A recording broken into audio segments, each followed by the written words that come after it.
The protagonist, Ling Yu, has traversed into a modern world inhabited by Pokémon, immediately binding himself to a sign-in system upon arrival. By merely signing in tomorrow, he stands to acquire formidable Pokémon and items. At the outset, Ling Yu's sign-in rewards him with a champion-level Metagross, rendering him nearly invincible as long as legendary beasts do not emerge. Thus, Ling Yu continues to sign in, amassing a plethora of powerful Pokémon and items along his journey. Creatures from the skies, such as the green Caterpie, the flightless Groudon, and the rotund Magikarp caught on a fishing hook, all become part of his collection. Several years later, Ling Yu, accompanied by a myriad of legendary beasts, ascends to become the most formidable Pokémon trainer. Chapter 1. The Acquisition of the Sign-In System. In the early morning, radiant sunlight cascades through the window, softly illuminating the classroom of Class 1, Senior Year 3. The classroom exudes tranquility, with students intently absorbing the teacher's lecture. Suddenly, a faint sound of air being sliced disrupts the serene atmosphere. A white chalk piece, akin to a bolt of lightning, arcs through the air, heading straight for the corner of the last row of desks. Curious glances are exchanged among the students, their lips curling into faint smiles as they collectively observe the chalk's trajectory. With a crisp sound, the chalk strikes its target, hitting Ling Yu, who sits in the corner. Abruptly jolted from his dreams, he awakens to blinding light, rendering it nearly impossible for him to open his eyes. After a prolonged moment, he gradually acclimates to the brightness, just as a stern voice resonates from the podium. Ling Yu, how dare you sleep at this hour? With the college entrance examination approaching, you should be diligently revising. Ling Yu, still in a daze, responds groggily, slowly lifting his head to focus on the teacher at the podium. He beholds an enchanting female instructor, her figure alluringly curvaceous, her skin as fair as snow, adorned in a fashionable black pencil skirt that accentuates her charm. He then shifts his gaze back to the desk before him, momentarily taken aback. Where am I exactly? Why have I awakened to find myself in a classroom? Who is this captivating teacher? Glancing at the books, they are filled entirely with knowledge about Pokémon. Am I perhaps dreaming? A torrent of questions floods Ling Yu's mind, leaving him bewildered. He rubs his eyes vigorously, striving to ascertain the reality of his surroundings. However, no matter how hard he tries, everything remains vividly apparent, devoid of any semblance of illusion. Understand, teacher, it won't happen again. Ling Yu replies earnestly, his head bowed. This phrase has become second nature to him. Whenever he is caught dozing or fidgeting in class, he employs it as a defense against the teacher. As anticipated, the teacher merely sighs in resignation, uttering no further words, and resumes the lesson. Seizing the opportunity, Ling Yu gathers his thoughts. How could this school teach knowledge about Pokémon? Have I truly transcended into another realm? This preposterous notion, once conceived, refuses to dissipate. Just as he spirals into contemplation, an unexpected wave of excruciating pain strikes him, as if countless steel needles have simultaneously pierced his skull. Ling Yu grips his head in agony, attempting to alleviate the discomfort, yet to little avail. Seconds tick by, and after what feels like an eternity, the piercing pain gradually wanes, ultimately vanishing. He gasps for breath, his body trembling, beads of sweat dotting his forehead. Once he regains his composure, he is astonished to discover an array of unfamiliar memories flooding his mind. These memories surge like a tidal wave, overwhelming him. After a brief moment of sorting through them, Ling Yu finally comprehends the situation.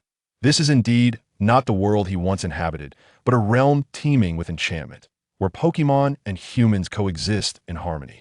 In this world, each individual possesses their own Pokémon partner, growing, battling, and exploring the vast, mysterious continent together. In the distant past, humanity inhabited this planet. One day, numerous mysterious domains emerged across Blue Star, from which various Pokémon continuously materialized. Humans encountered these creatures, naming them Pokémon, while those who possessed Pokémon were dubbed trainers.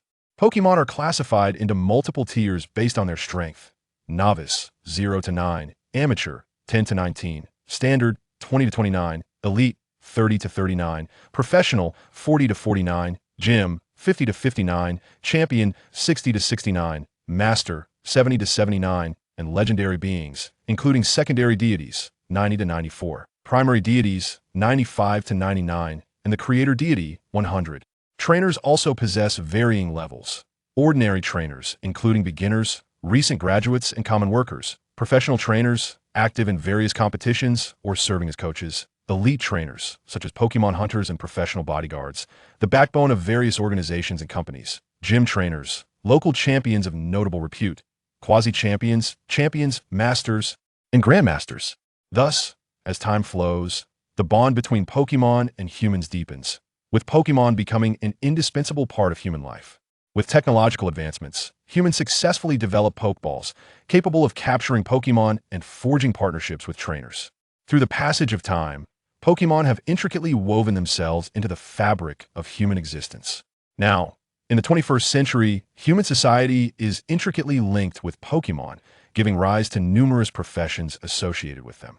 Beyond trainers, there are Pokemon doctors, Pokemon police, Pokemon researchers, and many other vocations. Among these, trainers are the most revered. A powerful trainer is an object of admiration for all, and even a common trainer can lead a relatively comfortable life. Ling Yu is on the verge of participating in the Academy's Pokemon qualification examination.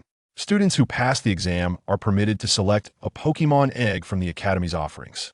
However, the original Ling Yu had been so fervently overexerting himself to pass the exam, enduring sleepless nights for over a week, that his body could no longer endure, and he succumbed at his desk. Consequently, the current Ling Yu has found himself in this body. At that moment, an electronic, synthesized voice resonates in his mind, igniting a surge of elation within him. Ding! Congratulations, host, for activating the sign-in system. The sign-in system. Indeed, every traveler must possess a system to assist them. With this system, will I not be invincible? Host, please select your desired system voice. Lowly, mature woman, young adult, etc. System. May I select multiple options? Host, you are overly ambitious. Then I shall choose the lowly voice. Very well, host, making the necessary adjustments now. Master, I am your sign-in system. A melodious, lowly voice emanates from the system. Incredible system. Please elaborate on your functionalities. Certainly, Master. This system is a sign-in system that allows for one sign-in per day, with rewards including items, abilities, Pokemon, skill learning discs, Pokeballs, and more. Pokemon may include quasi-legends, divine beasts, ultimate anomalies, and additional features for you to develop, Master. Upon hearing the system's description, Ling Yu is filled with uncontainable excitement. If I can obtain divine beasts through sign-ins, wouldn't signing in for Arceus make me utterly invincible? Detection complete. The host has one sign-in opportunity. Would you like to proceed? Not just yet. I will wait until I return home. Ling Yu suppresses his excitement, completes the lesson with the beautiful teacher, and then, after school, returns home. Chapter 2. Signing in for a Shiny Metagross of elite status upon returning home. Ling Yu silently pondered, System, please initiate my sign-in. Congratulations, Master. As this is your inaugural sign-in, your rewards are amplified tenfold. Congratulations on acquiring a Metagross, which has been securely stored in the system's space and is available for your perusal at any time. The moment Ling Yu heard the reward for his first sign-in, a wave of exhilaration washed over him. He had drawn a quasi-divine Shiny Metagross. Not only that, but this particular Metagross was also a shiny variant, a testament to its formidable prowess. He recalled the stunning scene from the Pokemon XY series, where Steven's Shiny Metagross mega-evolved to thwart Kyogre, a sight that was nothing short of magnificent.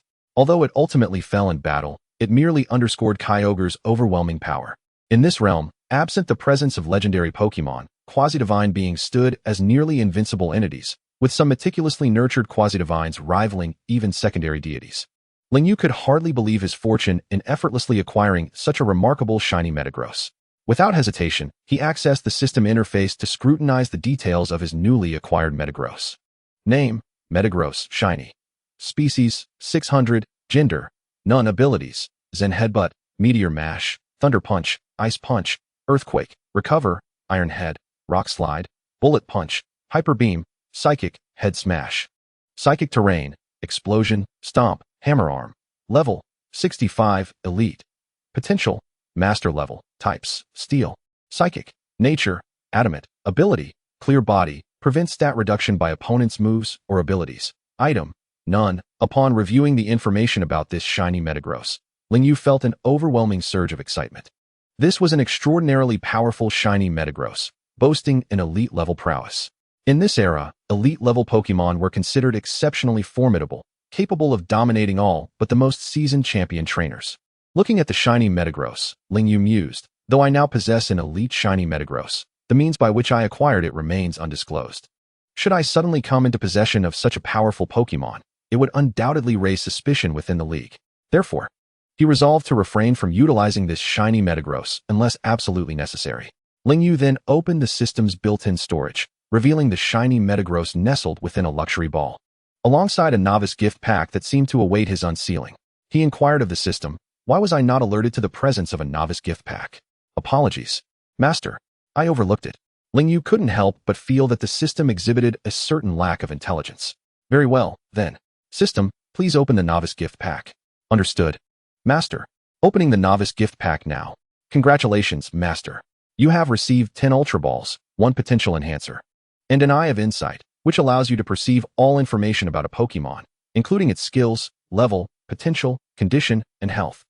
These Ultra Balls were the latest innovation from the Shalufa Corporation. However, upon their release, they were swiftly snatched up by affluent families in the league, leaving only a scant few for the average person to procure. The likelihood of capturing Pokémon with these Ultra Balls was significantly enhanced, making them an invaluable tool for trainers. The Potential Enhancer possessed even more wondrous capabilities, allowing any Pokémon's potential to be elevated to the champion level. Delighted by the contents of the novice gift pack, Lingyu reflected on his life. An orphan, his father was an elite trainer, and his mother was a professional trainer. Both had tragically perished during a league mission when they fell victim to an evil organization. In compensation for their loss, the league provided Lingyu with a monthly stipend to support his education. Currently, he resided in a modest apartment, one that his parents had purchased, where remnants of their legacy lingered. However, their inheritance was insufficient, rendering the prospect of acquiring such potent items a mere fantasy. Thus, Lingyu silently commanded, "System, summon Metagross." "Understood, Master." As the system's voice faded, Lingyu felt his pocket swell, and upon reaching inside, he discovered an Ultra Ball containing the Shiny Metagross he had acquired. He retrieved the Ultra Ball and hurled it to the ground, exclaiming, "Arise, Metagross." With Lingyu's fervent call, a brilliant flash of white light erupted, revealing an enormous, powerfully built Shiny Metagross within the confines of his room. Its body gleamed white, with golden claws that appeared exceptionally sharp. A golden X adorned its face, and its blood-red eyes emanated a fierce aura, instilling an immediate sense of its unparalleled strength. Approaching the majestic Shiny Metagross, Lingyu gently caressed its head. The Metagross seemed to relish the intimate contact, slowly closing its eyes and submissively lowering its head.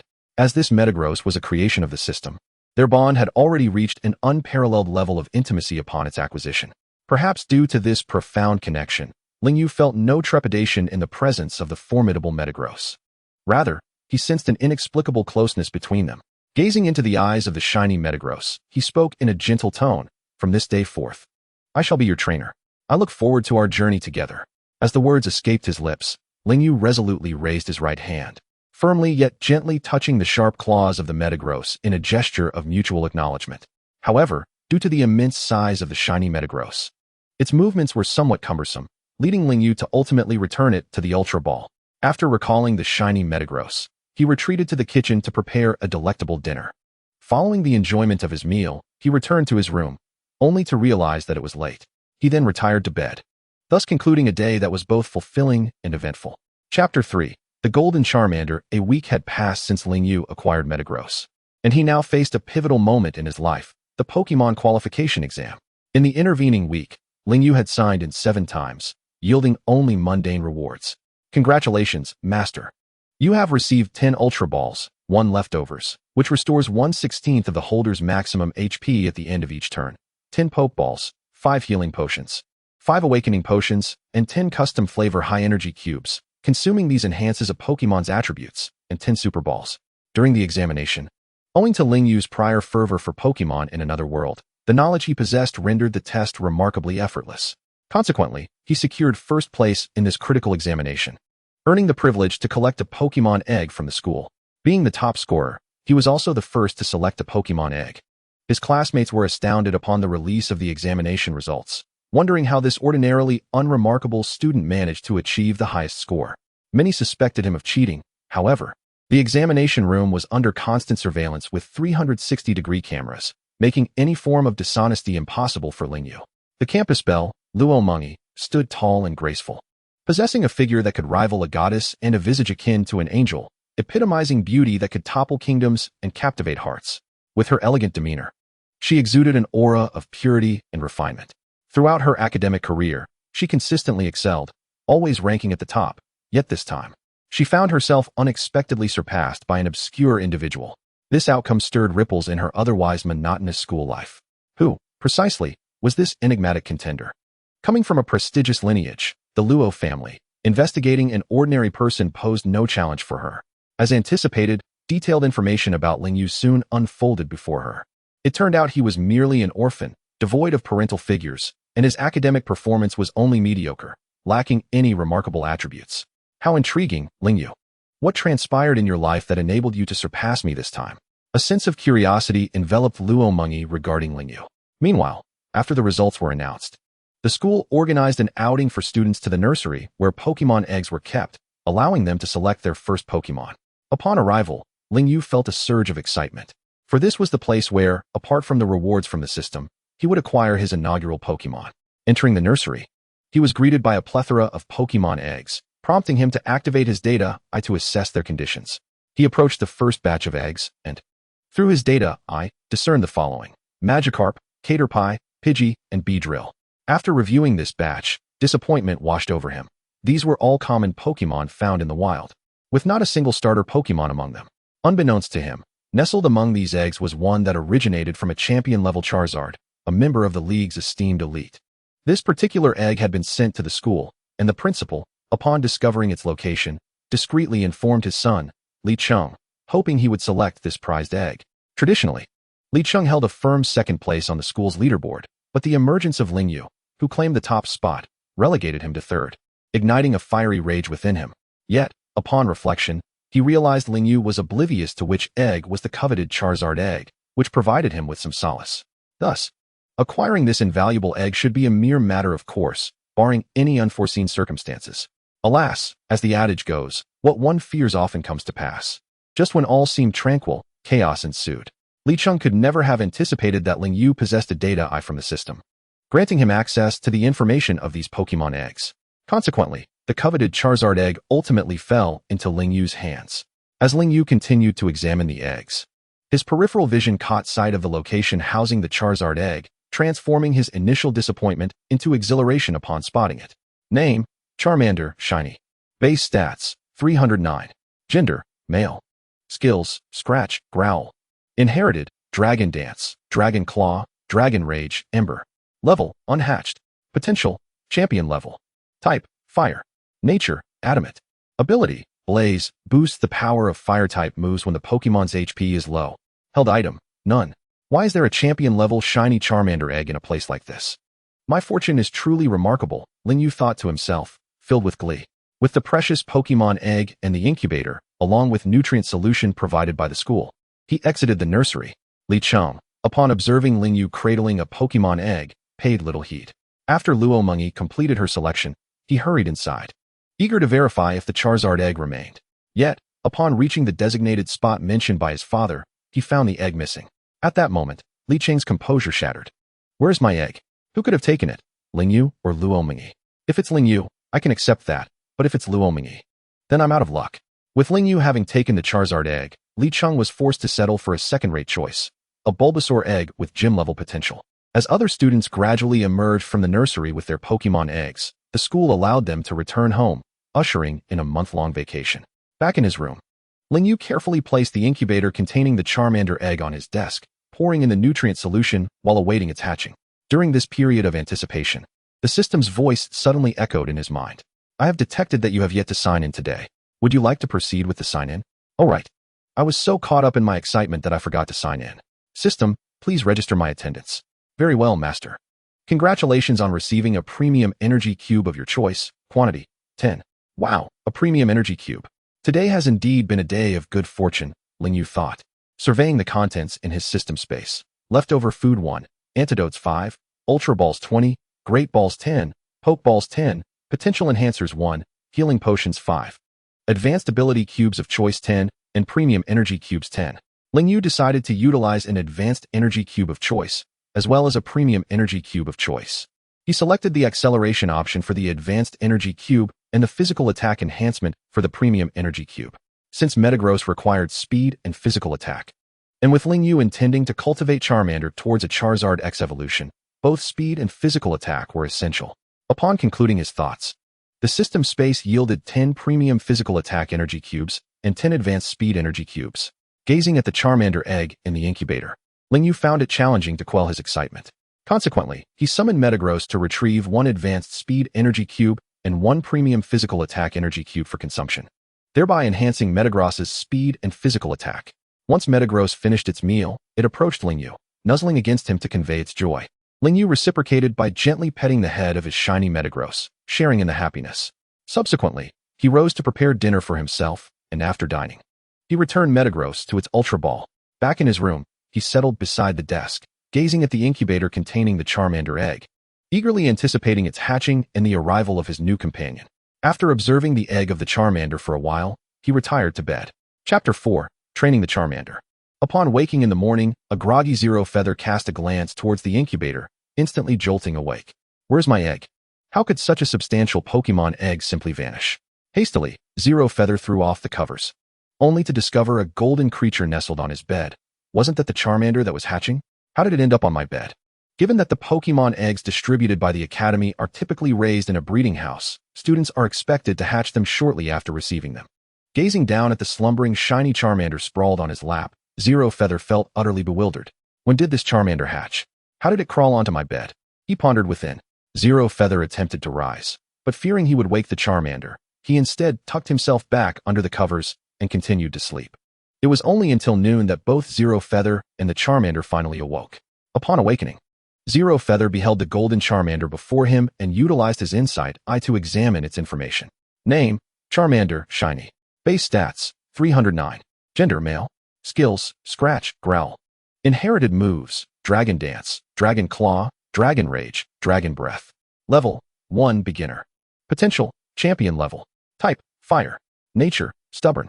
Ability: Blaze. When HP is reduced, it boosts the power of the Pokemon's moves. Held item: None.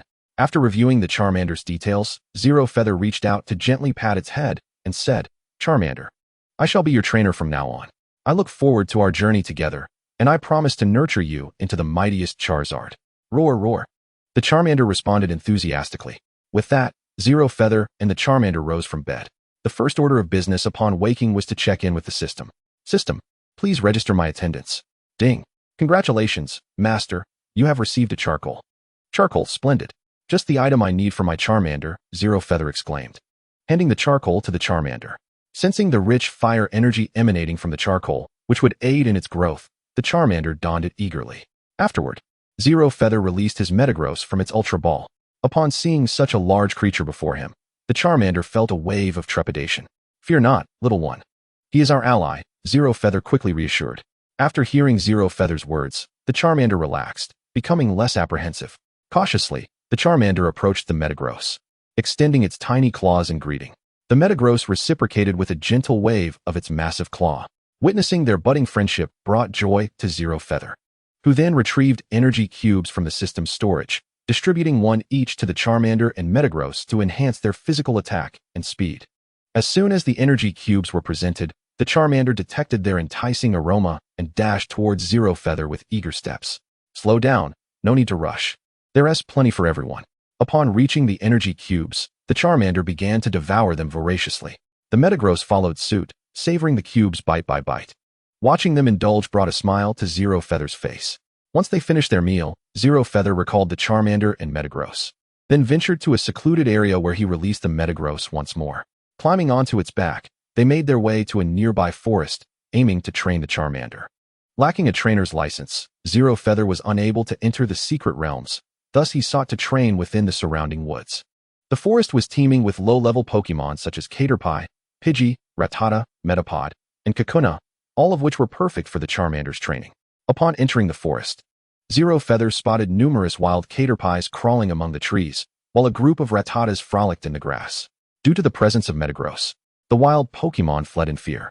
Consequently, Zero Feather recalled Metagross into its Ultra Ball and released his Charmander. As Zero Feather and the Charmander strolled through the forest, they searched for Pokemon to battle. After a considerable time, they finally encountered one, a Caterpie climbing a tree. Zero Feather activated his insight eye to gather information on it. Name, Caterpie. Base stats, 195. Gender, female. Skills, string shot, tackle. Level, 3, beginner. Potential, amateur level. Type, bug. Nature, timid. Ability, shield dust, protected by shield dust. It is immune to additional effects of moves. Held item, none. Observing the Caterpie, Zero Feather declared to the Charmander, "This shall be our first battle. Go, Charmander. Approach it and use Scratch." In an instant, before the Caterpie could react, the Charmander struck. Excellent. Just like that, take advantage of its surprise and continue with Scratch. With 2 successive attacks, the Caterpie finally registered the assault, but it was too late. The Charmander landed a 3rd blow, incapacitating the Caterpie and earning valuable experience. As it was a higher-level defeat, the Charmander received a substantial amount of experience, swiftly elevating from level 1 to level 2. Thus, through the persistent efforts of Zero Feather and the Charmander, an entire day was devoted to training, and the Charmander reached level 5. However, due to the low levels of the forest's Pokémon, the Charmander's progression was slow.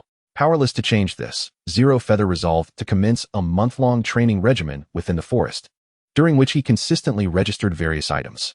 Ultra Balls, 30, Great Balls, 50, Pokeballs, 60, Potential Enhancers, 1, High Energy Cubes, 50, Premium Energy Cubes, 30. Weakness Policy, 1. When a Pokémon is hit by a move that has an increased effect, it boosts both its physical and special attack by 2 levels. Thunderstone, 1. Firestone, 1. Vitality Shards, 8. The weakness policy was equipped on the Metagross, enhancing its combat capabilities in battle. As training neared its conclusion, the Charmander encountered a formidable opponent. Name, Arbok. Base stats, 288. Gender, male. Skills, Poison Sting, Wrap, Liquid Ooze, Mud Bomb, Dust Shot. Level, 20, intermediate. Potential, professional level. Type, Poison. Nature, cheerful. Ability, Intimidate. Upon entering the battle, it intimidates the opponent, causing them to flinch and lowering their attack. Held item, none. Beholding the level 20 Arbok, Zero Feather contemplated whether to summon Metagross, but the Charmander was on the verge of evolution. So he decided to let the Charmander battle first. If it struggled, he would then call upon Metagross. Currently, the Charmander's stats were as follows. Name, Charmander, Shiny. Base stats, 309. Gender, male. Skills, Grab, Cry, Spark, Smokescreen. Inherited, Dragon Dance, Dragon Claw, Dragon Rage, Dragon Breath. Level, 15, Amateur. Potential, Champion level. Attribute, Fire. Personality, Stubborn. Ability, Blaze. When HP decreases, it enhances the power of the Pokémon's moves. Item, Charcoal. Go, Charmander. Use Smokescreen against the Arbok. Upon hearing Lingyu's command, Charmander immediately unleashed a dense smoke screen, enveloping Arbok in obscurity, rendering it unable to perceive Charmander's presence. However, Charmander too was blinded by the smoke, yet Lingyu, with his keen inside eye, discerned Arbok's position and issued further instructions. Charmander, unleash Spark towards your 6 o'clock direction, within the shrouded fog. Arbok was still searching for Charmander's silhouette when it was suddenly struck by a burst of spark, leaving it momentarily dazed. In an attempt to locate Charmander, Arbok slithered towards the direction from which the spark had originated. Yet, Lingyu, the cunning strategist, instructed Charmander to continue deploying Smokescreen, once again enveloping Arbok just as it was about to escape the smoke's reach. Thus, through the combination of Smokescreen, long-distance sparks, and his inside eye, Lingyu systematically drained Arbok's stamina. As Arbok succumbed to its dwindling strength, Lingyu prepared to let Charmander finish the battle with a claw attack. However, in a desperate final act, Arbok summoned its remaining strength to unleash a poison sting towards Charmander. The proximity proved too close, and Charmander was struck directly by the poisonous attack, causing purple bubbles to form on its body as it succumbed to the effects of poisoning. In its last effort, Arbok too lost the ability to battle, while Charmander successfully leveled up to 16 but did not evolve, as the poison had sapped its strength, leaving it unable to undergo evolution. Seeing his poison partner incapacitated, Lingyu swiftly released Metagross, disregarding any concerns about revealing it. He scooped up Charmander and mounted Metagross, soaring towards the Pokémon Center. Chapter 5. An assassination attempt above the bustling city. A colossal white object resembling a flying saucer sped towards the Pokémon Center. The inhabitants of the city, both ordinary citizens and trainers, were taken aback by the sight. Look, what is that? A white object flying in the sky. Don't you know? That's a legendary Metagross. And it's a shiny one. What is a Metagross? Is it powerful? A legendary, comparable to second-tier deities. What do you think? Look, it seems someone is riding on it. Who could that be? They must be someone of great importance to have captured a shiny Metagross. Unbeknownst to Lingyu, who was focused solely on reaching the Pokemon Center to heal Charmander, the crowd below was abuzz with speculation about him and his Metagross. Soon, Lingyu arrived at the Pokemon Center, dismounting Metagross and retracting it into its Pokeball. Those gathered around the Pokemon Center cast envious glances at the sight of Lingyu descending from the legendary. What a remarkable young boy to possess a shiny Metagross. He must hail from an illustrious family. If only I could have a Metagross of my own. What are you dreaming about? This is not a Pokemon you could ever hope to have. Indeed, I envy those from prominent families. Without delay, Lingyu rushed into the Pokemon Healing Center, delivering the poisoned Charmander to Nurse Joy. Observing the severity of Charmander's condition, Nurse Joy promptly whisked it away to the emergency room. The poison inflicted was not ordinary. It was the lethal toxin from Arbok's desperate counterattack, necessitating intensive treatment. Anxiously watching Nurse Joy take Charmander into the emergency room, Lingyu's heart raced with worry. After what felt like an eternity, Nurse Joy emerged, reassured him, "It's all right, Charmander is out of danger. With some rest over the next few days, it will recover." "Thank you, Nurse Joy," Lingyu expressed gratefully, his anxious heart finally at ease. Moments later, Charmander was wheeled out on a gurney, and Lingyu rushed to check on its condition. He retrieved a healing potion from his system's space and administered it to Charmander, witnessing an immediate improvement in its state. Upon seeing Charmander's revival, Nurse Joy returned it to Lingyu.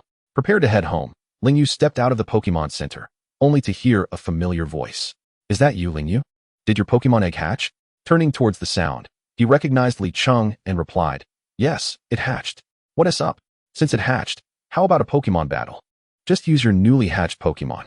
Lingyu, without a second thought, agreed, "Sure, let us have a Pokemon battle." He released his shiny Charmander. Li Cheng, upon seeing the shiny Charmander, was filled with excitement, thinking, "Finally, I've located this Charmander. I never expected it to be shiny and in the hands of that brat Lingyu." He then proposed, "How about we make this interesting? Let us wager our Pokemon. If you lose, you must give me your Charmander, and if I lose, I'll give you mine." Lingyu firmly responded, "No way. Charmander is my partner. I want to gamble with it."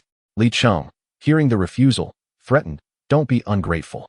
I'm offering you this chance, and you dare to refuse? Just you wait." With that, Li Cheng departed. Watching Li Cheng walk away, Lingyu felt an ominous premonition. What does it matter? I still have Metagross. What could possibly happen? He shrugged it off and headed home.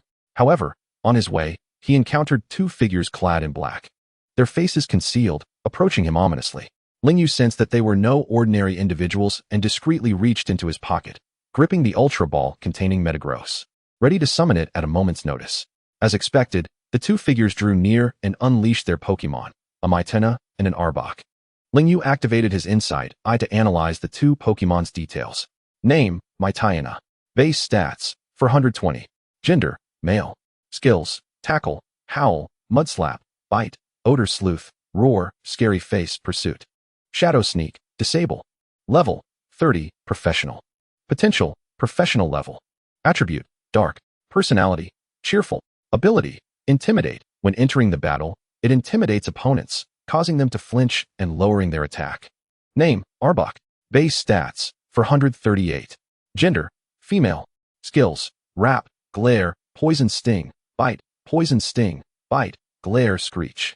Level, 35, professional. Potential, professional level. Attribute, poison. Personality, careless. Characteristic, shedding, can heal abnormal conditions by shedding its skin. Carried items, none. Upon encountering the two Pokemon, Lingyu instantly sensed the malevolent intentions of the two figures clad in black. Without hesitation, he released the Ultra Ball containing his Metagross. In an instant, a tall, white silhouette materialized before him. The two men in black, upon witnessing the sudden emergence of Metagross, felt the gravity of their predicament and hastily abandoned their Pokemon in a desperate bid to flee. Yet, escape was futile. Metagross swiftly utilized its psychic powers to immobilize both the men and their Pokemon. Realizing their escape was impossible, the two black-clad figures began to plead for mercy. "Please, don't kill us. We were merely following orders." Lingyu, a wicked smile curling upon his lips, replied, "I might spare you, but first, tell me who sent you to kill me." The men, trembling with fear, confessed, It was Li Cheng who commissioned us. He paid us to eliminate you and steal your Charmeleon. Ling Yu, pondering their words, thought to himself, Li Cheng. Isn't he the one who sought to wager on Pokemon and was enraged when I refused? So he intends to bring about my demise over such a trivial matter. Very well, Li Cheng, I shall remember you.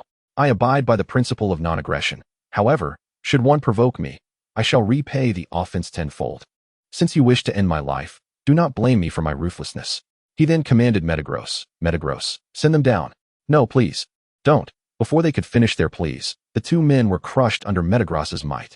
It being his first act of killing, Ling Yu found himself unable to suppress the nausea as he gazed upon the lifeless bodies. After regaining composure, he understood that to become strong, one must embrace the harsh reality of taking lives. Resolutely, Ling Yu approached the corpses to scavenge for spoils. On their persons, he discovered some league coins, several Pokeballs and Ultra Balls, alongside Pokeballs containing 5 additional Pokemon. He collected the Pokeballs of the Houndoom and the Abra, which had been subdued by Metagross. Observing the 12 Pokeballs before him, filled with commonplace Pokemon, Ling Yu pondered how to manage them. Ultimately, he decided to stow them away at home, planning a future visit to the black market to sell them. Chapter 6. The Evolution of Charmeleon. After disposing of the bodies, Ling Yu returned home. Meanwhile, Li Cheng grew increasingly anxious, awaiting the return of his hired assassins who had yet to report back. A sense of foreboding washed over him as he mused, surely something has gone awry with those two. I shall wait a while longer.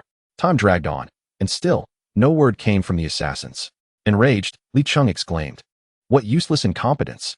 They are seasoned trainers, yet they cannot even eliminate a mere child. How pathetic! As the time for the Pokemon battle approaches, if I cannot acquire your Charmeleon, I shall not hold back my wrath." Thus, a sinister plot gradually unfolded around Ling Yu. Upon returning home, Ling Yu released both Pokemon and affectionately stroked Metagross's head, exclaiming, "I owe you my gratitude, Metagross. Without you, I cannot fathom what fate awaited me." He then retrieved an energy cube from his system space, feeding one to Charmeleon as a reward and offering 2 to Metagross, who relished the treat. Watching his Pokemon enjoy their meal, Ling Yu contemplated, what does Li Cheng truly desire? Is it my Charmeleon? Very well. If he enjoys gambling so much, I shall accept his challenge next time and demonstrate my strength. I wonder what Pokemon Li Cheng possesses. Suddenly, a radiant white light enveloped Charmeleon as it consumed the energy cube. Ling Yu exclaimed in astonishment, "Charmeleon, you are finally evolving." Time seemed to stretch infinitely as Charmeleon's body began to swell, propelled by an unseen force. It grew from the height of Ling Yu's thigh to that of his abdomen, now approximately 12 meters tall. Furthermore, Charmeleon's tail elongated, its previously faint flames now roaring with intensity, akin to a miniature sun. Its once delicate arms transformed into robust limbs, each ending in 3 razor-sharp claws that glimmered menacingly. A sharp, horn-like protrusion emerged from the back of its head, bestowing upon it an air of authority and fierceness. Simultaneously, its mouth sharpened, seemingly capable of rending steel with ease. Thus, Charmeleon evolved into Charizard. Alert! Detected the owner's first evolved Pokemon, awarded a Mega Evolution Stone of choice, along with a corresponding Keystone and Mega Ring. Task functionality now activated. Ling Yu, still basking in the joy of Charizard's evolution, felt a surge of excitement at the system's rewards. He began to contemplate a Mega Evolution Stone.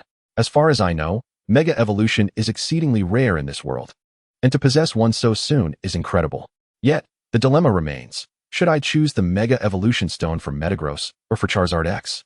After much deliberation, Ling Yu opted for the Mega Evolution Stone for Metagross, reasoning that as he had only just acquired Charizard, he did not yet require Charizard X's Mega Evolution Stone, and strengthening Metagross was the most prudent course of action. Thus, he selected the Mega Evolution Stone from the system space. In an instant, Ling Yu found himself in a surreal expanse, vast beyond comprehension, before a grand display filled with various Mega Evolution Stones. Without hesitation, he selected the Mega Evolution Stone from Metagross. Upon making his choice, he returned to his room, clutching the Mega Evolution Stone from Metagross, along with the Keystone, which automatically adorned his Mega Ring. Ling Yu placed the Mega Evolution Stone on Metagross, affixing the Keystone to his own Mega Ring. In that moment, a profound connection seemed to form between Metagross and Ling Yu. Due to the system's influence, Metagross's affinity for Ling Yu was at maximum, allowing for immediate utilization of the Mega Evolution Stone. Thrilled, Ling Yu eagerly anticipated testing the might of Mega Metagross. Once his Pokemon finished their meal, He released Metagross and journeyed to the location where Charmeleon had previously trained. "Are you ready, Metagross?" he called. Metagross nodded in affirmation, signaling Ling Yu to proceed. Ling Yu pressed the other hand against his Mega Ring and shouted, "Metagross, feel our bond. Evolve beyond limits. Mega Evolution." In that instant, a brilliant white light emanated from his Mega Ring, resonating with the Mega Evolution Stone on Metagross. The two formidable forces intertwined, causing Metagross to grow even taller, transforming its 4 legs into 8 massive arms, 4 reaching forward and 4 extending backward. Witnessing the successful Mega Evolution of Metagross, Ling Yu activated his Insight Eye to examine Metagross's information. Name, Mega Metagross, Shiny. Base stats, 700. Gender, none. Skills, Mind Hammer, Comet Punch, Thunder Punch, Ice Punch, Earthquake, Self-Recovery, Iron Head, Rock Slide, Bullet Punch, Hyper Beam, Telekinesis, Tackle, Psyshock, High-Speed Movement, Explosion, Stomp, Arm Hammer. Level, 75, Champion Level, Mega Evolution 10. Potential, Master Level. Type, Steel Psychic. Nature, Stubborn. Ability, Iron Fist, enhances the power of contact moves. Held item, Metagross Mega Stone. Witnessing the formidable master-level prowess of his Mega-evolved Metagross, Ling Yu felt an overwhelming surge of confidence. He called out to Metagross. Metagross unleashed a Comet Punch upon a nearby tree. With a radiant glow enveloping its fist, it struck the towering tree, shattering it into splinters in an instant. The display of such immense power filled Ling Yu with joy. He felt invincible now, as very few could rival someone with a champion-level Metagross. After allowing Metagross to acclimate to its newfound power, he recalled it and released Charmeleon, perusing its information. Name, Charmeleon, Shiny. Base stats, 405. Gender, male. Moves, Scratch, Growl Ember. Smokescreen, Dragon Rage. Inherited moves, Dragon Dance, Dragon Claw, Dragon Rage, Dragon Breath. Level, 18, Amateur Level. Potential, Elite Level. Type, Fire. Nature, Stubborn. Ability, Blaze, enhances the power of Fire-type moves when HP is low. Held item, Charcoal. Observing Charmeleon's acquisition of a new skill bolstered Ling Yu's confidence for the impending Pokemon battle. Ding. A new task has been issued to the Master. Achieve victory in the Pokemon Tournament. Rewards include 1 Master Ball, 100 Premium Energy Cubes, 1 Essence of Ho-Oh, which can enhance the power of Fire-type moves and may grant Fire-type Pokemon the ability to learn Fire-type laws, strengthening their constitution and potential. 1 selectable skill disc, and 1 random demigod offspring. Upon seeing the task and its enticing rewards, Ling Yu could hardly contain his excitement. A Master Ball guaranteed success in capturing any Pokemon, along with the essence of Ho-Oh and a demigod offspring. Initially, Ling Yu intended to use a potential enhancer on Charmeleon, but upon discovering the essence of Ho-Oh, he reconsidered, recognizing its capacity to significantly elevate Charmeleon's potential, potentially elevating it to the status of a secondary deity. Why could Charmeleon secure first place in the newborn Pokemon tournament? First and foremost, Charmeleon had already evolved. It should not be underestimated, as its swift evolution from Charmander was largely attributable to the premium energy cubes. These cubes not only enhanced a Pokemon's effort values, but also accelerated their leveling speed. It was likely only a prestigious family like the Luoming family could afford such luxuries, yet even they could not consume them daily as Ling Yu did, resulting in his Charmeleon's leveling speed far surpassing that of other students' Pokemon. After reviewing the conditions of both Pokemon, Ling Yu mounted Metagross and headed home. Chapter 7, Acquiring Froakie. Shortly thereafter, Ling Yu's month-long vacation came to an end. As students returned to school, the Pokemon tournament organized by the school was set to commence. The tournament served as a means to assess students' capabilities. Those with greater strength would gain entrance to superior universities. Once all students had returned, the principal summoned everyone to the playground to announce the rules and rewards of the tournament. The rules stipulated that each participant could only use 1 Pokemon. The first to be rendered incapable of battle would lose, resulting in elimination, while the victor would advance to the next round. The champion would be awarded 10 Ultra Balls and 5 million Alliance coins. Additionally, representatives from various prestigious institutions would be present to recruit after the tournament, promising a bright future for those selected. Upon hearing the principal's address, the students erupted into applause.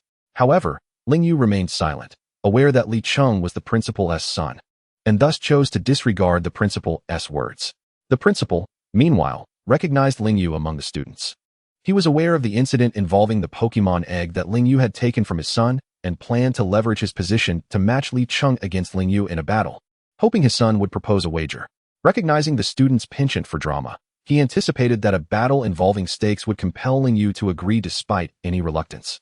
As public opinion would apply pressure, Li Cheng's attempt on Ling Yu's life had not escaped the principal's notice, and his inactions signaled a collusion between father and son, a truly nefarious duo. Thus, the Pokémon tournament commenced. A total of 512 students had passed the Pokémon qualification exam, necessitating the first round to consist of 256 pairs, with matchups determined by computer allocation. To expedite proceedings, 8 arenas were set up.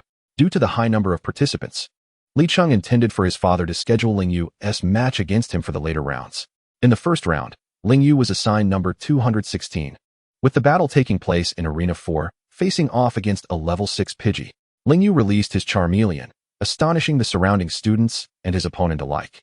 The students began to murmur, "Look, it's a shiny Charmeleon. His Pokémon has already evolved. How can we compete?" "Brothers, I believe this tournament's champion will be Ling Yu." "Not necessarily. There may be others who are stronger.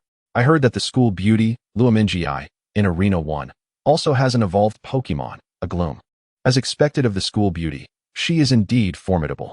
From the spectator stands, Li Cheng felt as though something of his had been taken away upon seeing Ling Yu's Charmeleon. His father had spent a fortune acquiring a Froakie for him, knowing its water type would have the advantage over Ling Yu's Charmeleon. However, he had not anticipated that Charmeleon had already evolved. Realizing there was no turning back, he thought, "My Froakie is on the verge of evolution after my grueling training. This Charmeleon appears to have just evolved. With type advantages and the guidance of elite trainers hired by my father, my battle experience will surely surpass his, ensuring my victory." With this resolve, Li Cheng dismissed any concerns. Once the principal finished his speech, the Pokémon tournament officially began. Ding! The system has detected that it is the first day of the month for the master. Would you like to sign in? The first day's sign-in offers excellent rewards. Ling Yu recalled that he had not received anything noteworthy last month, and upon realizing this month's first sign-in promised something special, he silently urged the system, "Let me sign in." Acknowledged. Congratulations to the master for obtaining a Darkrai, now stored in the system space. At that moment, Ling Yu was utterly exhilarated. "Wow! I've acquired a legendary Pokémon. I adore you, system. Please, show me Darkrai's panel. Name, Darkrai. Base stats, 600. Gender, none. Abilities, Trick, Dark Void, Dark Pulse.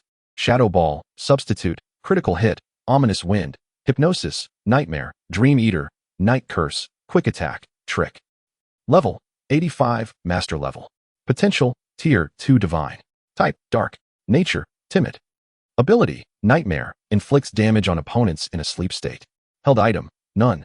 With such a Darkrai at my disposal, I cannot fathom how I could ever lose. Given that there are so few known legendary Pokémon in this world, the possession of one essentially renders Zero Feather invincible, provided he does not encounter exceptionally trained demigods who might assail Darkrai in numbers. In one-on-one encounters, no one stands a chance against Zero Feather.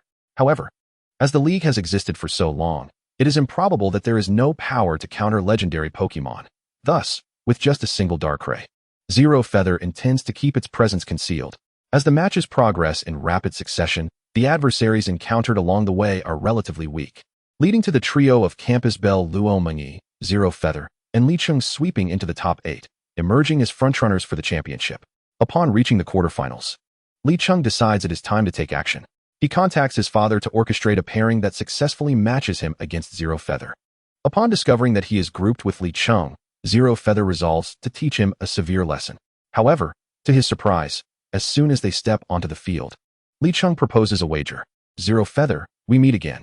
Last time, you did not accept my challenge. This time, let us see how you escape. Come, let us wager our Pokémon in a true contest." Upon hearing Li Cheng's declaration, Zero Feather retorts, "I have already stated that Charmeleon is my partner, not a pawn to be gambled. Therefore, I shall not acquiesce to your proposal." At that moment, a cacophony of discordant voices erupted from the stands. "It's just a match. Why make it so tense? If you lose, just hand over your Pokémon. Indeed, let us get started. Our patience is wearing thin." These voices emerged from various corners of the spectator area, revealing themselves not as genuine onlookers, but rather as Li Cheng's prearranged accomplices. They deliberately uttered such remarks to incite the emotions of the other spectators.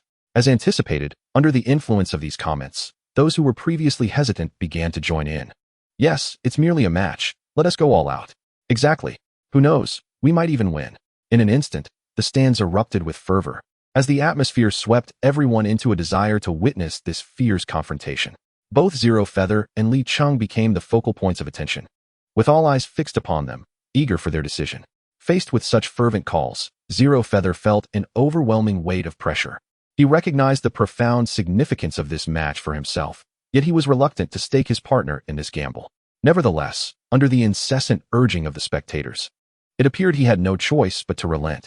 Thus, Zero Feather reluctantly agreed to Li Cheng's wager, initiating their battle. Li Cheng released his Pokeball, summoning a Froakie. Without wasting any time, Zero Feather responded by deploying his Charmeleon. In previous battles, Charmeleon had successfully reached level 19. Upon summoning Charmeleon, Zero Feather activated his Insight Eye to gather information on Froakie. Name: Froakie. Base stats: 314. Gender: male. Abilities: Pound, Growl, Bubble, Quick Attack, Lick, Water Pulse. Level: 15, beginner level. Potential: elite level. Type: water. Nature: reserved. Ability: Torrent. Increases the power of water-type moves when HP is reduced. Held item: none. After reviewing Froakie's information, Zero Feather felt a twinge of apprehension. Although Froakie had yet to evolve and Charmeleon held a 4-level advantage, Froakie's water type posed a significant threat to Charmeleon, prompting Zero Feather to take this duel seriously. At the outset, Li Cheng wasted no time in launching an attack. Froakie, use Bubble. With that command, Froakie immediately opened its mouth and unleashed a torrent of bubbles toward Charmeleon. Unperturbed, Zero Feather swiftly commanded Charmeleon to evade. Charmeleon, quickly dodge. Responding to the instruction, Charmeleon leapt nimbly, deftly avoiding Froakie's bubble assault. However, as Charmeleon landed, Zero Feather issued another command. Charmeleon, unleash Dragon Rage on Froakie. No sooner had the words left his lips than Charmeleon opened its mouth, releasing a furious shockwave that transformed into a fearsome dragon silhouette, barreling straight toward Froakie. Taken by surprise, Froakie was struck head-on by the powerful Dragon Rage, soaring through the air like a kite with its string cut before crashing heavily onto the battlefield. Li Cheng watched helplessly as Froakie suffered a devastating blow, his face contorted with urgency as he shouted, "Froakie, hang in there. Get up," he implored. "Froakie, you must rise and defeat it." Responding to Li Cheng's frantic and enraged words, Froakie summoned its tenacity and desire for victory, struggling to lift its battered body and wobbling back to its feet. However, it seemed all efforts were in vain. Without a hint of mercy, Zero Feather continued issuing commands to Charmeleon. Charmeleon, pursue the advantage. Use your claws to firmly grasp Froakie, then unleash Dragon Rage at close range. Following the directive, Charmeleon lunged like an arrow toward the newly risen Froakie, swiftly gripping it with its sharp claws. Subsequently, Charmeleon wasted no time in drawing close to Froakie, unleashing a devastating Dragon Rage. A violent surge of energy, infused with boundless fury, crashed down upon Froakie, who, caught off guard by the sudden assault, instantly lost all fighting spirit. The referee, witnessing the unfolding scene, promptly declared, Li Cheng's Froakie is unable to continue battling. Thus, the match is awarded to Zero Feather. Let us all congratulate Zero Feather on successfully advancing to the top 4. And so, Zero Feather emerged victorious. According to the terms of the wager, Li Cheng was left with no choice but to glare at Zero Feather with resentment as he begrudgingly handed over the Pokeball containing Froakie. Before leaving with a seething remark, Zero Feather, just you wait. Next time, I shall not lose. With that, he stormed off the battlefield. Chapter 8, Advancing to the Finals. Having triumphed over Li Cheng, Zero Feather acquired Froakie. Gazing at the Pokeball in his hand, he mused, Li Cheng is truly a generous individual. Coming all this way to deliver a Pokemon to me, I shall reluctantly accept it, though merely an elite-tier Froakie. There remains a bottle of potential-enhancing potion in the system space, making it quite suitable for use. After advancing to the top 4, he began preparations for the next match to reach the finals, deciding to deploy Charizard once more. His aim was to swiftly conclude the battle, obtain the task reward, and allow Charizard to absorb Ho-Oh's essence, thereby enhancing its potential in hopes of grasping the principles of fire. As there was still one match left for him, Ling Yu sought a secluded corner, released Froakie, and retrieved a potential-enhancing potion from his system space, preparing to administer it. Upon Froakie's emergence, it bore numerous wounds from its previous battle with Ling Yu's Charizard, a reminder of its former trials. Observing the sorrow etched upon Froakie's face, Ling Yu swiftly offered words of comfort. Fear not, Froakie. Though your previous master has forsaken you, I shall not follow in his footsteps. I will treat you as a companion. Together we shall grow stronger and make him regret his decision." Upon hearing Lingyu's reassuring words, Froakie seemed to resolve to become Lingyu's Pokemon. Once Froakie regained its spirits, Lingyu handed it the enhancement potion, saying, "Froakie, this elixir will empower you, granting you a brighter future." Without hesitation, Froakie embraced the potion and consumed it eagerly. To Lingyu's astonishment, Froakie immediately leveled up to 16 and began to evolve. A dazzling white light enveloped Froakie, its brilliance reminiscent of a radiant star, blinding Lingyu momentarily. Within this resplendent glow, Froakie's form underwent a remarkable transformation. Its body elongated, as if lifted by an unseen force, ceasing its ascent as it approached 1 meter in height. Simultaneously, its arms lengthened significantly. As the blinding light gradually faded, a newly evolved Frogadier presented itself. At that moment, Frogadier, due to the enhancement potion, stood slightly taller than the average Frogadier, noting that a typical Frogadier measures around 0.6 meters, reaching approximately 1 meter. Its surface patterns shifted from a pale blue to a profound, deep blue, exuding an air of steadiness and authority. The foam on its neck extended towards its back, resembling a white scarf from a distance. Its elongated arms now radiated strength, and its gaze, once adorably innocent, transformed into one of sharp determination. Witnessing Froakie's evolution, Lingyu initially intended to dispatch Charizard for a swift victory. However, with Froakie's transformation, he resolved to let the newly evolved Frogadier experience its newfound power and physique. He reviewed Frogadier's current information. Name, Frogadier. Base stats, 405. Gender, male. Moves, pound, growl, bubble, quick attack, lick. Water pulse, level, 16, intermediate. Potential, champion level. Type, water. Nature, quiet. Ability, torrent. Power of water type moves increases when HP is low. Item, none. After examining Frogadier's details, Lingyu approached it, affectionately patting its head. "In the next match, I will let you take the stage to showcase your strength and make your former master take notice." Upon hearing Lingyu's words, Frogadier let out an excited croak. "Frog, frog." Lingyu felt a surge of joy at Frogadier's enthusiasm. Moments later, it was time for Lingyu's match. He recalled Frogadier and ascended the stage. Opposite him, his adversary dispatched a Feebas. The moment Feebas appeared, its adorable demeanor won the hearts of many girls in the audience. Lingyu observed his opponent quietly, took a deep breath, and threw his Pokeball, exclaiming, "Come forth, Frogadier." As Frogadier materialized on the field, Li Chung in the audience could no longer remain seated. The Frogadier before him was the very Froakie he had lost to Lingyu, now evolved. Gritting his teeth, he glared at Lingyu on the stage, his anger driving him to leave the area. Frogadier emerged with a fierce glare directed at Feebas. Lingyu then activated his data eye to assess Feebas status. Name, Feebas. Base stats, 310. Gender, male. Moves, tackle, growl, water gun, rock smash, rock slide. Protect, level, 14. Potential, elite level. Type, water. Nature, brave. Ability, swift swim. Power of water type moves increases when HP is low. Item, none. Upon reviewing Feebas' information, Lingyu sensed that this match might prove challenging, given that both Pokemon were of the water type, and Frogadier lacked any particularly powerful moves. He would need to proceed cautiously. As the match commenced, the opponent commanded Feebas to launch itself at Frogadier like an arrow, unleashing a powerful water gun simultaneously. Remaining composed under pressure, Lingyu calmly directed Frogadier to nimbly dodge the attack. Immediately afterward, he instructed Frogadier to open its mouth and extend its long tongue to deliver a sharp lick to Feebas. This sudden strike seemed to enrage Feebas, prompting the opponent to command a fierce tackle, charging directly at Frogadier. In a split second, Lingyu decisively called for Frogadier to unleash a powerful water pulse. Utilizing the energy generated by water pulse, Frogadier successfully withstood Feebas' charge and countered with a swift pound, striking Feebas with substantial force and sending it stumbling back several paces. Seizing the opportunity, Lingyu promptly ordered Frogadier to create distance from Feebas and launch another formidable water pulse toward it.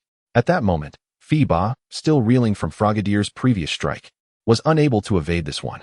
The water pulse struck true, though due to their shared water type, the damage inflicted was not particularly severe. Recognizing that Frogadier's water type moves posed minimal threat to Feebas, Lingyu resolved to alter his strategy. He commanded, "Frogadier, use Lick to continuously disrupt Feebas." As soon as the words left his lips, Frogadier swiftly extended its long tongue in rapid succession towards Feebas, catching it off guard. Enraged by this unexpected onslaught, Feebas retaliated with a series of attacks, but unfortunately, Frogadier adeptly evaded them all due to its agility. Back and forth, Frogadier continued to sap Feebas' stamina. Gradually, Feebas grew weary, its movements becoming increasingly sluggish. Seizing the moment, Lingyu decisively commanded, "Now, Frogadier, deliver a decisive blow while it's vulnerable." Responding to the order, Frogadier leapt into action, launching a flurry of powerful pounds towards Feebas. The first resounding strike struck the water-leap fish squarely in its vital area. At this moment, the water-leap fish was utterly incapable of resisting or evading the assault, forced to watch helplessly as a relentless barrage of blows overwhelmed it, rendering it unable to continue the battle. As the referee loudly declared Zero Feather the victor, the atmosphere in the arena ignited to a fever pitch. This exhilarating triumph belonged not only to the Croagunk, but also to the astute and courageous trainer, Zero Feather, who remained composed in the face of adversity. The audience was captivated by their exquisite skills and seamless coordination, as cheers and applause reverberated throughout the venue. With this victory, Zero Feather successfully advanced to the finals. Chapter 9. Achieving Championship Glory. Having just concluded an intensely fierce battle, Zero Feather and the equally victorious Luo Mingy met once again in the finals. After a brief respite, they returned to the sidelines to hastily restore their Pokémon strength, ensuring they could present their best selves in the upcoming Ultimate Showdown. As time ticked away, both competitors took to the stage once more, standing resolute and ready. Without hesitation, they released their meticulously trained Pokémon partners into the fray. Zero Feather summoned a formidable and fierce Charmeleon, while Luo Mingy sent forth a sleek and vibrant Servine. Upon seeing Luo Mingy's Servine, Zero Feather immediately activated his data eye to examine this remarkable Pokémon's information. Name, Servine. Base stats, 413. Gender, female. Abilities, Tackle, Glare, Vine Whip, Wrap, Leaf Tornado, Substitute. Leaf Blade. Level, 17. Tier, Gym level. Type, Grass. Nature, Reserved.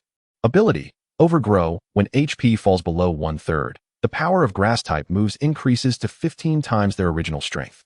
Held item, Miracle Seed, increases the power of Grass type moves by 20. Upon reviewing the information about Servine, he couldn't help but furrow his brow, silently contemplating. This match may not be easy for Charmeleon. Despite the type advantage, there was a mere 3-level difference between them. After all, only recently, after defeating Croagunk, Zero Feather's Charmeleon had just leveled up to 20, learning the inherited move Dragon Claw. With the referee's command, the fierce duel officially commenced. In an instant, Zero Feather swiftly directed Charmeleon to unleash Ember upon Servine. A wave of scorching flames surged towards Servine. However, facing the oncoming inferno, Luo Mingy remained calm, skillfully maneuvering Servine to deftly evade the onslaught. Simultaneously, Servine swung its tail, launching resilient vines in an attempt to ensnare Charmeleon. Yet, Zero Feather reacted promptly, decisively ordering Charmeleon to sidestep, effortlessly avoiding the vine attack. Soon after, Charmeleon lunged towards Servine with astonishing speed, its razor-sharp claws gripping it tightly. Surprisingly, Servine showed no sign of fear upon capture. Instead, under Luo Mingy's masterful guidance, it swiftly executed Vine Whip, ensnaring Charmeleon and restricting its movements. Charmeleon struggled vigorously but could not break free from Servine's grasp. In response, Zero Feather commanded Charmeleon to unleash Dragon Rage at close range. The powerful energy erupted forth, sending Servine flying. Seeing this, Luo Mingy hastily ordered Servine to retaliate with Leaf Tornado. In an instant, a tempest brewed on the battlefield, leaves swirling and coalescing into a green vortex that swept toward Charmeleon. Charmeleon did not falter in the face of Servine's assault. Its eyes glimmered with unwavering determination. Under Zero Feather's command, it unleashed a torrent of flames that intertwined with the Leaf Tornado. Due to the type disadvantage and the gap in power, the Leaf Tornado was swiftly obliterated by Charmeleon's overwhelming Ember. However, the battle was far from over. Charmeleon launched a second wave of attacks, leaving no respite for its opponent. At this moment, Servine had yet to recover from the previous clash when it was struck by Charmeleon's renewed Ember assault. Caught off guard, the embers rained down upon Servine, causing immense pain. Its once vibrant green body became charred black, as if scorched by flames. Witnessing this, Luo Mingy felt her heart wrench. Yet she understood that the outcome of this battle remained undecided. Despite her beloved Servine suffering a grievous blow, she held on to her belief. resolutely refusing to concede. Determined to go all in, Luo Mengi instructed Servine to close the distance to Charmeleon without hesitation. She commanded Servine to use Tackle. With her command, Servine shot forth like an arrow, hurtling toward Charmeleon. In a rush, Charmeleon unleashed a torrent of fire. Despite the inferno, Servine strained to evade the flames and continued its charge toward Charmeleon. Observing Servine's approach, Zero Feather commanded Charmeleon to charge forward as well. Just as Luo Mengi anticipated a head-on collision, at the critical moment of impact, Zero Feather directed Charmeleon to evade Servine's attack, allowing it to strike with Dragon Claw instead, landing a blow to Servine's abdomen and inflicting significant damage. Luo Mengi's eyes widened in disbelief. She had not anticipated Zero Feather's clever maneuvering. Yet, she refused to surrender and continued to guide Servine in its fight. Unfortunately, Servine was now gravely injured and could no longer withstand Charmeleon's relentless assault. Ultimately, Charmeleon's Ember decisively defeated Servine. The referee announced Zero Feather's victory, and the arena erupted with enthusiastic applause. With a smile, Zero Feather stepped forward to shake hands with Luo Mengi, expressing his respect. Despite her defeat, Luo Mengi did not feel disheartened. She recognized that there were many areas where she could learn and improve, and this match had illuminated her shortcomings. For Zero Feather, this victory was merely a starting point. He was acutely aware that future challenges would be even more formidable, yet he felt fully prepared to embrace them. As the finals concluded, Zero Feather claimed the championship title. He ascended the podium with the poise of a victor, as the host excitedly announced, "Congratulations to competitor Zero Feather for winning the championship of this tournament. Please come up to receive your award." Amidst the cheers of the audience, Zero Feather accepted his rewards, 10 Ultra Balls and 5 million Alliance coins. He felt an overwhelming sense of exhilaration, yet understood that this was only the beginning. On his way out of the arena, Zero Feather encountered Luo Mengi. She approached him to offer her congratulations. "Congratulations, Zero Feather. Your strength is truly impressive. I look forward to our next meeting." Zero Feather smiled in response. "Thank you. You were remarkable as well. This competition taught me a great deal." They exchanged smiles, both filled with anticipation for the future. Soon after, they returned to their respective homes. Upon arriving home, Zero Feather eagerly opened the system panel to check on his tasks. Beep detected that the host's task of winning the school tournament championship has been completed. "Would you like to claim your reward?" Zeroyu swiftly clicked yes, and the rewards for the completed task seamlessly entered his system space. Initially, he was presented with a selection of skill discs, which he decided to reserve for future use, as he currently felt no deficiency in skills. Subsequently, he allocated the exquisite energy cubes according to the requirements of his Pokémon. He then retrieved the essence of Ho-Oh and handed it to his Charizard. Upon sensing such a powerful life force, Charizard promptly consumed the essence of Ho-Oh without hesitation. Following the ingestion, the crimson flames on Charizard's tail transformed into a radiant gold. Moreover, Charizard's height surged to over 15 meters. Note, the average height of Charizard's is merely 11 meters. Consequently, Zeroyu opened Charizard's status panel for a closer inspection. Name, Charizard Shining. Base stats, 405. Gender, male. Skills, Scratch, Growl, Ember, Smokescreen, Dragon Rage, Dragon Claw, Glare, Rage, Flamethrower. Inherited, Dragon Dance, Dragon Claw, Dragon Rage, Dragon Breath. Level, 22, Intermediate. Talent, Level 2 Divine. Type, Fire. Nature, Stubborn. Ability, Blaze. When HP is low, it enhances the power of Pokémon's moves. Item, Charcoal. Currently comprehending the Fire Law. Progress, 1/100. Due to Charizard's utilization of Ho-Oh's essence, it ascended 2 levels and preemptively mastered its formidable fire move, Flamethrower. Additionally, its talent elevated to Level 2 Divine, and it fortuitously began to grasp the Fire Law, albeit only a slight understanding, but he was content to take it slowly. Witnessing Charizard's significant advancement in strength brought Zeroyu immense joy. Finally, regarding the quasi-divine offspring, Zeroyu examined the randomly acquired creature and discovered it to be a young Bagon. He promptly retrieved the Pokeball containing the young Bagon from his system space. Releasing the Bagon, he proceeded to inspect its information. Name, Bagon. Base stats, 300. Gender, male. Skills, Tackle, Glare. Level, 1. Talent, Champion level. Type, Rock, Ground. Nature, Stubborn. Ability, Guts. If afflicted with a status condition, its tenacity boosts its attack. Item, None. Upon reviewing Bagon's information, Zeroyu was elated and subsequently released his Metagross and the Darkrai. he had previously obtained. He allowed them to familiarize themselves while providing them with energy cubes to enhance their combat abilities. Thus, the 5 Pokémon engaged in playful chaos, nearly dismantling Zeroyu's home. Chapter 10. Choosing a University. On the first day following the school competition, Zeroyu's phone incessantly rang, inundated with calls from admission officers of prestigious universities, all expressing their desire for him to join their esteemed institutions. Overwhelmed by the relentless barrage of calls, Zeroyu found it exceedingly bothersome, to the extent that it severely disrupted his rest. In exasperation, he decided to turn off his phone, yearning for a moment of tranquility. However, just as he believed the disturbances had subsided, a series of urgent knocks shattered the silence of his home. Thud, thud, thud. As time passed, the knocking grew louder and more frequent. Unable to endure the incessant interruption, Zeroyu reluctantly rose to answer the door. When he opened the door with considerable reluctance, he was met by a middle-aged man clad in a sharp suit and adorned with spectacles, standing outside. Upon seeing Zeroyu, the man's lips curled into a gentle smile, and he spoke. "Hello, I am the admissions director from Qingbei University. I am here to invite you to join our institution." Zeroyu, feeling rather exasperated, replied, "I am quite overwhelmed. Could you please refrain from pursuing me any further?" The admissions director chuckled amiably. "Do not misunderstand, young man. Our university is one of the nation's premier establishments, offering the best methods for training Pokémon and unparalleled growth support." Zeroyu's heartbeat quickened slightly, yet he resolutely shook his head and replied softly, "Thank you for your kindness, but this is a significant decision, and I require more time to contemplate." As soon as he finished speaking, he turned to close the door. At that moment, the admissions director swiftly extended his arm to prevent the door from shutting and handed Zeroyu a meticulously crafted business card alongside a detailed list, stating earnestly, "Here is my business card. Should you have any inquiries or require assistance, do not hesitate to reach out to me." This list outlines a series of enticing benefits we offer to outstanding students. We sincerely hope you will consider becoming a part of Qingbei University. After a brief moment of hesitation, Zeroyu accepted the card and list, hastily glancing through them before tucking them into his pocket.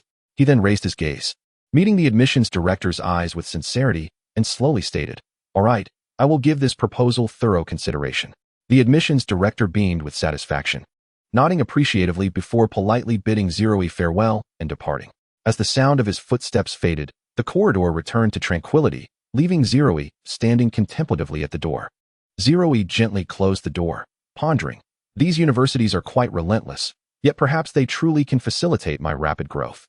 However, scarcely had the door clicked shut when another round of urgent knocking echoed once more. With a resigned sigh, Zeroyu mused, could it be yet another admissions officer? Reluctantly, he opened the door, and indeed, there stood an elderly gentleman dressed in a traditional Chinese suit. "Greetings, I am the vice president of Hucking University," the elder introduced himself, his voice steady and resonant. Zeroyu gazed at him in astonishment, for Hucking University is one of the top institutions in the country. The vice president personally visiting was beyond his expectations. With a warm smile, the vice president continued, "Our faculty comprises exceptionally talented individuals, and our institution boasts numerous advanced training grounds and secret realms. Should you enroll, I will grant you a week's access to explore any secret realm of your choosing and a month's privilege to utilize our advanced training facilities, along with a stipend of 10 million alliance coins." Upon hearing such alluring terms, Zeroyu felt a surge of temptation. He had always been eager to explore secret realms, yearning to discover powerful Pokémon and rare items within. The prospect of encountering legendary beasts in some of these realms exhilarated him. Nevertheless, he maintained a facade of calmness, responding nonchalantly, "I will consider this carefully." The vice president nodded slightly, leaving behind a well-crafted promotional brochure. Shortly thereafter, a flurry of admissions officers from various prestigious universities arrived. Yet Zeroyu, without hesitation, declined their offers, meticulously retaining the materials and benefits they presented. Ultimately, he diligently organized the admissions information he had received and, after thorough deliberation, resolutely chose the university that offered the most favorable conditions, Hucking University. Thus, he dialed the number provided in the documents, and the voice on the other end belonged to the vice principal. Without preamble, Lingyu directly inquired, "I wish to understand, if I were to join your esteemed institution, would there be additional privileges beyond those you previously mentioned?" Lingyu's approach was forthright. The vice principal paused for a moment before responding. "Should you choose to enroll at Hucking University, we shall provide you with an exclusive selection list of Pokémon carrying items and a list for skill learning machines. You will have the liberty to select any items and skill machines available at our institution. Furthermore, we will supply advanced Pokemon energy cubes. However, I must impose an additional condition. You are required to undergo a training assessment each month. If you successfully pass this evaluation, your benefits may be further enhanced. Conversely, should you fail, these privileges will be revoked. Are you able to accept this? Upon hearing the offered terms and conditions, Ling Yu calmly replied, "This sounds quite enticing. I am willing to accept your challenge, and I graciously accept your invitation." The vice principal appeared to have anticipated this response, his face breaking into a broad smile as he said, "Excellent, Student Ling. We warmly welcome you to Hucking University. Alliance coins will be directly transferred to your mobile phone, and the remaining rewards will be distributed after your enrollment. The admission letter will be delivered to your doorstep tomorrow and in 1 week's time. You may come to the university to register with the letter." After listening to the vice principal's words, Ling Yu nodded slightly in agreement with the principal's arrangements before hanging up the phone. Once the call was terminated, Ling Yu clenched the documents in his hand, a resolute glimmer illuminating his gaze. He understood that a new chapter in his life was about to unfold, one filled with challenges and opportunities within the realm of university life. After finishing the call, Ling Yu suddenly remembered that he had yet to check in for the day, and thus he mentally commanded, "System, initiate today's check-in." Ding. Check-in successful. Congratulations, Master. You have received 10 rare candies. Each rare candy increases a Pokemon's level by 1. Ineffective for Pokemon above level 90. Upon seeing the rewards from today's check-in, he was utterly elated, for rare candies were items that existed solely within the game, entirely absent from reality. To his astonishment, the system had managed to procure such an item that did not exist in the real world. He pondered, to whom should he allocate the rare candies? The strength of his Metagross was already sufficient at this stage, as was Darkray's. Thus, he was left with the options of Charmeleon, Froakie, and the young Bagon. Since he cherished all 3 Pokemon, he decided to distribute the rare candies evenly between Froakie and Charmeleon, granting each 5. As for Bagon, he had other plans. After using the rare candies, both Charmeleon and Froakie felt a significant surge in their power. Charmeleon advanced 5 levels, reaching level 27, while Froakie similarly ascended 5 levels to level 21. Additionally, learning the new move Smokescreen. Witnessing their remarkable growth, Ling Yu's excitement swelled. He then resolved to search for a new house. As his current dwelling was too cramped, he envisioned acquiring a spacious and tranquil abode suitable for both living and training his Pokemon. After conducting an online search, he ultimately found a villa located in the suburbs, surrounded by picturesque scenery, perfectly suited to his needs. The following day, Ling Yu arrived at the villa. The house was expansive, featuring a spacious yard that allowed his Pokemon to roam freely. He was thoroughly satisfied and promptly signed a contract. With the housing issue resolved, Ling Yu began preparing for his enrollment. He purchased essential living supplies while also delving into various aspects of Hucking University. During the days leading up to the start of classes, Ling Yu remained industrious. He trained diligently with his Pokemon each day, enhancing their capabilities. He firmly believed that through learning and training at Hucking University, both he and his Pokemon would grow stronger. It is worth noting that while he had previously lacked a suitable rationale for his Metagross, the university environment would furnish him with ample excuses to explain its presence, marking the onset of Metagross's prowess. Chapter 11. Journey to the Magical City. Time flew by, and in the blink of an eye, 6 days had passed. Given that Bagon had just hatched, it had only mastered 2 skills, Bite and Leer. With no other options, Ling Yu had to rely on Charmeleon and Froakie to assist Bagon in leveling up. How would this be accomplished? Ling Yu instructed Charmeleon and Froakie to locate wild Pokemon, then have them reduce the wild Pokemon to a near-fainting state, allowing Bagon to deliver the finishing blow. The reason for not deploying Metagross and Darkrai was their overwhelming strength, which often frightened away other Pokemon before they even made their appearance. Thus, the task of helping Bagon level up fell to Charmeleon and Froakie. With their assistance, Bagon's growth was rapid. In just 6 days, it ascended 9 levels, from level 1 to level 10, learning the move Sandstorm in the process. Moreover, Charmeleon and Froakie also leveled up during this time, with Charmeleon reaching level 28 and Froakie level 22. During these 6 days, Ling Yu experienced a stroke of extraordinary luck during his check-in.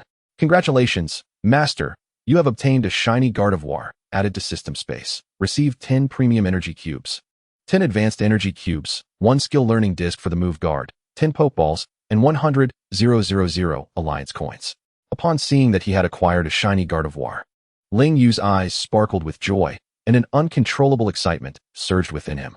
In his previous life, Gardevoir was immensely popular among netizens, affectionately dubbed the wife Pokémon.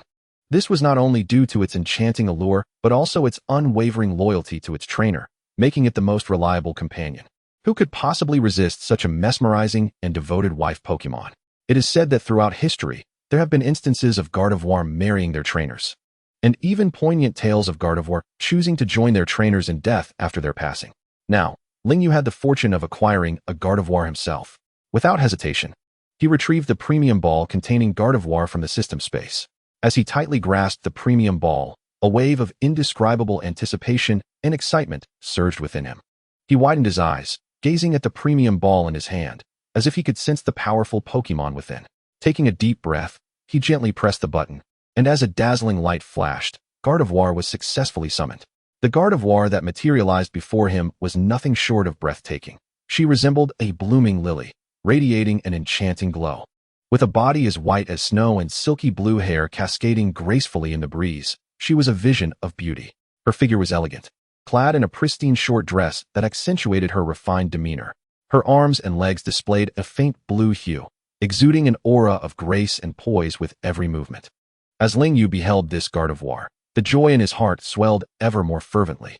He could never have anticipated that the system's reward for signing in would be such a rare and unique shiny Galade. Thus, he immediately utilized his data vision to examine the details of this splendid creature. Name: Galade Shiny. Base stats: 518. Gender: female. Abilities: Howl, Telekinesis, Shadow Clone, Teleport, Wish. Magical Leaf: Meditate, Illusion, Seal, Prophet, Temptation, Hypnosis, Dream Eater, Guard, Hyper Voice, Magical Shine, Shadow Ball, Psychic, Moonlight, Drain Kiss, Destiny Bond. Level: 65, Champion level. Potential: Champion grade. Types: Psychic, Fairy. Nature: Timid. Special ability: Synchronize. If inflicted with burn, poison, or paralysis by another Pokémon, it inflicts the same status condition on that Pokémon. Held item: None. Upon seeing the information about the shiny Galade, Lingyu was nearly overwhelmed with excitement. Wow, he had acquired yet another champion-level Pokémon. What did this signify? It meant that he had grown powerful enough to walk with swagger. Of course, this was under the condition that he did not encounter those legendary beasts or champion-level trainers. In an exceptionally good mood, Lingyu prepared to return home. Initially, he had hoped to have his newly acquired Galade use teleport to whisk him back home, but unfortunately, this Galade had just been obtained and was unfamiliar with its surroundings, let alone the location of his house. Left with no alternative, Lingyu summoned his Metagross and rode it back home. Upon arriving, Lingyu swiftly organized the belongings he needed to carry and planned to set off early the next morning for Hucking University. However, before that, an important matter awaited his attention: the grudge between him and Li Chang. With this thought in mind, Lingyu visited a street vendor and casually selected a mask and a black cloak for disguise. Although deep down he believed it unlikely he would cross paths with Li Chang after reaching the magical city. His vengeful nature could not tolerate the grievances Li Chang had inflicted upon him. Thus, after careful deliberation, he resolutely decided to eradicate Li Chang and his entire family. First, Lingyu used various channels to ascertain the location of Li Chang's residence, only to be astounded to discover that Li Chang was indeed an important young member of a prominent family. Consequently, out of caution, he feared that merely silencing Li Chang's family might invite future troubles, prompting him to resolve to eliminate the entire Li clan. As night fell, Lingyu donned his black cloak and mask, exuding an air of mystery. He gently patted the Galade in his arms, signaling her to prepare for action. Then, embracing Galade, he instructed her to use teleport, and in the blink of an eye, they arrived above the Li family estate. Utilizing Galade's formidable psychic powers, the pair floated ghost-like in the air.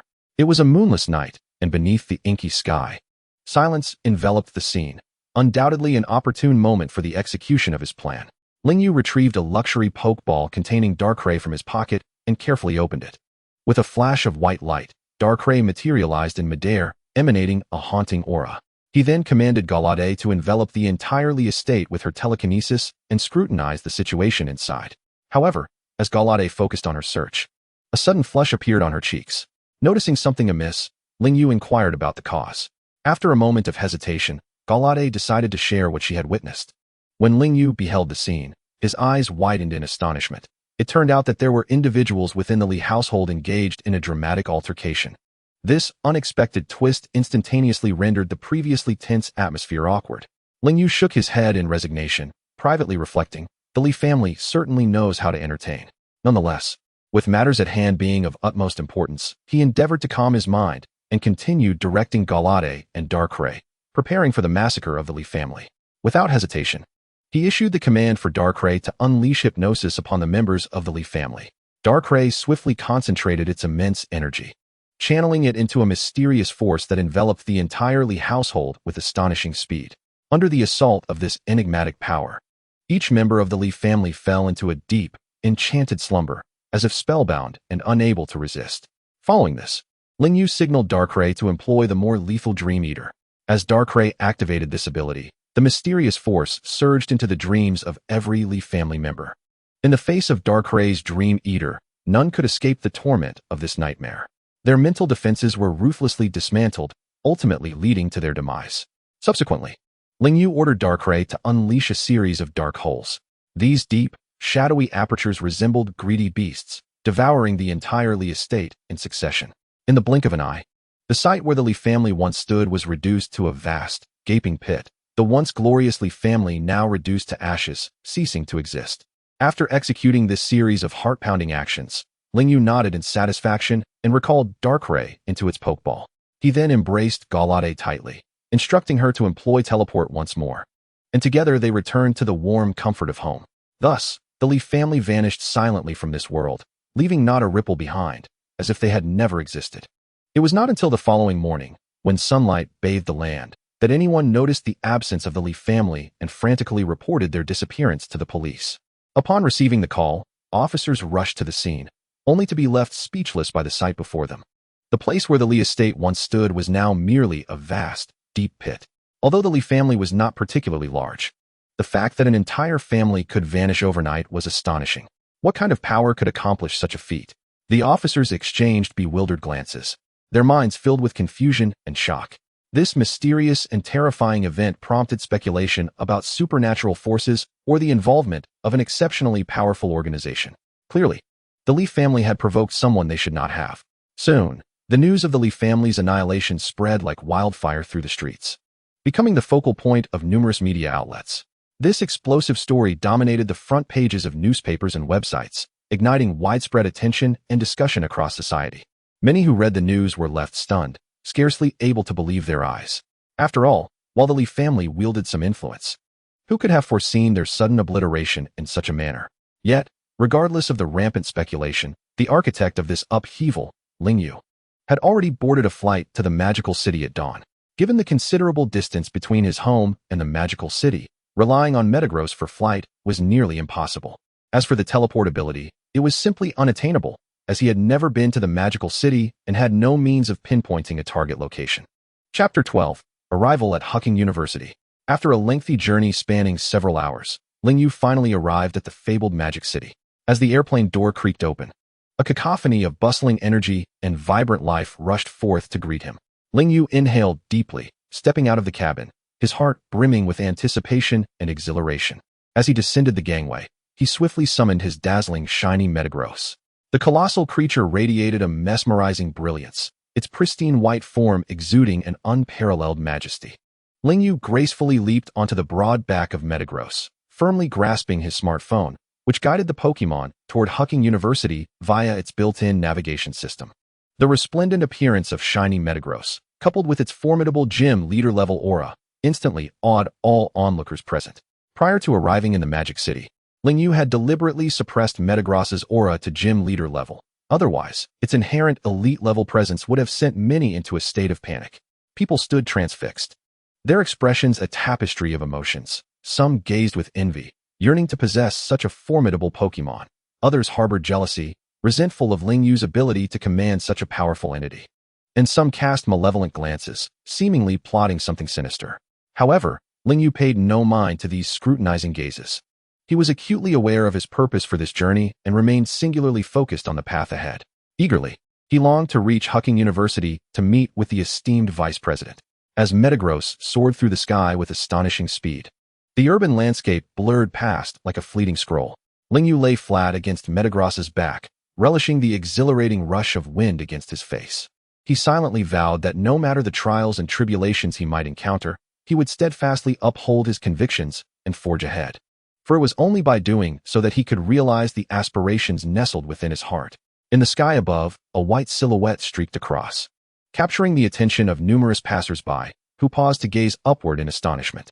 As the distance closed, it became evident that the white figure was none other than the magnificent Shiny Metagross. Perched upon its back was a young and handsome man named Lingyu, who was en route to Hucking University. Upon reaching the university entrance, Lingyu noticed a throng of new students gathering for registration. However, as he had been specially recruited by the vice president, there was no need for him to queue. As he descended from the skies atop Shiny Metagross, the students below were instantly captivated by the sight before them. Their eyes widened in disbelief as they fixated on the imposing Shiny Metagross, their mouths agape in astonishment. As if one could fit an egg inside, whispers rippled through the crowd. Who is this person? How could he possibly possess such a powerful Shiny Metagross? I don't know, but he exudes an extraordinary aura. He must hail from some prestigious lineage. How enviable. If only I could have a Shiny Metagross like that. Dream on. With our current abilities, we are hardly deserving of a Pokemon of that caliber. We should focus on improving ourselves first. The chatter surrounding Lingyu was rife with speculation. Yet, in the face of these remarks, he merely smiled faintly, offering no response. He recalled Metagross, striding purposefully toward the university, leaving behind a throng of students consumed with envy and resentment. Just as he was about to step onto campus, a figure suddenly obstructed his path. Hey, where did you come from? Who gave you permission to swagger in like that? A burly, arrogant student blocked his way. Lingyu cast a disinterested glance at the individual, but chose not to respond. He found little interest in engaging with such provocateurs. However, the student seemed oblivious to the disdain he elicited, growing increasingly brash. Let me tell you, I am a prominent member of the student council. Everyone must adhere to the school rules and wait in line. Faced with such arrogance, Lingyu's brow furrowed slightly, annoyance bubbling beneath the surface. Yet he restrained his temper and remained silent. He then leisurely produced the acceptance letter personally sent by the vice president, expressionless as he presented it to the student. The student nonchalantly accepted the letter, glancing at it with indifference, but his demeanor shifted dramatically as his face turned a deep shade of embarrassment. What? You're actually a student specially recruited by the vice president. My sincerest apologies. I failed to recognize your esteemed status. Please forgive my earlier rudeness. His tone had transformed, now laced with obsequiousness and flattery. Lingyu, accustomed to such insincere behavior, felt a twinge of irritation and did not even spare the student another glance as he bypassed him. Entering the campus without looking back, the student watched Lingyu's retreating figure, his previously benign expression morphing into one of malice, teeth clenched as he seethed inwardly. That arrogant brat. How dare he? One day, I will make him pay for his insolence. At that moment, his heart burned with resentment and indignation, a raging inferno of fury within him. Once inside the campus, Lingyu felt somewhat disoriented. The vast expanse of the school resembled a complex labyrinth. He scratched his head, muttering to himself in frustration, "This is troublesome. How on earth do I find the vice president's office?" Just as he felt at a loss, he caught sight of a beautiful garden not far ahead. With a glimmer of hope, he decided to head towards it, hoping to glean some guidance. Upon entering the garden, his gaze fell upon an elderly gentleman meticulously pruning the foliage. Lingyu hastened toward him, prepared to inquire about the direction to the vice president's office. As he drew closer, he noticed the old man possessed an extraordinary aura, akin to that of a sage. Taking a deep breath, Lingyu respectfully asked, "Good sir, greetings. I am new here and would like to inquire where the vice president's office is located." The elder smiled gently, slowly extending his hand to point in a particular direction while softly imparting the route. Lingyu expressed his gratitude repeatedly and turned to follow the indicated path. However, just a few steps later, an unusual sensation washed over him.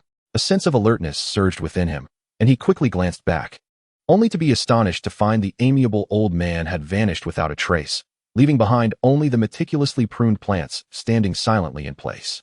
In that instant, a chill crept up Lingyu's spine as realization dawned upon him. He had just encountered a formidable trainer. A wave of apprehension swept over him as he reflected on the encounter. Lingyu became acutely aware, scrutinizing his surroundings with heightened vigilance, while his hands tightly gripped the high-grade pokeball that contained Metagross, ready for whatever may come. The moment was nigh.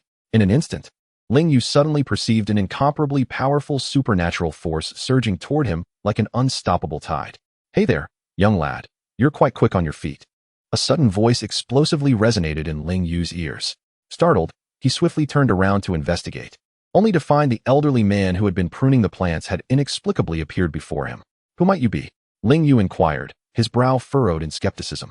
"I am the president of Hucking University," the elderly gentleman replied with a warm smile, his tone amiable. "May I inquire what brings you to seek out our vice president?" Upon hearing this, Ling Yu, who had been in a heightened state of tension, finally relaxed a bit and candidly recounted the entire sequence of events to the president. After attentively listening, the president nodded with a satisfied smile and promptly led Ling Yu directly to the vice president's office without further ado. The president gently knocked on the door and, upon receiving permission, slowly pushed it open, smiling as he addressed the vice president. "Is this the Ling Yu student you mentioned?" Quite impressive indeed. Ling Yu stepped into the office with resolute strides, his gaze landing on a bespectacled middle-aged man with a serious demeanor who was seated behind a desk, scrutinizing him. Undoubtedly, this was the very vice president who had personally visited him recently, extending a heartfelt invitation. Seeing Ling Yu, the vice president quickly rose from his seat, his face radiating genuine warmth and enthusiasm as he extended his right hand. "Welcome, Ling Yu. I have eagerly anticipated your arrival." Ling Yu politely shook hands with him and, after a brief exchange of pleasantries, directly stated the purpose of his visit. The vice president smiled slightly, indicating his understanding, and then retrieved a meticulously prepared list from his drawer, placing it gently on the desk and sliding it toward Ling Yu. "This document outlines your generous rewards, including a selection of skill-learning discs and various items from which you may choose. Feel free to peruse and select at your leisure." Ling Yu cautiously accepted the list, scrutinizing it with great care. The thin sheet of paper was densely packed with an array of items and discs, overwhelming to behold. However, he was not distracted by these myriad choices. He swiftly scanned the list, his eyes sharp as if he could perceive the latent power and value hidden behind each item. After careful contemplation, Ling Yu decisively selected the two most precious and unique items, a prestigious cloak and a skill-learning disc for Sunny Day. Upon finalizing his choices, he expressed his heartfelt gratitude to the vice president. The esteemed vice president, with a smile, waved his hand dismissively, indicating that this was merely a well-deserved reward for Ling Yu's relentless efforts. Following this, the vice president informed Ling Yu that arrangements had been made for his weekly access to the secret realm and a month's access to the advanced training ground. Furthermore, he would receive ample supplies of high-grade energy cubes delivered to his dormitory daily, alongside the meticulously chosen items and discs. Hearing this, Ling Yu nodded in satisfaction and once more thanked the vice president. He then turned and left, striding purposefully toward his new dormitory. There awaited not only a comfortable environment and precious resources, but also an unknown journey brimming with challenges and opportunities. Guided by the vice president's instructions, he quickly located his dormitory. Arriving at the student housing area, he beheld 10 uniquely designed, independent villas, each marked with a number from 1 to 10 according to their size. Observing these villas and their numbers, Ling Yu mused, "Ah, so dormitory assignments are based on strength." Approaching villa number 5, he pondered, "Number 5? Does the president believe my strength places me 5th among the newcomers? I wonder if those ahead of me are stronger." After contemplating, he stepped into villa number 5. Upon entering, he was greeted by an opulent interior, complete with every conceivable amenity. He exuberantly hopped to his room, flinging his backpack onto the bed, then threw open the window with a flourish, delighting in the view outside. At that moment, his phone rang. Dingling. Ling Yu picked it up to find an unfamiliar number. He answered, "Hello? Is this Ling Yu?" "It's the vice president speaking." A voice responded from the other end. "Vice president, is there something you need?" Ling Yu inquired curiously. "Indeed. The school hosts a Pokémon tournament every month, and I would love for you to participate," the vice president said. Ling Yu hesitated for a moment. After all, he had only just arrived at the school and was still unfamiliar with the situation. However, he soon realized this was an excellent opportunity to showcase his strength, so he readily agreed. The vice president was delighted. "Then it's settled. The specific details regarding the date and rules will be sent to you. Prepare well. I believe you will achieve great results." After hanging up, Ling Yu took a deep breath, resolutely vowing to astonish everyone at the competition. Chapter 13.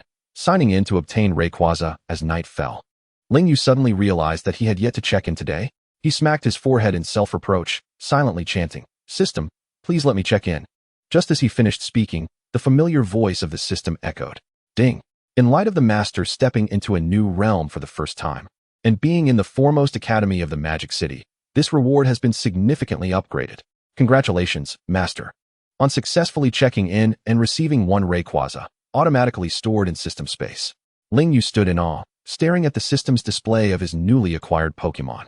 How could this be? A Rayquaza? Good heavens, with it, wouldn't he be invincible? Oh system, how I adore you. Unable to contain his elation, Ling Yu reveled in his extraordinary fortune. Surely, everyone is familiar with Rayquaza, the legendary Pokémon.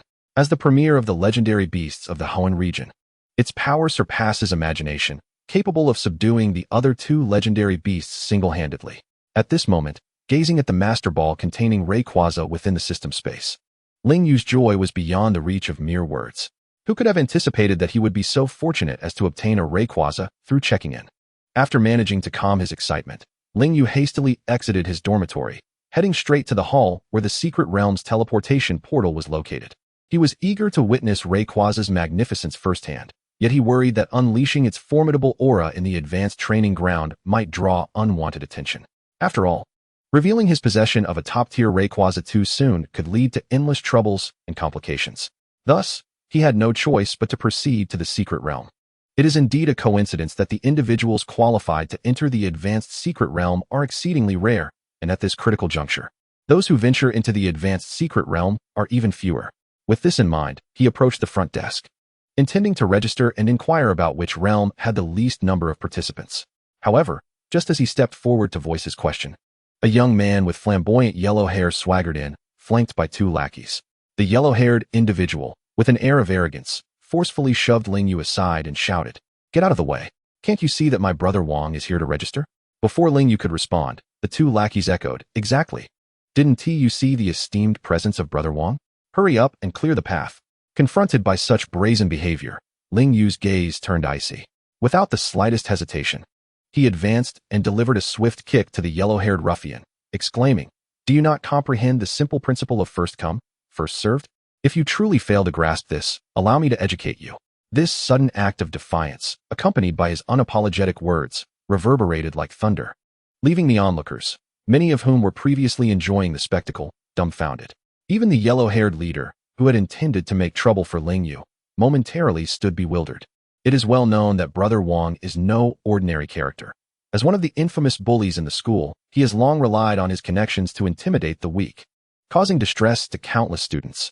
Witnessing Ling Yu audaciously confront him in public, many felt a sense of vindication while simultaneously worrying for Ling Yu's safety.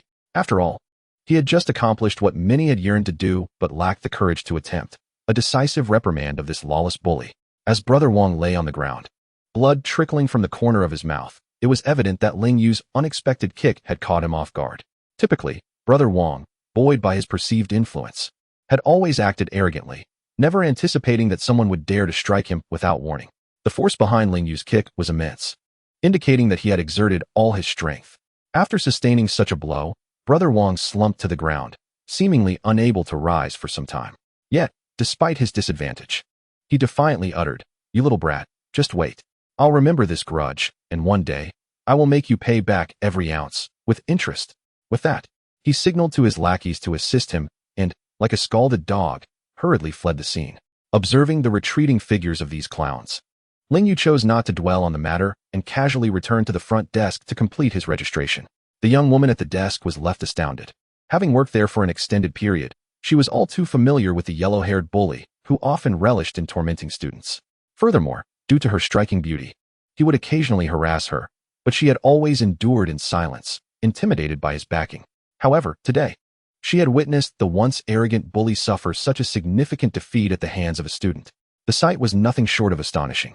Realizing the gravity of the situation, she leaned closer to Ling Yu, lowering her voice in a hushed tone. "Classmate, that troublesome student has formidable connections. I advise you to find a safe place to lay low, lest you face his wrath." In response to her well-meaning warning, Ling Yu merely smiled lightly and, with an air of nonchalance, declared, "No worries, I am invincible." Without further ado, he resolutely turned and made his way toward the path leading to the advanced secret realm. Observing Ling Yu's retreating figure and his fearless demeanor, she could not help but feel a surge of admiration. At that moment, he appeared utterly captivating and striking. Though Ling Yu assured her that everything was fine, her inner concern lingered, fearing he might encounter the yellow-haired bully's malicious retribution. Yet, as a mere front desk attendant, devoid of power or influence, what could she possibly do? Upon arriving at the portal of the secret realm, Lingyu gazed at the shimmering, enigmatic script that read Serene Forest. A wave of anticipation and curiosity surged within him. The instant he stepped through the portal, an unprecedented sensation enveloped him, as if an invisible force were holding him tightly, causing the surrounding scenery to blur. Suddenly, a dizzying wave of vertigo struck, nearly causing him to lose his balance. However, amidst this disorientation, he felt his body becoming astonishingly light, as if breaking free from the shackles of gravity. In an instant, a powerful force yanked him into the portal. As he traversed through the portal, brilliant flashes of light danced before his eyes, accompanied by a deafening roar echoing in his ears. At that moment, Lingyu felt as though he were traversing a fantastical time tunnel, racing through the void and the continuum of time. Finally, when he reopened his eyes, he was astonished to find himself in an entirely unfamiliar locale. Before him lay an expansive, lush primeval forest, filled with towering trees whose thick foliage seemed to narrate tales of the passage of time and the resilience of life. The air was imbued with a unique fragrance, refreshing and invigorating, uplifting his spirit. This sensation was novel to Lingyu. A profound sense of freedom and exhilaration filled his heart. Having just experienced the wondrous journey through the portal, he deeply understood that this world brims with boundless possibilities. Now, they stood on the brink of an era filled with miracles and opportunities for exploration. With eager anticipation, Lingyu resolved to seek out an open space within the forest to unleash the sky splitter he had just acquired upon signing in. He summoned the Metagross and gracefully leaped onto its back, rising into the sky. During his search for a secluded area, to avoid being spotted by other students with his sky splitter, Lingyu directed the Metagross to fly in a specific direction for quite some time until they reached a tranquil spot far removed from civilization. However, Lingyu did not hasten to summon the sky splitter. Instead, he first released his Shineduo, allowing her to utilize her sensing abilities to meticulously scout the surroundings for any onlookers. Only after ensuring the area was clear did he retrieve the Master Ball containing the sky splitter from his system space. Taking a deep breath to steady himself, he firmly grasped the Master Ball and forcefully tossed it forward. The Master Ball bounced twice upon landing before erupting into a dazzling burst of white light. As the light ascended, a mesmerizing column of brilliance shot skyward, and moments later, an enormous, majestic dragon appeared in midair. Upon its head grew a pair of sharp, formidable double horns, its entire body a deep, inky black, adorned with resplendent, golden patterns. This majestic and imposing dragon was none other than the legendary Rayquaza. It stretched its powerful form to the fullest, unleashing a thunderous roar that echoed through the heavens, its unparalleled aura sweeping across the surrounding miles, causing even the dense forests nearby to tremble in response. As a mysterious spirit dwelling within the ozone layer of Earth, Rayquaza feasted upon the water and meteors of the atmosphere. The consumption of meteors bestowed upon it the remarkable benefit of enabling a unique internal structure known as the Heavenly Emperor organ to accumulate energy. Once it mastered the skill Dragon Ascent, Rayquaza could harness the surging energy stored within the Heavenly Emperor organ to achieve a form of super evolution. At this moment, Lingyu gazed upwards in awe at Rayquaza soaring in the sky, his heart brimming with reverence and uncontainable excitement. He had finally fulfilled his wish. Witnessing this legendary being with his own eyes, even more astonishing was the fact that the Rayquaza before him was the rare shiny form. The memory of the shiny Rayquaza single-handedly defeating 7 legendary Pokémon in a breathtaking spectacle lingered in Lingyu's mind as an unforgettable classic. Now he too possessed a shiny Rayquaza. Although the bond with the Pokémon acquired through the system was at its maximum, the proximity to this magnificent creature allowed Lingyu to deeply appreciate its majesty. Thus, he utilized his data vision to inspect Rayquaza's information. Name: Rayquaza Shiny. Base stats: 680. Gender: none. Abilities: Hurricane, Dragon Ascent, Origin Pulse, Crunch, Dragon Claw, Hyper Voice, Dragon Dance. Rest: Crunch, Air Slash, Fly, Dragon Tail, Extreme Speed, Awakening Power, Ice Beam, Protect, Earthquake, Dragon Pulse, Draco Meteor. Level: 90. Potential: Level 1 God. Type: Dragon, Flying. Nature: Jolly. Ability: Airlock. Negates all weather effects upon entry. Held item: none. Role: none.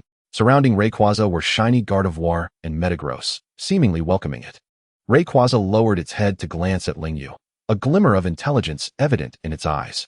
Lingyu took a deep breath, attempting to establish a mental link with Rayquaza. Gradually, he began to sense Rayquaza's thoughts and emotions. Rayquaza, from this moment forth, you shall be my partner, Lingyu whispered. Rayquaza roared in response, as if acknowledging Lingyu's words. Gazing at the shiny Rayquaza before him, Lingyu felt an almost surreal sensation. Having traversed into this world for less than 2 months, he had already acquired the power to shake the very foundations of the league. With this thought in mind, he hastily checked his system inventory, realizing it had been a while since he organized his items.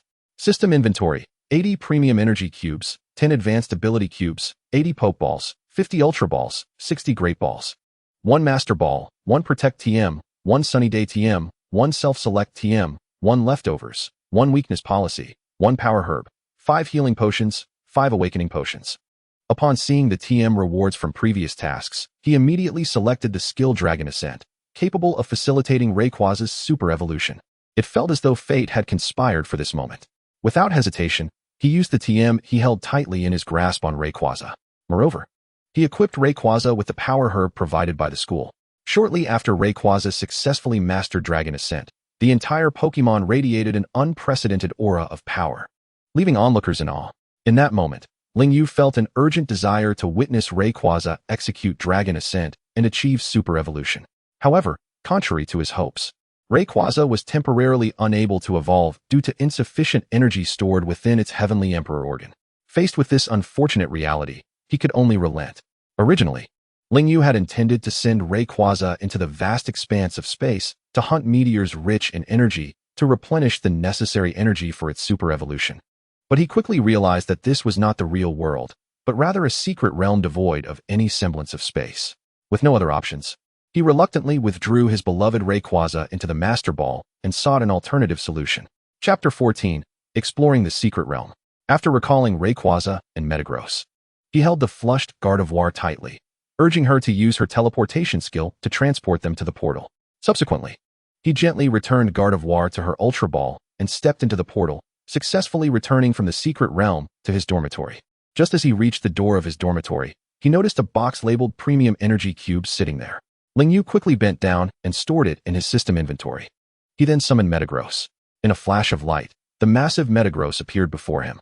Lingyu skillfully leaped onto Metagross's broad, sturdy back. As Metagross soared into the sky, it swiftly carried Lingyu away from Hucking University, heading towards the forests on the outskirts of Magic City. Before long, they landed in a dense forest near Magic City. Metagross landed smoothly, and Lingyu nimbly jumped down from its back. He released Gardevoir from her Ultra Ball, instructing her to carefully scout the surroundings for any signs of life. Once assured of their safety, Lingyu took a deep breath and threw the Master Ball containing Rayquaza. In an instant, a dazzling light flashed, and the legendary shiny Rayquaza appeared in midair. Lingyu gazed resolutely at Rayquaza, issuing his command: "Go forth, ascend to the atmosphere, and seek meteors to consume. Quickly gather energy within you." Rayquaza let out a long howl, seemingly comprehending its master's command, twisting its body to soar into the distant sky, disappearing above the clouds. Watching Rayquaza escape from the Master Ball and ascend into the heavens, Lingyu felt a surge of anticipation.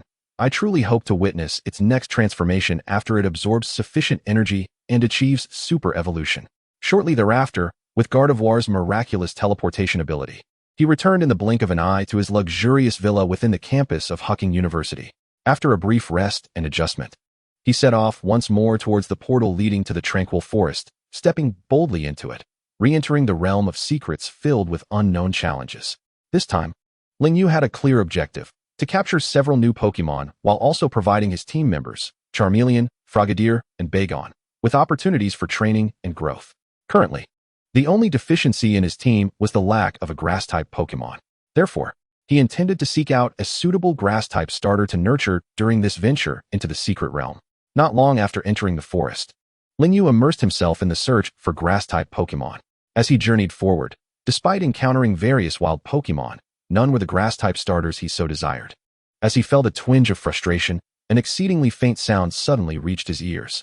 Cautiously, he followed the direction of the sound, and at last, beneath a towering tree, he discovered his target, a petite, enchanting wood gecko, delightfully nibbling on a fruit. Witnessing this scene, a surge of joy welled up within Lingyu. Was this not one of the Grass-type starters he had longed for? Seizing the moment, he promptly summoned Darkrai and, observing the opportune instant while the wood gecko was wholly engrossed in its feast, he unhesitatingly unleashed Hypnosis. In an instant, the poor creature's eyes rolled back, and it collapsed onto the ground, succumbing to a sweet slumber. Without delay, Lingyu retrieved the prepared Pokeball and hurled it towards the slumbering wood gecko. The Pokeball struck the creature precisely, enveloping it in a radiant crimson light before it swiftly vanished inside the sphere. However, what transpired next took Lingyu by surprise. The Pokeball began to shake violently, as if the wood gecko within was desperately resisting. As the ball rocked twice, Lingyu felt a wave of anxiety, but then, with a muffled thud, the shaking ceased. It was a success. Ecstatic, Lingyu realized he had successfully captured the wood gecko he had coveted for so long. He hurriedly approached and picked up the Pokeball containing the wood gecko, raising it triumphantly while echoing Ash's iconic phrase, "I caught a wood gecko." Gazing at the Pokeball in his hand, Lingyu's excitement was palpable. Even though he possessed numerous powerful Pokémon, this marked his first successful capture in the wild, and the novelty of the experience thrilled him immensely. A satisfied smile graced Lingyu's face as he recalled Darkrai to its Pokeball, then released his Charmeleon, Froakie, and the newly captured wood gecko. He employed the Eye of Data on the wood gecko, meticulously examining its information. Name, wood gecko. Base stats, 310. Gender, female. Abilities, pound. Leer, absorb, quick attack. Level, 13. Potential, gym level. Type, grass. Nature, timid. Ability, overgrow, increases the power of grass-type moves when HP is low. Item, none. After reviewing the wood gecko's information, Lingyu secretly rejoiced. This little one is truly remarkable. Encountering a gym-level starter in the wild is a rarity, and I am indeed fortunate. He then turned his attention to his other 3 Pokémon. Contemplating his next course of action, Lingyu resolved to capitalize on his current access to the secret realm, training vigorously until his permission expired. Thus, he summoned his shiny Gardevoir and Metagross, assigning them to lead 2 Pokémon each for leveling up. In this manner, Gardevoir took the wood gecko and Bagon under her wing, while Metagross guided Charmeleon and Froakie, embarking on a quest to battle wild Pokémon. While they were indeed battling, it resembled a one-sided slaughter more than a fair fight. Gardevoir and Metagross utilized their formidable psychic powers to subdue the wild Pokémon, allowing their charges to unleash relentless assaults until their opponents were vanquished. Given Gardevoir and Metagross's overwhelming levels compared to most Pokémon in the secret realm, their training journey progressed exceptionally smoothly. Meanwhile, Lingyu leisurely followed behind, as if strolling through a garden. As Lingyu and his companions ventured deeper into the forest, they suddenly heard a cacophony of sounds. Lingyu, alert, peered ahead and beheld a swarm of Beedrill, akin to ravenous wolves, fiercely engaging in battle with a Charmeleon. It appeared they had encountered another trainer. Lingyu murmured. He then stepped towards the fray, ready to extend a helping hand to the beleaguered trainer. The fellow student was frantically directing his Charmeleon, struggling to fend off the relentless onslaught of Beedrill. Despite Charmeleon's fire typing, it found itself overwhelmed, enduring a barrage of attacks. As time passed, new wounds appeared on Charmeleon, which was on the brink of collapse. In an instant, Lingyu commanded Gardevoir and Metagross to unleash their psychic powers, resembling invisible hands that firmly held the menacing Beedrill at bay. He then instructed Charmeleon and the other Pokémon to charge forward, akin to a tiger descending a mountain, to eliminate the swarm of Beedrill. With the Beedrill unable to retaliate, the 4 Pokémon relentlessly attacked, allowing Lingyu to effortlessly rescue the trainer. Once saved, the trainer collapsed onto the ground in relief. Lingyu regarded him gently and said, "Hello, I am Lingyu, a freshman at Hucking University."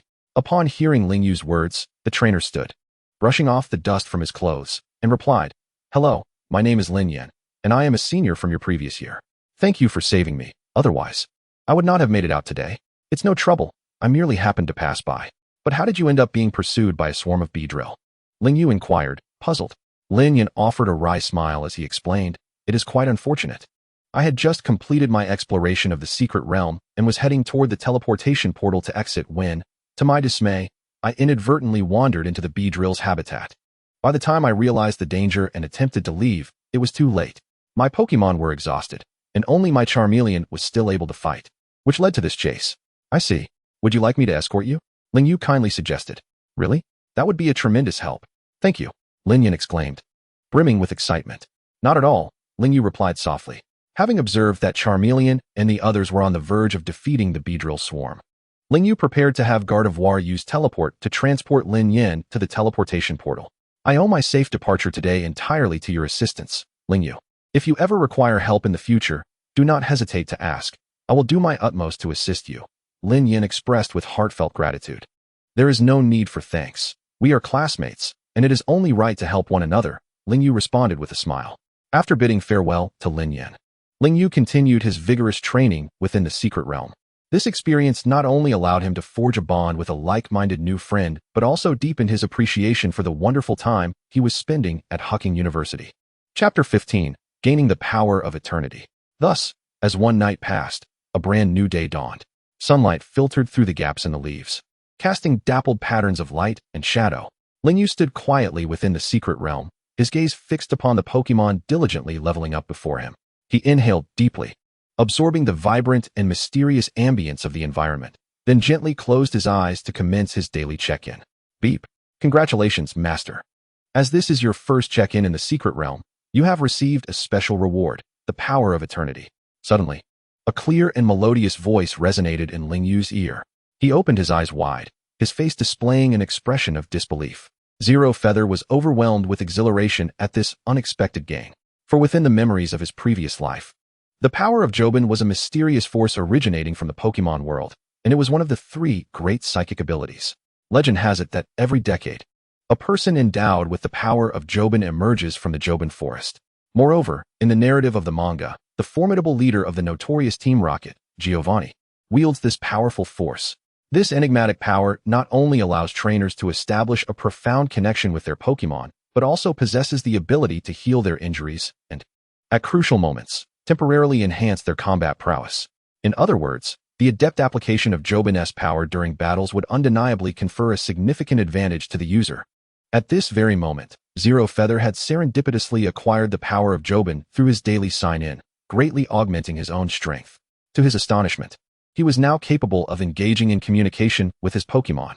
Eagerly, he summoned several of his diligently training Pokémon to his side. Upon their return, the small Pokémon, including Shinado, immediately sensed an unusual aura emanating from Zero Feather. It was an unprecedented feeling of warmth and tenderness that compelled them to draw near and embrace him tightly. The perceptive Shinado was particularly moved by this remarkable transformation. Thus, Zero Feather employed the power of Jobin to see if it could aid them in recovering the energy they had expended during battles. As anticipated, in the next moment, that mysterious force suddenly manifested as several beams of emerald light, swiftly coursing into each Pokémon's being like shooting stars. Zero Feather could distinctly feel the joy bubbling up within the hearts of his Pokémon, confirming that the power of Jobin was indeed beginning to take effect. As his strength gradually restored, Charmeleon excitedly dashed towards Zero Feather, frolicking around him joyfully while nuzzling his arm and emitting cheerful cries. Promptly, Zero Feather resolved to harness the power of Jobin to discern what information Charmeleon wished to convey. As the power surged forth from within him, Zero Feather suddenly felt as though a wondrous connection had been established between him and Charmeleon. At that moment, Charmeleon's roar transformed into a voice that echoed in his ears. "Boss, what is this mysterious force? It's truly astonishing. I feel invigorated. All the energy I had expended has been restored." Hearing Charmeleon's exclamation, Zero Feather felt a sense of relief and replied, "Charmeleon, do not be astonished. What I am utilizing is indeed the power of Jobin. It can not only restore your stamina, but also heal your injuries." No sooner had he spoken than Charmeleon widened his eyes in disbelief, staring at Zero Feather in astonishment as he murmured, "B-Boss, can you truly understand my words now?" In response to Charmeleon's query, Zero Feather nodded affirmatively and calmly explained, "Indeed, this is also a unique ability of the power of Jobin, which allows me to comprehend the language of Pokémon." After uttering these words, he noticed the astonishment in Charmeleon's expression deepening. Behind Charmeleon, the others, including Metagross and his companions, stood agape, profoundly shaken by the unfolding events. Only Shinado remained composed, gazing at Zero Feather, as she had long possessed the ability of telepathy and could communicate freely with him. Thus, witnessing Zero Feather's newfound ability to understand Charmeleon's speech did not astonish her. Seeing this, Metagross and the other companions rushed towards Zero Feather like a gale, surrounding him and exclaiming, "Boss, you are truly magnificent. You can even understand our words. Indeed, this extraordinary skill is simply marvelous. From now on, our communication will be so much more convenient." Zero Feather smiled gently, observing the enthusiastic Pokémon before him, his heart swelling with joy. At this moment, he comprehended that with the enhancement of the power of Jobin, the bond between him and his Pokémon would undoubtedly deepen. Everyone, Please remain calm, Zero Feather softly called, silencing the chatter. Now that I can understand your words, our training and battles will surely become more efficient. However, we must not become overly reliant on the power of Jobin.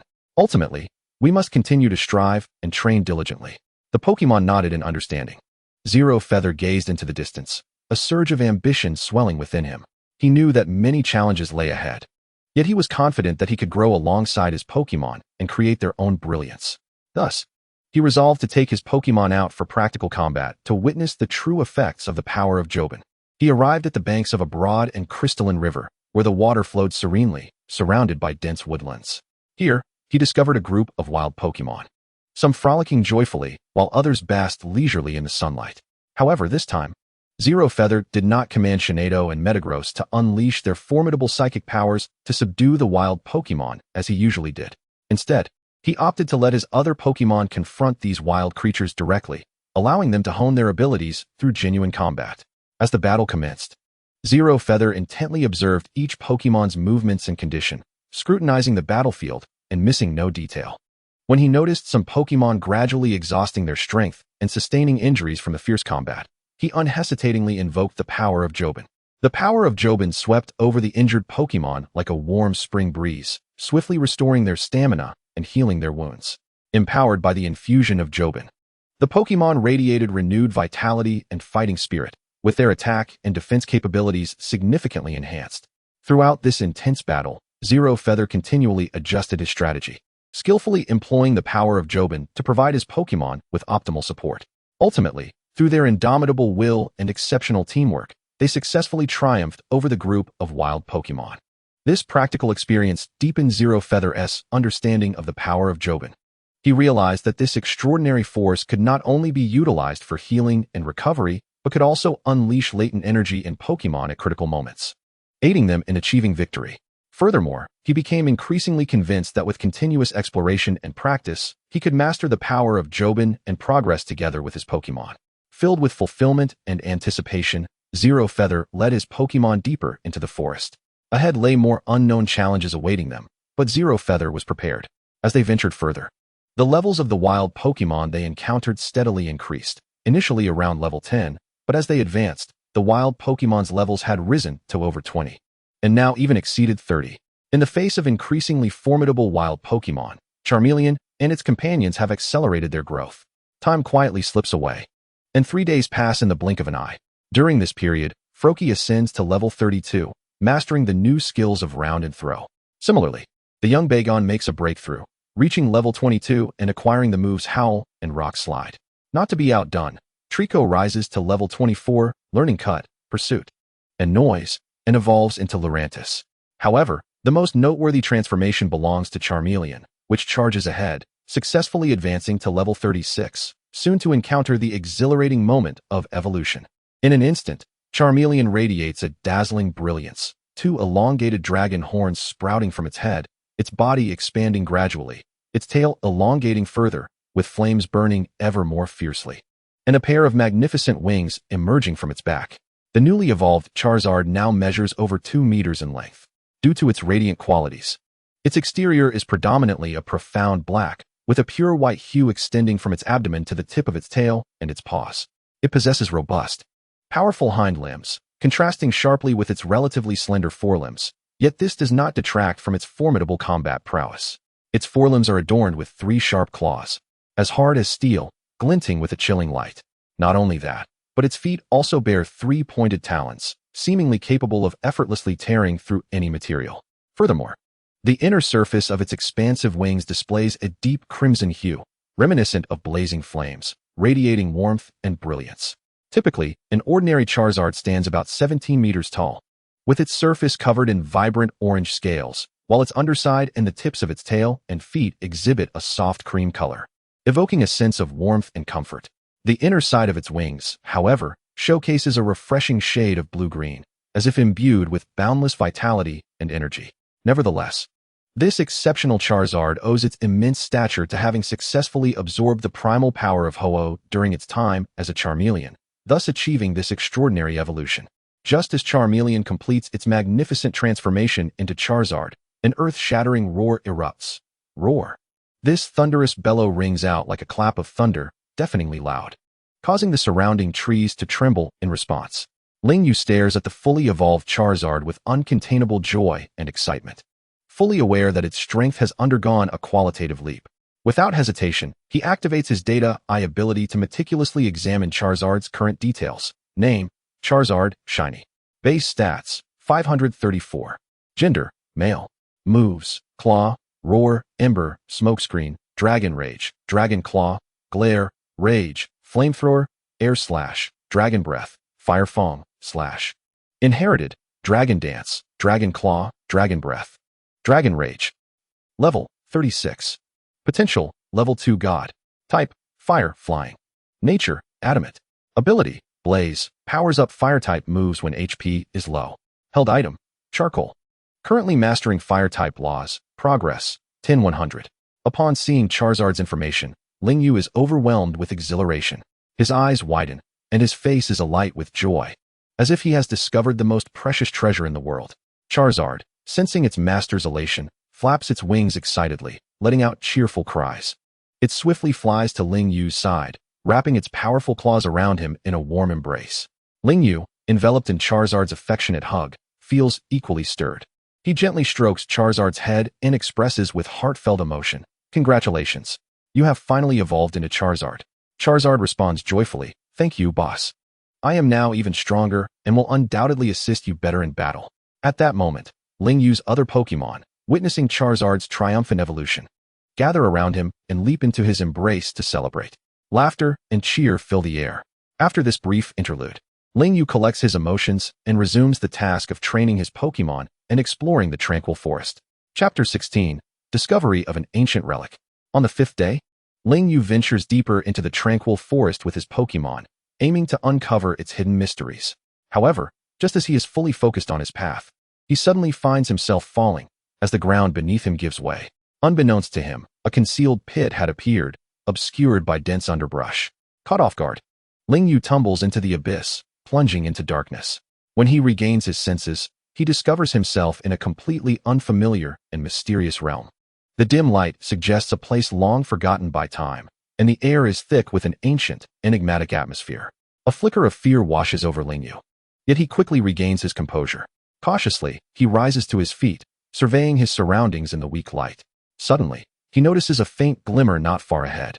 This flicker, though weak, is irresistibly alluring, piquing his curiosity.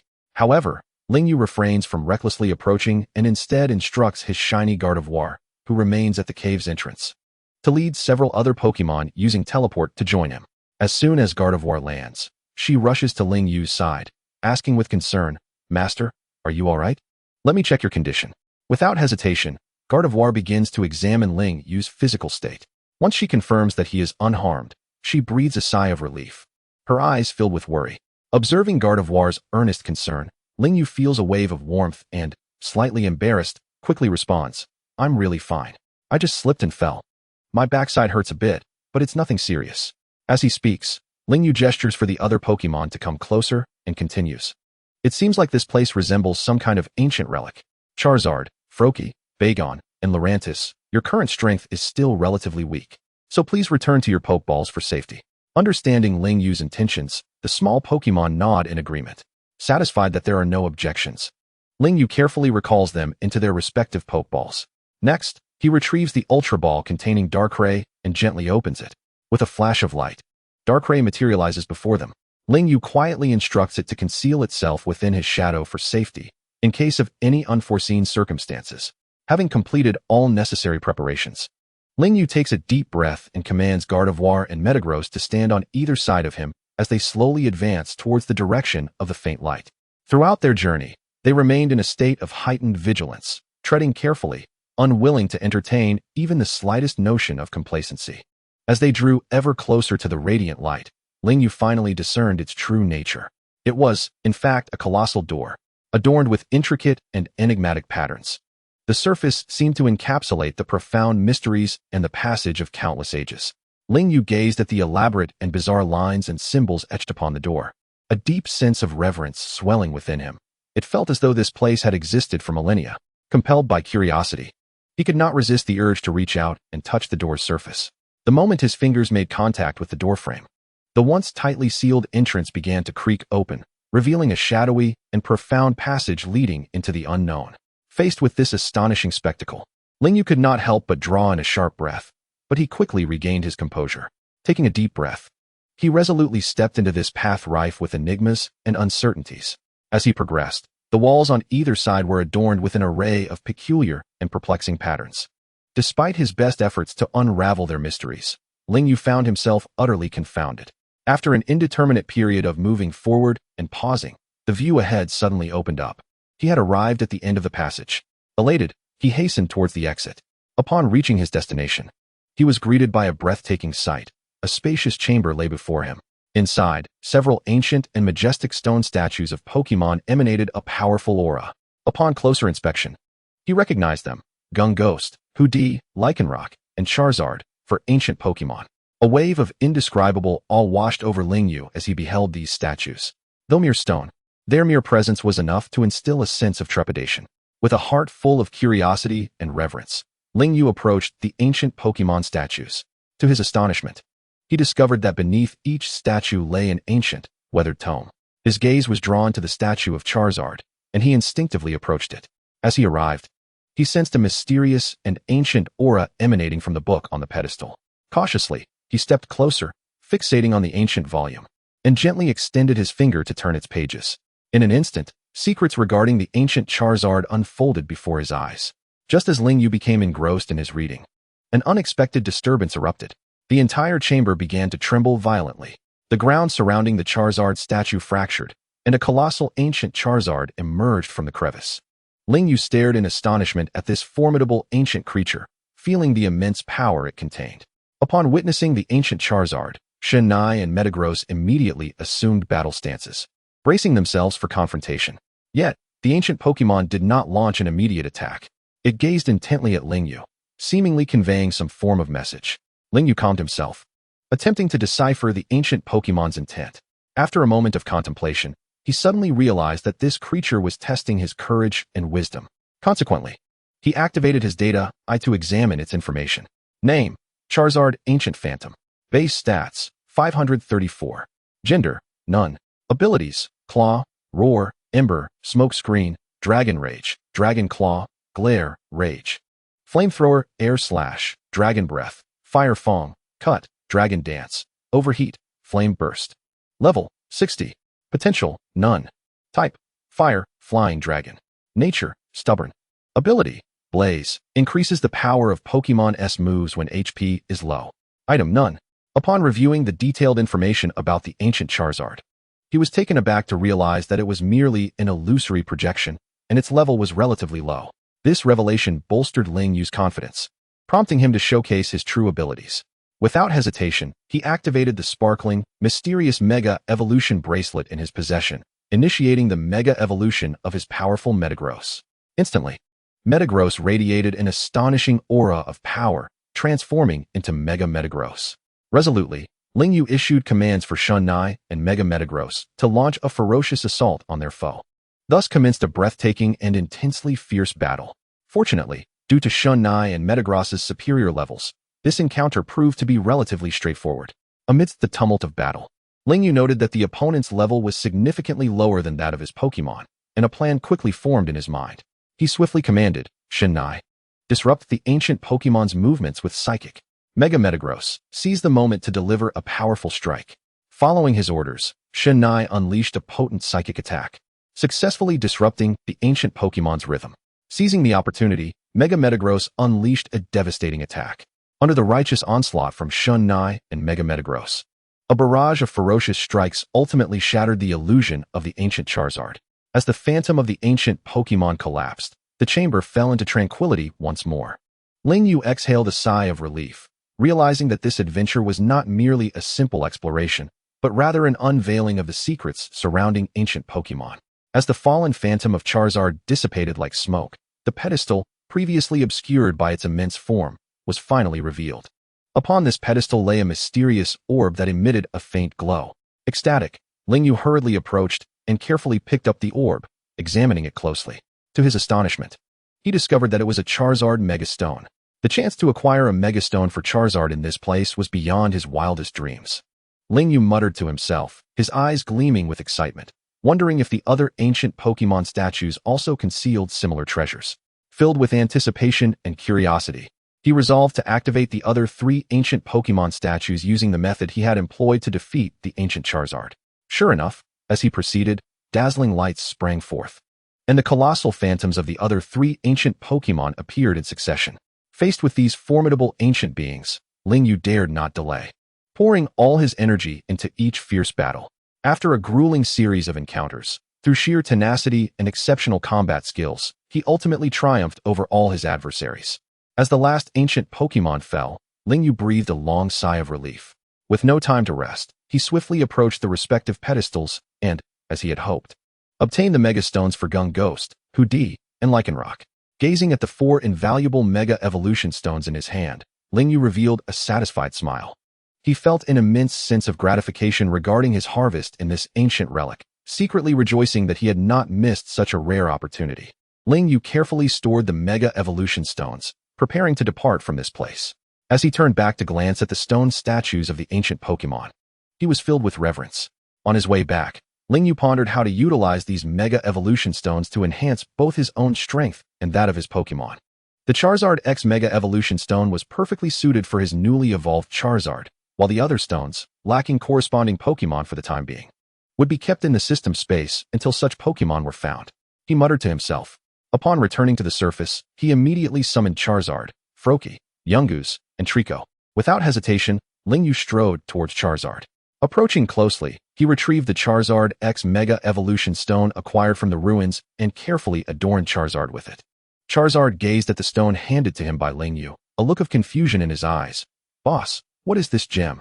I can sense a powerful energy emanating from it, as if it could promote my evolution once more," Lingyu patiently explained. Standing beside him, "This gem is a Mega Evolution Stone specifically for you. It enables you to achieve Mega Evolution for a brief period, showcasing your Charizard X form." Upon hearing this, Charizard was filled with excitement, his joy evident.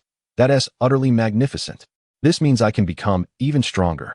At that moment, the other small Pokémon, including Froakie, watched with envious eyes. Lingyu naturally noticed the expressions of his companions and turned to reassure them. "Do not be anxious, nor envy Charizard. Trust me. In the future, I will surely find treasures that belong to each of you." After hearing Lingyu's words, the other Pokémon felt uplifted. Subsequently, Lingyu led them deeper into the tranquil forest. Chapter 17. Unveiling strength. As time passed, day by day, Lingyu ventured further into the heart of the tranquil forest. However, despite the passing of a whole week, it seemed that all his luck had been exhausted prior to encountering the ruins, as the subsequent days yielded little of value. Yet, he was limited to a mere 7 days of access to the secret realm. Reluctantly, Lingyu bid farewell to the enigmatic tranquil forest secret. Reflecting on the past week, aside from the initial reward of the power of eternity, his acquisitions included 1 miracle seed, a vial of potion capable of enhancing Pokémon qualifications, 100,000 Alliance coins, 10 Pokeballs, 200,000 Alliance coins, and 10 more Pokeballs. Furthermore, the Pokémon he carried had also made notable progress. Charizard, having endured trials, successfully advanced to level 38. Froakie, through relentless effort, reached level 35 and mastered a new technique. Yungoos bravely fought to elevate to level 27, and Trico, having accumulated strength, grasped Leaf Blade at level 29. Upon exiting the secret realm, Lingyu hurried back to his dormitory, eager to begin organizing the treasures he had diligently acquired over these days. He cautiously fed the invaluable potion that could enhance qualifications to Trico. Although this potion was not as advanced as the ones he had previously used, it was sufficient to elevate Trico's qualifications to the level of a champion. Next, he gently adorned Trico with a miracle seed that radiated a mysterious glow. Observing the increasingly powerful Pokémon before him, a surge of profound pride welled up within Lingyu. During this period, they had continually grown and progressed, as if every moment was a step towards greater heights. This witnessing of the transformation and evolution of life filled Lingyu with unparalleled excitement and satisfaction. The following morning, sunlight spilled across the earth as Lingyu arrived early at the classroom. As he had been specially recruited by the vice principal, he was naturally assigned to the most elite class at Hucking University. Prior to this, he had requested a full week off from classes to explore the secret realm. The moment he stepped into the classroom, He immediately sensed an unusual atmosphere permeating the air. His classmates cast peculiar glances his way, some even whispering among themselves. Lingyu was well aware that many harbored dissatisfaction regarding his absence so soon after the semester commenced. However, he paid little heed to their sentiments. Without hesitation, he navigated through the crowd, directly seating himself at an unoccupied desk in the back row near the window. Just then, a well-dressed and elegantly poised teacher gracefully entered the classroom. After surveying the room, her gaze ultimately settled on Lingyu, sitting in the corner. The teacher slightly furrowed her brow, a flicker of surprise flashing in her eyes, but she quickly regained her composure. "All right, class, let us begin our lesson." The teacher cleared her throat and announced, "Today, we shall discuss how to train your Pokémon more effectively, which is crucial for your development as exceptional trainers." Her voice was clear and melodious, resonating throughout the classroom. However, for Lingyu, who had once been a passionate Pokémon enthusiast, this knowledge was exceedingly familiar. Gradually, he found the lesson growing dull and tedious, prompting him to rest his head on the desk and drift into slumber. The surrounding classmates were taken aback by Lingyu's audacity to sleep so openly during class, and they expressed their disdain through hushed conversations and disdainful glances. Yet, oblivious to it all, Lingyu remained immersed in his dreams, unconcerned with their opinions. In his mind, as long as he was powerful enough, he could overcome any obstacle. "Lingyu, Lingyu." The teacher called out several times in an attempt to rouse the slumbering Lingyu. Seeing no response, the teacher, out of options, picked up a piece of chalk and hurled it forcefully at him. In a swift moment, the white chalk soared through the air like a bullet, striking Lingyu squarely on the forehead. The sudden pain jolted Lingyu awake, and he groggily raised his head, surveying his surroundings in confusion. "Lingyu, would you care to share your thoughts on the content I just covered?" The teacher's lips curved into a gentle smile as she softly inquired. Hearing his name called, Lingyu stood up from his seat in a fluster, awkwardly scratching his head. After a moment of hesitation, he stammered, You discussed how to cultivate 1S Pokémon more effectively." The teacher did not display any dissatisfaction with Lingyu's nervousness. Rather, she maintained a friendly demeanor and continued, "Then, could you elaborate on how one should implement this?" At this moment, Lingyu discreetly let out a sigh of relief, for he had long since mastered the knowledge at hand. He took a deep breath, organized his thoughts, and then replied with clarity. "The primary task is to delve into the unique traits and skills of each Pokémon. Based on this foundation, we must embark on targeted training to address their shortcomings. Moreover, it is essential to closely monitor the emotional fluctuations and physical well-being of the Pokémon, providing timely encouragement and rewards." The teacher nodded slightly in acknowledgement, gesturing for Lingyu to take his seat, and earnestly remarked, "Your response is quite impressive," indicating a solid foundation. However, dozing off in class is not a commendable habit. I hope you can improve in this regard. Lingyu paid little heed to the teacher's words, as he believed his current abilities rendered him sufficiently powerful. The knowledge presented in class was trivial for him, requiring no further study. Were it not for the school's strict regulations mandating attendance, he likely would not have been present at all. Contemplating this, Lingyu resolved to confront the principal after class, intending to demonstrate his true capabilities and request an exemption from attending further lessons. With this decision made, he comfortably resumed his slumber at his desk. The teacher, observing this scene, could only shake his head in resignation, refraining from further interference. Meanwhile, other students, witnessing Lingyu succumb to sleep once more, began to whisper among themselves. "Is this the student that the vice principal specifically recruited? He doesn't seem that impressive." Indeed, falling asleep as soon as class begins. Did he perhaps gain admission through connections? It's quite possible. Maybe he's a relative of the vice principal. Despite the scornful remarks and disdain from his classmates, Lingyu remained utterly indifferent, even too lazy to open his eyes. After all, these individuals were irrelevant to him, and he saw no reason to waste breath in explanation. Instead, he preferred to utilize this time to catch up on his sleep. As the melodious school bell rang, Lingyu slowly opened his eyes and stretched. His brief nap had rejuvenated him, and after a moment's contemplation, he decided to speak with the principal. He strode purposefully toward the classroom door. With practiced ease, he summoned his Shiny Metagross and nimbly leaped onto its back, racing toward the vice principal's office. The surrounding students were taken aback by this display, particularly those who had previously mocked Lingyu for supposedly entering through the back door. They felt a wave of embarrassment wash over them and quietly lowered their heads, slinking away. In the blink of an eye, Lingyu arrived before the vice principal's office. He returned his Shiny Metagross to its pokeball, took a moment to calm his excitement, and gently knocked on the door. "Come in." came the deep and resonant voice of the vice principal from within. Ling Yu inhaled deeply, pushed the door open, and confidently stepped inside. Upon seeing Ling Yu, the vice principal's stern demeanor softened, transforming into a warm and kindly smile. "Ah, Ling Yu, what brings you to my office?" In response to the vice principal's inquiry, Ling Yu spoke plainly and directly, without any hint of evasion. "Principal, I feel that attending classes is a complete waste of time for me. Given my current abilities and knowledge level, I no longer need to sit in the classroom." The vice principal smiled slightly, nodding in understanding, and then earnestly advised, "Young man, do not let pride cloud your judgment. While you undoubtedly possess remarkable strength, learning remains a crucial and indispensable aspect of growth." However, Ling Yu remained unconvinced, frowning slightly as he resolutely replied, "But I truly do not wish to squander my precious time any longer." The vice principal fell into a brief silence, contemplating before suggesting, "How about this? I will arrange a special assessment for you. If you successfully pass this test, you will have the autonomy to plan your own study schedule. However, should you fail to meet the standards, you must comply with the school's regulations and return to class to study diligently." "Absolutely, I am willing to accept this challenge," Ling Yu replied without hesitation. The vice principal nodded in satisfaction and led Ling Yu to the training grounds. "The theme of the test would be a battle," he stated. "You must defeat my 3 Pokémon to pass this assessment." As he spoke, he gestured toward the 3 Pokémon on the field, a Masquerain, a Steelix, and a Jolteon. "All right, let's begin." With the vice principal's command, the duel officially commenced. Without hesitation, Ling Yu threw forth a gleaming Ultra Ball, releasing his formidable Shiny Metagross. At that moment, a flicker of unease stirred within the vice principal.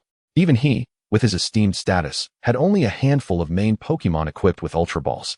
Yet here stood this seemingly unremarkable orphan boy, possessing such a rare treasure.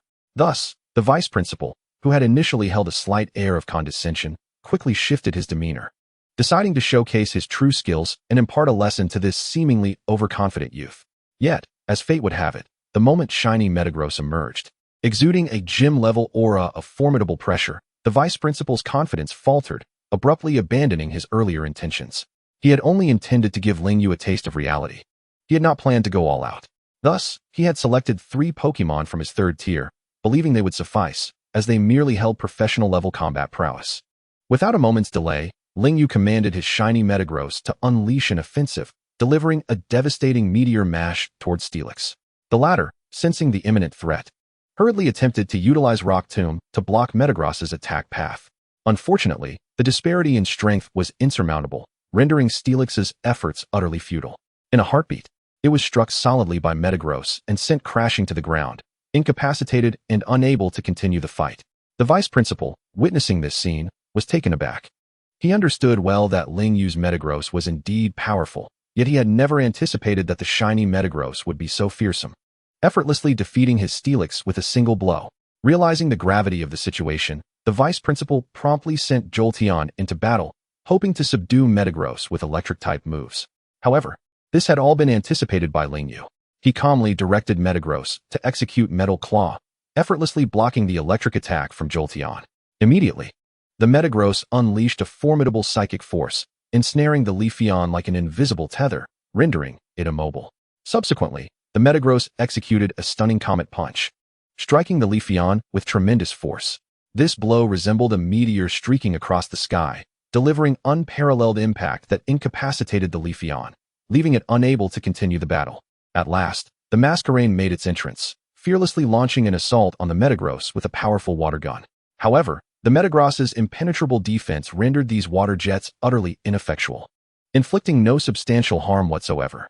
In that moment, Ling Yu astutely recognized an opportune moment and decisively commanded the Metagross to unleash the Move Earthquake. Instantly, the entire arena trembled, the ground shaking violently.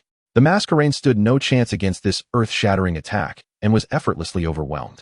"Impressive, Ling Yu," the vice principal exclaimed, genuine admiration gleaming in his eyes. "Your prowess has indeed surpassed my expectations. From this day forth, you may manage your time as you wish. However, I do hope you will engage more in school activities and interact with your peers." "Thank you, Principal," Ling Yu responded with enthusiasm, a radiant smile illuminating his face. In the end, Ling Yu departed the training grounds alongside the vice principal. As he watched Ling Yu recede into the distance, the vice principal pondered thoughtfully. This child is still quite young and a solitary orphan. How could he possess such a formidable Pokémon? Surely, he must have encountered extraordinary circumstances. With that, he too made his way toward his office. Chapter 18. Eradicating the mysterious organization after leaving the training grounds. Lingyu resolved to explore the magical urban district. Since arriving in this enigmatic and alluring city, he had confined himself to the campus of Hucking University and had yet to truly experience the vibrancy and splendor of the metropolis. As he wandered through the bustling streets, curiosity filled his heart, and he gazed around in wonder. The sights before him were overwhelming. Throngs of people, brilliantly colored shop signs, and an array of dazzling merchandise. Even more delightful was the presence of not only humans, but also numerous lively and charming Pokémon darting about. Just as Lingyu was captivated by this unique atmosphere, a Pidgey suddenly flew towards him, landing gracefully before him. The little creature blinked its large, watery eyes, as if conveying a plea for help. Sensing the adorable Pokémon's distress, Lingyu extended a friendly hand without hesitation. The Pidgey obediently hopped onto his arm. Upon closer inspection, Lingyu noticed the Pidgey's foot was injured. He promptly utilized his restorative power on the wounded Pidgey, and soon its injuries were healed. Watching the Pidgey regain its vitality filled Lingyu with joy. He then gently released it, allowing it to soar freely into the sky. Having performed this act of kindness, Lingyu did not dwell on it, and continued his leisurely stroll, blissfully unaware that his use of restorative power had drawn the attention of several shadowy figures nearby. To encounter a kid with restorative power here is quite fortunate. Should we make a move? One shadowy figure whispered. Another shadow inclined their head in agreement, suggesting, let us follow him and see if we can find an opportunity to capture him. At that moment, Lingyu remained blissfully immersed in his excitement, entirely oblivious to the encroaching danger, still taking in the sights around him. However, as he passed through a secluded, dimly lit alley, an unusual aura suddenly surged from behind him. Instinctively alert, he quickly turned around, only to find several shadowy figures rushing towards him like phantoms. In a split second, Lingyu instinctively sidestepped, narrowly evading the attack. He then swiftly tossed a high-grade Pokeball containing his Metagross. In an instant, a flash of light revealed the Metagross, which wasted no time in unleashing its formidable psychic powers, binding the cloaked figures with unyielding force. Witnessing the tide of battle shift, Lingyu felt a surge of delight. Yet, he was also filled with curiosity regarding the identities of these mysterious assailants. He stepped forward and delivered a resounding slap to the leader, demanding, "Who are you? Why did you ambush me? Who sent you to capture me?" Lingyu's gaze was icy, fixated on the individuals before him.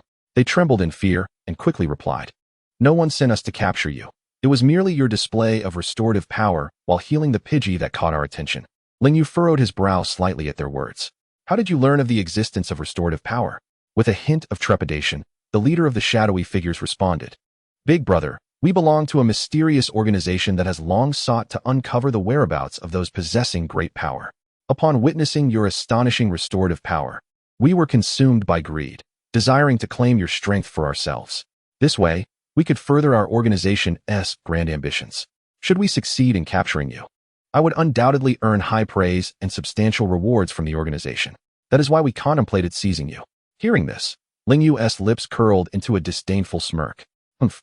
I have no interest whatsoever in your so-called grand endeavors.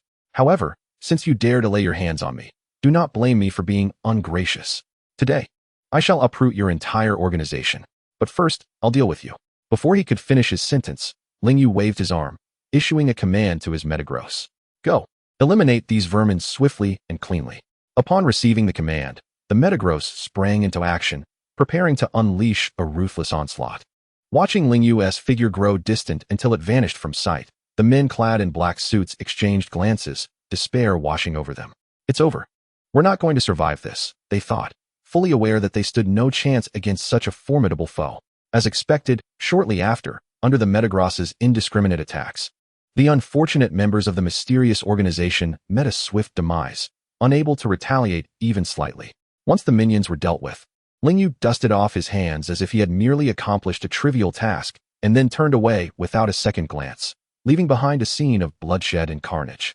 A mysterious organization? How intriguing. I hope your subsequent actions do not disappoint me. After all, my monotonous and uneventful days truly require some excitement to enliven them. Lingyu mused, a mocking smile gracing his lips. However, the immediate priority was to return to Hucking University and report what had just transpired to the vice principal. Upon arriving back at the university, Ling Yu hurriedly made his way to the vice principal's office. After listening to Ling Yu's account of the mysterious organization, the vice principal's expression darkened considerably, his brows knitting together tightly. He understood very well that if this enigmatic organization was indeed as dangerous and cunning as Ling Yu described, it could pose a monumental threat to the entire school and all its faculty and students. Thus, after careful deliberation, the vice principal decisively ordered an enhancement of the campus security measures.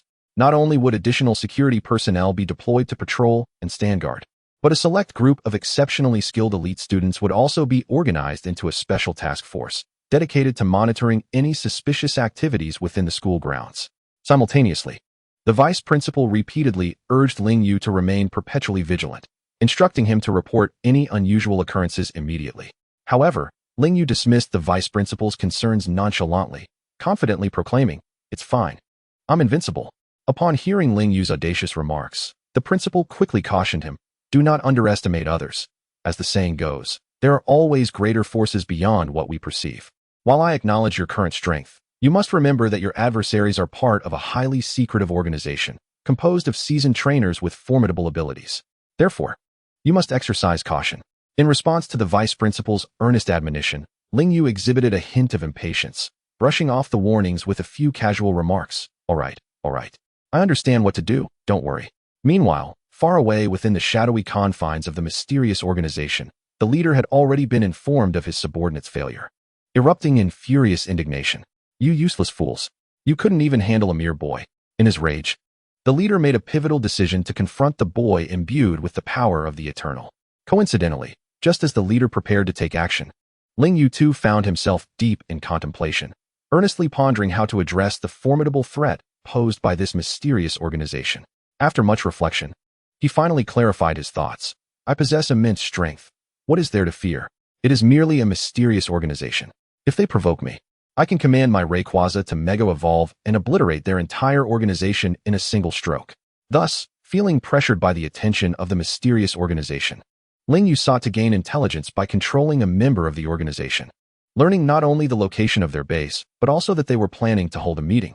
Consequently, Ling Yu resolved to ensnare them all during their gathering. As time passed, the evening arrived when Ling Yu decided to execute his plan. Utilizing the teleportation abilities of his shiny Gardevoir, he materialized above the mysterious organization's base like a specter, with Gardevoir's powerful psychic force delicately cradling them in the air. Gazing down at the base, he silently mused, "This shall be your day of annihilation. Having attempted to capture me, do not blame me for my ruthlessness." With that, Ling Yu prepared to summon his Rayquaza, urging Gardevoir to ascend higher into the atmosphere. Piercing through the clouds, he reached the stratosphere, establishing a telepathic connection with Rayquaza to summon it forth. Rayquaza descended like a shooting star, its formidable presence akin to a tempest. Filled with exhilaration, Ling Yu commanded Rayquaza to activate its Omega Rayquaza form, initiating Mega Evolution. In an instant, Rayquaza radiated a dazzling white light, its dual horns extending backward like two animated whips, while its jaw elongated, sprouting two slender tendrils. Its body expanded, lengthening and augmenting, with its tail elongating to form magnificent wings. As the brilliant light dissipated, a majestic Mega Rayquaza emerged, cloaked in darkness with four golden tendrils adorning its head, exuding an air of grandeur and authority. Observing the awe-inspiring Mega Rayquaza before him, Ling Yu unhesitatingly commanded, "Unleash your power upon the base below with Dragon Ascent." Before he could finish his sentence, Rayquaza shot upward like a bolt of lightning, then plummeted toward the mysterious organization's base at astonishing speed. The individuals within the base felt the chilling approach of death, yet it was too late for them to turn back. In mere moments, the silhouette of Mega Rayquaza, enhanced by Dragon Ascent, collided with the base with the ferocity of a meteor. A deafening explosion echoed, the shockwave threatening to tear the very fabric of the world apart, as the once formidable base of the mysterious organization transformed into a colossal crater. After witnessing the obliteration of the organization's stronghold, Ling Yu did not rush to depart. Utilizing Gardevoir's psychic abilities, he meticulously surveyed the crater, ensuring that no survivors remained from the cataclysmic blast. Once assured of their demise, he instructed Mega Rayquaza to revert from its Mega Evolution state and return to the atmosphere. As Rayquaza ascended, Ling Yu called upon Gardevoir's teleportation once more to return him to his dormitory. Upon his arrival, The entire city of Magic Capital was engulfed in a state of uproar. Although the mysterious organization's base lay on the outskirts, the residual impact of Rayquaza's formidable dragon ascent rippled through the city like a surging tide. Sensing the cataclysmic disturbance, personnel from the Magic Capital Investigation Bureau promptly rushed to the scene of the explosion, arriving at the site of the mysterious organization's former base. The sight before them rendered them speechless, a wave of dread cascading through their hearts. What kind of terrifying power could cause such widespread destruction?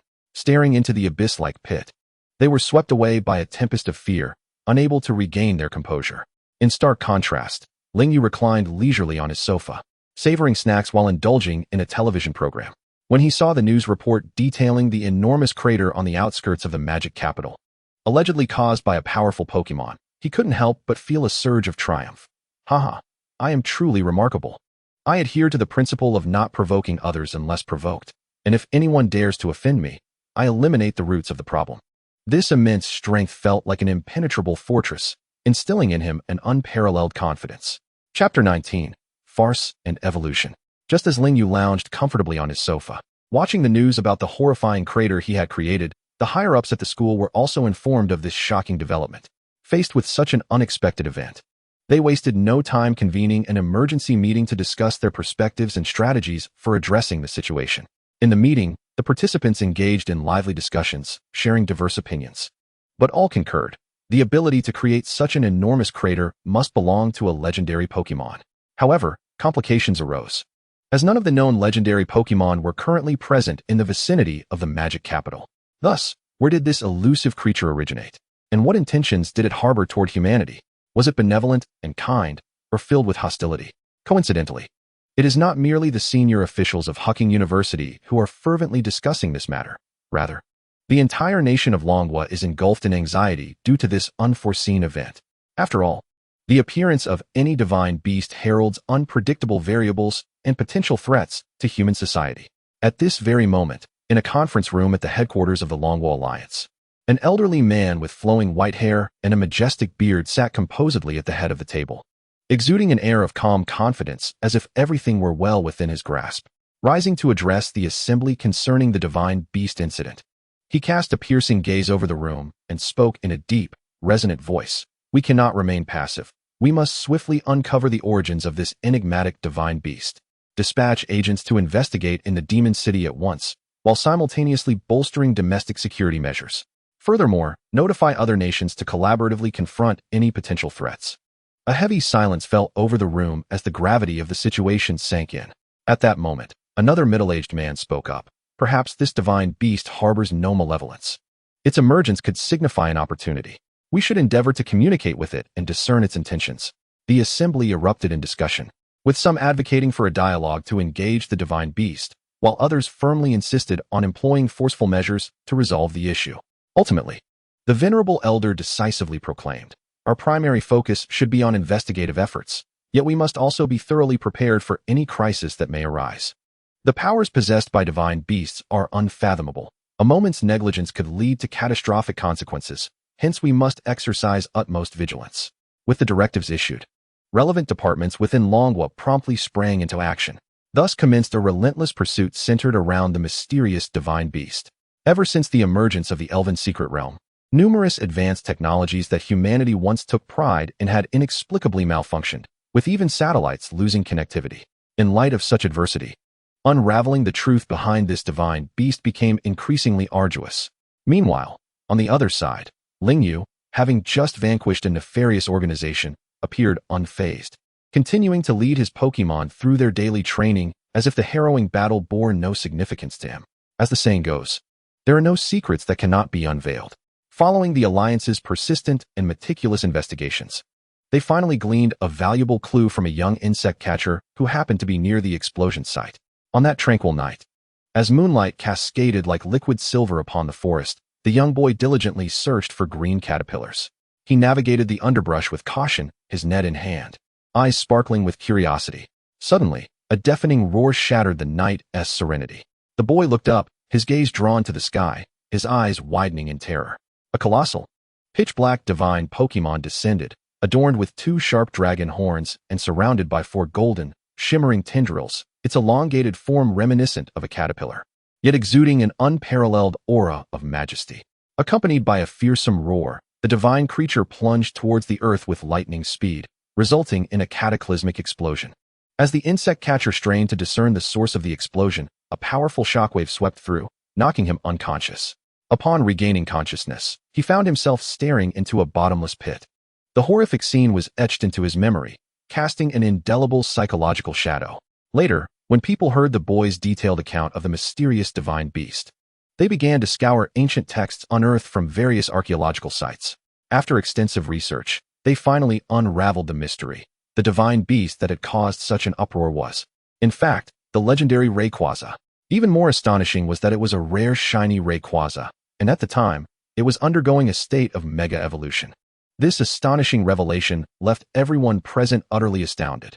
According to historical records, Rayquaza dwells within the atmosphere, and few have had the privilege to witness its form.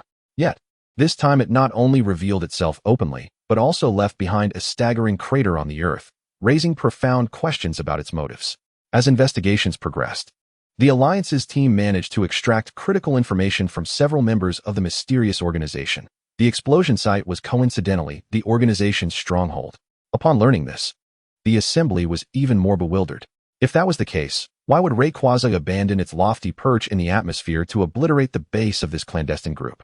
After much contemplation, they surmised two possible explanations. Either the organization had foolishly provoked Rayquaza, or alternatively, the divine beast was under external manipulation. This hypothesis, once proposed, detonated like a bombshell in the Alliance's conference room, leaving everyone speechless, their faces etched with disbelief. The news was simply too shocking to accept. How could anyone tame such a formidable and fearsome divine beast? While the Alliance included trainers who had captured divine beasts, they were typically of the second tier, such as the legendary birds or the legendary pillars. However, this incident marked an unprecedented occurrence of a first-tier divine beast being subdued. It was unfathomable to consider what kind of extraordinary individual could possess the strength to tame such a ferocious entity. As the Assembly grappled with this overwhelming dilemma, elsewhere, the owner of Rayquaza, Lingyu, was wholly engrossed in training his Pokémon at the advanced training grounds of Hucking University, completely oblivious to the unfolding events outside. At that moment, he was entirely absorbed in his training. Charizard, use Flamethrower. With Lingyu's command, Charizard opened its mighty jaws, unleashing a torrent of searing flames akin to a volcanic eruption, hurtling towards Froakie. Froakie, block it with Water Pulse. Without hesitation, Froakie leapt into action, launching powerful jets of water to collide with the raging inferno. With a resounding boom, water met fire, sending steam billowing into the air, shrouding the battlefield in a misty haze. Although Froakie's level was slightly inferior to Charizard's, the elemental advantage of water over fire ensured that the clash was far from one-sided. Both sides were evenly matched, each struggling for supremacy. Meanwhile, Lingyu directed another battle, instructing Bagon, use Rock Slide to restrain its movements. Before his words had fully registered, Bagon understood the command and immediately unleashed its Rock Slide technique. In an instant, countless colossal boulders cascaded from the heavens, crashing down like raindrops. Intent on ensnaring the forest lizards below, Zeroyu deftly commanded the forest lizards, who swiftly utilized their high-speed movement to evade the impending doom, followed by a swift execution of Leaf Blade. The forest lizards, responding to the command, nimbly sidestepped the descending giants, seizing the opportune moment to surge forth with unparalleled speed towards the young Giratina. They unleashed their razor-sharp leaves, slicing through the air like a sword, launching a fierce assault upon the young Giratina. The battle intensified, with neither side yielding an inch. A glimmer of excitement flickered in Zeroyu's eyes. He understood the paramount importance of honing his Pokémon through real combat. Thus, he signaled for Charizard and Froakie to engage. Charizard unleashed Dragon Rage. With a thunderous roar, Charizard reared its head skyward, emitting a deafening bellow.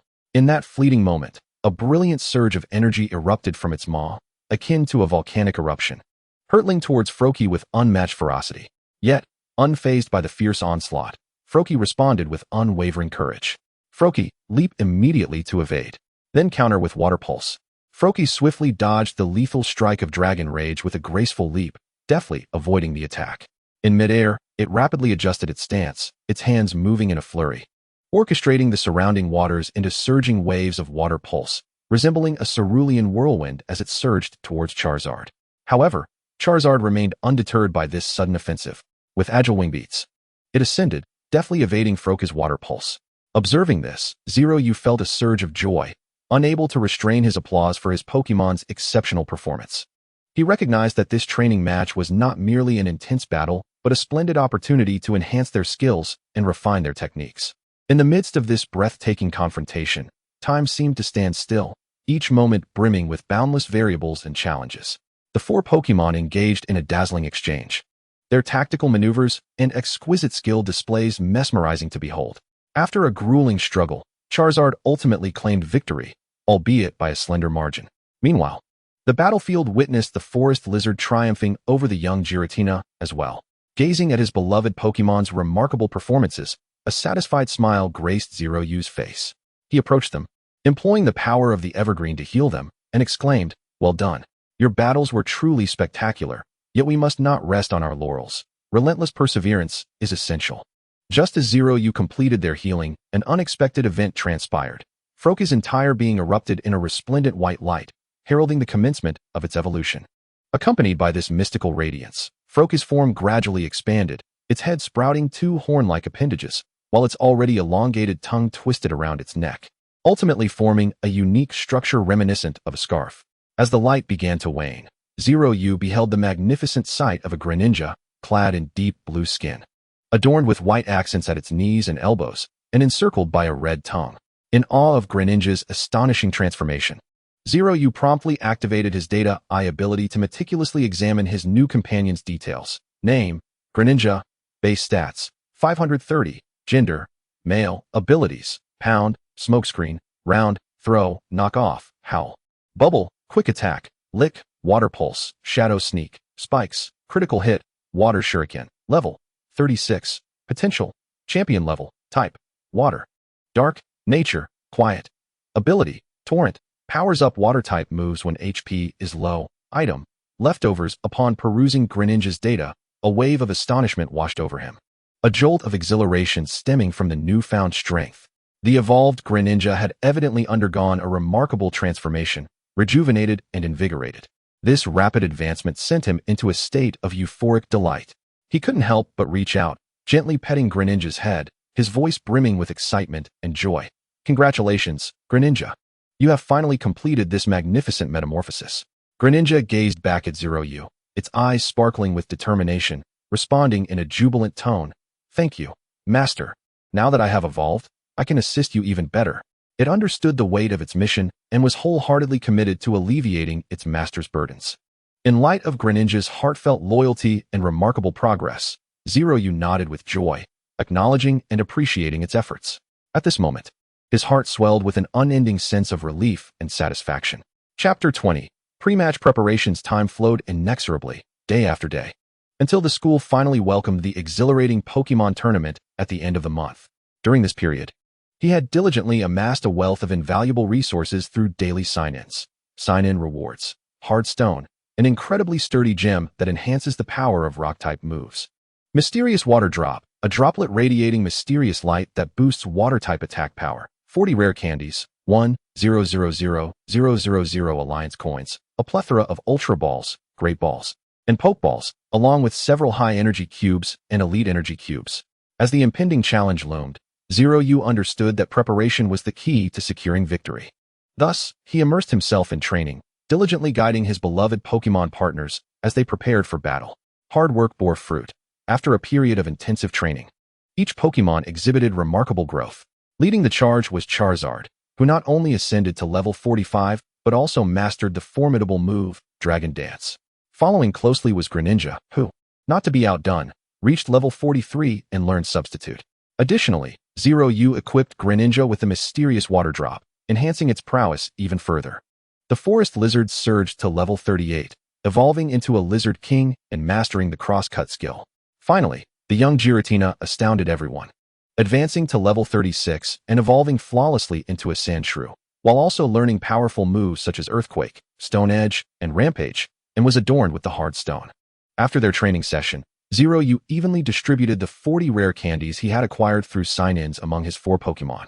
Subsequently, he utilized his data eye to review the details of these 4 Pokémon.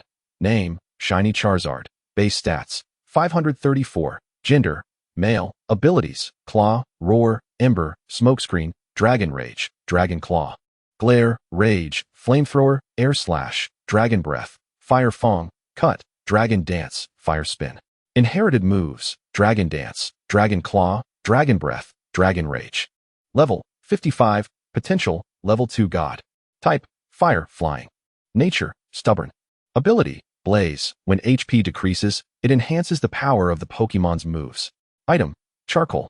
Megastone for Charizard X. Currently mastering the laws of fire, with a mastery progress of 15, 100. Name: Greninja. Base stats: 530. Gender: Male. Moves: Pound, Howl Bubble. Quick Attack: Lick, Water Pulse, Shadow Sneak, Spikes, Critical Hit, Water Shuriken, Substitute, Psychic, Double Team, Water Gun. Level: 53. Qualification: Champion level. Type: Water, Dark. Nature: Reserved. Ability: Torrent. When HP decreases, the power of Water-type moves is enhanced.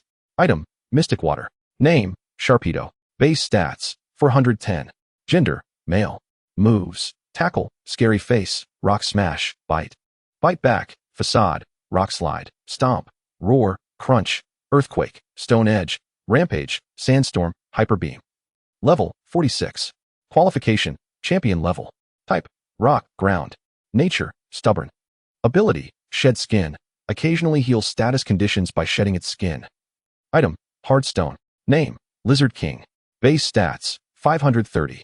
Gender: Female. Moves: Slam, Scary Face, Absorb, Quick Attack, Multi-Strike, Pursuit, Noise, Leaf Blade, Agility, Solar Beam, Seed Bomb. Level: 48. Qualification: Elite level. Type: Grass. Nature: Timid. Ability: Overgrow. When HP decreases, the power of Grass-type moves is enhanced. Item: Miracle Seed. Upon witnessing the remarkable enhancement of her Pokémon after training, Lingyu was filled with immense joy, realizing that her efforts had not been in vain. Furthermore, she possessed 2 elite-level Pokémon, Gardevoir and Metagross, making her victory in the school's Pokémon competition all but assured. Simultaneously, the system issued a task. Task: Win the school Pokémon competition. Reward: 1 Master Ball, 1 random demigod Pokémon, elite level strength, 1 legendary encounter card, 1 ability change card. Upon seeing the task and the rewards, Lingyu understood that she would have the opportunity to acquire an elite-level demigod and a chance to capture a legendary Pokémon, filling her with exhilaration. With this, she could gain yet another demigod and significantly enhance her strength. Thus, she was determined to claim the championship. Chapter 21. The Pokémon Competition, Part 1. On the eve of the competition, the vice principal dialed Lingyu's number. Lingyu, I have a matter to discuss with you. This competition features 3 separate arenas designated for first, second, and third-year students. According to the original plan, you were to participate in the first-year group. However, considering your extraordinary abilities, I took the liberty of placing you in the third-year arena. I hope you have no objections. In response to the vice principal's words, Lingyu displayed an extraordinary calmness, replying serenely, "It's quite all right. In fact, even if you hadn't made this adjustment, I was preparing to request a change myself. After all, with my capabilities, winning in any group would be effortless." Haha, splendid. I shall wish you the best of luck in claiming the championship title. The vice principal expressed his congratulations to Lingyu with a beaming smile. Time swiftly passed, and the following day arrived. The exhilarating competition was set to commence. Lingyu strolled confidently into the third-year arena, surveying his formidable opponents, whose Pokémon were undoubtedly impressive. Yet, Lingyu was aware that his own strength surpassed theirs, leaving him devoid of any trepidation. Thus, he approached the registration desk to sign up. However, as he produced his student ID to the registering attendant, she was taken aback to discover that he was merely a first-year student. The attendant questioned curiously, "Excuse me, are you in the wrong place? This is the third-year arena. The first-year arena is next door." Unperturbed by her skepticism, Lingyu calmly replied, "I am not mistaken. I intend to participate in the third-year competition as a first-year student." "What is wrong with that?" The attendant chuckled lightly, kindly cautioning, "Of course, you can, but if you end up losing, don't blame me for not warning you. Moreover, to compete in the third-year arena, you must possess 6 Pokémon. Do you really have that many as a first-year newcomer?" Her tone was laced with mockery and doubt as she scrutinized the seemingly self-assured boy before her. In the face of the attendant's slightly derisive remarks and gaze, Lingyu remained unfazed, responding with unwavering confidence. "Rest assured, since I have chosen to compete in the third-year competition, I am thoroughly prepared and will certainly not lose. As for my Pokemon, I indeed possess 6.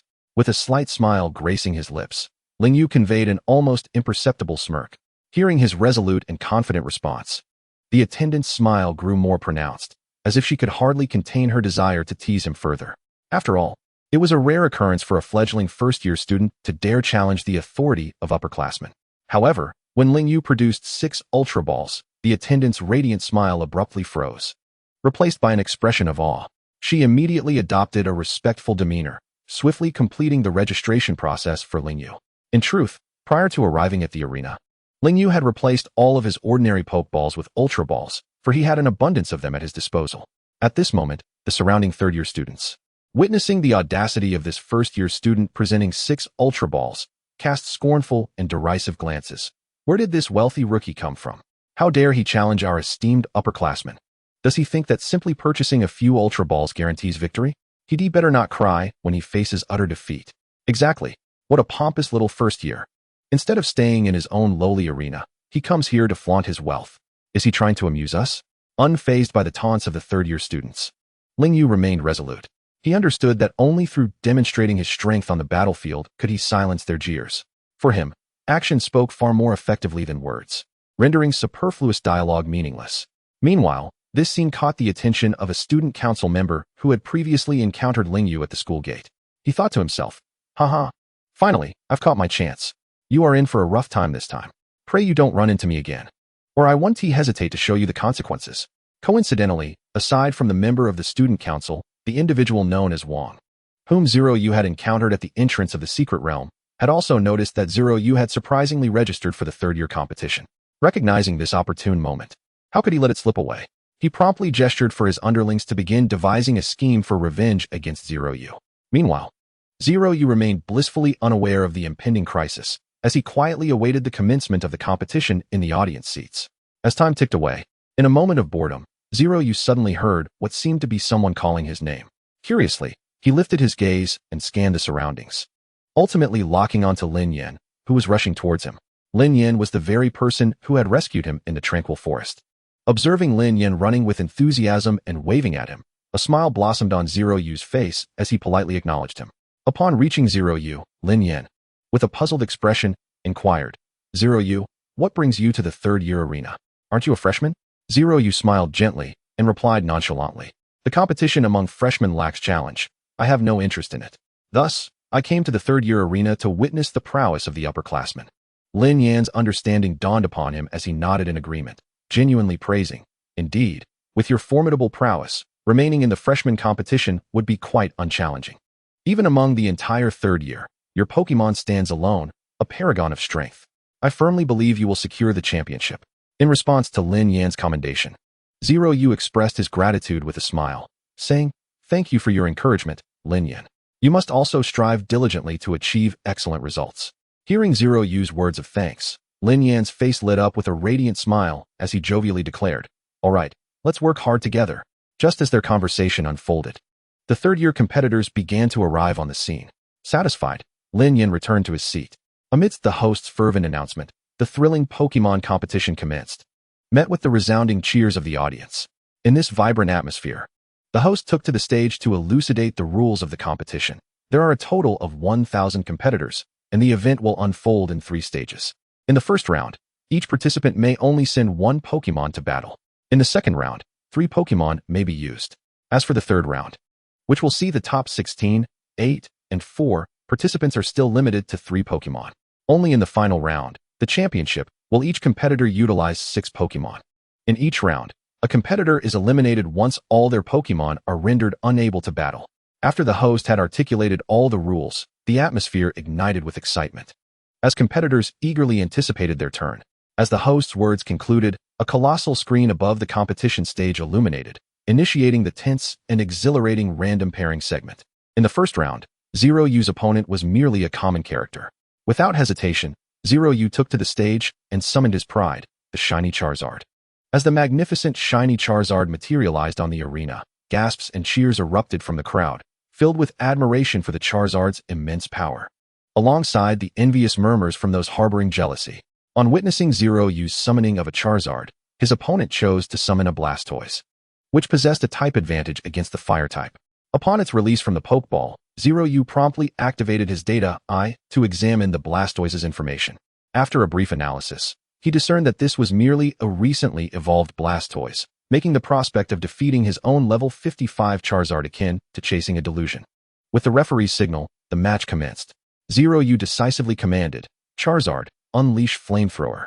No sooner had he spoken than the Charizard expelled a torrent of flames, akin to a raging firestorm, directed towards the Blastoise. Faced with such a fierce onslaught, the opponent appeared flustered but quickly ordered the Blastoise to retaliate with Water Gun in a desperate attempt to defend. However, the disparity in strength was insurmountable. The clash of water and fire lasted but a moment before the Water Gun was mercilessly consumed by the flames, evaporating instantaneously. Furthermore, the residual force of the fire continued to surge toward the Blastoise. Recognizing the dire situation, the opponent promptly commanded the Blastoise to retreat into its sturdy shell, hoping to withstand Charizard's assault through the shell's defense. Alas, contrary to expectations, the relentless barrage from Charizard proved too much, and even the seemingly indomitable shell could not endure, ultimately succumbing. Before long, the Blastoise, exhausted, lost its ability to battle. Thus, this one-sided confrontation concluded, tipping the scales of victory entirely in favor of Zeroyu. With a resounding triumph in his first battle, Zeroyu garnered even more attention, alongside a fair share of envy. However, he remained unfazed, calmly descending from the arena, prepared to face the forthcoming challenges. Due to Zeroyu's overwhelming strength, the first round consisted predominantly of opponents with Pokémon around level 30, and against his level 55 Charizard. The battles were mere exercises in dominance. Consequently, Zeroyu effortlessly advanced to the second round. Chapter 22, The Pokémon Competition, Part 2. In the first match of the second round, Zeroyu encountered an adorable senior as his opponent. As both sides readied themselves, Zeroyu unhesitatingly released his Charizard. Upon seeing the shiny Charizard, the senior felt a pang of anxiety. She had heard tales of a classmate with a remarkably powerful shiny Charizard, who had bulldozed through the first round and reached the second. Little did she know that fate would bring her face-to-face with it here, causing her heart to race. However, after a deep breath to steady her nerves, she decisively sent forth her Pikachu. Observing the Pikachu, Zeroyu activated his data eye and discovered it was only level 43. A faint smile crept onto his face as he softly commanded, "Charizard, use Flamethrower." The Charizard opened its mouth, unleashing a searing inferno that surged towards the Pikachu. The Pikachu, nimble and quick, deftly sidestepped the roaring flames. In response, it bravely launched its signature move, Thunderbolt. Observing the impending Thunderbolt, Zeroyu calmly directed Charizard to soar into the air, effortlessly evading the Pikachu's attack. Immediately afterward, he called out to Charizard, soar directly towards Pikachu, and execute Dragon Claw. Upon hearing the command, Charizard spread its massive wings and shot forth like an arrow towards Pikachu. Simultaneously, a formidable and glimmering Dragon Claw manifested on Charizard's right arm, poised to strike Pikachu with immense force. Pikachu stood resolute in the face of the ferocious Charizard, exhibiting not a trace of trepidation. With remarkable agility, it sidestepped the impending lethal strike with ease. Seizing the advantage of its swiftness, Pikachu unleashed a relentless barrage of electrifying attacks upon Charizard. However, Charizard was determined to deny Pikachu even a moment's respite. After deftly evading an electric strike, it opened its gaping maw and unleashed a torrent of searing flames. As Pikachu found itself increasingly outmatched, the onlooking girl could hardly contain her anxiety. At that critical moment, she suddenly cried out, "Pikachu, use Volt Tackle." No sooner had the words left her lips than an immense surge of electricity coalesced at Pikachu's petite tail, transforming into a dazzling bolt of lightning that shot forth towards Charizard. In response to Pikachu's fierce assault, Charizard remained remarkably composed, effortlessly sidestepping the attack with a mere shift of its body. Having witnessed Pikachu's capabilities, Charizard understood that prolonging the battle was unwise. It was imperative to conclude this confrontation swiftly. Thus, it decisively issued its ultimate command, "Unleash Flamethrower."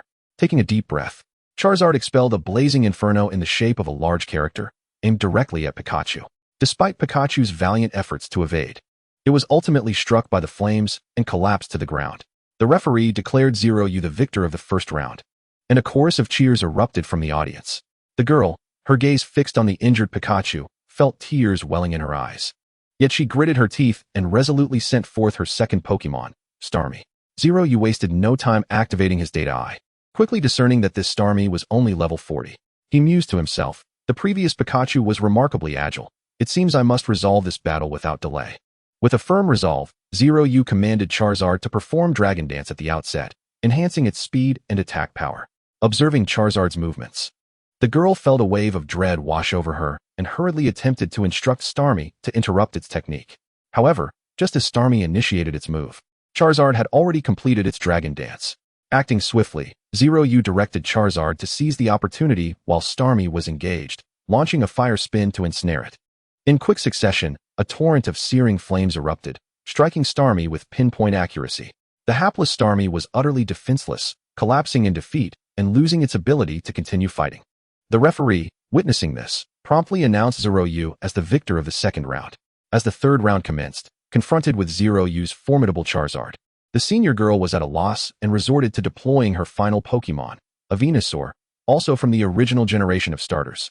Through his data eye, Zeroyu noted that this Venusaur was only level 45, 10 levels beneath his Charizard, which had the type advantage. As the round officially began, Zeroyu commanded Charizard to soar into the sky. Following this, he instructed it to execute Dragon Dance. Charizard danced gracefully, radiating a brilliant aura as it fortified itself. Unfazed by the escalating situation, the senior swiftly commanded Venusaur to launch Leaf Blade as an offensive maneuver. Countless sharp leaves erupted from Venusaur's mouth, forming a green whirlwind aimed at Charizard in the sky, seemingly to disrupt its Dragon Dance. However, Charizard regarded Venusaur's Leaf Blade with disdain, choosing not to evade the rapidly approaching blades. Instead, it absorbed all the attacks with its formidable physical resilience, successfully completing the enhancement from Dragon Dance. Now, facing a significantly strengthened Charizard, even Venusaur's impressive defenses proved futile. Zeroyu decisively commanded Charizard to remain aloft, unleashing a relentless barrage of fiery blasts down upon Venusaur. Alas, the unfortunate Venusaur was left with no means to retaliate. Either it could not reach the soaring Charizard, or its desperate attempts to strike fell woefully short of inflicting any substantial damage. Soon, under the relentless assault of Charizard's flames, Venusaur succumbed, losing its combat capabilities entirely. Upon witnessing Venusaur's defeat, the referee announced Zeroyu as the winner of the third round, securing his victory in the match. With a heavy heart, the senior girl recalled her beloved Venusaur, now charred and defeated, into its Pokeball. Tears streamed down her face as she could no longer contain her sorrow and disappointment, rushing off the stage in tears. Observing this scene, Zeroyu offered no words. He understood the wisdom of focusing solely on his own path. Therefore, he silently gathered his emotions and descended from the arena, wholly committed to preparing for the forthcoming matches. As anticipated, opponents faced defeat against the might of Charizard, and Zeroyu triumphed with a single Pokémon, advancing seamlessly into the final match of the second round. Chapter 23, The Pokémon Tournament, Part 3. After the fiercely contested first and second rounds, Zeroyu's Charizard had successfully leveled up twice, reaching an impressive level 57. As time passed, news of Zeroyu's meteoric rise with Charizard spread like wildfire throughout the tournament, akin to a whirlwind sweeping across the arena. Almost everyone present had heard of this talented freshman's remarkable performance, showcasing an unstoppable force. Now, only 16 competitors had managed to qualify for the third round, undoubtedly representing the pinnacle of talent in the tournament. Yet, before this formidable assembly of foes, Zeroyu felt no undue anxiety.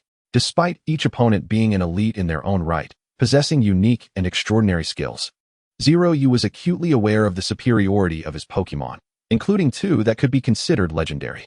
With such confidence, how could he possibly fear defeat? With unwavering belief in his victory, Zeroyu boldly embarked on his journey into the top 16. As both competitors took to the stage, Zeroyu locked eyes with a familiar face across the way. It was the student council senior who had glared at him unfriendly upon their first encounter at the school gates. Zeroyu called out, "What's with that look? Are you still sore about what happened before? Fine, today I'll make you concede." Hearing Zeroyu's words, the student council senior's anger flared. "Who do you think you are? You think you can teach me a lesson? I see you're itching for a proper thrashing." With a smirk, Zeroyu retorted, "All right, let us see what you're made of." As soon as the words left his lips, Lingyu summoned forth his Charizard. Witnessing this, the senior was equally undeterred. Calling forth his own Charizard, and arrogantly proclaimed, "Little brat, let me teach you what a true Charizard is." Lingyu paid him no heed, opting instead to utilize his data eye to assess the details of the opposing Charizard, subsequently smiling to himself, musing, "With your mere level 46 Charizard, Do you dare challenge my level 57 Charizard? Infuriated by Ling Yu's derision, the senior immediately commanded his Charizard to unleash Flamethrower. Unfazed, Ling Yu directed his Charizard to counter with Flamethrower as well, the two attacks colliding spectacularly. In no time, Ling Yu's Charizard had the upper hand, easily overpowering the senior's. The senior, witnessing his Charizard being dominated, exclaimed in disbelief, "Impossible! How can a first-year student's Charizard be stronger than mine?" Just as the senior finished speaking, Ling Yu swiftly commanded his Charizard to use Dragon Breath against the opposing Charizard. Having just executed Flamethrower, the senior's Charizard could only desperately evade Ling Yu's Dragon Breath. However, while dodging, Ling Yu instructed his Charizard to employ Dragon Claw, charging directly at the senior's Charizard. The senior's Charizard, having narrowly escaped the Dragon Breath, found itself locked onto by Ling Yu's Dragon Claw, unable to evade. It was struck fiercely, sent flying away.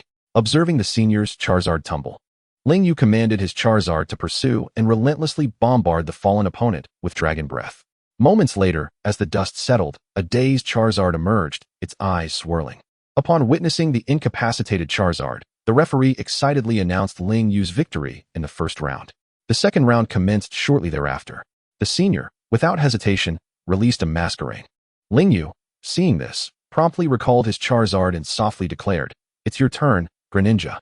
As the Pokeball emitted a radiant red light, Greninja made a suave entrance. Using his data eye, Ling Yu discerned that this was a level 45 Masquerain. As the battle commenced, the opposing Masquerain eagerly launched an attack with Water Gun, shooting towards Greninja like an arrow. Yet, Ling Yu remained calm, instructing Greninja, "Dodge." Greninja nimbly evaded the attack with ease. Following this, Ling Yu decisively commanded Greninja to approach Masquerain and utilize Psychic. Before the command concluded, Greninja swiftly closed the distance, executing Psychic with the force of a cannon, catching the opponent off guard. In response to the pain, Masquerain immediately retaliated, attempting to crush Greninja with a heavy slam. However, Greninja adeptly leapt, not only dodging the attack, but also countering with Water Pulse, sending a torrent of water crashing into Masquerain, propelling it far away. Seeing Masquerain falter, the senior anxiously shouted, "Masquerain, use Ice Punch." Heeding the command, Masquerain gathered chilling energy in its fist and attacked like a tiger descending a mountain. Yet, Ling Yu remained unfazed, directing Greninja to create Shadow Clone, confusing Masquerain's vision before executing Water Shuriken, which decisively ended the match. The referee declared Ling Yu the victor of the second round. At this moment, the senior's expression morphed into one of dismay, akin to a chameleon, as he gaped in shock. Unable to fathom how he had lost two matches so swiftly, Ling Yu, with a slight smirk, recalled Greninja and smiled at the senior, asking, "Shall we continue?" Gritting his teeth, the senior, as if facing a formidable foe, summoned his third Pokemon, Golem. Ling Yu, using his data eye, noted that this was a level 44 Golem. As the match began, the senior directed Golem to unleash Earthquake, causing the ground to tremble violently. Yet, Greninja soared gracefully into the air, evading the onslaught. However, the senior promptly followed up with Rock Slide, a barrage of boulders raining down upon Greninja. In midair, Greninja executed Quick Attack, narrowly dodging the assault. Ling Yu, with keen perception, seized the moment and commanded Greninja to unleash Water Shuriken. Greninja concentrated its water energy into a flurry of sharp shurikens, which sped towards Golem like a rainstorm. Golem, unable to evade, was struck by the onslaught, swaying as if caught in a tempest, evidently wounded. The senior, witnessing this, shouted in a panic, "Golem, use Rollout." Golem curled into a ball, charging towards Greninja at incredible speed. Yet, Greninja, light as a feather, leapt skyward and unleashed Water Pulse upon Golem, the blow landing with the force of a sledgehammer directly onto the rolling Golem. Thus, under the relentless barrage of water-type attacks, Golem, like a flickering candle in the wind, ultimately succumbed to its injuries. The referee announced Ling Yu's victory in the third round. With this triumph, Ling Yu qualified for the top 8 with an unblemished record. The spectators erupted in applause, while the senior, dejected and crestfallen, departed the arena like a defeated rooster. Chapter 24, The Pokémon Tournament, Part 4. Following his advancement to the top 8, Ling Yu felt an undeniable urgency within. He believed his progress was insufficiently swift, thus resolving to adopt a strategy of rapid conquests in the ensuing matches. At that moment, several other contestants who had also advanced to the top 8 began to appear. Ling Yu scanned the crowd and was taken aback to recognize two familiar faces among them. One was Lin Yin, with whom he had previously exchanged pleasantries, while the other was the blonde individual he had encountered at the Mystic Portal. Ling Yu's gaze fixated on the blonde, internally muttering, "What a coincidence to run into this guy again. What was his name? Wang Ge? Last time he boasted about giving me a lesson, and now here we are. Humph. Let us hope fate keeps us apart, or I won't hesitate to show him the true meaning of cruelty." Simultaneously, Wang Ge, the blonde, took note of Ling Yu's progression to the top 8. He pondered to himself, that brat actually has some skill. He managed to defeat a few of my underlings. It seems I must personally handle him. Don't worry, we will meet soon enough. With both Ling Yu and Wang Ge harboring ulterior motives and devising ways to intimidate each other, the list of top 8 contenders was finalized, and the exhilarating semi-final matches commenced. Coincidentally, they were pitted against each other, a classic case of enemies crossing paths. Both were astonished and elated, their minds racing with countless strategies to teach the other a lesson. As they took to the stage, the battle officially began. Wang Ge, with brash arrogance, shouted at Ling Yu, "You little brat, I finally caught you. Looks like it's time for you to learn your place." Faced with the provocation of the golden-haired youth, Ling Yu remained unfazed, responding with a serene confidence. "If you have the ability, then by all means, come at me." As his words hung in the air, the golden-haired youth, unable to contain himself, swiftly unleashed his Steelix. The moment Steelix emerged, it glared menacingly at Ling Yu. In stark contrast, Ling Yu merely curled the corners of his mouth into a slight smirk and casually tossed a Pokeball glowing with an enigmatic radiance. "Come forth, Metagross." With a dazzling flash of light, a colossal Metagross materialized on the battlefield, emanating an aura of formidable power that sent shivers through the crowd. The appearance of the shiny Metagross elicited gasps of astonishment. It was utterly inconceivable that this individual possessed such a rare and formidable Pokemon. The disparity in strength between the two sides rendered any suspense about the outcome of this battle moot. The once triumphant expression on the golden-haired youth's face paled to a ghostly white, as he never dreamt that Ling Yu possessed such a terrifying trump card. As the battle commenced, Ling Yu, facing the Steelix, deemed it unnecessary even to utilize his data eye, directly issuing commands to Metagross. "Metagross, use Psychic to firmly restrain Steelix. Then unleash a barrage of Meteor Fists." Upon receiving the command, Metagross unleashed a tremendous wave of psychic energy, akin to an invisible torrent, which surged toward Steelix. Bound by this overwhelming psychic force, Steelix found itself utterly immobile, forced to watch helplessly as it became the victim of an onslaught. In the next instant, Metagross's claws shimmered with a resplendent light, and, like a flash of lightning, it charged towards the subdued Steelix. Arriving before Steelix, Metagross raised its claw and unleashed a relentless series of Meteor Fists upon the creature, completely immobilized under Metagross's psychic suppression. Steelix could only endure the relentless impact of the Meteor Fists raining down upon it like shooting stars. Under such a ferocious assault, Steelix trembled in agony, ultimately succumbing to its inability to resist and collapsing to the ground, rendered incapable of continuing the fight. Ling Yu cast a cold gaze upon the fallen Steelix, a hint of a mocking smile gracing his lips. His attention then shifted to the golden-haired youth, whose face was etched with shock and disbelief. And he inquired with a smirk, "Do you wish to continue?" Confronted by Ling Yu's taunting words and disdainful gaze, the golden-haired youth clenched his jaw, seething with fury yet suppressing his anger as he sent forth his second Pokemon, Arcanine. Clearly, he hoped to leverage Arcanine's fire-type abilities to counter Metagross's steel-type nature and turn the tide of battle. However, to his despair, despite the seemingly sound strategy, Metagross's terrifying strength far exceeded his expectations. No matter how he commanded Arcanine to attack, Metagross effortlessly evaded or repelled these assaults. Then, Metagross once again employed its psychic ability, instantly seizing control of Arcanine. Rendered helpless, Arcanine struggled in midair, unable to escape Metagross's grasp. Subsequently, Metagross mercilessly swung its immensely powerful fists, raining down a flurry of Meteor Fists upon Arcanine, each strike brimming with astonishing force. Curse it! Seeing his beloved Pokemon suffer such severe damage, the golden-haired youth was consumed with rage, unable to contain his furious roar. In stark contrast, Ling Yu merely scoffed disdainfully. "Is this what you call strength? How utterly disappointing. Just moments ago, you vowed to teach me a painful lesson, yet now you resemble a mere clown, unable to seize the opportunity presented to you." Ha! The golden-haired youth, his face flushed with embarrassment and anger, gritted his teeth in silence. Finally, resolved, he retrieved a third Pokeball from his belt and released his Pokemon, a Dugtrio. As the match commenced, The golden-haired youth commanded Dugtrio to swiftly burrow underground, attempting to launch a surprise attack on Metagross. Yet, Lingyu would not allow him such an easy victory. Without hesitation, he ordered Metagross to execute Earthquake. In an instant, the entire arena quaked violently. As if a miniature earthquake had occurred, Dugtrio, hidden underground, could no longer maintain its stealth and hastily resurfaced. However, the moment its head poked out, Metagross, with its formidable psychic prowess, detected its position. Swift as lightning, Metagross charged towards Dugtrio's location, delivering a powerful meteor fist that struck Dugtrio's head, sending it crashing back underground. Dugtrio, evidently dazed by the sudden attack, found itself unable to escape as the tremors continued. Desperate, it tried to navigate through the earth in search of an escape route. Meanwhile, Metagross stood steadfast above, keenly focused, awaiting Dugtrio's reappearance.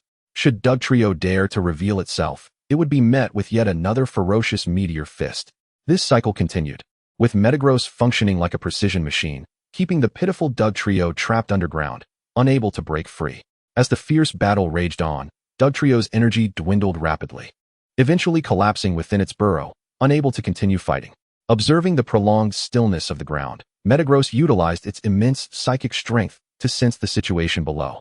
It quickly discerned that Dugtrio was incapable of further combat and had succumbed to unconsciousness. Urgently, Metagross reported to Lingyu, "Boss, the little mouse has fainted underground." Upon receiving this news, Lingyu promptly instructed Metagross to use Psychic to extract Dugtrio from its burrow. As the golden-haired youth faced the reality of his Pokemon's defeat, despair etched across his features. It became apparent to all that the outcome of this match was sealed. The golden-haired youth, realizing his loss, could only slink away, tail between his legs. Thus, Lingyu successfully advanced to the semifinals, a mere step away from the championship throne. The spectators, having witnessed this exhilarating confrontation, were profoundly awed by the immense power exhibited by Lingyu's Metagross. A confident smile adorned Lingyu's face as he waved to the enthusiastic audience, relishing the joy of victory. His gaze drifted toward the finals, filled with anticipation and hope for the future. The forthcoming opponents would undoubtedly be even more formidable, yet he felt no fear.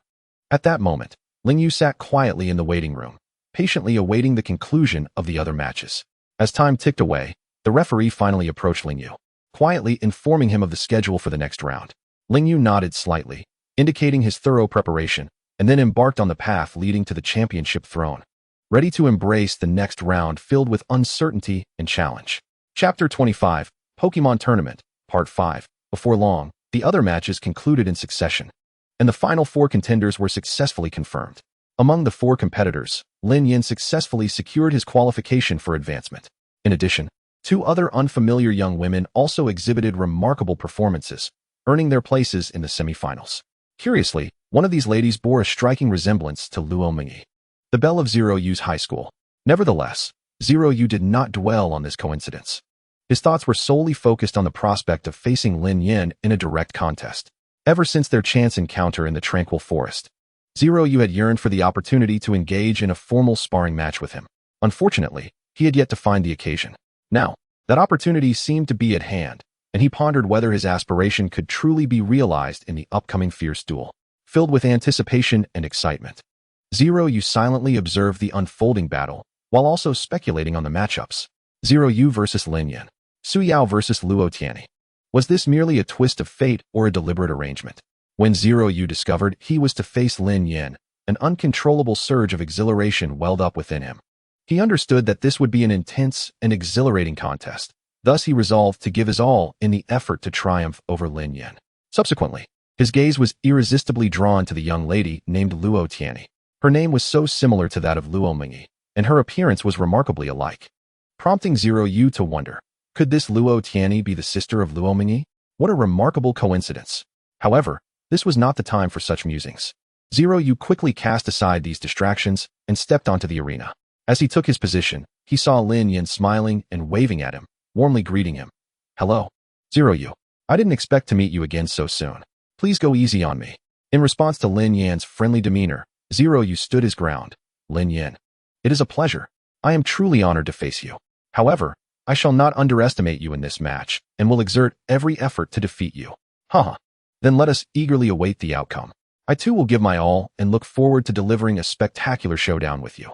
At that moment, Zeroyu and Lin Yin stood face to face, their eyes ablaze with fierce determination, as if the entire world had faded away, leaving only the two of them. Who would emerge victorious in this fierce battle?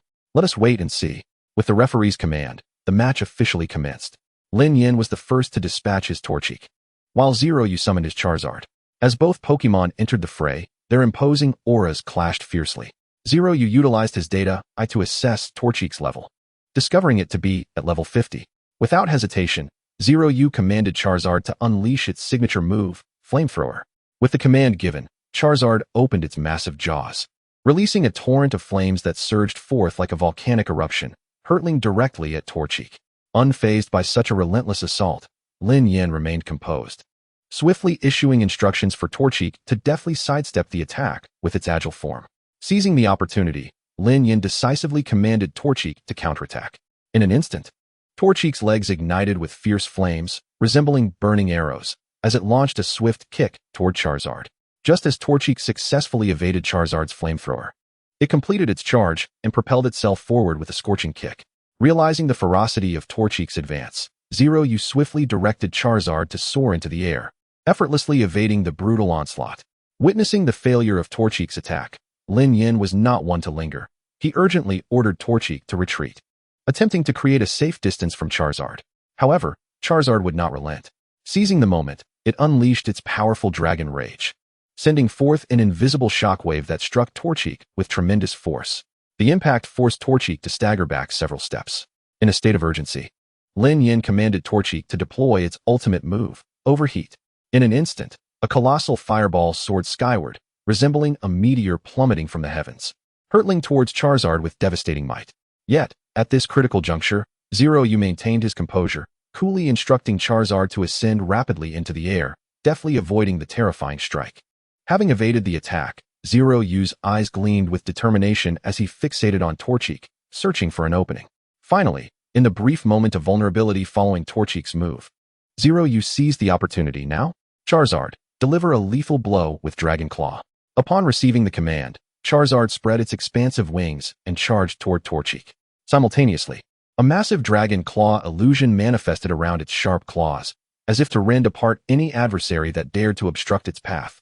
Alarmed by Charizard's ferocious advance, Lin Yin shouted urgently, "Torchic, counter with Fire Punch."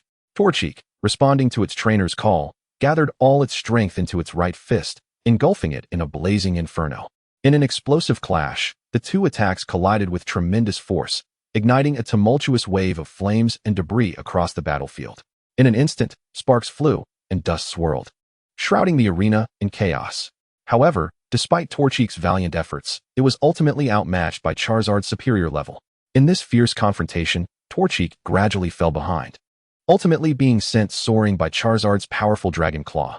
Recognizing the need to deny his opponent any chance for recovery, Zeroyu decisively commanded, "Charizard, pursue relentlessly. Do not allow it any opportunity to turn the tide."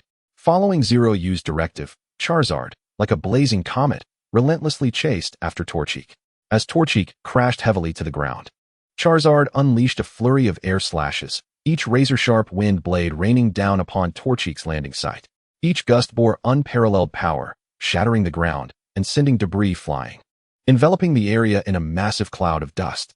As the haze began to dissipate, the spectators were astonished to find the once formidable Torchic now lying helplessly in a deep pit, clearly incapacitated. Witnessing this, the referee promptly raised the flag and declared, "Round 1, victory to Zeroyu." The crowd erupted into thunderous applause and cheers, celebrating the triumph of the young trainer. Observing his beloved Torchic defeated by Zeroyu's formidable Charizard, Lin Yin remained silent yet resolute, promptly dispatching his second Pokemon, Psyduck. Upon summoning Psyduck, Zeroyu immediately employed his data eye to assess its level, 48. Seeing Lin Yin deploy the Water-type Psyduck, Zeroyu quickly recalled his Fire-type Charizard and released his Lizard King, which held an advantage over Psyduck's Water-type. Lin Yin, undeterred, immediately commanded Psyduck to launch a Water Gun attack against Lizard King. However, Lin Yu had long been prepared. He commanded Lizard King to execute its high-speed movement with astonishing swiftness, effortlessly evading the fierce onslaught of Golduck. Seizing the opportune moment when Golduck had just exhausted its skill and was momentarily immobilized, Ling Yu ordered Lizard King to charge once more towards Golduck, unleashing Leaf Blade. Taken by surprise, Golduck was unable to react in time to Lizard King's close-range assault and could only endure the devastating impact of the Leaf Blade. Lin Yan, witnessing Golduck being struck, felt a surge of anxiety and hastily commanded Golduck to create distance from Lizard King, launching a counterattack with Water Gun. As Golduck unleashed the torrent of water, Ling Yu shouted frantically, "Lizard King, evade!" Unfortunately, having just executed a skill, Lizard King had yet to regain full agility. Despite its utmost effort to dodge, it was unable to completely avoid Golduck's fierce strike. Fortunately, the grass type had a natural advantage over the water type, mitigating the damage inflicted by Golduck.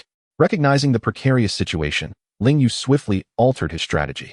He directed Lizard King to unleash a radiant beam of sunlight towards Golduck, the dazzling light akin to lightning as it hurtled forward. In a state of panic, Golduck desperately attempted to fend off the lethal attack with Water Gun. However, the disparity in strength was evident, and Golduck was forced to retreat several steps under the overwhelming force. Lin Yan, acutely aware that the tide of battle was turning against him, decisively ordered Golduck to utilize Ice Beam, hoping to slow Lizard King's movements. Yet, Lizard King, with remarkable agility, effortlessly sidestepped the attack, swiftly closing in on Golduck once more and unleashing a flurry of seed bombs in a torrential assault. Golduck was overwhelmed, gradually succumbing to fatigue. Just as its defenses began to falter, Ling Yu seized the moment, commanding Lizard King to strike with a powerful Leaf Blade. This blow was akin to a thunderclap, striking Golduck with such ferocity that it could not retaliate, ultimately rendering it unable to continue fighting.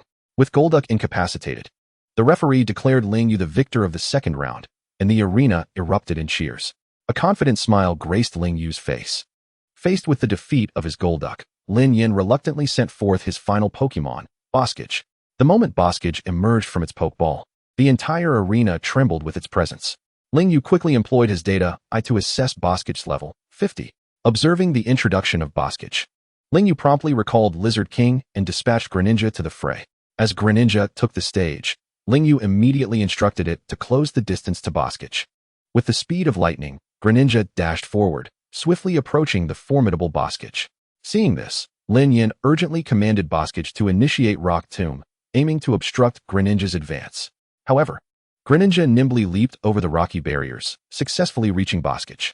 Without hesitation, Ling Yu directed Greninja to unleash Water Shuriken upon Boskage. Due to the proximity between them, Boskage was unable to react in time and was struck by the barrage of Water Shuriken. Upon witnessing the successful hits, Ling Yu commanded, Greninja, immediately use Shadow Clone. In an instant, multiple identical shadowy figures of Greninja materialized around Boskage, surrounding it completely. Faced with such a bewildering scenario, Boskage found itself engulfed in confusion. Lin Yan would not stand idly by. He swiftly ordered Boskage to unleash Earthquake. As the ground trembled violently, the battlefield seemed on the verge of being torn asunder. Remarkably, Greninja adeptly evaded the majority of the damage with its agile movements, sustaining no significant impact. Seizing the opportunity, Ling Yu decisively commanded, "Now, Greninja, unleash Water Pulse."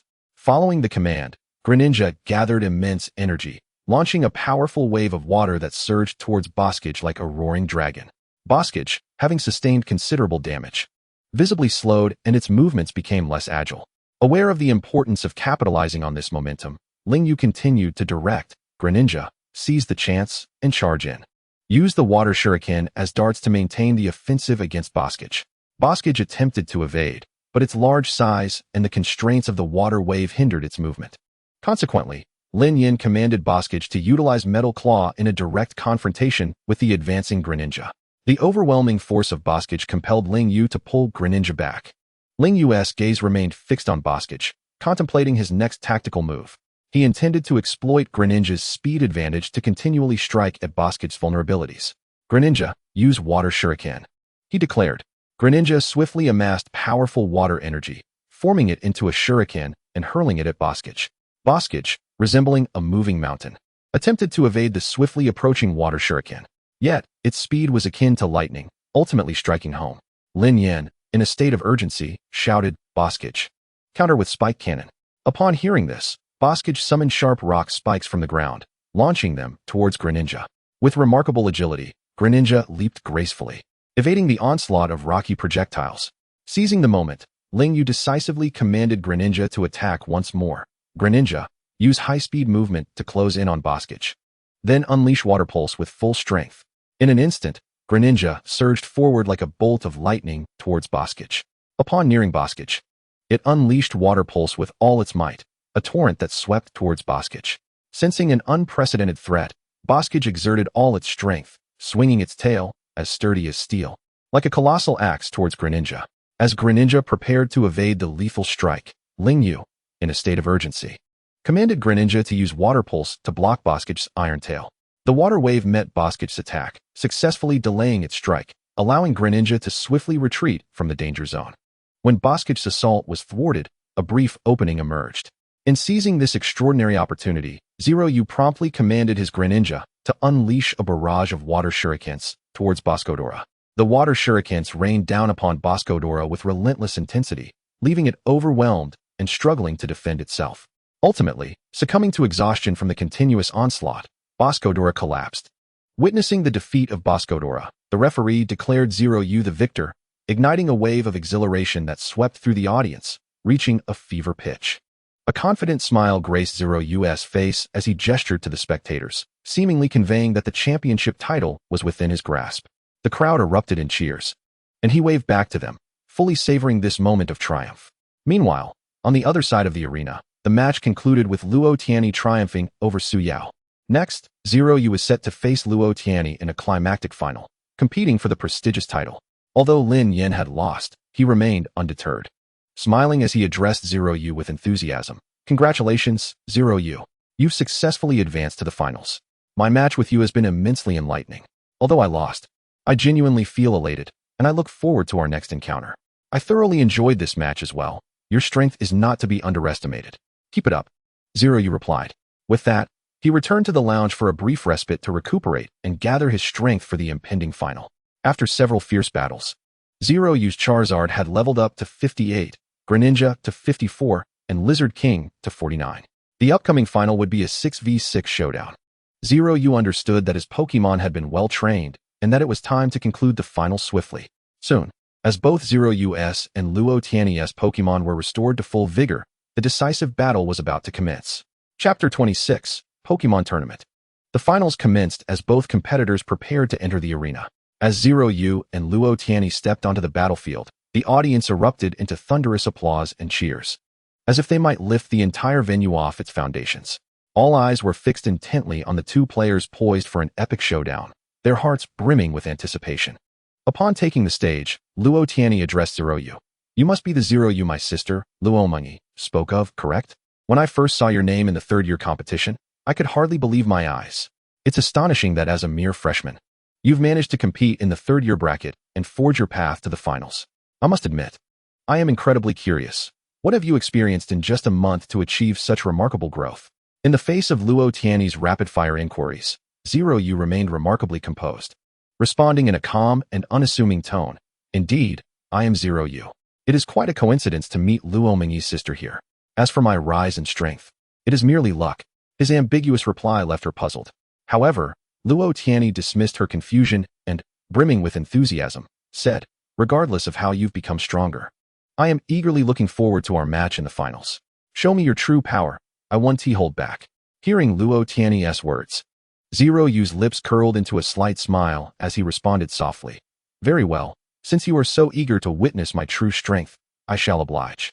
With that, Luo Tianyi's expression sharpened as she unleashed her first Pokémon, the fiery Vulpix. As Vulpix appeared, it radiated an intense aura of flames, igniting the battlefield. However, unperturbed by Luo Tianyi's challenge, Zeroyu flashed a sly grin and tossed a luxury ball into the fray. As the luxury ball landed, a shadow flickered, and a colossal, obsidian-hued mythical Pokémon materialized before the crowd. It emanated a chilling, formidable aura, as if it had emerged from the depths of the abyss. This mysterious Pokémon was none other than the legendary deity, Darkrai. "What? This cannot be. It is the legendary Pokémon, Darkrai." A chorus of gasps erupted from the audience. Disbelief etched on their faces as they beheld Darkrai, stirring a tempest of excitement within their hearts. As Darkrai's presence permeated the arena, not only were those in attendance shaken, but even the vice principal in the school office and the principal strolling through the campus sensed this extraordinary surge of energy. Their expressions shifted dramatically as they hurried towards the third-year arena. At that moment, Luo Tiany's eyes widened in shock, her face a mask of astonishment. She had never anticipated that Zeroyu would possess a legendary Pokémon. Her previously unwavering confidence began to waver. As Darkray's figure loomed on the battlefield, the audience descended into a frenzy. The once steadfast supporters of Luo Tiany now found themselves captivated by this enigmatic and powerful Pokémon, cheering fervently for Zeroyu. Zeroyu smiled at the astonished expression surrounding him, well aware that the outcome of this battle was no longer in doubt. Faced with such a formidable adversary, the legendary Darkrai, Luo Tiany appeared momentarily flustered. However, she quickly regained her composure, striving to calm herself and rekindle her fighting spirit. She then looked up at Zeroyu and candidly remarked, "Zeroyu, you truly are a master of concealment. I never imagined you possessed a legendary Pokémon. This match seems destined for my defeat, but I shall not concede easily." In response to Luo Tiany's words, Zeroyu merely replied coolly, "Very well. Let us see how this unfolds." No sooner had he spoken than the match officially commenced. Luo Tiany took a deep breath, her formerly crystalline eyes now radiating steely resolve. She issued a command, "Vulpix, unleash Flamethrower."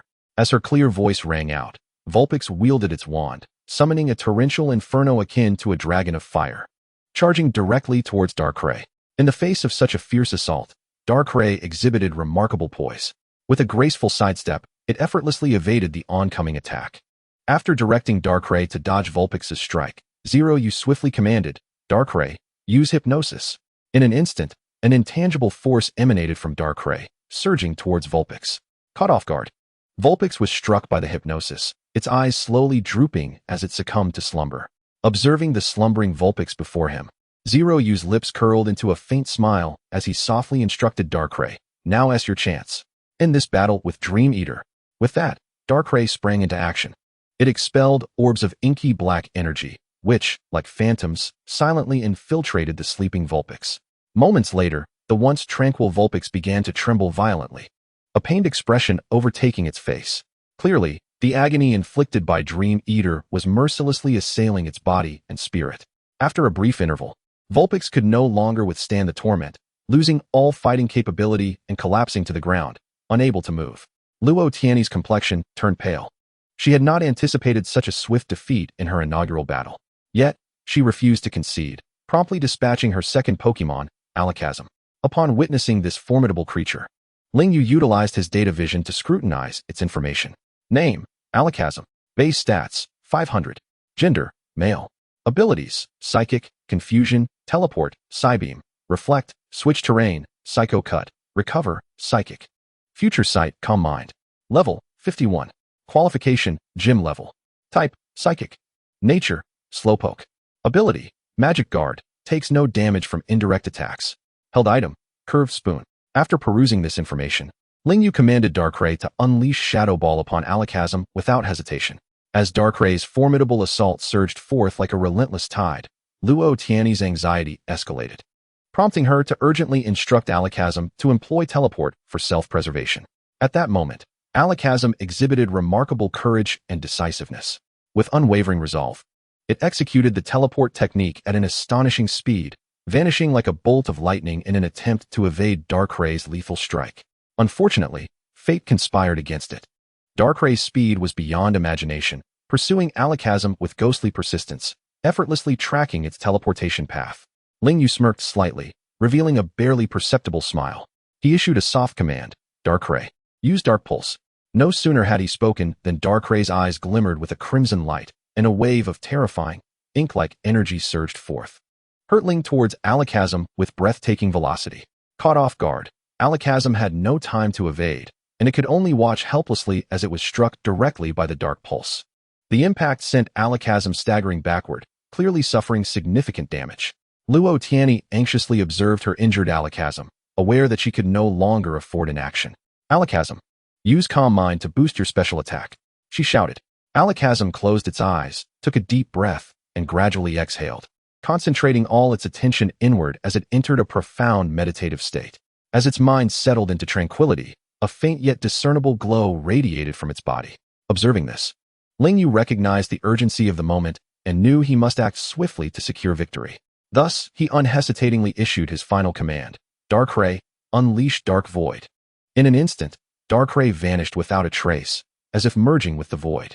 The next moment, it materialized behind Alakazam like a specter, gathering a heart-stopping amount of energy in its hands before striking down with tremendous force. Faced with such a sudden and powerful attack, Alakazam had no time to react and was directly hit. With a pained cry, Alakazam collapsed to the ground, utterly unable to continue the battle. The referee immediately declared, "Alakazam has lost its ability to battle." In the second round, Lingyu emerges victorious. The audience erupted into thunderous applause and cheers, celebrating the victor. However, at that moment, Luo Tiany's expression grew grim, a flicker of unwillingness flashing in her eyes. Clenching her teeth, she resolved not to surrender easily and decisively sent forth her third Pokémon, Sylveon. Upon seeing Luo Tiany's Sylveon, Lingyu recalled the Eevee family, pondering, "Sylveon, is it? It seems this world has made remarkable strides in Eevee's evolutions." He then utilized his data vision to examine Sylveon's information. Name, Sylveon. Base stats, 525. Gender, female. Abilities, Tail Whip, Tackle, Helping Hand, Sand Attack, Fairy Wind, Quick Attack, Swift. Draining Kiss, Switch Move, Misty Terrain, Light Screen, Moonblast, Covet, Self-Suggestion. Level, 50. Qualification, Champion Level. Type, Fairy. Nature, Timid. Ability, Cute Charm, may infatuate opponents upon contact. Held item, Leftovers. After reviewing Sylveon's information, Lingyu remarked with intrigue, "Indeed, a scion of a prestigious lineage, deploying merely 3 Pokémon, yet all are cultivated to such excellence. Even equipped with held items. Truly extravagant." With that, he immediately commanded Darkrai to launch an offensive against Sylveon. Darkrai surged towards Sylveon like lightning, while Sylveon attempted to use its cute charm to bewitch Darkrai. However, this tactic proved ineffective against Darkrai. Swiftly, Darkrai unleashed Dark Pulse, charging towards Sylveon with fierce intent. Luo Tiany, in a state of urgency, called out, "Sylveon, quickly defend with Light Screen." Sylveon strained to raise a radiant wall of light, barely managing to withstand the force of Dark Pulse's onslaught. Yet, the Light Screen could only endure for a fleeting moment before shattering under the pressure. Witnessing this, Lingyu's lips curled into a subtle, triumphant smile as he issued his command. "Darkrai, use Shadow Ball." Darkrai raised its hands high, coalescing a massive and terrifying Shadow Ball within its palms before hurling it towards Sylveon with astonishing speed. Sylveon had no means of escape and was struck by the Shadow Ball, sustaining grievous injuries. Luo Tiany's heart ached as she gazed at her wounded Sylveon. Nevertheless, she refused to waver, fervently encouraging, "Sylveon, hold on. Use Moonblast." Gritting her teeth, Sylveon summoned every ounce of lunar energy within, preparing for a last-ditch effort. However, Lingyu was not one to allow her to succeed. Almost instantaneously, as Sylveon began to harness its power, he decisively commanded, "Darkrai, unleash Dark Void."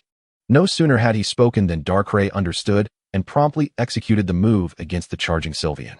In that instant, darkness surged like a tide, completely engulfing Sylveon. The poor creature had no time to react before being blasted away by the overwhelming dark energy, crashing to the ground and losing the ability to continue battling. Observing Sylveon's defeat, the referee promptly declared, "In the third round, Lingyu emerges victorious." Luo Tiany furrowed her brow, feeling a pang of frustration. She never anticipated that her 3 Pokémon would fall so rapidly, one after another. Yet, the indomitable spirit within her refused to concede defeat easily and with unwavering resolve. She summoned her 4th Pokémon, Bukusky. As Bukusky entered the fray, Luo Tiany urgently issued her command, "Bukusky, use Air Slash." Upon receiving the command, Palkia took to the skies with remarkable swiftness, hurtling towards Darkrai while unleashing a flurry of razor-sharp air blades. In the face of this onslaught, Zero remained astonishingly composed. He deftly maneuvered Darkrai to evade all incoming air blades with ease. Seizing the opportunity, he commanded Darkrai to counterattack swiftly, sending a sphere of black energy hurtling towards Palkia. The Shadow Ball streaked through the night sky like a dark meteor, narrowly missing the swiftly moving Palkia. Undeterred by this turn of events, Zero promptly issued another command, "Darkrai, use Dark Void." As his words fell, an intense aura of darkness emanated from Darkrai, as if it sought to consume the very world around it. In an instant, a black energy, as swift as an arrow, shot towards Palkia. Faced with this overwhelming attack, Palkia struggled desperately to evade. But the formidable gravitational pull of Dark Void proved too overpowering, and it was ultimately ensnared, suffering a grievous blow. Seeing his beloved Pokémon incapacitated, Luo Tiany's heart raced with anxiety as she cried out, Palkia, use Tailwind to boost your speed, then unleash Aerial Ace. Responding to her command, Palkia gritted its teeth against the pain and swiftly adjusted its stance. With the aid of Tailwind, its speed surged to an astonishing level, darting towards Darkrai like a bolt of lightning. Just as it was about to close in on its target, Palkia initiated Aerial Ace. Unfortunately, Darkrai's speed was equally astonishing. With a swift movement, it effortlessly evaded Palkia's assault. Before Palkia could regain its footing, Zero commanded Darkrai to unleash Dark Void once more. This time, the dark energy struck Palkia with pinpoint accuracy. Severely wounded, Palkia could no longer maintain its stance and collapsed to the ground. The referee announced, in the 4th round, Zero is victorious. The audience erupted into thunderous applause and cheers, a wave of sound that surged and receded like the tide. Luo Tiany watched helplessly as defeat loomed once more, her heart heavy with urgency as she pondered. I have only 2 Pokemon left. Continuing this way is futile. Darkrai is far too powerful. It seems my only chance lies in a desperate fight. Resolute, she summoned her 5th Pokemon, Sylveon. As Sylveon emerged onto the battlefield, even Zero had yet to scrutinize it when Luo Tiany eagerly commanded it to use Gift. In an instant, Sylveon lost its combat ability. At that moment, a mysterious and peculiar light erupted from Sylveon, shooting directly towards Darkrai. In an instant, both Darkrai's physical and special attack capabilities were significantly diminished. Staring at its plummeting attack power, Darkrai was taken aback, confusion etched across its face. However, as it stood bewildered, Luo Tiany quickly released her final Pokemon, Shiny Gardevoir. Upon seeing Gardevoir, Zero felt a flicker of surprise, but it quickly faded, for it was not unusual for someone from a prominent family to possess a powerful Pokemon. He thus utilized his data vision to examine Gardevoir's information. Name, Gardevoir. Base stats, 518. Gender, female. Abilities, Howl, Psychic, Shadow Clone, Teleport, Wish, Magical Leaf, Calm Mind, Illusion. Ceiling, Future Sight, Hypnosis, Dream Eater, Hyper Voice, Telekinesis. Level, 55. Potential, Champion level. Types, Psychic, Fairy. Nature, Bold. Ability, Synchronize, inflicts the same status condition on opposing Pokemon that inflicted burn, poison, or paralysis. Held item, Choice Scarf, Gardevoir Mega Stone. Upon seeing Gardevoir, Zero nodded in quiet admiration, thinking, this Gardevoir is exceptionally well trained. Not only that, but it even possesses a rare Mega Stone. Truly, the offspring of a prominent family exhibits great wealth. Witnessing this, Zero felt a surge of curiosity and interest towards Gardevoir. He smiled slightly, the corners of his mouth lifting, and calmly commanded, Darkrai, unleash Dark Pulse. As soon as he spoke, a crimson glimmer flashed in Darkrai's deep-set eyes, followed by a torrent of dark energy rushing towards Gardevoir like a surging tide. Faced with the unexpected assault of Dark Pulse, Gardevoir did not dare to delay. Quickly summoning its own strength, enveloped in a radiant green glow, seeking to withstand the lethal blow. However, the disparity in their powers was insurmountable, despite Gardevoir's utmost effort. It ultimately could not withstand the overwhelming force of Dark Pulse and was violently knocked aside. Luo Tiany, filled with desperation, clenched her fists. Anxiety etched across her face as she gazed at the fallen Gardevoir. Taking a deep breath to steady herself, she shouted, Gardevoir, get up. We cannot afford to give up. Inspired by her encouragement, Gardevoir gritted its teeth, enduring the searing pain coursing through it, and struggled to rise once more. Its gaze was filled with determination and resolve, unwavering in the face of Darkrai. At this crucial moment, Luo Tiany made a bold decision to fight with everything she had. She raised the Gardevoir Mega Stone high above her head, exclaiming passionately, Gardevoir, Mega Evolve. As her words echoed, Gardevoir was enveloped in a dazzling light, undergoing a magnificent transformation into the astonishing Mega Gardevoir. At this moment, Mega Gardevoir shone like a brilliant star, radiating a powerful aura. In response to the Mega Evolution, Zero merely smiled faintly, unfazed, and issued his command, Darkrai, use Dark Void. Darkrai immediately complied, gathering a formidable surge of energy within its palms, coalescing into a massive Dark Void, which it then hurled towards Mega Gardevoir without hesitation. As the dark energy surged forth, Luo Tiany remained unflappable, decisively directing Mega Gardevoir to unleash its ultimate technique, Hyper Voice. Drawing in a deep breath, Mega Gardevoir opened its mouth, producing a sound that resonated like thunder. a cacophony reminiscent of a tsunami's crashing waves. The powerful sound wave clashed head-on with the impending dark pulse, igniting a breathtaking battle. In that instant, the two colossal forces collided, resulting in a cataclysmic explosion. The terrifying shock waves rippled outward, causing the very space around them to tremble. The audience held their breath, their hearts racing as they fixated on this extraordinary showdown, fearful of missing even a single thrilling moment. Regrettably, despite the Wind Fairy's valiant efforts and the successful weakening of Darkray's attack through a parting gift, the disparity in strength between both sides proved insurmountable.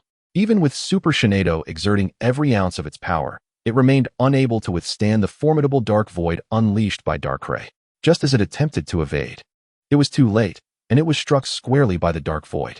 Witnessing Super Shinado suffer a grave injury, Lingyu unhesitatingly commanded Darkrai to pursue the advantage, launching another astonishing Shadow Ball. In an instant, the area where the dark void and Shadow Ball collided erupted in a thick cloud of smoke.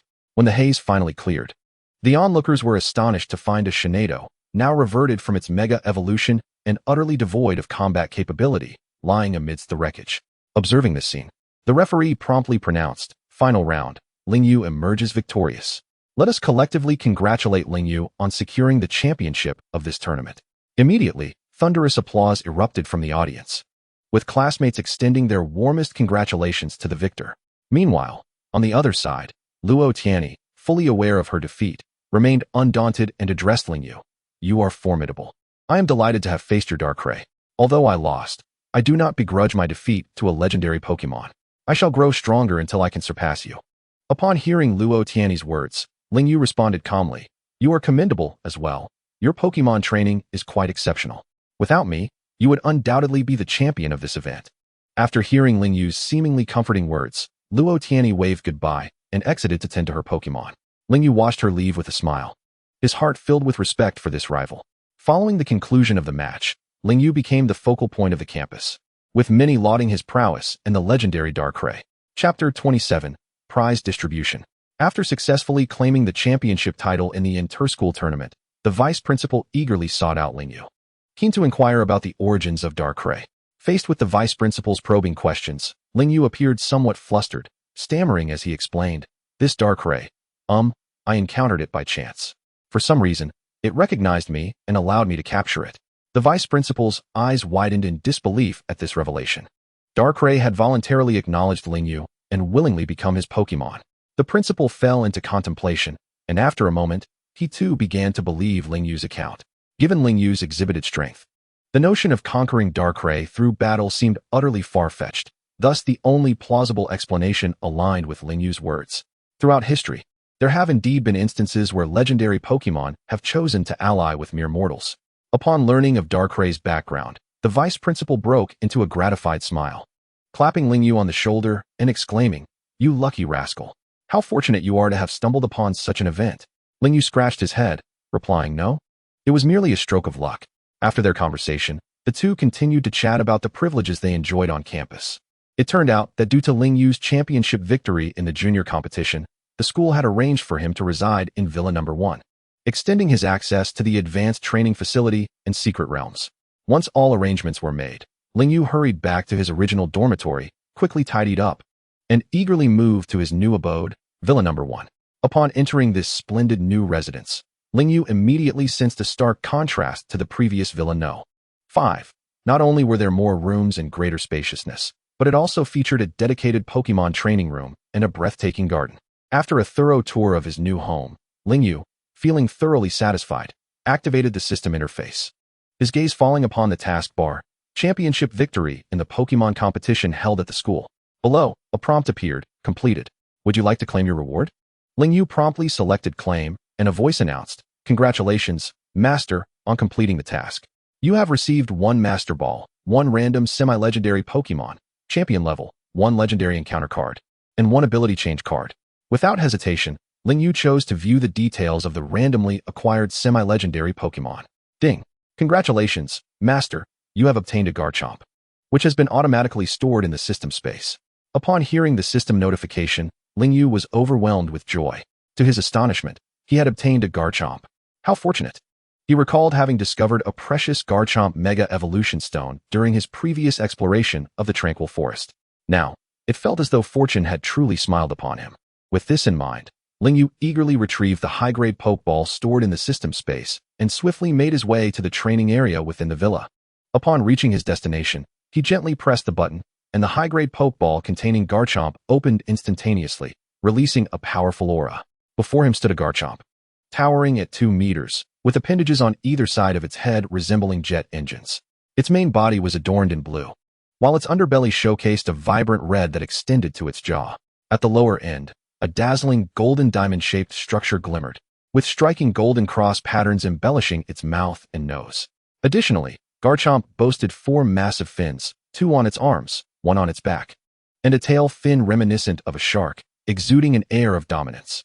Its hind limbs and arms were armed with sharp spikes, giving it an imposing presence. Upon witnessing Garchomp, Lingyu decided to utilize the Eye of Data to review its information. Name: Garchomp. Base stats: 600. Gender: male. Abilities: Dragon Rage, Sandstorm, Tackle, Sand Tomb, Cut, Dragon Claw, Dig, Crunch, Dragon Rush, Dragon Tail, Draco Meteor, Earthquake, Stealth Rock, Dragon Pulse, Outrage. Level: 65. Qualification: Master Level. Type: Dragon. Ground: Nature: Naive. Ability: Sand Veil. Increases evasion during sandstorms. Held item: None. Upon reviewing Garchomp's information, Lingyu was engulfed by an indescribable joy. This signified that he had gained yet another formidable partner of champion level. This newfound strength undoubtedly provided him with even greater security. Subsequently, he unhesitatingly retrieved the shimmering Garchomp Mega Evolution Stone from the system space and carefully placed it around Garchomp's elongated neck.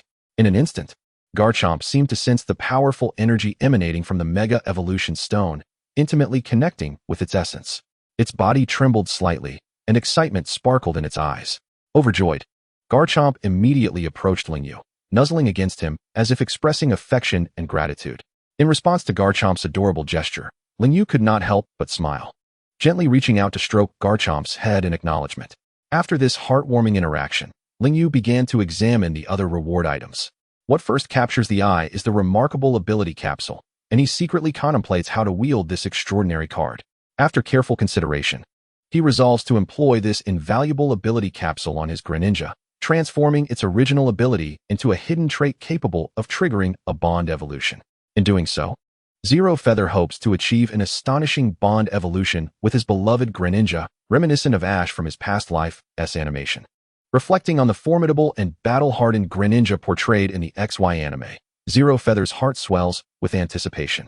Had Ash not encountered a land's water-resistant Charizard in the finals, he would have undoubtedly claimed the championship, which is truly regrettable. At this moment, Zero Feather is filled with joy as he eagerly anticipates the birth of his own version of Greninja. He gently presses the button on the Pokeball, releasing Greninja into the open. Without hesitation, he retrieves the invaluable ability capsule and directs it towards Greninja. In an instant, a mysterious and potent force surged into Greninja, instigating a remarkable transformation. Although the naked eye perceives no discernible differences, Greninja's ability has quietly shifted to the noteworthy bond evolution. Gazing at the revitalized Greninja before him, Zero Feather confidently declares, "Greninja, I shall dedicate myself fully to nurturing you into the most formidable existence. With the profound bond between us, we shall undoubtedly grow stronger together. Let us stride forward and endeavor together."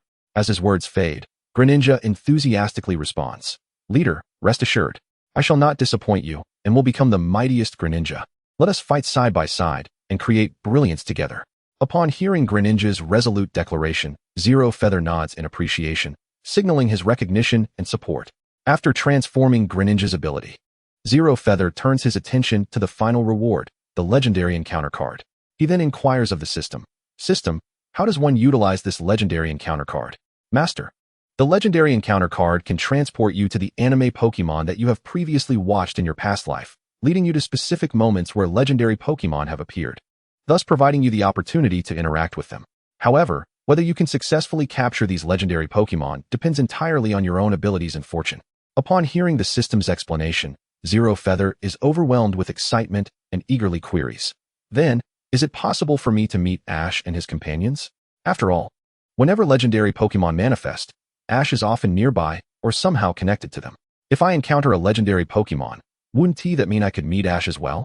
"Indeed, Master. As a pivotal figure in advancing the narrative, Ash is highly likely to be present or associated with legendary Pokémon during their appearances. Thus, should you be fortunate enough to encounter a legendary Pokémon, the probability of meeting Ash is considerably high. With the system's affirmative response, Zero Feather can hardly contain his eagerness, yearning to activate the legendary encounter card and embark on this wondrous journey immediately. However, at this moment, he remains composed and summons his formidable Shiny, commanding it to utilize teleport to take him to a secluded area in the outskirts. Upon arriving in the countryside, he reaches out to summon the majestic Rayquaza through a sensory call. Shortly, the regal Rayquaza descends beside Zero Feather. Once it arrives, Zero Feather softly speaks. Rayquaza, we are about to embark on a journey across worlds to seek out those legendary Pokémon. This journey may be fraught with peril, and I will require your assistance against formidable legendary beings. After hearing Zero Feather's words, Rayquaza's eyes gleam with determination as it replies, do not worry, Master. I shall give my all to ensure your safety. Satisfied with Rayquaza's commitment, Zero Feather nods appreciatively before recalling it into its Master Ball. He then commands Shiny once more to execute teleport, bringing him back to his original location. With all preparations complete, Zero Feather takes a deep breath and turns to the system, posing a lingering question. System, I wish to know, when I am in another world, does the flow of time differ from my original world? The system's voice resonates in his mind. Master, once you enter another world, the time in your current primary world will cease. Only upon your return will time resume its course. With the system's reassurance, Zero Feather no longer fears potential complications arising from an extended absence. He gathers his belongings, ready to venture into a new world. Chapter 28. The World of Mewtwo's Rebellion, Part 1. Once everything is arranged, Zero Feather unhesitatingly activates the invaluable legendary encounter card. In an instant, a portal radiating a mysterious light materializes before him. Faced with this sudden spectacle, Zero Feather is filled with boundless anticipation and curiosity, stepping forward without a moment's hesitation. As the dizzying sensation subsides, he astonishingly finds himself on an expansive, lush green plain. The refreshing air invigorates his spirit. Once he regains his composure, Zero Feather promptly summons Rayquaza, instructing it to remain in the atmosphere, ready for action. He quickly surveys his surroundings, meticulously observing the terrain and environment, attempting to ascertain the specific time node of the legendary Pokémon's whereabouts. Just then, a cacophony of fierce combat reaches his ears. Alarmed, Zero Feather races toward the source of the sound. Upon arriving, he witnesses a stunning scene. A boy wearing a red baseball cap passionately commanding a charming Pikachu, unleashing a powerful thunderbolt attack toward the 3 Pokémon of another trainer. With just a single strike, the opposing 3 Pokémon succumb helplessly. Overwhelmed by this exhilarating spectacle, Zero Feather can hardly contain his excitement, for the brilliant trainer orchestrating Pikachu is none other than the renowned Ash from the Pokémon anime of his past life. Beside him stand his 2 companions, Misty and Brock. Without hesitation, Zero Feather strides toward Ash. Meanwhile, Ash and his friends, having just dealt a decisive blow to the unscrupulous trainer, catch sight of a tall, strikingly handsome figure radiating an air of cool aloofness approaching them.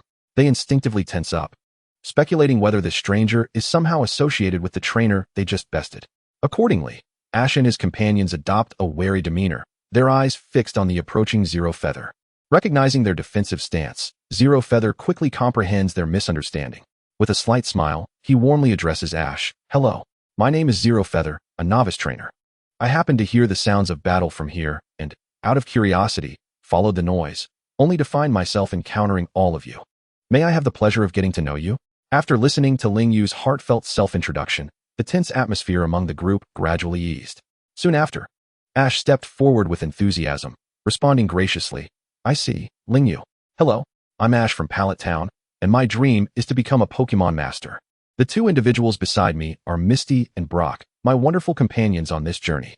I am truly delighted to meet you, my new friend.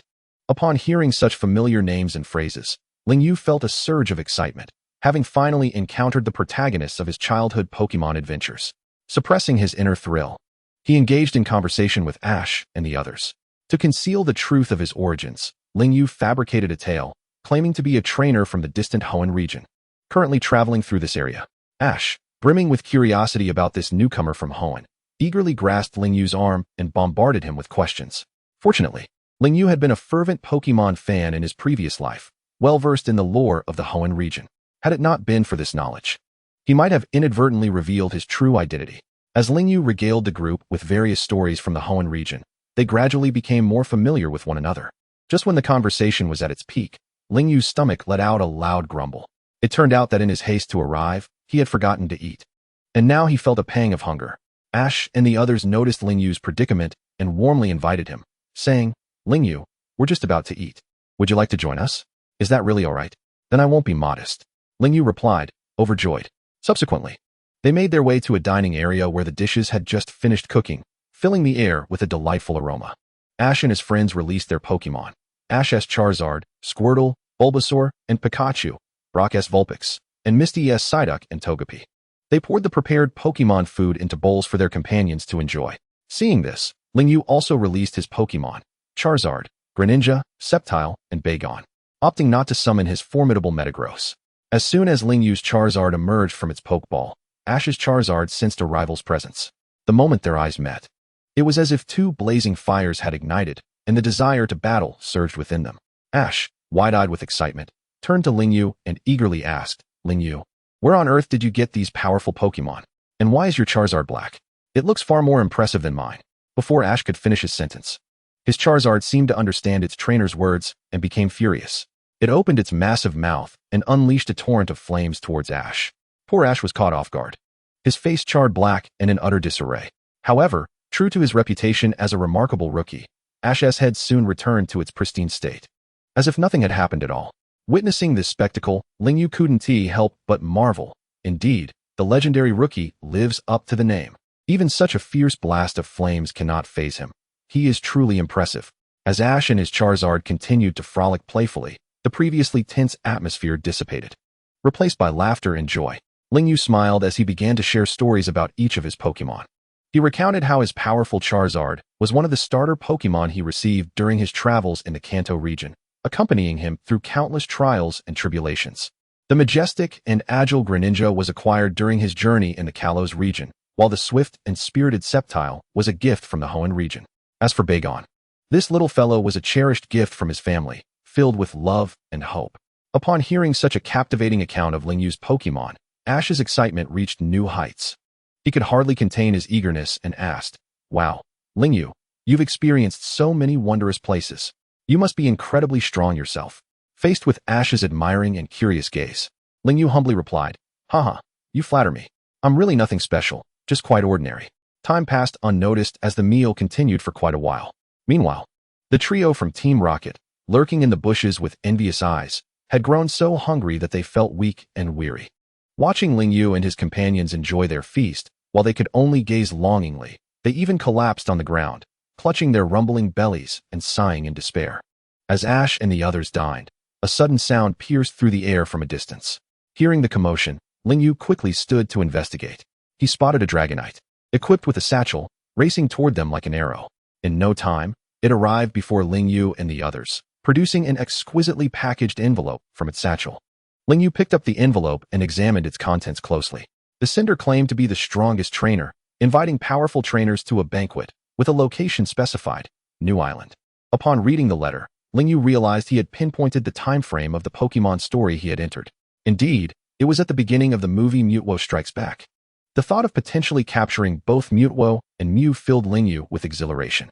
After obtaining the envelope, he conferred with Ash and the others, deciding to investigate this self-proclaimed strongest trainer-s banquet. As a time traveler, Lingyu was well aware of the unfolding events. Knowing that the mastermind behind it all was Team Rocket, who had just cloned the legendary Pokémon Mutwo using Mew's genes.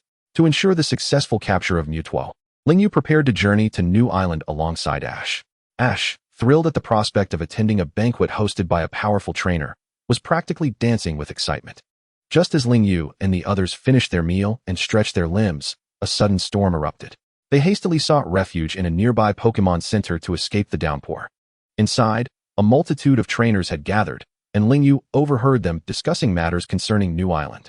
Before long, a young lady in a blue uniform addressed the crowd. "I apologize. Trainers, I am Borja, the dock manager here. Due to the severe storm at sea, ferry services to New Island have been suspended." Upon hearing this news, the trainers began to voice their discontent. What a pity. This opportunity was so rare, and now a storm has hit. Indeed, such a shame. Some trainers, however, remarked, It's alright, what a storm. My Pokemon are excellent swimmers. Venturing out to sea is a trivial matter. Upon hearing someone suggest sailing out themselves, the dock manager quickly interjected, please remain calm. It is truly dangerous to set sail in these conditions.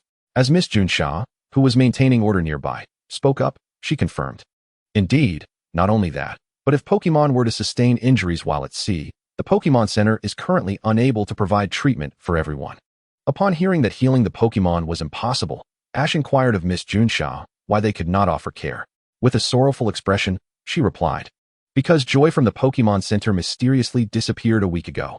Without Joy, there is no one to treat the Pokemon. As her words fell, she pointed to a missing persons poster of Miss Joy affixed to the wall for everyone to see. However, despite Miss Junsha's earnest advice, many trainers recklessly summoned their Pokemon and set off towards New Island. Some summoned robust Pokemon such as Pidgeot and Fearow, riding atop them as they soared towards their destination, while others called forth formidable water types like Gyarados, the adorable Dugong, and the majestic Kingler, leisurely swimming towards New Island.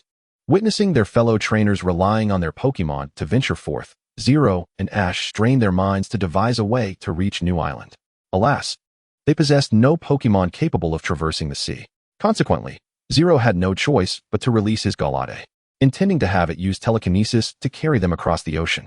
When the radiant Galade emerged, Ash and the others were awestruck by its potent aura and stunning beauty, left speechless in admiration.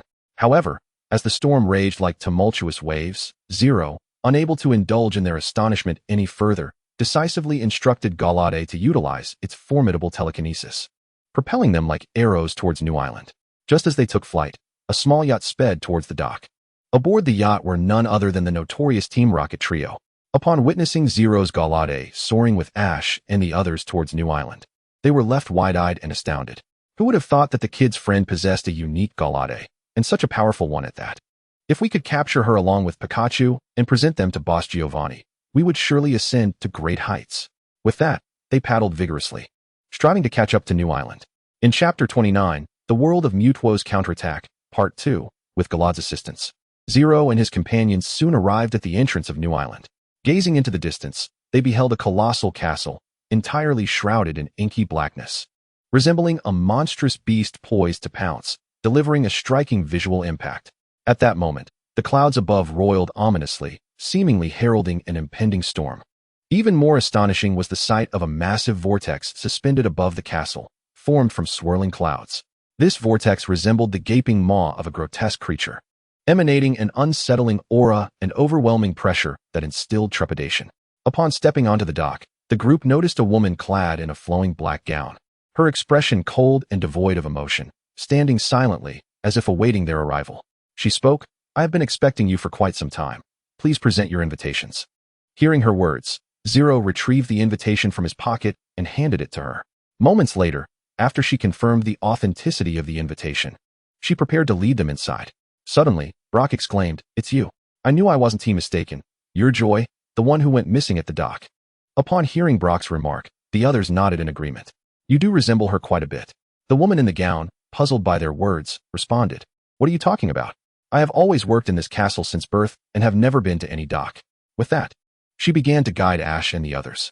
Thus, they had no choice but to suppress their curiosity and follow her into the castle. Meanwhile, as Zero arrived near New Island, he and Galade sensed two incredibly powerful psychic energy signatures.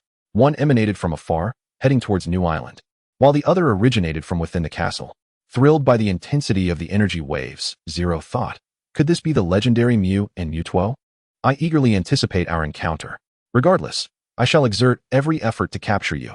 As soon as he finished speaking, he followed the woman into the castle. As a traveler from another realm, Zero was well aware of the plot unfolding before him.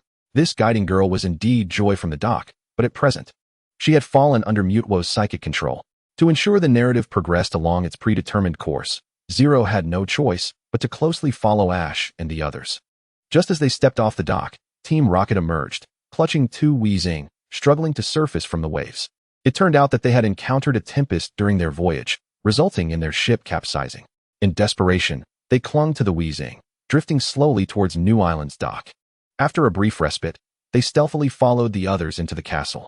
As the trainers embarked on their journey towards the castle, a charming Pokemon, radiating pink hues and adorned with delicate limbs, fluttered gracefully from the distance. It soared through the vast sky, performing loops and dives, embodying the carefree spirit of an exuberant child. Indeed, this was none other than the elusive Mew. At that moment, it sensed Mutwo's unique energy signature and hurriedly made its way to the mysterious island.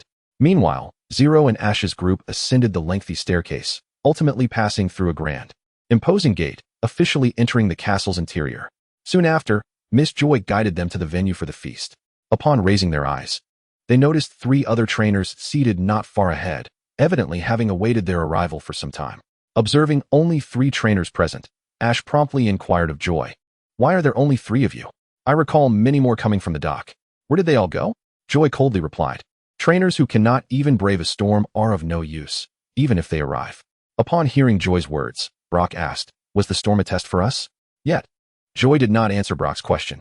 Instead, she addressed Zero and the others, saying, "Now, please release your Pokemon and take your seats. You are all the chosen trainers." With that, the castle doors slammed shut.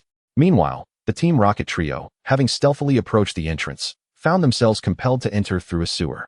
Inside the castle, the 3 trainers who had arrived early noticed the arrival of 4 more trainers. The trainer, accompanied by a Pidgeot, warmly greeted Zero and his companions. Noticing a girl among the trio, Brock approached her directly and spoke. "My dear lady, your enchanting spirits are indeed exquisite. However, in comparison to these charming little creatures, their mistress, you, reigns supreme as the most beautiful queen. Once this tempest has passed, let us indulge in the scenic views while savoring the exclusive delicacies I have prepared, and engage in delightful conversation." Before I could finish, Xia directly approached and tugged at Ash's ear, pulling him away. Witnessing this scene, Zeroyu and Ash erupted into joyful laughter. At that moment, the lights within the castle abruptly extinguished. A beam of light descended from the central spiral staircase of the hall. Standing beside the staircase, Joy spoke up, "I apologize for the wait, esteemed guests. The most formidable Pokemon trainer is about to make their grand entrance." With that, a humanoid figure gracefully descended the spiral staircase. This being resembled a bipedal feline, adorned in shimmering silver gray, with a purple tail and abdomen, and a bundle of external nerves extending from the center of its back to the nape of its neck. It radiated an overwhelming aura. Indeed, this was the artificial deity, Mutwo. Upon Mutwo's appearance, Zeroyu promptly employed the data I to examine Mutwo's information. Name, Mutwo.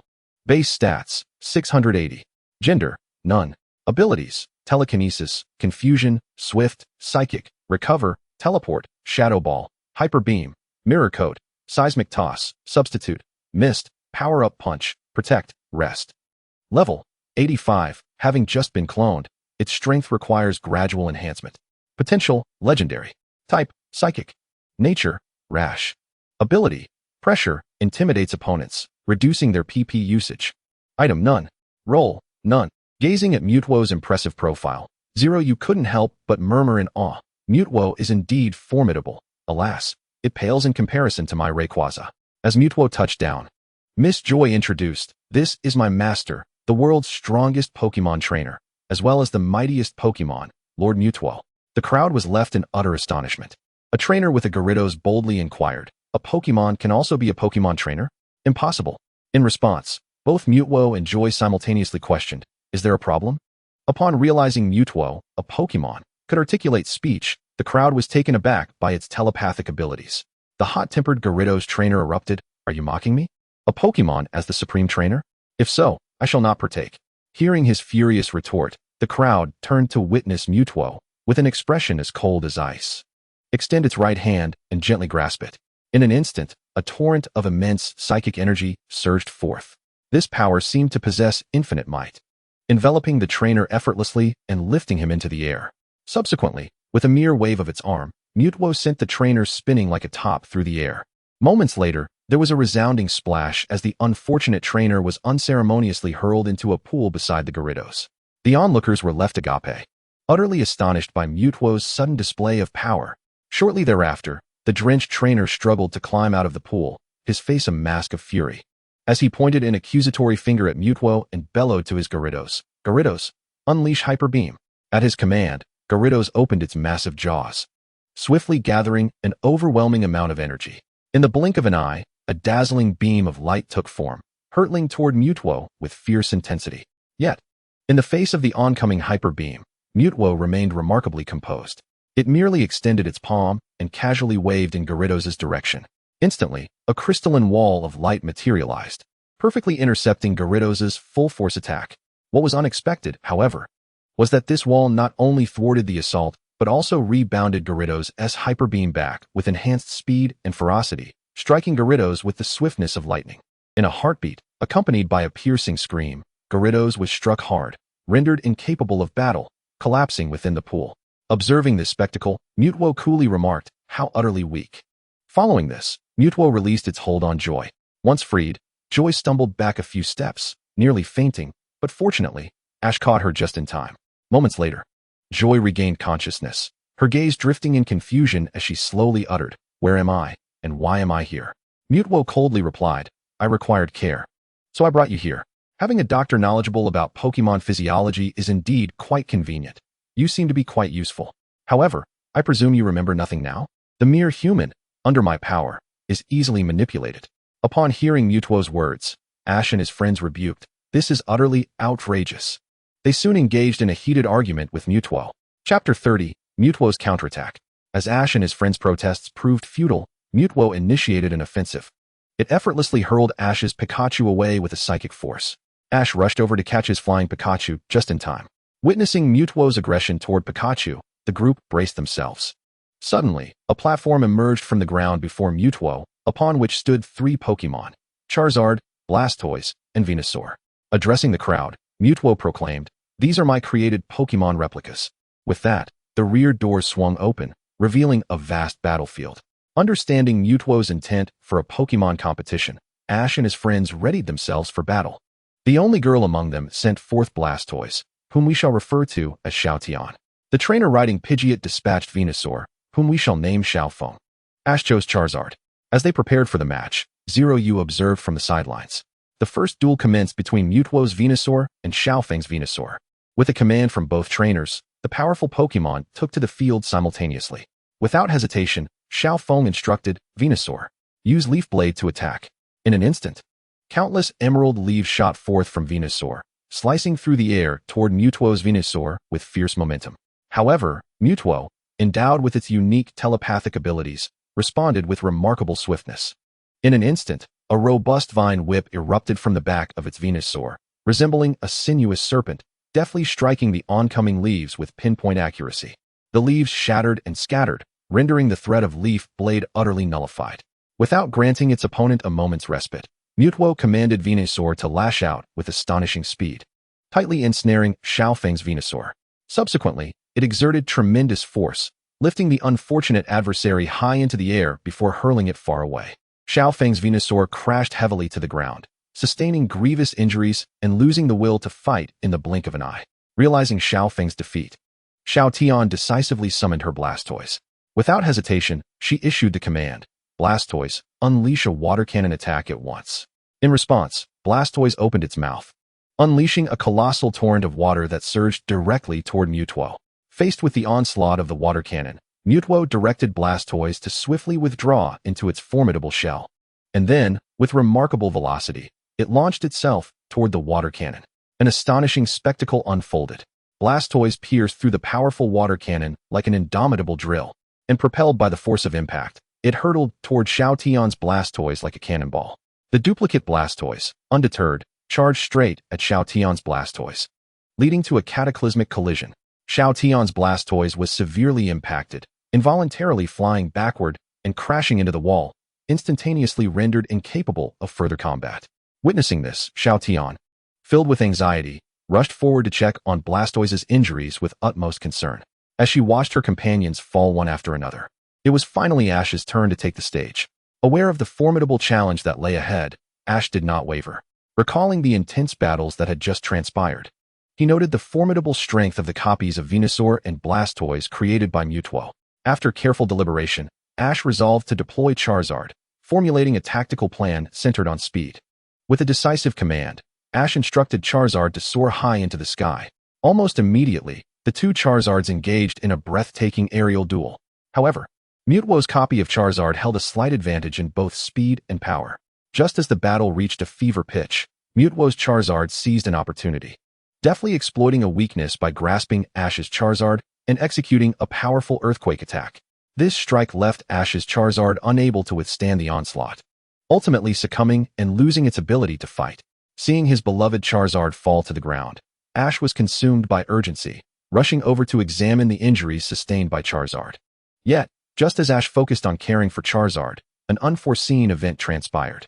Mutwo suddenly appeared in the air, conjuring 3 black Pokeballs in an instant. These enigmatic Pokeballs shot toward Ash, and his companions defeated Pokemon with blinding speed, capturing them all. The abrupt turn of events left Ash and his friends astounded.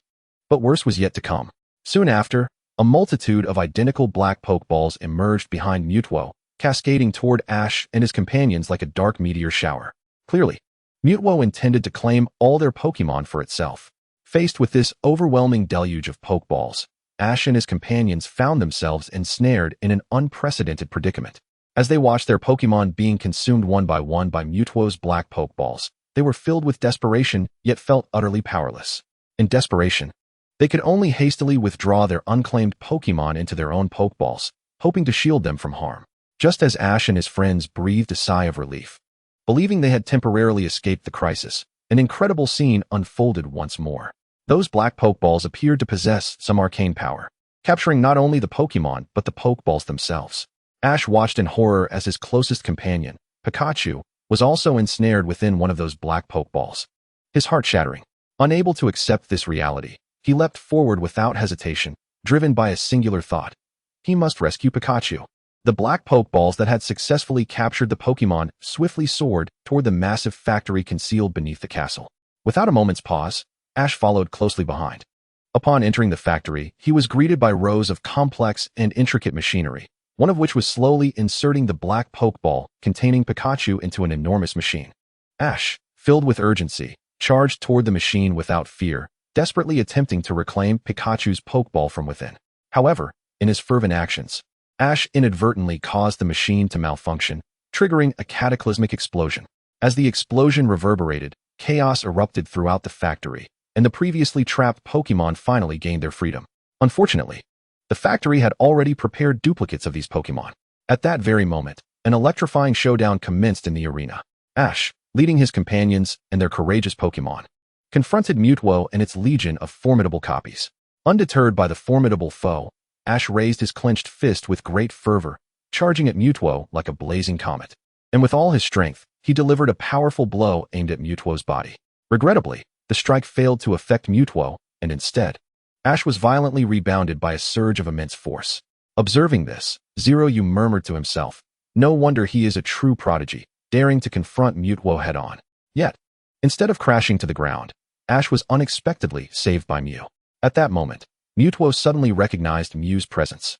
Realizing that it was a Pokemon created using Mew's genetic material, a tumult of anger and confusion swirled within Mutwo, prompting it to launch an attack against Mew without hesitation. Meanwhile, Zeroyu, having been a silent observer, took note of Mew's appearance. Elated, he immediately established a telepathic link with the distant Latios and prepared for its mega evolution at any moment. In a flash, Mutwo fixed its gaze on Mew, and without a word, unleashed a powerful Shadow Ball, hurtling it toward Mew. The Shadow Ball traveled at breakneck speed, striking Mew in an instant. However, to everyone's astonishment, Mew emerged unscathed from the attack, effortlessly reflecting the Shadow Ball back, striking Mutwo squarely. Mutwo, clearly taken aback by this unforeseen twist, stared in disbelief as it was hit by its own move, momentarily at a loss. Meanwhile, Mew seized the opportunity to taunt Mutwo with a provocative gesture, seemingly mocking its ineptitude. Enraged by Mew's blatant derision, Mutwo was consumed by fury.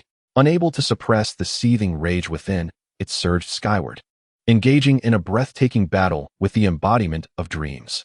Strangely, however, the dream entity did not initiate an offensive. Instead, it frolicked in midair with Mutwo, as though two children were delighting in playful antics. Observing this, Mutwo addressed the dream entity, inquiring, "Why do you refrain from striking? Surely, you are not so timid as to evade me." In response, the dream entity remained silent, gracefully descending to the arena. Upon seeing it hover above Ash and his companion's Pokemon, Mutwo proclaimed, "Let us settle this once and for all. Let us see who is the genuine article, who possesses greater strength, and whether your original form can surpass my replicas." To this, The dream entity retorted with a hint of derision. The truth is immutable. The original shall never succumb to mere copies in close combat. At this juncture, Mutuo commanded its replicas to charge at the original. Witnessing this, Zeroyu could no longer stand idly by. He opposed the notion of Pokémon harming one another, regardless of their form. Thus, he implored Mutuo and the dream entity. Cease this conflict. If a battle must ensue, allow me to join you. Mutuo, casting a disdainful glance at Zeroyu, scoffed, and what could you possibly wield against me? No sooner had the words left its mouth than it unleashed a shadow ball towards Zeroyu. In a swift reaction, Zeroyu summoned Darkrai, who countered with its own shadow ball, neutralizing Mutuo's attack. Recognizing the formidable Pokémon summoned by Zeroyu, Mutuo began to regard the trainer who had been merely spectating until now with newfound respect. It remarked, "Trainer, your Pokémon is commendable, yet still insufficient. This is not a foundation upon which to challenge me." To which Zeroyu replied, with a hint of mischief, "Oh, is that so? What of now?" As soon as he spoke, a tremendous and terrifying aura erupted from the heavens, surging towards Mutuo like a raging torrent. Unfazed by this sudden turn of events, Zeroyu widened his eyes, fixating on the rapidly descending Rayquaza from the stratosphere, and shouted, "Rayquaza, Mega Evolve! Unleash your most powerful move upon Mutuo, Dragon Ascent." With Zeroyu's impassioned and forceful cry resonating through the air, and the terrifying presence intensifying above, Mutuo's previously relaxed demeanor vanished, replaced by a visage of solemnity and gravity. At that moment, a colossal figure materialized against the expansive azure sky, radiating a dazzling luminescence as it hurtled towards Mutuo with astonishing velocity. In this instant, Rayquaza successfully achieved its mega evolution. What now stood before the onlookers was no longer the ordinary Rayquaza, but a magnificent, pitch-black entity, adorned with four resplendent golden tendrils and emanating an unparalleled powerful presence. Mega Rayquaza. Gazing upon this transformed and enigmatic Pokémon, Mutuo felt a surge of surprise, yet maintained its composure, intent on launching an immediate counterattack. Unfortunately, Rayquaza's swiftness was beyond imagination. Mutuo barely had time to react, hastily raising a feeble energy barrier in a futile attempt to withstand Rayquaza's ferocious onslaught. In the blink of an eye, Mega Rayquaza descended like a colossal meteor engulfed in flames, unleashing a cataclysmic force with a devastating dragon ascent that struck Mutuo with overwhelming ferocity. This strike was as relentless as a tidal wave, unstoppable in its might. Bolstered by the power of Mega Evolution and Zeroyu's unwavering will, Rayquaza's strength surged exponentially. Meanwhile, Mutuo had yet to reach its peak form, rendering it incapable of countering such an assault. Under the sheer force of the attack, Mutuo was left defenseless, directly absorbing the full brunt of Mega Rayquaza's dragon ascent, sustaining grave injuries and collapsing to the ground, unable to rise. Witnessing this unfold, Mutuo gazed at Zeroyu and, with great effort, uttered, "Human, you are indeed formidable. You have managed to inflict such wounds upon me." As soon as the words escaped its lips, Mutuo attempted to utilize its self-regeneration ability to heal its wounds, but Zeroyu was not about to grant it that opportunity. In a decisive moment, he commanded Mega Rayquaza to unleash a devastating hyper beam directly at Mutuo. Incapable of withstanding such a powerful barrage in its weakened state, Mutuo was struck and sent hurtling backward, losing all combat capability. Recognizing Mutuo's inability to retaliate, Zeroyu wasted no time in retrieving a Master Ball, aiming it at Mutuo and launching it with vigor. A beam of crimson light enveloped the incapacitated Mutuo, drawing it into the Master Ball. The ball shook vigorously as Mutuo struggled within, but to no avail. After a prolonged struggle, the Master Ball finally settled. With exhilaration coursing through him, Zeroyu picked up the Master Ball and raised it triumphantly, exclaiming, "I have finally captured the legendary Mutuo." As soon as he spoke, he quickly scanned the surroundings, eagerly searching for the dream entity. However, regrettably, by the time Zeroyu commanded Rayquaza to Mega Evolve and launch its attack, the dream entity had already slipped away unnoticed. Faced with the absence of the dream entity, Zeroyu sighed in resignation, yet felt a swell of relief for having successfully captured the powerful Mutuo. He then gently waved his hand, reverting Rayquaza from its Mega Evolution state and returning it to the Master Ball. With Mutuo now captured and the once tense Pokémon settling into tranquility, Ash and his companions looked upon Zeroyu with admiration, their gazes fixed intently upon him, and excitedly exclaimed, "Zeroyu, you are truly remarkable. To have triumphed over such a powerful Mutuo, what of your mysterious black Pokémon? What is its origin, and how can it be so formidable?" In response to Ash and the others' accolades, Zeroyu humbly smiled and replied, "You flatter me. This victory was merely a stroke of luck. As for that black Pokémon, it is one of the 3 legendary beings from the Hoenn region, Rayquaza." Upon hearing Zeroyu's introduction of Rayquaza, the group gazed at him in sheer astonishment, asking, "Zeroyu, how did you manage to capture a legendary Pokémon?" Stammering, Zeroyu answered, "It was merely a stroke of luck." Understanding dawned upon Ash and his companions. This was evidently a secret belonging to Zeroyu. They recognized that everyone is entitled to their privacy and thus refrained from further inquiries, respecting his silence. Sensing their thoughts, Zeroyu softly urged, "I hope you can keep this secret for me. Do not speak of my possession of a legendary Pokémon to others." His eyes conveyed sincerity and earnestness. Without hesitation, Ash and the others nodded in agreement, assuring him they would never divulge a single word. The trust shared among friends has always been held in high esteem. With that, Lingyu turned to Ash, signaling him to contact Miss Junsha to handle the remaining matters at the scene. Swiftly, Ash dialed the number and relayed the situation to Miss Junsha. Before long, accompanied by a gust of wind, the imposing figure of Charizard appeared in the sky. Lingyu leaped onto the dragon's back, waving goodbye to Ash and the others. Although a sense of reluctance lingered in his heart, he departed nonetheless, as they watched Lingyu gradually fade into the horizon until he vanished from sight. Ash and the others finally turned to leave. After departing, Lingyu sought out a secluded and uninhabited area. Through the system, he opted to return to his own world. In an instant, he was enveloped by a mysterious light and subsequently found himself back in the realm that belonged to him. Chapter 31. Successfully Deceiving Mewtwo. Upon returning to his own world, Lingyu immediately set about examining the recently captured Mewtwo. To avoid unnecessary complications or detection by others, Lingyu summoned Shinado as usual and utilized its teleportation ability to transport himself to a desolate and remote suburb. Upon reaching his destination, Lingyu remained vigilant. He instructed Shinado to employ its psychic powers to meticulously scan the surroundings, ensuring that no one was nearby before he allowed himself to relax slightly. Following that, he summoned his formidable Pokémon partners, Metagross, Garchomp, Darkrai, and Rayquaza. As these powerful Pokémon emerged one by one, Lingyu swiftly retrieved the Mega Stone, awakening their latent powers and enabling Metagross, Garchomp, and Rayquaza to successfully Mega Evolve. Moreover, he utilized his unique power of Tokiwa to further enhance his companion strengths.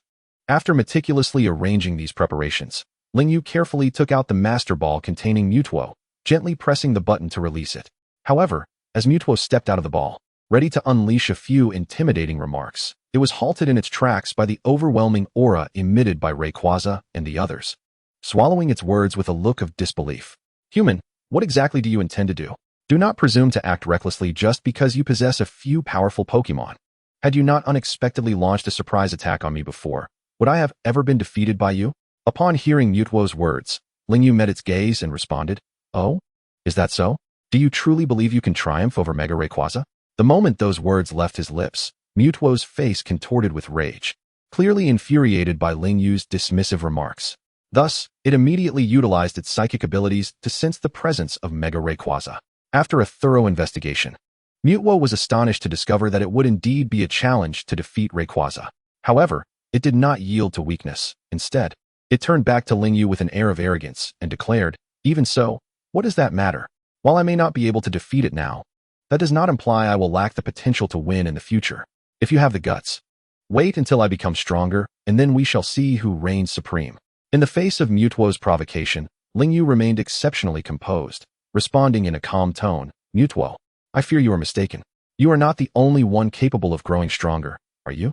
Do you truly believe that as you become more powerful, my Rayquaza will stagnate?" After uttering this, Lingyu silently observed Mewtwo. Upon hearing Lingyu's words, Mewtwo floated in the air, enveloped in an endless silence. Noticing Mewtwo's lack of response, Lingyu furrowed his brow and raised his voice to call out once more, "Moreover, with your current strength, do not even think about challenging Mew. You might not even be worthy of carrying its shoes. Do you genuinely naively believe that during our encounter on New Island, Mew refrained from battling you out of fear?" It is important to realize that after enduring the passage of time, the number and potency of skills Mew possesses are far beyond your reach. It is revered as the progenitor of all Pokémon. Do you truly think you can overcome such a legendary existence with your current abilities? That is simply impossible. Mewtwo suddenly erupted in a furious roar, its voice deafening, as if it sought to tear apart the very fabric of space. It stared wide-eyed at Lingyu, filled with incredulity and rage. How can it possibly be stronger than me? I am the mightiest Pokémon. In response to Mewtwo's challenge, Lingyu merely casted a sidelong glance, a subtle smirk of disdain curling at the corners of his mouth. Then, with a tone laden with sarcasm, he remarked, You dare to claim to be the most powerful Pokémon? How utterly absurd. Do you not realize that in this vast and boundless world, there are countless Pokémon far superior to you? You are merely a self-important frog in a well. Not to mention my Rayquaza, even its subordinates, Groudon and Kyogre, possess strength that exceeds yours. Furthermore, there are the awe-inspiring temporal and spatial dragons, Palkia and Dialga, both of whom are equally formidable and leave you in their dust. Beyond that, there are many other powerful Pokémon such as Ho-Oh, Zygarde, Xerneas, Yveltal, and Ultra Necrozma, all capable of easily defeating you. And amidst this elite assembly of formidable beings, there exists the likes of Arceus, a being so grand that it is often regarded as a god of creation. Faced with the astonishing array of legendary Pokémon Lingyu mentioned, Mewtwo fell silent for a moment, recognizing that this was the perfect opportunity to sow doubt in Mewtwo's mind. Lingyu then spoke in a tone filled with temptation. Mewtwo, have you never longed to become stronger than them? Upon hearing Lingyu's question, Mewtwo eagerly nodded, exclaiming, Of course I want to. I dream of becoming the mightiest Pokémon. Mewtwo unabashedly voiced its long-held desire. Consequently, Lingyu began to patiently persuade it. As long as you are willing to follow me, I can assist you in becoming even more powerful. While I cannot guarantee that you will rival Arceus, I assure you that you will be on par with those so-called first-tier gods. Just look at my Rayquaza. Do you not yearn for the power that enables it to evolve further? If you choose to follow me, I can grant you such power, allowing you to undergo a transformation and achieve growth. Upon hearing this, Mewtwo felt a stirring in its heart. After all, who would not wish to grow stronger? Especially upon realizing the possibility of evolving like Rayquaza, Mewtwo's desire for power surged even more intensely. Finally, unable to contain its excitement, it turned to Lingyu and asked, Is all of this true? Do you really have the ability to make me as strong as they are, or even stronger? Meeting Mewtwo's hopeful gaze, Lingyu provided a firm and confident response, Absolutely. Only I possess the capability to fulfill your wishes. Therefore, you must consider your decision carefully. After hearing Lingyu's words, Mewtwo hesitated slightly before plunging into deep contemplation.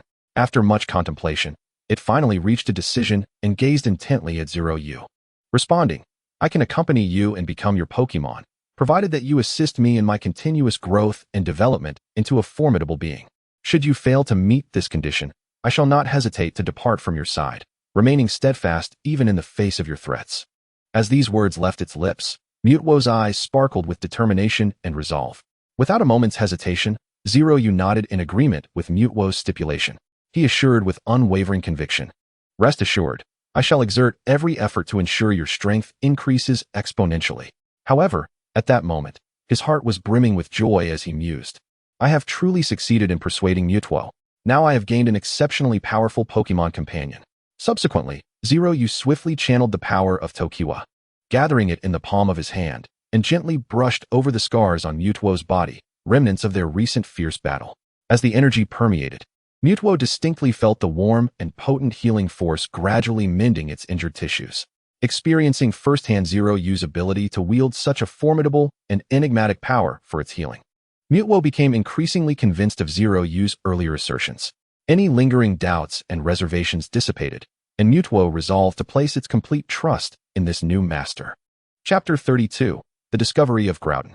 With the successful persuasion of Mewtwo concluded, Zeroyu was unable to contain his excitement, unable to suppress the elation within. He eagerly initiated the day's signing-in ritual. System, please activate the sign-in procedure immediately, Zeroyu exclaimed impatiently. Moments later, a crisp notification chimed. Ding. Congratulations, Master. You have obtained a curved spoon. Upon discovering that the powerful item acquired from today's sign-in was indeed a curved spoon, Zeroyu's delight was palpable. He thought to himself, This is truly a stroke of luck. This spoon would be a splendid gift for Mewtwo as equipment. Mewtwo, keenly aware of the psychic aura emanating from the spoon, understood that this item would undoubtedly elevate its capabilities. However, witnessing Mewtwo's enthusiastic handling of the spoon left Zeroyu feeling somewhat helpless. Reluctantly, he decided to recall all Pokémon into their Pokeballs, save for Shinedo, and commanded Shinedo to use teleport to return both of them to the villa at the school. Upon returning to the villa, Zeroyu collapsed onto the sofa, feeling utterly exhausted and in need of rest to rejuvenate his energy. His gaze wandered aimlessly across the television screen, while his thoughts soared far beyond, crafting plans for the upcoming adventures. Suddenly, a news segment caught his attention.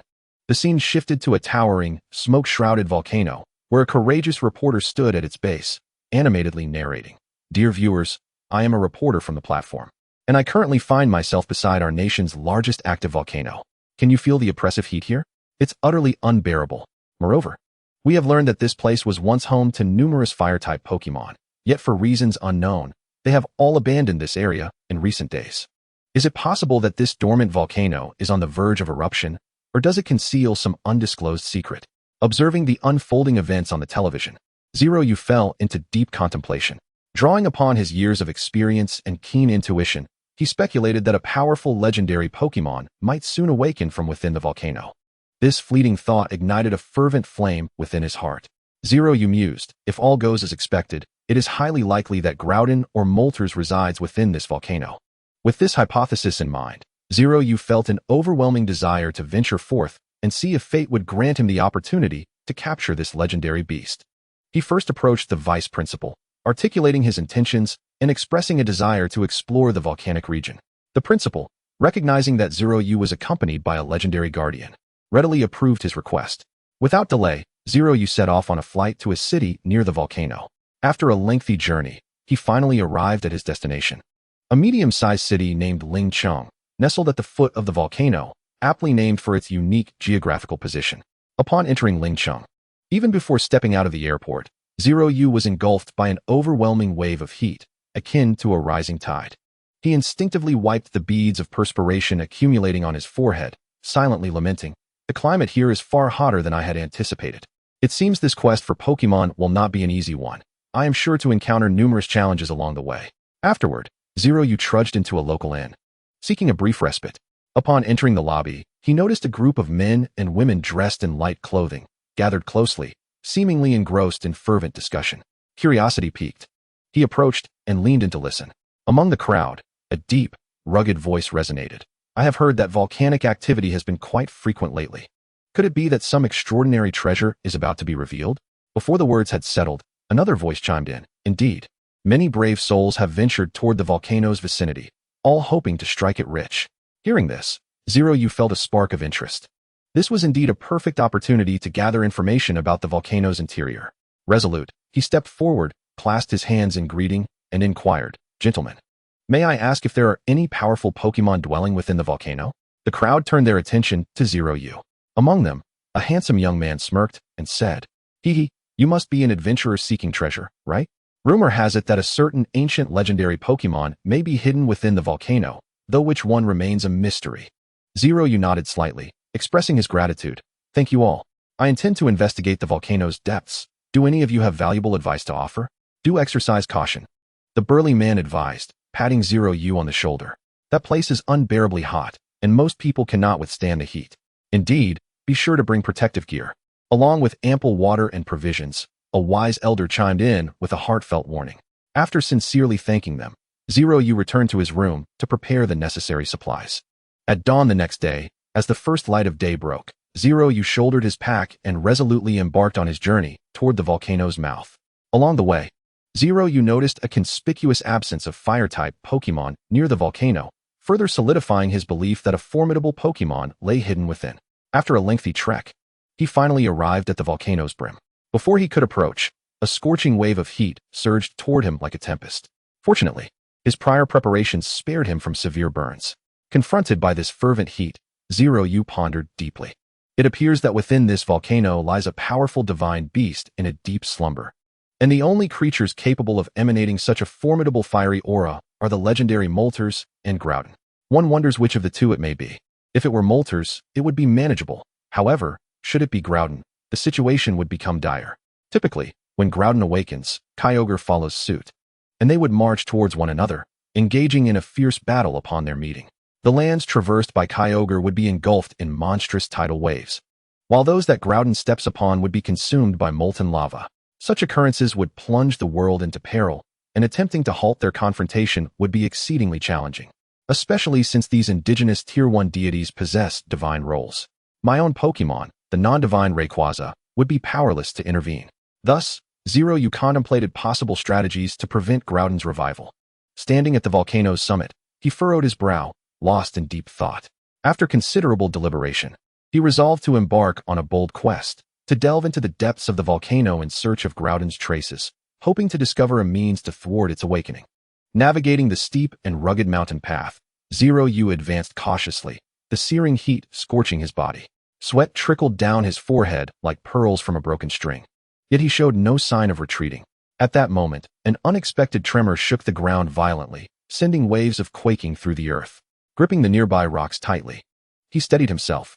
As the tremors subsided slightly, he focused his gaze into the depths of the volcano, where an astonishing sight met his eyes. A colossal and enigmatic Pokémon lay in repose. Its body was adorned with vibrant red scales, reminiscent of flickering flames, while the darker portions of its form bore a deep gray hue. Its head, torso, and tail were crowned with imposing, sharp spines, exuding an air of majesty. Each of its four-clawed hands resembled the fearsome fangs of a beast, and the tail ended in four robust, saw-like protrusions that added to its imposing presence. Additionally, each paw bore three sharp claws, with faint gray markings visible on the soles. Even between the scales of its skin, azure spines protruded menacingly. Faced with such a staggering sight, Zeroyu felt a surge of reverence. Yet his resolve to prevent Groudon's revival only intensified. Drawing a deep breath, Zeroyu stepped into the cavern. He must confront Groudon and attempt to halt its awakening. Groudon, Kyogre, and Rayquaza are collectively known as the Hoenn Trio. However, this does not imply their weakness. Rather, they are supremely powerful divine beasts. It is said that Groudon is the deity of the land, Kyogre the deity of the sea, and their elder brother the deity of the sky. They have existed since ancient times. Rayquaza can undergo mega evolution through its innate organ, while both Groudon and Kyogre can achieve a primal state through their natural abilities, known as primal reversion. Before Zeroyu stood a particularly formidable Groudon, whose aura he could sense from a distance. Thus, he activated his data eye to examine Groudon's information. Name, Groudon, sleeping state. Base stats, 670. Gender, none. Abilities, Mudshot, Shadow Punch, Primal Force, Split, Bulk Up, Earthquake, Eruption, Rest, Land's Wrath, Solar Beam, Hammer Arm, Stone Edge, Solar Beam, Wake Up Slap, Hyper Beam, Protect, Flamethrower, Rock Slide, Stealth Rock. Stone Edge. Level, 95. Qualification, Tier 1 Deity. Type, Ground. Nature, Impulsive. Ability, Drought. Changes weather to sunny upon entering battle. Held item, Crimson Orb. Divine Role, God of the Land. Gazing at the astonishing array of Groudon's attributes, Zeroyu was momentarily taken aback, marveling inwardly. This is truly remarkable. He had always believed his Rayquaza to be immensely powerful. But in the face of Groudon, he realized the vast chasm that separates those with divine roles from those without. Filled with awe and astonishment, Zeroyu exerted all his efforts to approach Groudon, attempting to employ the power of the Tokiwa to impede its awakening. However, despite pouring all his strength into it, he found himself utterly ineffective. Reluctantly, Zeroyu withdrew from the cavern and returned to Ruined City. Chapter 33. Informing the City Lord. Upon returning to Ruined City, Zeroyu intended to seek out the City Lord to relay the information regarding Groudon. However, the process of locating the City Lord proved less straightforward than anticipated. Upon arriving at the entrance of the City Lord's mansion, a cold, indifferent figure obstructed his path. It was a security guard, whose contemptuous gaze scrutinized the young newcomer before him. Who does this young pup think he is? This is not a place for someone like you to wander freely. The guard barked, his tone dripping with disdain and authority, as if Zeroyu's demeanor and attire rendered him unworthy to tread here. In response to the guard's obstruction, Zeroyu's lips curled into a subtle smile. Calmly, he retrieved a high-grade Pokeball from his pocket and tossed it lightly. In an instant, a colossal, imposing Metagross materialized before the onlookers, radiating an overwhelming aura that instilled unprecedented fear in all present. The once arrogant security guards now paled in fear, their legs trembling as they collapsed to the ground. They stared wide-eyed at the massive creature before them, utterly stripped of any will to resist. Observing this scene, Zeroyu nodded in satisfaction and coolly remarked to the terrified guards, "A few $1,000 for a month? What are you risking your lives for?" With that, he gestured lightly, and Metagross obediently returned to its Pokeball.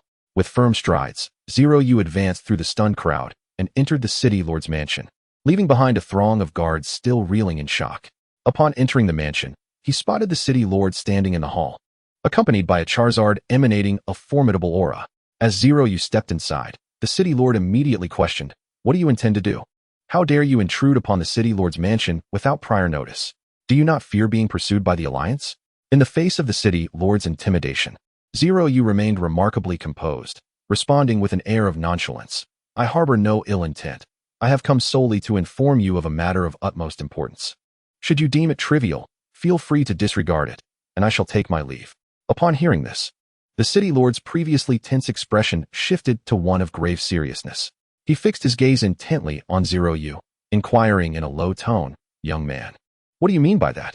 Could you elaborate?" "It is simple. Ruin City is on the brink of a catastrophic disaster. If you are unwilling to save Ruin City from impending doom, I shall simply take my leave," Zeroyu slowly replied. Upon confirming Zeroyu's words, the city lord was taken aback and hurriedly led Zeroyu to his office. As they crossed the threshold, the city lord warmly invited Zeroyu to take a seat, personally bringing a chair to place opposite him, sincerely inquiring, "I am Belichuan. May I ask how to address this young brother?" Zeroyu, with a demeanor of indifference, nodded in acknowledgement and replied in a calm tone, "You may call me Zeroyu." Belichuan nodded slightly in understanding and then, with a worried expression, delved directly into the matter, asking Zeroyu, "You mentioned that our Ling City faces a catastrophic disaster. Could you kindly elaborate on what exactly is happening?" Zeroyu furrowed his brow, his countenance grave as he responded, "Indeed, the matter is as follows. Within the volcano adjacent to Ling City lies the ancient divine beast, Groudon. It is on the verge of awakening from its slumber, and when it does, the volcano will inevitably erupt violently, unleashing torrents of lava. And your Ling City will not escape this calamity. Thus, I advise you to swiftly organize the citizens of the city to evacuate to a safer location, lest they suffer an unwarranted disaster. Should Groudon awaken, it is feared that Ling City will be engulfed by molten lava." Zeroyu spoke earnestly to Belichuan regarding the imminent threat of Groudon. After listening, Belichuan's already somber expression grew even more solemn. He furrowed his brow and urgently inquired of Zeroyu, "Young brother, this matter is of utmost gravity. Is what you say truly the case? After all, a citywide evacuation would be a monumental undertaking, if your words are false. The consequences would be unimaginable." In response to Belichuan's doubts and concerns, Zeroyu unhesitatingly nodded and affirmed, "I guarantee with my integrity that there is not a single word of falsehood. If you do not believe me, you may send someone deep into the volcano to ascertain the truth. Groudon is indeed slumbering there at this very moment." Upon hearing this, Belichuan made a swift decision and promptly dispatched a capable subordinate to the depths of the volcano to uncover the truth. As time ticked away, everyone anxiously awaited, their hearts filled with trepidation. At last, after what felt like an eternity, the dispatched individual stumbled back into the city lord's hall, disheveled and breathless. He approached Belichuan with a face full of terror and exhaustion, trembling as he reported what he had witnessed deep within the volcano. Groudon was indeed sleeping there. Once Belichuan confirmed that Zeroyu's claims were true, he did not hesitate to call the Alliance, conveying the message about Groudon's impending awakening and the necessity for all residents of Ling City to relocate. Before long, the evacuation plan received approval from the Alliance. With the green light, Belichuan swiftly gathered all his subordinates and began organizing the orderly evacuation of the citizens of Ling City. Once all matters were appropriately handled, Belichuan deeply bowed to Zeroyu, filled with gratitude, and expressed, "Thank you, young friend Zeroyu, for your timely warning. Without your alert, when Groudon awakens, our Ling City would surely suffer grievously, with heavy casualties." In response to Belichuan's heartfelt gratitude, Zeroyu nodded slightly, acknowledging the sentiment. "It is our duty as trainers to protect the people." Having said this, Zeroyu turned to leave. Observing him about to depart, Belichuan quickly called out to him, sincerely saying, "Young brother, please wait. As a token of my appreciation, I have prepared a small gift for you. Please hold on a moment while I fetch it." Upon hearing this, Zeroyu paused and waited in place. Shortly thereafter, a graceful young woman with a lovely visage entered Belichuan's office. She was his secretary. The woman carried a delicate wooden box, presumably containing the gift intended for Zeroyu. Belichuan took the box and personally handed it to Zeroyu, smiling as he said, "Inside, you will find 1 million Alliance coins and a Sunny Day skill disc, serving as your reward and token of appreciation." As soon as he finished speaking, Zeroyu graciously accepted this generous gift and thanked Belichuan before turning to depart. After Zeroyu left, the female secretary gazed at Belichuan with a puzzled expression and could not help but ask, My lord, it was merely a piece of information. Was it truly necessary to offer that incredibly valuable sunny day learning disc? Beilichuan cast a brief glance at the secretary, yet his gaze remained fixed on Zeroyu's receding figure as he slowly replied, "What do you understand of this? This young man is far from ordinary. At such a young age, he already possesses a king-level Gyarados, and an exceedingly rare, shiny variant at that. From this alone, one can infer that not only is he exceptionally powerful, but the forces behind him are likely substantial as well. What is even more commendable is his unwavering courage in facing the treacherous depths of the volcano. He resolutely chose to venture there alone. When he discovered the legendary Groudon, he maintained an astonishing composure while conversing with me. Moreover, it seems he possesses considerable knowledge regarding many divine beasts. Such a figure cannot be regarded as commonplace. His future undoubtedly holds limitless potential. If we can secure a connection with this future top-tier trainer through merely a learning disc, it would undoubtedly be a most advantageous investment." Upon hearing Beilichuan's words, the secretary was enlightened, contemplating. "I see now." She couldn't help but feel deep admiration for Beilichuan's wisdom. Subsequently, Beilichuan wasted no time immersing himself in the task of evacuating the populace and organizing the migration. He exhibited exceptional leadership skills, swiftly reallocating resources and directing everyone to act in an orderly manner. Meanwhile, the Alliance found itself engulfed in a flurry of activity. Just recently, they had learned of a powerful energy in the ocean on the verge of resurgence, and now they were informed of Groudon's impending awakening.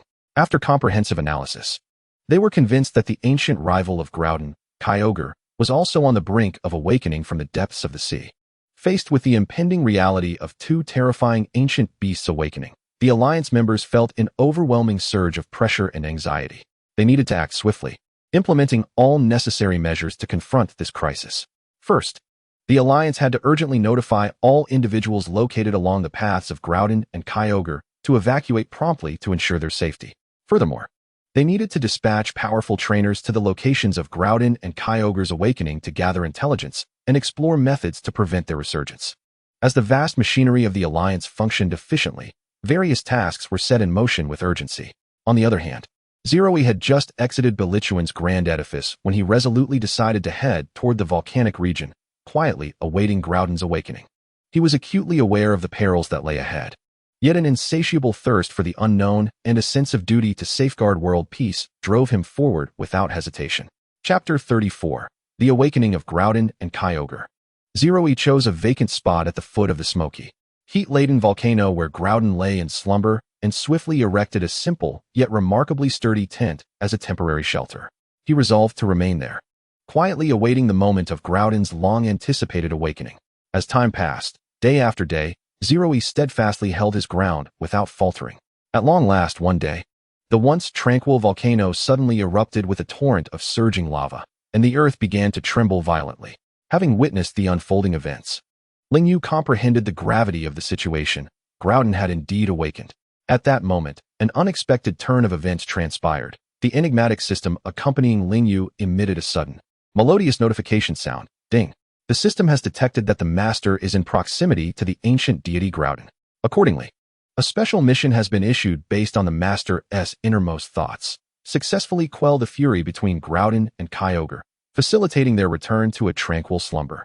Immediately thereafter, the system interface displayed detailed information, revealing that the completion of this mission would yield substantial rewards, a choice of 1 Mega Evolution Stone, a Master Ball, and 40 rare candies. Faced with such enticing conditions, Lingyu unhesitatingly accepted this daunting mission. Upon seeing the task and its rewards, Lingyu's eyes widened in disbelief as he exclaimed to the system, "No way. Such a challenging task, and the reward is merely this paltry amount?" He furrowed his brow. Confusion etched upon his face. "Master, you must understand that shortly after Groudon and Kyogre encounter one another, Rayquaza will appear to quell their wrath. As for you, all you need to do is stand by and observe, effortlessly completing the mission. Such rewards are practically a gift. What more could you possibly desire?" The system patiently explained. After hearing the system's words, Lingyu scratched his head, nodding in contemplation. It does seem to make sense. Although this task appears formidable, it seems I need not exert much effort to obtain the rewards. It's akin to earning a windfall. Just as Lingyu conversed with the system, the ground began to tremble violently, and the once quiet volcano erupted with billowing smoke. Following this, a resounding roar echoed as Groudon's colossal form slowly emerged from the volcano, taking heavy strides. With Groudon's awakening, torrents of molten lava surged forth like a tidal wave, instantly engulfing the surrounding land. The sky became shrouded in dense fireballs, resembling an apocalyptic scene. In that moment, the tranquil volcanic region transformed into a terrifying lake of lava. Moreover, as Groudon advanced towards the sea, searing lava erupted continuously like a fountain. At the very moment of Groudon's awakening, the astute Lingyu swiftly released Shinado, commanding her to use her psychic abilities to levitate him in midair, thus narrowly escaping the impending fate of being engulfed by lava. Gazing down at the scalding magma below, Lingyu marveled inwardly. The ancient deity is truly formidable. Observing Groudon moving further away towards the sea, Lingyu realized that it was heading to confront Kyogre. At that instant, on the distant ocean's surface, a fierce wind howled, and torrential rain fell. Suddenly, an enormous Pokémon burst forth from the water's surface. This Pokémon resembled a whale, possessing massive pectoral fins, each fin tip adorned with four pristine, square structures. Its entire body exhibited a deep blue hue, while its chin showcased a pure white patch, protruding two sharp white objects. Additionally, above its eyes, two oval-shaped white spots were scattered, and vibrant red stripes crisscrossed its chin, eyes, dorsal fins, and torso. This was none other than the other ancient deity, Kyogre, who was also advancing towards Groudon. Simultaneously, with Kyogre's movement, a violent storm followed closely in its wake. Thus, two immensely powerful ancient deities marched resolutely towards one another. Upon receiving the news that Groudon and Kyogre had awakened, the League swiftly responded by dispatching all trainers of elite level and above to the inevitable paths leading to Groudon and Kyogre, intending to surround and intercept them. However, Lingyu had other plans. He sought to discover whether there was a way to impede Groudon's advance. With a determined mind, he released all his Pokémon except for Charizard, Greninja, Shinado, and Lizard King. At that very moment, Rayquaza soared out of the Master Ball. This sudden turn of events caught Groudon off guard, leaving it momentarily stunned. Its expression one of incredulity. Groudon mused, could it be my elder brother has arrived? Yet, as Groudon gradually regained its composure and began to sense Rayquaza's aura, its initial excitement began to subside. Simultaneously, Lingyu tapped into Groudon's innermost thoughts through the power of the earth. It turned out that Groudon mistakenly perceived Lingyu's Rayquaza as its powerful elder sibling, capable of easily defeating it. However, after a careful observation and assessment of the aura and physical characteristics, Groudon discerned that this Rayquaza was not the familiar elder it recognized, and its strength seemed considerably lacking. Consequently, Groudon chose to disregard Rayquaza and continued its march towards Kyogre. Witnessing Groudon's blatant disregard for him ignited a flicker of anger within Lingyu. He promptly ordered all his Pokémon, except for Shinado and Darkrai, to undergo Mega Evolution. With the command given, his Pokémon underwent astonishing transformations, completing their Mega Evolutions. Upon witnessing the newly evolved Mega Rayquaza, Groudon, which had been previously indifferent, finally began to take the situation more seriously. Its gaze sharpened, fixating intently on this formidable opponent. Without a hint of hesitation, Groudon unleashed its signature move, Precipice Blades. With an earth-shattering roar, it stomped the ground with all its might. In an instant, countless sharp stone pillars shot towards the freshly evolved Mega Rayquaza. In the face of this sudden assault, Mega Rayquaza remained remarkably composed. It soared into the sky, effortlessly evading the lethal spikes. However, this was not the end. Hovering in the sky, Mega Rayquaza not only successfully dodged Groudon's ultimate move, but also provocatively lingered in midair, mockingly taunting Groudon below. Groudon, among all these deities, you are the only one who cannot fly. Don't you feel embarrassed? The words dripped with disdain and contempt. Hearing this, Groudon was instantly consumed with rage, its body trembling with fury. It could not bear such ridicule, especially from one who had just undergone evolution. Thus, in a fit of anger, Groudon unleashed Precipice Blades once more, attempting to show Mega Rayquaza who was in charge. Unfortunately, this time, it again failed to hit its mark. As Groudon launched its attack, Lingyu, ever prepared, immediately commanded Shinado to elevate them to an even greater height in the sky. Thus, Groudon's all-out assault with Precipice Blades ultimately proved futile, as they effortlessly dodged the attack. With Groudon having exhausted its move, Lingyu seized the opportunity and decisively commanded Mega Rayquaza to unleash Draco Meteor upon Groudon. Thereupon, Rayquaza transformed into a powerful beam of light, hurtling towards Groudon. As the two titans collided, both Groudon and Mega Rayquaza were forced to stagger back several paces. Upon witnessing the formidable prowess of Rayquaza, Groudon's demeanor turned grave. Chapter 35, Groudon and Kyogre. With an astonishing strike from Mega Rayquaza, a decisive moment unfolded as it clashed thunderously with Groudon, the Earth King, who for the first time sensed a modicum of damage.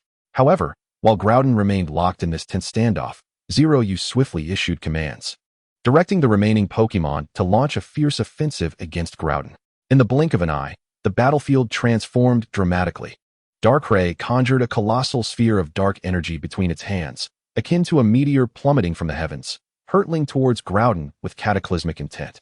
Meanwhile, Mega Metagross unleashed a brilliant beam of light powerful enough to pierce the sky. Mega Garchomp and Mewtwo executed a devastating combination of destructive beams, their radiant energies intertwining as if to rend the very fabric of the world asunder. The graceful and elegant Gardevoir manipulated a flurry of shimmering green psychic leaves, which danced towards Groudon like butterflies in flight. Faced with such an overwhelming barrage of potent attacks, Groudon remained undaunted, exhibiting no inclination to evade or retreat. It stood its ground firmly, swinging its robust arms to unleash its signature move, Precipice Blades. This technique was awe-inspiring and formidable, yet surprisingly, Zeroyu's Pokémon seemed to have anticipated it. All possessed the ability to fly, and with the exception of Mega Rayquaza, could strike from a distance. Therefore, although Groudon's Precipice Blades wielded tremendous might, they could not reach Zeroyu's Pokémon. In a surge of fury akin to a volcano erupting, Groudon unleashed all its pent-up wrath upon the rushing Mega Rayquaza. With a thunderous roar, it summoned its full strength, launching a dazzling beam of destructive energy directly at Mega Rayquaza. Without hesitation, Zeroyu commanded Mega Rayquaza to swiftly evade this lethal assault. In the aftermath, Mega Rayquaza adjusted its posture, charging forward with unyielding resolve towards Groudon.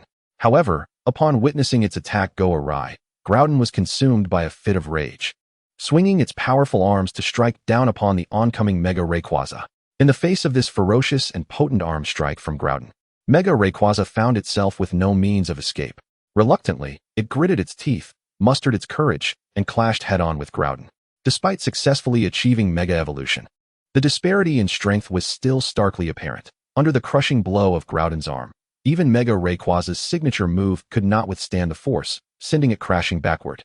Following this heart-stopping confrontation, Groudon emerged with minimal damage. When a legendary Pokémon exceeds level 90, each incremental rise brings about a significant power differential. Even a formidable being such as Mega Rayquaza could only inflict limited harm upon Groudon. As for the other Pokémon, their attempts were even more futile. Though Groudon could not strike them, their attacks were but a mere annoyance, akin to a tickle. Observing this scene, Zeroyu realized that they could hardly inflict meaningful damage on Groudon. To prevent his Pokémon from exhausting their energy, he decided to take action. He swiftly leaped onto Mega Metagross's back, recalling all his Pokémon except for Mega Rayquaza. This strategy would conserve their stamina and better prepare them for upcoming challenges. Simultaneously, to mitigate his own energy expenditure, Zeroyu instructed the remaining Metagross and Rayquaza to revert from their Mega Evolution states.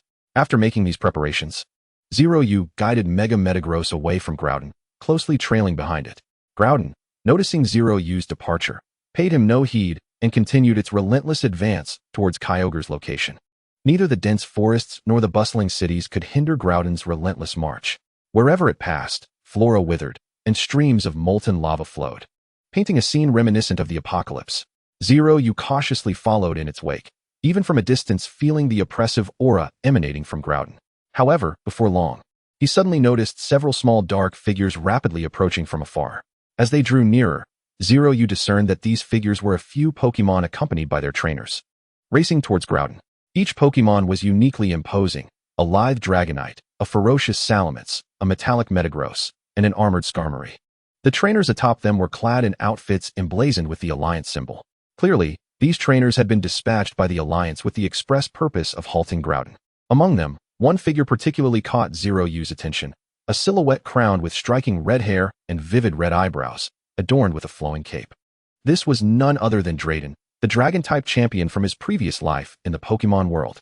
Zeroyu gasped internally, astonished at the serendipity of encountering someone so reminiscent of his past. Just as Zeroyu marveled at this coincidence, he observed as they reached the vicinity of Groudon, promptly releasing their remaining Pokémon. However, halting Groudon's advance was no simple feat.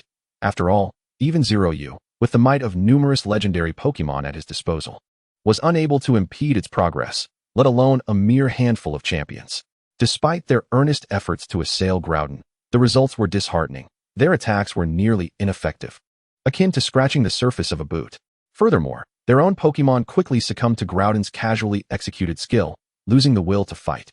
Recognizing the dire situation, the Alliance trainers made a swift decision to retreat from the battlefield. They arrived in haste and departed just as swiftly. To Groudon, the obstructions posed by the Alliance trainers were inconsequential, as it effortlessly breached their defenses and continued towards Kyogre's domain. Thus, Zeroyu silently trailed behind Groudon, advancing onward. Time passed quietly, and before long, Zeroyu sensed another ancient and powerful presence akin to Groudon's approaching. Undoubtedly, this aura belonged to Groudon's archrival, Kyogre. At this moment, Kyogre lurked just beyond in the ocean, emitting a thunderous roar directed at Groudon. In response, Groudon unleashed a similarly fervent roar. Witnessing this, Zeroyu promptly activated his data to assess Kyogre's status. Name, Kyogre. Base stats, 670. Gender, none.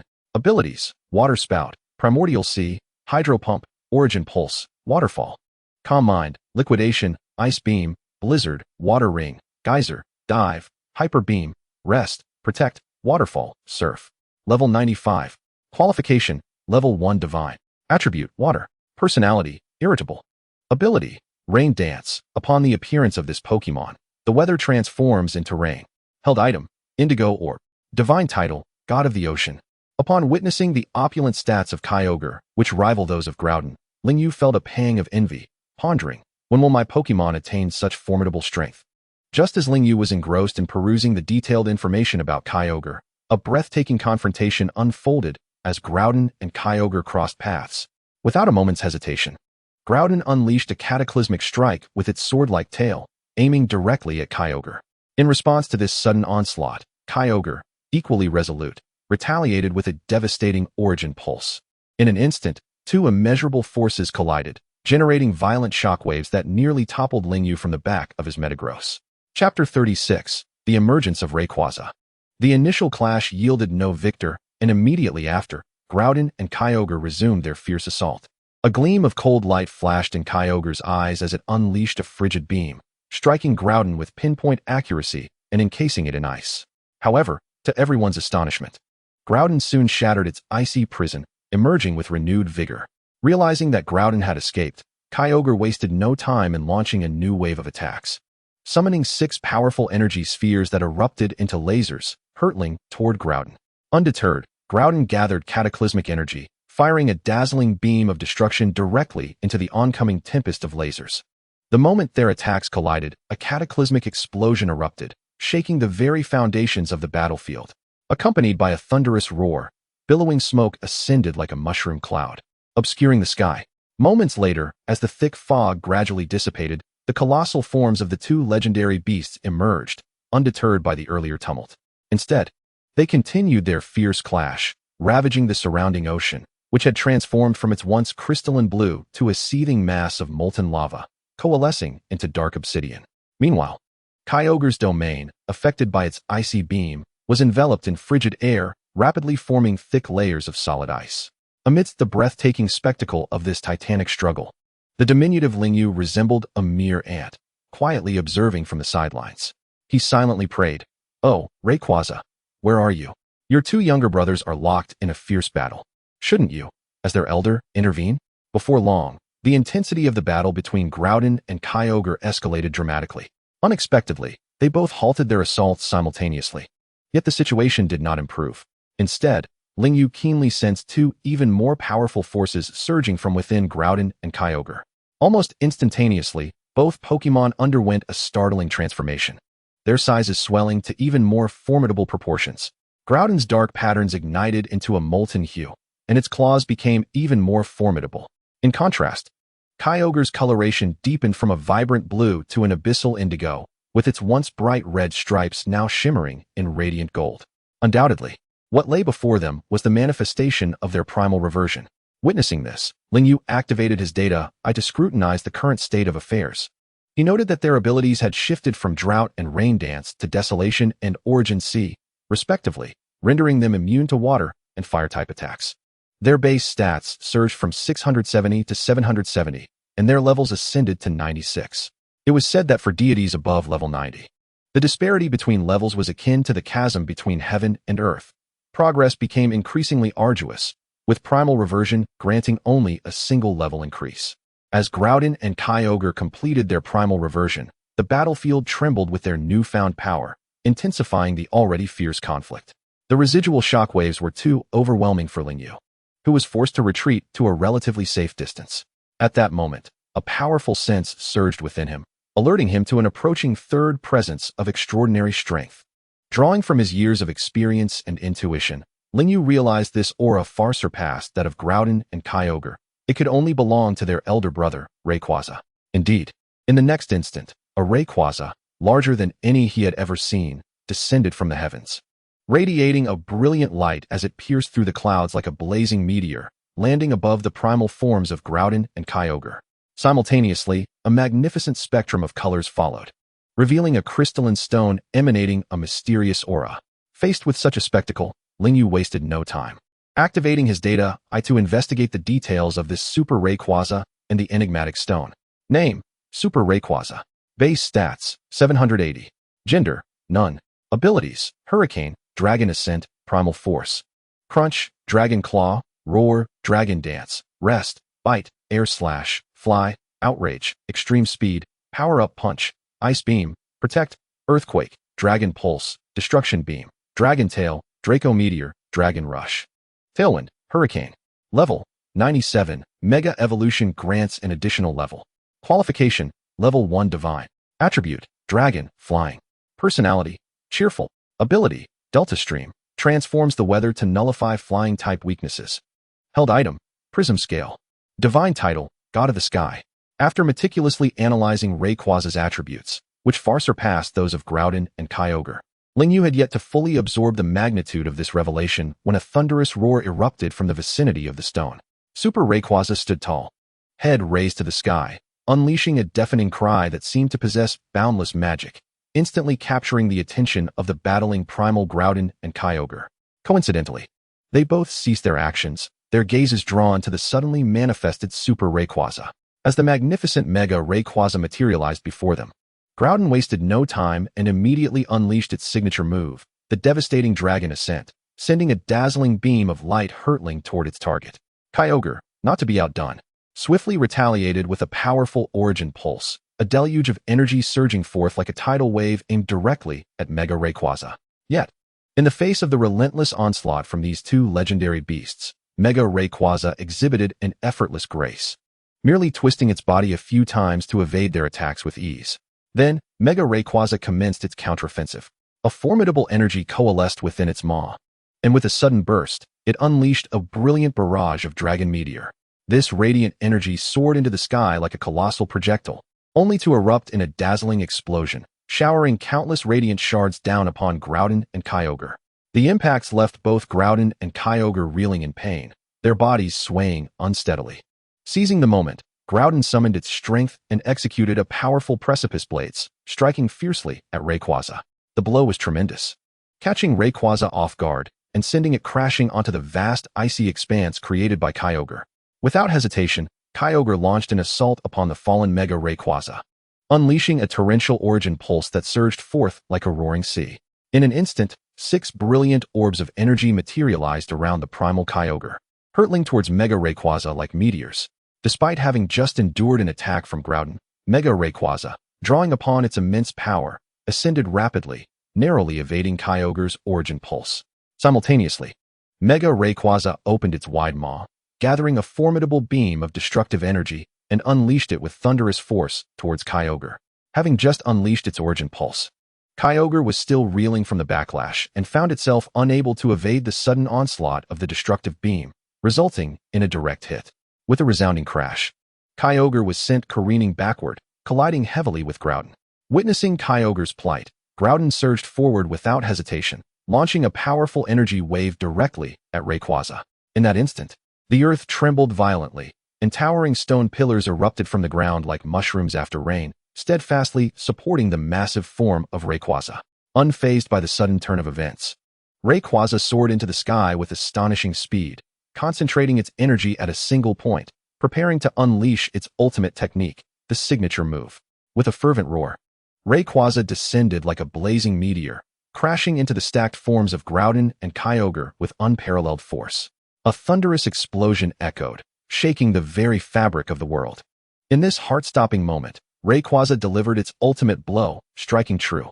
Amidst the swirling smoke, Groudon and Kyogre could no longer withstand such ferocity and instantly reverted from their primal forms to their normal states. Seeing its two subordinates being thoroughly bested, Rayquaza let out a triumphant cry, seemingly declaring victory to the world. Just as it prepared to depart, its peripheral vision caught sight of a shiny Rayquaza belonging to Zeroyu. Consequently, Rayquaza turned its gaze toward Zeroyu's shiny Rayquaza and roared. Through the power of Eternatus, Zeroyu comprehended Rayquaza's intent. Rayquaza addressed Zeroyu's Rayquaza, questioning its origins, expressing surprise at having never encountered it before, and incredulity that it had been captured by a human. In response to Rayquaza's inquiry, Zeroyu could only respond nervously on behalf of his Rayquaza, explaining, "Lord Rayquaza, my Rayquaza was accidentally drawn into another dimension and fortuitously obtained." Upon hearing Zeroyu's words, Rayquaza shifted its focus to him, remarking, "The power of Eternatus, is it? I did not expect you to possess such power. This indicates that you are not an ordinary individual, and the aura of other legendary Pokémon surrounding you suggests that your adventures have been quite extraordinary." Zeroyu hastily replied, "Oh, it's merely luck." Rayquaza responded coolly, "Everyone has their own secrets. I will not pry into yours. I only hope you treat your Rayquaza well. I can see that your Rayquaza possesses immense potential, given time. It may even surpass me." Upon hearing this, Zeroyu responded with excitement, "I will certainly care for my Rayquaza. It is my family and my most important partner." Acknowledging Zeroyu's sincere words, Rayquaza replied, "In that case, allow me to offer you assistance." With that, Rayquaza channeled a potent energy from the boulder into Zeroyu's Rayquaza. Observing this, Zeroyu quickly utilized his data to assess Rayquaza's condition, noticing a prompt indicating an understanding of the loss. Overjoyed, Zeroyu expressed his gratitude. "Thank you so much, Lord Rayquaza, for your assistance to my Rayquaza. I have nothing to offer in return but my sincere thanks." Rayquaza responded nonchalantly, "No need for concern. Simply nurture your Rayquaza well." Having said that, Mega Rayquaza ascended, carrying the boulder back into the atmosphere. Relieved, Zeroyu remarked, "Finally, the turmoil with Groudon and Kyogre has come to a close. It was truly terrifying." He then gazed toward the battleground where the legendary Pokémon had fought, noting that they had vanished, presumably having retreated after their defeat. Subsequently, Zeroyu returned Rayquaza to its Pokeball and departed on his Metagross. Chapter 37. Students causing trouble with the resolution of the conflict between Groudon, Kyogre, and Rayquaza. The world seemed to revert to its former tranquility. However, the surface calm belied the undercurrents of turmoil brewing within the league. During this incident, the league had dispatched several elite-level trainers and two champion-level powerhouses to intervene in the confrontation between Groudon and Kyogre, but to their astonishment, these top-tier experts had been easily defeated. What was worse, while attempting to thwart Groudon's advance, some had noticed that there had been prior fierce clashes with other forces. Clear signs of battle were evident along the path Groudon had taken. After analysis and speculation, the conclusion was reached. The Pokémon that had engaged Groudon was exceptionally powerful, far from ordinary. Sadly, they remained ignorant of the identity of this mysterious adversary. However, from the remnants of the battleground, some familiar details drew attention. Through these clues, they deduced that the central figure in this fierce confrontation was none other than the trainer of the shiny Rayquaza. Consequently, this immensely powerful trainer became the focal point of fervent discussion among the league members. Speculations abounded regarding his origins, how he had acquired such formidable power, and the means by which he obtained that powerful shiny Rayquaza. Numerous questions lingered in the minds of the people, yet no definitive answers emerged. The enigmatic trainer, due to his remarkable performance and unknown background, became increasingly inscrutable. At this moment, the formidable trainer Ling Yu was preparing to return to school. Before embarking on his journey home, he joyfully claimed the generous rewards bestowed by the system's task, a Master Ball, a choice of a Mega Evolution Stone, and 40 rare candies. First, regarding the Mega Evolution Stone selection, Ling Yu decisively chose the Mega Evolution Stone for Mutuo Y. After engaging in fierce battles against powerful foes such as Groudon and Kyogre, he had come to the profound realization that it was imperative to swiftly enhance the high combat capabilities of his team. Subsequently, he summoned Mutuo from its Pokeball and carefully presented the Mega Evolution Stone Y before it, speaking earnestly, with your keen perception. I trust you can sense the boundless power contained within this stone. Once you don it, you shall achieve Mega Evolution akin to that of Rayquaza, becoming even more formidable. I had promised to aid your growth, and now is the time to fulfill that promise.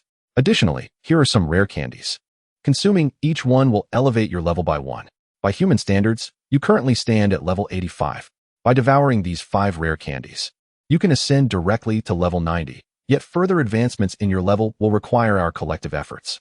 Upon hearing Ling Yu's words, Mutwo could hardly contain its excitement. Swiftly reaching out to accept the Mega Evolution Stone Y, adorning itself with it with utmost care. As it felt the unparalleled power emanating from the stone, Mutwo grew increasingly exhilarated. Moreover, 5 rare candies, radiating a mysterious luminescence, awaited its consumption. Without a moment's hesitation, Mutwo devoured all the candies in one gulp. At the moment the candies descended its throat, Mutwo distinctly sensed its strength surging at an astonishing rate, swiftly breaking through its limits and successfully entering the realm of level 1 divinity. Witnessing its rapid enhancement, Mutwo expressed heartfelt gratitude to Ling Yu. Human, I sincerely thank you for this opportunity. I now truly perceive my power as having grown significantly. You have indeed not deceived me. In response to Mutwo's sincere thanks, Ling Yu replied, no need for thanks. It is merely a fulfillment of my promise to you. I believe you have also felt the helplessness amidst the conflict between Groudon and Kyogre. Hence, we must strive with all our might to become stronger. After exchanging a few more pleasantries with Mutwo, he bestowed the remaining rare candies upon Darkrai, elevating it to level 90 as well. Likewise, he raised the levels of Shiny Metagross and Garchomp to level 75, achieving a mid-champion level of prowess. Due to prior suggestions regarding level classifications, I have adjusted the positions of Master and Champion. Once all matters were settled, Ling Yu boarded a flight destined for Hawking University. Upon arriving at the campus, he noticed a throng of students from other schools gathered at the entrance. Driven by curiosity, he approached them and learned that these students hailed from the neighboring Qingbei University, having come to engage in a friendly competition with the students of Hawking University. Understanding the situation, Ling Yu promptly dialed the vice principal's number, directly inquiring, hello, vice principal. It has barely been a few days since I left, and I hear that the students from Qingbei University have come to provoke us. What is the current status? Upon receiving Ling Yu's call and hearing the mention of the predicament that was causing him considerable distress, the vice principal sighed in resignation. Alas, this exchange has not progressed smoothly. Initially, the students from both sides were evenly matched, but midway through, an unexpected dark horse emerged from the opposing school, a remarkable individual whose prowess left our students utterly defenseless. Ling Yu's eyes lit up at the vice principal's words, invigorated with anticipation as he eagerly probed, who is this student? To be so formidable that even our other competitors cannot contend with him. The vice principal, with a slight smile and calm demeanor, replied, this student is quite extraordinary. He hails from a dragon family in Modu and is the second young master of that family. Named Asham, every Pokemon he possesses is a formidable dragon type. Furthermore, the current champion of the league, Yulong-Du, is his elder brother. Upon hearing this, Ling Yu's interest intensified, his face alight with eagerness as he eagerly asked the vice principal, Vice Principal, where are those students from Qingbei University currently battling? I wish to join in the excitement and witness this thrilling confrontation. Observing Ling Yu's proactive enthusiasm, the vice principal gladly informed him, they are currently in the school's arena, engaging in skillful combat with our students. With the precise location in mind, Ling Yu wasted no time and hastened towards the arena. As he approached the entrance of the competition venue, he could hear the intense sounds of battle resonating from within. The cacophony rose and fell, akin to a breathtaking symphony, stirring anticipation in the hearts of all who listened. Thus, Ling Yu entered the arena with resolute steps. Upon entry, he immediately spotted 2 figures standing in the arena. One was a familiar old friend, Luo Tianyi, while the other was an unfamiliar face, likely the opponent from Qingbei University. This student bore striking resemblance to Du, with vibrant red hair, and if he were not mistaken, this could only be Du's younger brother, Ashing. At that moment, the atmosphere in the arena was palpably tense, with the battle on the brink of eruption. Luo Tianyi sent forth her trusted ally, the ace Shinado, while Ashing countered with a powerful Salamence.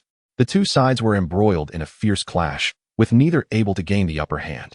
However, Salamence eventually demonstrated superiority, gradually pushing Shinado into a disadvantageous position, just when the situation seemed dire. Luo Tianyi suddenly grasped the Mega Evolution Keystone pendant adorning her neck and called out to Shinado. Answer my call. Shinado. Mega Evolve. As her words hung in the air, Shinado radiated a brilliant light, and in no time, it completed its Mega Evolution. At that moment, Ashung, being a member of the dragon family, held the Mega Evolution Stone for Salamence in his hand. Without hesitation, he established a psychic bond with his Salamence and directed the radiant Mega Evolution Keystone towards it, unleashing a surge of potent energy. Instantly, two blinding beams of white light streaked across the sky, illuminating the world. All eyes were fixed on the two Pokémon as they successfully achieved Mega Evolution. Chapter 38. A Lesson for the Troublemakers. The newly Mega evolved Shinado and Salamence resumed their fierce duel.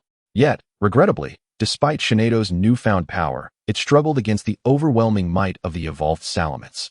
Soon, Mega Shinado was forced to concede defeat. Witnessing Ashing's victory, the students from Qingbei University erupted in cheers, while those from Hucking University wore heavy expressions of dismay. At that moment, a sudden voice broke the tense atmosphere. It was Lin Yin, shouting from the audience. Look, Ling Yu is here. Ling Yu has returned. We are saved. A voice like thunder reverberated throughout the arena, drawing the gaze of every spectator towards Ling Yu. Noticing the sudden attention, Ling Yu's lips curled into a subtle smile as he gently nodded in acknowledgement. He then approached the slightly dejected Luo Tianyi, who had just lost the match, and asked with genuine concern, Are you all right? Upon hearing Ling Yu's considerate words, a warm current surged within Luo Tianyi, momentarily dispelling her disappointment over the loss. Yet, she felt a tinge of shyness as she lowered her gaze, hesitating before stammering, I'm fine really. It's just that losing this match is a bit disheartening. But now that you're here, it's all up to you. You must teach that guy a lesson. With that, she lifted her head, her eyes filled with determination as she looked at Ling Yu, brimming with trust and expectation. Understanding the complexity of Luo Tianyi's emotions at that moment, Ling Yu nodded firmly, assuring her, Rest assured, I will handle it. Just then, Ashung, standing across from them, noticed the newcomer clad in a freshman uniform. Confusion washed over him. He had initially thought the boy was either Luo Tianyi's brother or friend come to cheer her on. To his astonishment, this boy was actually stepping in to take Luo Tianyi's place for the duel against him. Feeling slighted by the situation, Ashung glared at Ling Yu and provocatively sneered. Is there no one left at Hucking University? Sending a freshman to his demise? Do you think he can make me laugh to death? His derisive laughter echoed through the arena. In the face of such insults, Ling Yu remained remarkably composed, responding with a slight smile. Oh, given your words, you must have considerable confidence in your own abilities. In that case, allow me to personally witness your true prowess. Ashung, upon hearing this, smirked with disdain. Heh, a mere kid with a big mouth. Very well, today you will learn what it means to overestimate yourself. Go, Dragonite. At his command, a massive and imposing Dragonite emerged onto the battlefield. Yet, Ling Yu showed no sign of fear against this formidable opponent. Calmly, he reached for his belt, retrieving an Ultra Ball containing a Garchomp, which he then threw with force. In an instant, a brilliant white light sliced through the air, revealing a majestic Garchomp that exuded an air of confidence and power. As Garchomp materialized, it fixed a fierce gaze upon the Dragonite, radiating an intense desire for battle. Its menacing presence seemed to convey a clear message to its foe. Today's battle will determine who shall prevail. With a smile on his face, Ling Yu turned to Ashung and provocatively inquired, I've heard your brother is the renowned Dragon Master. I do. How does my Garchomp compare to his Dragonite, in your opinion? Ashung, incredulous, shook his head in disbelief, exclaiming, Impossible. Absolutely impossible. How could a mere freshman possess such a powerful Pokémon? I must be imagining things. Frustrated, he shouted to his Dragonite, Dragonite, defeated at once. Without hesitation, Dragonite unleashed a tremendous Dragon Pulse, a torrent of energy surging forth towards Garchomp. However, Ling Yu remained unperturbed. Calmly issuing his command, Garchomp, evade to the side. In a swift motion, Garchomp dodged the attack with ease. Seizing the opportunity, Ling Yu promptly ordered a counterattack. In an instant, Garchomp was enveloped in a radiant aura, charging up a formidable Dragon Pulse that shot towards Dragonite with incredible speed. The power of Garchomp's Dragon Pulse far exceeded that of Dragonite's previous attack. In the blink of an eye, this overwhelming energy collided with Dragonite, resulting in a deafening explosion. The disparity in strength was so vast that Dragonite could not even react before being struck down, rendered incapable of continuing the fight. Witnessing his beloved Dragonite fall so effortlessly, Ashung was left in shock, unable to comprehend the situation. This is impossible. My Dragonite is the strongest among all the students. How could it lose to a mere freshman? He roared, his voice filled with heartbreak. In response to Ashing's anguished cry, Lingyu simply replied with a calm demeanor, "What a narrow-minded individual you are. Do you truly think you deserve to be called the strongest? Have you not heard that there are always greater heights beyond your own?" Ashing's frustration deepened. Yet he refused to concede defeat. He sent out his second Pokemon, a Dual-Axe Dragon. Seeing Ashing's stubbornness, Lingyu wasted no time, commanding Garchomp to execute Earthquake. The ground trembled violently as the Earthquake's shockwaves surged through the arena, threatening to tear everything apart. The Dual-Axe Dragon struggled to withstand the relentless onslaught from Garchomp. Yet, Lingyu showed no mercy. With a steely gaze and decisive gestures, he directed Garchomp to unleash its ultimate move, Outrage. Garchomp surged forth, emanating an overwhelming power akin to a blazing meteor, charging towards the Dual-Axe Dragon. In the face of Garchomp's unparalleled attack, the Dual-Axe Dragon stood no chance. Collapsing to the ground, unable to continue the fight, Ashing's eyes widened in disbelief, unable to fathom the events unfolding before him. He could not accept being so easily defeated twice in a row, and the anger and shame within him erupted like a volcano. Meanwhile, Lingyu remained unfazed, observing Ashing with a slight smirk, stating with a hint of mockery, "Do you see now? This is the gap in our strengths. If you have any tricks left, feel free to show them." Ashing gritted his teeth, his eyes flickering with defiance. Drawing a deep breath, he retrieved his final Pokemon, a red-faced dragon. Upon seeing this Pokemon, often referred to as a disgrace to the dragon lineage, Lingyu could not help but chuckle. He found it incomprehensible that Ashing would deploy such a Pokemon at this critical juncture. With a smirk, Lingyu remarked, "It seems you are out of options. Very well. Let me bring this tedious match to an end. Garchomp, continue with Outrage." Garchomp charged forward once more, determined to unleash Outrage upon the red-faced dragon. Faced with the fierce assault of the Mega Sharpedo, the red-scaled dragon had scarcely registered the impending danger before it was struck by the fateful attack. Crashing to the ground and losing its ability to fight, Ashing stood in a daze, gazing at the fallen creature, his heart heavy with despair. He could hardly fathom that he had suffered such a complete defeat.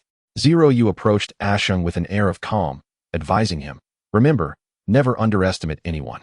With a gentle smile, Zeroyu recalled his Mega Sharpedo, prompting a resounding applause from the audience. The students of Hucking University erupted in cheers, while Ashing gazed at Zeroyu with disbelief. Without further concern for Ashing's thoughts, Zeroyu made his way back to his villa. Chapter 39, An Encounter with Celebi. Ever since Zeroyu triumphed over Ashing, the younger brother of the Dragon Master, the trainers of the Magic City, both great and small, had come to know the name of this freshman. It was remarkable that Ashing, the second son of a dragon-type family accustomed to abundant rare resources, had been bested by an orphan with no background. Reactions varied. Some were dismissive, others were astonished, and many speculated it to be a mere ruse. Nevertheless, Zeroyu remained indifferent to public opinion, for he was currently exploring the tranquil depths of a secluded forest. A few days prior, the guiding light of his eternal power had led him to the secret portal of the tranquil forest. He could distinctly sense a force beckoning to his eternal power from beyond the threshold. Fortuitously, having recently claimed victory in a championship, he had regained access to the higher-level secret realms. Thus, without hesitation, Zeroyu stepped into the tranquil forest, eager to uncover its mysteries. Initially, Zeroyu perceived nothing amiss. As was his custom, he released his Charizard, Greninja, Shakiras, and Lizard King, allowing them to train while venturing deeper into the woods. This expedition bore a stark contrast to his previous visit. As they journeyed inward, he began to feel an overwhelming surge of life energy. The deeper they delved, the more potent this energy became. With his Pokemon having significantly strengthened, they soon reached the heart of the tranquil forest. At the center lay a crystal-clear lake, the lifeblood of energy most concentrated above its surface. Yet, there was nothing visible in that expanse, prompting Zeroyu to activate his data eye for a closer inspection. Information emerged before him. The time-space portal of Celebi. Celebi can manifest through this portal, inaccessible to outsiders, where one may encounter the Celebi clan and experience wondrous time-traveling phenomena. Stunned by this revelation, Zeroyu realized he had stumbled upon Celebi's time-space portal. He mused to himself, "It seems Celebi has graced this place. I wonder if I might encounter one." Thus, he resolved to remain for a few days in hopes of fortuitously meeting a Celebi. He allowed his Pokemon to frolic by the lakeside, while he found a flat stone to recline upon and rest. Before long, night fell, and the lake shimmered with a mysterious glow beneath the moonlight. Suddenly, A brilliant light erupted from the center of the lake's time-space portal. Instantly alert, Zeroyu sat up, fixated on the radiance. As the light gradually receded, a small, charming creature materialized before him. With its verdant body and pristine white wings, it was none other than the legendary Shiny. Overcome with excitement, Zeroyu could scarcely breathe. He summoned his eternal power and cautiously approached, attempting to forge a connection with the creature. Shiny regarded him with curiosity, its eyes sparkling with friendliness. "Hello, Shiny," Zeroyu whispered. "I am Zeroyu, a Pokémon trainer. I have long sought you, hoping we might become friends." Understanding his words, Shiny sensed the benevolence emanating from Zeroyu and gently nodded, alighting upon his shoulder. Filled with joy at Shiny's closeness, Zeroyu prepared to explore the enigmatic time-space portal alongside his new companion, eager to unveil further surprises. Chapter 40, Where Dreams Begin. Zeroyu gazed at the adorable Shiny by his side, his eyes shimmering with anticipation. He inhaled deeply, channeling his eternal power, and softly called out, "Shiny, please guide me through time and space to a brand new world." As if comprehending his plea, Shiny obediently nodded, extending its petite paw to grasp Zeroyu's hand, leading him into the mysterious time-space portal. Upon entering, a wave of intense dizziness washed over him, causing the world to spin and his vision to blur. Moments later, he could no longer withstand the sensation and collapsed, losing consciousness. Time passed quietly, and after an indeterminate duration, Zeroyu gradually regained awareness, feeling a gentle touch upon him. Struggling to open his eyes, he discovered that Shiny had accompanied him, gently nudging him with its head. As he became fully alert, he surveyed his surroundings and realized he was in an entirely unfamiliar world. He reached out to stroke Shiny's fluffy head, his heart brimming with gratitude. Rising to his feet, Zeroyu scrutinized his environment. He found himself beneath an enormous tree, before him an expansive meadow carpeted in lush green grass. After ensuring that he had all his Pokeballs and belongings intact, he contemplated how to ascertain the nature of the world he had traversed into. After considerable reflection, he retrieved a Master Ball, directing his gaze towards Shiny standing nearby, and gently proposed, "Shiny, I wish to explore the surroundings, but it may be inconvenient to carry you. Why not enter my Master Ball for now? It will facilitate our movements, don't you think?" Shiny seemed to grasp his intent and adorably nodded in agreement. It reached out its tiny hand and pressed the button on the Master Ball. In an instant, a brilliant red light flashed, and Shiny's form vanished, successfully captured within the Master Ball. The process unfolded seamlessly, without so much as a tremor from the ball itself. Witnessing this, Zeroyu felt a surge of joy. He had not anticipated capturing Shiny so effortlessly, a clear testament to his prowess and capabilities. However, despite his elation, he remained composed, determined not to let his emotions disrupt his next steps. He summoned forth his formidable Metagross and deftly leaped onto its broad, sturdy back. With a thunderous roar, Metagross ascended into the sky, soaring toward the horizon. Their objective was to locate a nearby town, hoping to gather more information about this new realm. After flying for a while, a small town came into view. In the distance, he spotted a grand house standing beside a gentle river. Intrigued, Zeroyu decided to investigate further to ascertain his current location. Thus, he adjusted his course and flew directly towards the grand edifice. As he approached, Lingyu was astonished to discover that behind this majestic house lay a vast and boundless garden. Within this enigmatic expanse resided an array of peculiar and whimsical creatures. Most striking among them were a group of toros galloping exuberantly across the meadow. Observing this scene, Lingyu mused inwardly, "If I am not mistaken, I have likely traversed into a realm brimming with wonder and fantasy, the Pokémon world. That nearby town may very well be the starting point of Ash's adventurous journey. And surely, this place must be the residence of the esteemed Professor Oak. As for the toros frolicking behind Professor Oak's abode, they are likely the very ones Ash captured upon entering the wild area for the first time. Exactly 30 toros. As the hunting balls available in that region were limited to 30, and he managed to catch precisely that number. Thus, Lingyu resolved to ensure the safe landing of his Metagross before seeking out Professor Oak for assistance. After all, as a newcomer to this world, he had yet to establish a legitimate identity. He must be cautious not to be mistakenly apprehended as a villain. In the Pokémon world, every legitimate trainer must register with the League and obtain their own Pokédex, which symbolizes their identity, akin to a modern-day identification card. Without it, one would be akin to an undocumented individual. Therefore, for Lingyu, the optimal path to securing a League-recognized Pokédex was to find the illustrious Professor Oak. The full name of Professor Oak is Professor Okito Yukinari, one of the foremost authorities in the field of Pokemon research. Not only does he possess remarkable scholarly achievements, but his own capabilities are formidable. He was once the strongest champion in the Kanto region. Having introduced Professor Oak, we now return to our protagonist, Lingyu. Just as he prepared to land, a destructive beam of light suddenly shot towards him from the ground. He quickly urged his Metagross to evade, then turned to see the source of the attack, a Dragonite. Lingyu utilized his data eye to examine the information on this Dragonite. Name, Dragonite. Base stats, 600. Gender, male. Abilities, Hurricane, Fire Punch, Thunder Punch, Ice Punch, Bind, Glare, Twister, Thunder Wave, Dragon Rage, Agility, Dragon Tail, Waterfall, Draco Meteor, Protect, Wing Attack, Dragon Dance, Dragon Claw, Hyper Beam. Sunny Day, Ice Beam, Protect, Thunderbolt, Brick Break, Shadow Clone, Flamethrower, Rock Tomb, Rest, Stone Edge, Fly, Iron Head, Iron Tail, Outrage, Superpower, Water Pulse. Level, 79. Potential, Champion level. Type, Dragon, Flying. Nature, Adamant. Ability, Multiscale, reduces damage taken when HP is full. Held item, Expert Belt. As Lingyu gazed upon the impressive attribute panel of the Dragonite before him, a profound realization washed over him. It appeared that within Professor Oak's garden, there resided such a powerful Pokemon as Dragonite. This creature had accompanied Professor Oak for many years, and its prowess was undoubtedly extraordinary. However, he had not anticipated its strength to be so formidable. Indeed, it was only natural for Professor Oak, who had long been the strongest champion in the Kanto region, to possess a Dragonite at the pinnacle of champion status. In stark contrast, Lingyu's Metagross was only at the mid-stage of the champion tier. How could he possibly contend with such an adversary? Anxiety surged within him.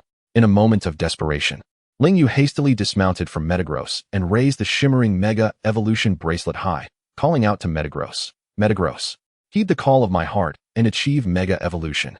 In an instant, Metagross was enveloped in a dazzling white light, completing the Mega Evolution process in a flash. The newly evolved Metagross now boasted power at the early master level. Nevertheless, against the Dragonite standing at the zenith of champions, it still seemed insufficient to withstand the onslaught. With Dragonite wielding a multitude of powerful techniques and possessing vast battle experience, Lingyu's Metagross appeared somewhat beleaguered in their confrontation. However, with Lingyu's calm and composed guidance, Metagross managed to navigate the challenge with remarkable agility. Before long, a figure emerged in the distance, a white-haired old man clad in a red shirt and white lab coat, riding a Charizard, was racing towards them. Undoubtedly, the individual atop the Charizard was none other than the renowned Professor Oak. As Lingyu noticed Professor Oak approaching on his Charizard, he immediately signaled for Metagross to maintain its ground and firmly restrain the Dragonite. He then called out to Professor Oak, "Professor Oak, please do not misunderstand. I mean no harm. I am merely a passing trainer with a few inquiries I wish to discuss with you." Upon hearing Lingyu's words, Professor Oak's eyes brightened, and he promptly commanded Dragonite to cease its attack. Following his order, Dragonite folded its wings and landed steadily on the ground. Professor Oak turned his gaze towards Lingyu, his eyes sharp and penetrating, and inquired calmly, "Young man, what brings you to me?" Lingyu gently pressed the button on his Master Ball, and a flash of light revealed Shalebi, who curiously surveyed its surroundings. Taking a deep breath, Lingyu earnestly addressed Professor Oak, "Professor, I am a trainer from another dimension. Having just arrived in this world, I know little about it. I have long heard of your esteemed reputation as one of the most distinguished scholars and sages of this land, and thus I have come to seek your guidance in understanding more about this world." Professor Oak scrutinized Lingyu, a flicker of surprise crossing his features. However, upon seeing Shalebi, his expression relaxed. It turned out that in his youth, Professor Oak had encountered a Shalebi, and that experience had instilled in him the understanding that anyone favored by Shalebi must possess a kind and pure heart. Thus, he replied to Lingyu, "So you are a trainer from another dimension. I can sense your closeness with Shalebi. Since you have earned its recognition, you must be a commendable trainer. Let us converse at my home." With that, Professor Oak led Lingyu to his residence. Chapter 41, The Upcoming Lily of the Valley Conference. The moment Lingyu stepped through the threshold of Professor Oak's home, he was enveloped by a profound academic atmosphere. Professor Oak warmly guided him into the study, where they both settled into comfortable sofas and an in-depth conversation commenced. In the face of Professor Oak's curious and expectant gaze, Lingyu briefly mentioned his origins from another dimension, refraining from divulging excessive details. Professor Oak nodded in understanding, subsequently providing a detailed account of the current state of the Pokemon world and its myriad of wondrous adventures. Just as the conversation reached its peak, a crisp chime shattered the tranquility. It was Ash, who had initiated a video call to Professor Oak via the PC. As the screen flickered to life, the lively and endearing Ash, adorned with a radiant smile, appeared alongside his playful companion, Pikachu. Behind Ash stood Dawn, cradling Piplup, and Brock, ever reliable and composed. With great enthusiasm, Ash conveyed to Professor Oak that the purpose of his call was to request a swap of some Pokemon in order to better prepare for the impending Sinnoh League Lily of the Valley Conference. The group engaged in fervent discussions regarding optimal team compositions and strategic tactics. Based on these clues, Zeroyu astutely deduced that they were nearing the conclusion of the Diamond and Pearl arc. When discussing the Lily of the Valley Conference, one cannot overlook the legendary figure Ash encountered in the final stages, the mythical being, Darkrai. This formidable adversary effortlessly dispatched all of Ash's Pokemon with only a Darkrai and a Latios at his disposal. The true identity of Darkrai remained shrouded in mystery. Some speculated in a past life that he could be an embodiment of Arceus's will, while others believed he to be a character deliberately placed by the officials to thwart Ash's quest for the championship title. The enigma surrounding Darkrai's background filled Zeroyu with curiosity and anticipation, eager to witness the true extent of his power. Meanwhile, Ash took action by visiting Professor Oak to exchange for a new batch of partners, including the likes of Groudon, Totodile, Snorlax, Bayleaf, and Cyndaquil, in preparation for the upcoming tournament.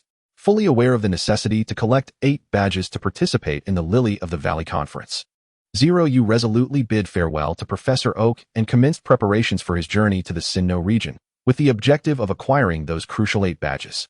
As time passed, the Lily of the Valley Conference drew nearer, igniting a sense of urgency within Zeroyu. Faced with such pressing circumstances, he resorted to extreme measures to gather the required badges. Without hesitation, Zeroyu summoned the immensely powerful Metagross and swiftly mounted its back. They sped away like lightning, distancing themselves from Professor Oak's abode. Simultaneously, Zeroyu donned a pre-prepared black cloak and mysterious mask to conceal his true identity. Once everything was in place, he cautiously released a Master Ball containing the legendary Rayquaza. Amidst a dazzling flash of light, the majestic figure of Rayquaza materialized before him. Subsequently, Zeroyu confidently took flight upon Rayquaza's back, soaring towards the distant Sinnoh region. True to its legendary status, Rayquaza's speed was astounding, and in the blink of an eye, they arrived above the Sinnoh region. Zeroyu then proceeded according to plan, visiting the 8 renowned gyms in the Sinnoh region. These included the challenging Iron Island Gym, the historic Eterna Gym, the solemn and mysterious Veilstone Gym, the humid and lush Pastoria Gym, the warm and harmonious Hearthome Gym, the flowing Waterfall Gym, the frigid Snowpoint Gym, and the tempestuous Canalave Gym.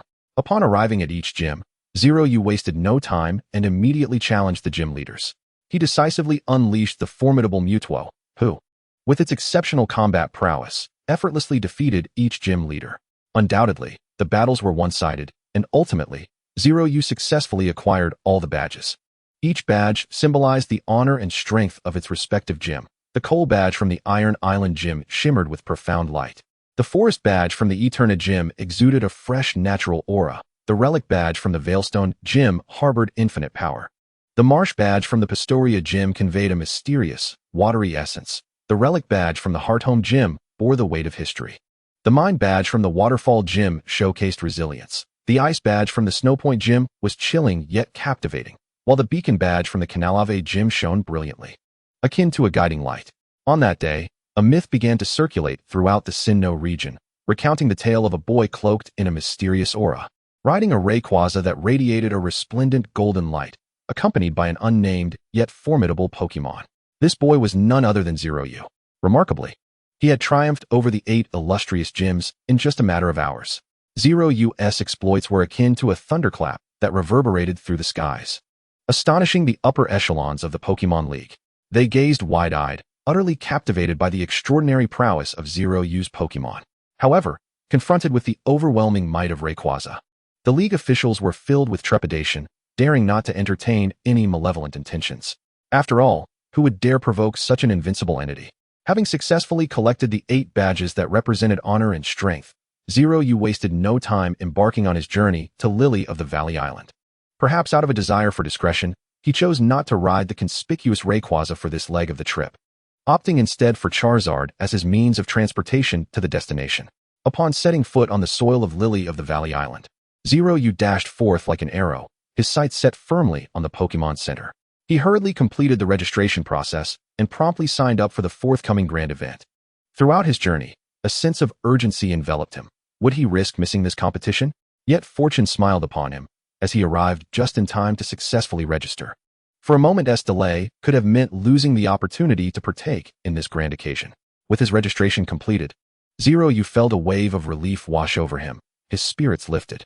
He casually selected a room at the Pokémon Center to settle in and, after a brief respite, began meticulously tallying the items he had recently acquired.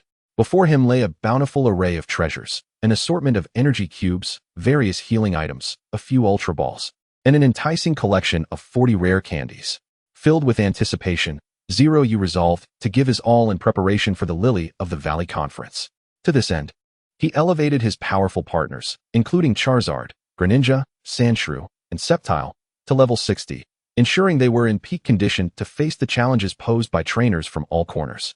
Thus, amidst the vast expanse of the desert, Sandshrew underwent a breathtaking transformation, ultimately evolving into the fearsome Tyranitar.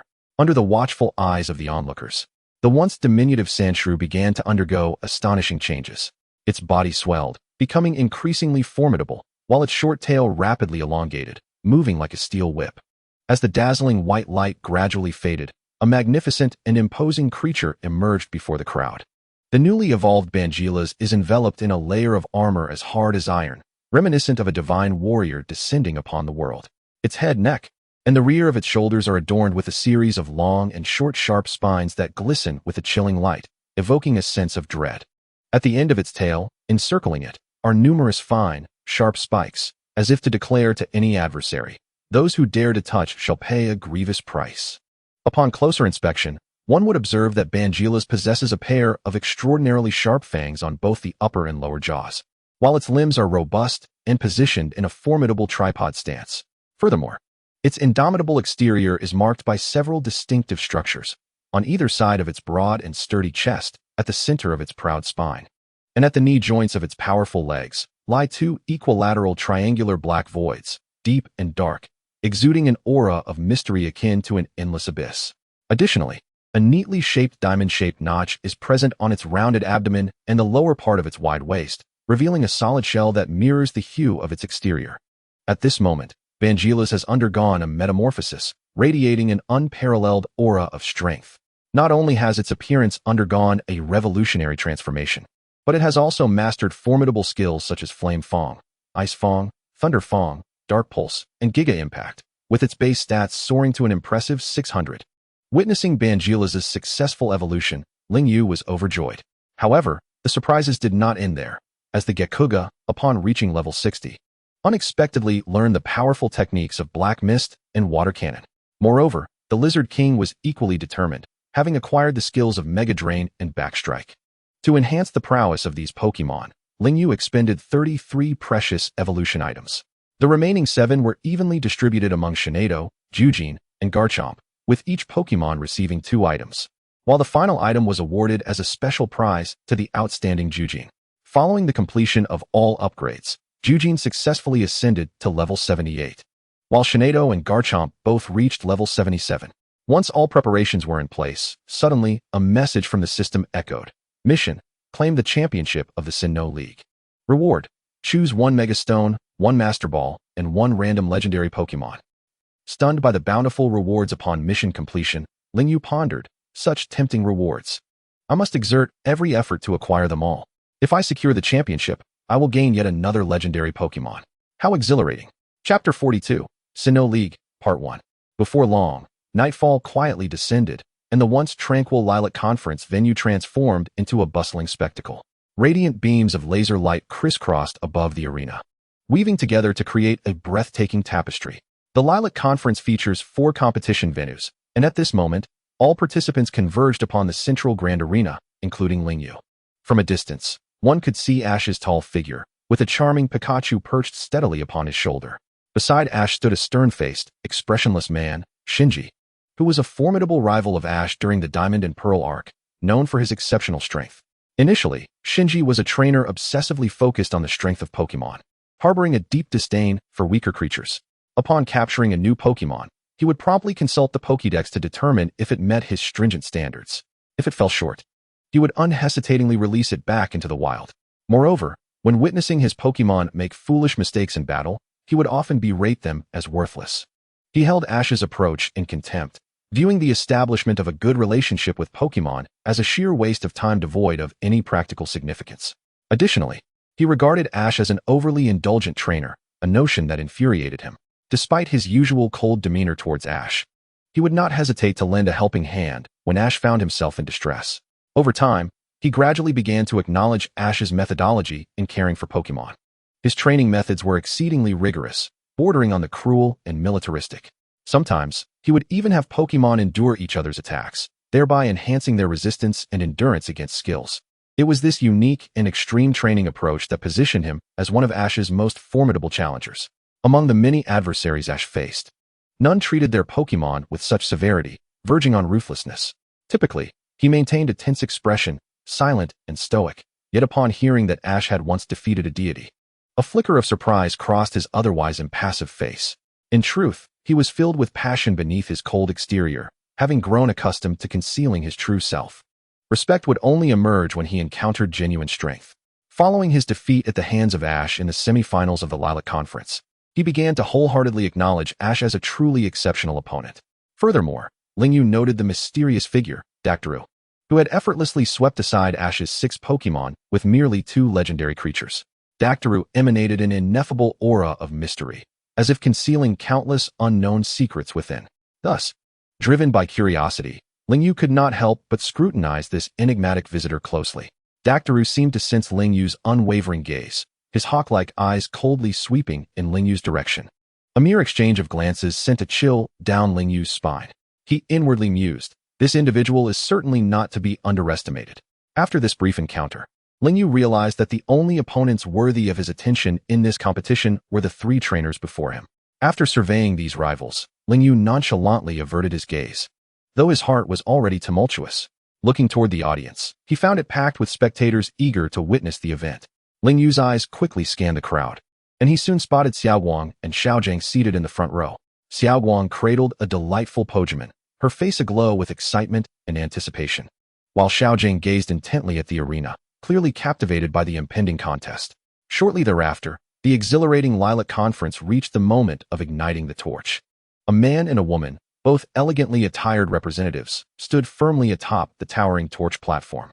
With grace and coordination, they extended the torches in their hands toward the front, igniting the blazing sacred flame in an instant.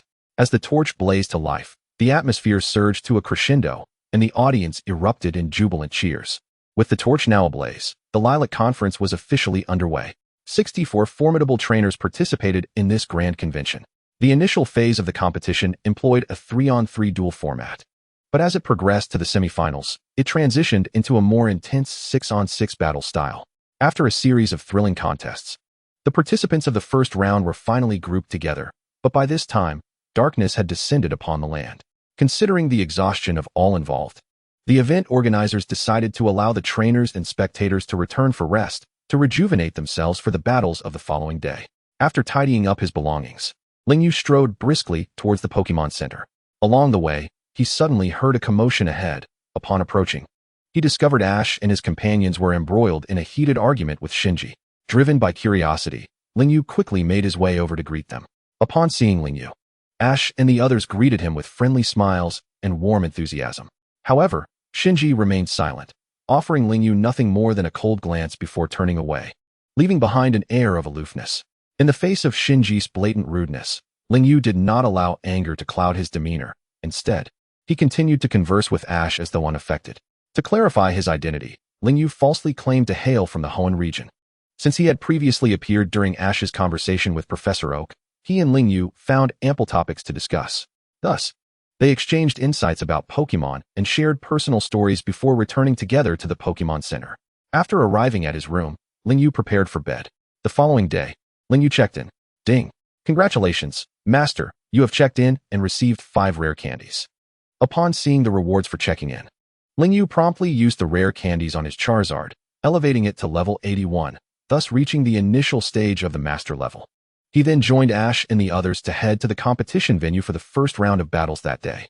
In this first round, Lingyu faced an ordinary passerby trainer whose initial Pokemon was a Scyther. Faced with this formidable bug and flying-type opponent, Lingyu did not hesitate to send forth his Charizard to engage in battle, immediately activating his Data-Eye skill to assess the enemy's capabilities.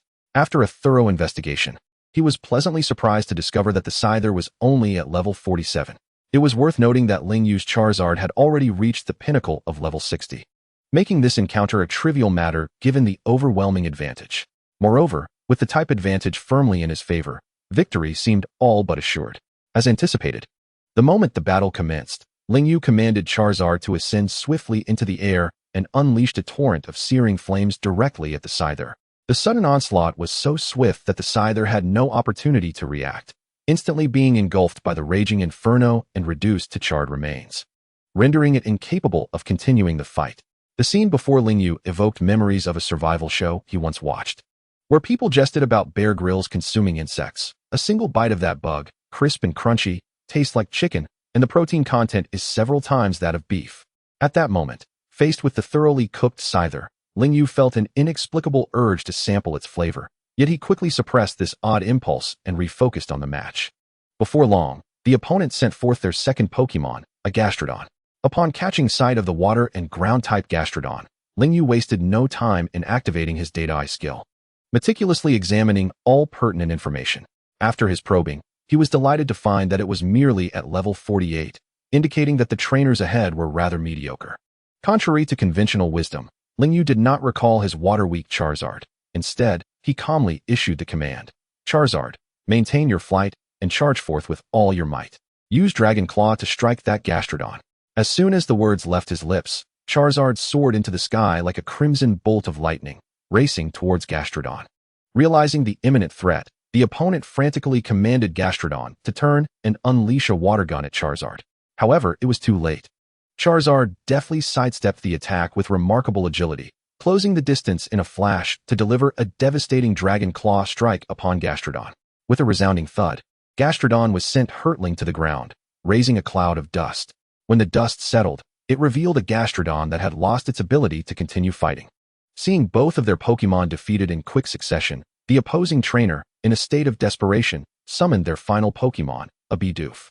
Lingyu swiftly checked its stats and discovered that this Bidoof was merely a level 49 Pokemon.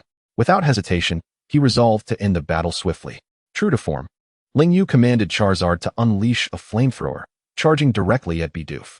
In an instant, Charizard opened its gaping maw, releasing a torrent of searing flames that cascaded forth like a volcanic eruption. Bidoof stood no chance, instantly being consumed by the blazing inferno. As expected, within moments, Bidoof was rendered incapable of continuing the fight. The referee promptly declared, "Lingyu is the victor." In an instant, thunderous applause and cheers erupted from the audience. Thus, Lingyu effortlessly secured victory in the first round. At that moment, the spectators marveled at Charizard's dazzling performance, achieving 3 consecutive victories single-handedly, and were left in awe, showering him with enthusiastic applause and cheers as the atmosphere became electrifying. Meanwhile, Ash found himself facing his good friend, the renowned bard known as Mr. Shoji. In the first round, without hesitation, he summoned his meticulously trained Roserade, which possessed formidable attack power and agility. Ash, undeterred, quickly called upon his trusted Staraptor to engage in battle. Both sides exuded confidence, and a fierce confrontation was imminent. In the subsequent rounds, Mr. Shoji unleashed his powerful Pokemon, the ancient armored Mewtwo and the formidable Soundwave Bug. Faced with such a daunting lineup, Ash maintained his composure, deploying his Fire Mouse and Heracross as his formidable warriors. In a series of breathtaking and intensely fierce battles, Ash skillfully showcased his intelligence and strategy, adeptly utilizing the unique attributes and skills of each Pokemon to counter Mr. Shoji's onslaught. After a grueling struggle, Ash emerged triumphant, successfully defeating Mr. Shoji. With the joy of victory coursing through him, Ash advanced to the top 32, drawing ever closer to his dream of becoming the champion. Meanwhile, Shinji, too, displayed an unstoppable force, easily vanquishing his opponent and securing his place in the top 32. Chapter 43, The Sinnoh League, Part 2. As the first round of fierce competition drew to a close, the atmosphere in the venue began to intensify. Lingyu, Ash, Shinji, and Dacto, having showcased outstanding performances, successfully advanced to the top 32, becoming the focal point of attention. Soon after, Lingyu reunited with Ash and the others in the audience, where they exchanged congratulations for their successful advancement and engaged in lighthearted conversation for a brief moment. Subsequently, the second round of the competition commenced, and a thrilling ambience once again enveloped the arena. As the second round officially began, Lingyu's gaze sharpened, swiftly locking onto his opponent for this round, a mere ordinary trainer. Faced with an adversary significantly weaker than himself, Lingyu deployed his formidable Charizard. With a forceful yet effortless display, Charizard accomplished the remarkable feat of defeating 3 opponents in succession, securing victory in this round without a hint of uncertainty. Concurrently, Ash also exhibited commendable prowess, skillfully leveraging Snorlax's strength to achieve an equally impressive result of 3 victories in a single bout. Finally, Shinji showcased extraordinary strength, also triumphantly overcoming 3 challengers in a single match. Thus, they surged forward, smoothly advancing to the third round. However, in this pivotal round, Lingyu encountered Ash's friend, Asun, and an intense battle was inevitable. Asun, renowned in the Pearl Arc as the infamous Find Money guy, left a lasting impression with his catchphrase, Find Money, Find Money. According to the original schedule, this round was supposed to see him face Shinji, but due to an unpredictable butterfly effect, it unexpectedly led Lingyu to confront this formidable opponent. As for Shinji, by a twist of fate, he found himself up against an ordinary trainer. As for Ash, he, as always, was successfully matched against his friend, Caoping. With the first 2 intense matches concluded, today's competition came to a close. Following this, Lingyu and Ash's group hurried to the outer area for a gathering. Upon spotting Lingyu, Ash eagerly waved her over and, with genuine concern, advised, Lingyu, your opponent this time is my dear friend Asun, who is undeniably a top-notch trainer. So do not let your guard down. Standing behind Ash, Koharu and Brock chimed in unison, go for it, Ash and Lingyu. Rest assured, I will give it my all. Lingyu confidently replied to the group. Upon hearing their words, an excited glimmer sparkled in Lingyu's eyes as she eagerly responded. Just then, Ash's opponent, Caoping, suddenly emerged from beside Koharu with a disconcertingly lewd grin fixed upon his face. Leering at Koharu and teasingly remarked, well, I will do my best. Startled by Caoping's sudden appearance, Koharu instinctively recoiled in fright, darting behind Ash like a startled rabbit. Seeing Caoping arrive, Ash enthusiastically introduced him to Lingyu.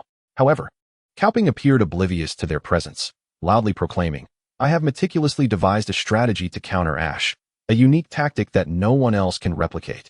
Only I possess the ability to execute it. As he finished, he turned his gaze toward Koharu, asking with a hint of mockery, hey, would you like to know? If you ask nicely, I might consider telling you privately. Faced with Caoping's blatant provocation, Koharu's face flushed with embarrassment as she awkwardly replied, no, thank you. After hearing Koharu's refusal, Caoping approached her with a friendly smile and softly urged, don't be so reserved. Come, lean in a bit closer. However, Koharu, thoroughly frightened, instinctively took a step back. Unfortunately, she collided with the running Asun, causing him to tumble to the ground unceremoniously. Rubbing his head where he had been struck, Asun shouted, ouch, that hurt. What just happened? He quickly sprang to his feet, furiously confronting Koharu. How dare you bump into me, the esteemed competitor? Find money. No negotiations. In the face of Asun's reprimand, Koharu showed no signs of fear or retreat, promptly retorting, get your facts straight. It was you who barreled into me. As the argument between the two escalated, threatening to spiral out of control, Brock rushed forward to mediate. Once they ceased their quarrel, Ash let out a sigh of relief and eagerly introduced Asun to Lingyu. At this moment, Asun turned his determined gaze toward Lingyu, his next opponent in the third round, and declared with unwavering resolve, so you are the one I am to challenge next. I've heard your Charizard is incredibly powerful, but I won't concede easily. I will give it my all and defeat you thoroughly. Clenching his fist, Asun demonstrated his unwavering determination and conviction. In response to Asun's words, Lingyu smiled and replied, you are quite impressive yourself. I look forward to this match. Ash then inquired of Asun, where are you off to in such a hurry? Asun replied, to Shinji. He then arrogantly added, among the competitors, we are undoubtedly the strongest. The two champions in waiting are finally set to clash, and this is bound to be headline news. Upon hearing Asun's remarks, Ash and the others exchanged awkward glances before continuing their conversation. They soon arrived at the Pokemon Center's computer room to check the information on various competitors. Upon entering, they found Shinji already examining data. After a brief chat, Shinji departed, and the others continued their research. Asun spent considerable time searching for information on Lingyu, only to discover that she was known for her exceptionally powerful Charizard. Consequently, he abandoned his quest for further information. Similarly, Kaoping encountered difficulties while researching Dacto's data, uncovering only a single Pokemon, Darkrai. Much like Lingyu, Dacto had advanced solely with the strength of Darkrai. Not only that, he had triumphed over 8 gyms using only Darkrai. Thus, they regarded Dacto as exceptionally formidable. However, spurred on by Ash's encouragement, everyone remained enthusiastic, and Lingyu eagerly anticipated her match against Dacto. Time passed, and the following day arrived. Lingyu checked in and received a Dragon Fong, which she promptly equipped on her Garchomp. She then proceeded to the competition venue to face Asun in their match. Today's battleground had transformed into a rocky terrain.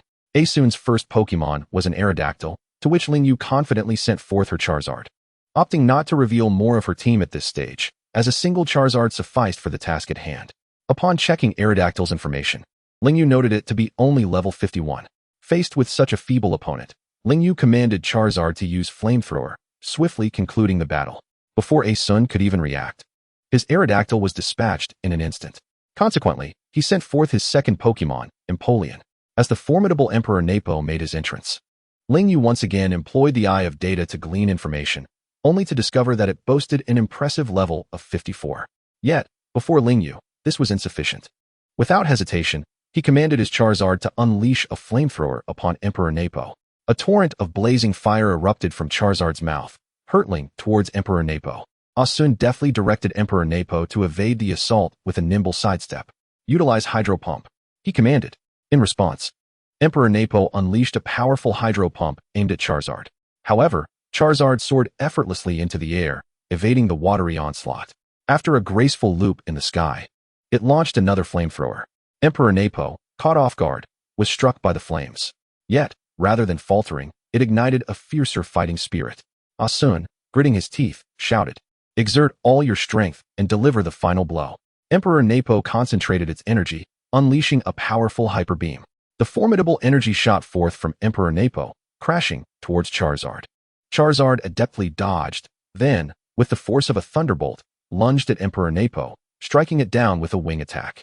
Seizing the advantage, it relentlessly assailed the fallen Emperor Napo with Dragon Claw, stirring up a cloud of smoke. As the mist dispersed, it revealed Emperor Napo, rendered incapable of battle. Emperor Napo has lost its battle capability, and Charizard emerges victorious, announced the referee. Faced with the loss of 2 Pokemon in succession, Asun could only summon his final Pokemon, Chavalang. Lingyu, through the Eye of Data, noted that Chavalang was at level 52. Upon its entry, Chavalang charged aggressively towards Charizard. Lingyu calmly commanded, "Use Draco Meteor." Charizard promptly gathered a formidable energy, shooting a dazzling beam directly at Chavalang. Sensing the danger, Chavalang swiftly dodged, yet was still caught by the residual wave of Draco Meteor, stumbling slightly. Asun, alarmed, shouted, "Chavalang, use Flying Kick." Chavalang adjusted its stance and leaped into the air, its legs propelling forward like a gust of wind towards Charizard. Charizard, with agility, flapped its wings, evading the kick. However, Chavalang's onslaught did not cease. It executed several rapid flying kicks, its speed akin to lightning. Lingyu, maintaining composure, directed, "Charizard, unleash Air Slash." Charizard waved its wings, conjuring several razor-sharp wind blades that whistled towards Chavalang. Despite its best efforts to evade, Chavalang could not escape unscathed, suffering multiple injuries. Nevertheless, it stood resolutely, refusing to yield. Finally, Lingyu delivered a decisive Flamethrower, sending Chavalang away. Upon witnessing Chavalang's incapacitation, the referee declared Lingyu the victor. As the announcement echoed, the audience erupted into enthusiastic applause. Thus, Lingyu effortlessly advanced to the semifinals. Chapter 44, Sinnoh League, Part 3. With Lingyu's triumph into the semifinals, Shinji also easily defeated a casual opponent, securing his place in the top 8. As the third round progressed past its midpoint, the clock silently edged towards evening, marking the conclusion of the day's events. Lingyu, along with Ash and others, exited the arena. Unexpectedly, just as they stepped outside, they spotted Asun not far ahead. Asun, noticing Lingyu and Ash behind him, promptly approached and addressed Lingyu.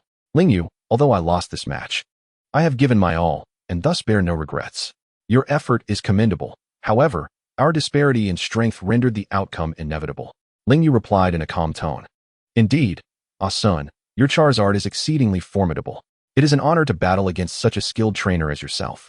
Ling Yu smiled, responding with enthusiasm. It's no trouble at all. I too am delighted to have fought you. Sun, with fervor in his eyes, declared passionately. Let us strive together to become the world's greatest Pokémon trainers. Ling Yu nodded in agreement, softly affirming, very well. Sun then turned to Ash, earnestly stating, Ash, Ling Yu is an exceptionally talented Pokémon trainer. Battling him has only intensified my excitement and passion. Ash, resonating with this sentiment, nodded in agreement. Ling Yu is indeed a formidable opponent, and I eagerly anticipate a Pokémon duel with him. Should you encounter Ling Yu in the upcoming matches, give it your all. I will fervently cheer for both of you. Sun, brimming with enthusiasm, encouraged Ash. Ash clenched his fists, raising them to his chest, resolutely affirming, yes. I will certainly give my all. Hearing this, Ling Yu added, Ash, I too look forward to our confrontation, but before that, you must first prevail in tomorrow's third round. Xiaoguang chimed in. Cao Ping still has yet to reveal his strategy. You must remain vigilant. Just then, Cao Ping emerged from behind Xiaoguang, startling her, prompting her to sidle up to Ash. Cao Ping addressed Ash directly. The unpredictable is my formula for victory. With my devised secret move, you will undoubtedly lose. His words ignited Ash's competitive spirit, leading him to retort, no way. I will definitely win. Seeing Ash's furious response, Pikachu on his shoulder also chimed in with a cry directed at Cao Ping. Upon hearing Ash's proclamation, Cao Ping merely smiled faintly before departing from Ash and the others. Consequently, Ash and Ling Yu returned to the Pokémon Center to rest. Thus, a night passed, and as dawn broke, a new day quietly arrived. Today, Ling Yu signed in to receive 5 rare candies, which he promptly used on his Shinado, elevating her to the championship stage. The day's matches were scheduled for the afternoon. Ash, acutely aware of the time constraints, wasted no moments in lethargy, eagerly leaping out of bed early in the morning. He swiftly contacted Professor Oak, excitedly requesting that his Infernape, Noctowl, Torterra, Garchomp, Frostless, and Turtwig be transported to him. After acquiring his Pokémon, Ash hurriedly rallied Brock, Ling Yu, and the others to the open area adjacent to the Pokémon Center. Upon arrival, he immersed himself in honing his synergy with his new partners. To better adapt to these newly retrieved Pokémon, Ash invited Brock to serve as his training partner. During the intense battles, Ash's Infernape displayed astonishing talent, unexpectedly mastering the ultimate Fire-type move, Flare Blitz. This delightful surprise sent Ash and his companions into jubilant cheers. Infernape's strength had once again surged, undoubtedly enhancing their prospects for the upcoming competition. However, in contrast to the exuberance of others, Ling Yu remained notably composed, for he had already foreseen the unfolding of future events. Thus, there was no excessive astonishment regarding the fact that the Infernape had mastered the Flare Blitz technique. Moreover, Zero Feather astutely discerned that Kohei was stealthily concealed in the nearby woods, covertly observing Ash's every move. However, he harbored no anxiety about this, firmly believing that Ash's prowess would undoubtedly enable him to triumph over Kohei. At that moment, Arjun happened to pass by, witnessing Infernape executing Flare Blitz, and excitedly rushed to Ash, exclaiming, What is happening? That was Flare Blitz, wasn't he it? Ash nodded in acknowledgement, replying, Indeed. Infernape upgraded his Flame Wheel to Flare Blitz. He then praised Infernape. Well done, Infernape. Brock interjected, although Flare Blitz inflicts considerable damage, it can also rebound that damage back to the user, much like Pikachu's Volt Tackle, so one must exercise caution when employing it. After a casual exchange, they finally arrived at the moment of the official match. Zero Feather's competition had concluded the previous day, so today he joined Dawn and the others in the audience to witness Ash's thrilling battle. In this intense contest between Ash and Kohei, Kohei deployed 3 formidable Pokémon, the Teapot Pokémon, Sliggoo, and the formidable Berserker. Unfazed by such powerful adversaries, Ash sent forth his trusted fighters, the shiny Noctowl, Torterra, and Garchomp. Among these, Garchomp shone the brightest, first fiercely clamping on his Sliggoo, then unleashing a powerful Dragon Meteor attack, decisively defeating it. In the final critical round, when confronted by the formidable Berserker, which had already vanquished Ash's first 2 Pokémon, Garchomp displayed unexpected tactical brilliance, successfully overpowering it and leading Ash to advance into the top 8. With Ash's victory, the third round concluded triumphantly. From the next round onward, the competition would escalate into a more intense 6v6 battle format. Soon, the grouping for the 4th round commenced. As anticipated, Ash was once again placed in the same group as Shinji, while Zero Feather was paired with an unfamiliar opponent. Darkrai was grouped with a bystander, and another group consisted entirely of bystanders. This allocation thrilled Ash and Shinji, as they would finally face off against each other. Chapter 45, Sinnoh League, Part 4. With the dust settled on the fourth round's groupings, today's fierce battles came to a close. Ash and Zero Feather, along with their companions, returned to the Pokémon Center, their weary bodies dragging. Upon entering, Ash hurriedly made his way to the Pokémon's care area, fully aware that these little fighters deserved the finest rewards for their valiant efforts on the battlefield. He meticulously prepared a lavish bowl of food to commend the hard work of Garchomp and the other competitors. The moment the food appeared before them, the Pokémon's eyes sparkled with delight, and they eagerly dove into the mountain of delicacies, relishing the sumptuous feast. Their rapid consumption mirrored their gratitude towards Ash. At that moment, Shinji happened to pass by and inadvertently caught sight of Ash diligently tending to his Pokémon team. Ash also noticed Shinji's arrival, his attention drawn to the imposing Electivire by his side. Pikachu, spotting such a formidable opponent, couldn't help but emit an excited Pika, seemingly challenging the rival. Electivire responded with a deep growl, and the atmosphere grew tense and charged as Ash and Shinji locked eyes, each harboring a fervent anticipation for the upcoming match. As night fell and the lights illuminated, Zero Feather observed Ash transferring Noctowl to Professor Oak before ascending to the rooftop to joyfully welcome the returning Sizer. The addition of this new member felt like a potent stimulant, infusing boundless possibilities and variables into the forthcoming battle. Thus, the night swiftly passed, and as dawn broke, it heralded the crucial battle for advancing to the top 4. Today, they signed in to receive 10 Ultra Balls, and both Zero Feather and Ash felt exhilarated, brimming with eager anticipation for the top 4 matches. Particularly Ash, who was especially animated, as his first match of the day would be against Shinji. To prepare for the formidable Shinji, Ash devoted the early morning to intensively training Sizer, successfully teaching it the ultimate impact move. Before long, the time for battle finally arrived. Ash, brimming with confidence, sent forth Pikachu, Infernape, Staraptor, Weasel, Torterra, and the freshly trained Sizer. Shinji, equally unfazed, unleashed his own formidable lineup: Basculegion, Swampert, Toxicroak, Bisharp, Frostless, and Electivire. The two sides engaged in a breathtakingly intense clash, with each Pokémon unleashing their full potential, creating an exceptionally thrilling spectacle. Ultimately, Ash, through astute tactical arrangements and indomitable spirit, succeeded in defeating Shinji. However, an unexpected turn of events unfolded in the final moments of the match. When faced with the immensely powerful Electivire, Infernape, once forsaken by Shinji, stepped forward valiantly, yet ultimately succumbed to the overwhelming power of its opponent, collapsing motionless on the ground. Just as the referee was about to declare Infernape unable to continue, something astonishing occurred. It slowly, with great effort, rose once more.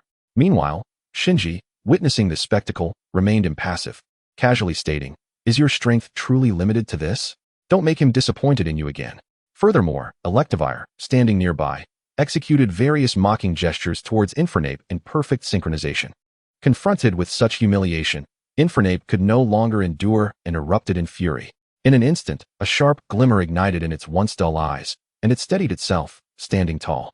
Under Ash's gaze filled with trust and encouragement, Infernape raised its head to the heavens, unleashing a deafening roar that reverberated throughout the arena, awakening its long-dormant blaze ability.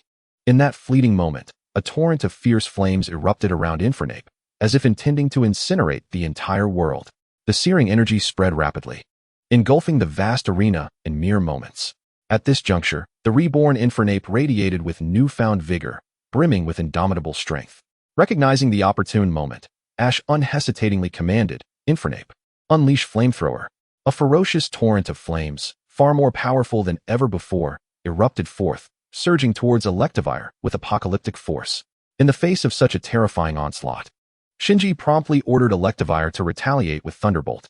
In an instant, two astonishing energies collided spectacularly in midair, accompanied by a deafening roar.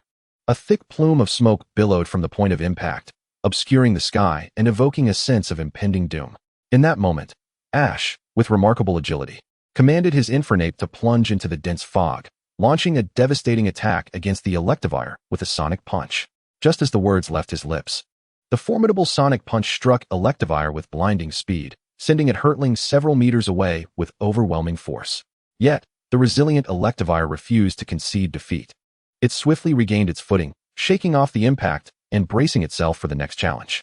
Simultaneously, Shinji and Ash exchanged a knowing glance, their camaraderie palpable, and issued their final commands. Electivire unleashed a thunder punch, while Infernape executed its ultimate fire technique, Flare Blitz. In an instant, the heavens seemed to shift hues, as the battlefield became enveloped in a dazzling radiance. The clash of Electivire, crackling with electricity, and Infernape, engulfed in blue flames, generated a colossal yellow-blue tornado. At the eye of the storm, a furious roar echoed across the sky as Infernape surged forward like a blazing inferno towards Electivire. In a flash, Electivire erupted in a brilliant blaze of light, followed by a cataclysmic explosion. Amidst the billowing smoke, Electivire collapsed to the ground, utterly incapacitated. Thus, the outcome was determined. The referee proclaimed without hesitation, Infernape is victorious. Let us collectively congratulate Ash on his advancement to the top 4. As the announcement faded, the audience erupted into a frenzy. Thunderous applause and cheers resounding as if to lift the very venue itself. Overwhelmed by this hard-won triumph, Ash rushed to Infernape's side, tears of joy shimmering in his eyes as he whispered, "Thank you, Infernape. Your performance was truly exceptional." With that, Ash enveloped Infernape in a heartfelt embrace, cherishing the profound bond they shared. Meanwhile, Shinji approached the fallen Electivire in silence. This time, rather than chastising his Pokémon for its shortcomings as was his custom, he unexpectedly offered praise, saying, "Well done, Electivire." He then smiled at Ash and Infernape, his expression reflecting recognition and respect for his opponent. Finally, Shinji turned and exited the arena. Chapter 46, Sinnoh League, Part 5. At the same time, Zeroyu faced his own challenge. Eager to expedite his battle and measure his strength against the formidable Darkrai, he resolved to reveal his true capabilities. A thrilling showdown was about to unfold. Without hesitation, he chose Shiny Gardevoir to enter the fray against a passerby. With the referee's command, the exhilarating contest commenced. As the match began, his opponents swiftly sent forth their first Pokémon, Lickitung. Faced with this formidable adversary, Zeroyu was not one to take lightly. He promptly activated his data eye to scrutinize Lickitung's detailed statistics. To his astonishment, he discovered that this Lickitung was a mere level 55. Elated by this revelation, Zeroyu decisively issued the command, "Gardevoir, unleash Psychic." Upon receiving the order, Gardevoir instantly entered battle mode, radiating a dazzling light. With an overwhelming surge of psychic energy, Lickitung became firmly ensnared, unable to budge despite its desperate struggles. Seeing his opportunity, Zeroyu pressed forward, issuing another command, "Gardevoir, channel Moonblast." In an instant, Gardevoir's energy surged violently, resembling a star on the brink of explosion. A colossal beam of energy descended from above, striking Lickitung with a resounding boom, followed by a deafening explosion. In a heartbeat, smoke engulfed the area, obscuring all vision. When the haze cleared, spectators gasped in astonishment as the once level ground had been cratered, revealing an incapacitated Lickitung lying within.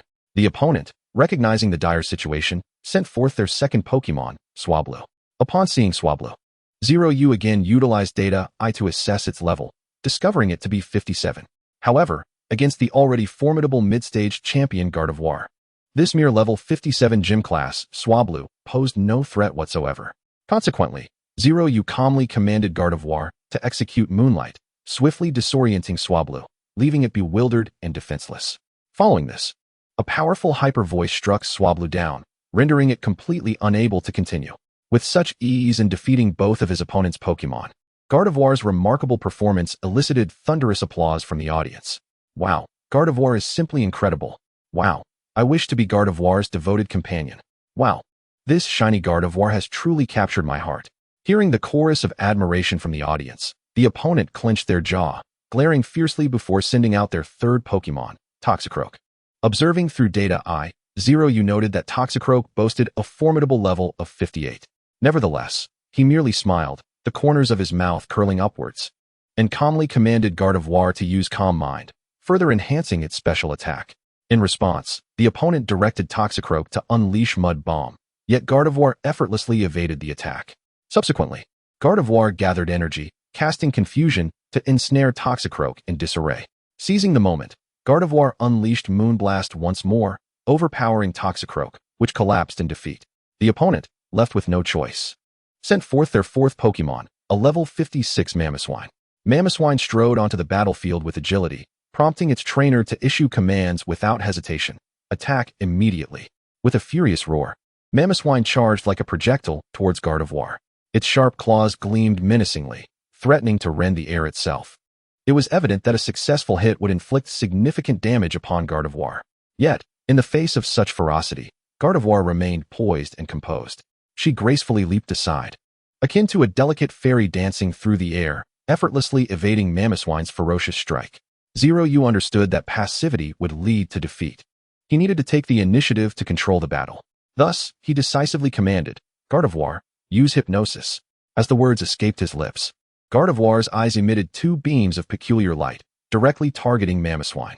In an instant, Mamoswine appeared enchanted, its gaze becoming vacant, its body swaying before it ultimately collapsed to the ground, succumbing to a deep slumber. Recognizing this opportunity, Gardevoir wasted no time.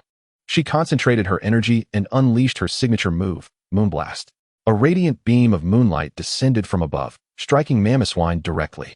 The terrifying power left all present in a state of shock, while the severely injured Manula lost the ability to continue the battle. Realizing the inevitable defeat, the opponent helplessly shook his head, conceding. Thus, Lingyu triumphed in the 4th round, advancing to the challenge of the 5th round. In this 5th round, the opponent unleashed their 5th Pokémon, a Breloom. Upon inspecting with his data eye, Lingyu discovered that this Breloom was merely at level 55. Clearly, the opponent had reserved their strongest Pokémon for the end. However, Lingyu remained undaunted, placing his faith in the prowess of his Shinado. As the match commenced, Breloom unleashed Spore, sending a cloud of spores toward Shinado. Yet, Shinado effortlessly dodged the incoming attack. Seizing the opportunity, Lingyu commanded Shinado to use Psychic. The formidable psychic force struck Breloom, leaving it swaying precariously. Without delay, Shinado followed up with a dazzling magical shine, sending Breloom flying out of the arena with a resounding crash. Moments later, Breloom lay incapacitated. With 5 consecutive defeats, the opponent gritted their teeth and summoned their final Pokémon, a level 60 Kingambit. As it entered the battlefield, an unparalleled aura swept through the arena like a tempest, causing the very space to tremble. Nevertheless, Lingyu was filled with confidence in his Shinado, although Kingambit was strong. It was merely at the initial stage of the Elite Four, and it paled in comparison to his champion-level Shinado. With the referee's command, the match officially began. Kingambit launched an unrelenting assault from the outset, each move imbued with astonishing power. Yet, Shinado, with its extraordinary speed and agility, deftly sidestepped these lethal strikes. As the moment of opportunity approached, Lingyu decisively issued orders. Shinado instantly unleashed a powerful Psyshock, a radiant beam of light shooting forth from her eyes directly towards Kingambit. However, to Lingyu's astonishment, Kingambit's strength far exceeded his expectations, as it effortlessly broke free from the formidable psychic grip. Seizing the momentum, Kingambit intensified its assault, forcing Shinado into a defensive position. Yet, amidst this dire predicament, Lingyu remained unperturbed, calmly analyzing the battlefield and striving to devise a counter-strategy. In that instant, inspiration struck like lightning. An ingenious plan materialized in his mind. He promptly commanded Shinado to utilize Shadow Clone technique, creating multiple identical decoys to bewilder the opponent. In an instant, the battlefield was filled with indistinguishable Shinados, their synchronized movements leaving Kingambit bewildered. Just as the opponent was distracted, the real Shinado adjusted her stance with astonishing speed, poised like a cheetah ready to deliver a decisive blow. At that moment, Kingambit found itself utterly confused by the myriad of indistinguishable Shinados, rendering its attacks aimless. This was the perfect opportunity Shinado had been waiting for. Without hesitation, she unleashed a powerful moonblast, akin to a shooting star streaking across the night sky, striking Kingambit at its vital point with pinpoint accuracy. Reeling from such a devastating blow, Kingambit staggered, its footing faltering. Yet, Shinado offered no respite. She followed up with a brilliant magical shine, the light akin to a brilliant star plummeting to earth, crashing down upon the already wounded Kingambit. Ultimately, the beleaguered Kingambit succumbed, collapsing to the ground, entirely devoid of the ability to continue the fight. With the fierce battle concluded, victory belonged to the brave and fearless Lingyu and his exceptionally skilled Shinado. The audience erupted into thunderous applause, their excitement palpable as they cheered for Lingyu and Shinado's remarkable performance. With a beaming smile, Lingyu waved in gratitude to the enthusiastic crowd, acutely aware that he had taken a significant step closer to challenging Trainer Dacto. Thus, Ling Yu emerged victorious in this crucial match, successfully advancing to the semifinals. As he prepared for his impending confrontation with Dacto, he brimmed with anticipation and confidence, his spirit ablaze with fervor. Chapter 47. The Bond Between Ash and Shinji. Meanwhile, Dacto appeared utterly unfazed, effortlessly commanding his Deoxys, bulldozing through to the semifinals with relentless force. Among the 4 competitors in the semifinals, alongside the familiar Ling Yu and Ash, were the enigmatic Dacto and a fortunate bystander. As the intense tournament drew to a close, time quietly slipped into the twilight hour. At that moment, the eagerly awaited semifinal pairing was finally revealed. Ash would face the unassuming bystander, while Ling Yu would confront the very opponent he had longed to challenge, Dacto. Upon seeing the announcement, Ling Yu could hardly contain his excitement, his eyes sparkling with fervent determination. For him, this was undoubtedly a golden opportunity to prove his strength and realize his self-worth. After all, to contend with such a formidable adversary was an honor in itself. However, Ash and the others watching alongside Ling Yu couldn't help but express a hint of regret. They had hoped to face Ling Yu in the semifinals, but fate had other plans. Thus, Ash, bearing a touch of disappointment, said to Ling Yu, "What a shame we won TB in the same bracket. But no matter. I will give my all to defeat my opponent and meet you in the finals." His words were imbued with unwavering conviction and indomitable spirit. Ling Yu nodded in response, affirming, "Yes, Ash, I will certainly defeat Dacto. See you in the finals." After this exchange, Ash dashed off from the arena, leaving Ling Yu to join Xiao Guang and the others as they exited the venue.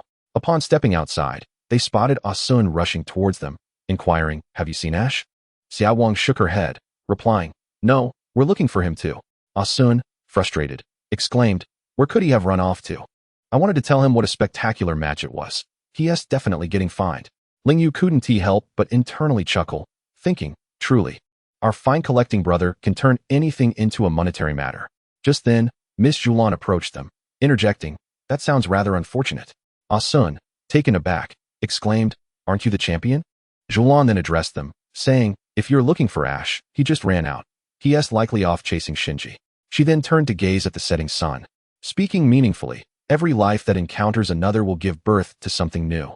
Having witnessed today's match, I believe something has indeed been cultivated between them, namely, a bond. Brock chimed in, affirming her sentiment. Ash and Shinji, initially 2 individuals at odds with one another, have grown together and come to acknowledge each other, thus forming an unbreakable bond. Their match today was truly remarkable. On Ash's side, he too has caught up with Shinji. Upon their meeting, Shinji's first words were, "Infernape has grown stronger." Ash replied proudly, "Yes, it has." He then inquired, "Are you leaving?" Shinji, maintaining a stoic expression, responded, "I lost the match. So there is no point in staying here. I intend to go to Snowpoint City and once again challenge Mr. Shinjiro to a battle." Ash smiled encouragingly at Shinji, saying, "I see, good luck." Shinji remained expressionless and replied, "You too." He turned away and addressed Ash, "Goodbye." Ash called out to him, "Shinji, let us battle together next time." Upon hearing this, a barely perceptible smile flickered across Shinji's face. He waved goodbye to Ash and departed. After bidding farewell to Shinji, Ash returned to Zeroyu and the others, and they made their way back to the Pokemon Center to rest. Chapter 48. Battle Against Darkrai, Part 1. The following morning, Zeroyu rose early to check in. "Ding, congratulations, Master. You have received 10 rare candies." He distributed 5 candies, each to Garchomp and Metagross. Consequently, Metagross reached level 86, and Garchomp attained level 80.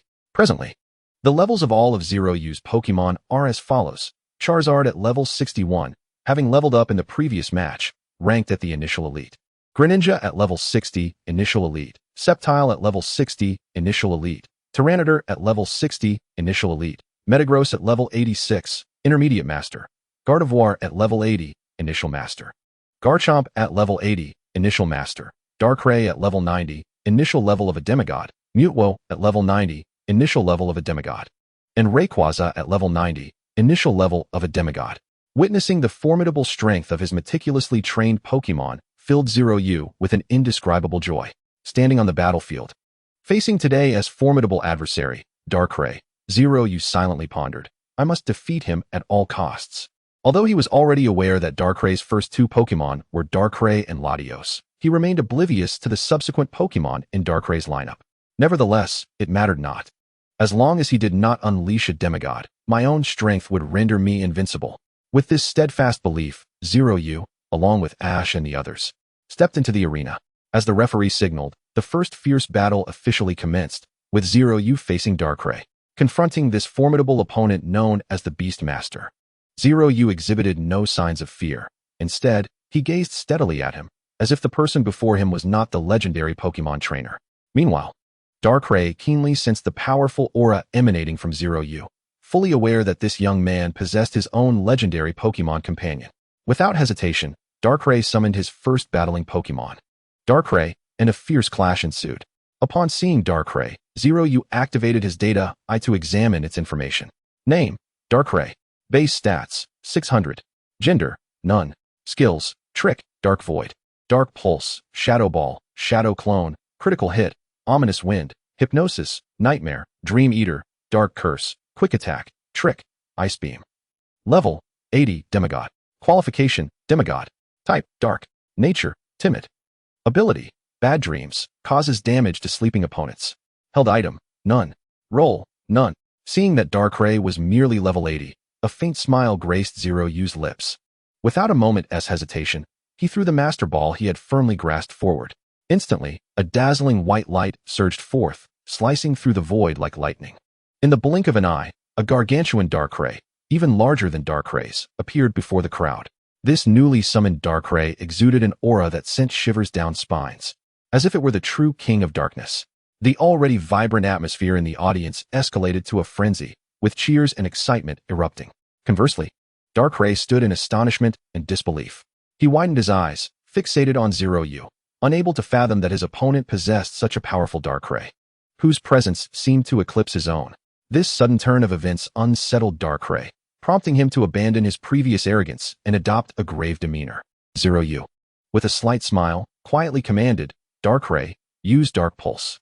At that moment, Darkrai's eyes glowed with an eerie red light, and an overwhelming wave of dark energy burst forth from its body like a torrent. This energy coalesced into a terrifying black wave, hurtling towards Darkrai with tremendous force. Unfazed by the ferocity of the attack, Darkrai swiftly commanded his Darkrai to employ its signature move, Shadow Clone Technique, attempting to confuse the opponent by creating multiple illusions to evade the lethal strike. However, Zeroyu's Darkrai had evidently anticipated this, effortlessly unraveling Darkrai's scheme with its keen insight and precise assessment of the battle situation. In that critical moment, Zeroyu decisively ordered, "Now, unleash Dark Void." As his command rang out, an inexhaustible force of darkness poured down like a deluge, engulfing the entire battlefield in an instant. At that moment, Darkrai found itself in an unprecedented predicament, surrounded by impenetrable darkness with no escape in sight. Helpless, it could only watch as it was mercilessly drawn into the unfathomable abyss of the colossal black void. With the initial victory secured, Zeroyu was not about to squander this golden opportunity to press the advantage. He issued another command, "Darkrai, continue using Dream Eater." Following his instructions, Darkrai opened its mouth and unleashed a mysterious purple beam of light.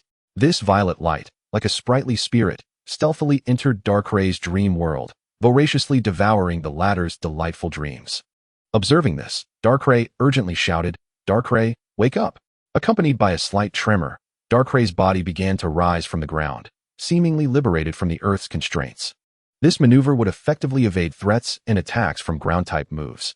Just then, a suffocatingly powerful dark pulse surged like a torrential wave towards Darkrai. This force was exceptionally fierce, striking Darkrai and inflicting considerable damage in an instant. Witnessing his beloved Pokémon injured, Dacto was taken aback, hastily commanding Darkrai to employ Shadow Clone Technique in a desperate attempt to obfuscate Zeroyu's line of sight and escape the predicament. However, Zeroyu possessed a pair of extraordinary data eyes, rendering such tricks utterly ineffective. Through the insightful gaze of the data eyes, he effortlessly discerned the true location of Darkrai. Without hesitation, Zeroyu resolutely commanded his Darkrai to unleash the Dark Pulse, locking onto the fourth Darkrai as its target. The jet-black, profound Dark Pulse sliced through the void, hurtling towards its target with astonishing speed. As anticipated, Zeroyu's Darkrai struck true, hitting Dacto's Darkrai with pinpoint accuracy. A piercing scream erupted as the impacted Darkrai collapsed in agony, while the other clones dissipated like phantoms into oblivion. Seeing the situation grow increasingly dire, Dacto made a swift decision to replace his injured Darkrai, summoning his next Pokémon, Latios. With Dacto's fervent exclamation, a colossal Pokémon adorned in blue and white, resembling a jet aircraft, suddenly materialized on the battlefield. Its arrival was akin to a brilliant lightning bolt cleaving through the sky, introducing a new variable into the battle. Upon witnessing Latios' emergence, Zeroyu utilized his data eyes to glean information about Latios. Name, Latios. Base stats, 600. Gender, male. Abilities, Assist Power, Dragon Dance. Help, Recover, Telekinesis. Tailwind, Dragon Breath. Terrain Swap, Cleanse Light. Mind Hammer, Dragon Pulse. Healing Wave, Simple Beam. Psychic, Shared Power. Last Gift, Teleport, Final Impact. Level, 80.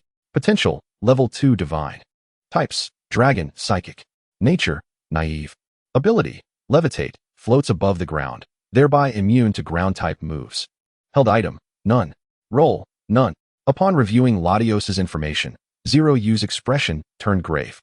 His gaze fixed intently on his opponent, as if attempting to penetrate the screen to discern their tactics and vulnerabilities. He was acutely aware of the battle's formidable nature.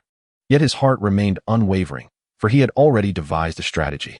With a slight movement of his fingers, he softly issued his command. Darkrai, use Hypnosis. No sooner had the words left his lips than a peculiar glint flashed in Darkrai's deep-set eyes, shooting forth like a meteor towards Latios. Faced with this sudden onslaught, Latios struggled desperately to resist, but ultimately succumbed to Darkrai's overwhelming psychic prowess. The hypnosis successfully ensnared its target, gradually clouding Latios' consciousness, until it could no longer withstand the tide and fell into a deep slumber. Seizing this opportunity, Zeroyu unhesitatingly continued to issue commands. Darkrai, immediately employ Dream Eater. As he spoke, a mysterious purple aura enveloped Darkrai once more, transforming it into a streak of light that plunged into Latios' dreamscape. Within that ethereal realm, Darkrai flitted like a specter through Latios' beautiful dreams, ravenously devouring each delightful fantasy. Meanwhile, in the waking world, Latios' vitality waned as its dreams were stripped away, its breath growing increasingly faint. In contrast, Zeroyu's Darkrai thrived on the energy derived from Dream Eater, growing ever more formidable. Witnessing this turn of events, Dacto was consumed with urgency, calling out loudly to Latios. Latios, wake up! His voice was laden with anxiety and concern, as though he wished to enter the fray himself to bring Latios back to reality. Seemingly attuned to its master's call, Latios' body quivered slightly, and its once closed eyes began to flutter open. At last, it broke free from the grip of hypnosis, regaining its awareness. Overjoyed at this development, Dacto immediately commanded Latios to unleash Cleanse Light, hoping to strike Darkrai and inflict damage. Yet, Zeroyu had clearly anticipated this move. He decisively instructed Darkrai to employ Shadow Clone technique, deftly evading Latios' assault. The two Pokémon then engaged in a fierce exchange of attacks. Zeroyu directed Darkrai to unleash Dark Pulse, while Latios countered with Dragon Pulse. The collision of their immense powers erupted in a thunderous clash, sending shockwaves throughout the arena. Amidst the deafening explosion, a tempest of wind and dust engulfed the surroundings. In that moment, Zeroyu seized the opportunity, quietly commanding Darkrai to once again cast Hypnosis. Utilizing the cover of the dust cloud, Darkrai's hypnosis silently approached Latios, who, caught unawares, fell victim to the spell once more. This time, Zeroyu resolved to strike decisively, issuing his final command. Darkrai, execute your ultimate move, Nightmare. Darkrai was enveloped in a chilling aura of darkness, akin to a thick, black fog that ensnared Latios. Within this harrowing nightmare, Latios endured endless torment, its vitality diminishing at an alarming rate. Dacto, frantic, called out Latios' name, but it was already too late. He was powerless to avert this inevitable defeat. With no other choice, Dacto opted to forcibly awaken Latios to ensure the continuation of the battle, commanding it to use Last Gift in its final moments.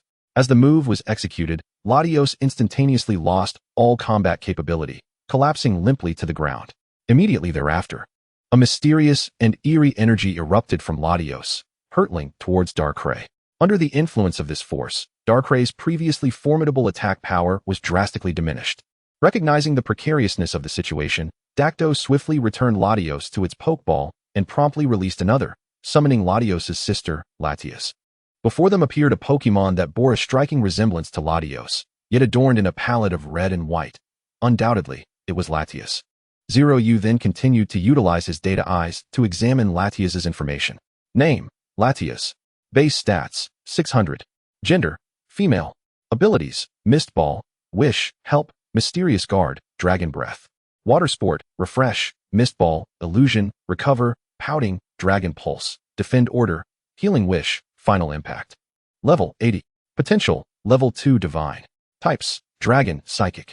Nature, Naive. Ability, Levitate, floats above the ground, thereby immune to ground-type moves. Held item, none. Role, none. Upon reviewing Latias's information, Zeroyu's gaze sharpened. Fully aware that this battle would be exceptionally fierce, yet also rife with challenges and opportunities. Taking a deep breath, he resolutely issued his command. Darkrai, unleash Dark Pulse. As his words fell, a surge of dark energy enveloped Darkrai, sweeping towards Latias like a roaring tide. Faced with this sudden onslaught, Dacto remained composed, calmly directing Latias to sidestep the attack. Immediately, Latias unleashed its illusion technique, conjuring multiple copies in an instant, creating a dazzling display. These phantoms not only obscured Darkray's line of sight, but also instilled psychological pressure upon the opponent. However, Darkrai was not deceived by the spectacle before it. Relying on its keen intuition and heightened sense of presence, it swiftly discerned the illusion, accurately pinpointing the true location of Latias. In the blink of an eye, Darkrai gathered a dense orb of dark energy, launching a shadow ball towards its target with astonishing speed. Just in the nick of time, Latias adeptly evaded this lethal strike. In that moment, it opened its mouth, unleashing a searing dragon breath that surged straight towards Darkrai. A thrilling tug-of-war ensued, with each combatant exchanging blows, neither willing to yield. Zeroyu observed the unfolding battle with bated breath while contemplating strategies to counter. After considerable reflection, he resolved to alter his tactics. Darkrai, use Hypnosis. Zeroyu commanded decisively. Responding to the directive, Darkrai immediately shifted its stance, its eyes shimmering with an enchanting glow, as if capable of ensnaring the very soul. A mysterious beam shot forth towards Latias, attempting to lull it into slumber. Latias struggled valiantly to resist, yet the disparity in power proved overwhelming, and it gradually succumbed. Its eyes fluttering shut as it fell into a deep sleep. Witnessing this, Zeroyu felt a surge of elation and swiftly seized the opportunity, commanding Darkrai to execute its signature Dream Eater ability. Just as Darkrai prepared to invade Latias's dreams, an unexpected twist unfolded. Latias, which had been tightly shut in slumber, suddenly opened its eyes and swiftly summoned a mysterious shield, successfully repelling Darkray's assault. This unforeseen turn of events left Zeroyu astounded, prompting him to urgently instruct Darkrai to retreat. Meanwhile, Dacto was unfazed. He directed his Latias to capitalize on the moment by launching a Dragon Pulse, aiming to deliver a decisive blow to the opponent. A brilliant beam erupted from Latias's mouth, racing towards Darkrai. In the face of such a fierce attack, Darkrai exhibited remarkable agility, deftly sidestepping the strike with ease. For a moment, both sides found themselves in a stalemate, each wary of making a move. Zeroyu fixed his gaze on the battlefield, and suddenly a glimmer of inspiration sparked in his mind. He resolutely commanded Darkrai to once again employ Shadow Clone, to bewilder Latias's vision. He then directed the clone to distract Latias, while the real Darkrai prepared to deliver a fatal blow. Thus, Latias found itself surrounded by Darkray's phantoms. At that moment, Darkrai seized the opportunity, unleashing a wave of malevolent energy that struck Latias with pinpoint accuracy. The severely wounded Latias could no longer withstand the assault and collapsed to the ground. Recognizing the gravity of the situation, Dacto hastily recalled Latias. This intense confrontation concluded with Zeroyu's triumph. What strategy should Dacto employ next with his remaining 3 Pokémon? Chapter 50, Battle Against Dacto, Part 3. Observing Dacto recalling Latias, Zeroyu cautiously returned his own Darkrai to its Pokeball. He pondered silently. Surely Dacto's next Pokémon would be formidable legendary creatures. After all, my Darkrai had already engaged in 3 fierce battles and had unfortunately been struck by a parting gift, leaving it in a weakened state. As expected, Dacto subsequently sent forth his 4th Pokémon, Entei. Faced with such a powerful adversary, Zeroyu unhesitatingly threw his second Master Ball. In an instant, a dazzling white light flashed, revealing a uniquely shaped Pokémon that resembled a human before the onlookers. Undoubtedly, it was Mutuo. The appearance of this enigmatic creature on the battlefield left everyone speechless, their faces a mix of astonishment and curiosity. They were filled with intrigue and uncertainty about this Pokémon. Even the Pokédex could not provide precise information. However, When Ash and the others beheld Mutuo's emergence, an indescribable shock surged within them. While others might not comprehend Mutuo's significance, Ash was all too familiar with it. He had encountered Mutuo multiple times and was acutely aware of its terrifying power. Not only that, but even the Rocket Trio, who had once taken delight in Mutuo's creation, now gazed at it with disbelief, their expressions filled with astonishment. It is worth noting that this formidable Mutuo was a product of their own Team Rocket's efforts. In the past, Mutuo had escaped from Team Rocket's laboratory before it was fully formed, only to later fall into the trap set by Giovanni, where it was manipulated into becoming a pawn. However, upon uncovering Giovanni's scheme, Mutuo resolutely chose to sever ties with Team Rocket and has since lived a solitary life. Now, witnessing Mutuo once more, the three individuals who had participated in its creation were overwhelmed with excitement. Without a moment's hesitation, they hastily left their seats, rushing to inform their leader, Giovanni, about this significant development. Amidst this unfolding spectacle, Dacto maintained an air of calm, a slight smile playing on his lips as he murmured, "A powerful Pokémon previously undiscovered? How intriguing." His words hinted at curiosity and anticipation. In contrast, Zeroyu simply observed Dacto and Inti with a serene gaze. He then gently closed his eyes, activating his data eye to meticulously analyze Inti's relevant information. Name, Inti. Base stats, 580. Gender, none. Skills, Bite, Glare, Ember, Roar, Flame Wheel. Flamethrower, Stomp, Scary Face, Overheat, Extreme Speed, Sacred Fire, Protect, Flare Blitz, Iron Head, Stone Edge, Takedown. Level, 85. Potential, Level 2 Legendary. Type, Fire. Nature, Bold. Ability, Inner Focus. Possesses a trained spirit that remains unflinching in the face of opponents' attacks, unperturbed by intimidation. Held item, none. Role, none. Upon reviewing Inti's data, Zeroyu couldn't help but furrow his brow slightly, contemplating to himself. This Inti's strength is indeed formidable. He understood that the enemy before him was not to be underestimated. Yet his gaze revealed no trace of fear. Instead, he placed his trust and hope in the presence of Mutuo beside him, quietly instructing, "Mutuo, I entrust this battle entirely to you." Hearing his master's words, Mutuo nodded resolutely, its gaze steadfast and determined, signaling its readiness to face the challenge ahead. In an instant, it emanated a powerful aura that sent ripples through the very fabric of the space around it. The Flame Emperor keenly sensed the oppressive aura emanating from Mutuo and instinctively let out a resounding roar to bolster its own presence, initiating the offensive with fervor. Dacto stood resolutely in the rear, calmly issuing commands, signaling the Flame Emperor to unleash its signature move, a torrent of flames. With its cavernous maw agape, the Flame Emperor expelled a searing blaze that surged forth like a fire dragon, hurtling directly towards Mutuo. In response to such a fierce onslaught, Mutuo exhibited astonishing speed and agility, evading the Flame Emperor's lethal strike with effortless grace.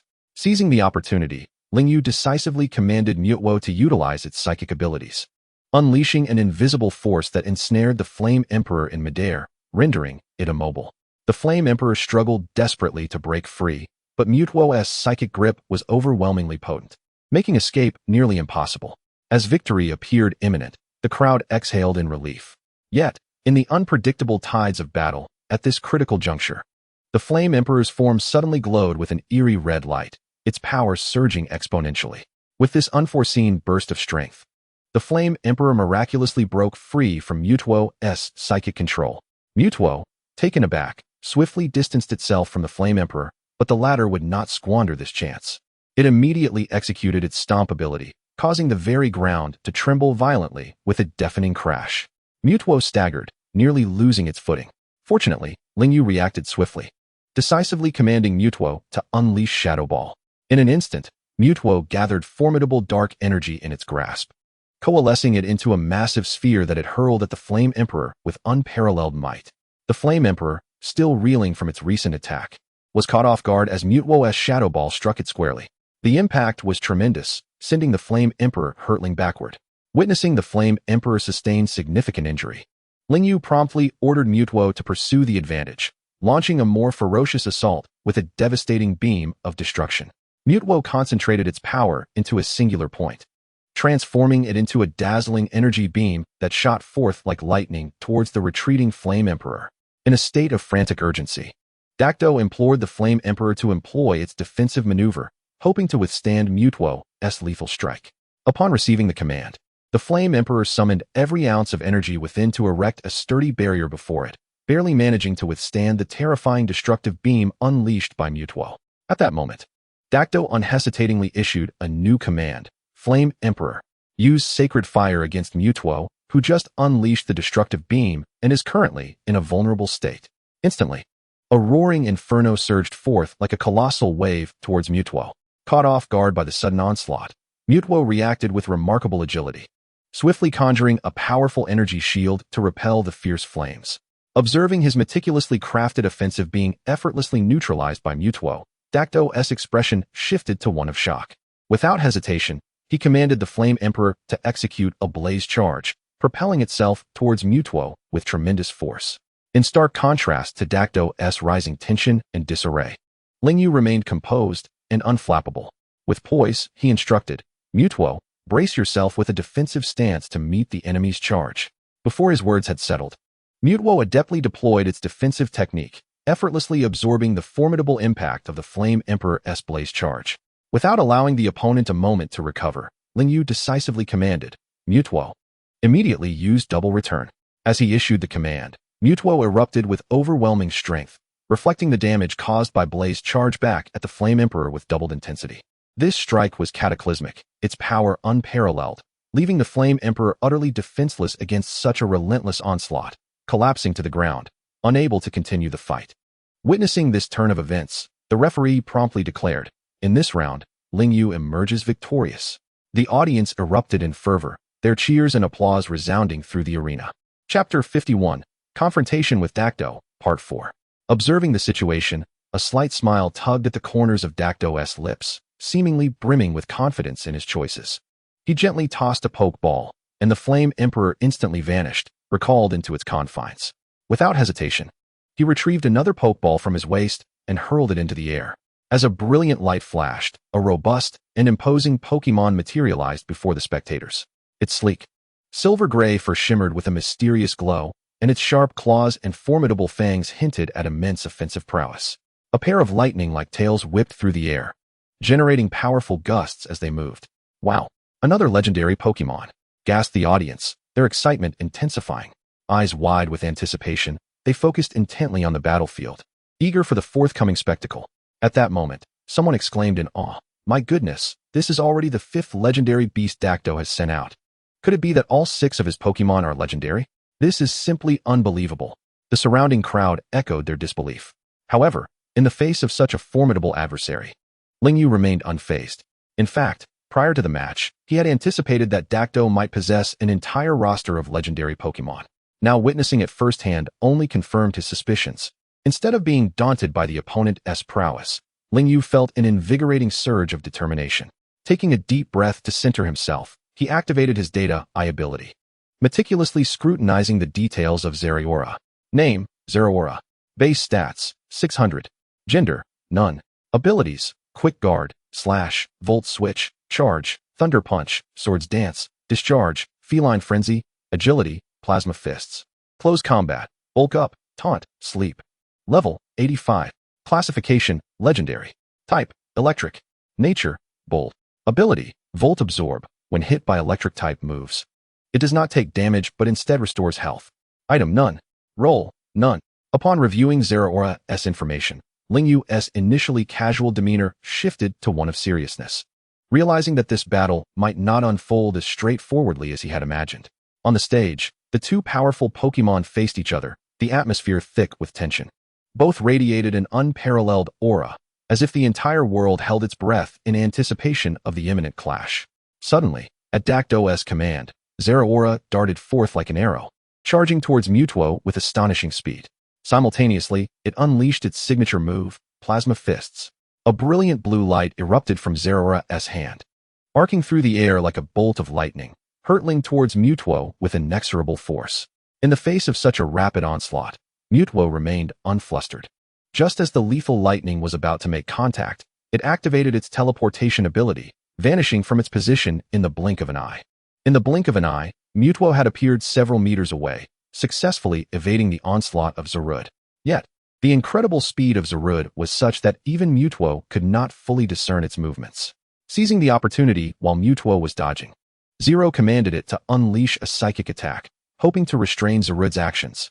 Waves of invisible force emanated from Mewtwo, coalescing into a vast energy field that enveloped Zarude. To everyone's astonishment, Zarude effortlessly broke free from the psychic grip. Its extraordinary speed and agility rendered Mewtwo's assault ineffective. Almost immediately, Zarude crackled with intense electrical energy, poised to strike once more. As the formidable current surged dangerously close, Mewtwo did not hesitate to utilize teleport, evading the impending attack with astonishing swiftness. At that moment, Zero keenly detected a flaw in Zarude's technique. Acting decisively, he instructed Mewtwo to exploit the opportunity, launching a Psystrike counterattack. This sudden blow caught Zarude off guard. Before it could react, the Psystrike struck with tremendous force. Wounded, Zarude let out a pained howl, clearly suffering significant damage from the assault. In that critical moment, Zero issued a resolute command. Mewtwo, now unleash Psystrike. Upon receiving the order, Mewtwo immediately released a powerful psychic force, surging forth like a torrent toward Zarude.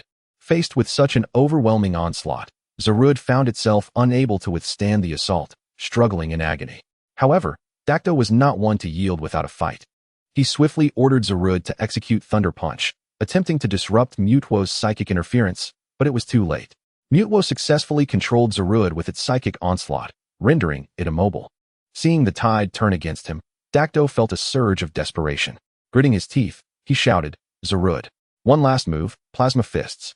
As the words left his lips, Zarude's body radiated a brilliant light, coalescing into a massive sphere of plasma energy that hurtled directly toward Mewtwo. Understanding the dire nature of this attack, Zero knew he could not confront it head-on. He swiftly commanded Mewtwo to use teleport once again, narrowly evading the Plasma Fist strike. Simultaneously, Mewtwo reappeared behind Zarude and swiftly executed Shadow Ball. The black energy sphere rushed forward with a fierce intensity, striking Zarude with pinpoint accuracy. Crumpled and defeated, Zarude collapsed to the ground, unable to continue the fight. The exhilarating duel concluded with Mewtwo's resounding victory. Without hesitation, Zero seized the fleeting opportunity. His gaze resolute as he directed Mewtwo to unleash a devastating beam attack. The dazzling light struck Zarude with the force of lightning. Overwhelmed by such a powerful blow, Zarude was instantly shattered, collapsing helplessly, devoid of the will to fight. Witnessing this scene, the referee promptly declared Zero the victor of the round. The sight of his beloved Zarude's defeat cast a shadow over Dacto's expression, which grew solemn and grave. Silently, he recalled Zarude into its Pokeball and turned to face Zero, speaking in a low voice. "Impressive work, Zero. I must concede that your prowess is extraordinary, forcing me into this corner. However, this is far from over. Now, allow me to present my final ace Pokemon." With those words, Dacto hurled the Pokeball he had clutched tightly. As a radiant white light gradually dissipated, a formidable and majestic creature emerged before the crowd. Its abdomen displayed a refreshing pale blue hue, while its tail resembled a profound ocean of azure. The rest of its form was cloaked in pristine white, evoking an unparalleled sense of awe. It bore sharp, jagged teeth, with its eyes surrounded by mysterious blue structures reminiscent of a mask, exuding an aura of infinite power and majesty. Indeed, this Pokemon was none other than Lugia, the deity of the sea. Upon witnessing Lugia's arrival, Zero's expression turned serious. He had anticipated that Dacto's 6 Pokemon were all legendary, but he had not expected the final one to be a level 1 deity, Lugia. The spectators rose to their feet, astonished by the sheer presence of this magnificent Pokemon, their mouths agape in disbelief. However, Zero quickly steadied himself, utilizing his data eye to assess Lugia's information. Name: Lugia. Base stats: 680. Gender: none. Abilities: Whirlwind, Guardian of the Seas, Aeroblast, Recover, Psychic, Hydro Pump, Rain Dance, Swift, Cyclone. Roost, Origin Pulse, Calm Mind, Roar, Ice Beam. Level: 90. Qualification: Level 1 Deity. Type: Psychic, Flying. Nature: Mischievous. Ability: Pressure, applies pressure to opponents, significantly reducing their move PP. Item: none. Role: none. Upon reviewing Lugia's information, Zero took a deep breath, his gaze fixed intently on Mewtwo, as he said earnestly, "Mewtwo, this may very well be the strongest Pokemon we have encountered outside of Groudon and the others. But do not fear. Trust in your strength and in our bond. Now, I want you to Mega Evolve and defeat this Lugia. Are you ready?" Without hesitation, Mewtwo nodded, its eyes gleaming with determination as it replied in a steady voice, I am fully prepared. Let us begin. Zero tightened his grip on the Mega Ring, raising his arm high as he proclaimed, Mutwo, respond to the profound connection we share. Unleash all your power and achieve Mega Evolution. His voice resonated like thunder, echoing throughout the space. No sooner had he spoken than Mutwo erupted in a dazzling white light, shining like a brilliant star. The intensity of this radiance left all present in awe, with the audience rendered speechless. No one had anticipated that such a powerful Pokémon could evolve further. The spectacle was utterly breathtaking and surreal. Ash and his companions, along with the recently returned Team Rocket trio, gaped in disbelief at Mutwo's astonishing transformation, their expressions a mix of shock and wonder. They watched wide-eyed, utterly captivated by the unfolding spectacle. As the blinding white light gradually faded, a mightier and more formidable Mutwo emerged before the onlookers. Before him stood Mutwo, an extraordinary sight indeed, though still humanoid, its tail now extended to the back of its head. A semicircular ring adorned its crown. The previously flat angles transformed into sharp points, while its limbs shifted from white to a striking purple. Indeed, this was Mutwo's Y form. Zephyr, utilizing the data eye, began to scrutinize the details of Mutwo Y. Name, Mutwo, Mega Evolution Y form. Base stats, 780. Gender, none. Abilities, Psystrike, Disable, Swift, Psychic, Recover, Teleport, Shadow Ball, Aura Sphere. Double Team, Earth Power, Substitute, Mystical Shield, Power Up Punch, Protect, Rest. Level, 93, Mega Evolution increases level by 3. Potential, Legendary Grade. Type, Psychic. Nature, Impulsive. Ability, Insomnia. Due to its unique physiology, it cannot fall asleep. Held item, Twisted Spoon. Role, none. Upon witnessing the successful Mega Evolution of Mutwo into its Y form, Zephyr felt a surge of confidence regarding the outcome of the battle. After all, it is often said that after reaching level 90, each subsequent level brings about a significant disparity in strength. Thus, a level 93 Mutwo Y undoubtedly held an advantage over a mere level 90 Lugia. At that moment, Mutwo Y's gaze sharpened, exuding a formidable aura that sent shivers down the spine. Lugia, too, sensed the shift in its opponent and focused intently, treating Mutwo Y as a grave threat. As the match commenced, both combatants unleashed their full prowess without reservation. Zephyr, composed and unflinching, commanded Mutwo Y to unleash a relentless barrage of shadow balls towards Lugia.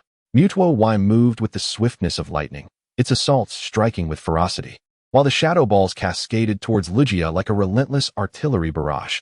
Yet, despite the onslaught, Lugia remained unshaken, utilizing its unparalleled defensive maneuvers and exceptional aerial skills. It deftly navigated through the hail of attacks, narrowly evading each perilous strike. However, Mutwo Y's might proved overwhelming, and Lugia gradually found itself on the defensive. In a moment of desperation, Lugia resolved to gamble everything on its ultimate move, Dragon Dive, hoping to turn the tide. Yet, Mutwo Y effortlessly sidestepped the attack and retaliated with a double power strike, catching Lugia off guard. Seizing the opportunity, Mutwo Y executed a disable move, immobilizing Lugia, and followed up with its signature move, Aura Sphere. Faced with such an intense offensive, Lugia had no means of escape, and with gritted teeth, it braced itself for the heavy blow. After sustaining significant damage, Lugia collapsed to the ground, barely clinging to consciousness. Witnessing his beloved Pokémon in such a state, Darkdo was frantic and hastily commanded Lugia to use Recover. In an instant, a brilliant green light erupted from within Lugia, akin to a radiant emerald moon rising. Soon, Lugia's pallid complexion regained some color, and its energy was partially restored. However, the newly revitalized Lugia had no time to catch its breath. It immediately summoned all its strength to unleash a powerful cyclone attack, resembling a furious tornado aimed directly at Mutwo Y. Regrettably, Mutwo Y's speed was extraordinary, and it swiftly executed Teleport, evading Lugia's assault with ease. Moreover, it astutely capitalized on the brief opening left by Lugia's attack, launching a barrage of Swift. The relentless assault rendering Lugia unable to evade. Before Lugia could react, it was struck by the high-speed stars. Just as Darkdo attempted to command Lugia to use Recover once more, Zephyr would not grant him a second chance. Without hesitation, Zephyr directed Mutwo to use Disable, once again immobilizing Lugia, and then unleashed a powerful Aura Sphere straight at it. Caught off guard and unable to defend, Lugia endured the sudden onslaught of Aura Sphere. The impact sent Lugia hurtling backward, but this was merely the beginning. Zephyr offered no respite, instructing Mutwo Y to continue the assault. Mutwo Yu Psychic, successfully seizing control of the airborne Lugia. It then teleported directly before Lugia, facing it at close range. Without mercy, Mutwo Y unleashed another devastating aura sphere, the beam cutting through Lugia's recovering form like a razor. With such a fierce attack, Lugia could fight no longer and completely lost its ability to battle. The referee, witnessing Darkdo's final Pokemon rendered incapable of continuing, promptly declared Zephyr the victor, advancing him to the finals. Chapter 53, The Return of Charizard. Seeing his loss, Darkdo's lips curled into a subtle smile, revealing a hint of admiration as he softly remarked, "Zephyr, you are quite formidable." Though his voice was low, it carried an ineffable authority and confidence. With that, he turned slowly, his steps resolute and unwavering as he made his way toward the exit. As Zephyr observed this, a surge of impulse welled within him, compelling him to pursue and inquire further. However, to his astonishment, as he took a step forward, he found that Darkdo's figure had already vanished without a trace. This scene plunged Zephyr into contemplation, deepening the mystery surrounding Darkdo. This trainer, possessing an extraordinary array of legendary Pokémon, was undeniably a unique entity within the Pokémon realm. Even he, equipped with the advantages of a system, could only claim 4 legendary Pokémon, while Darkdo had 6. Even more astonishing was the fact that one of them was a mythical first-tier deity. The sheer disparity in strength left Zephyr astounded, igniting a fierce curiosity within him. He silently resolved that should he encounter Darkdo again, he would seek to learn the origins of those legendary Pokémon. Meanwhile, as Zephyr pondered, Ash and his companions approached him. It turned out that during Zephyr's match, Ash had also been engaged in a fierce battle against his own opponent. With a combination of skill and the favor of fortune, Ash ultimately triumphed over the passerby trainer and successfully advanced to the finals. At this moment, Ash was brimming with excitement, his eyes sparkling with confidence. He eagerly shared the joy of his victory with Zephyr, expressing his anticipation for the impending finals. In his exhilaration, Ash exclaimed, "Zephyr, I must apologize. I was unable to witness the thrilling and breathtaking duel between you and Darkrai during the competition, but allow me to extend my heartfelt congratulations on your victory. I never imagined that you would possess the legendary Pokémon, and even more astonishing is the fact that you have successfully captured the formidable Mutwo. This is simply incredible. You truly are remarkable. Soon, we will face each other in our ultimate showdown. While I must concede your unparalleled strength, as even an opponent as formidable as Darkrai could not best you, I assure you, I shall not yield easily. I firmly believe that I can ultimately defeat you." Upon hearing Ash's impassioned and confident words, Zeroyu's lips curled into a faint smile as he responded, "Ha, I must also congratulate you on advancing to the finals. To be honest, I am genuinely thrilled and filled with anticipation to battle you soon." As the day's events concluded successfully, the finals were set to commence the following day. Subsequently, Zeroyu returned to the Pokemon Center alongside Ash and several companions. As night fell, Professor Oak suddenly called Ash to inform him that Charizard was about to arrive at its destination. It turns out that Ash had contacted Professor Oak before the Sinnoh League began, requesting him to summon his Charizard from the Charizard Valley. And tomorrow marks the finals. What an exhilarating yet tense moment this is. At this crucial juncture, Charizard was indeed on its way. Ash and his companions were ecstatic, eagerly rushing outside the Pokemon Center to await Charizard's arrival. Zeroyu, ever the curious soul, could not resist joining them. As seconds ticked by, the wait felt interminable and somewhat tedious. Just as impatience began to set in, a thunderous roar suddenly shattered the silence, drawing closer from the distance. The sound was so resounding and fervent, it seemed to pierce the heavens. Ash, filled with excitement, quickly looked up at the sky. Indeed, a majestic Charizard was soaring through the air, heading straight for them.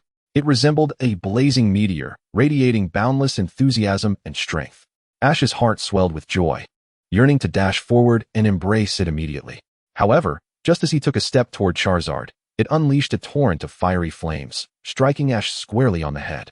Poor Ash was instantly scorched black, crumpling to the ground in disarray.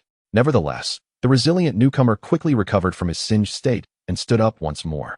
Gazing at the still arrogant Charizard, arms crossed defiantly, Ash remained undeterred and opened his arms wide to embrace it again.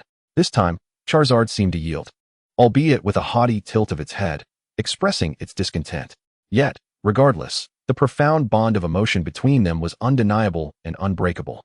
Ash looked at Charizard with elation, his eyes sparkling with excitement, voice filled with longing.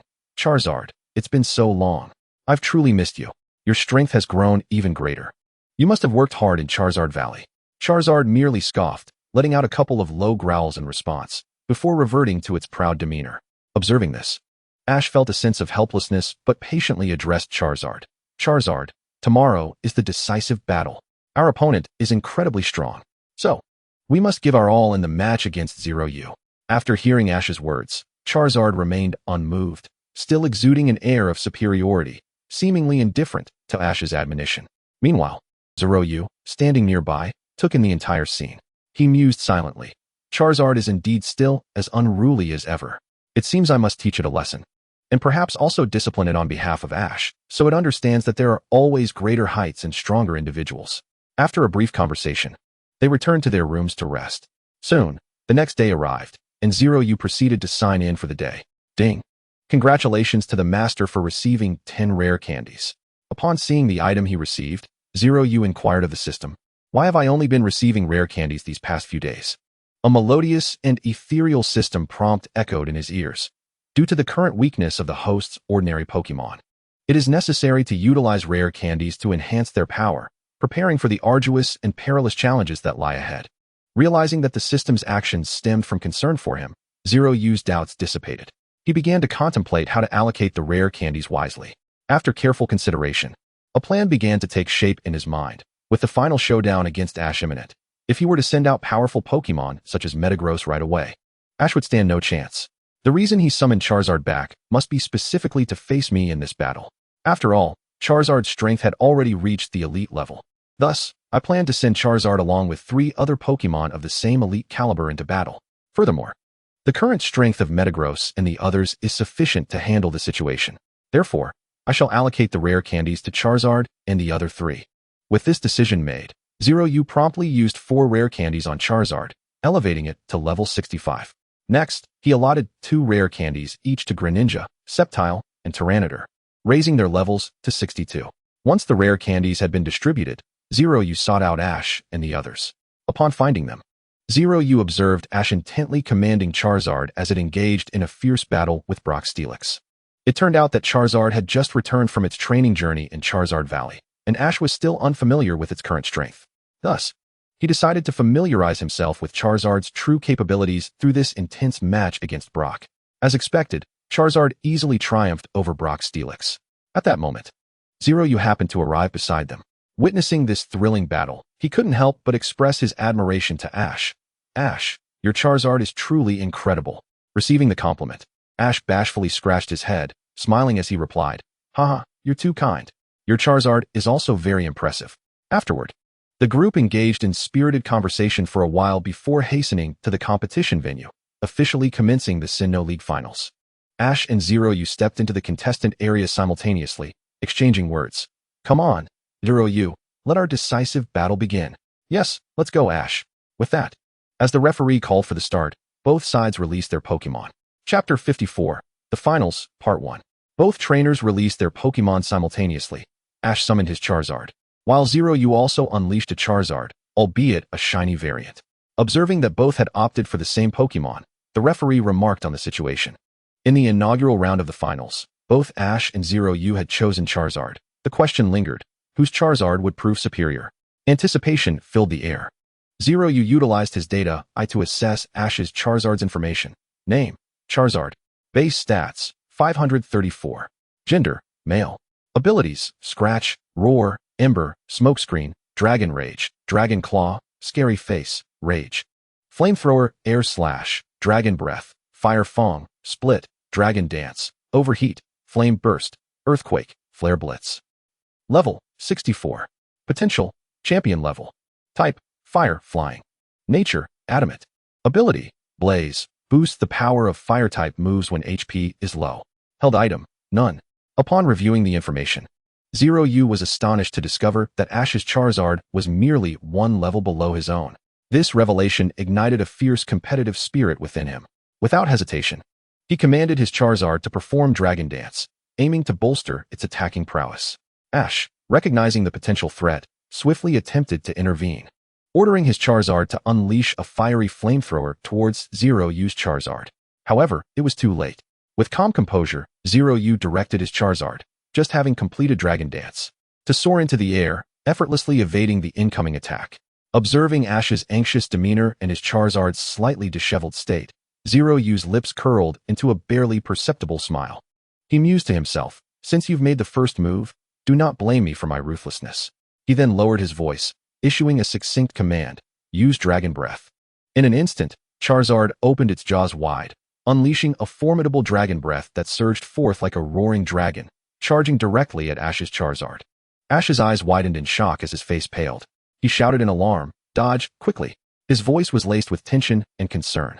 Yet, it was too late. Ash's Charizard, having just executed Flamethrower, was unable to react in time and was struck hard by Zeroyu's Dragon Breath, suffering a significant blow. "Charizard, are you okay?" Ash called out in desperation. Charizard gritted its teeth, enduring the pain, and nodded slightly, signaling its determination to continue fighting. Its steadfast gaze shimmered with indomitable fighting spirit. Ash bit his lip tightly, resolved to retaliate. "Charizard, unleash Overheat with all your might." Charizard inhaled deeply, gathering energy, and then opened its mouth wide, releasing a torrent of searing flames that coalesced into a magnificent dash shape, hurtling towards Zeroyu's Charizard with overwhelming force.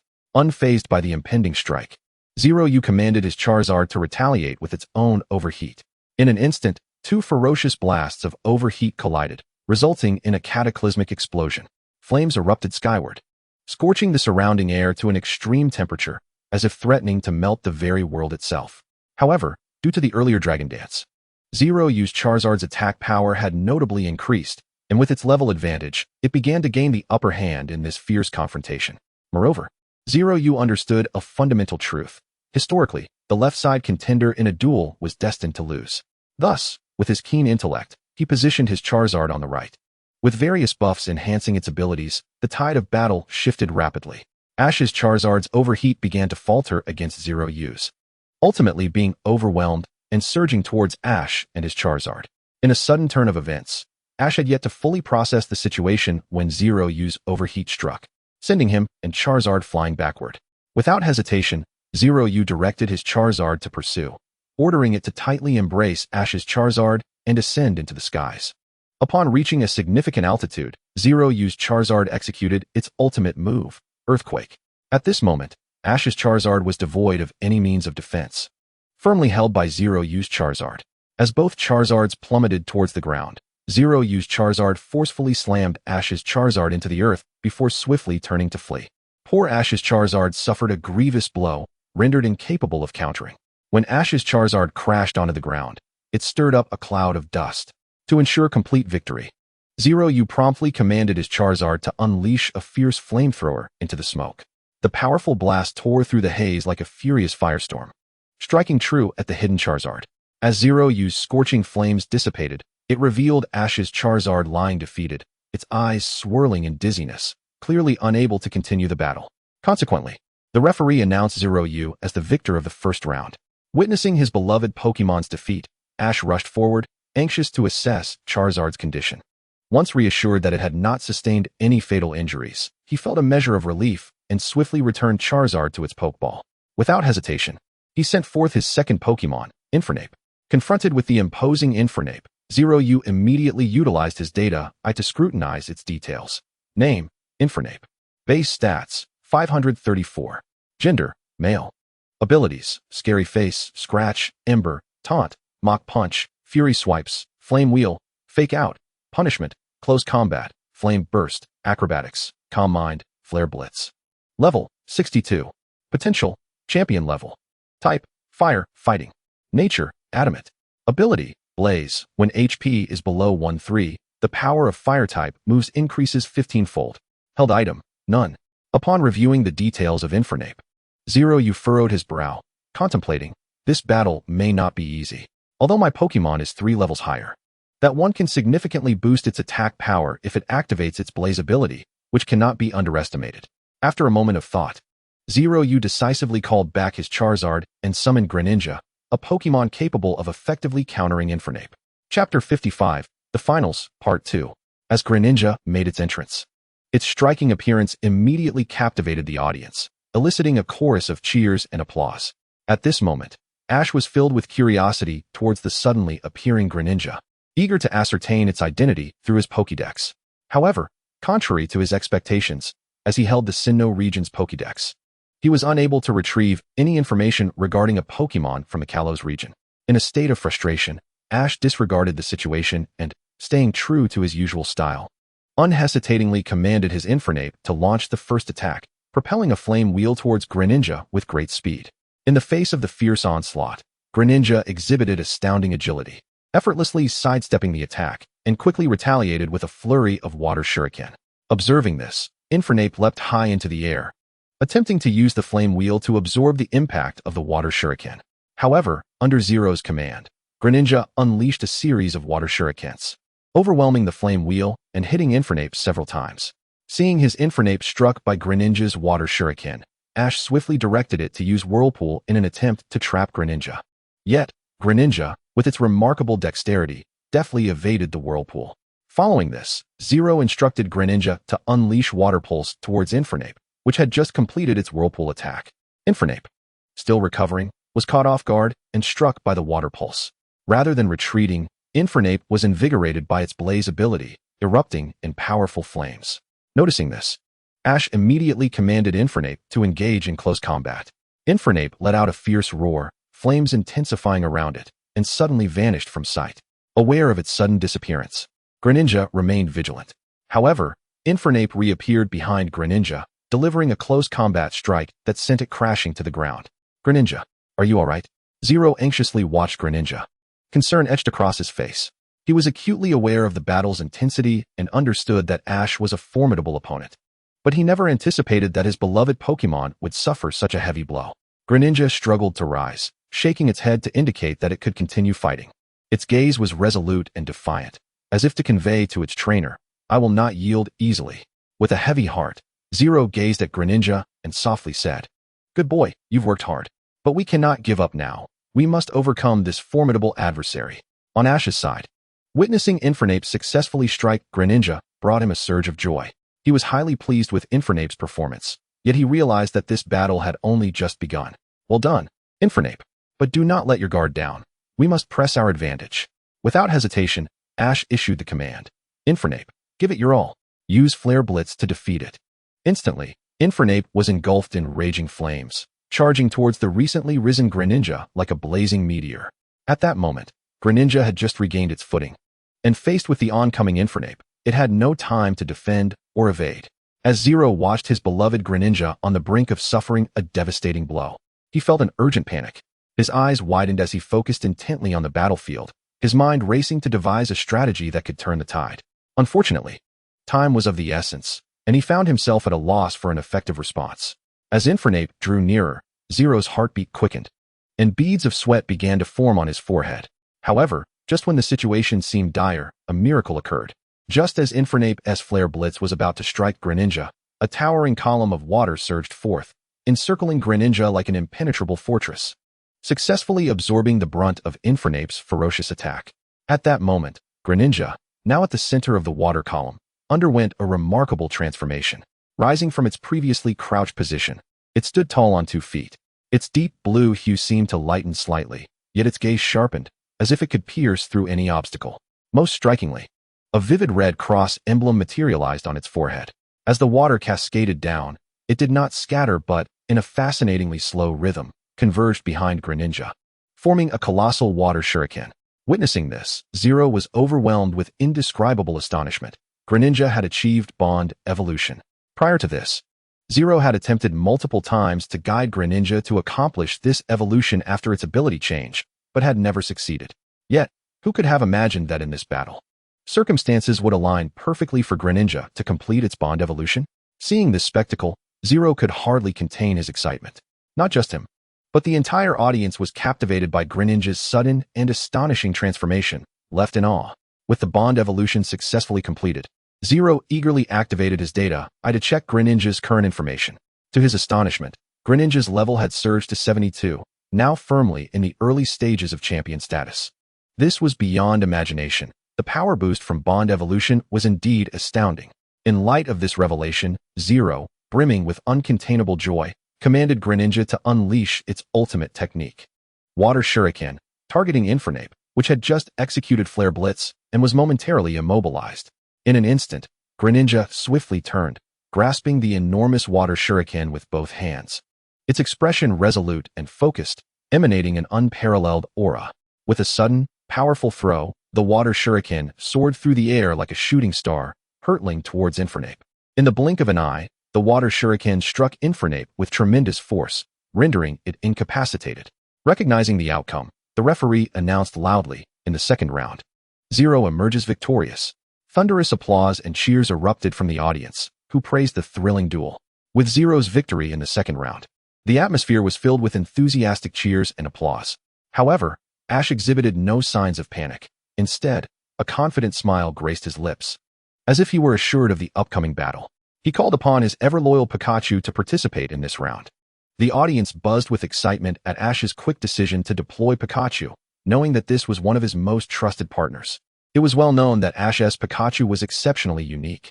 At times, it appeared diminutive and struggled even against a common Bunnelby, yet at other times, it could unleash remarkable power, rivaling legendary Pokémon. As such, Pikachu's true prowess remained shrouded in mystery, elusive and hard to gauge. Faced with such an enigmatic opponent, Zero dared not underestimate him. He promptly activated the Eye of Data to examine Pikachu's attributes. Name: Pikachu. Base stats: 320. Gender: male. Abilities: Nuzzle, Trick, Sweet Kiss, Harmonize. Quick Attack: Tail Whip, Thunder Shock, Growl, Thunder Wave, Double Team, Electro Ball. Feint: Thunderbolt, Agility, Iron Tail, Discharge, Thunder, Volt Tackle. Level: strong against the strong, weak against the weak. Potential: Master. Type: Electric. Nature: naive. Ability: Lightning Rod, attracts electric-type moves, preventing damage and instead boosting special attack. Held item: none. Observing the characteristic strong against the strong, weak against the weak level, Lingyu felt quite perplexed. What an extraordinary Pikachu, truly worthy of being the companion of the protagonist Ash. Having steadfastly accompanied him throughout his journey, remarkable and exceptional. In that moment, confronted by Ash's Pikachu, Lingyu decisively released the bond evolution state of his Greninja and swiftly recalled it into its Pokeball. After all, Pikachu belonged to the electric type, whereas Greninja excelled in water-type attacks, presenting a clear disadvantage in their elemental relationship. After careful consideration, Lingyu resolved to send forth Tyranitar to face the challenge. It is worth noting that Tyranitar is a formidable rock-type Pokemon, rendering Pikachu's signature electric type moves nearly ineffective against it. Logically, upon witnessing the opponent dispatching a Pokemon with ground-type advantages like Tyranitar, Ash should have swapped in another Pokemon with a more tactical advantage. However, unexpectedly, this renowned Pokemon master, Ash, steadfastly opted to continue the battle with Pikachu. As Tyranitar entered the battlefield, its unique Sandstream ability was triggered, enveloping the arena in a fierce sandstorm. Realizing the precarious situation, Ash unhesitatingly commanded, Pikachu, unleash Thunderbolt against Tyranitar amidst the sandstorm. No sooner had he spoken than Pikachu radiated with dazzling currents of electricity, followed by a colossal bolt of lightning cleaving through the sky, akin to a brilliant meteor, aimed directly at Tyranitar ensnared in the tempest. Lingyu observed calmly as Pikachu's attack soared towards Tyranitar, yet he refrained from issuing any evasive commands. Instead, he instructed Tyranitar to remain steadfast and absorb the hit, enduring Pikachu's Thunderbolt without flinching. To everyone's astonishment, when the electric-type attack struck Tyranitar, the impact seemed negligible, akin to a stone sinking into the ocean. As it turned out, according to the principles of elemental advantage, electric-type moves were nearly ineffective against ground-type Pokemon. Witnessing this, a glimmer of cunning flashed in Lingyu's eyes as he commanded Tyranitar, now. Tyranitar, unleash Earthquake. In an instant, Tyranitar stomped its feet against the ground, sending forth a powerful wave of tremors that reverberated throughout the arena. The entire battlefield shook violently, as if heralding the apocalypse. Pikachu struggled against the force of the quaking ground, desperately attempting to maintain its footing. Ash, filled with urgency, commanded, Pikachu, dash towards Tyranitar at full speed, then use Iron Tail. In the blink of an eye, Pikachu surged forward like a streak of lightning, racing towards the imposing Tyranitar with incredible speed. Simultaneously, Pikachu's previously soft tail began to shimmer with a brilliant metallic glow, seemingly transforming into an unyielding weapon. With a fierce cry, Pikachu swung its metallic tail with all its might, striking towards Tyranitar. Faced with such an aggressive onslaught, Tyranitar showed no sign of fear. It swiftly maneuvered its body and unleashed its robust tail, effortlessly sending the charging Pikachu flying. Pikachu hurtled through the air like a cannonball, crashing heavily onto the ground. Trembling violently and struggling to rise. Tyranitar, deliver a finishing blow. Use Dark Pulse. Lingyu shouted from the sidelines, heeding the command. Tyranitar gathered a formidable wave of dark energy in its mouth, releasing it like a torrential black flood towards the downed Pikachu. As this malicious wave of energy hurtled towards Pikachu, Ash's heart raced, and he anxiously cried out, "Pikachu, dodge quickly." Pikachu fought valiantly to rise, but was hindered by excruciating pain. Yet, it persevered, summoning its last reserves of strength to leap into the air. Unfortunately, it was a moment too late. Although it evaded the direct hit, the shockwave from Dark Pulse struck it, sending it crashing back to the ground. Pikachu trembled as it attempted to stand, but each effort only deepened its exhaustion. Nevertheless, Ash refused to relinquish hope. Resolutely, he shouted, "Pikachu, give it your all, and unleash Volt Tackle on Tyranitar." Responding to his trainer's call, Pikachu endured the agony, struggling to rise. Its gaze was resolute and determined, as if channeling every ounce of energy it had left. With an immense effort, a torrent of unparalleled power erupted from Pikachu's diminutive form, weaving around it in a dazzling display of electric brilliance. Pikachu clenched its lip, eyes wide with focus, concentrating every last bit of its strength. Then, as if imbued with life, this energy coalesced into a resplendent golden lightning bolt, surging with unmatched speed toward Tyranitar engulfed in the sandstorm. Yet, facing such an unrelenting offensive, Tyranitar displayed no fear. In that moment, Lingyu calmly directed Tyranitar to execute a body slam, preparing to confront Pikachu's formidable Volt Tackle head-on. In an instant, a blinding golden light collided with Tyranitar's powerful form amidst the swirling sandstorm.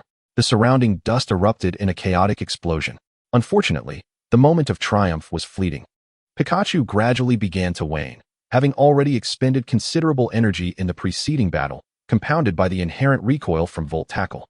Before long, the exhausted Pikachu could no longer withstand Tyranitar's overwhelming assault, soaring backward like a kite with its string severed, crashing heavily to the ground, utterly unable to continue fighting. Lingyu observed everything unfold before him, a sense of admiration and surprise welling within him.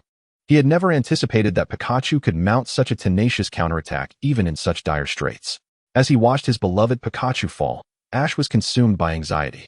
He swiftly dashed forward, enveloping Pikachu in a heartfelt embrace, his voice laced with concern. "Pikachu, are you alright?" Pikachu weakly blinked, its gaze settling on Zero Feather. Despite its extreme fatigue, it managed a faint nod, indicating its readiness to continue the fight. Ash smiled gently. "Pikachu, you should take a break now." With that, he entrusted Pikachu to Nurse Joy, who was poised and ready at the sidelines. Chapter 57. The Finals, Part 4. Upon witnessing Pikachu being taken away by Nurse Joy, Ash sent forth his fourth Pokémon, the Lizard King. As the formidable Lizard King, known for swiftly defeating the nightmarish Darkrai in the original tale, appeared amidst the swirling sandstorm. Zero Feather promptly activated his data eye to examine Lizard King's details. Name: Lizard King. Base stats: 530. Gender: female. Abilities: Pound, Glare, Leech Seed, Quick Attack, Leaf Blade, Pursuit.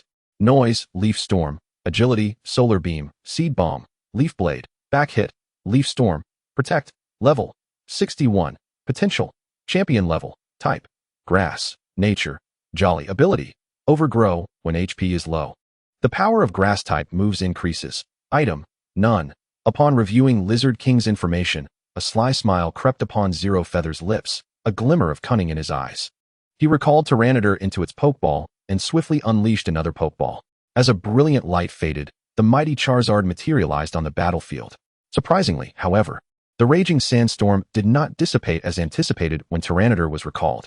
Unperturbed by this turn of events, Zero Feather calmly commanded Charizard to unleash its recently acquired Sunny Day technique.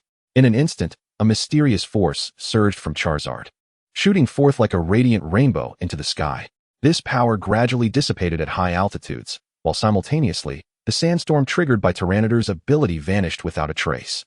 In its place emerged a resplendent scene, bathed in glorious sunlight. Witnessing the abrupt change in weather, Ash was taken aback, quickly waving his command baton to direct Lizard King to attack the slightly fatigued Charizard, who had just executed Sunny Day. Under Ash's masterful guidance, Lizard King darted forward with astonishing speed, launching a fierce Leaf Blade at Charizard. In the face of this onslaught, Zero Feather remained composed, issuing calm commands. Charizard, with its exceptional agility and battle instincts, skillfully sidestepped the attack, effortlessly evading Lizard King's strike. It then retaliated with a torrent of flamethrower aimed directly at Lizard King. Unfazed by Charizard's fiery assault, Lizard King utilized its speed advantage to evade and immediately countered with Leaf Storm. The two Pokémon exchanged blows, neither yielding ground. However, under the type disadvantage against Charizard, Lizard King gradually found itself at a disadvantage. At a critical juncture, Ash resolved to alter his strategy. He coolly instructed Lizard King to employ its remarkable agility technique, swiftly creating distance from Charizard. Lizard King then concentrated, gathering its potent energy, preparing to unleash a powerful solar beam attack. Observing Lizard King's preparation, Zero Feather urgently commanded Charizard to use Dragon Claw in an attempt to disrupt Lizard King's charging process. Yet, Lizard King adeptly evaded the assault with remarkable agility. After relentless perseverance, Lizard King finally amassed sufficient energy and unleashed a dazzling solar beam. This radiant beam struck Charizard with lightning speed, inflicting considerable damage. Witnessing his beloved Charizard wounded, Zero Feather felt a pang of concern and promptly commanded Charizard to soar into the skies. Clearly, he intended to deliver a decisive blow to Lizard King, employing the powerful Blast Burn to conclude this fierce contest. In an instant, torrents of searing flames roiled within Charizard's mouth, coalescing into a colossal, blazing character in midair. This fiery symbol, reminiscent of a meteor, hurtled towards Lizard King, who had just released Solar Beam and was momentarily stunned. Faced with the unexpected onslaught of Blast Burn, Lizard King had no time to execute any effective evasive maneuvers. Thus, Ash swiftly commanded Lizard King to utilize Protect, successfully shielding itself from Charizard's formidable attack. Observing Lizard King withstand Charizard's powerful strike with ease, Zero Feather refused to let the moment slip away. He immediately instructed Charizard to pursue, rapidly closing in on Lizard King. And capitalizing on its moment of vulnerability, unleashed a fierce Dragon Claw attack on the still recovering Lizard King. In response to this sudden assault, Ash remained unruffled, decisively ordering Lizard King to counter with Leaf Blade. However, the level disparity between Charizard and Lizard King proved too great. It wasn't long before Lizard King began to falter, ultimately being sent flying by the overwhelming force of Charizard. Seizing the opportunity, Zero Feather wasted no time commanding Charizard to unleash a scorching flamethrower, targeting the airborne Lizard King. At that moment, the unfortunate Lizard King lacked the strength to utilize Protect, helplessly watching as the Inferno approached. In an instant, it was engulfed by Charizard's flamethrower.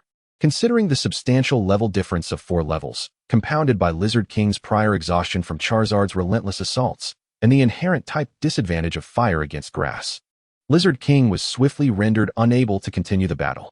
The referee promptly declared Zero Feather the victor of the 4th round. Seeing his Lizard King incapacitated, Ash rushed over to assess its injuries, noticing the Pokémon was singed and charred from Charizard's Blast Burn. Fortunately, other areas appeared unharmed, and with some recuperation, it would recover. Thus, he recalled Lizard King back into its Pokeball. Chapter 58, The Finals, Part 5. With Lizard King's defeat, Ash summoned his 5th Pokémon, Snorlax.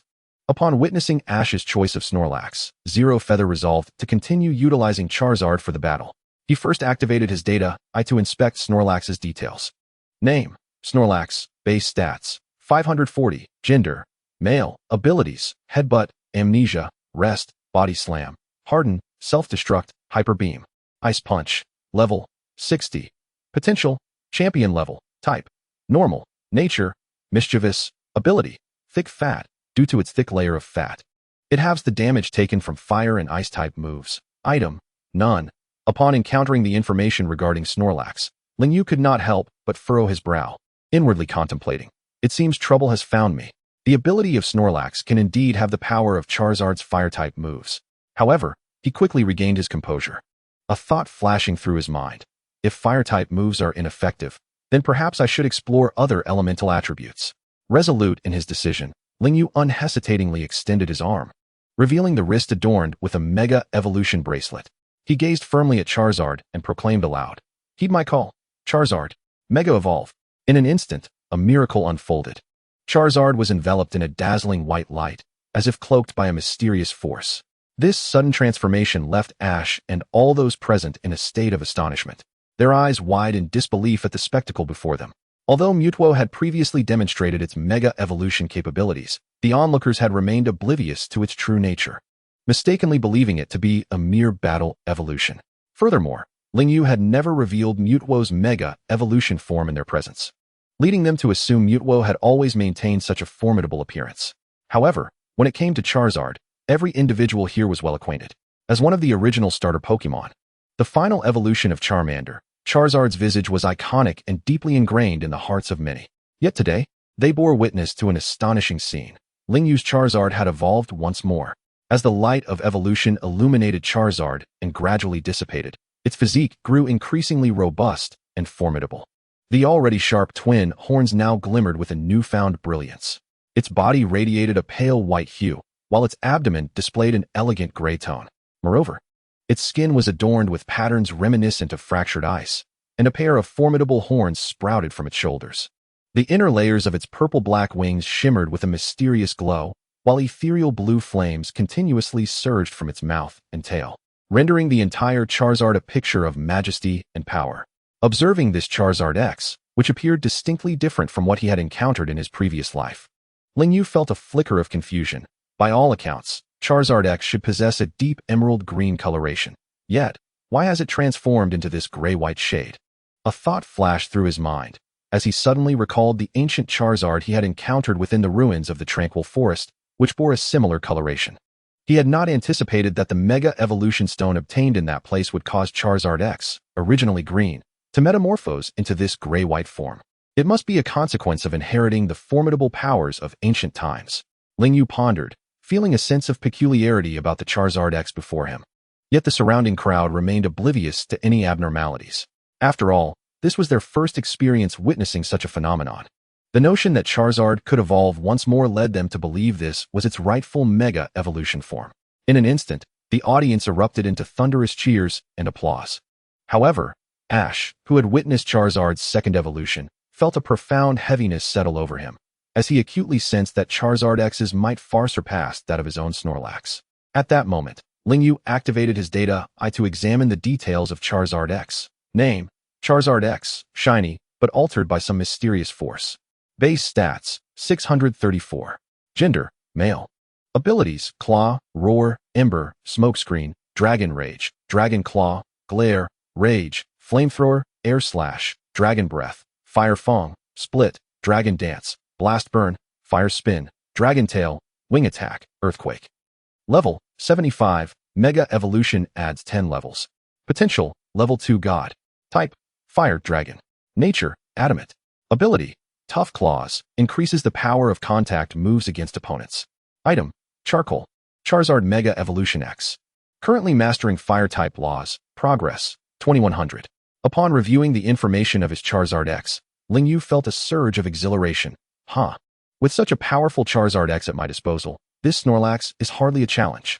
Without hesitation, he commanded Charizard to soar into the sky, preparing to deliver a decisive blow to Snorlax. With Lingyu's command, Charizard unfurled its wings and charged towards the grounded Snorlax with a fierce roar. Simultaneously, its right forelimb glimmered with radiant light as a colossal Dragon Claw Phantom began to materialize. This Dragon Claw Phantom, imbued with formidable momentum, hurtled towards the prone Snorlax like a falling star. Seeing the perilous situation, Ash urgently instructed Snorlax to unleash its Hyper Beam, hoping it could withstand Charizard's onslaught. Snorlax immediately opened its mouth, releasing a robust energy beam that shot directly at Charizard. However, Lingyu remained remarkably composed in the face of the incoming Hyper Beam. He deftly maneuvered Charizard to sidestep the attack with ease. In the blink of an eye, Charizard executed the Dragon Claw move with blinding speed, striking Snorlax, who had just completed its Hyper Beam and was still in a state of rigidity. The impact was akin to the force of a thunderclap, jolting the previously languid Snorlax wide awake. Enraged, Snorlax's eyes bulged with fury, fixating intensely on Charizard. Witnessing this, Ash swiftly commanded Snorlax to employ its headbutt in retaliation. In that instant, Lingyu too showed no signs of yielding, promptly directing Charizard to unleash a Dragon Tail attack against Snorlax. In a heartbeat, Snorlax's headbutt collided fiercely with Charizard's Dragon Tail, yet in that breathtaking moment, Charizard X's Tough Claws ability was activated, coupled with the pre-existing disparity in their strengths. Snorlax stood no chance against the overwhelming power of Charizard X's Dragon Tail. Consequently, the unfortunate Snorlax was helplessly propelled backward, crashing forcefully against the wall. Nevertheless, the battle was far from over. Seizing the opportunity, Lingyu immediately ordered Charizard X to relentlessly pursue Snorlax, delivering a decisive strike that successfully struck Snorlax's head. This lethal blow inflicted severe damage, rendering Snorlax incapable of further combat. Observing this, the referee declared with authority, Snorlax has lost its fighting capability. Lingyu emerges victorious in round 5. Ash is now left with only one Pokemon. How will he respond next? Upon witnessing Snorlax's defeat, Ash felt a surge of anxiety wash over him, beads of sweat cascading down his brow. Chapter 59, The Finals. Following Snorlax's loss, Ash summoned his final Pokemon, Frostless. Upon seeing Ash's choice, Lingyu promptly utilized his data eye to review Frostless's information. Name: Frostless. Base stats: 480. Gender: female. Abilities: Hail, Glare, Bite, Shadow Clone, Ice Wind. Iron Head, Protect, Ice Fang, Crunch, Ice Beam, Hailstorm, Blizzard, Headbutt. Level: 57. Qualification: King level. Attribute: Ice. Personality: Steady. Ability: Ice Body gradually recovers HP during hail weather. Held item: None. Upon noticing that the Ice Golem was merely at level 57, Lingyu pondered internally how his formidable level 75 Charizard X could possibly meet defeat. Despite the Ice type's inherent advantage over Dragon types, Fire types also wield a significant advantage over Ice types. As the match commenced, Lingyu resolutely initiated the assault, commanding Charizard X to unleash a powerful flamethrower. No sooner had the words left his lips than a torrent of blazing flames erupted from Charizard X's mouth, swiftly coalescing into a massive fiery letter, akin to a meteor ablaze, hurtling directly towards the Ice Golem. Anticipating such a fierce onslaught, Ash was evidently prepared. Ice Golem. Immediately use Protect. Upon receiving the command, Ice Golem swiftly conjured a formidable energy shield before its body, exerting all its strength to withstand the ferocious impact of the flamethrower. Without hesitation, Ash issued his next command. Ice Golem, unleash Ice Beam at once. His voice was resolute and decisive, as though he had foreseen the ensuing course of battle. Following the directive, Ice Golem promptly opened its mouth, releasing a chilling beam of light that surged forth like a swift arrow, racing towards Charizard X at an astonishing speed. Seeing this, Lingyu's heart raced as he shouted, Charizard X, evade quickly. However, the events unfolded too rapidly, despite Charizard X's earnest attempt to dodge. It was a moment too late. The ice beam struck true, hitting its back wing, which instantly froze into a solid block of ice, losing its agility and ability to fly. With gasps of astonishment echoing in the arena, Charizard X plummeted from the sky like a bird with clipped wings. Fortunately, as it had only recently taken flight, the height was not too great, sparing it from severe injury. Ash keenly observed the descending Charizard X, a glint of cunning flashing in his eyes. Without delay, he commanded, Ice Golem, now's your chance. Use Head Smash against Charizard. Responding to the instruction, Ice Golem surged forward like a white comet, charging directly at the recently grounded Charizard X. With all its might, it slammed its hard head into Charizard. Just as Charizard X touched down and was still regaining its bearings, Ice Golem struck with the swiftness of a tempest. Lingyu urgently directed Charizard to unleash Flamethrower at the oncoming Ice Golem. In an instant, a ferocious blaze enveloped the arena, entirely engulfing Ice Golem. At this critical juncture, Ash decisively commanded Ice Golem to use Protect once more, yet fortune did not favor them this time. The Protect failed to withstand the might of Charizard's Flamethrower, which struck Ice Golem squarely. Wounded gravely, Ice Golem was sent hurtling backward like a bird with broken wings, crashing into the wall, ultimately rendered unable to continue the fight.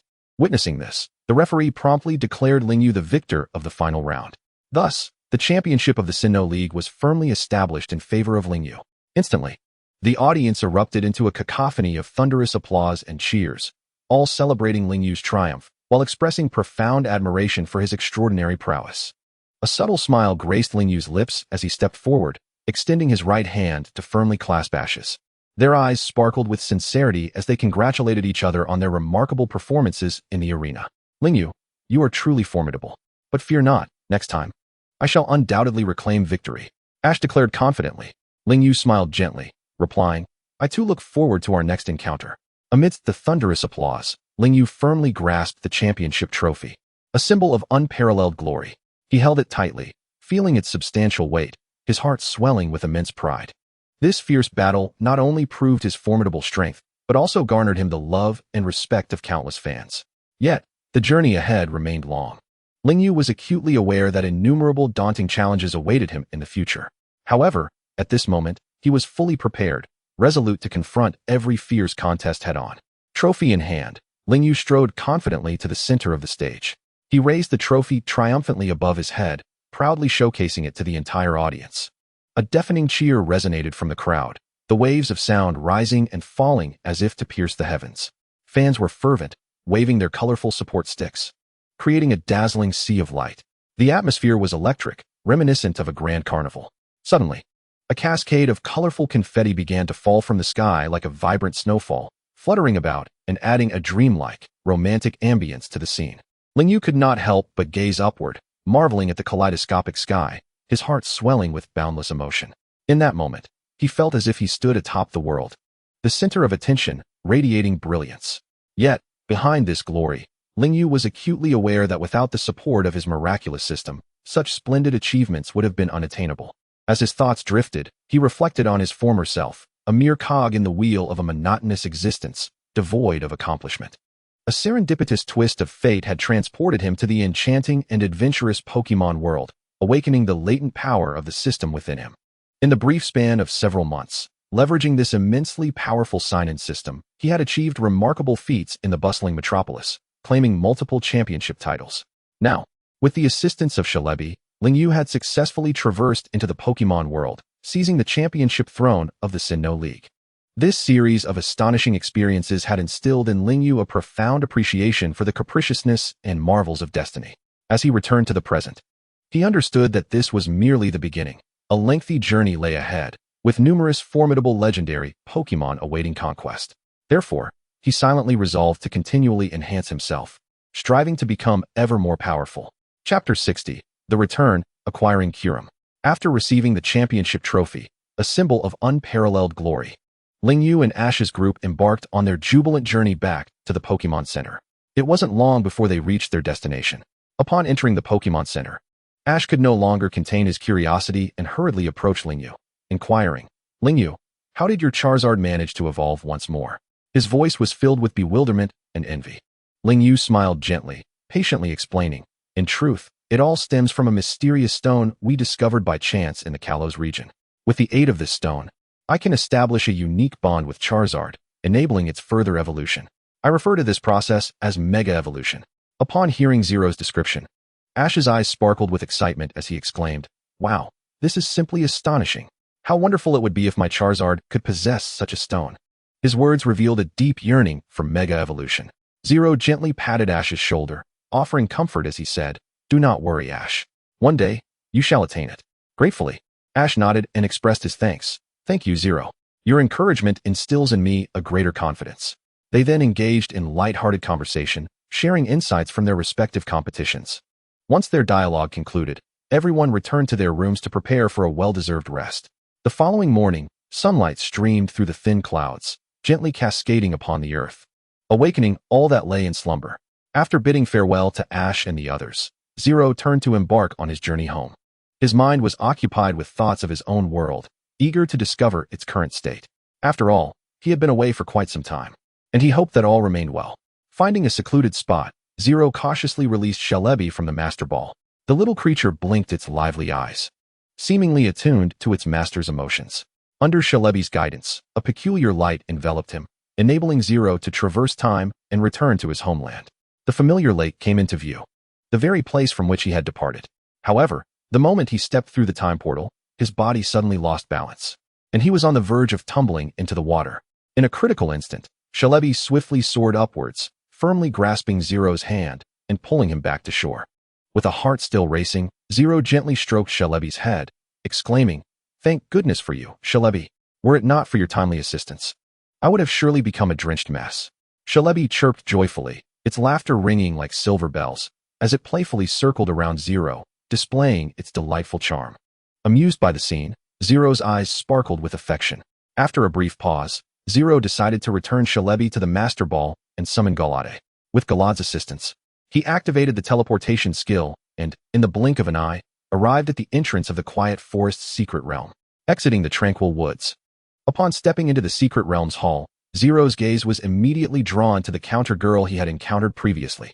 He approached her briskly and politely inquired, "Hello, beautiful miss. Could you kindly inform me how much time has elapsed since I entered the secret realm?" Upon recognizing him as the handsome student from before, the girl beamed with a radiant smile and enthusiastically replied, "Dear student, you have spent a full week in the secret realm." Grateful for her words, Zero thanked her and hastened back to his dormitory like a gust of wind. Once inside, he quietly sat on the edge of his bed, lost in contemplation. So, I have lingered in the Pokemon world for an entire week, while time in reality has passed similarly. Thus, the time ratio between these two realms must be 1:1. After some reflection, Zero gained a clearer understanding of the temporal relationship between the two worlds. Without hesitation, he accessed the sign-in system to complete his daily check-in. Ding! Congratulations. Master, you have signed in and received 10 Ultra Balls. Seeing the seemingly useless Ultra Balls from today's sign-in, he casually placed them into the system space. Next, he opened the task list and noted that the task of becoming the champion of the Sinnoh region was marked as completed. Thus, Zero claimed his reward, a choice of 1 Mega Stone, 1 Master Ball, and 1 random legendary Pokemon. After receiving his task rewards, he opted for the Mega Stone of Galade. Finally, upon utilizing the random legendary Pokemon feature, the system announced, "Ding! Congratulations, Master, you have acquired a Kyurem," which has been stored in the system space. Upon learning that he had obtained Kyurem, heralded as the mightiest of dragons, Zero was filled with exhilaration. Kyurem possessed a unique ability to merge with Reshiram to form White Kyurem, and it could also fuse with Zekrom to become Black Kyurem. According to legend, Kyurem, Reshiram, and Zekrom were originally one entity.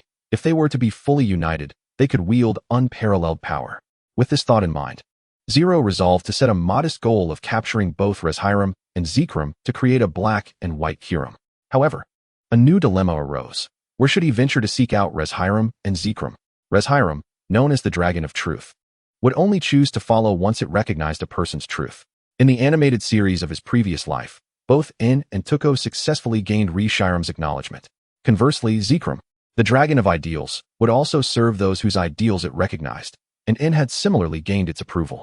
Thus, he opened the computer in his villa, searching the internet for detailed information about Reshiram, Zekrom, and Kyurem. Unfortunately, Zero was met with disappointment, as no matter how hard he tried, he could not uncover any information related to these 3 legendary Pokemon online. Facing this predicament, Zero refused to give up easily. He racked his brain for alternative routes, when suddenly, an idea struck him. Of course, how could I forget those Pokemon movies I watched in my previous life? Recalling the films Victini and the Black Hero and Hoopa and the Clash of Ages, he remembered that both featured Reshiram and Zekrom. This discovery filled Zero with excitement, and he promptly resolved to attempt to harness Shelebi's power to see if he could successfully traverse to the dimensional space of the Black Hero. Once there, he would have the opportunity to conquer and capture the formidable Zekrom and Reshiram. As for why he did not choose the timeline where Hooper existed, the reason was quite simple. After all, during that era, there were far too many legendary Pokemon, and with his current strength, he would likely struggle to cope. After careful deliberation, Zero wisely made his choice, setting his sights on the relatively more attainable timeline of the Black Hero. Chapter 61. Journey to the Timeline of the Black Hero. After a prolonged period of contemplation, Zero finally resolved to venture into the timeline of the Black Hero. Without hesitation, he approached the principal's office, explaining his situation and expressing the need to temporarily depart. Upon receiving the principal's approval, Zero swiftly mounted the colossal and formidable Metagross, racing away like a whirlwind, leaving the school behind. Before long, they arrived at a desolate suburb, far removed from the city's clamor and splendor. The surroundings were tranquil, with only the gentle rustling of grass in the breeze. Zero signaled for Metagross to descend, then summoned Galade. Galade appeared gracefully, her eyes radiating intelligence and alertness. Zero issued a command, instructing her to utilize her formidable psychic abilities to sense the surrounding environment, ensuring that no one lurked nearby. After receiving her mission, Shinedo focused her mind and began her search. Moments later, she reported back to Zero Feather that everything was secure. Once this was confirmed, Zero Feather recalled Shinedo into her Pokeball and promptly released the legendary Pokemon, Shelebi. As Shelebi appeared in the sky, it immediately became exuberant, joyfully swirling around Zero Feather in a vibrant dance. Its agile form seemed to frolic amidst the melodic notes, infusing life into the tranquil surroundings of the countryside. Observing the lively and adorable Shalebi before him, Zero Feather smiled gently, then summoned the power of Eternatus within him to establish a psychic connection with Shalebi. Through this unique form of communication, he conveyed the purpose of his journey and the timeline he hoped to reach. Shalebi understood Zero Feather's intentions, its eyes shimmering with resolute determination. It nodded in agreement and led Zero Feather into the second temporal voyage. Guided by Shalebi, Zero Feather felt enveloped by a mysterious force as time rapidly flowed around them. In the blink of an eye, they traversed multiple temporal barriers, ultimately descending into a lush forest. Here, the trees flourished, birds chirped, and the essence of nature enveloped him. Curiously, Zero Feather surveyed the unfamiliar yet beautiful scenery. Gazing into the distance, he noticed a towering peak that rose majestically into the clouds. Even more striking was the grandiose castle that stood atop the mountain, a magnificent edifice that resembled a colossal sword piercing the sky. On the other side of the forest lay a sizable town named Aindaroc. This enigmatic town not only nurtured powerful and rare Pokémon, such as Reshiram and Zekrom, but was also rumored to be the place where one might encounter the legendary mythical Pokémon, Victini. It was said that any trainer who successfully captured Victini would possess invincible strength, as it harbored an inexhaustible reservoir of energy within. Even more astonishing, Victini had the ability to transfer this energy to other Pokémon through touch, thereby enhancing their power. Upon traversing time and arriving at this specific timeline, a thought surged within Zero Feather's mind. Was it possible to conquer this dreamlike Victini? After all, who among the esteemed trainers would not desire such a formidable and uniquely capable Pokémon? With a heart full of anticipation and longing, Zero Feather resolutely stepped into the town of Aindaroc. Upon entering, he was greeted by a scene of bustling activity. The streets thronged with people and Pokémon coexisting in harmony, radiating joy and contentment. Each face beamed with happiness, as if this place were an idyllic paradise, free from strife and worry. Simultaneously, it was noted that Victini, Reshiram, and Zekrom had only appeared after Ash's arrival. If Zero Feather wished to capture Reshiram and Zekrom, he must first locate Ash and his companions. To find Ash's whereabouts, he would need to attend the harvest festival taking place in this locale. Aindaroc was renowned for its myriad of fruits, each one plump, succulent, and bursting with flavor. Ash and his friends had just arrived to participate in this very festival. Subsequently, Zero Feather approached a passerby to inquire about the details of the harvest festival. He learned that the festival would not commence for another 2 days, and Zero Feather realized he had arrived prematurely. This could hardly be attributed to Shalebi, as he had only provided a rough description of the timeline. It was indeed fortunate that the difference was merely 2 days. Thus, Zero Feather decided to spend the next couple of days in the town, indulging in relaxation after enduring relentless competitions and adversities without a proper respite. After such prolonged battles, he felt it was time to savor life. He leisurely strolled through the vibrant streets, meticulously searching for fruits that would satisfy the palates of his Pokémon. Each carefully selected fruit was an expression of his love and care for them. Not only that, but Zero Feather could not resist sampling many local delicacies, the exquisite flavors lingering delightfully on his palate. Throughout this time, he remained undeterred in his quest to locate Victini, yet his efforts bore no fruit. Perhaps only after Ash's arrival would the possibility of discovering its whereabouts present itself. Time flew by, and 2 days swiftly passed. These days were filled with joy and novelty for Zero Feather, leaving a profound impression of the lively town, characterized by its warm-hearted inhabitants and friendly Pokémon. Finally, on the long-awaited 3rd day, as the harvest festival grandly commenced, Zero Feather was delighted to encounter the protagonist of our tale, Ash. Accompanying Ash were his steadfast partners, Pikachu and Alice. At that moment, they found themselves in the vast and mysterious region of Unova. Ash had come here specifically to participate in the harvest festival, guided by Dreadnought. Interestingly, Zero Feather chose not to engage in the fierce competition himself. The reason was simple. The sheer strength of his Pokémon would render the contests a mere one-sided affair, stripping away much of the enjoyment. Through the power of Eternatus, he sensed a formidable energy following Ash ever since his arrival, a clear indication that Victini was indeed nearby. It was no surprise that encountering legendary Pokémon was a certainty when one followed Ash. After tirelessly searching for 2 days without success, the moment Ash arrived, Victini appeared. Truly, the disparity in their fortunes was striking. Chapter 62, The Harvest Festival Battle Tournament begins. As the Harvest Festival approached, Aindaroc gradually immersed itself in a festive and harmonious atmosphere.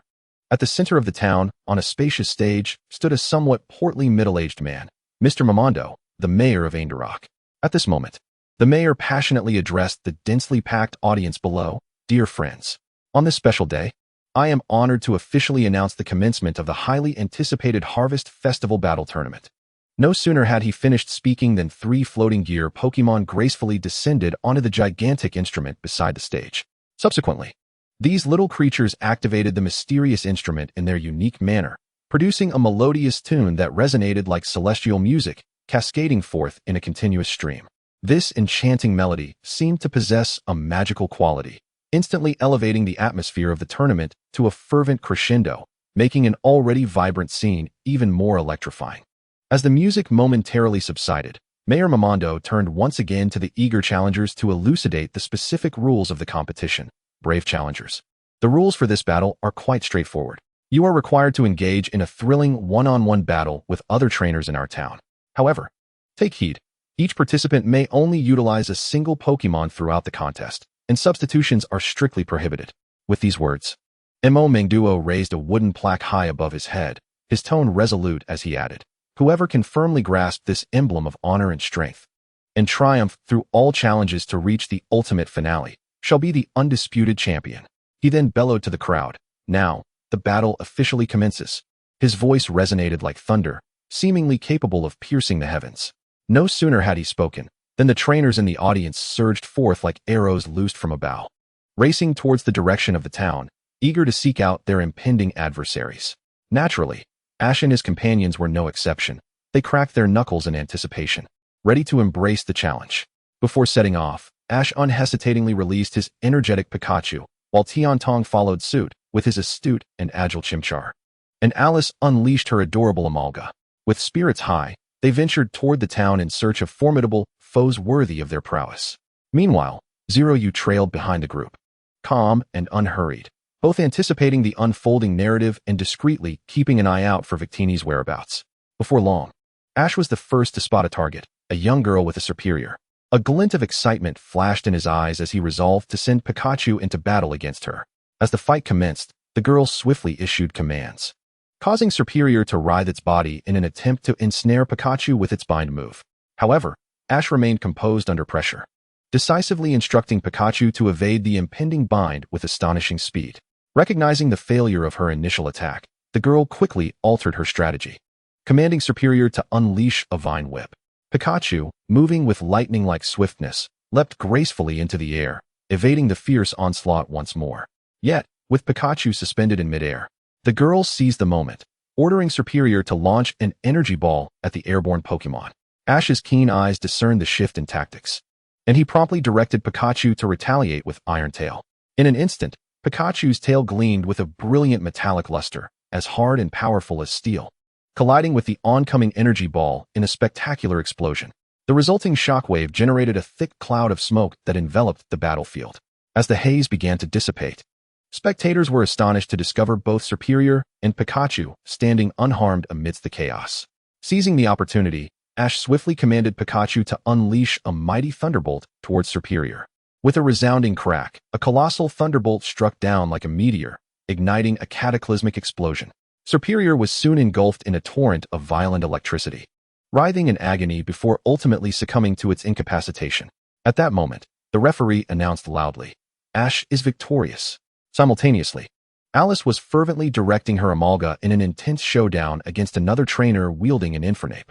As the battle commenced, Amalga was momentarily paralyzed by the overwhelming fire from Infernape, causing it to flee in panic. Concurrently, Alice's Drillbur unexpectedly burst forth from its Pokeball. Given that the match was a one-on-one duel, the switch was deemed illegal. Despite Drillbur's own volition, the rules dictated that Alice had effectively substituted her Pokemon. Consequently, the referee unhesitatingly declared her defeat. Faced with such an outcome, Alice could only cover her face in despair, her heart heavy with regret. Silently, she handed her participation proof to the referee, her eyes betraying a hint of reluctance. Following this, she shot an angry glare at her Amalga, which trembled in fear. Next, it was Tiantong's turn to take the stage. His opponent sent forth a shiny Hydreigon, while Tiantong could only rely on his unevolved Chimchar. Alice, having just lost, approached Tiantong, her gaze transfixed by the stunning shiny Hydreigon. Having always aspired to be the most formidable dragon-type trainer, she became exuberantly animated, her eyes sparkling with excitement like two little stars. Yet, her opponent wasted no time, commanding Hydreigon to unleash a devastating dragon breath. A torrent of draconic energy erupted from Hydreigon's mouths, inundating Chimchar and enveloping Tiantong and the others in a cloud of smoke. As the smoke cleared, Chimchar lay defeated. Unable to continue the fight, Tiantong, witnessing this, could only shrug helplessly before presenting his participation proof. The group soon arrived at Ash's location, where Ash was about to face the trainer who had just bested Alice. Without hesitation, Ash summoned his other companion, Oshawott, to confront this formidable foe and his fire-type Pokémon, Infernape. The battle commenced with both sides unleashing their ultimate moves. Infernape charged with Flare Blitz, engulfed in flames, while Oshawott retaliated with Water Gun, cloaked in powerful torrents of water. The two forces collided like meteors, generating a cloud of steam as water and fire intertwined. As the dense vapor dissipated, an astonishing sight greeted Ash and his friends. Infernape had lost its fighting capability, whether it was due to Ash's protagonist aura or the elemental advantage. Oshawott, having never evolved, had triumphed over the fully evolved Infernape, leaving everyone utterly astounded by the unexpected outcome. At that moment, the referee declared without hesitation, Ash is victorious. Upon receiving this news, Ash exuberantly embraced Oshawott, his face radiating happiness and satisfaction. Meanwhile, his mischievous partner, Pikachu, was beside himself with joy, unable to contain his excitement. Yet, in that very moment, an unforeseen event transpired. Victini appeared quietly and unexpectedly crossed paths with Pikachu. The two shared a knowing high-five, but in the blink of an eye, Victini vanished once more. Confronted with this sudden turn of events, Pikachu was left bewildered, wearing an expression of confusion. However, Zeroyu, following closely behind, had astutely captured the moment of Victini's appearance, his gaze sharp and focused, as if to etch the memory indelibly into his mind. In stark contrast, Ash and his companions found themselves ensnared in the euphoria of victory, completely oblivious to the wondrous spectacle that had just transpired. With unbridled enthusiasm, they hastened towards their next destination, eager to embark upon a new round of fierce combat. Chapter 63, Victini. Ash's forthcoming adversary wielded one of the Unova region's starter Pokémon, the final evolution of Oshawott, known as Samurott. In response, Ash deployed his own Pokémon, the other starter from Unova, Tepig. Upon its debut, Tepig felt a pang of trepidation at the sight of the imposing Samurott. Yet, spurred on by Ash's encouragement, Tepig summoned its courage and launched an assault against Samurott. As the match commenced, Ash commanded Tepig to execute a spark attack. To his astonishment, Samurott stood firm, utterly unmoved, as the spark merely tickled its tough exterior. Following this, Ash instructed Tepig to employ Tackle, but as Tepig charged towards Samurott, it was sent flying by a powerful razor shell. Poor Tepig landed squarely on a cart selling Victini toys, where, fortuitously, Victini happened to be present. No longer concealing itself, Victini revealed its diminutive form and grasped Tepig's tail with its tiny hands, channeling its immense power into Tepig. Once the transfer was complete, Victini vanished silently, as if it had never been there, unnoticed by all. However, this extraordinary event did not escape the keen eyes of Zero, who had been observing Victini from the sidelines. At that moment, Tepig was invigorated, bursting with newfound energy as though it had been rejuvenated. Empowered by Victini, Tepig exuded an astonishing aura. Witnessing this transformation, Ash swiftly issued another command for Tepig to unleash Spark once more. With Victini's assistance, Tepig's Spark was magnified, resembling an enhanced flamethrower. The roaring flames cascaded forth like a surging torrent, engulfing Samurott and even sweeping across half the sky. Trapped within the inferno, Samurott could not withstand the searing heat and soon succumbed, rendering it unable to continue fighting. The referee jubilantly declared, "The victor of this battle is Ash." Overjoyed at his triumph, Ash rushed forward to embrace Tepig, showering it with affection and effusive praise. "You were amazing, Tepig. Truly remarkable." Witnessing Tepig's victory, Zero silently mused, "Indeed, Ash is a master of type advantages. Battles of such nature are but child's play for him." Nearby, a mother and daughter, who were selling Victini toys, noted Tepig's extraordinary transformation and speculated that perhaps Victini's clandestine assistance had been the key to its success. As Ash and his friends took a brief respite, a girl named Karina eagerly approached, challenging Ash to a duel with her dazzling Hydreigon. Ash, exhilarated by the sight of the shimmering Pokémon, accepted her challenge without hesitation. The cunning little Pokemon beside Karina's Hydreigon sparkled with excitement and confidence, launching itself at Hydreigon with a powerful tackle. To everyone's astonishment, the attack had no effect on Hydreigon's robust form. Instead, the recoil sent the little Pokemon flying backward. Noticing the fervor in his Pokemon's desire to battle, Ash felt a surge of determination. He resolutely decided to send the little Pokemon into the fray, confident it would showcase its true potential. Directing it to use Iron Head, the little Pokemon boldly charged at Hydreigon.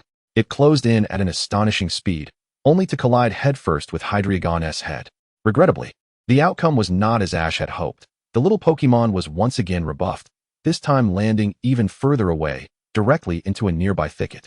Fortunately, like Tepig, the fallen Pokemon received a continuous flow of energy from Victini. This miraculous event was astutely noted by Karina, who had already suspected that Ash's Pokemon was benefiting from Victini's power. Empowered by Victini, the little Pokemon seemed to gain a new lease on life, radiating strength and vigor. It then unleashed Iron Head once more, this time with devastating force, sending Hydreigon hurtling away. Unable to continue the battle, Hydreigon collapsed in defeat. The referee announced Ash as the victor. Observing both matches, Zero's intrigue in Victini deepened. It was astonishing that a mere Pokemon, with the aid of Victini, could so effortlessly vanquish foes far stronger than itself. As such, when Victini assisted the little Pokemon, Zero employed his data eye to scrutinize its information. Name, Victini. Base stats, 600. Gender, none. Abilities, Ember, Focus Energy, Telekinesis, Incinerate, Quick Attack, Endure, Iron Head, Flame Charge, Revive, Eruption, Mind Crush, Purgatory, Sacrifice Attack, Flare Blitz, Assist Power, Overheat. V-Create, Last Ditch. Level, 85. Potential, Legendary. Type, Fire, Psychic. Nature, Slow. Ability, Victory Star, increases accuracy for itself and allies. Held item, none. Upon perusing Victini's detailed profile, Zero felt an overwhelming desire surge within him. He yearned to capture this enigmatic mythical creature. However, he realized that merely relying on his Pokemon to defeat and capture it might not be the most prudent approach. After all, merely defeating a deity or mythical creature would not suffice to secure its allegiance. It is vital to understand that even the mightiest Pokemon may not heed a trainer's commands if the bond between them is insufficiently strong. Thus, only through earning their recognition could one truly command them. At this moment, Zero comprehended this truth and resolved to seek a more fitting method to achieve his aspirations. Meanwhile, Ash basked in the elation of his little Pokemon's triumph over Hydreigon, and all were enveloped in joy. Karina, despite her defeat, approached Ash with renewed determination and inquired, "Was that Victini aiding you just now?" Ash, perplexed, replied, "Victini? What does that mean?" Karina explained, "I observed that it was Victini that bestowed power upon your little Pokemon." Hearing her words, Alice produced a pendant of Victini and asked, "Is this what you mean? It seems to have no effect."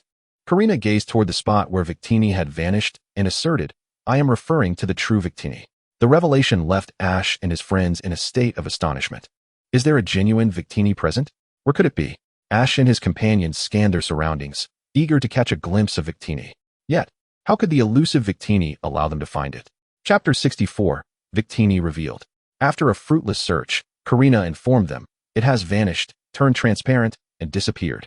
Upon hearing Karina's words, Ash recalled that during their earlier indulgence in macarons, something transparent had seemingly whisked them away, devouring them. Moreover, he had inexplicably heard a mysterious Pokemon-esque call.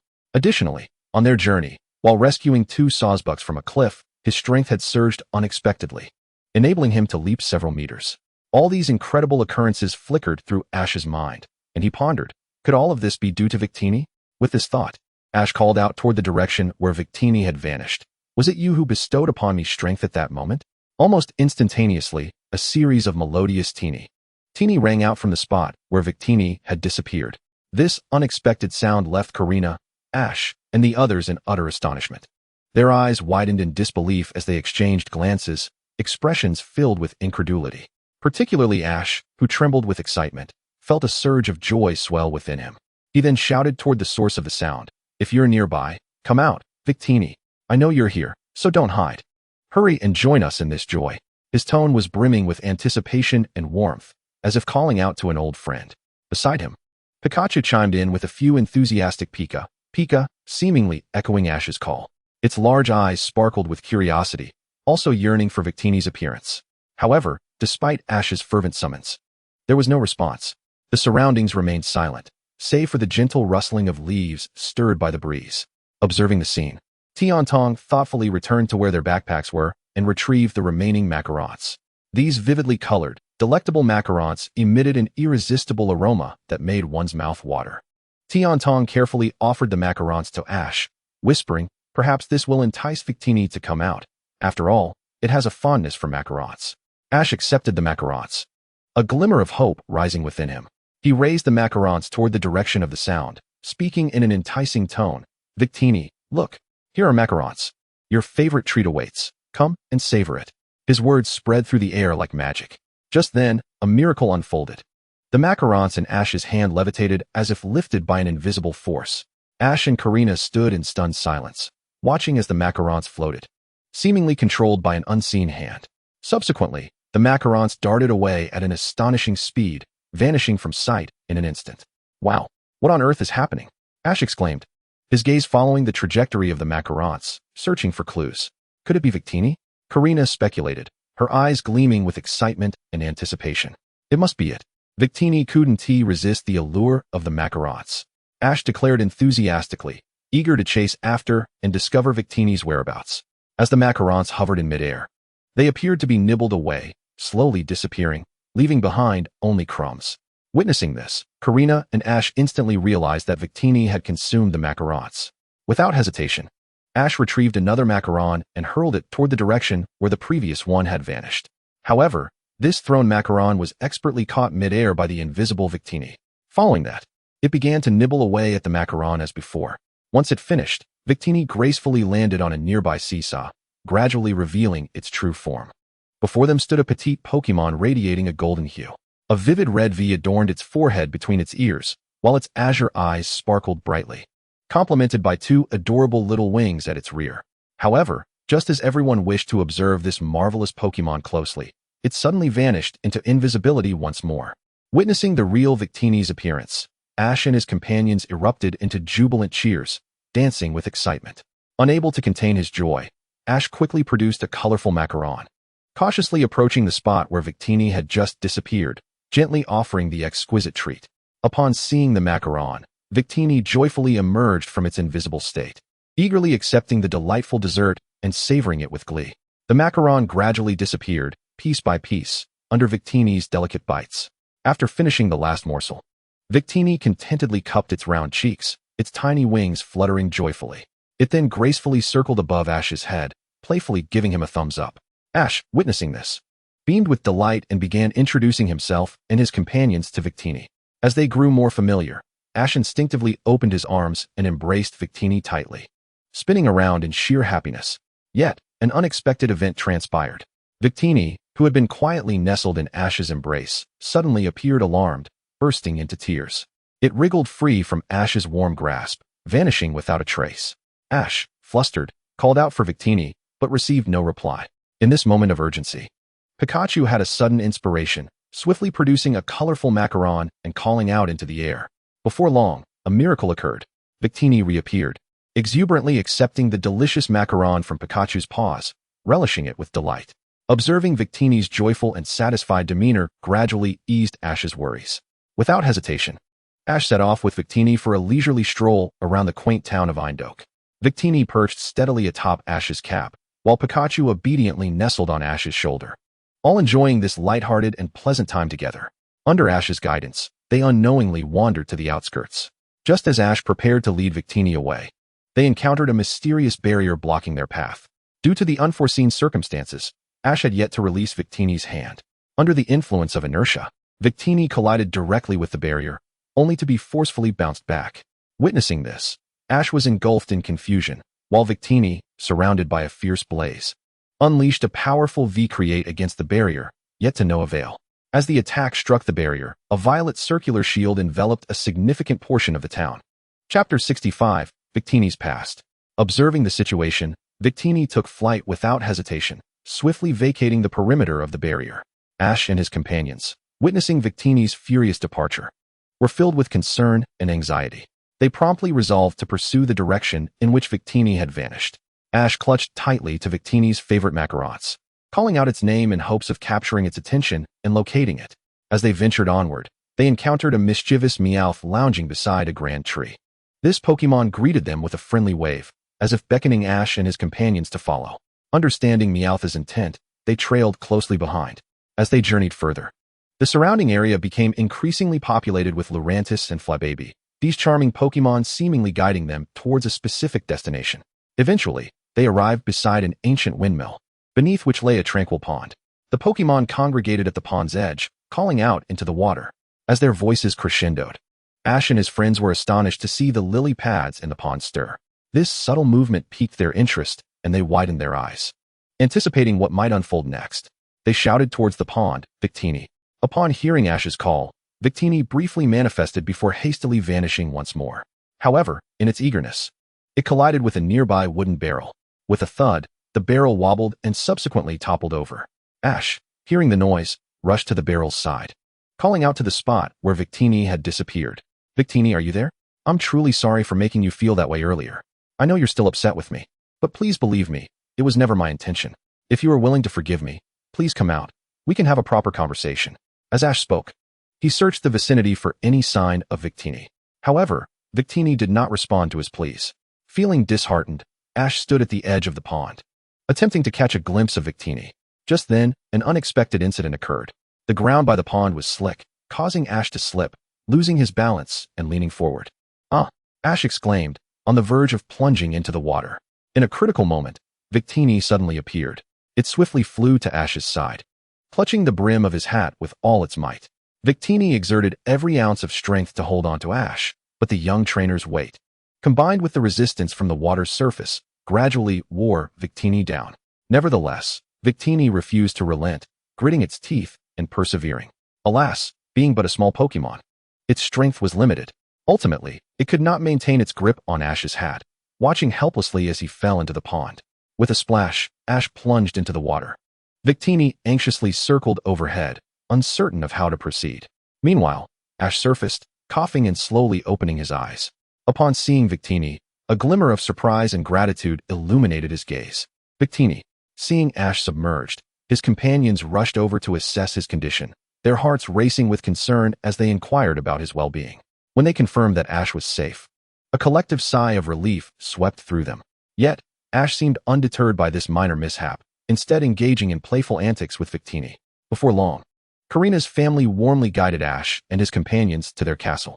Upon entering, they elaborated on their lineage, revealing themselves to be descendants of the Earth inhabitants. They proceeded to recount the legendary tale of Victini, spanning from the distant past to the present, a millennium ago, during the reign of a wise king. The realm of the Earth inhabitants flourished magnificently. Victini was once the cherished sprite of the king, and thus, the land was affectionately referred to as the Land of Earth. In this realm, the people ingeniously harnessed the energy of the mysterious dragon veins. The dragon vein, an invisible yet immense force flowing beneath the surface, continuously bestowed vitality and vigor upon the land. The Earth inhabitants, adept in their manipulation of this draconic energy, successfully cultivated an environment replete with harmony, allowing nature, Pokémon, and humanity to coexist in mutual benefit. In this idyllic world, every individual could sense the dragon vein's power, integrating it into their daily lives. They constructed homes using its energy, cultivated fields, and fostered profound emotional bonds with Pokémon. Everything here radiated tranquility, as if a beautiful tapestry were unfolding before their eyes. The king had twin princes, both paragons of wisdom and valor, possessing remarkable qualities. One was celebrated as the ideal hero, while the other was revered as the true hero, titles that underscored their exceptional distinction. Moreover, each prince was accompanied by a formidable dragon, known as Zekrom and Reshiram, who faithfully followed their masters, providing unwavering strength and support. However, these illustrious princes eventually found themselves on opposing sides due to differing visions for the future of their kingdom. This discord gradually escalated into a grand conflict, engulfing the entire nation. In this fierce battle, neither side yielded, each exerting their utmost to vanquish the other. The outcome was one of mutual devastation, with both factions suffering grievous losses. The two dragons that had loyally accompanied them began to exhibit signs of deterioration due to the excessive drain on their life force, ultimately succumbing to a stone-like slumber. By the time the princes recognized their grave error, it was already too late. The once harmonious energy of the dragon vein had descended into chaos, wreaking unprecedented havoc upon the land. Faced with the desolation surrounding him, the king resolutely determined to utilize Victini's power to salvage the realm. To maximize Victini's capabilities, he commanded the erection of sturdy guardian stone pillars around the castle, constructing a formidable barrier to concentrate and harness Victini's mysterious energy. As the barrier was completed, the power of the dragon vein was finally quelled. However, the king had exhausted all his strength, leaving the guardian stone pillars and the barrier behind. The princes engaged in deep self-reflection, and the mighty dragon was placed in a location known only to a select few. Thus unfolds the tale of Victini. Chapter 66, Gyarados' Scheme. The Earth's inhabitants, having lost their profound connection with the land, scattered across the world like dandelion seeds blown by the wind. They drifted further away, seemingly manipulated by the indifferent hands of fate, while the enigmatic and elusive Victini became the solitary sentinel of this land. Time flowed inexorably, and a millennium passed in the blink of an eye. Throughout these long years, Victini resided alone within the confines of the barrier, akin to a forgotten emissary of time. It silently endured the passage of years, but was never able to step beyond that enclosed limit. After Ash and his companions learned of Victini's past, they resolved to spend joyful moments with this adorable little sprite. They frolicked joyfully outside the castle, their laughter echoing through the air, as if seeking to shatter the silence of 1,000 years. As night fell, the weary Victini and Ash chose to rest beneath a grand tree for the night. The moonlight cascaded down like water, draping the world in a silvery veil. Victini lay quietly upon Ash's lap, slipping into a sweet slumber. Yet, in its dreams, Victini encountered its former master, the regal king. The king appeared in its dream, filled with remorse, expressing his deep regret for leaving it in this place. Soon after, he transformed into a brilliant golden light, gradually receding until he vanished into the ether. Victini remained lost in its dream, but Ash, for reasons unknown, could also sense its dreamscape. This extraordinary connection astonished Ash, prompting him to awaken suddenly. Gazing at the sleeping Victini in his arms, Ash gently caressed its head in an attempt to soothe it. Sensing Ash's touch, Victini slowly opened its eyes, rousing from its dreams. It blinked, still under the influence of slumber, but upon noticing Ash's concerned gaze, it immediately sprang up joyfully, as if to convey that all was well. Victini then soared towards the direction of the newly risen sun. Ash and his companions hurriedly followed, their eyes fixated on the radiant dawn ahead. Victini hovered in the air, pointing with its tiny paw towards the sun, as if to reveal its wish to journey to that very place. Understanding, Ash nodded and vowed to Victini, "Rest assured, I shall take you to that beautiful seaside." Upon hearing Ash's resolute words, Victini joyously spiraled in the sky, elation radiating from its being. Meanwhile, what was Zero Feather doing? He had long anticipated that the following day would mark the beginning of the central plot, with Reshiram and Zekrom making their brilliant appearances. To prepare for the impending fierce battle, Zero Feather decided to conserve his energy and retired to bed early, ensuring he would be well rested for the challenges that lay ahead. After all, confronting two formidable legendary Pokémon necessitated thorough preparation. Time passed, and morning arrived. Zero Feather rose early, eagerly making his way to the exterior of the Sword Castle, patiently awaiting the unfolding of the story. Prior to this, he had already summoned the Sky Pillar, positioning it in the atmosphere, ready for deployment. He also concealed Darkrai within his shadow. Furthermore, he found a secluded spot to release Kyurem and examine its details. Name: Kyurem. Base stats: 660. Gender: genderless. Abilities: Ice Wind.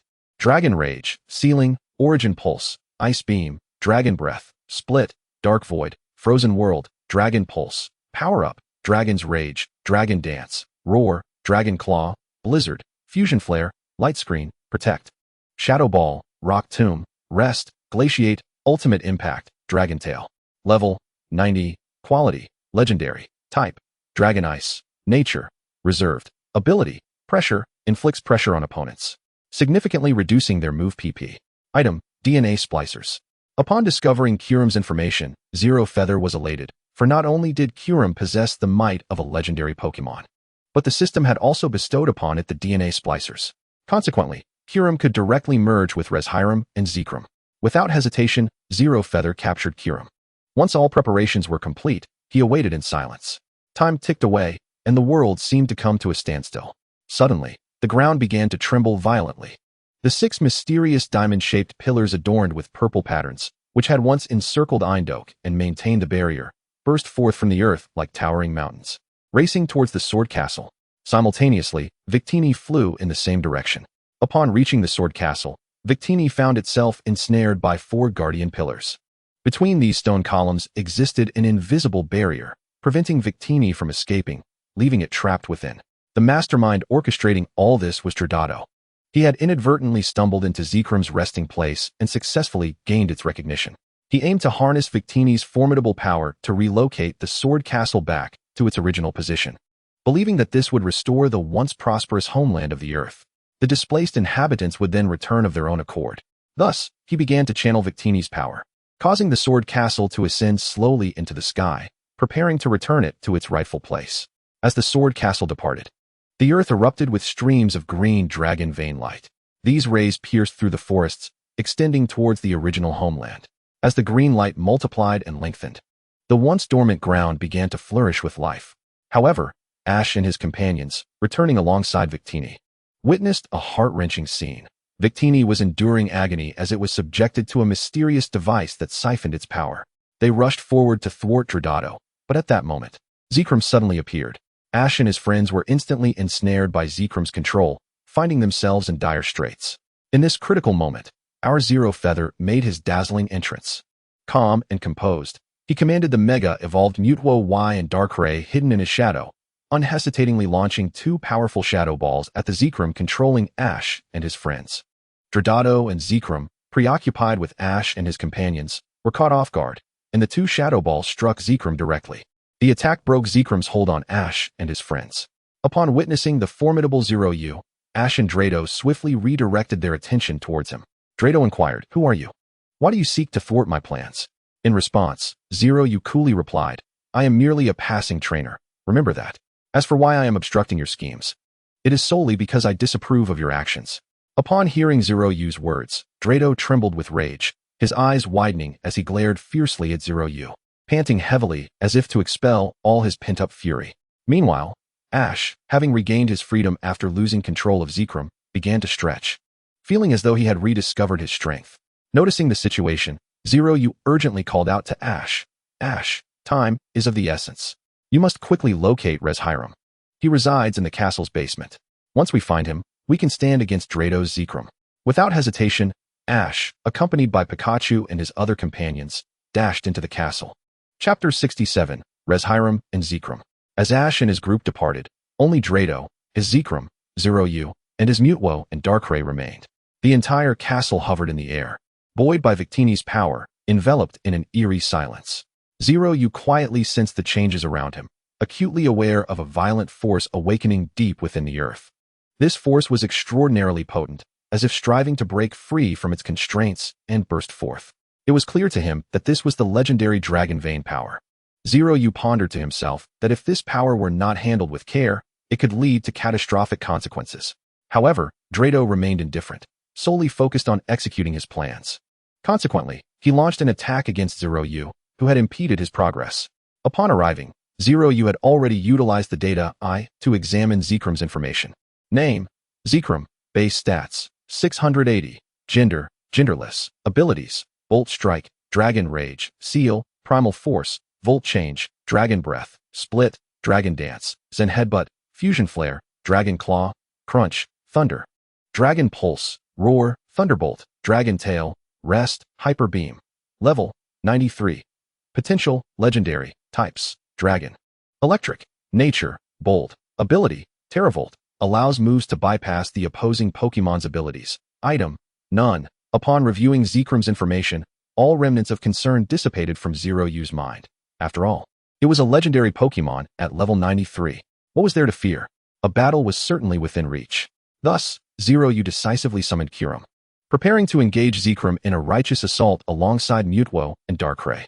With Kyurem's brilliant arrival, Zekrom immediately sensed a familiar power emanating from it. Yet, before Zekrom could comprehend the source of this force, Zeroyu eagerly commanded his trio of Pokemon to launch an assault. Mutwo initiated the attack with Shadow Ball, followed by Darkrai unleashing Dark Void, while Kyurem unleashed Ice Beam. Under such a relentless onslaught, Zekrom was unable to react in time and was sent hurtling away. However, Zeroyu clearly had no intention of relenting. He swiftly commanded Mutwo to use telekinesis, propelling Kyurem and Darkrai towards Zekrom to continue their onslaught. At that moment, Drado, who had been silently observing the battle, realized the precariousness of the situation and hastily maneuvered the Sword Castle to follow closely behind. Unexpectedly, a tumultuous event unfolded. The once vibrant dragon vein suddenly became excessively violent. Its hue shifted from a lush green to a deep purple, and the entire aura grew exceedingly unstable. The areas traversed by the dragon vein, which should have been lush and teeming with life, gradually lost their vitality, becoming dull and lifeless. Meanwhile, in a secluded corner of the castle, Ash and his companions stumbled upon a mysterious tunnel leading to the castle's underground. They cautiously stepped inside, revealing a breathtaking sight. Countless purple pillars intertwined, forming a convoluted labyrinth. Relying on his keen intuition, Ash quickly discerned the direction of Reshirem's location. As he neared Reshirem, he suddenly heard a voice resonating from within. "Do you possess the courage to approach the truth?" No sooner had the words left the voice than the path behind Ash crumbled, leaving only one route ahead. Undeterred by the sudden turn of events, Ash charged forward with Pikachu at his side. The journey was fraught with peril. They had to run with all their might, for any hesitation or slowdown could lead them into an endless abyss of despair. Through Ash's unwavering determination, he finally arrived before a white stone sphere. Upon his arrival, the sphere emanated intense flames, gradually lifting into the air, and it posed a question to Ash. "What is your truth?" Without hesitation, Ash answered resolutely. "I do not wish for Victini to perish. I want to save him. He has been here alone for over 1,000 years, and I am certain he feels profoundly lonely. I want to take him to see the ocean." In response to Ash's declaration, the flames surrounding the white stones surged with renewed vigor, illuminating the formerly darkened space. At the center of this blazing inferno, the white stone began to transform, ultimately morphing into a dragon-like figure with magnificent wings, pure as snow. Without a doubt, this was the legendary truth dragon, Reshirem. As Reshirem slowly opened its long sleeping eyes and unfurled its immaculate wings, an unparalleled power radiated from its being, overwhelming all with its sheer magnitude. As the golden light gradually faded, Reshirem raised its head skyward and let out a thunderous roar, then lowered its gaze to Ash, softly proclaiming, "Your courage shall manifest into reality."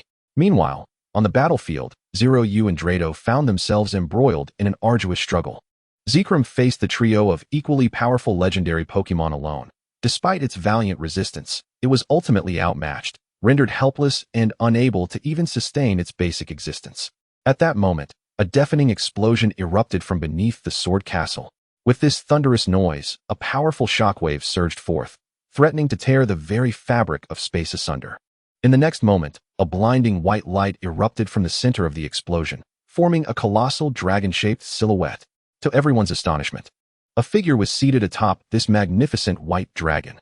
In the blink of an eye, the white dragon surged forth with astonishing speed towards the beleaguered Zekrom, who was already struggling against the relentless onslaught of Mutwo and other Pokémon. Without hesitation, it unleashed a formidable attack known as Intertwined Flames. This sudden strike thrust the already fatigued Zekrom into an even graver predicament. The searing heat and impact of the intertwined flames were unbearable, prompting Zekrom to roar in agony as it attempted to resist this overwhelming force. Yet it was painfully apparent that it was outmatched.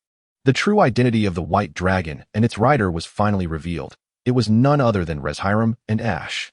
Chapter 68, Dark Black Kyurem. With Reshirem's emergence, Zero Feather immediately activated his data eye to examine its information. Name, Reshirem. Base stats, 680. Gender, genderless.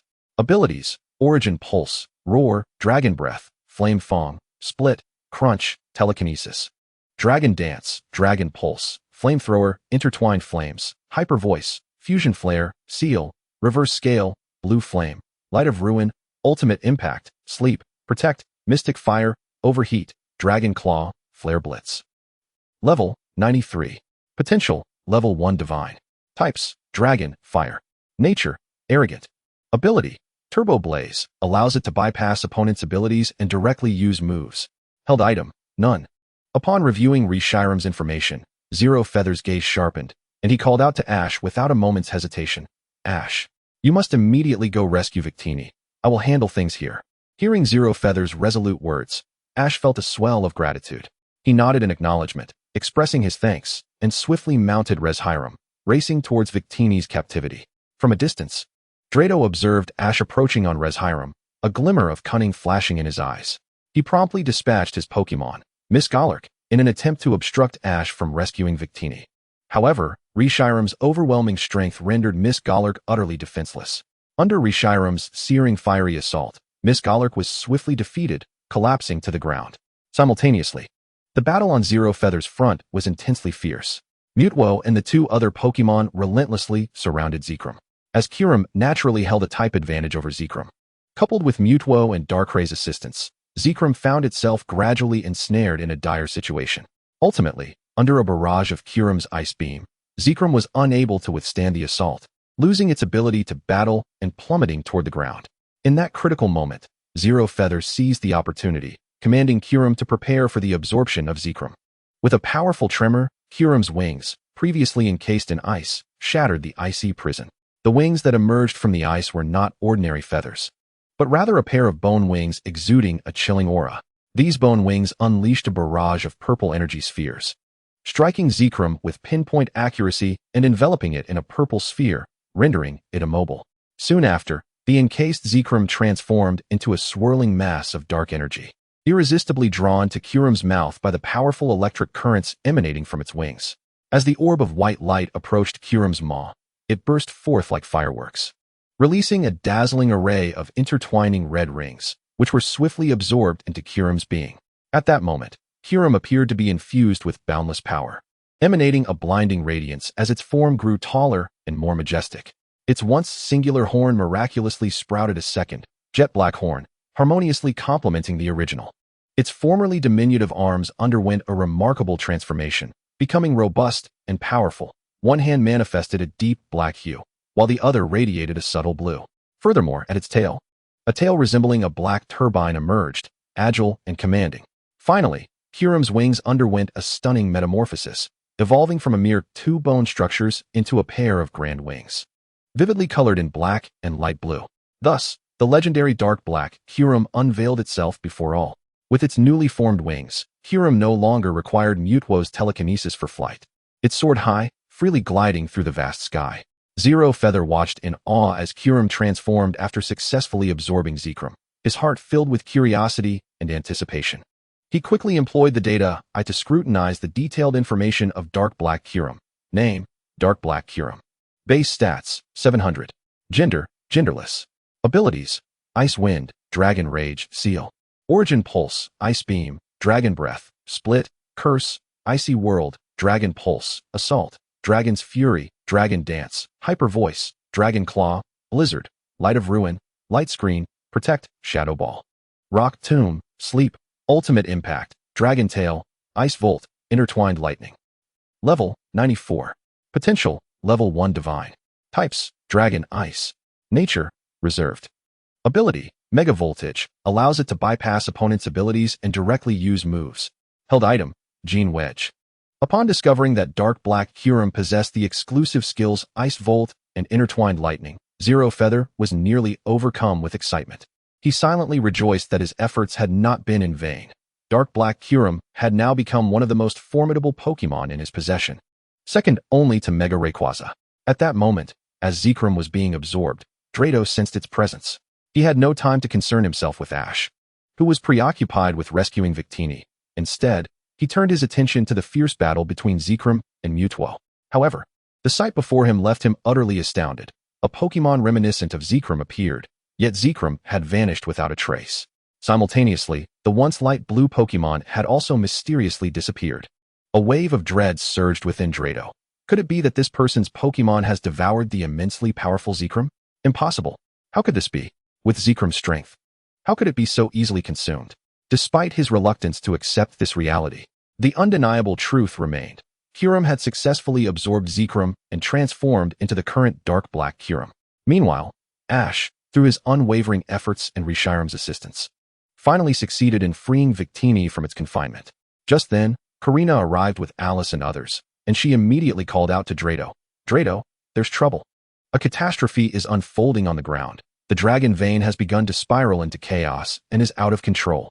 Upon hearing this, Drado rushed to the window to peer outside. he beheld the purple dragon vein extending like a web in all directions, leaving desolation in its wake as all vegetation withered in its path. Witnessing this scene, Drado finally realized that his previous intentions had been misguided. At that moment, the ever-watchful Reshiram spoke. To quell the earth's fury, one must wield that sword. Upon hearing these words, Drado's previously frantic demeanor transformed into one of clarity. He resolved to use this castle, the Sword of the Earth, to once again suppress the dragon veins. Furthermore, as Zekrom had already been consumed by the Dark Kyurem, it too intended to lend its strength to pacify the Earth's wrath. Just then, the unconscious Victini stirred awake, and upon observing the chaos around him, his heart raced with anxiety. He wished to assist, but was at a loss as to how.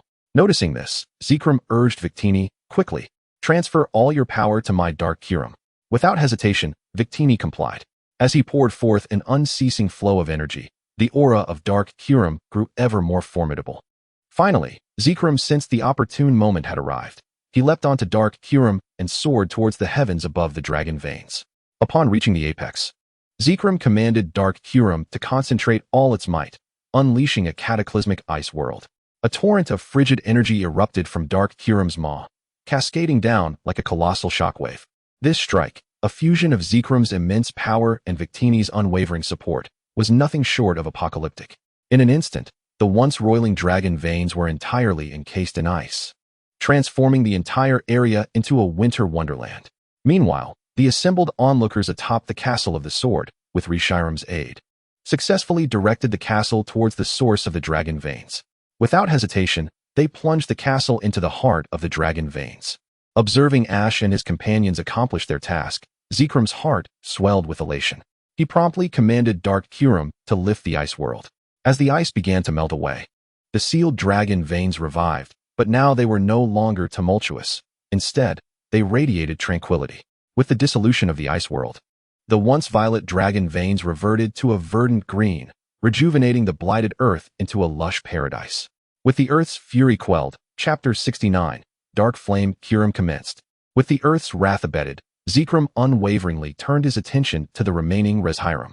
Ash, witnessing Zekrom's intent to strike against a former ally, was engulfed in confusion and fury. He resolutely positioned himself before Zekrom, demanding, "Zekrom, why would you harm Reshiram?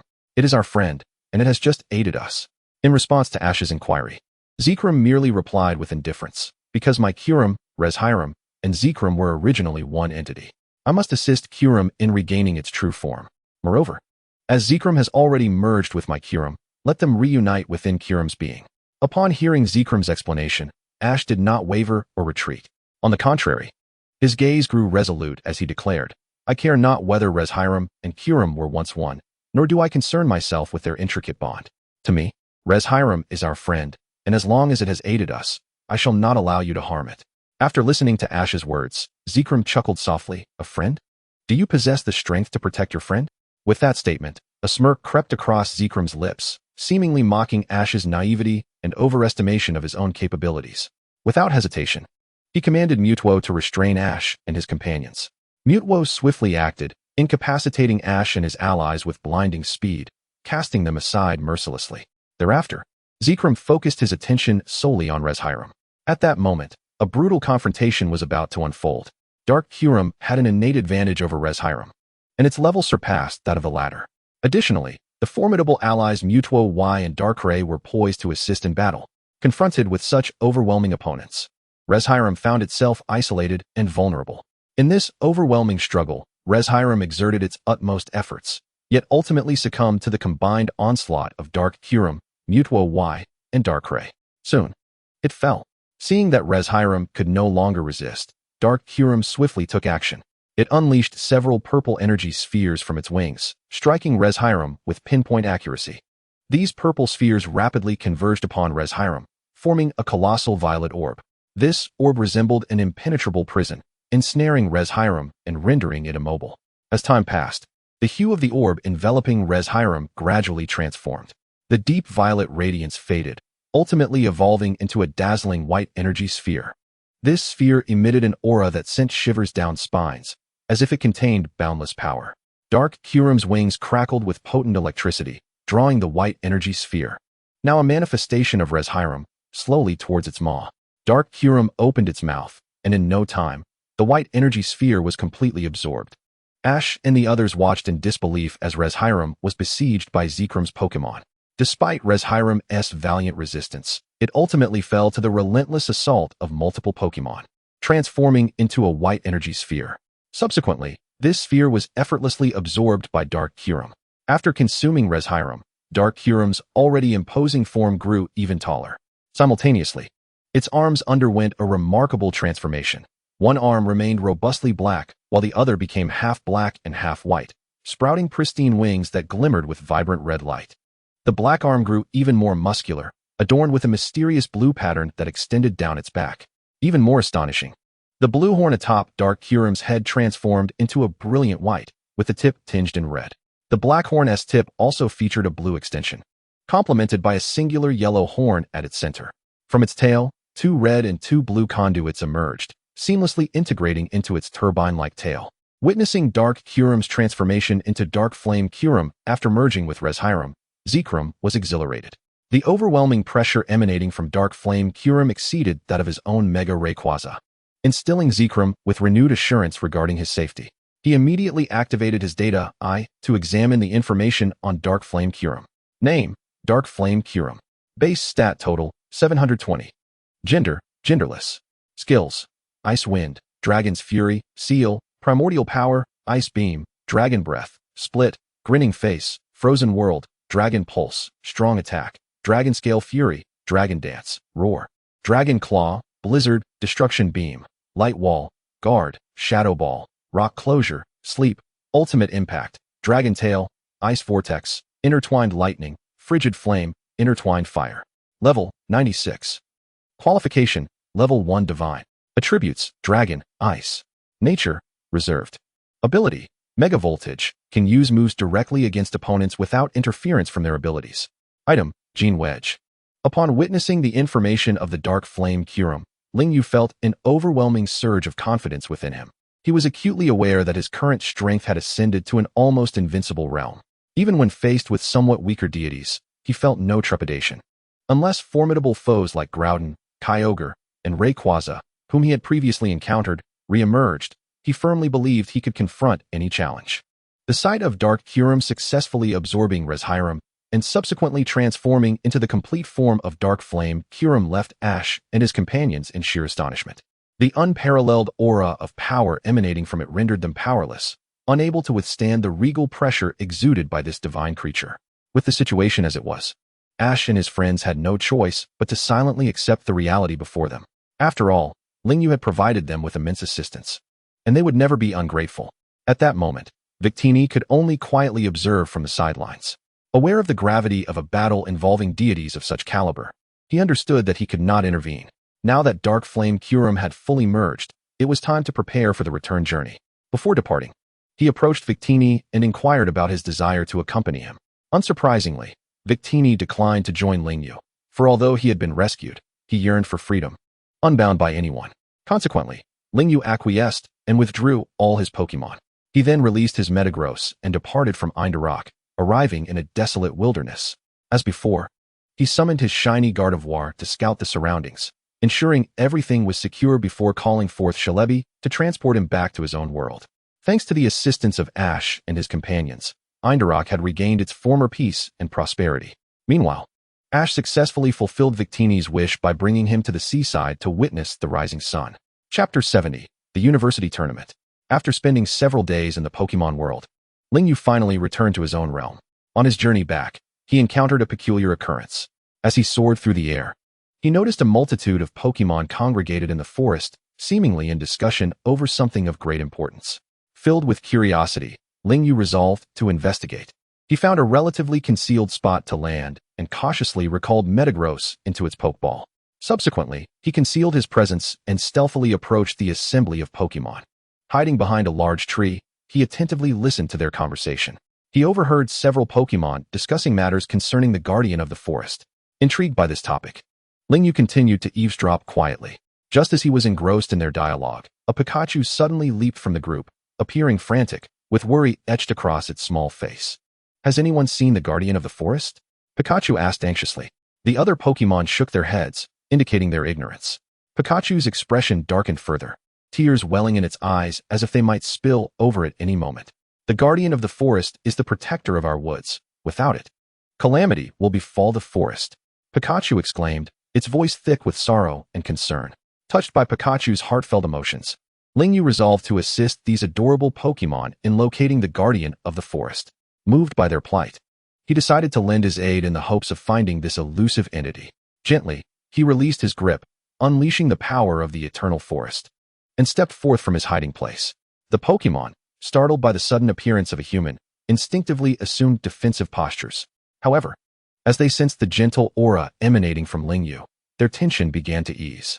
Although they were unfamiliar with the essence of the eternal forest, they could genuinely feel the warmth contained within this power. A person radiating such energy could not possibly be malevolent. Their instincts kept them on guard, albeit with a slight relaxation. Lingyu approached the tearful Pikachu with light footsteps, carefully extending his hand to gently soothe it with the power of the eternal forest. He then addressed the gathered Pokémon, stating, I can assist you in finding your guardian of the forest. The strength I possess is the power of the eternal forest, a gift from the heart of the forest. Though this is not the eternal forest, if it is in need of my assistance, I shall respond. Upon sensing the warmth radiating from Lingyu and hearing his words, Pikachu's expression brightened with hope. The other Pokémon seemed to glimpse the possibility of finding the guardian of the forest through Lingyu. Following this, Lingyu inquired about the guardian's characteristics. When Pikachu described the guardian as a cute, pink, flying creature, Lingyu immediately thought of the mythical Pokémon, Mew. Thus, he followed Pikachu as they began their search for the guardian's whereabouts. Their first destination was the last known location of Mew. Here, Lingyu utilized the power of the eternal forest to detect Mew's lingering essence.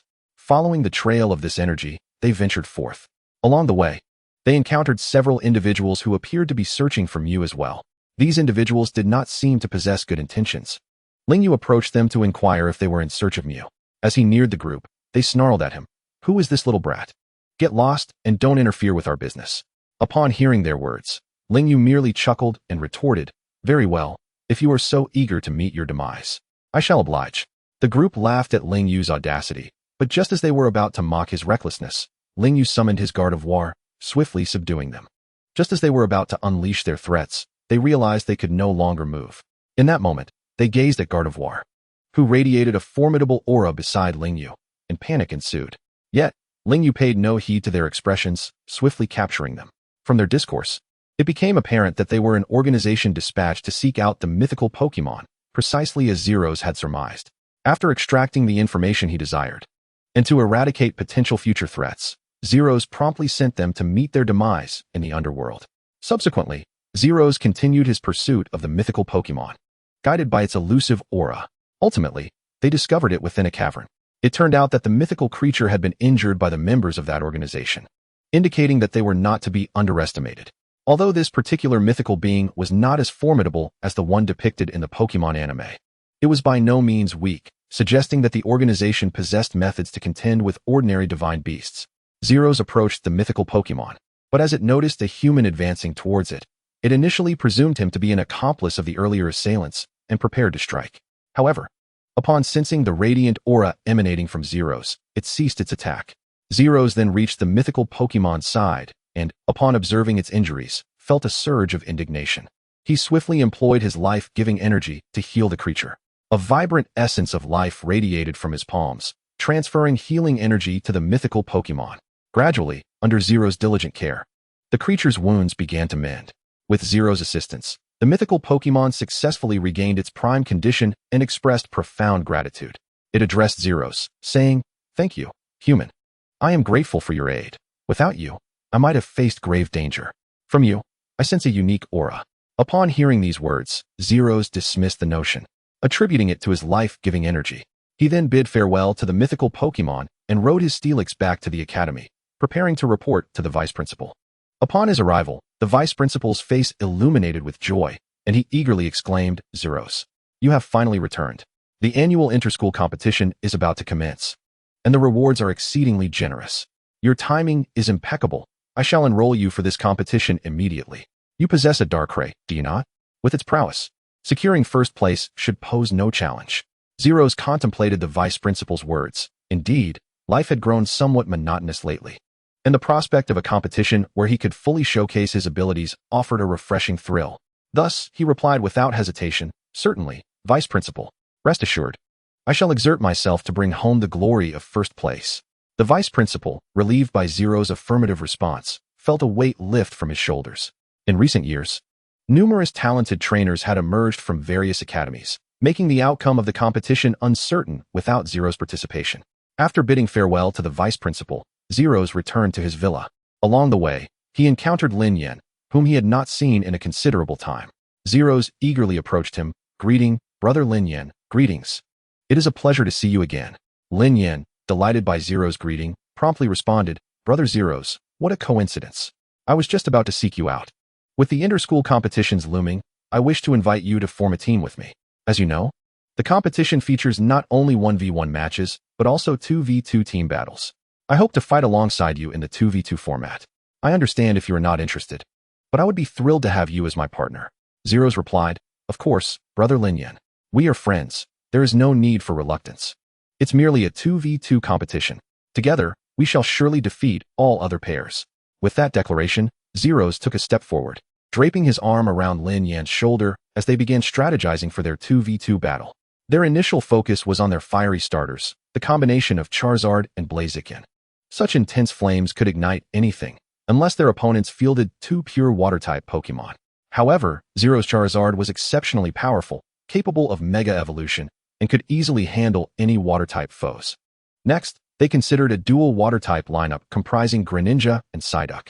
Though Psyduck was relatively weak, Greninja was exceptionally formidable. Moreover, Greninja could bond with Zero's for a unique evolution, transforming into the Ash version Greninja, effortlessly overpowering other Pokémon. Finally, they contemplated the duo of Bowstaff and Tyranitar. The combined strength of these two titans would undoubtedly dominate the entire arena, sweeping aside any opposition. "This lineup appears impressively strong," Lin Yan exclaimed, his eyes sparkling with excitement. "Yet, we must remain vigilant. Our opponents may possess equally formidable combinations," he cautioned, his expression turning serious. Nonetheless, Zero's displayed unwavering confidence, smiling as he declared, "Have no fear. With me in the fray, this level of competition is child's play. I am invincible, and you may unleash your full potential." Lin Yan, hearing such self-assured words from Zero's, could not help but inquire, "With such confidence, it seems you are quite assured of your abilities. However, I hope you do not underestimate our rivals." After a brief pause, he continued, "Although you have a powerful Pokémon like Darkrai, I have heard that a certain heir from a prominent family has also secured the favor of a divine beast. The specific Pokémon remains unknown." Following Lin Yan's statement, Zero's initially relaxed demeanor slightly shifted, and he began to harbor a newfound interest in the upcoming inter-school competition. He mused, "It seems this contest may not be as straightforward as I had anticipated. After all, a trainer recognized by a divine beast must possess extraordinary capabilities." With this thought, Zero's determination intensified, and he eagerly anticipated showcasing his skills on the battlefield. Thus, he pondered, a trainer favored by a divine beast? Likely a member of the legendary birds or a similar tier of divine creatures. Such beings do not intimidate me. With a smirk, he flashed a dismissive smile at Lin Yan, proclaiming, "The endorsement of a divine beast? No matter, for I am invincible." His voice resonated with confidence and pride. In response to Zero's unyielding self-assurance, Lin Yan could only shake his head in resignation. After all, he was merely an ordinary trainer with limited strength, in stark contrast to Zero's, a trainer acknowledged by a divine beast. Thus, he simply remarked, "If that is the case, I shall preemptively congratulate you, Brother Zero's, on securing first place in this competition." His tone tinged with a hint of wistfulness and envy. Upon hearing Lin Yan's words, Ling Yu merely smiled faintly, patted his shoulder, and left with a graceful silhouette. Turning towards his villa number 1, his strides were resolute and vigorous, as if he had already claimed victory as his own. Upon returning to the villa, Ling Yu immediately immersed himself in preparations for the competition. He diligently studied various tactical materials, contemplating how to fully unleash the potential of both himself and his Pokémon companions. Moreover, he relentlessly trained his Pokémon, striving to enhance their skill levels and their synergy with one another. While such daily training would suffice for an ordinary trainer, Ling Yu remained plagued by doubts and resolutely chose to refine each of his Pokémon's skills to perfection. With the remarkable advancement in his Pokémon's strength, Ling Yu understood that his pressure in battles would significantly diminish. Nevertheless, he always bore in mind the adage that one should not use a sledgehammer to crack a nut. Thus, he resolved to confront challenges with merely 10% of his strength, for only by giving his all could he show the utmost respect to his opponents. Chapter 71. The Power of Aura. As days passed, the interscholastic competition was finally approaching. The day of the tournament was upon them, and Lingyu had made ample preparations for the event. Firstly, in the past few days, he experienced a stroke of good fortune during sign-ins, acquiring a Charizard. Not only that, but he also obtained 25 rare candies, a Dragon Fong, and several other items. Taking the opportunity, Lingyu released Charizard to examine its information. Name: Charizard. Base stats: 600. Gender: male. Abilities: Fire Fong, Thunder Fong, Rage, Bite, Glare, Iron Head, Charge, Dragon Dance, Ember, Protect, Dragon Breath, Zen Headbutt, Scary Face, Fly, Crunch, Dragon Claw. Hyper Beam, Earthquake. Level: 65. Potential: Champion level. Types: Dragon, Flying. Nature: Adamant. Ability: Overconfidence. If it defeats an opponent, it becomes filled with confidence, raising its attack. Item: None. Upon seeing Charizard's information, Lingyu was overwhelmed with an indescribable joy. He couldn't help but exclaim, "This is fantastic. I've obtained another quasi-divine Pokémon." At that moment, he was filled with anticipation for the future. Without hesitation, he adorned Charizard with the Dragon Fong acquired from the sign-in. Instantly, Charizard seemed to feel the immense power bestowed by the Dragon Fong, enhancing its confidence and strength. Although Charizard currently stood at level 65, Lingyu possessed the invaluable rare candies. He made a swift decision to use the candies to elevate Charizard's level. As each rare candy was consumed, Charizard's power surged, ultimately reaching level 80. Simultaneously, it learned two formidable skills, Dragon Tail and Last Resort. However, the surprises did not end there. Lingyu discovered that he had an additional 10 rare candies remaining. Without a moment's hesitation, he employed 5 of them on his level 85 Celebi. In the blink of an eye, Celebi's level soared to 90, marking a significant enhancement in its strength. Thus, Lingyu had amassed a collection of 5 legendary Pokémon, including Darkrai, Rayquaza, Mutwo, Celebi, and Kyurem. In truth, if one were to account for the Zekrom and Reshiram within Kyurem, he would possess a total of 7 legendary Pokémon. This figure filled him with immense excitement and pride. However, Lingyu had no intention of separating them, as he merely controlled Kyurem, which had fused with Zekrom and Reshiram, without having captured them. Moreover, even if he had captured them, without recognition from reality and ideals, he would still be unable to command these 2 legendary beings. Thus, it was preferable to let them remain within Kyurem. In addition, Lingyu's collection of quasi-divine Pokémon included Tyranitar, Garchomp, Charizard, and Metagross. Among these, with the exception of Tyranitar, which he had nurtured since childhood, the others had already reached Master level, particularly Metagross, which had even entered the mid-stage of Master level. As for the remaining Pokémon, Charizard, Lizardin, Greninja, and Gardevoir, the latter had also achieved level 80, placing it in the early stage of Master level. Meanwhile, Charizard, Lizardin, and Greninja were only at the champion level. Nevertheless, for Charizard, facing the initial rounds of the competition would be more than sufficient. They could be considered Lingyu's third-tier Pokémon. The Master-level Pokémon, such as Metagross, belonged to his second tier. As for Darkrai and the others, they undoubtedly constituted his first tier.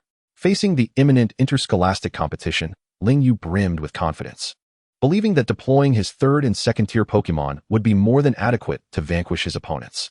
After all, these adversaries appeared weak in his eyes, with only the trainer recognized by the legendary Pokémon capturing his slight interest. However, for Lingyu, defeating weaker opponents was also a source of enjoyment. Having consistently participated in high-stakes competitions, he now relished the opportunity to showcase his skills freely and indulge in some lighthearted fun. At that moment, after using the rare candies on Charizard and others, 5 remained. Thus, he unhesitatingly allocated all the remaining candies to Lizardin, successfully elevating it to level 67. This choice stemmed from the fact that among Charizard, Lizardin, and Greninja, Charizard could mega-evolve into the formidable Charizard X, while Greninja could achieve a significant level increase through bond evolution. In comparison, Lizardin appeared relatively weaker. Therefore, to bolster the overall strength of his team, Lingyu resolved to concentrate resources on nurturing Lizardin.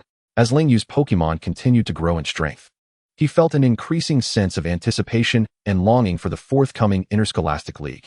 Just before the competition, his system unexpectedly issued a mysterious task regarding the upcoming tournament. Ding! The system has detected the impending commencement of the Interscholastic League and hereby announces a task in the 1v1 and 2v2 matches of this league.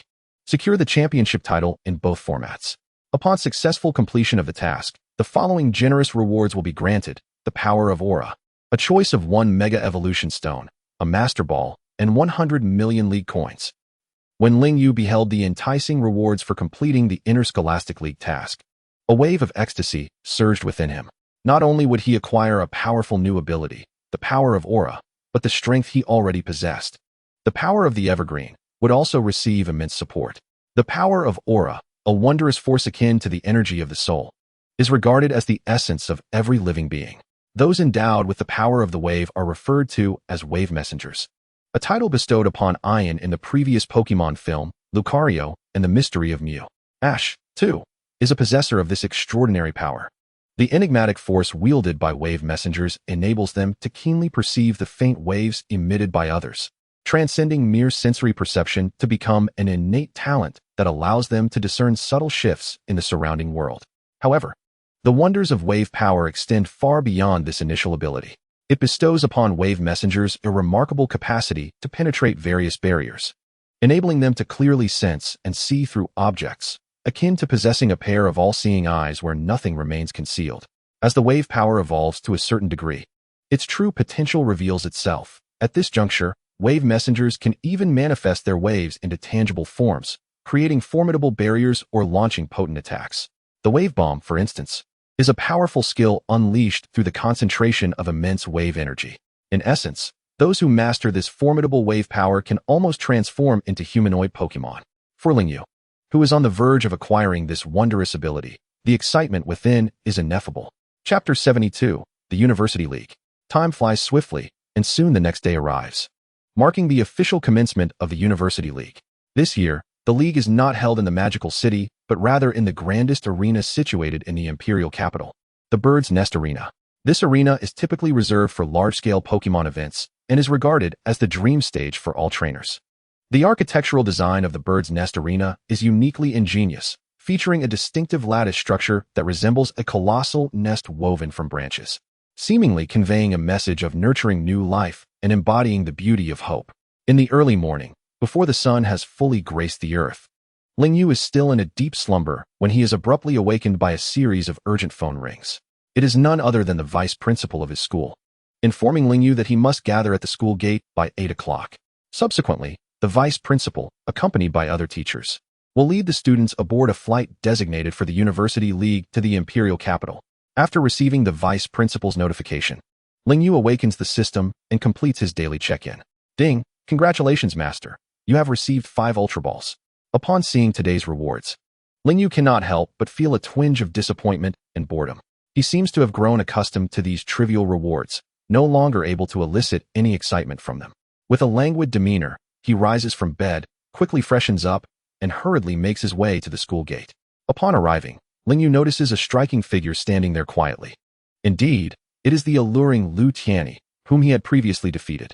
Although their interaction has been minimal, they have forged a friendship through that battle. Beside Lu Tianyi stand several familiar faces, all of whom are the most outstanding students in the school, selected to participate in the University League. They had successfully secured a place among the top 10 in the prior school competition. When these individuals see Ling Yu, the champion of the school competition, their faces light up with excitement and joy. After all, Ling Yu not only possesses formidable strength, but has also earned the recognition of the legendary Pokemon Darkrai. With his participation in the University League, everyone is filled with confidence in their prospects for victory. They greet Ling Yu warmly as he approaches, their eyes sparkling with a desire for triumph and expectation. It seems that as long as Ling Yu is present, securing first place is a foregone conclusion. This trust and reliance instill in Ling Yu both pride and immense pressure. Contrarily, Lu Tianyi does not exhibit the same enthusiasm as her peers. She merely nods gently towards Ling Yu and states in a calm tone, "It appears you have grown stronger once again. I look forward to witnessing your performance in this battle." Upon hearing her words, Ling Yu responds with a confident smile, "Huh, you're absolutely right. I have indeed become stronger. So, this time, the champion's throne is mine for the taking. Just keep your eyes peeled and enjoy my splendid performance." After listening to Ling Yu's self-assured declaration, Lu Tianyi remains expressionless, her demeanor cool as she wishes him, "I wish you smooth sailing." Ling Yu smiles and nods in gratitude before quietly waiting with everyone else for the arrival of others. Before long, a voice calling out Ling Yu's name pierces the air. Ling Yu, Ling Yu. Sorry, I'm late. As the voice grows louder, Ling Yu sees its owner rushing toward him. It is his friend Lin Yan. After confirming that everyone has arrived, Ling Yu follows the vice principal and teachers to the airport to board their flight to the imperial capital. As time swiftly passes, mere hours vanish in an instant, and Ling Yu's group finally arrives at the enchanting imperial capital. This city bears a striking resemblance to the magical city, with towering skyscrapers dominating the skyline, and the bustling streets teeming with various Pokémon. Upon disembarking from the plane, the group makes their way to the airport exit, where they catch sight of the League's designated vehicle awaiting them. In no time, they are whisked away at breakneck speed to the competition venue, the Bird's Nest.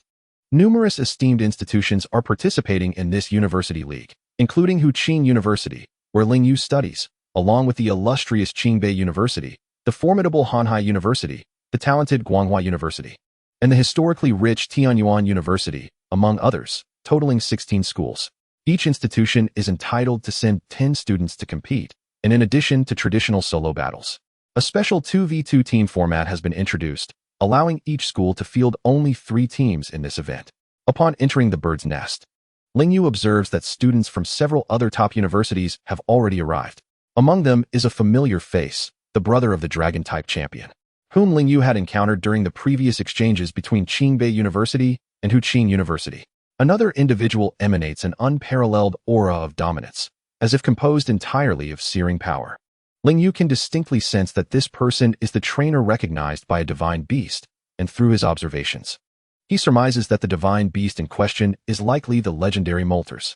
As time progresses, the competition gradually unfolds, and the audience in the stands grows increasingly numerous.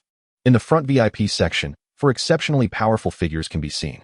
Indeed, these 4 individuals are the current 4 heavenly kings of the league: the Dragon-type champion, Edu, the Poison-type champion, Ling Ying, the Fighting-type champion, Shi Ba, and the Fire-type champion, Dai Ku. Upon witnessing the 4 formidable champions positioned before the Bird's Nest arena, Ling Yu exhibited neither surprise nor anxiety. His gaze remained calm and resolute, as though he had anticipated the emergence of such rivals. At that moment, an announcement echoed through the venue. All participants, please proceed to the contestant area to prepare for the competition. Responding to the call, Ling Yu and the other competitors made their way toward the designated area, where they encountered contestants from various institutions, each radiating confidence and determination. As the competition commenced, the judges meticulously outlined the rules of the collegiate league. Initially, pairs of schools would form teams to engage in battle. Should the Pokémon of an entire school be defeated, that institution would be eliminated from the contest. Conversely, a victorious team would advance to the next round. An essential regulation stipulated that each student could deploy only 1 Pokémon during the match. This undoubtedly heightened the complexity and strategic nature of the competition, compelling participants to judiciously select their battling Pokémon and maximize its potential. Moreover, aside from the familiar 1v1 format, the 2v2 competition adhered to similar principles. If both Pokémon from a duo succumbed, their team would face disqualification. Such a format not only tested individual prowess, but also underscored the significance of teamwork. The rewards for the 1v1 battles were exceptionally enticing, presenting an opportunity to venture into the legendary and precious Dragon Realm to capture a Pokémon, a dream coveted by many. Additionally, a staggering 50 million Alliance coins awaited as a supplementary prize. In contrast, although the rewards for the 2v2 matches differed slightly, they remained equally alluring. The Dragon Realm was substituted with the more enigmatic Ancient Realm, still offering a generous bounty of 30 million Alliance coins. Furthermore, the ranking of schools in this competition bore immense importance, directly influencing the resources they could secure in the future. Undoubtedly, institutions ranked higher would gain access to superior resources, fostering their development. Consequently, every participant understood the profound significance of this competition. They were determined to exert their utmost efforts to secure greater honor and a brighter future for their respective schools. Chapter 73. The Collegiate League commences following a discussion with the Vice Principal. Ling Yu resolved to team up with Lin Yan for the 2v2 competition. With the Vice Principal's approval, they immersed themselves in preparations for the inaugural match. The Collegiate League attracted the most formidable students from diverse schools, predominantly comprising third-year students, with the occasional exceptional second-year participant. Surprisingly, no first-year students appeared on the battlefield. At that moment, Astonishment rippled through the crowd as Hucking University sent a first-year student to partake in such a significant league, provoking laughter from several elite institutions.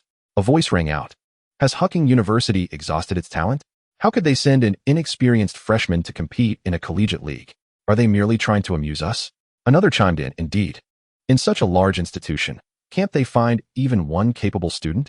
Or is this freshman perhaps the principal's illegitimate child? As laughter and ridicule echoed from surrounding schools, Lingyu refrained from hastily retorting or debating.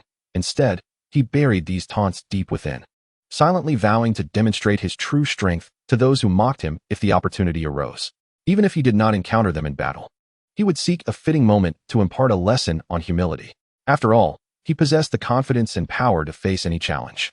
Among the many jeering students, only those from Qingbei University remained silent. They had first-hand experience of Ling Yu's formidable prowess, having witnessed him easily defeat their strongest student, a Sheng. With this knowledge, they found themselves bereft of the audacity to deride Ling Yu. However, this information remained obscure to most, as Qingbei University found it difficult to disclose such an embarrassing incident. When a Sheng spotted Ling Yu, his expression turned grave. Having experienced Ling Yu's formidable capabilities, he felt an overwhelming sense of helplessness in his presence. Meanwhile, in the VIP lounge, the Dragon Champion, Adu, also noticed the freshman. He had previously heard about Ling Yu from his brother, who claimed that Ling Yu could effortlessly conquer him and possessed a mythical Pokémon named Darkrai. It is known that trainers recognized by mythical creatures are as rare as chosen ones. Despite Adu's own draconic abilities, he acknowledged a significant disparity compared to the divine beasts. Thus, he began to scrutinize Ling Yu closely. However, after a period of observation, he pondered. This freshman appears rather unremarkable. I wonder if he truly possesses the strength my brother claims. Simultaneously, the other 4 champions followed Adu's gaze, observing a seemingly ordinary student, and curiously inquired, Adu, what is it about this lad that has captured your attention? Surely, a student worthy of your focus must be extraordinary. Adu nodded eagerly, replying, Indeed, he previously dispatched all of my brother Sheng's Pokémon with a single strike. It's worth noting that, given my brother's current strength, he ranks quite well among his peers, yet he was utterly defeated before Ling Yu. I am genuinely curious if he is as formidable as they say. Intrigued by Adu's words, the other champions also turned their attention to Ling Yu, scrutinizing the young man closely. Just then, participants from various universities began to arrive, signaling that the competition was on the verge of commencing. The first order of business was the matchmaking phase. Above the center of the arena, 4 colossal screens loomed, facing the audience eagerly. The thrilling matchmaking process officially began. Before long, the results emerged, revealing that Hucking University had been paired with a rather unremarkable first-tier university. Faced with such an opponent, Ling Yu felt a sudden disinclination to engage, as he preferred not to reveal his strength prematurely. He yearned to achieve fame through a decisive victory against the prestigious institutions. Leaving all in all, consequently, the vice principal made a pivotal decision, dispatching the lower-ranked students from the team to confront a less distinguished university. As anticipated, Hucking University triumphed effortlessly in the first round with an overwhelming advantage. Simultaneously, the other 4 elite universities also passed the initial round without any difficulty. In total, 8 institutions advanced beyond the first stage. Following the conclusion of the first round, the atmosphere was electric, with cheers, shouts, and applause resonating throughout the venue. Ling Yu sat quietly in the contestants' area, diligently observing the performances of other top-tier schools. Suddenly, he noticed a particularly formidable team. Like his own Hucking University, they had sent forth a few of their weaker students, yet they had secured victory effortlessly. Furthermore, the weakest students they had dispatched were slightly stronger than those from his own institution. It stood to reason that their more formidable students would likely surpass all others. Excluding himself, which school did this team represent? Ling Yu turned to a nearby teammate and inquired. Oh, that's Guanghua University. They are regulars in our intercollegiate league. Always a favorite to win the championship. His teammate replied. Upon hearing this, a surge of competitive spirit welled up within Ling Yu. He eagerly anticipated the opportunity to face this powerful team in the upcoming matches, determined to prove his prowess to everyone. With the first round concluding splendidly, time unwittingly slipped into the evening. As the sun dipped below the horizon, its rays bathed the venue in a golden sheen, as if draping everything in a gossamer veil. At that moment, the referee stepped forward and proclaimed loudly, Today's matches are hereby concluded. Competitors, please rest well and conserve your strength. Tomorrow, we shall embark on the more intense second round. As soon as he finished speaking, The crowd erupted in applause. Everyone rose from their seats, walking briskly towards the exit. Yet Ling Yu remained in place, his gaze steadfastly fixed on the distance. He understood that the true challenge was only just beginning. Chapter 74, Intercollegiate League, Part 1. Time passed swiftly, and the second day arrived in the blink of an eye. At this moment, the various schools participating in the competition, along with the spectators, had all gathered, and the thrilling matching phase of the second round commenced. In this round, Hucking University did not face any ordinary first-class institutions, but rather drew the prestigious Hanhai University as their opponent. In light of this grouping, Hucking University unhesitatingly sent Ling Yu to take the lead. However, what took everyone by surprise was that when the participants from Hanhai University saw a freshman taking the stage first for Hucking University, they erupted into a commotion, hurling scornful taunts. What is going on with Hucking University? You dare to send a freshman to compete right off the bat? Are there truly no other options? I thought he was merely tagging along for experience, but I never imagined you would be so audacious as to put him forward first. You Hucking University really have no regard for us. The members of Hanhai University clamored, their words dripping with disdain for Hucking University. Just then, a burly student stepped forward from Hanhai University's ranks, swaggering onto the battlefield. He immediately addressed Ling Yu, saying, "Kid, are you looking to get humiliated? No worries. I'll go easy on you. Just don't start crying when I'm through." Ling Yu, upon hearing the taunting remarks from across the way, remained largely unfazed, responding coolly, "You're making quite the racket. Are you still up for a fight? Or is it that Hanhai University students only know how to run their mouths?" Hearing Ling Yu's retort, the muscular student was instantly incensed, bellowing, "Such arrogance.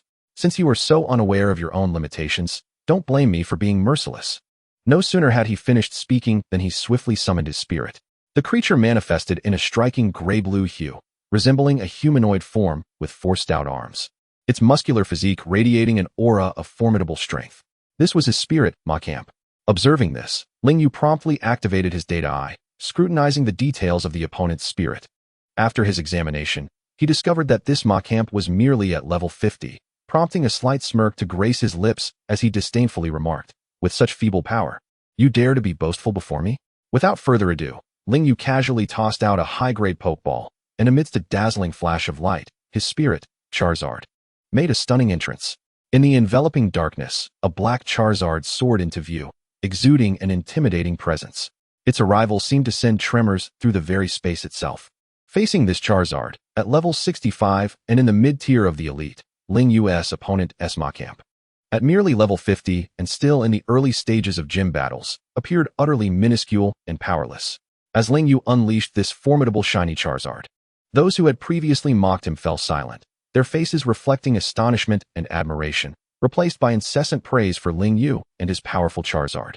The hulking student, upon witnessing the overwhelming prowess of this shiny Charizard, saw his earlier bravado evaporate instantly.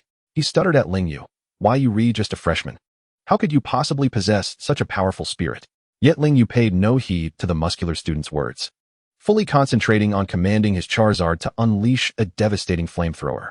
The Charizard opened its gaping maw, unleashing a torrent of searing flames akin to a volcanic eruption, directed straight at Macamp. Realizing the dire predicament, the muscular student frantically attempted to command Macamp to evade the Charizard's assault, but it was far too late. The disparity between the two was insurmountable. The flames expelled by Charizard surged forth with lightning speed, and Macamp had no time to dodge before being struck directly. When the flames finally subsided, Macamp lay before the audience, utterly incapacitated. Its once gray-blue form was now charred black, exuding an enticing aroma reminiscent of grilled meat.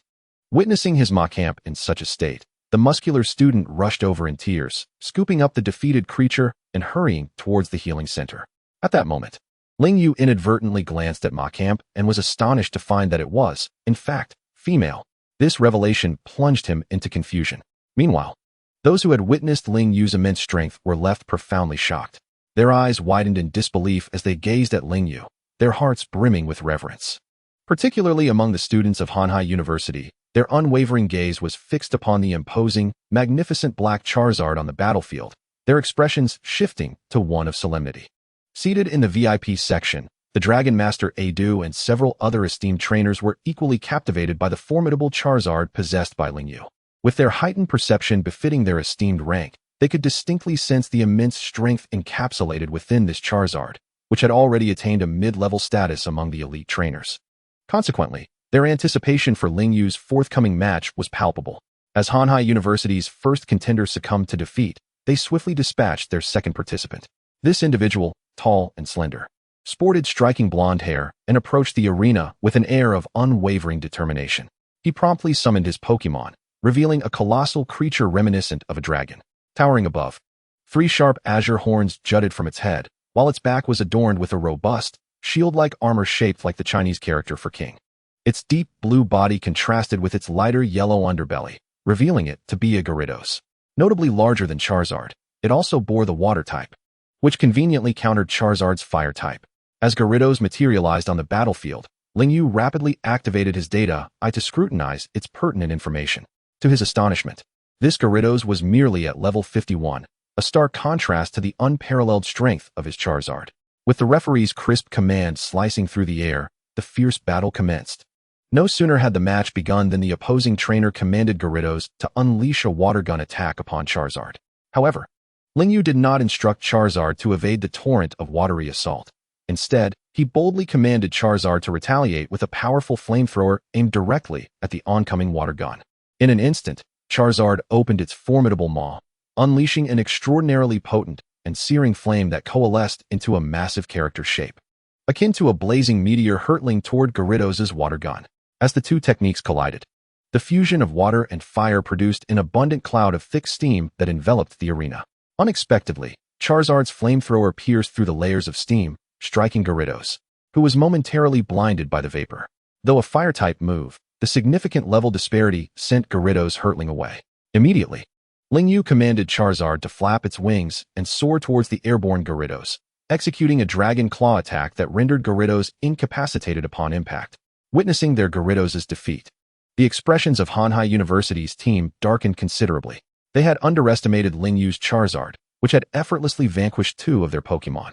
As the referee declared Hucking University the victor, Lingyu calmly recalled Charizard, casting a stoic glance at Hanhai University's team. The audience erupted in applause, their astonishment at Lingyu's performance palpable. Meanwhile, the coach of Hanhai University furrowed his brow, contemplating strategies for the impending challenges. The competition continued, with Hucking University riding a wave of momentum, while Hanhai University found themselves under tremendous pressure. Chapter 75, University League, Part 2. Following this intense second round, the students of Hanhai University acutely felt Lingyu's Charizard's astonishing power. Confronted with such a formidable adversary, they recognized the necessity of recalibrating their strategy to meet the challenge. After a brief deliberation, Hanhai University swiftly resolved to send forth their third contestant. Upon entering the arena, this participant unhesitatingly summoned a Blastoise, a water-type Pokémon from the same initial starter trio as Lingyu's Charizard. Upon witnessing yet another water-type Pokémon from his opponent, Lingyu couldn't help but furrow his brow slightly and smirk disdainfully, remarking, "How futile. In the face of my absolute strength, the so-called type advantage is merely a trivial ruse." Nevertheless, Lingyu prudently employed his data eye to meticulously examine Blastoise's detailed information. Unsurprisingly, this Blastoise was only at level 53, and the disparity in strength compared to his Charizard remained glaring. With the referee's command signaling the commencement of the new round, the opposing trainer bellowed, "Blastoise, go. Use Water Gun against Charizard." The Blastoise, with its 2 enormous cannons at the ready, rapidly concentrated powerful water-type energy, resembling 2 impending nuclear explosions. This energy coalesced into a torrent, surging forth from the cannons with unparalleled ferocity towards Charizard. Yet, in the face of such a fierce onslaught, Lingyu remained unperturbed. He calmly directed Charizard to ascend into the air, deftly evading Blastoise's water gun. Charizard spread its wings, gliding gracefully through the sky as if mocking its opponent's ineptitude. Seeing Blastoise's water gun attack miss its target, the opposing trainer visibly grew anxious. He promptly commanded Blastoise to unleash its signature move, Hydro Pump. In an instant, Blastoise gathered power at its head and charged towards Charizard with astonishing speed, attempting to deliver a crushing blow. Observing Blastoise barreling toward Charizard, Lingyu remained undaunted, coolly instructing Charizard to counter with Dragon Claw. Charizard's arm manifested an enormous claw-like apparition, striking forth with tremendous force towards Blastoise. Faced with such a fierce assault, Blastoise was sent tumbling away, utterly defenseless. Seizing the moment, Lingyu directed Charizard to dart toward the airborne Blastoise like an arrow released from its bow. Upon nearing the target, Charizard enveloped Blastoise in its embrace, soaring skyward. In a dramatic display, Charizard executed its ultimate move, Seismic Toss.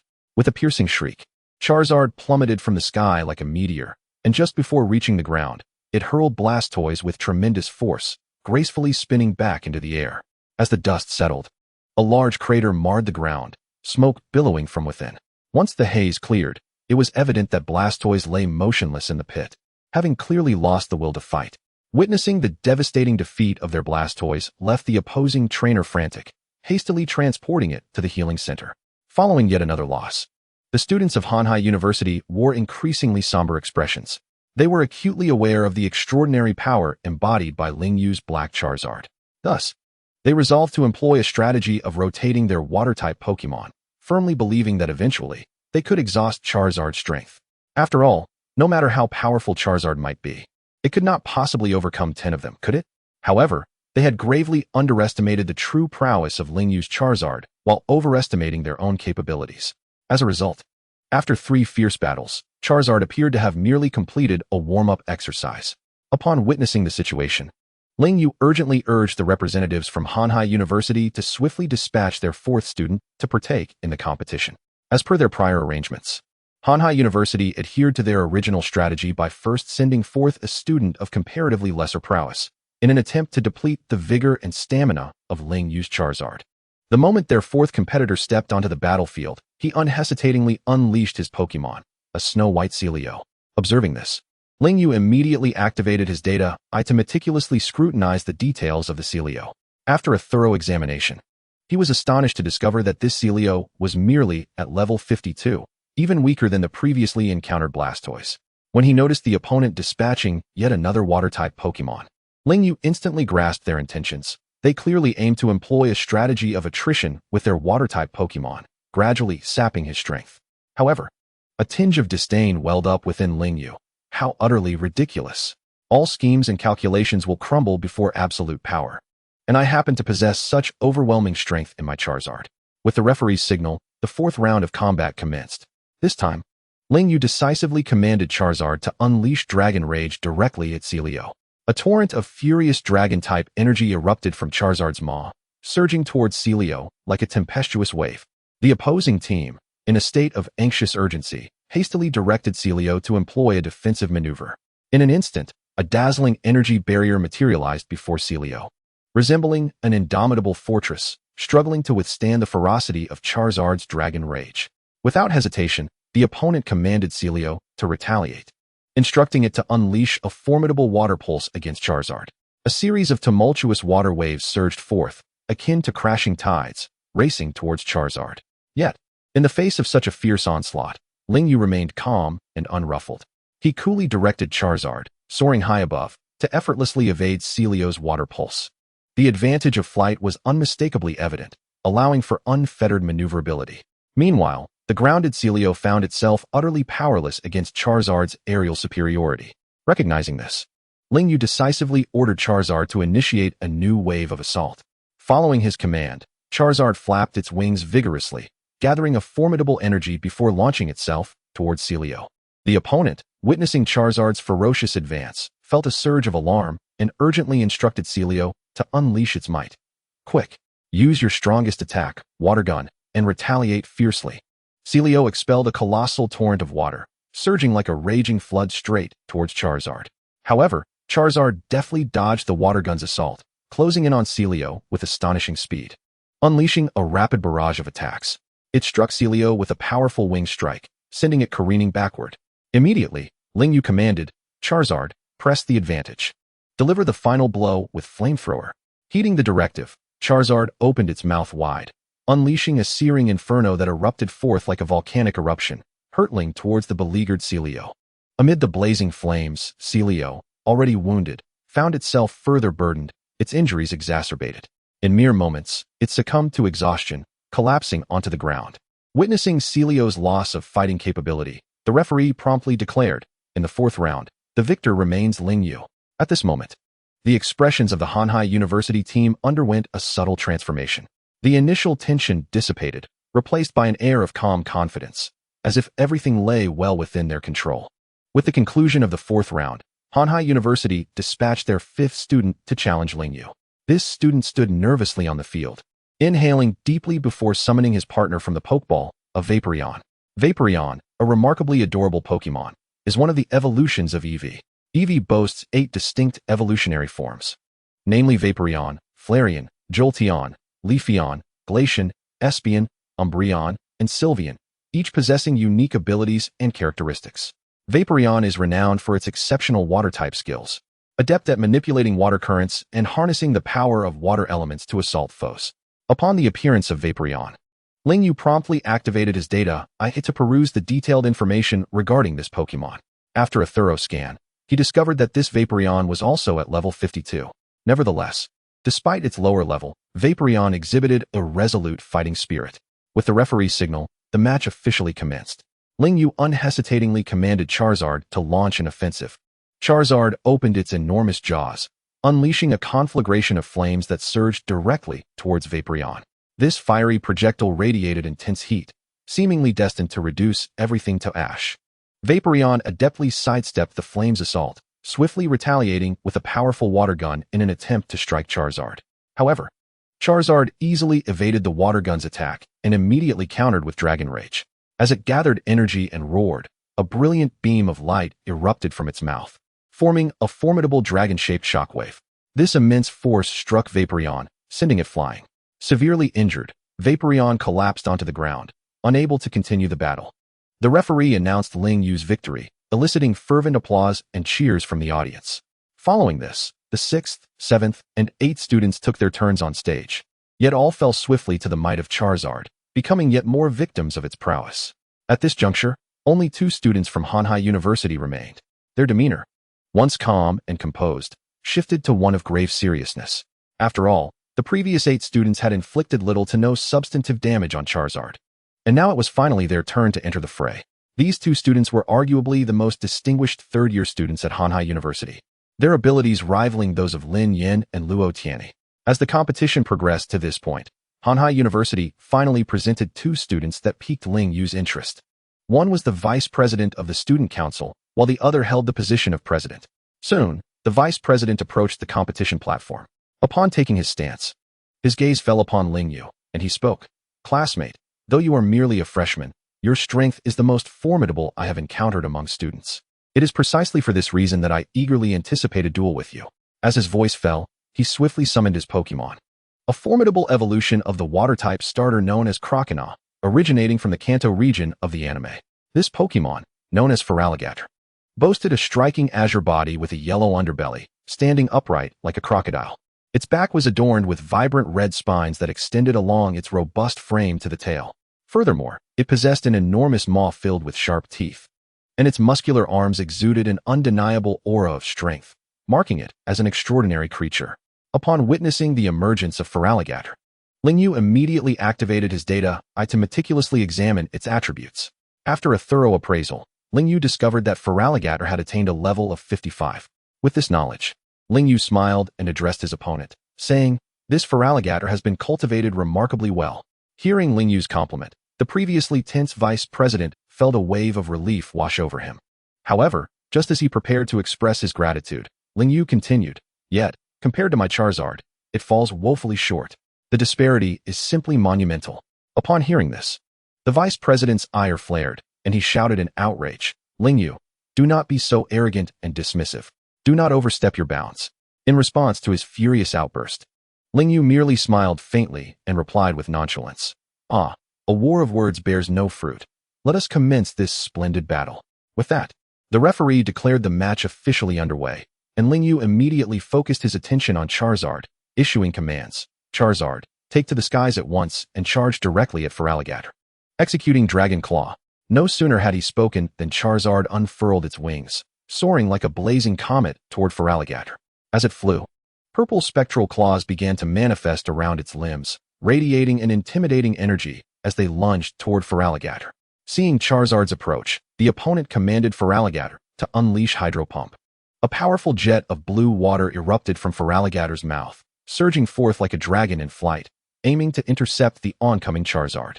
Unfazed, Lingyu calmly directed Charizard to deftly evade the Hydro Pump with a swift sidestep.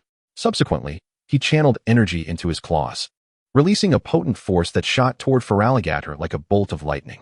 Faced with Charizard's fierce Dragon Claw assault, Feraligatr panicked and attempted to counter with brute strength. However, the might of both Pokémon was staggering, and regrettably, Charizard's power dwarfed that of Feraligatr. Thus, when their attacks clashed, Feraligatr soon found itself overwhelmed, ultimately being sent flying by the force of Dragon Claw. Seizing the opportunity, Lingyu commanded Charizard to pursue, swiftly darting toward the downed Feraligatr. He then instructed Charizard to unleash a close-range Dragon Rage. Charizard opened its gaping maw, releasing a searing torrent of Dragon Rage that surged toward the defenseless Feraligatr. With the distance between them too short for a timely reaction, Feraligatr could only hastily cross its arms in a feeble attempt to shield itself from the lethal strike. Yet, in the face of Charizard's overwhelming power, this defense proved utterly futile. The close-range Dragon Rage struck Feraligatr with tremendous force, triggering a violent explosion that sent smoke billowing into the air. Aware of the need for vigilance, Lingyu commanded Charizard to unleash a more ferocious flamethrower toward the heart of the smoke, targeting Feraligatr's location. As the smoke began to dissipate, the sight that emerged was nothing short of shocking. Feraligatr had succumbed to its injuries, its once vibrant blue form now charred to a grim black. Watching his beloved Feraligatr suffer such a devastating blow, the trainer's heart ached, yet he understood that there was no hope left. Gritting his teeth, he suppressed his anguish and quietly recalled Feraligatr into its Pokeball, turning to seek aid at the healing center. As he departed, his gaze lingered on Lingyu, filled with resentment and fury, as he spat, "I shall remember you. You will pay for this." With that, he left the battlefield without a backward glance. Chapter 77, The University League, Part 4. With the defeat of the vice president of the Hanhai University Student Council, only the president remained to uphold their honor. Facing the imminent threat of being utterly vanquished by a mere freshman, the president steeled himself to confront the challenge ahead. Despite the unease brewing within him after witnessing the vice president's utter defeat at Lingyu's hands, he stepped forward with unexpected bravado. "Your Charizard is indeed formidable. But do not underestimate me. I have my own trump card," he proclaimed excitedly as he swiftly summoned his Pokémon. The moment his Pokémon appeared, a fierce sandstorm erupted across the previously uneven terrain. At the eye of the storm stood a colossal green figure, resembling the legendary Godzilla, its body cloaked in an eerie green hue. Spines adorned its back and tail, presenting a fearsome visage that inspired dread. This was the pseudo-legendary Tyranitar. As Tyranitar materialized, the opponent brandished a necklace embedded with a Mega Evolution Stone, raising it high and calling out to Tyranitar, "Answer my summons, Tyranitar, and undergo Mega Evolution." As his words echoed, a blinding white light enveloped Tyranitar. Within this radiant glow, Tyranitar's form began to swell, its 6 spines on its back and 3 on its tail lengthening, while a single horn sprouted from its head. As the light faded, Mega Tyranitar emerged before all. Its belly transformed from blue to a vivid red, adorned with several eye-like patterns on its chest, and its limbs grew even more robust. Witnessing the Hanhai University Student Council president summon a pseudo-legendary Tyranitar and initiate Mega Evolution piqued even Lingyu's interest, who had previously been indifferent. Consequently, he activated his data to scrutinize the information on Mega Tyranitar. Name, Mega Tyranitar. Base stats, 700. Gender, male. Abilities, Bite, Roar, Rock Slide, Payback, Bite, Dark Pulse.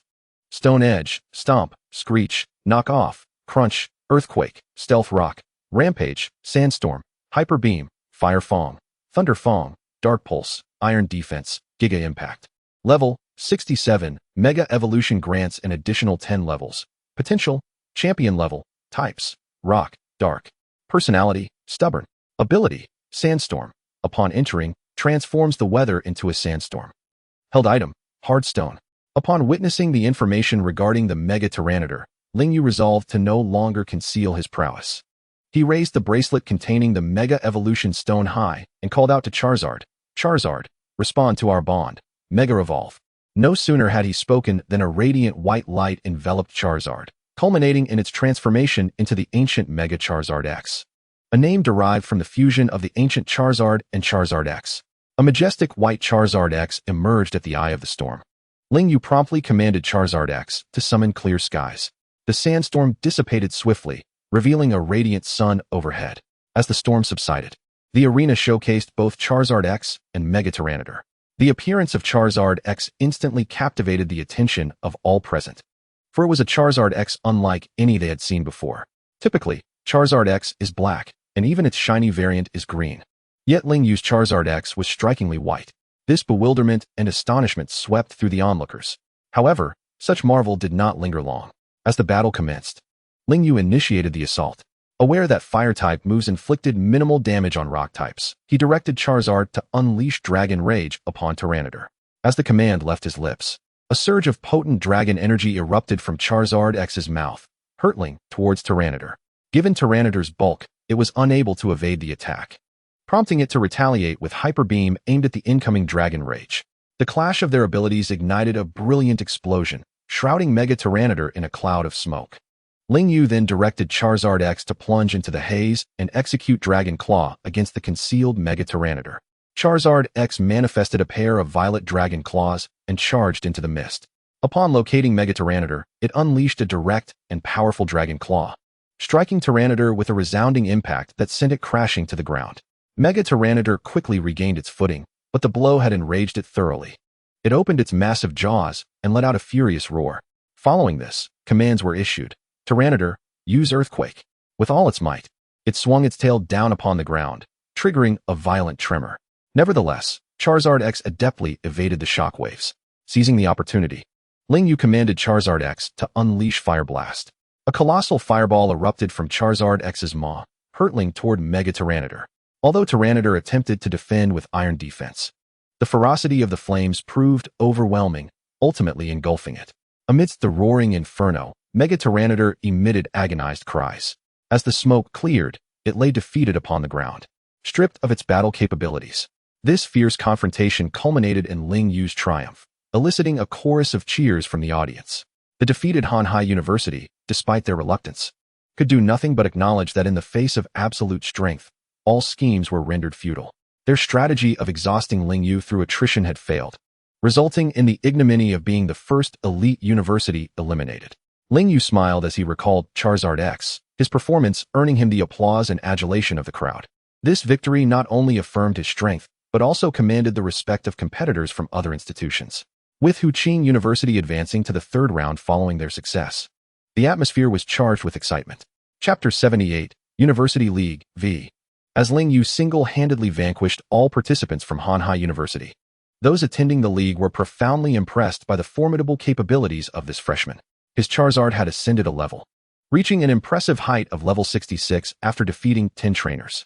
Remarkably, Ling Yu had triumphed over Hanhai University's students despite the inherent disadvantage of type matchups, undeniably showcasing his superiority.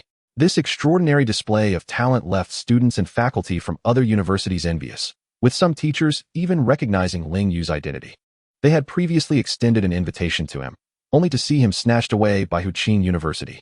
At this moment, regret consumed them, lamenting their failure to recruit such an exceptional student. After all, a freshman capable of overpowering third-year seniors would undoubtedly have a brilliant future ahead.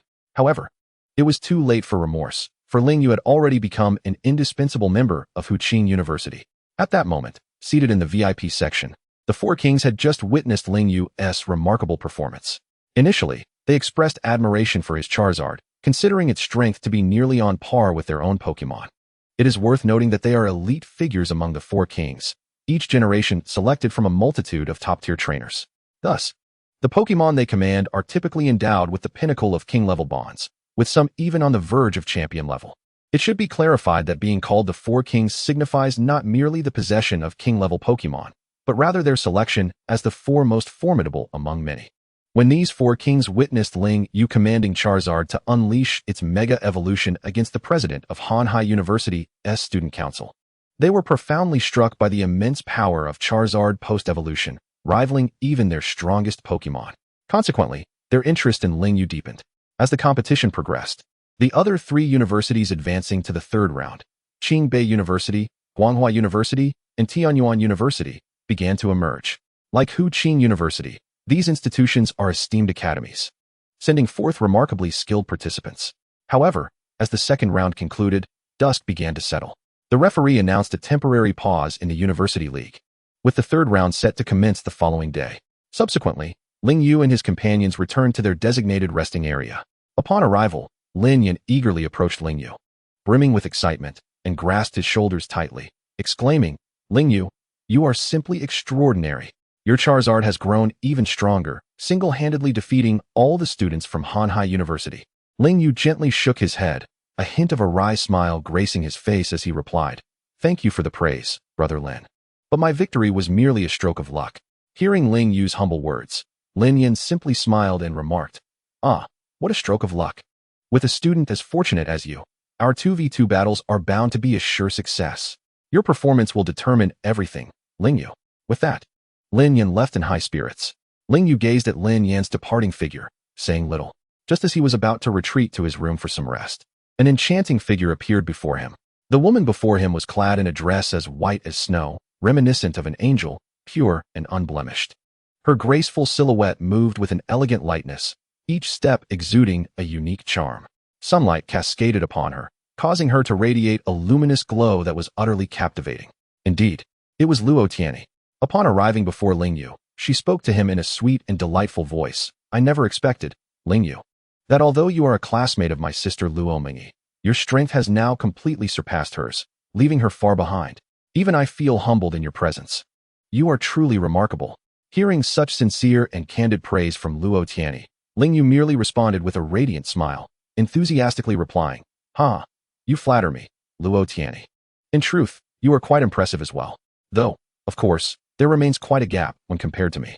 Luo Tianyi, taken aback by Ling Yu's bluntness, stomped her foot in frustration and shot him an annoyed glare before huffily turning away. As he watched her retreating figure, Ling Yu felt a wave of confusion wash over him. He simply could not fathom why his honest words had incited such ire in Luo Tianyi. Nevertheless, he chose not to dwell on the matter, recognizing that everyone harbors their own perspectives. With a shake of his head, he returned directly to his room, preparing for a well-deserved rest. Time flew by, and soon it was the dawn of a new day. Upon awakening, Ling Yu eagerly commenced his daily sign-in task. Suddenly, a melodious, youthful voice resonated in his mind. "Ding. Congratulations, Master. You have received 1,000,000 Alliance coins for today's sign-in." Upon seeing the reward for his sign-in, Ling Yu let out a deep sigh, pondering to himself, "When will I ever receive a divine beast again?" While lost in thought, he turned and made his way to the bathroom to freshen up. Following that, he met up with Lin Yan and the others as they all arrived at the venue of Hucking University. As time ticked by, the competing teams from the other 3 universities gradually made their way to the competition site. Once everyone had gathered, the enormous screen in the center of the arena displayed the groupings for the 3rd round of matches. Before long, the group results were unveiled. Hucking University was set to face off against their arch-rivals, Qingbei University, while Guanghua University would confront Tianyuan University. Ling Yu scrutinized the grouping information on the screen, contemplating. Having just thoroughly defeated Qingbei University's so-called top player last time, I can hardly believe we are up against them again. I wonder how that arrogant fellow from before is faring now. With such thoughts in mind, Ling Yu stepped over to Lin Yan, Luo Tianyi, and the other classmates, saying, "Our opponents this time are Qingbei University once more. It appears you all are in for another fierce battle." As he regarded the team members, a glimmer of determination flashed in his eyes. He was acutely aware of the significance of this competition, yet he also believed in the strength of his team. "I entrust this match to you all. I am confident that you will conquer our adversaries." Ling Yu's voice was infused with confidence and encouragement. The team members nodded in agreement, though a sense of unease lingered in their hearts when faced with the formidable Qingbei University team. After all, they too were a top-tier institution, and achieving an easy victory would not be a simple feat. However, should you encounter any difficulties, do not hesitate to seek my assistance. I shall emerge at critical moments to support you." Ling Yu continued. His words served as a soothing balm for the team's nerves. As the whistle for the 3rd round of the competition sounded, the atmosphere within the arena became palpably tense. At that moment, Hucking University once again found themselves pitted against their formidable rivals, Qingbei University. Upon seeing Hucking University as their opponent, the students from Qingbei University were immediately struck by an overwhelming sense of pressure. They were acutely aware that Hucking University boasted a prodigious talent in Ling Yu. Even their strongest student, a Sheng, had previously succumbed to Ling Yu, let alone these ordinary students. Unquestionably, if Ling Yu were to take the field, they would likely suffer a fate akin to that of Hanhai University, easily vanquished by Ling Yu alone. However, when the competition officially commenced, The students from Qingbei University were pleasantly surprised to discover that the first contestant from Hucking University was not Lingyu himself. This revelation lifted a heavy burden from their hearts, as they felt relieved that they would not face immediate annihilation at the outset. Nonetheless, the contestant Hucking University had sent forth was no slouch either. With remarkable speed, his spirit swiftly overwhelmed Qingbei University's first player. This fierce and exhilarating duel left the audience in awe, captivated by the unfolding spectacle. Simultaneously, the members of Qingbei University came to a harsh realization. Even without Lingyu taking the lead, they were still confronted with exceedingly daunting challenges. The students of Qingbei University were taken aback. They had expected to easily overcome Hucking University's team. Yet, reality dealt them a crushing blow as they suffered defeat in the opening match. This outcome filled Qingbei University with a sense of bitterness, and the subsequent matches escalated in intensity. The two sides engaged in relentless and thrilling confrontations, neither yielding an inch. The players from Hucking University displayed unwavering tenacity, steadily advancing towards victory. Every attack was imbued with power, every defense unyielding like rock, as they demonstrated their strength and resolve through their actions. Meanwhile, Lingyu, having instructed his teammates to take the field first while he would enter last, had comfortably settled into a cozy corner of the resting area, drifting off to sleep. After all, he was utterly indifferent to the minor skirmishes among these students. For regardless of the outcome, the team that would ultimately advance to the fourth round of finals would undoubtedly be Hucking University. After all, with his invincible presence, defeat would be a near impossibility. At that moment, Lingyu mused to himself, after such a prolonged and fierce battle, shouldn't I take a moment to relax and savor the experience? With this thought, he quickly succumbed to slumber. Meanwhile, the arena was engulfed in a thrilling skirmish. Hucking University gradually seized control of the match, establishing a position of advantage. However, just as Hucking University was down to their last two students, Qingbei University unhesitatingly sent forth their second-ranking elite student into the fray.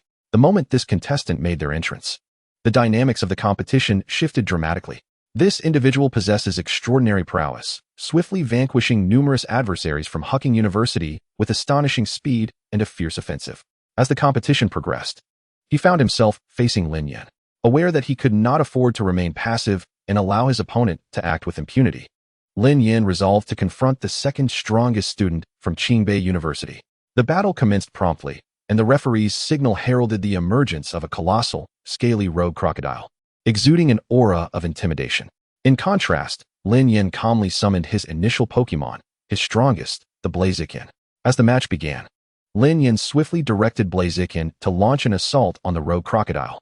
Blaziken flapped its wings, charging forth like a blazing inferno, and the two combatants became immediately entwined in a fierce clash.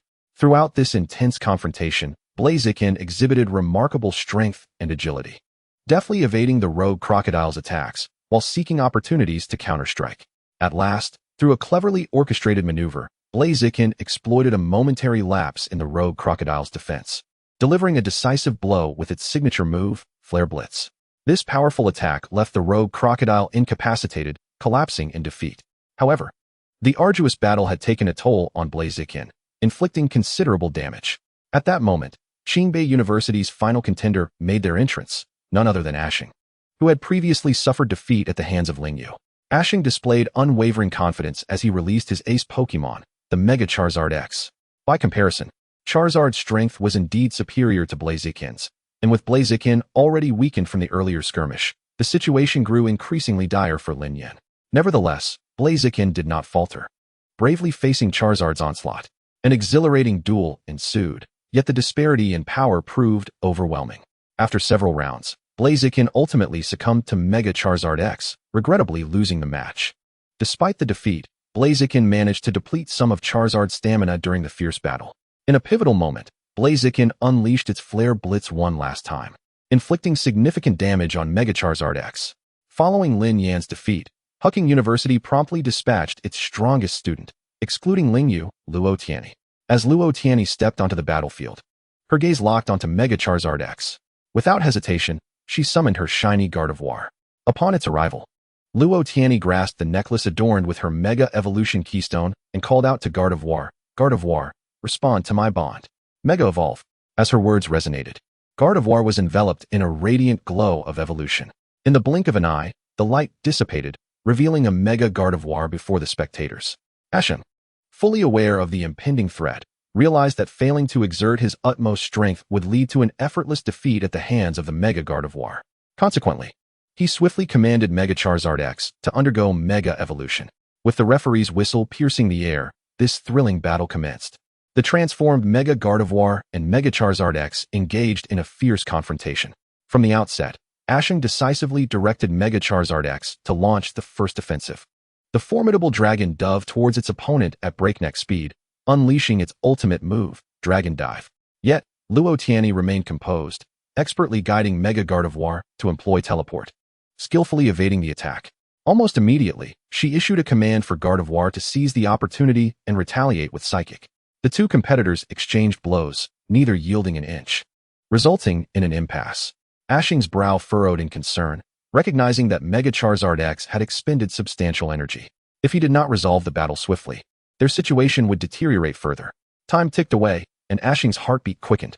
At last, he resolved to adopt a risky strategy, gritting his teeth as he issued the command, Charizard, use Blast Burn. However, Luotiani had anticipated this move. Calmly instructing Mega Gardevoir, she softly directed, Gardevoir, use Protect. Instantly, a mysterious force coalesced before Gardevoir, forming a robust protective barrier. Ashing's Blast Burn, akin to a flaming meteor, hurtled toward the shield but collided with it, erupting in a brilliant explosion as if it had struck an unyielding wall. Mega Gardevoir stood unscathed, unaffected by the blast. A glint of cunning sparkled in Luotiani's eyes as she seized the fleeting moment, decisively commanding, Mega Gardevoir, unleash Moonblast.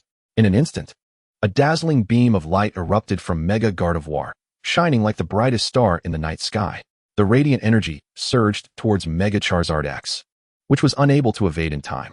Struck by the luminous attack, the massive dragon fell to the ground, struggling to rise but finding its body unresponsive. Seizing the opportunity, Luotiani directed Mega Gardevoir to capitalize on Charizard's vulnerable state, employing Hyper Voice. A deafening resonance erupted from Mega Gardevoir, manifesting as a barrage of sound waves that struck Mega Charizard X directly. After sustaining immense damage from the Moonblast, Mega Charizard X was once again hit by the Hyper Voice, inevitably leading to its loss of battling capability. The referee declared Hucking University's victory in the final round, propelling them into the finals. The audience erupted in cheers. Luotiani descended from the arena with a smile, knowing that even greater challenges awaited them. Meanwhile, Lingyu remained in a deep slumber, seemingly attuned to his teammates' anticipation. Suddenly, he was awakened by a cacophony of jubilant cheers. Upon opening his eyes, he discovered that Hucking University had triumphed over Qingbei University and advanced to the finals. Chapter 80, University League, 7. Following Hucking University's thunderous victory over Qingbei University, they successfully advanced to the finals as anticipated. Concurrently, in another fierce confrontation, Guanghua University and Tianyuan University battled fiercely, ultimately resulting in Tianyuan University emerging victorious and securing a spot in the finals. At this moment, Lingyu had just awakened, still dazed, but gradually comprehending amidst the surrounding chatter that Tianyuan University would be their final adversary. As the reigning champions of the previous University League, Tianyuan University naturally became the frontrunner for this tournament. Overall, they indeed held a slight edge over Hucking University, of course, without considering Lingyu's extraordinary prowess. After all, Lingyu's abilities were unparalleled, far beyond what an ordinary competitor could match. Despite rumors suggesting that Tianyuan University's captain had gained the favor of a mythical beast, he had yet to showcase this legendary Pokémon on the battlefield. Thus, a segment of the populace remained skeptical regarding this rumor, as anyone can soar to great heights and leap over the Dragon Gate with the endorsement of a divine beast.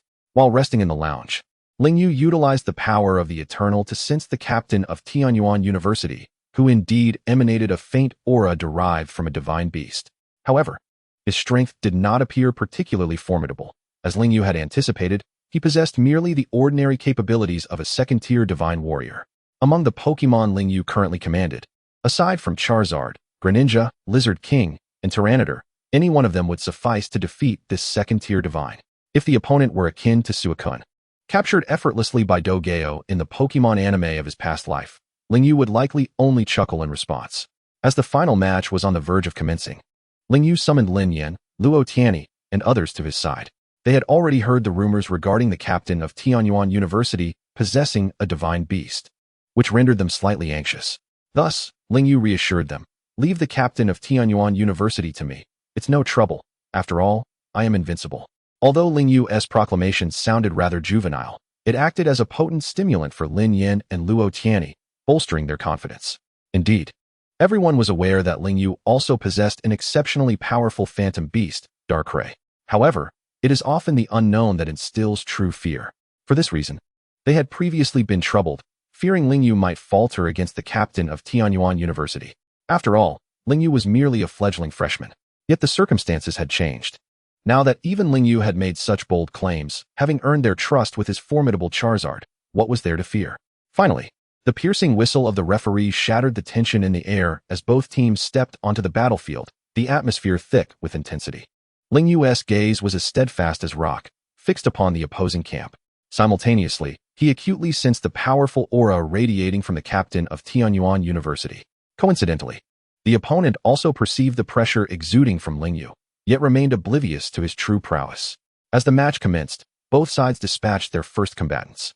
Ling Yu stood at the sidelines, his attention unwaveringly focused on the unfolding events. Activating his data eye, he scrutinized the details of the Pokémon that entered the fray. His gaze fell upon a fellow student who sent forth a level 52 Ninetales.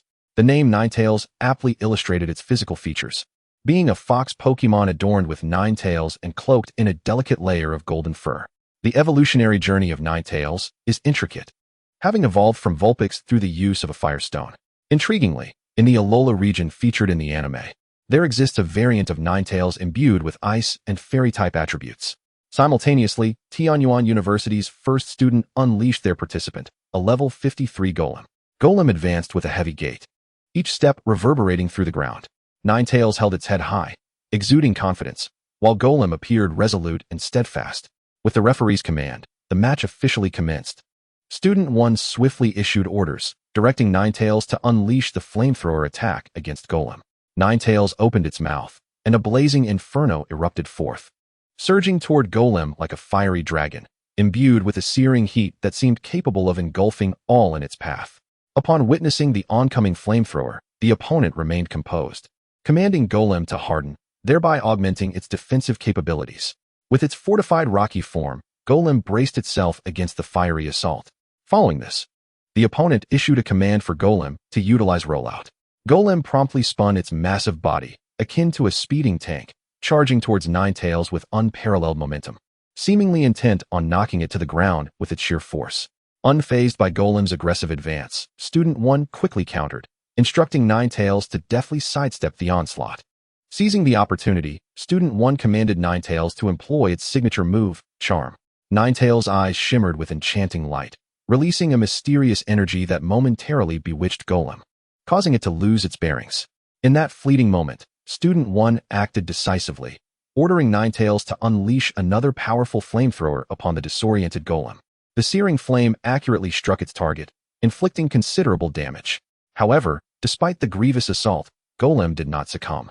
It swiftly regained its composure. Following the opponent's commands to unleash the earthquake attack, the arena quaked violently, as if the very earth itself trembled in response.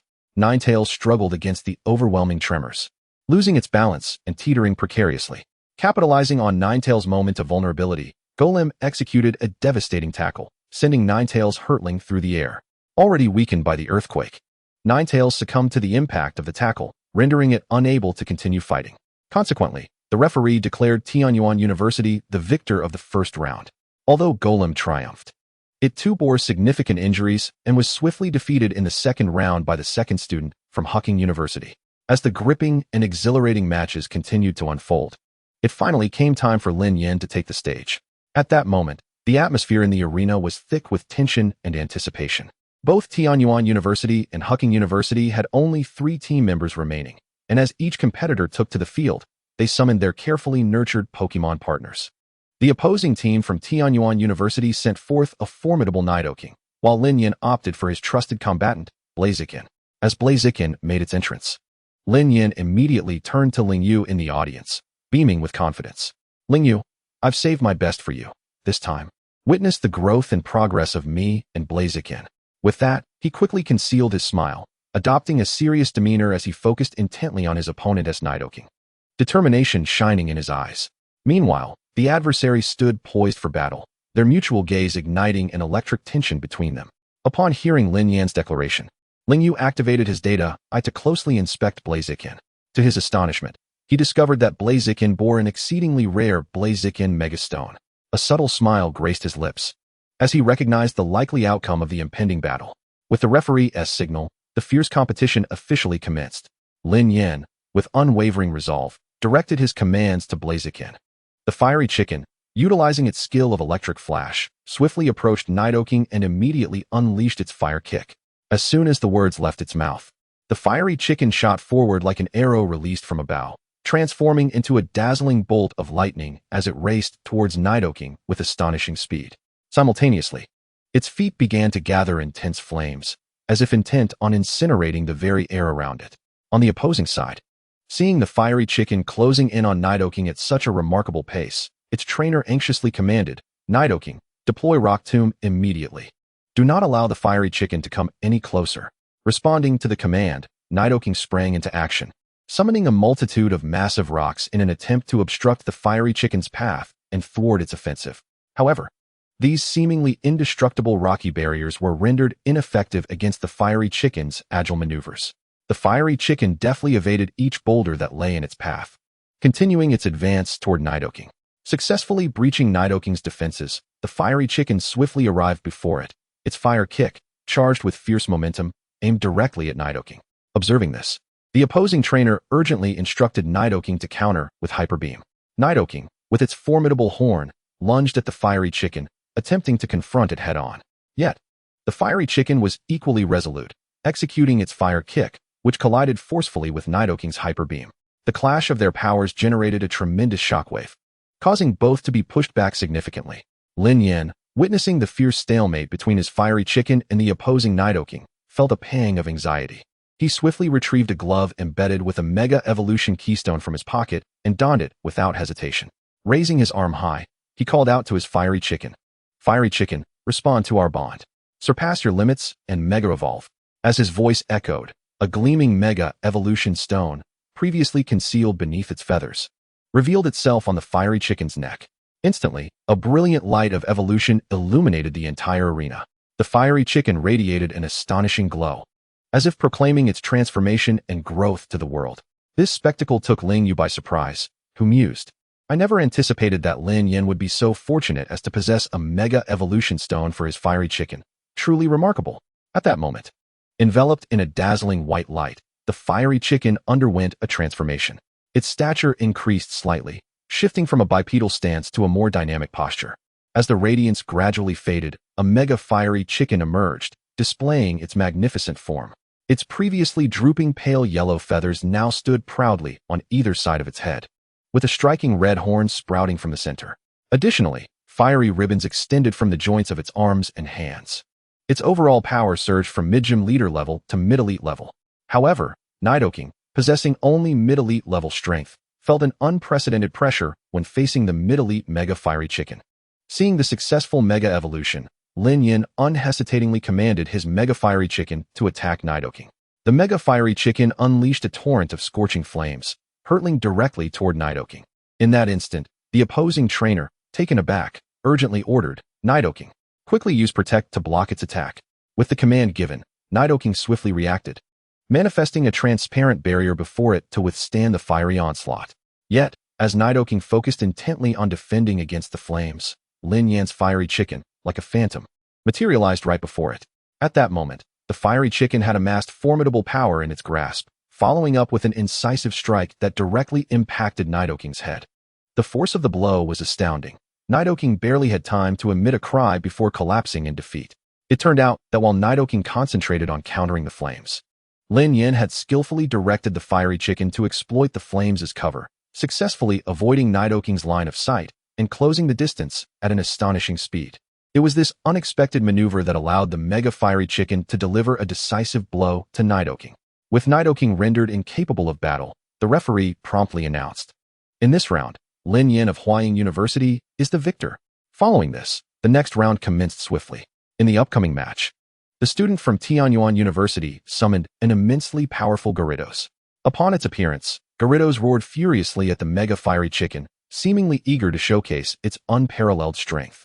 At that moment, the opposing trainer activated the Mega Evolution bracelet on their wrist, instantly triggering Gyarados' Mega Evolution. The Mega Gyarados, now even more ferocious and imposing, expanded in size, its once massive form becoming even bulkier, with a colossal fin sprouting from its back. Witnessing both sides unleash their mega-evolved Pokémon, the atmosphere in the arena surged to a fever pitch, with spectators erupting in applause and cheers.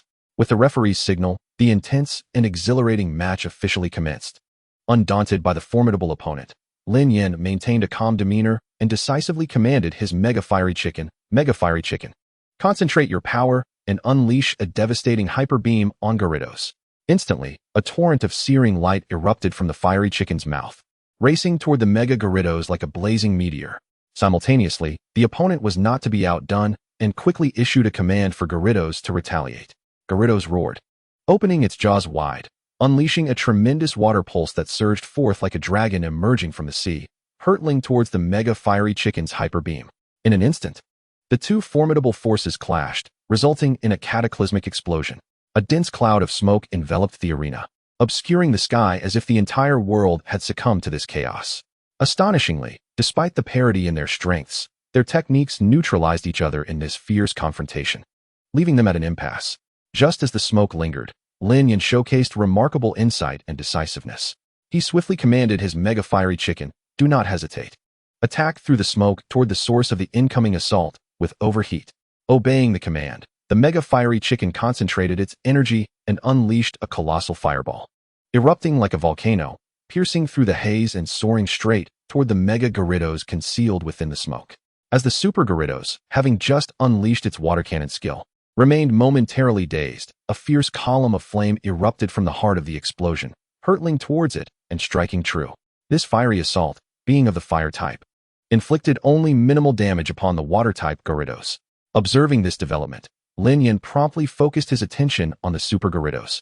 Fully aware that the battle had reached a pivotal moment, he swiftly commanded his Super Blaziken to adjust its combat stance and, like a blazing meteor, lunged once more at the Gyarados. In response to the ferocious advance of its opponent, the Gyarados retaliated with unwavering determination, vigorously swinging its massive tail, which resembled a small mountain, to conjure a colossal wave. In an instant, the two formidable forces of water and fire collided explosively, sending shockwaves that reverberated through the surrounding air. Super Blaziken, showcasing its exceptional combat prowess, deftly evaded the Gyarados' powerful onslaught while seizing the opportunity to unleash a flurry of rapid kicks. Each strike was imbued with the fierce energy of flames, mercilessly battering against the Gyarados' resilient form. The Super Gyarados emitted a pained roar but remained defiant, gritting its teeth and launching a counteroffensive against Super Blaziken. Lin Yin sensed the Gyarados' formidable strength and clenched his jaw, issuing his final command. Super Blaziken, execute Flare Blitz. As Super Blaziken charged forward, the opposing trainer commanded the Super Gyarados to retaliate with a water tail, striking Blaziken and sending it flying. Following this, the Super Gyarados unleashed another water cannon at the defenseless Blaziken, directly incapacitating it, with Lin Yan's Blaziken rendered unable to continue. The round culminated in a victory for Tianyuan University, leaving both teams with only 2 students still in the fray. Without hesitation, Huijing University dispatched Luo Tianyi. With unwavering focus, she fixated on the imposing Super Gyarados and resolutely summoned her ace Pokémon, Shiny. Upon its arrival, Shiny radiated an unparalleled aura of strength. As if proclaiming its existence to all, Luo Tianyi, undeterred, immediately commanded Shiny to Mega Evolve. Transformed, Mega Shiny faced the formidable Super Gyarados without a trace of fear, exuding an air of confrontation. At that moment, the referee declared, the match begins. In an instant, both sides launched into a fierce battle. The opposing trainer quickly instructed the Super Gyarados to initiate an offensive with Dragon Rage. A tremendous wave of Dragon-type energy erupted from the Gyarados' gaping maw, surging towards Mega Shiny with the force of a volcanic eruption. Yet, Luo Tianyi remained composed, calmly instructing Mega Shiny utilize Teleport to evade the attack. Obeying her command, Mega Shiny effortlessly dodged the Gyarados' fierce assault. Immediately after, Luo Tianyi directed Mega Shiny to unleash a psychic attack on the Super Gyarados, sending forth an invisible yet potent force that slowed its movements. Observing this, the opponent wasted no time in commanding the Super Gyarados to counterattack with Water Tail. However, under Luo Tiany's masterful guidance, Mega Shinaduo employed Teleport once more, skillfully evading the Gyarados' ferocious strikes. Moreover, Mega Shinaduo teleported behind the Super Gyarados. Seizing the opportunity, Luo Tiany swiftly instructed her Pokémon to unleash Moonblast while the Gyarados was still recovering from its previous attack. In that moment, a brilliant light flashed as Mega Shinaduo rapidly harnessed the formidable power of the moon, striking the unsuspecting Super Gyarados with tremendous force. This blow, like a thunderous clap, caught the Gyarados off guard, inflicting significant damage. The Super Gyarados roared in fury, as if to tear the very arena asunder. Nevertheless, it pressed on, launching another fierce assault upon Mega Shinaduo under its trainer's command. Yet, Mega Shinaduo evaded each attack with ghostly agility, its teleport skill rendering the Gyarados' efforts futile. After the previous round of intense combat, the Super Gyarados' stamina had considerably waned. Although it persisted valiantly, it was evident that it was at a disadvantage. At this critical juncture, Luo Tiany recognized victory was within reach and unhesitatingly issued her final command. Shinaduo, use teleport to distance yourself from the Super Gyarados. Then immediately execute Calm Mind. As her words resonated, Mega Shinaduo vanished from sight, reappearing at a distance. Subsequently, she closed her eyes, entering a deep meditative state, exuding an enigmatic aura. Bolstered by this energy, Mega Shinaduo's offensive capabilities surged, preparing to deliver a decisive blow to the Super Gyarados. At that moment, the opposing trainer, upon seeing Mega Shinaduo's intent to enhance its power through meditation, promptly commanded the Super Gyarados to unleash Hyper Beam. However, it was far too late. Mega Shinaduo swiftly completed its meditation, then utilized Teleport to effortlessly evade the Hyper Beam. Without hesitation, Luo Tiany directed the now-empowered Mega Shinaduo to prepare a Hyper Voice attack against the Super Gyarados, which remained immobilized after expending its Hyper Beam, unable to move, and could only watch as Mega Shinaduo gathered tremendous energy. The ensuing Hyper Voice, amplified by Mega Shinaduo's Pixelate ability and the effects of Calm Mind, struck the Gyarados squarely, rendering it utterly defenseless and incapacitating it completely. With the Super Gyarados defeated and collapsed, the referee promptly declared Luo Tiany of Huijing University the victor, eliciting thunderous applause and cheers from the audience. Following her triumph, the final competitor from Tianyuan University emerged, its captain, rumored to have earned the favor of a legendary Pokémon, akin to Lingyu. Upon entering the arena, he wasted no time in summoning his Pokémon, revealing a magnificent bird engulfed in blazing flames. Indeed, this was his legendary Pokémon. Known as one of the 3 legendary birds, the Moltres. Upon witnessing the emergence of the legendary Moltres, the spectators erupted into a fervor, their cheers resonating like thunder. However, Zero Feather displayed no overt astonishment at the sight of his opponent unleashing a Moltres. Instead, he regarded the avian creature with quiet contemplation. Activating his data eye to examine its attributes. Name, Moltres, growth stage. Base stats, 580. Gender, genderless. Abilities, wing attack, flame vortex, agility, endure, origin pulse, Hyper Beam. Protect, feather rest, mystical guardian, flamethrower, inferno, roost, sleep, heat wave, solar beam. Level, 75. Potential, level 2 divine. Types, fire, flying. Nature, cheerful. Ability, pressure, inflicts pressure on opponents, significantly reducing their move PP. Held item, none. Upon discerning Moltres' attributes, Zero Feather realized that it was merely a growing creature, which explained its submission to a relatively inexperienced trainer. Although it was only in its growth stage, its prowess rivaled that of a mid-tier champion. While Luo Tiany's Super Shinaduo was merely at the mid-tier of an elite, unable to withstand the might of Moltres, who swiftly triumphed over it. As only one student remained from both Huqing University and Tianjin University, the fierce competition approached its climactic finale. With unwavering composure, Zero Feather stepped onto the battlefield. His gaze resolute and self-assured, as if victory was already assured. He fixed his eyes on the opposing Moltres, silently contemplating.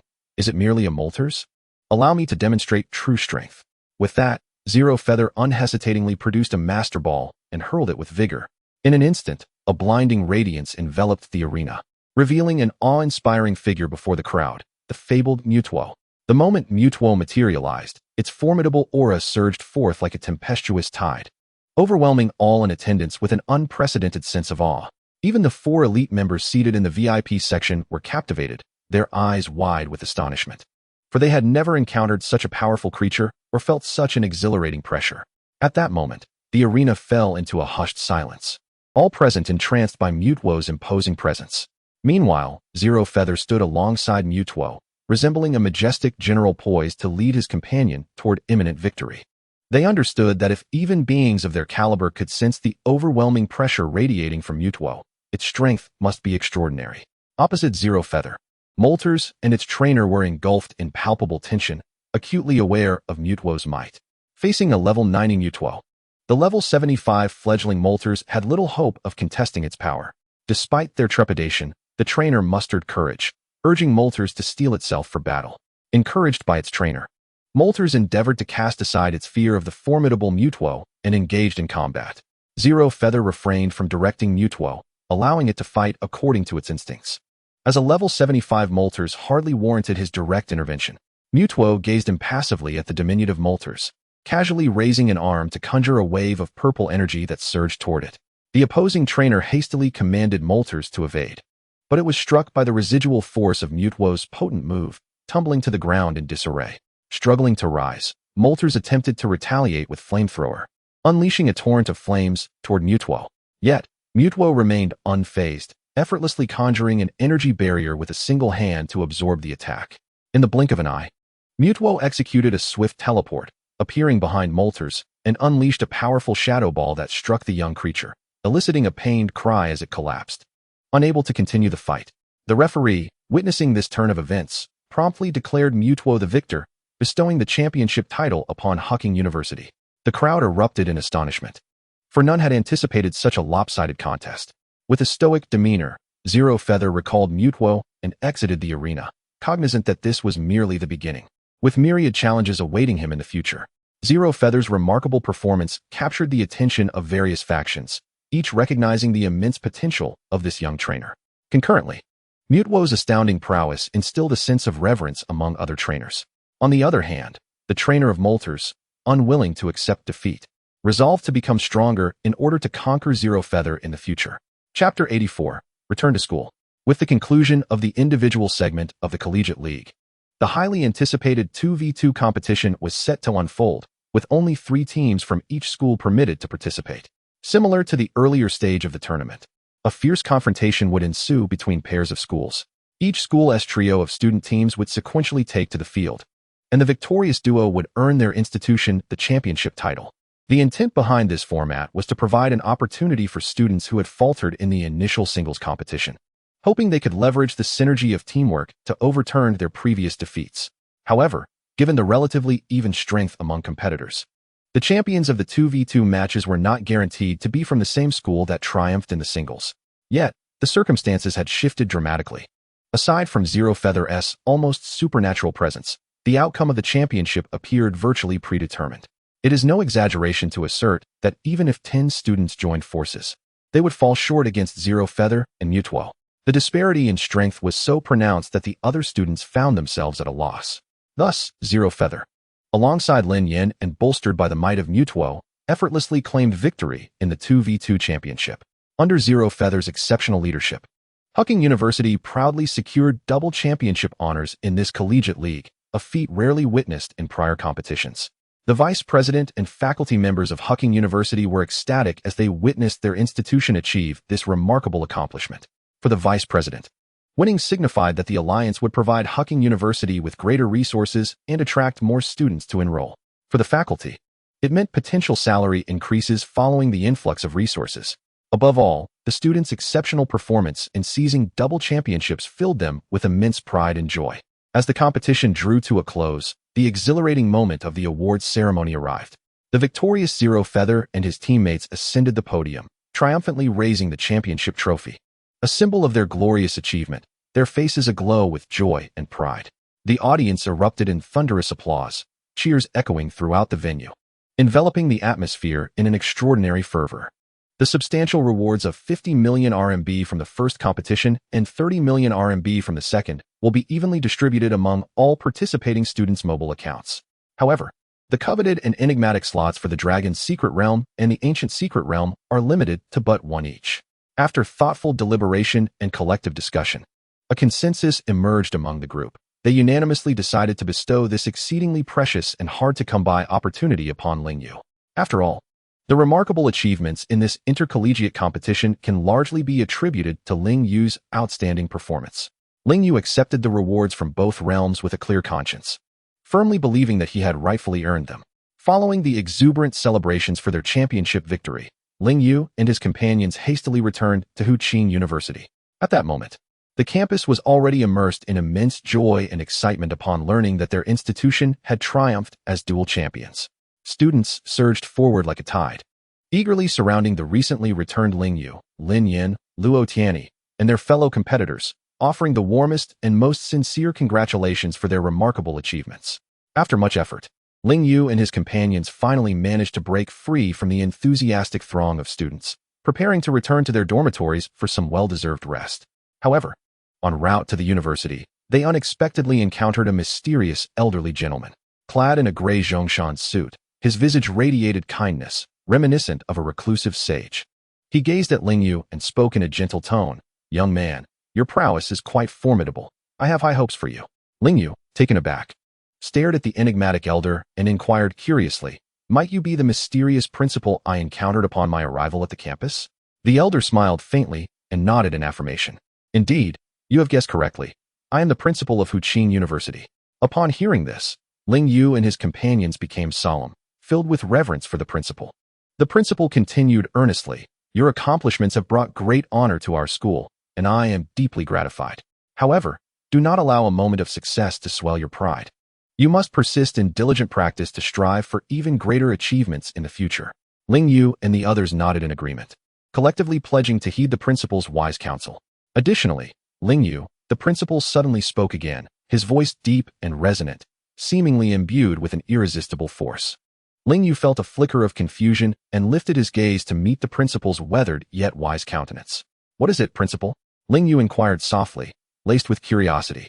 The principal furrowed his brow slightly, his expression turning grave. "I have a matter of great importance to entrust to you." Upon hearing this, a surge of curiosity and a sense of duty welled up within Lingyu. He straightened his posture and replied without hesitation, "Principal, please instruct me. Whatever is within my capability, I will undertake with utmost dedication." The principal paused, seemingly contemplating how to articulate his thoughts. After a moment, he spoke slowly. "Recently, the activities of dark forces have become increasingly frequent, posing a severe threat to global peace and stability. You, Lingyu, possess extraordinary strength and courage. Therefore, I hope you can assist us in investigating and uncovering the truth behind these dark forces." Dark forces? Lingyu's heart jolted. He was acutely aware of the implications of this term: endless evil, destruction, and chaos. Nevertheless, in the face of the principal's request, he felt no inclination to retreat. Lingyu's gaze hardened with resolve as he clenched his fists, solemnly assuring, "Rest assured, principal, with great power comes great responsibility. I will exert every effort to fulfill this mission. No matter the difficulties and challenges I encounter, I shall not easily yield."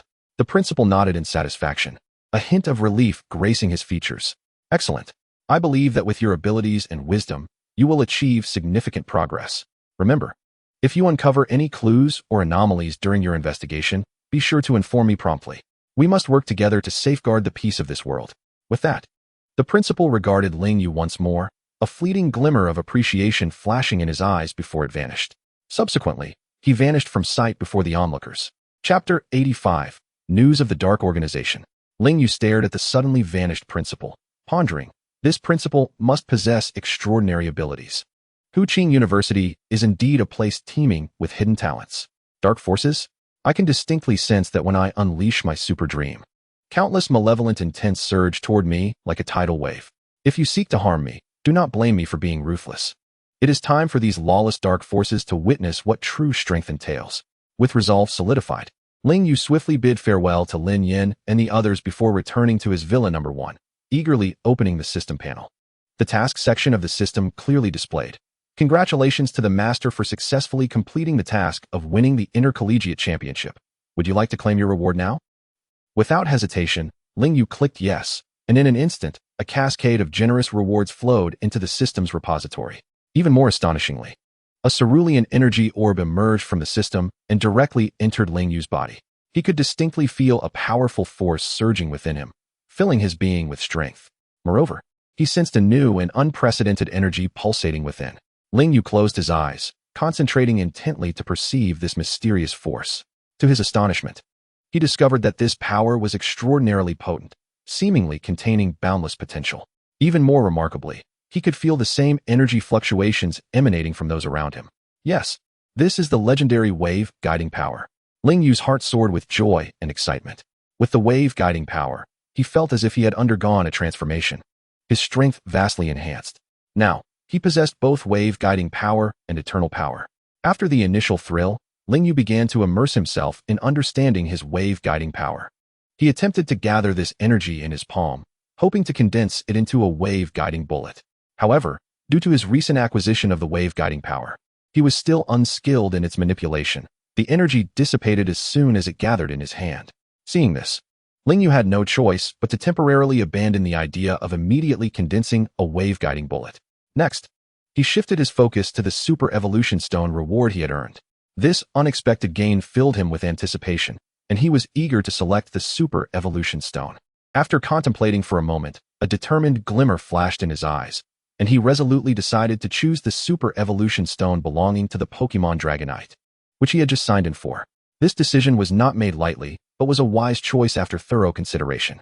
Upon making his selection, the Mega Evolution Stone of the Fierce Dragon materialized in the system's space like a fleeting phantom.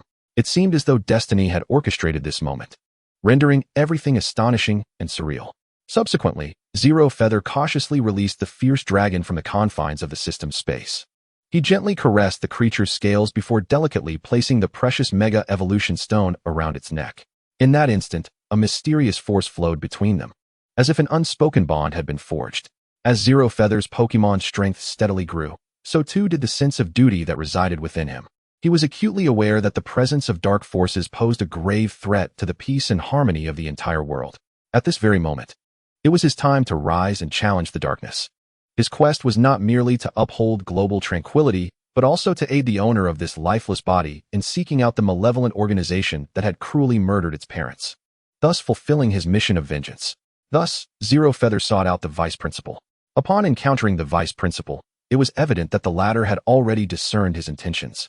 Aware that the Principal had entrusted Zero Feather with the investigation of the dark forces, the Vice Principal unhesitatingly granted him an indefinite leave of absence, encouraging him to bravely pursue the inquiry. Before his departure, the Vice Principal earnestly cautioned Zero Feather, saying, "My dear you must exercise utmost caution. Although your abilities are remarkably commendable, the members of the Dark Organization are exceedingly dangerous individuals. They are cunning and treacherous, and they will not hesitate to eliminate any opponent. Remember, safeguarding yourself is of paramount importance." The Vice Principal's heartfelt concern warmed Zero Feather's spirit, making him acutely aware of the daunting and perilous nature of his mission. Yet, rather than retreating, he felt his resolve strengthen. Acknowledging the Vice Principal's advice with a slight nod of gratitude, he turned and exited the office. Shortly thereafter, he stepped beyond the gates of Hucking University, making his way to a secluded suburb. Upon reaching his destination, Zero Feather carefully released Shinado to conceal their true identities. They donned black garments and masks. Additionally, Zero Feather summoned Darkrai, commanding it to conceal itself within the shadows of his own being. Despite these preparations, a lingering sense of unease remained, prompting him to release Latios to hover above in the atmosphere, ready to respond at a moment's notice. Only after ensuring that every arrangement was meticulously in place did Zero Feather venture into a vast underground black market within the City of Magic. This marketplace brimmed with various nefarious individuals and illicit goods, all of which were not meant for the light of day. Yet, the Alliance was not entirely neglectful of the black market, as they understood a fundamental truth: light and darkness often coexist. And such a marketplace served as an ideal venue for the Alliance's clandestine operations. Within the black market, an array of wares dazzled the senses, including unregistered Pokémon and eggs, rare berries, and unique items, alongside an assortment of special potions. Furthermore, if one was willing to pay a handsome price, even precious intelligence could be procured. However, all items traded within this market were acquired through illegal means, making conventional transactions impossible. Only in such clandestine locales could deals be struck. Zero Feather's purpose for entering the black market was to glean information regarding the Dark Organization. As he stepped inside, The cacophony of bargaining voices enveloped him, as diverse individuals fervently haggled at various stalls. Dressed in black and masked, accompanied by Shinado, Zero Feather attracted little attention, for those who traded here were similarly disguised, intent on concealing their true identities. Without hesitation, he approached a portly vendor specializing in information, lowering his voice to inquire. "I seek to learn of matters pertaining to the Dark Organization." The vendor scrutinized Zero Feather before stroking his rotund belly, a glint of cunning flashing in his eyes as he responded with a broad smile. "Ah, my good sir, this information comes at a steep price." In response, Zero Feather retrieved a box filled with Alliance currency from his pocket, placing it upon the table while asserting, "As long as the information is accurate, compensation will not be an issue." The vendor cast a glance at the box before leaning closer to whisper in Zero Feather's ear. "I've heard that the Dark Organization has recently been gathering something related to the legendary Pokémon, Mew, and that these items appear to be closely linked to their secretive plans." Intrigued, Zero Feather felt a flicker of recognition, recalling a similar narrative from an anime where Team Rocket cloned Mewtwo from Mew's genes. It was no wonder he felt a sense of familiarity. The revelation that the Dark Organization was engaging in activities akin to Team Rocket's was unsettling. What if this organization was even more terrifying? Thus, Zero Feather inquired of the vendor, "Your information is promising.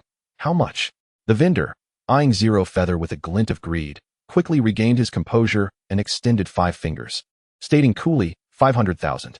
500,000. That was indeed a hefty sum. However, for Zero Feather, the price was inconsequential. The pursuit of vital information justified any expenditure, and he found himself with ample resources. Without hesitation, he extracted the 500,000 from the box and handed it to the vendor.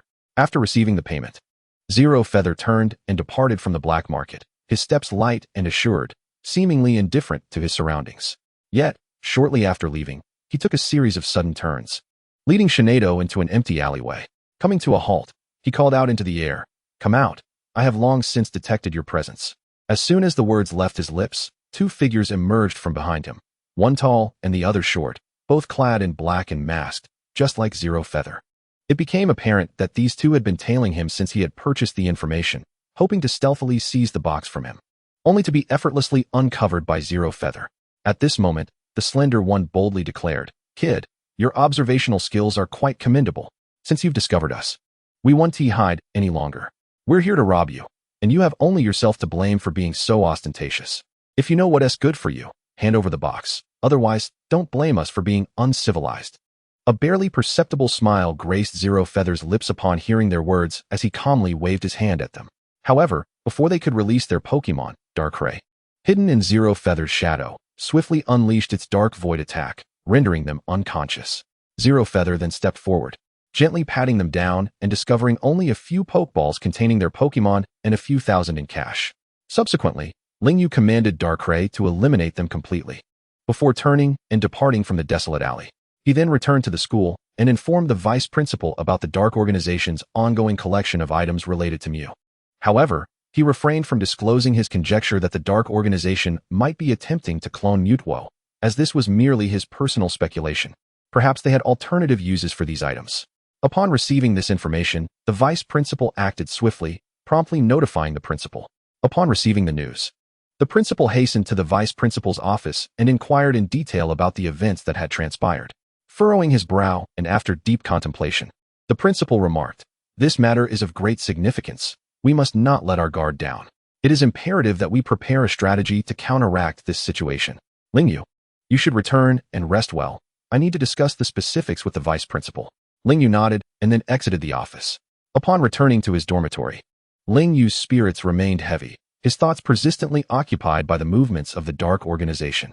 After much contemplation, he ultimately resolved to investigate this enigmatic organization personally, hoping to uncover more useful clues. Thus, several days passed, during which Lingyu, relying on Mewtwo's unparalleled psychic abilities, successfully located a highly concealed secret base of the Dark Organization on the outskirts of the capital. Cautiously, he infiltrated the premises, where he unexpectedly discovered research materials concerning Mew, further solidifying his belief that the Dark Organization's true objective was to clone Mewtwo. However, he was even more astonished to find that this organization bore a symbol identical to that of Team Rocket from the previous world of Pokémon. This startling revelation left Lingyu perplexed. He could scarcely comprehend why an organization akin to that from the Pokémon world would exist in this realm. Despite the myriad questions swirling in his mind, he could not find the answers within the confines of the base. Just as Ling Yu was about to make his discreet exit, he inadvertently triggered an alarm. In an instant, a throng of individuals clad in attire emblazoned with the letter R surged in, surrounding him tightly. Undaunted by the encirclement, Ling Yu remained composed. Without hesitation, he summoned his Pokémon. With the formidable strength of his Pokémon, he effortlessly dispatched numerous members of the Dark Organization, leaving only one leader behind. However, from this leader, Ling Yu could glean no valuable information. Clearly, this Dark Organization was shrouded in mystery, exhibiting exceptional secrecy. Unable to extract the truth from his captive, Ling Yu resolved to send the leader to meet his subordinates below. Thus, without a second thought, he ended the leader's life. Following this, he scoured the base, discovering a cache of cash, and liberated the Pokémon captured by Team Rocket before departing the base. Yet, as he left, Ling Yu made sure to command Rayquaza to unleash a decisive strike upon the base, obliterating it entirely, leaving behind naught but a vast crater. Chapter 87, Team Rocket.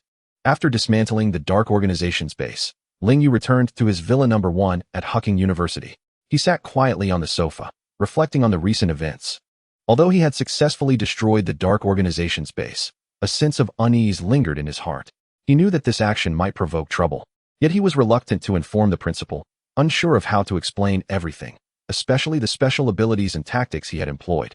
However, shortly after his departure, a large contingent from the Alliance arrived at the now cratered site of the Dark Organization's base. Gazing at the immense pit before them, they could not help but recall the previous location that had suffered a similar attack. The methodology employed here mirrored the last incident, both having been created by a tremendous force in an instant. The members exchanged glances, a sense of reverence swelling within them. Was it that mysterious Pokémon trainer once again? Someone murmured. Indeed, it must be him. The remarkable power of the shiny Rayquaza is unforgettable. Another echoed. They began to speculate, their curiosity and admiration for this powerful Pokémon trainer growing. Who would have thought that the legendary figure would strike again after all this time? Moreover, judging from these two incidents, it was clear that this figure stood on their side. Each of their interventions had precisely targeted the dark forces, fighting for justice. Within the crater, the Alliance members meticulously searched, and as expected, they uncovered numerous clues about the Dark Organization. This evidence further affirmed the stance of that legendary figure, instilling confidence in the Alliance for future battles. As time passed, Ling Yu's name gradually spread throughout the Alliance. People grew increasingly intrigued by his mysterious persona and expressed admiration for his righteous actions. Meanwhile, the instigator of these events lay peacefully asleep in his luxurious villa. In recent days, following the intense college tournament, and then the destruction of that loathsome Dark Organization's base, he was utterly exhausted. Upon returning to Villa No. 1, Ling Yu collapsed onto his bed as if his body were disassembled, and soon drifted into a deep slumber, entirely unaware of the various measures initiated outside due to his actions. However, on a remote island in the vast Pacific Ocean, a colossal secret base lay hidden underground. This was the headquarters of Team Rocket. Due to the extensive expanse of the Pacific region and the presence of Pokémon, many islands had yet to be inspected by Alliance personnel. The island where Team Rocket was based was even unmarked on maps, rendering it impossible for the Alliance to pinpoint the exact location of their headquarters. In the innermost depths of this base, an office housed a middle-aged man clad in a black suit adorned with a red R on his chest, seated at a desk. He leaned slightly back in his comfortable office chair, his gaze fixed on the report presented by his secretary, who was draped in a sleek black silk pencil skirt, her figure graceful. As he read the information contained within this report, an uncontrollable fury surged within him. The report detailed the devastating attack on the secret base located on the outskirts of the capital, perpetrated by a mysterious individual. This sudden revelation left the middle-aged man in a state of shock and rage, for the organization he led had existed for a considerable time, yet rarely received news of such a severe blow, especially one that resulted in an entire base being eradicated from the Earth. Who dares to oppose Team Rocket? The middle-aged man exclaimed, slamming his hand onto the desk, his voice resonating with authority and anger. Standing beside him, the calm black-clad secretary analyzed. Currently, we are uncertain of the identity of the assailant, but judging from the extent of the destruction and nearby investigations, it appears to be the same individual who previously dismantled the Dark Organization, and they possess a shiny Rayquaza. The middle-aged man's brow furrowed, deep in thought. After a moment, he spoke with conviction. Regardless of who the opponent may be, anyone who dares to disrupt my meticulously crafted plans must pay a steep price for their audacity. Immediately dispatch personnel to conduct a thorough investigation. We must unearth the mastermind behind this treachery. As you command, boss. The female secretary, receiving her orders, turned without hesitation and departed with swift, fluid movements, as if she had long been accustomed to such an efficient work regimen. Her steps were light, yet resolute, exuding an air of professionalism and confidence. In the blink of an eye, she vanished from sight, plunging wholeheartedly into the execution of her task. Meanwhile, Lingyu remained ensconced in the depths of a profound slumber, oblivious to all that transpired in the outside world. Within his dream, a mystical Pokémon gradually emerged from the hazy mists.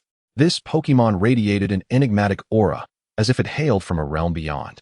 It stood there quietly, its gaze imbued with a profound and ancient wisdom. It seemed to be attempting to establish a connection with Lingyu, conveying some vital message. As time progressed, the figure of the mysterious Pokémon became increasingly distinct. To Lingyu's astonishment, he recognized it as the legendary Mew.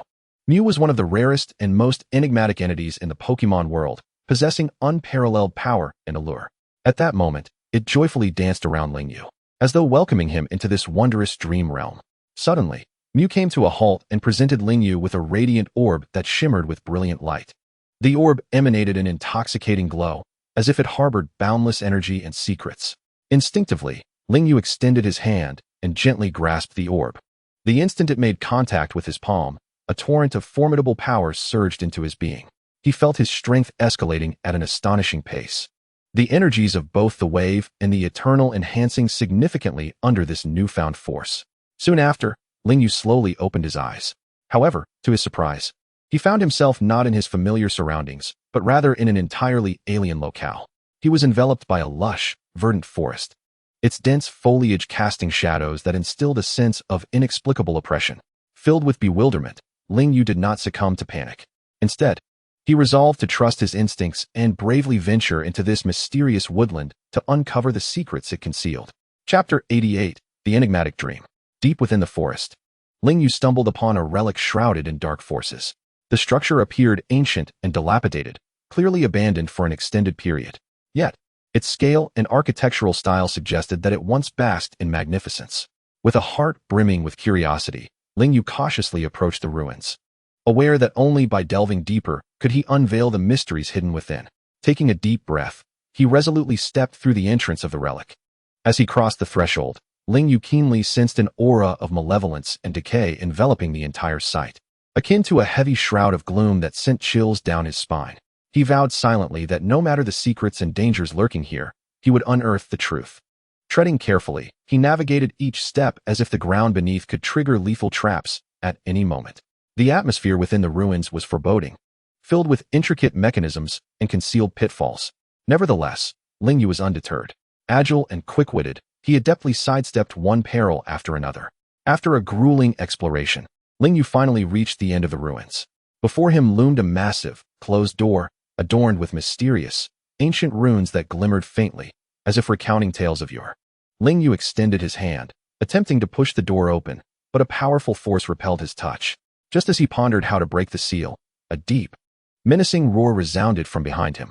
He turned sharply to find an enormous Pokémon standing before him. This creature bore a striking resemblance to the oceanic deity Lugia, yet its entire form was cloaked in darkness, resembling a demon emerging from the depths of hell, exuding a terrifying aura. Without hesitation, he activated his data vision to glean information about this Dark Lugia. Name: Dark Lugia, Phantom. Base stats: 680. Gender: none. Abilities: Whirlwind, Mysterious Guardian, Dragon Dive, Self-Restoration, Psychic Force. Water Cannon: Rain Dance, High-Speed Star, Cyclone Attack, Blast Off, Primal Power, Meditation, Roar, Ice Beam, Light of Ruin, Shadow Ball, Dark Pulse. Level: 90. Potential: Level 1 God. Type: Psychic, Flying. Nature: Fiery Temperament. Ability: Intimidation, inflicts pressure on opponents, significantly reducing their move PP. Held item: none. Role: none. Upon reviewing the information about Dark Lugia, Lingyu felt no inclination to retreat. He swiftly summoned his Pokémon, and in a dazzling display of light, Mutwo and the others materialized before him. Thus, a breathtaking battle was poised to unfold. Lingyu's Pokémon coordinated seamlessly, unleashing their unique skills and ultimate moves upon Dark Lugia in a concerted assault. Yet, Their attacks seemed futile against the dark entity. Just as despair began to engulf Ling Yu, an inexplicable and potent force surged within him. This power felt innate, flowing abundantly from within, prompting him to channel it into his Pokémon.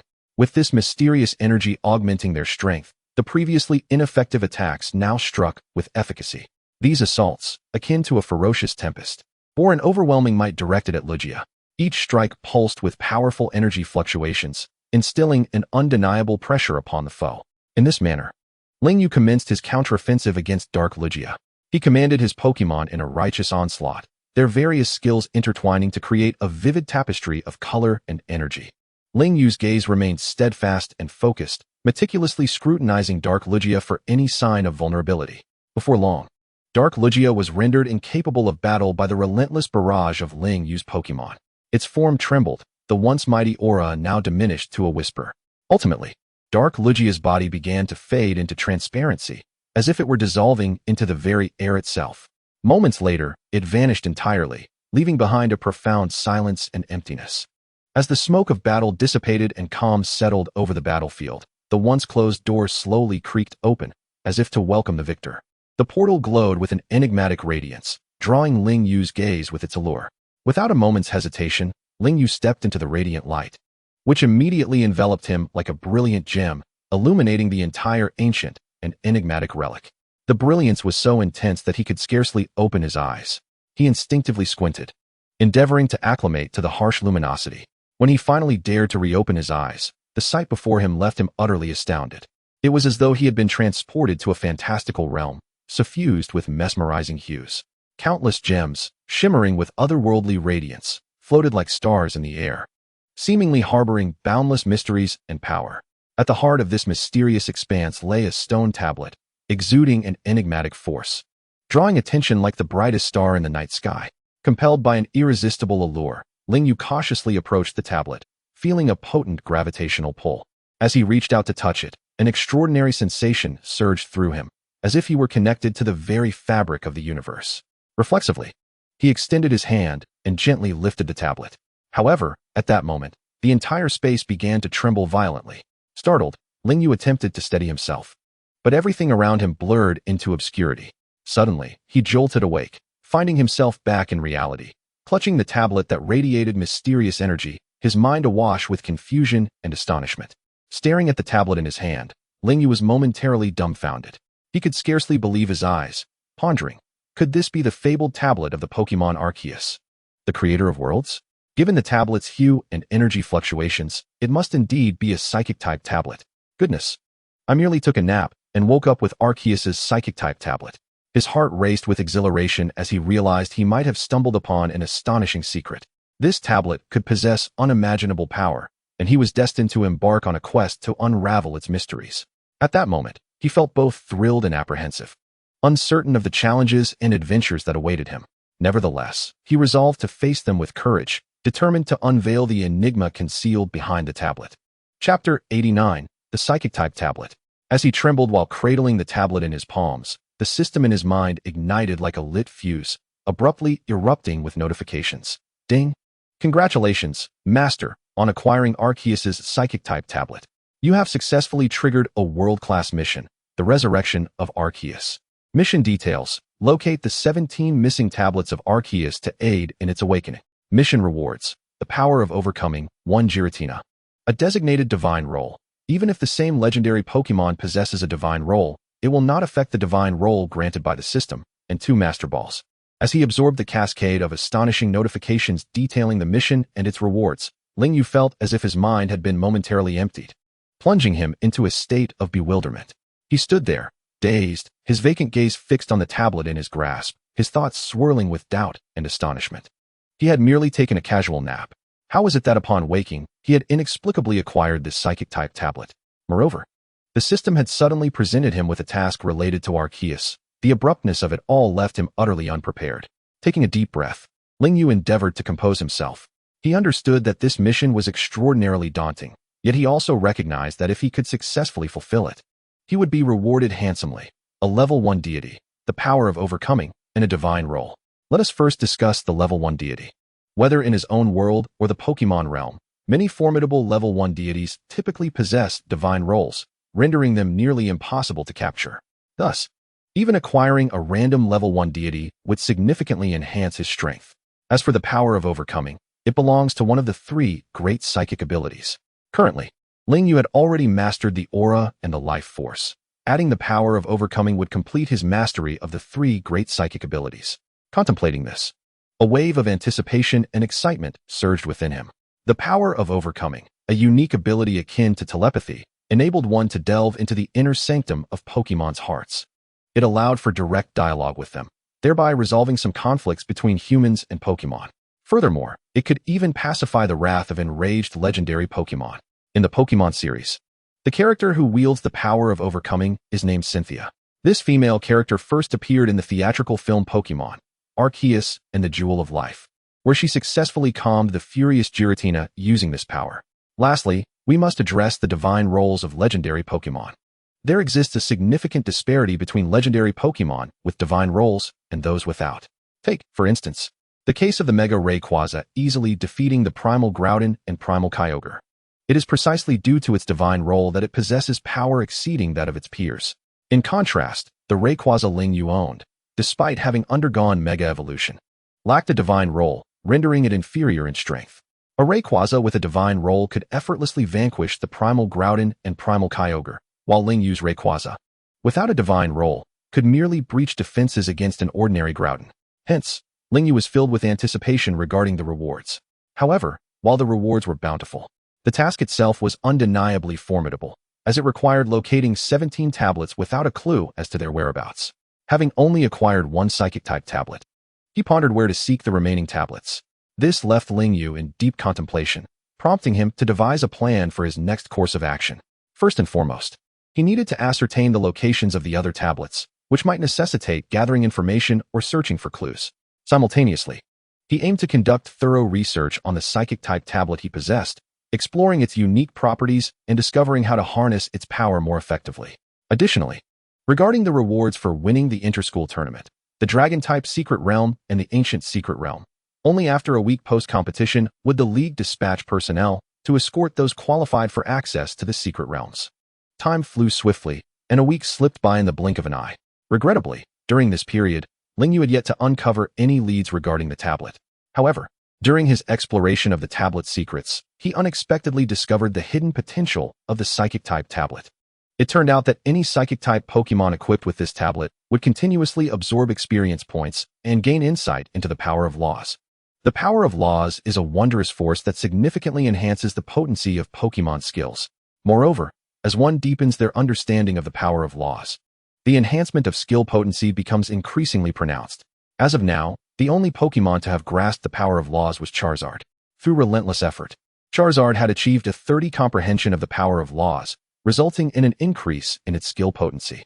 Thus, Ling Yu resolved to entrust the Psychic-type tablet to Mutuo for its use. Upon being released by Zeroyu, Mutuo was filled with exuberance upon catching sight of the stone tablet in Zeroyu's hand. After being captured, Mutuo's strength began to steadily rise. After all, Mutuo had only just come into existence, starting from a relatively low level. However, as time passed, Mutuo gradually matured, and its level naturally increased significantly.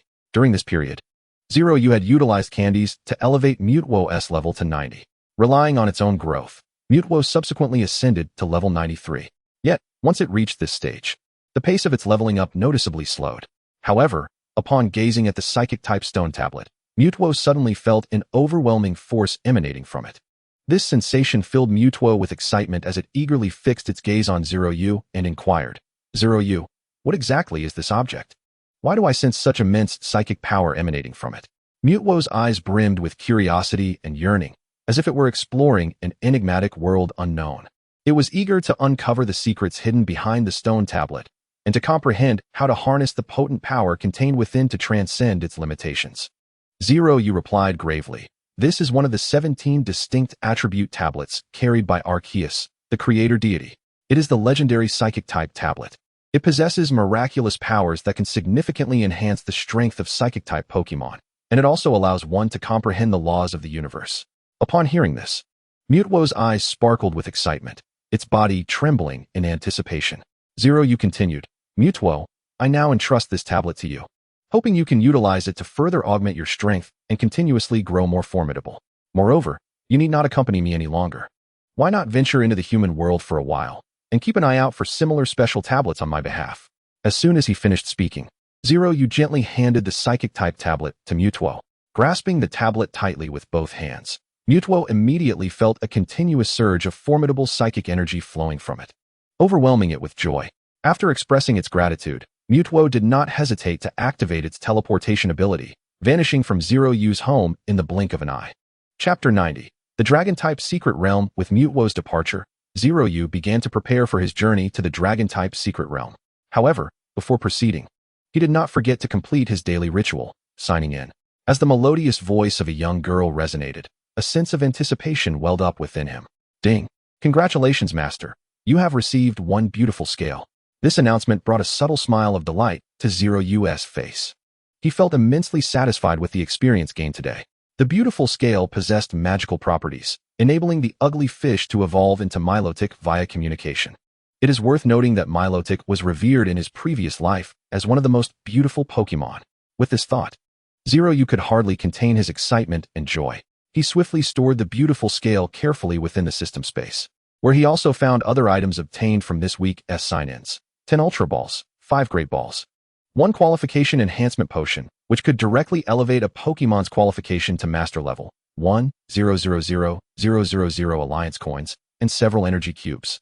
Zeroyu cautiously retrieved the Qualification Enhancement Potion, furrowing his brow as he contemplated whether to allow Tyranitar to consume this precious potion. After much deliberation, he resolved to grant the Qualification Enhancement Potion to Tyranitar. With a flash of light, Tyranitar was summoned forth. Upon emerging, Tyranitar eagerly strode toward Zeroyu, lowering its head to gently nuzzle against Zeroyu's body, conveying its affection for its master. Zeroyu smiled as he affectionately petted Tyranitar's head, his eyes brimming with fondness. He then slowly presented the Qualification Enhancement Potion before Tyranitar and softly said, "Tyranitar, drink this potion. By doing so, you shall gain even greater strength." Without a moment's hesitation, Tyranitar tilted its head back and swallowed the entire potion in one gulp. Before long, the potion began to take effect. Tyranitar's body trembled slightly, and it gradually grew taller. The already formidable creature now emanated an unparalleled aura of power. Most astonishingly, Tyranitar's qualification surged from champion level to master level. Not only that, its level increased by 3, rising from 62 to 65. Overwhelmed by such a remarkable enhancement in strength, Tyranitar expressed its elation by affectionately rubbing against Zeroyu once more, as if conveying its joy and gratitude. Subsequently, Zeroyu carefully recalled Tyranitar into its great ball and stepped out of his dormitory with a spring in his step. Today marked Zeroyu's journey to the Dragon-type Secret Realm. The Alliance staff member responsible for guiding him had been patiently awaiting him at the entrance of Hucking University for quite some time. As soon as Zeroyu stepped out, he immediately spotted a luxurious sedan parked at the entrance. Upon noticing Zeroyu's arrival, the occupants respectfully exited the vehicle to open the door for him, politely inviting him to enter. Shortly thereafter, they embarked on their journey to the Dragon-type Secret Realm. The vehicle sped along the smooth road, and before long, they arrived at the entrance to the Dragon-type Secret Realm. Zeroyu gracefully exited the luxurious car and followed the awaiting Alliance members to a mysterious portal. Behind this portal lay the Dragon-type Secret Realm, home to a myriad of Dragon-type Pokémon. After presenting his championship certificate from the College League, Zeroyu successfully passed through the portal and stepped into the Dragon-type Secret Realm. However, as soon as he entered, he was suddenly besieged by a wave of dizziness. Though this discomfort was fleeting, soon, Zeroyu found himself within the interior of the Dragon-type Secret Realm. Upon entering, he was astonished to discover that he was within a vast cavern. The air was thick with the potent essence of dragons, which seemed to imbue one with a sense of formidable strength. Moreover, the walls of the cavern shimmered with peculiar lights, mesmerizing all who beheld them. Filled with anticipation, Zeroyu cautiously took a step forward, making his way deeper into the cave. Before long, he emerged from the cavern, greeted by a breathtaking panorama that opened up before him, as if he had been transported to another world. In this realm, an expansive prairie stretched endlessly, with lush grass swaying gently in the breeze.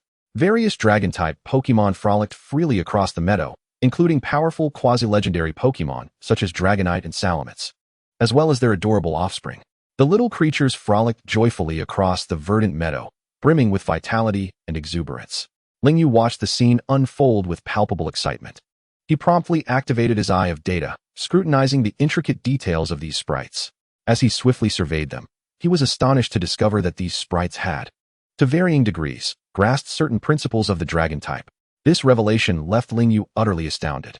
He couldn't help but ponder the reasons behind this phenomenon and connected it to the stone tablet, for only the tablet could enable the sprites to comprehend such principles. Just as Ling Yu was immersed in his speculations, a thunderous roar suddenly pierced the air, startling him. He swiftly turned to see a colossal dragonite soaring towards him. Unfazed by the imposing presence of the dragonite, Ling Yu immediately summoned his own dragonite. With a powerful leap from its ultra ball, his dragonite exuded an overwhelming aura that enveloped the surroundings.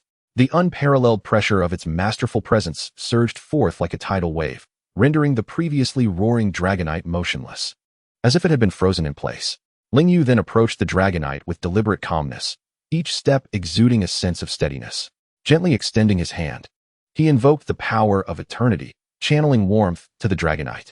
This remarkable force gradually assuaged the dragonite's inner fears and hostility, allowing it to lower its guard towards Ling Yu. Subsequently, he once again employed the power of eternity, speaking to the dragonite in a soothing tone. Dragonite, I wish to capture a Duraludon. If you are aware of their habitat, could you kindly inform me of its location? His voice conveyed unwavering determination and sincerity, as if he were imparting his resolve and goodwill to the dragonite. Upon hearing Ling Yu's request, the calm dragonite pointed towards a specific direction and replied, If you proceed approximately 10 kilometers in the direction my claw indicates, you should reach the gathering place of the Duraludon. However, take heed, for this group of Duraludon is not native to this region. They have migrated from other areas, and as such, they may possess enhanced combat prowess and adaptability, which could prove to be quite challenging. After absorbing the dragonite's response, Ling Yu smiled slightly and expressed his gratitude. He then mounted the back of his dragonite, instructing it to fly towards the direction indicated by the sprite. Time flowed swiftly, and after an extensive flight, they finally arrived at a vast and boundless expanse of grassland. Here, Ling Yu successfully spotted the Duraludon group previously mentioned by the dragonite.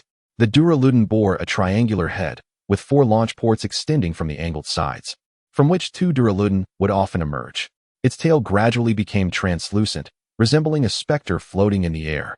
Across the expansive grassland, several Duraludon congregated, chattering among themselves as if engaged in a discussion, though the specifics of their conversation remained elusive. Driven by curiosity, Ling Yu activated his eye of data to discern the activities of these Duraludon.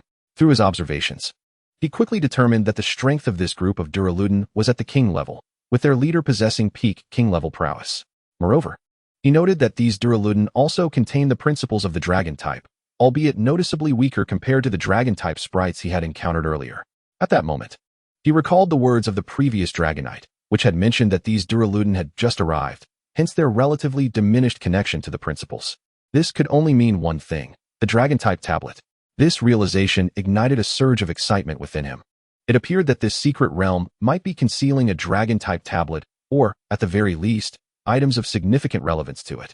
Without hesitation, Ling Yu commanded his dragonite to unleash its master-level pressure upon the cluster of Duraludon. The strongest among them merely boasted peak king-level strength, which paled in comparison to the master-level pressure of the dragonite. Faced with such overwhelming force, the Duraludon lacked the courage to resist, remaining obediently rooted in place. Not daring to move, Ling Yu then dismounted from his dragonite's back. As before, he once again employed the power of eternity to soothe the fearful or hostile Duraludon leader. Sensing Ling Yu's calming influence, the leader's previously taut nerves gradually relaxed, and the hostility in its eyes began to dissipate. Witnessing this transformation, Ling Yu gently addressed the Duraludon leader through the power of eternity. Greetings, Duraludon. I am a trainer, and I sincerely wish to capture one of your kin to accompany me on my journey. Would you be willing to assist me? After a moment of silence, the Duraludon leader responded, Trainer, I can sense your passion and respect for Pokémon, and I believe you will make an exceptional partner. Therefore, I am willing to entrust one of my kin to you, with the hope that you will treat it well and provide ample care and training. As for which one you desire, the choice is yours. Ling Yu expressed his gratitude to the leader upon hearing this. As the Duraludon leader stepped aside, the previously obscured Duraludon came into view. Ling Yu utilized his eye of data to meticulously observe the condition and potential of each Duraludon. Among the many Duraludon, the leader stood tall and imposing, Yet Ling Yu was not swayed by its appearance. Instead, leveraging the capability of his Eye of Data, he discerned that this seemingly formidable Duraludon was nearing its growth limit, with limited potential for future development. After careful consideration, Ling Yu ultimately selected a Duraludon in the early stages of the king level. This particular Duraludon was of moderate size, with sharp eyes that exuded a sense of determination and courage. More importantly, through the analysis provided by his Eye of Data, Ling Yu discovered it possessed exceptional talent and potential, destined to become a true powerhouse with diligent nurturing. Ling Yu held a clear judgment as to why he did not choose the leader. Despite its formidable strength, the leader's qualifications restricted any further enhancement. In contrast, the Duraludon he selected exhibited champion-level qualifications. Moreover, its various attributes were remarkably outstanding, unequivocally distinguishing it as a paragon among its peers. Consequently, Ling Yu made his choice without hesitation. Upon finalizing his selection of the Duraludon, the leader spoke with anticipation, "Esteemed trainer, the Duraludon you have chosen is indeed one of great potential within our group. I sincerely hope you will cherish it, treat it kindly, and cultivate its inherent gifts diligently." Upon hearing the words of the Dragonite leader, Ling Yu responded with unwavering confidence. "Rest assured, I shall exert every effort to nurture it into the most formidable Dragonite." No sooner had he spoken than Ling Yu swiftly produced a high-grade Pokeball and hurled it towards the Dragonite he had set his sights on. The ball raced through the air like a bolt of lightning, flawlessly capturing the Dragonite within. The creature showed no signs of resistance as it was ensnared by the high-grade Pokeball, allowing Ling Yu to effortlessly secure its allegiance. After successfully capturing the Dragonite, Ling Yu was filled with questions regarding how they had obtained the Dragon's Law. Thus, he turned to the leader and inquired, "O Dragonite, I am most curious about the origin of the mysterious power that resides within you." Upon hearing Ling Yu's question, the leader's gaze deepened, as if reminiscing about an extraordinary experience. It spoke slowly. "The source of this enigmatic power lies in a peculiar edifice we chanced upon during our journey. Surrounding that structure, numerous spirits exuded this wondrous energy. At that time, we yearned to linger there and delve into the mysteries of that power. However, regrettably, the spirits in the vicinity far surpassed our strength, and they unceremoniously drove us away." Upon hearing this, a surge of anticipation welled up within Ling Yu. He was almost certain that the fabled dragon plate was concealed within that strange edifice. Eagerly, he implored the Dragonite to guide him to that location, only to be met with refusal. It turned out that the Dragonite was burdened with the crucial mission of leading its kin to a new habitat. Nevertheless, Ling Yu did not succumb to despair. The leader, recognizing his determination and resolve, proposed that the newly captured Dragonite guide him to the wondrous structure. For this young Dragonite was also aware of the path to it. After hearing the Dragonite leader's suggestion, Ling Yu released the recently captured Dragonite and gestured for it to lead him to the extraordinary edifice. Chapter 92. The Dragon Plate. As Ling Yu departed, the Dragonite leader let out a sigh of relief, having been under immense tension in the presence of Ling Yu. With the guidance of the Dragonite, Ling Yu gradually approached the magnificent building. As he drew nearer, the strength of the spirits encountered along the way markedly increased, their embodiment of dragon law growing ever more potent. From the initial stage of a novice to the pinnacle of a champion, the power of these spirits' laws continuously ascended. Throughout the journey, the Dragonite beside Ling Yu radiated an aura of mastery, deterring other spirits from approaching, let alone causing trouble. Thus, Ling Yu successfully arrived at the exterior of the structure. Upon witnessing the scene before him, he was taken aback, for the architecture bore a striking resemblance to the ruins he had previously envisioned in a dream. It emanated an air of mystery, as if concealing boundless secrets waiting to be unveiled. Ling Yu inhaled deeply and stepped inside the edifice. As he entered, an ancient and enigmatic force surged toward him like a torrent, leaving him utterly astounded. Upon entering the interior of the ruins, Ling Yu found himself in a spacious hall. At the center, a dragon plate radiating mysterious power was placed, shimmering with a faint yet captivating glow. Ling Yu gazed intently at the dragon plate, a wave of exhilaration coursing through him. Yet he refrained from acting hastily and instead began to observe his surroundings with caution. For in that dream, the guardian of the psychic plate had been an immensely powerful first-level deity, Dark Lugia. Thus, he surmised that the dragon plate before him would likely be guarded by an equally formidable spirit. Just as Ling Yu was engrossed in his observations, an overwhelming sense of danger suddenly washed over him. A shadow burst forth from the plate with blinding speed, charging directly at him. Reacting with remarkable agility, Ling Yu swiftly sidestepped and decisively commanded his Dragonite to unleash a flamethrower at the shadow. Without hesitation, the Dragonite opened its mouth, releasing a torrent of searing flames that soared towards the shadow like a blazing meteor. The shadow retaliated with a powerful attack aimed at the Dragonite's flames. When the two forces collided, a deafening explosion reverberated through the hall, generating a shockwave that spread rapidly in all directions. The entire chamber trembled under the force, as if on the verge of being torn asunder. Once Lingyu regained his composure, he focused intently on the area enveloped in smoke from the explosion. As the haze dissipated, he was astonished to discover that the shadow was none other than a shadow Rayquaza. However, this Rayquaza was unlike the typical ones. It was not in its shiny form, but rather a darkened version. Lingyu immediately activated his data eye to examine the information of this shadow Rayquaza. Name: Shadow Rayquaza, Dark.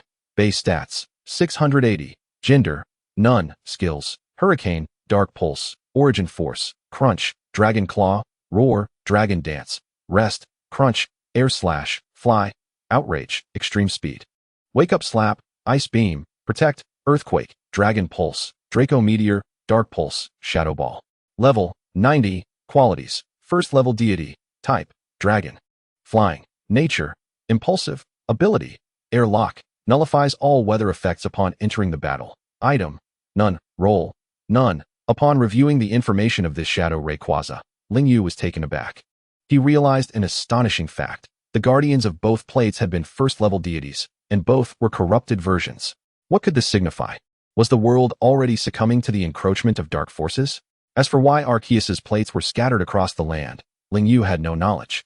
Yet, the most pressing matter was to defeat the shadow Rayquaza before him. Resolutely, he summoned his strongest spirit, Dark Flame Kyurem. As Dark Flame Kyurem stepped out of the Master Ball, it let out a thunderous roar that reverberated through the heavens and earth. The sound echoed like thunder, causing the very fabric of space to shudder. The shadow Rayquaza, upon hearing this roar, involuntarily trembled. Seizing the moment, Lingyu commanded Dark Flame Kyurem to unleash its area control move, Ice World. In an instant, an indescribable chill emanated from Dark Flame Kyurem, as if it were a breath from the depths of the abyss, freezing everything in its path. In the blink of an eye, the entire hall transformed into a realm of ice and snow. At that moment, the body of the dark Rayquaza appeared to be weighed down by an invisible mountain, rendering its movements exceedingly laborious, with each action exuding an air of sluggishness. It struggled to extricate itself from this binding force, yet the immense power rendered it incapable of liberation. Suddenly, Zeroyu decisively issued a command for the Dark Flame Kyurem to employ its exclusive move, Freeze Shock. In an awe-inspiring display, Dark Flame Kyurem unleashed a torrent of formidable ice energy, which surged forth like a colossal ice dragon, soaring directly towards Dark Rayquaza. The latter endeavored to evade the attack, but the swiftness of Dark Flame Kyurem's strike, compounded by its own deceleration, left it no time to escape. Thus, under the constraints of type advantage and level suppression, Freeze Shock struck true, shattering Dark Rayquaza's phantasmal form into fragments. As the shadow of Dark Rayquaza dissipated, tranquility seemed to envelop the entire space. Observing this, Zeroyu felt a flicker of solace in his heart and promptly commanded Dark Flame Kyurem to dissolve the frozen realm. Subsequently, he strode purposefully towards the dragon plate. With utmost care, he extended his hand and gently lifted the dragon plate, attuning himself to the mysterious power it harbored. Contemplating whom to bestow the dragon plate upon, Zeroyu deliberated deeply, ultimately deciding it should be given to Rayquaza, as it was his first level 1 deity. Furthermore, given Dark Flame Kyurem's current level, utilizing the dragon plate for upgrades would require an extensive passage of time. In contrast, granting it to Rayquaza would facilitate its level enhancement, thereby augmenting its strength.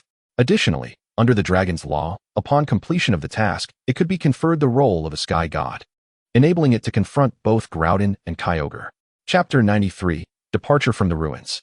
Once Zeroyu resolved the fate of the dragon plate, he unhesitatingly released Rayquaza from the Master Ball.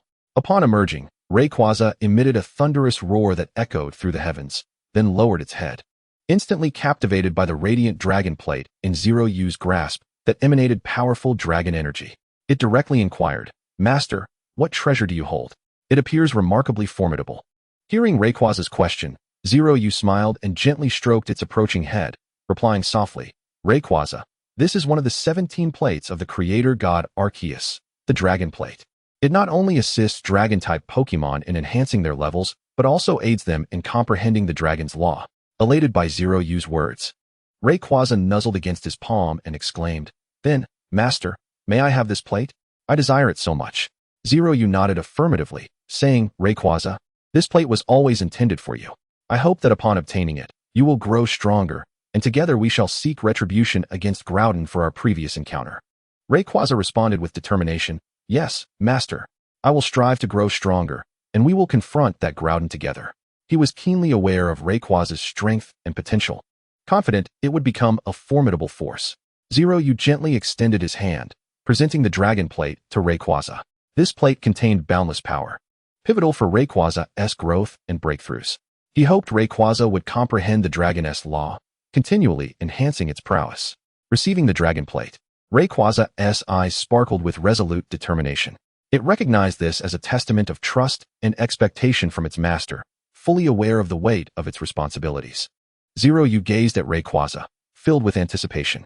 He believed Rayquaza would rise to the occasion, proving itself as the strongest Pokémon. Subsequently, he returned both Rayquaza and Dark Flame Kyurem to their Master Ball.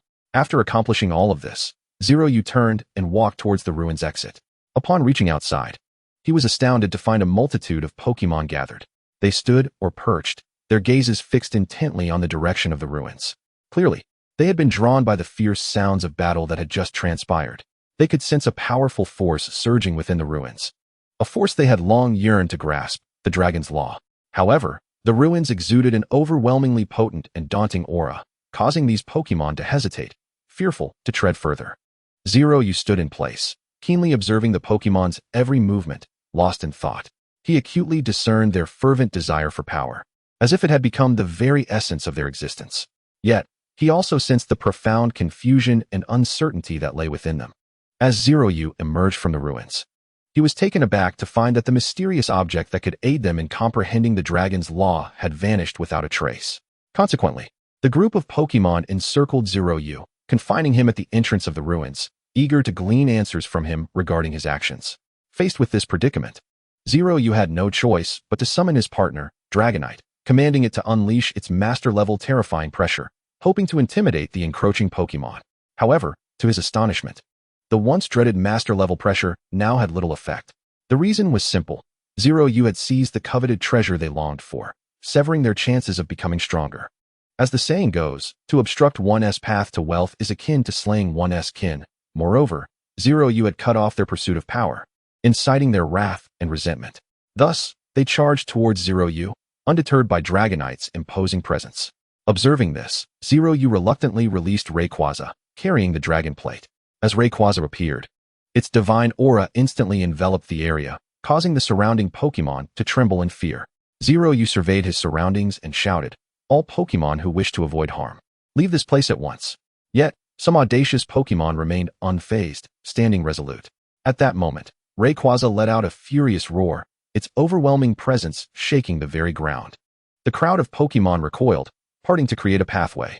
Seizing the opportunity, Zeroyu swiftly mounted Dragonite and sped away. As he rode, he silently thanked Rayquaza for its intimidating presence. Otherwise, he feared the day would end poorly. After all, this was a sacred area of the Alliance, and if he were to devastate the dragon-type Pokémon within, how could he explain it to others upon his return? Upon exiting the ruins, Zeroyu contemplated his next course of action. He resolved to seek a secure locale to recuperate, having just engaged in battle with Dark Rayquaza and in need of rest. As he flew, he meticulously observed his surroundings. Suddenly, he stumbled upon a secluded valley nestled amidst the mountains. This valley appeared remarkably tranquil, seemingly untouched by external disturbances. A stirring sensation coursed through Ling Yu's heart as he resolved to pause briefly, allowing himself and his Dragonite a moment to catch their breath. With utmost care, he maneuvered the Dragonite, gently descending into a spacious clearing within the valley. Finding a tranquil corner, Ling Yu tenderly patted the Dragonite's back, signaling it to rest here for a while. Obediently, the Dragonite lay down, vigilantly scanning the surroundings to ensure its master's safety. Ling Yu retrieved some food and water from the system's space, along with exquisite energy cubes specially designed for Pokémon. These precious resources would swiftly replenish their energy and enhance the Pokémon's various attributes. He savored the food slowly, relishing the delightful sensation of his strength gradually returning. Meanwhile, he offered a portion of the energy cubes to the Dragonite, watching as it devoured them with gusto. As time passed, Ling Yu's stamina steadily restored to its peak condition. Rising to his feet, he stroked the scales of the Dragonite, his gaze resolutely fixed on the distance. "It is time for us to depart, Dragonite," he murmured softly. The Dragonite let out a fierce roar, displaying its formidable presence. Subsequently, the duo soared into the sky once more, continuing their journey homeward. Chapter 94. Poachers. After flying a considerable distance, Lingyu suddenly discovered a vast plain ahead. Scattered across the plain were several tents, their designs starkly contrasting with the style of the Dragon Kingdom. To his astonishment, a group of tall, dark-skinned foreigners stood outside the tents. A sense of foreboding surged within Lingyu. He was acutely aware of the Alliance's stringent control over the Dragon-type secret realm. It was inconceivable that foreigners could easily enter this mysterious territory. How, then, had these outsiders managed to gain access? Did they harbor some ulterior motive? Resolute, Lingyu directed the Dragonite to approach the group of foreigners without hesitation. As they drew nearer, he could distinctly sense the tension emanating from them. Clearly, the foreigners had also sensed that their visitor was not benign. Upon Lingyu and the Dragonite landing, the foreigners became flustered, hastily grabbing their weapons and warily eyeing Lingyu. One of them, a leader among the group, shouted, "Who are you? Why are you approaching us?" Lingyu remained silent, his gaze fixed on the injured Dragonair surrounded by these foreigners. The creature was marred by numerous wounds, blood seeping from its body, its eyes dull and devoid of vitality, appearing exceedingly weak. It was evident that it had endured a severe assault. Lingyu expressed that he was merely passing through and inquired curiously as to why they were present in this location. The foreigner hesitated for a moment before slowly explaining. "We are a research team from other countries. We heard tales of a mysterious dragon-type power hidden here, and we came to investigate."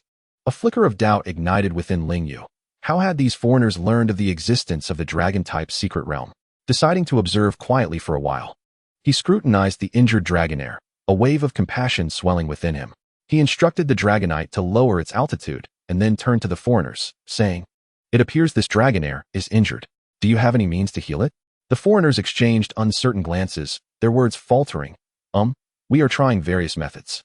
Lingyu frowned, keenly aware that these individuals clearly lacked knowledge regarding the Dragonair's injuries. Just as he prepared to step forward to assess the situation, a deep voice interjected. "Thank you for your concern, but we do not require assistance from strangers." Lingyu turned to see a tall man emerging from the tent, his gaze sharp and penetrating. Sensing hostility from the man, Lingyu calmly replied, "I harbor no ill intentions. I am merely passing through. However, this area is a habitat for dragon-type Pokémon, and your presence here may incite their displeasure." The man scoffed, "If we dare to come, we are prepared to handle any situation. But you, why do you have such a powerful Dragonite with you in this place?" Lingyu's heart sank, realizing that these individuals might not be ordinary researchers. Raising an eyebrow, he remarked, "I am merely conducting research nearby, with intentions akin to yours." The man scrutinized Lingyu, saying, "Whoever you are, it is best not to meddle.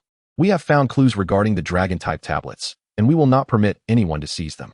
Lingyu's intrigue piqued, so they were also after the Dragon-type tablets. He feigned indifference and inquired, "You have clues? Why not share them with the Alliance?" The man's expression darkened as he retorted, "The Alliance only seeks to restrict our freedom. The power of the tablets should be wielded by the strong." A glimmer of disdain flashed in Lingyu's eyes as he declared, "It seems you intend to hoard the tablets for yourselves. I cannot allow that to happen." With that, he commanded the Dragonite to assume a battle stance. Seeing this, the man signaled his subordinates to prepare themselves. Unfortunately for them, Lingyu's Dragonite was overwhelmingly powerful, and the foreigners found themselves at an absolute disadvantage, unable to mount even the slightest resistance, swiftly falling to Lingyu's might. After vanquishing his foes, Lingyu swiftly bound them with ropes, then approached the injured Dragonair. Placing his palms together, he summoned the power of eternity from within, channeling this mysterious and potent force into the Dragonair, executing a masterful healing technique. The Dragonair, healed by Lingyu's eternity power, experienced a remarkable recovery. It joyfully flapped its wings, regaining its vitality. Then, filled with gratitude, it gently nuzzled against Lingyu, as if expressing its heartfelt thanks. Subsequently, the Dragonair soared into the sky, waving its adorable little claws in farewell before departing with a graceful flourish. Lingyu watched the Dragonair recede into the distance. A weight finally lifted from his heart. After a brief pause, he turned to the bound foreigners, contemplating how to deal with them. "You audacious individuals! How dare you trespass into the dragon-type secret realm and even injure a precious Dragonair? I shall not let you go unpunished. You must be handed over to the Alliance for retribution." Ling Yu declared solemnly, his tone imbued with a sense of righteousness and responsibility. The foreigners, sensing their predicament, began to plead desperately, offering to pay substantial reparations for their freedom. However, Ling Yu remained unmoved. He understood that these individuals harbored malicious intent and could not be easily swayed by their deceitful words. At that moment, the communicator at his waist suddenly buzzed to life, revealing an urgent contact from the Alliance. He swiftly pressed the answer button, and an anxious voice rang in his ears. There are abnormal conditions in the Dragon-type secret realm. It is highly likely that external forces are launching an incursion. What is the situation on your end? Zeroyu succinctly reported the recent events to the Alliance, informing them of his successful capture of all intruders. Upon hearing this news, the Alliance expressed their profound admiration for Zeroyu, praising his valor and decisive actions. He then accurately relayed the locations of the captives to the relevant personnel of the Alliance before disconnecting the communicator. Turning to the foreign intruders, he remarked, "You have encountered misfortune by crossing paths with me. Soon, the Alliance will arrive to take you away, and you shall await the grim consequences of your actions." With that, Zeroyu disregarded their frantic protests, instead silencing them by gagging their mouths to prevent any further outcry. Although the intruders were engulfed in fear and trepidation, they could only silently await their unknown fate. Chapter 95. The Ancient Secret Realm. Shortly thereafter, several ethereal figures appeared in the distant sky, rapidly descending towards the ground. Upon closer inspection, it became evident that they were Alliance trainers. Mounted upon their respective Pokémon, their expressions were grave, clearly on a mission. Once their Pokémon landed, the Alliance trainers dismounted and swiftly approached Zeroyu. With smiles on their faces, they extended friendly hands in greeting, shaking his hand as a gesture of mutual respect and courtesy. Zeroyu then recounted in detail the circumstances surrounding the capture of the foreign intruders. The Alliance trainers listened attentively, nodding in acknowledgement from time to time. After grasping the situation, they commenced their actions, carefully placing the intruders onto the backs of their Pokémon, ensuring that no mishaps occurred. Once all preparations were complete, the Alliance trainers, along with the captured foreign intruders, set off on their return journey. Zeroyu followed closely behind, departing from the enigmatic secret realm. As they traversed the path away from the Dragon-type secret realm, Zeroyu was overwhelmed with emotion. Upon their exit, due to his successful apprehension of the illegal border crossers, he was rightfully rewarded by the Alliance with a substantial bounty. This reward included 1 million Alliance coins, in addition to 10 Ultra Balls and a precious dragon tooth, sourced from within the secret realm. While such a generous reward would satisfy most, it hardly piqued the interest of Zeroyu, who possessed a system of his own. Nevertheless, adhering to the pragmatic notion that even the smallest of rewards holds value, he graciously accepted the bounty bestowed by the Alliance. Subsequently, Zeroyu prepared to venture into the ancient secret realm, hoping to uncover further clues and secrets regarding the stone tablets.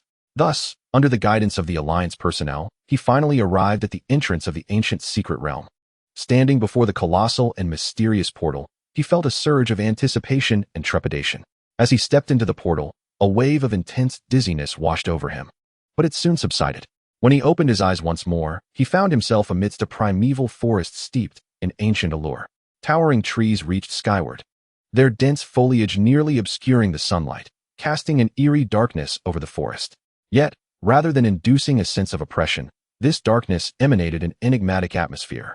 Zeroyu inhaled deeply, absorbing the essence of this unfamiliar environment before cautiously embarking on his exploration of this unknown territory. He followed a distinctly visible path, remaining vigilant to the sounds around him. As he walked, he suddenly noticed peculiar markings on the ground. These marks did not resemble those left by ordinary skirmishes. Rather, they appeared to be the clawed imprints of a creature endowed with sharp talons. Furthermore, the freshness of the tracks indicated that the Pokémon responsible for them had departed only recently. Zeroyu then sought out an exceptionally tall tree, swiftly climbing to its summit, where he began to scrutinize the surrounding forest. As the saying goes, the higher you stand, the broader your view, and indeed, in the distance, Zeroyu discerned a vague silhouette. It was an enormous creature, covered in a thick layer of fur, resembling a bear, but equipped with sharp claws and formidable teeth. To his astonishment, it was a colossal Ursaring. This Ursaring was significantly larger than the typical ones he had encountered. Zeroyu's eyes widened in astonishment. His curiosity piqued as he yearned to understand what had transpired with this extraordinary Ursaring. Promptly, he resolved to stealthily follow it to ascertain its intentions. Silently, he descended from the tree, careful not to disturb the slumbering earth. making every effort to avoid even the slightest sound. His gaze remained fixed on the figure ahead, stealthily trailing it through the suffocatingly lush forest. As he ventured further, Zeroyu arrived at a clearing. However, the scene before him left him utterly speechless. The massive Ursaring was engaged in a fierce battle with another, slightly smaller Ursaring, both seemingly vying for something. The sheer force of their clashes generated powerful energy waves with each ferocious attack. Zeroyu held his breath, silently observing this breathtaking duel, feelings of awe welling up within him. He realized that these two colossal Ursarings were likely influenced by some mysterious power within the secret realm, which had rendered them so immense and formidable. Resolutely, Zeroyu decided to suppress his impulses and patiently observe the fierce confrontation between the two Ursarings. As time elapsed, the prolonged battle finally reached its conclusion. As expected, the larger Ursaring, wielding unparalleled strength, successfully repelled its opponent. With the skirmish concluded, the victorious Ursaring began to scavenge for food, seemingly oblivious to Zeroyu's presence. This presented Zeroyu with an unparalleled opportunity. He fixed his gaze intently on the Ursaring's every movement, seeking the opportune moment to act. With utmost caution, Zeroyu inched closer, striving to gain a better vantage point of this behemoth. However, just as he approached within a certain distance, the Ursaring unexpectedly turned its head, its sharp gaze locking onto Zeroyu like two bolts of lightning. It scrutinized the uninvited guest before it, emitting a low growl as if warning Zeroyu to keep his distance. Tension surged within Zeroyu, prompting him to slowly retreat while channeling the power of his Tsubaki, firmly grasping the Ultra Ball containing his Dragonite. He was acutely aware that if this mysterious Pokemon were to attack, he must release Dragonite immediately to engage in battle. Fortunately, when the colossal Ursaring sensed the aura of Tsubaki emanating from Zeroyu, its initially tense body began to relax, and its growls softened considerably. Observing this, Zeroyu felt a slight sense of relief, yet he remained vigilant, maintaining a state of readiness. He inhaled deeply, striving to maintain a calm demeanor as he addressed the Pokemon in a gentle tone. "Greetings, beware. I am merely a passing trainer, drawn here by the spectacle of your magnificent battle. I harbor no ill intentions, so please rest assured." Upon hearing Lingyu's words, the Beware simply gazed at him silently, offering no response. Chapter 96. The Ancient Tablet and Gigantamaxing Lingyu found himself pondering in confusion. Could it be that the Beware did not comprehend his speech? Or perhaps it simply did not trust him. Determined to try once more, he stepped forward slightly and, softening his tone further, said, "Beware, I truly mean no harm. If you can understand my words, I hope you can believe in my sincerity." Noticing the Beware remained unresponsive, he took a few more steps closer, observing it intently. The Beware was a formidable creature, its massive form cloaked in a thick layer of brown fur, exuding an air of majesty. Its powerful paws left deep impressions in the ground with each step, and its piercing eyes conveyed a sense of authority and dominance. As Lingyu approached, he noted the Beware's lack of reaction and decided to take another step forward, extending his hand to release a gentle aura of energy, signaling his goodwill. The Beware fixated its large, bell-like eyes upon Lingyu's hand, a flicker of caution and uncertainty dancing within its gaze. After a moment, it seemed to resolve itself, cautiously nudging its nose toward Lingyu and taking a gentle sniff. At that instant, Lingyu's keen eyes caught sight of a wound upon the Beware's body, indicative of a recent, fierce battle. A surge of compassion filled Lingyu's heart. Perhaps he could assist this injured Beware. Thus, he approached with deliberate slowness, aiming to avoid startling it. He spoke softly, as if to not disturb the very grass and trees surrounding them. "You are injured. I can use my healing powers to mend your wounds." The warmth of his energy resonated with a vitality that brought an inexplicable comfort to the Beware. As it studied Lingyu, the wariness in its eyes began to fade, replaced by a burgeoning trust. Finally, the Beware obediently lowered itself, signaling for Lingyu to treat its injury. Taking a deep breath, he cautiously placed his hand upon the wounded area, focusing his energy. A gentle green light emanated from his palm, enveloping the Beware's wound with a soothing touch. The Beware lay there quietly, occasionally emitting low growls that seemed to express pain or gratitude. Lingyu remained wholly concentrated on the healing process, unwilling to let his focus waver. Once the injury was completely healed, the Beware rose to its feet, shook its head at Lingyu, and then turned resolutely to stride deeper into the forest. Lingyu watched the Beware's retreating figure, contemplation swirling in his mind. It seemed that this Beware had some significant message to convey or perhaps sought to guide him to a specific location. With renewed determination, he resolved to follow in the footsteps of the Beware, curious about where it might lead him. He trailed cautiously behind, maintaining a respectful distance. Along the way, the Beware occasionally glanced back, seemingly ensuring that he was still in tow. After an indeterminate time, the Beware finally halted before a towering, majestic tree. Lingyu hastened forward, his gaze fixated upon the base of the tree, where a dark, enigmatic cave yawned open. The Beware deftly slipped into the cave, disappearing from view in an instant. After a moment of contemplation, Lingyu followed suit, stepping into the cave. An indescribable aura of mystery enveloped him, evoking a sense of reverence. He remained vigilant, proceeding with caution. Retrieving a flashlight from his pack, he switched it on, casting a brilliant beam that pierced through the darkness, illuminating the path ahead. The interior of the cave was far more expansive than he had anticipated, its stone walls glimmering with strange luminescence that dazzled the eye. He continued deeper into the cave, until a sudden, bright light captured his attention. Following the beam, he was astonished to find a massive stone door standing before him, solidly shut. The door exuded an ancient and enigmatic aura, adorned with intricate and perplexing carvings, as if concealing some unknown secret. Lingyu felt an irresistible pull toward the door. Stepping closer to scrutinize the mysterious designs, he endeavored to decipher the enigma concealed behind the door, yet no matter how he strained his intellect, its meaning eluded him.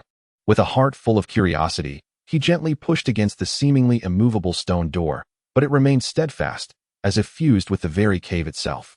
Just as Lingyu found himself lost in thought, contemplating how to unlock this formidable entrance, the Beware's spectral form reappeared beside him. The Beware approached the stone door, glancing at it before tapping the ground with its robust paw. This peculiar gesture bewildered Lingyu, yet he discerned that the Beware might be hinting at something. Consequently, he began to meticulously search the vicinity of the door for clues. Before long, he was delighted to discover a tiny hole. Without hesitation, he reached in, his fingers brushing against a round object. Grasping it firmly, he turned it vigorously. To his astonishment, the door began to shift slowly, emitting a low, grinding sound. Eventually, it swung open, revealing a stone pedestal that radiated dazzling light. The pedestal resembled a resplendent pearl, standing there silently, emanating a powerful and mysterious energy. Atop it rested a tablet that glowed intensely, seemingly the very heart of this enigmatic realm. Filled with excitement, Lingyu approached and picked up the tablet. Instantly, its brilliance illuminated the entire cave, and he felt a surge of mysterious power coursing through him, resonating with the tablet. At that moment, a voice echoed in his mind. "Congratulations, host, for discovering the ancient tablet and unlocking Gigantamaxing." The joy of unlocking such potential filled Lingyu, and he turned to glance at the Beware, gratitude shining in his eyes. He then opened the system, revealing a new quest. In the ancient secret realm, numerous ancient tablets are scattered. Submitting these relics from a bygone era will grant you the power to Gigantamax your Pokémon. The rewards included 1 Gigantamax bracelet and 1 bowl of Gigantamax soup. Aside from the first ancient tablet submitted, subsequent submissions will only reward a bowl of Gigantamax soup. Realizing that there were more ancient tablets to be found, Lingyu's determination grew. Thus, having examined the ancient stone tablet and finding nothing of significance, he promptly submitted it. Ding!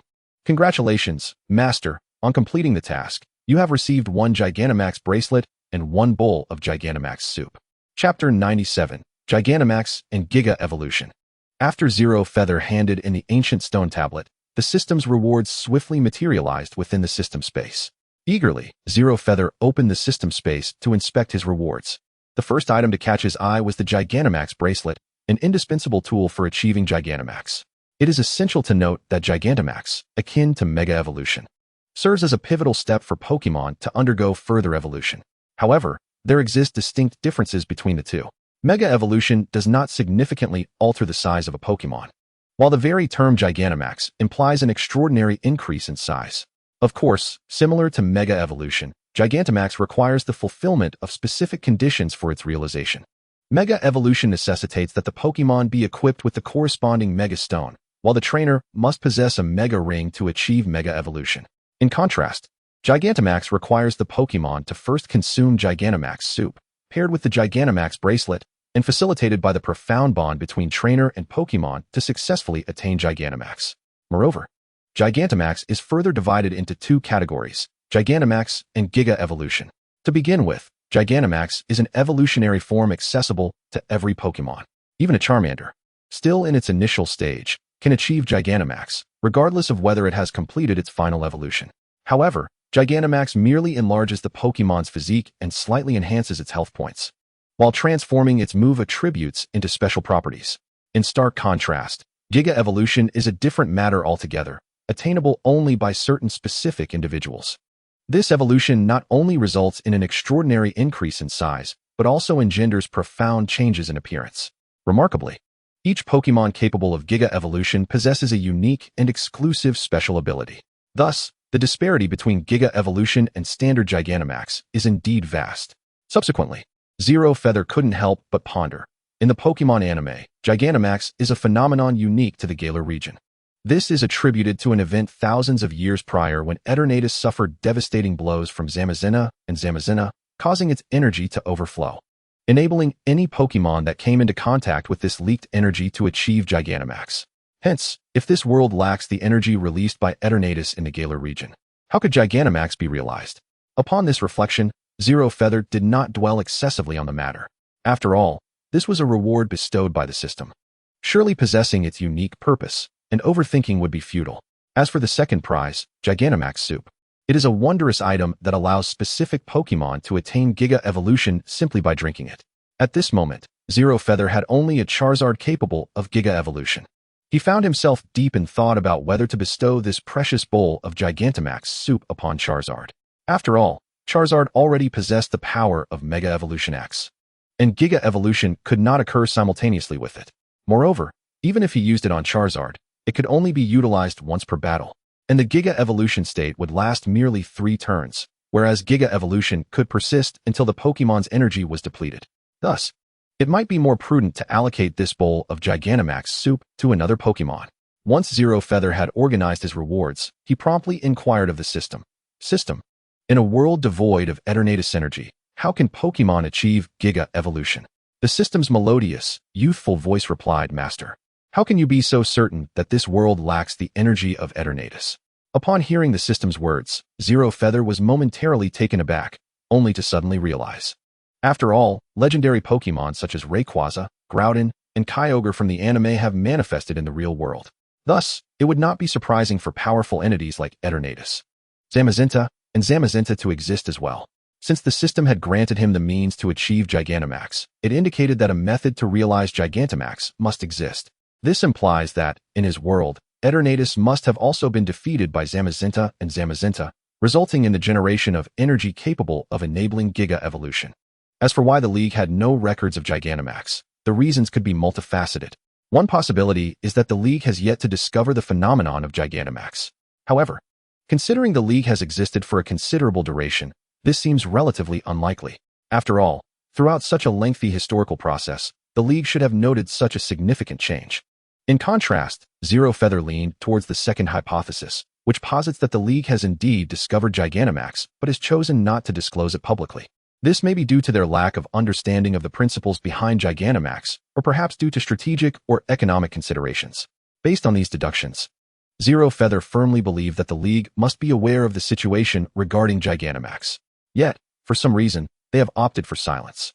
Subsequently, Zero Feather decided to employ his aura powers on the nearby Stufful to gain further insight into its condition.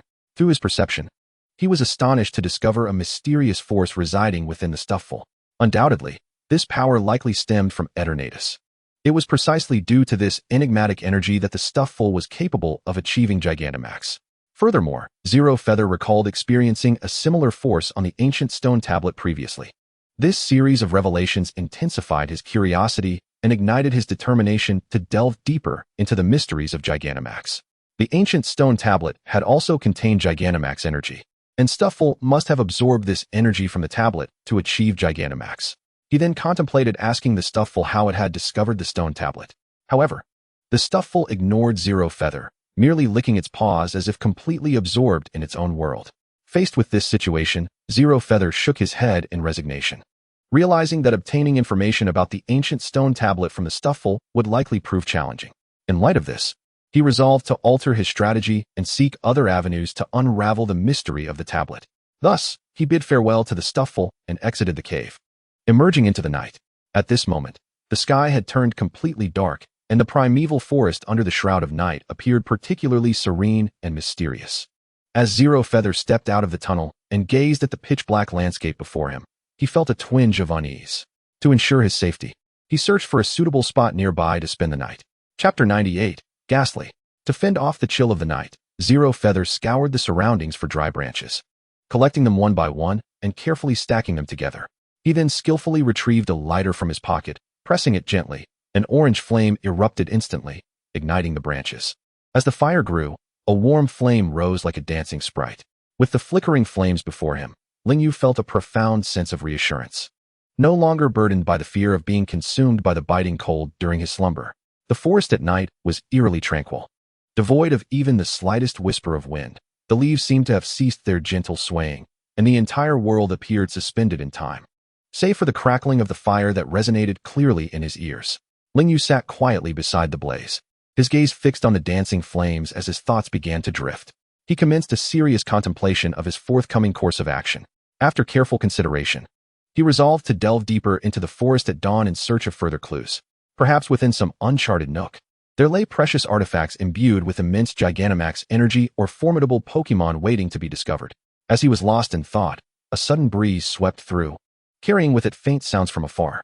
Instantly alert, Lingyu rose to his feet, casting a keen eye into the enveloping darkness. Abruptly, a shadow as black as ink surged forth from the dense underbrush, racing toward him with the swiftness of lightning. Startled, Lingyu swiftly sidestepped, and upon focusing his gaze, he was astonished to find that the shadow was none other than a wild Ghastly. Elation surged within him, for Ghastly, being a ghost-type Pokémon, had its evolution, Gengar, highly coveted by many trainers. At that moment, visions of Ash capturing Gengar in the Galar region and enabling it to partake in the Gigantamax soup to achieve its Gigantamax form danced in Lingyu's mind. This powerful Gigantamax Gengar had been pivotal in securing Ash's first championship title, making it a truly remarkable Pokémon. Realizing that the Gigantamax soup in his possession lacked a fitting Pokémon for utilization, Lingyu saw the Ghastly before him as an exquisite choice. If he could nurture it into a Gengar, it might just become a valuable ally. Without hesitation, he activated his data eye on Ghastly, meticulously examining its information. Name, Ghastly. Base stats, 405. Gender, male. Abilities, Hypnosis, Mean Look, Confuse Ray, Lick, Shadow Punch, Revenge, Curse, Hex, Phantom Force, Shadow Sneak, Dark Pulse, Shadow Ball. Level, 50. Potential, Champion level. Types, Ghost, Poison. Nature, Timid. Ability, Levitate, floats above the ground, rendering it immune to ground-type moves. Held item, none. After perusing Ghastly's data, Lingyu's determination to capture it solidified. This Ghastly boasted an exemplary nature and possessed gym-level power. Although gym-level Pokémon might not hold great significance in Lingyu's team, they were undeniably formidable. Thus, Lingyu summoned Darkrai without a moment's hesitation. The instant Darkrai appeared, the approaching Ghastly halted abruptly, as if ensnared by an immobilization spell. The reason for its sudden stillness was the overwhelming aura of legendary power emanating from Darkrai. The oppressive weight of this aura, compounded by the stark disparity in strength between them, extinguished any thoughts of combat within Ghastly. Initially, it had merely intended to playfully tease this human, never anticipating that he would summon such a formidable deity. This unforeseen turn of events left Ghastly's CPU in a state of overload. At that moment, Lingyu observed Ghastly, paralyzed by fear before his Darkrai, and couldn't suppress a chuckle. He approached the trembling Pokémon with steady steps and spoke softly, "Little one, do you wish to embark on this journey with me? I shall aid you in your growth, empowering you to become even stronger." Though Ghastly comprehended Lingyu's words, a flicker of hesitation crossed its gaze. Nevertheless, the lingering dread of Darkrai loomed larger in its heart, causing its body to tremble uncontrollably. Sensing Ghastly's trepidation, Lingyu gently caressed its head, offering reassurance. "Do not fear. I promise you, my Darkrai shall not harm you in the slightest." Ghastly genuinely felt the warmth of Lingyu's kindness, and gradually, its body relaxed. At last, Ghastly inclined its head slightly, indicating its willingness to follow Lingyu. A smile of delight spread across Lingyu's face as he calmly retrieved a great ball from his pocket, carefully capturing Ghastly within. "Welcome to my team, Ghastly," he murmured. Following the successful capture, Lingyu refrained from recalling Darkrai, allowing it to remain concealed within his shadow, ever watchful of their surroundings to ensure his safety. He then settled beside the fire, swiftly drifting into slumber. During the latter half of the night, nothing of note transpired. As dawn broke, sunlight filtered through the leaves, warming Lingyu's face, prompting him to slowly open his eyes and stretch. He extinguished the fire, permitting Darkrai to continue safeguarding him from within his shadow, and ventured deeper into the forest. In this vast, enigmatic primordial wilderness, Lingyu traversed like an intrepid explorer, encountering a myriad of Pokémon along the way. Most of these Pokémon belonged to common species, lacking any extraordinary traits. As Lingyu progressed further into the heart of the forest, the levels of the Pokémon he encountered increased significantly. However, due to the powerful aura of Eternatus he emanated, the surrounding Pokémon refrained from provoking him. Despite this, Lingyu spent considerable time without encountering the distinctive location he had been led to by the previous Ursaring, and even the more unusual spots eluded him. Faced with such results, Lingyu felt a twinge of frustration and disillusionment, ultimately deciding to abandon this aimless exploration in favor of seeking assistance from some Pokémon. Fortunately, the Pokémon here seemed to possess an understanding of the aura of Eternatus, sensing a comforting warmth emanating from Lingyu. As a result, many Pokémon were eager to engage with him, readily sharing valuable information. Regrettably, this information proved to be of little practical assistance to Lingyu. Just as he was about to turn away in despondence, a flash of green caught his eye. Upon closer inspection, he discovered an injured Caterpie curled up in a corner. A surge of sympathy and compassion welled within Lingyu, and without hesitation, he approached, resolved to aid the wounded creature. Sensing the presence of a human nearby, the Caterpie instinctively attempted to flee from the perceived danger. However, its injuries rendered it unable to move, leaving it trembling helplessly. Lingyu, attuned to the Caterpie's fear, gently extended his hand, seeking to convey his goodwill. Simultaneously, he released the aura of Eternatus. This enigmatic and formidable force, imbued with a warm and healing essence, gradually began to permeate the surroundings. The caretaker bug sensed the gentle aura radiating from Lingyu, and its initial trepidation gradually dissipated, replaced by an inexplicable sense of reassurance. Lingyu approached the caretaker bug with measured steps, meticulously examining its injuries. The caretaker bug's body was marred by an array of wounds, and confronted with such severe injuries, Lingyu dared not exhibit any semblance of negligence. He carefully concentrated the power of the everlasting oak into his palm and gently touched the caretaker bug's body. As the power flowed into it, the caretaker bug's wounds began to heal at a visibly rapid pace. Its previously pallid complexion gradually regained vitality, and its eyes sparkled with gratitude and hope.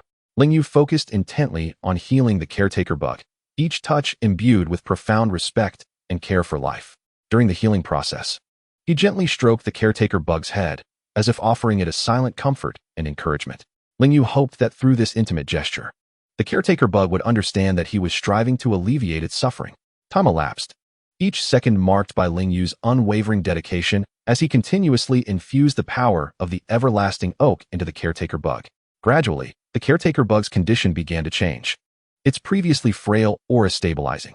At long last, through Lingyu's relentless efforts, the caretaker bug made a successful recovery. It blinked its eyes, re-evaluating the world around it. Upon seeing Lingyu before it, a sense of gratitude shone in its eyes. The caretaker bug expressed its thanks in a small yet resolute voice. "Thank you, human, for your assistance." Lingyu smiled in response, saying, "No need for thanks, caretaker bug. I am also delighted to have been able to help you. However, I am quite curious. How did you sustain such grievous injuries?" Upon hearing this query, a flicker of fear crossed the caretaker bug's face. Its body trembled slightly, as if recalling a dreadful experience. In a timid tone, it recounted to Lingyu, "Not far ahead, there lies a lake, home to an immensely large and ferocious Gyarados. I merely approached the water's edge for a drink and was suddenly attacked by it." As it spoke, the caretaker bug's gaze was filled with lingering dread. Upon hearing the caretaker bug's account, Lingyu's curiosity was thoroughly piqued, and he developed a keen interest in the Gyarados that resided in that lake. Thus, he carefully placed the now-recovered caretaker bug in a relatively safe area, ensuring it would not suffer any further harm or disturbance. Without hesitation, Lingyu summoned his powerful Dragonite and nimbly leaped onto its broad, sturdy back. They ascended like a whirlwind, soaring towards the lake indicated by the caretaker bug. Before long, Lingyu, soaring high in the sky, clearly spotted the lake's form. The lake was a perfect circle, its crystalline waters transparent enough to reveal the bottom and the serene Pokémon residing within. Lingyu deftly maneuvered Dragonite above, meticulously observing the entire lake from his elevated vantage point. With acute observational skills, he swiftly pinpointed the precise location of the Gyarados. At that moment, the Gyarados lounged comfortably on a large boulder in the center of the lake. basking in the warmth of the sun. From a distance, it was evident that this Gyarados was significantly larger than the average of its kind, as if it had undergone a remarkable transformation akin to the two Teddiursa he had encountered earlier, evoking an unparalleled sense of awe. Lingyu then utilized his data eye to gather information on this Gyarados. Name: Gyarados, influenced by a mysterious force, resulting in its extraordinary size. Base stats: 530. Gender: male. Abilities: Agility, Bite, Leer, Water Gun, Rage, Bite, Dragon Dance, Ice Fang, Outrage, Crunch, Hyper Beam, Waterfall, Hydro Pump. Level: 65. Potential: Champion level. Type: Water. Nature: Impulsive. Ability: Torrent. Power of Water-type moves increases when HP is low. Held item: None. Upon reviewing the data on the Gyarados, a wave of joy surged within Lingyu. He mused that, barring any unforeseen circumstances, the mysterious power harbored within this Gyarados should be akin to that which resided within the Teddiursa. After all, the Teddiursa had previously discovered an ancient tablet, so it was plausible that this Gyarados had also encountered a similar treasure. With this thought in mind, Lingyu decisively commanded Dragonite to hasten towards the Gyarados, hoping to glean some vital clues from it. However, just as Lingyu was nearing the Gyarados, the astute beast detected their presence first. Dominating the lake for an extended period, the Gyarados exuded a haughty demeanor, even in the face of a master-level Dragonite. As soon as Lingyu approached, the Gyarados opened its cavernous jaws, rapidly gathering a formidable surge of water cannon energy within, and unhesitatingly unleashed it upon the airborne Dragonite. Faced with this sudden onslaught, Lingyu reacted swiftly, commanding Dragonite to evade the attack with a deft maneuver. Incensed by the Gyarados' audacity to strike without provocation, Lingyu's initial intent for a peaceful dialogue transformed into fiery indignation. He immediately directed Dragonite to unleash a powerful flamethrower, which soared through the air like a blazing meteor towards the Gyarados. At that moment, the Gyarados, still reeling from its recent failed attack, was caught off guard by the incoming flamethrower. In a state of panic, it had neither the time nor the ability to dodge, hastily shielding itself with its arms in a futile attempt to block the onslaught. Yet, the force of the flamethrower was overwhelming, akin to a volcanic eruption, and it swiftly shattered the Gyarados' defenses. The unfortunate Gyarados was left disoriented, bewildered, and utterly unprepared for such a devastating blow. Despite its grievous injuries, this once arrogant Gyarados showed no signs of learning from its mistakes. Gritting its teeth against the pain, it defiantly launched another water cannon towards the Dragonite. Predictably, Dragonite easily evaded this attack. In that instant, Lingyu resolved to conclude the confrontation swiftly. He commanded Dragonite to unleash a full-powered Hyper Beam towards the Gyarados. Having already endured a flamethrower, the Gyarados was in no condition to evade Lingyu's full-force attack. With a resounding crash, Dragonite's Hyper Beam struck true, incapacitating the Gyarados in an instant. Following this, Lingyu directed Dragonite to hover beside the wounded and unconscious Gyarados. Looking down at the severely injured creature, Lingyu invoked the power of the everlasting oak to commence its healing. How might one characterize Lingyu's actions in this moment? Indeed, this is aptly described as delivering a slap before bestowing a sweet date. Under the influence of Zeroyu's power, the formidable Croconaw swiftly regained consciousness from its stupor. Upon awakening, Croconaw appeared thoroughly subdued by Zeroyu, its once arrogant demeanor evaporating without a trace, replaced by a quiet gaze fixed upon Zeroyu as it tended to its injuries. Witnessing Croconaw's newfound calmness, the weight that had been pressing upon Zeroyu's heart finally lifted. It became evident that for such a brash Pokemon, only through decisive measures could one compel it to obedience. As time passed, it did not take long for Croconaw's wounds to heal significantly.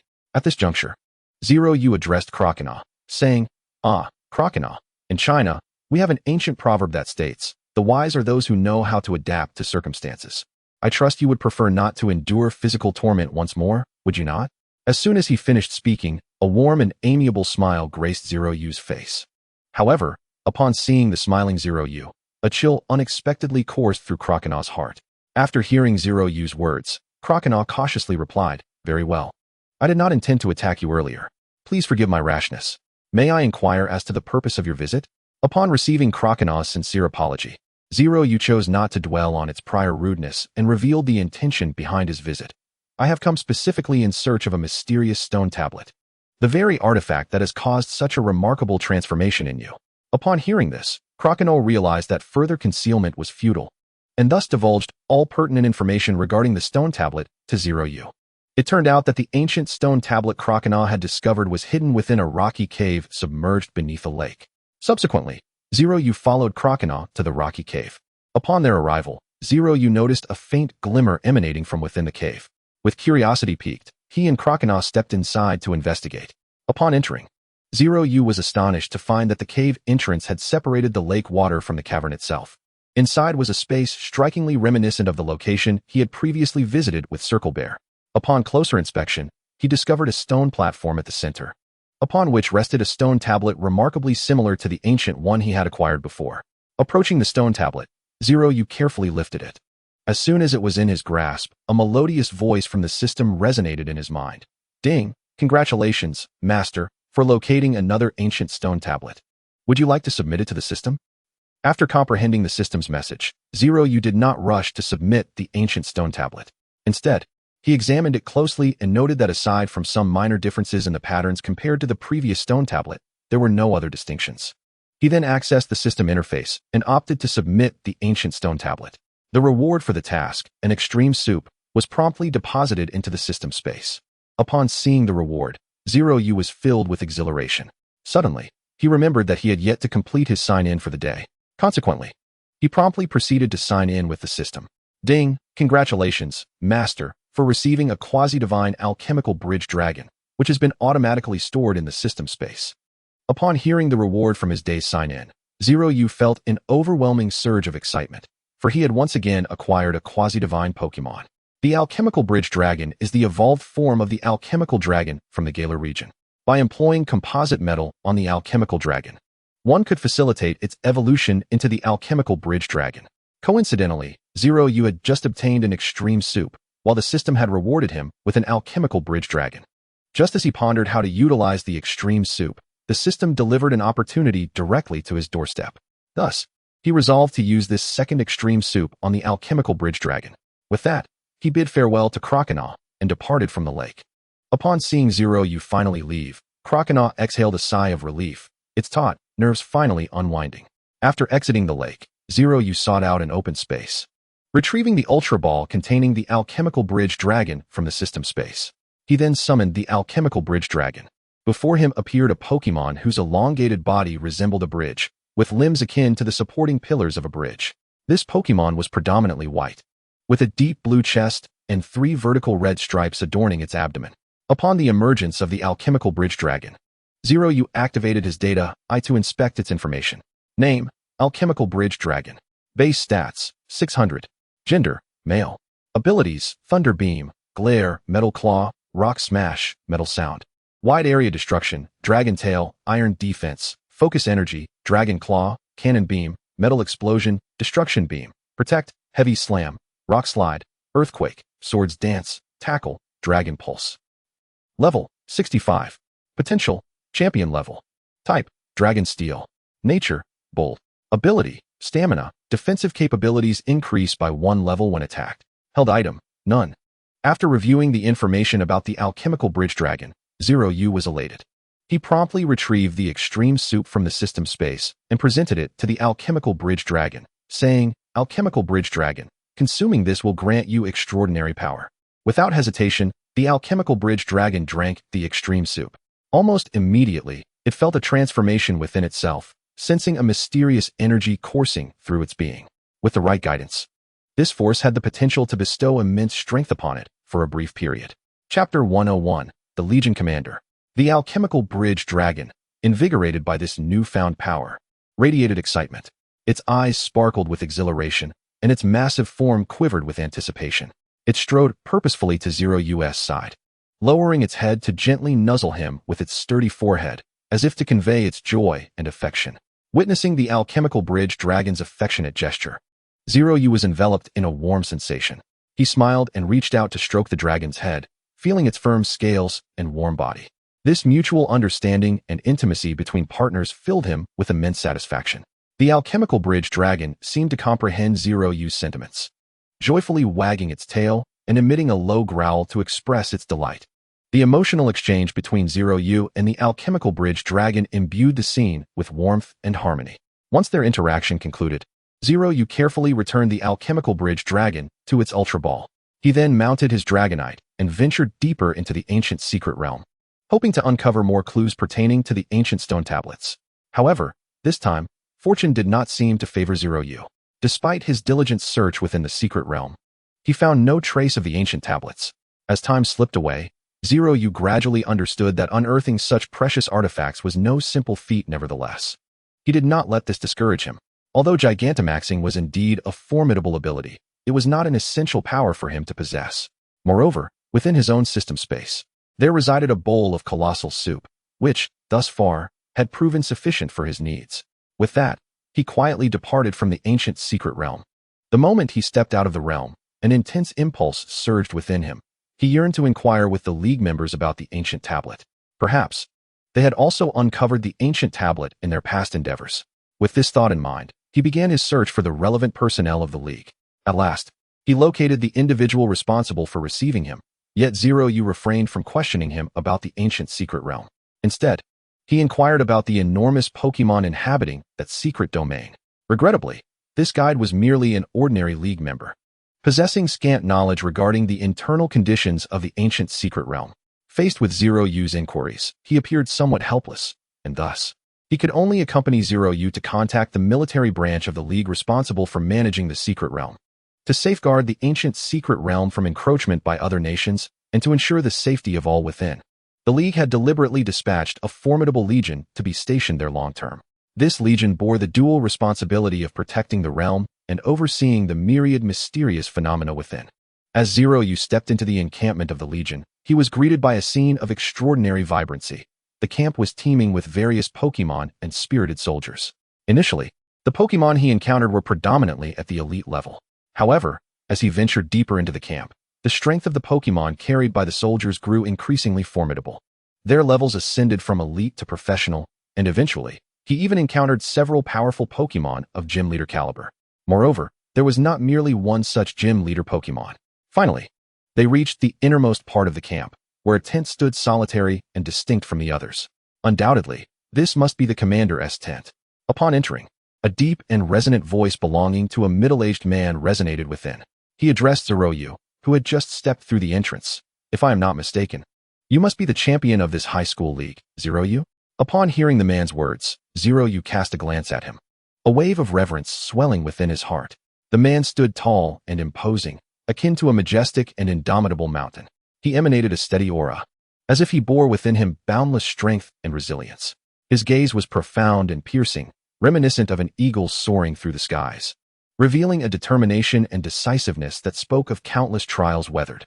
His features were sharply defined, with lines as meticulously chiseled as if sculpted by the hands of a master artisan. Each contour seemed to recount tales of the passage of time and the trials of warfare. His short hair was neatly cropped, reflecting the discipline and rigor of a soldier. His skin bore a sun-kissed bronze hue, a testament to years spent training outdoors and battling. The faint wrinkles on his face did not render him aged. Rather, they added an air of maturity and gravitas. At that moment, he was clad in a crisp military uniform adorned with gleaming medals and ribbons, each a testament to his valor and outstanding achievements on the battlefield, honors earned through sweat and toil. When his gaze fell upon Zeroyu, an intangible pressure inundated him like a tidal wave.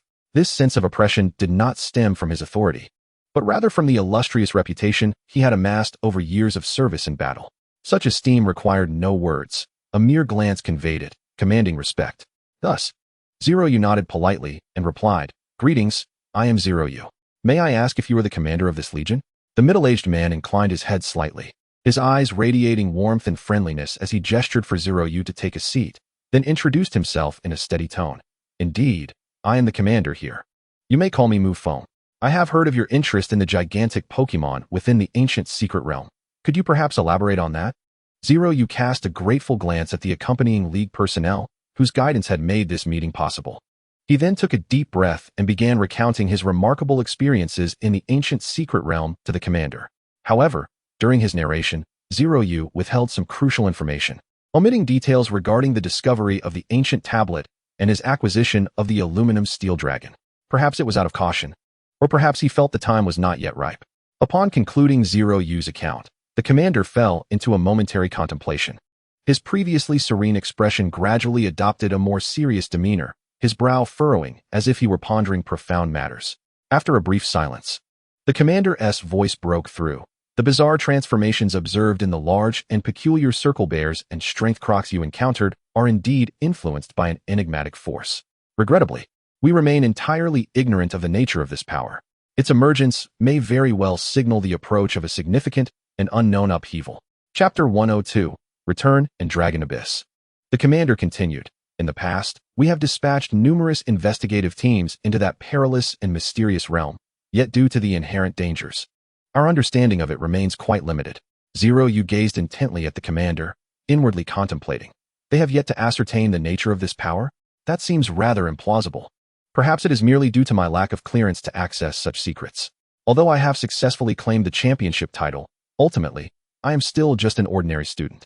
Even if I have demonstrated some potential, it is insufficient for the League to place complete trust in me and divulge all the truths. Consequently, Zeroyu presented a regretful expression to Mufone and said, "Very well, Commander Mufone, if possible, I hope you can inform me once you uncover the truth. After all, I am genuinely intrigued by such a miraculous power." The commander regarded Zeroyu, seemingly weighing the pros and cons, before finally nodding and slowly responding. "All right, Zeroyu, I promise you this, but I cannot guarantee when the truth will be revealed." Upon hearing Mufeng's words, Zeroyu feigned a joyful demeanor, yet internally, he scoffed. "Huh, what do you mean by not having uncovered the truth? If you wish to tell me, you would have done so long ago. What is there to wait for? That latter statement is merely a hollow promise." With this thought, Zeroyu completely abandoned any hope of finding information about the tablet here. He shook his head helplessly, turned, and returned to Hucking University with the League personnel who had accompanied him. Upon returning to Hucking University, Zeroyu did not immediately retire to his dormitory for rest. Instead, he headed to the school library, which housed a wealth of records collected since the university's inception. Upon returning, Lingyu promptly informed the vice principal of his forthcoming endeavors before heading directly to the library of Hucking University. There, he commenced an exhaustive search through various materials, endeavoring to unearth clues regarding mysterious powers hidden within the tomes amassed by the institution.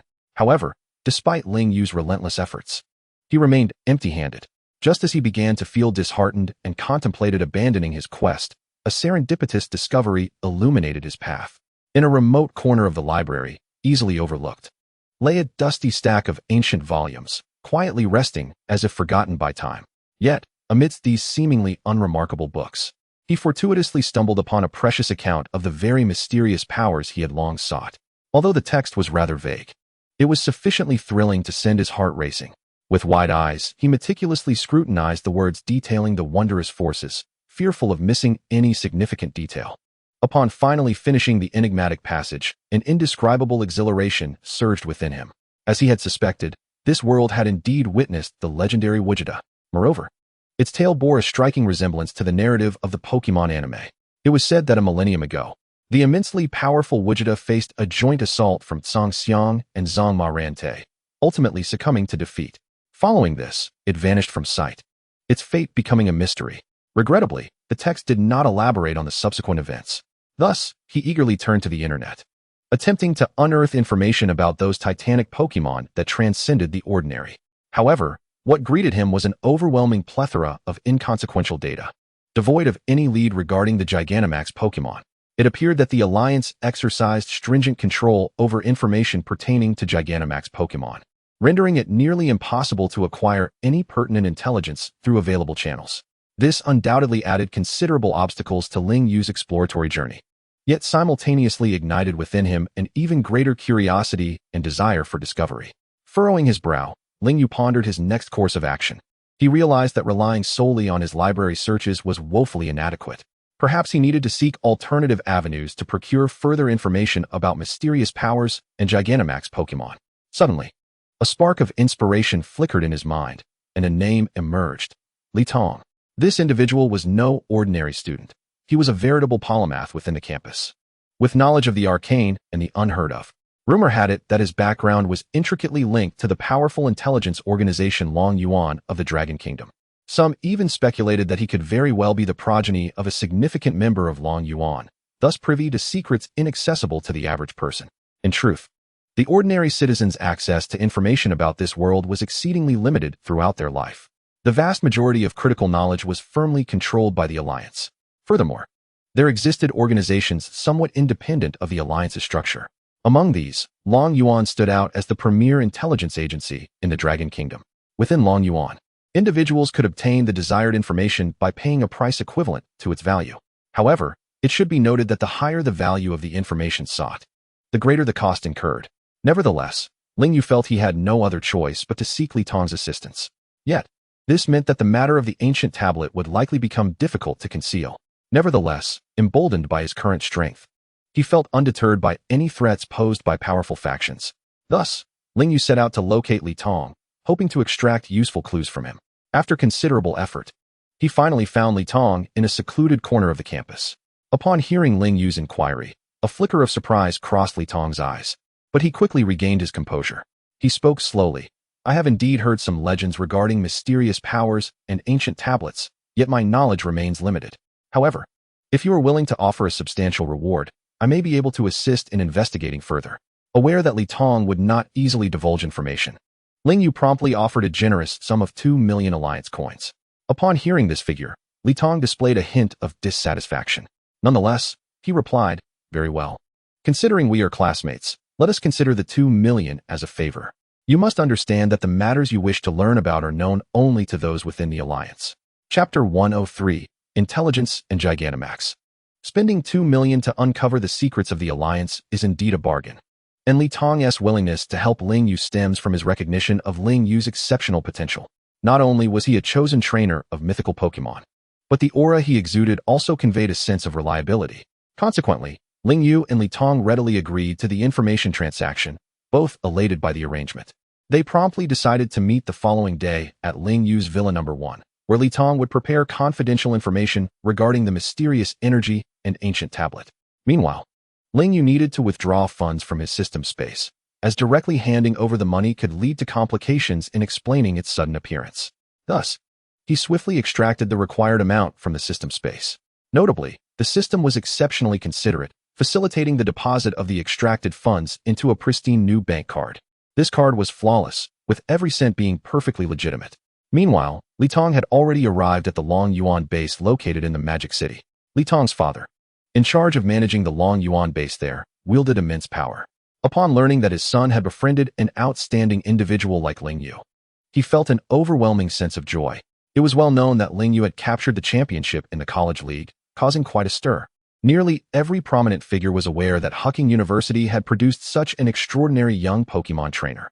Even more astonishing was the fact that his mythical Pokémon had effortlessly defeated another, the legendary Moltres, a testament to Ling Yu's formidable prowess. Consequently, many were eager to forge connections with this exceptionally talented youth, hoping to bring him under their wing. However, Ling Yu showed little interest in engaging with them, scarcely granting even a glance, which rendered any attempts at contact futile. Thus, when Li Tong's father discovered that his son had managed to establish even a slight rapport with Ling Yu, he felt immensely satisfied. Soon after, he meticulously compiled detailed intelligence concerning mysterious energy and the ancient tablet, which he then entrusted to Li Tong. Upon receiving the payment, Li Tong unhesitatingly divulged certain secrets regarding the mysterious energy and the ancient tablet to Ling Yu. Subsequently, Li Tong elaborated on the origins of this enigmatic energy. Astonishingly, this mysterious force was not solely confined to certain Pokémon in the ancient secret realm, which had grown to colossal sizes, but it also sporadically manifested in the main world, causing some creatures to undergo a similar phenomenon of gigantism. Remarkably, these Pokémon contained the same energy as those in the ancient secret realm. However, in comparison to the Pokémon in the main world, those in the ancient secret realm possessed a far more abundant energy. In fact, the Ancient Tablet Alliance had already discerned this phenomenon and, through studying the ancient tablets, had unraveled some of its mysteries. It was revealed that the ability of Pokémon in the ancient secret realm to achieve gigantism was attributable to the mysterious energy they harbored within. Nonetheless, the Alliance had yet to determine the reasons behind the gigantism observed in Pokémon of the real world. As the number of these giant Pokémon continued to rise, Ling Yu stroked his chin, lost in thought. This information undoubtedly held immense value for him, enabling him to make more precise judgments and decisions. Thank you, Li Tong. This transaction has proven to be exceptionally worthwhile, Ling Yu expressed with satisfaction. No need to thank me.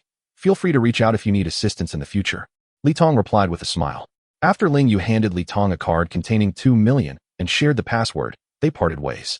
Upon returning to his villa, Ling Yu settled into a comfortable sofa, the words of Li Tong echoing in his mind. He closed his eyes, savoring their conversation while contemplating the rewards bestowed by the system. After some reflection, he gradually surmised that the mysterious energy was likely a byproduct of the leakage from Wu Ji Tai Na. However, he remained oblivious to the origins of the ancient tablet imbued with gigantism energy. He found himself deep in thought, striving to uncover the truth. He also recalled Li Tong mentioning the increasing occurrences of gigantism in Pokémon in recent years. If no other special reasons were at play, it was highly probable that all of this was linked to the awakening of Wu Ji Tai Na. Could it be that Wu Ji Tai Na was on the brink of awakening from its prolonged slumber? Yet, the reasons for this sudden resurgence remained perplexing. This series of questions led Ling Yu to realize that numerous hidden secrets lay beneath the surface of this matter. In the days that followed, he dedicated all his energy to researching the mysterious energy and gigantism. He immersed himself in related materials, repeatedly striving to comprehend and master the application of gigantism. Although he could already sense the formidable nature of this power, truly mastering it proved to be no simple task. Each attempt and usage deepened his understanding of gigantism. To achieve a level of mastery in its application, Ling Yu embarked on a rigorous training regimen. Through relentless effort, honing his willpower and concentration, he soon became increasingly adept at controlling gigantism. Once he fully grasped the methods of utilizing gigantism, Ling Yu resolved to seek further clues regarding the Arceus tablets. As for the matters concerning the ancient tablets, he decided to temporarily set them aside, allowing the situation to develop further. For he sensed, in an inexplicable way, that Wu Ji Tai Na was on the verge of awakening. When that time came, he could address the issue of the ancient tablets without delay. During this interim, Ling Yu also signed in to receive some rare candies, which elevated his aluminum steel bridge dragon to level 80. Additionally, the Ghastly he had captured in the ancient secret realm underwent a communication evolution with the help of the school, transforming into Jengar. Just as Ling Yu was immersed in thought, Mewtwo returned to his side, bearing exhilarating news. During its training outside, Mewtwo had stumbled upon crucial clues related to the Arceus tablets. Chapter 104, The Jungle Temple. Mewtwo's revelation concerning the Arceus tablets was akin to a timely boon. Just as Ling Yu was racking his brain for clues about the tablets, Mewtwo descended like refreshing rain, bringing precious information. To his delight, through the data eye, Ling Yu discovered that during Mewtwo's training, it had not only soared to level 91, but also grasped some psychic-type laws. It was known that as a Pokemon's level continued to rise, each level became increasingly arduous to attain, yet Mewtwo had managed to elevate its level so swiftly. The key to this remarkable progress lay in the psychic-type tablet it possessed, which had empowered Mewtwo to achieve such astonishing advancements. After meticulously reviewing Mewtwo's enhanced abilities, Ling Yu nodded in satisfaction, casting an approving gaze toward Mewtwo. Upon noticing Ling Yu's gesture, Mewtwo slightly lifted its proud head, a barely perceptible glimmer of pride sparkling in its eyes, as if to showcase its unwavering confidence in its own strength. Witnessing this, Ling Yu inwardly sighed, then boldly inquired about the clues regarding the Arceus tablets. In response to Ling Yu's question, Mewtwo revealed everything it had experienced over the past few days, detailing how it had stumbled upon the clues regarding the Arceus tablets. It turned out that Mewtwo had always been an unabashed battle enthusiast, fervently seeking out powerful Pokémon to engage in combat, thereby continuously enhancing its prowess. One day, while training outdoors, it sought formidable opponents to challenge. Perhaps it was fate or mere coincidence, but during an intense battle, Mewtwo inadvertently discovered a mysterious ruin. This ruin seemed to possess a unique ability to conceal itself perfectly. Had Mewtwo not inadvertently trespassed into its vicinity during combat, it likely would have remained undetected. Furthermore, numerous strong Pokémon surrounded the ruin, ready to launch indiscriminate assaults upon discovering Mewtwo's presence. Had it not been for Mewtwo's formidable strength, it could have easily succumbed. As Mewtwo wandered near the outskirts of the ruin, a familiar yet alien sensation enveloped it. It was an aura reminiscent of the psychic-type tablet it carried. After listening to Mewtwo recount its experiences, Ling Yu could not help but exclaim, "Truly, Mewtwo is a being born for battle. Whether engaged in combat or en route to a duel, its existence revolves around conflict." Following this, led by Mewtwo, they arrived at the very location Mewtwo had inadvertently encountered during its previous skirmish. This area was a dense jungle, making it difficult to discern where the ruin Mewtwo spoke of might be hidden. However, as Mewtwo guided Ling Yu deeper into the jungle, an unexpected transformation occurred. Suddenly, Ling Yu felt as though he had crossed an invisible barrier, and before him emerged an ancient ruin. Rather than merely a ruin, it would be more fitting to describe it as a temple concealed amid the foliage. This temple exuded a mysterious aura, ancient and solemn, as if it harbored secrets spanning millennia. It stood silently, resembling a slumbering behemoth, exuding an awe-inspiring power. Ling Yu found himself before the temple, a profound sense of duty welling up within him, as if an unseen voice beckoned him to explore this enigmatic realm. The moment they stepped into the temple, countless Pokémon instantly sensed their presence. They surged forth from every corner, their eyes gleaming with vigilance and hostility. Almost immediately, a fierce battle erupted. The Pokémon launched a relentless assault on Ling Yu and Mewtwo without mercy. In the face of the onslaught, Mewtwo demonstrated its formidable prowess. It swiftly conjured a psychic shield, enveloping both itself and Ling Yu in a protective embrace. Waves of energy rippled across the surface of the shield, repelling the savage attacks that could not inflict any harm upon them. Ling Yu, refusing to be outdone, resolutely unleashed Dark Flame Kyurem. With a thunderous roar, Dark Flame Kyurem released a tremendous icy power that instantly froze the surrounding space. The frigid air swept through, immobilizing all Pokémon in place, rendering them helpless.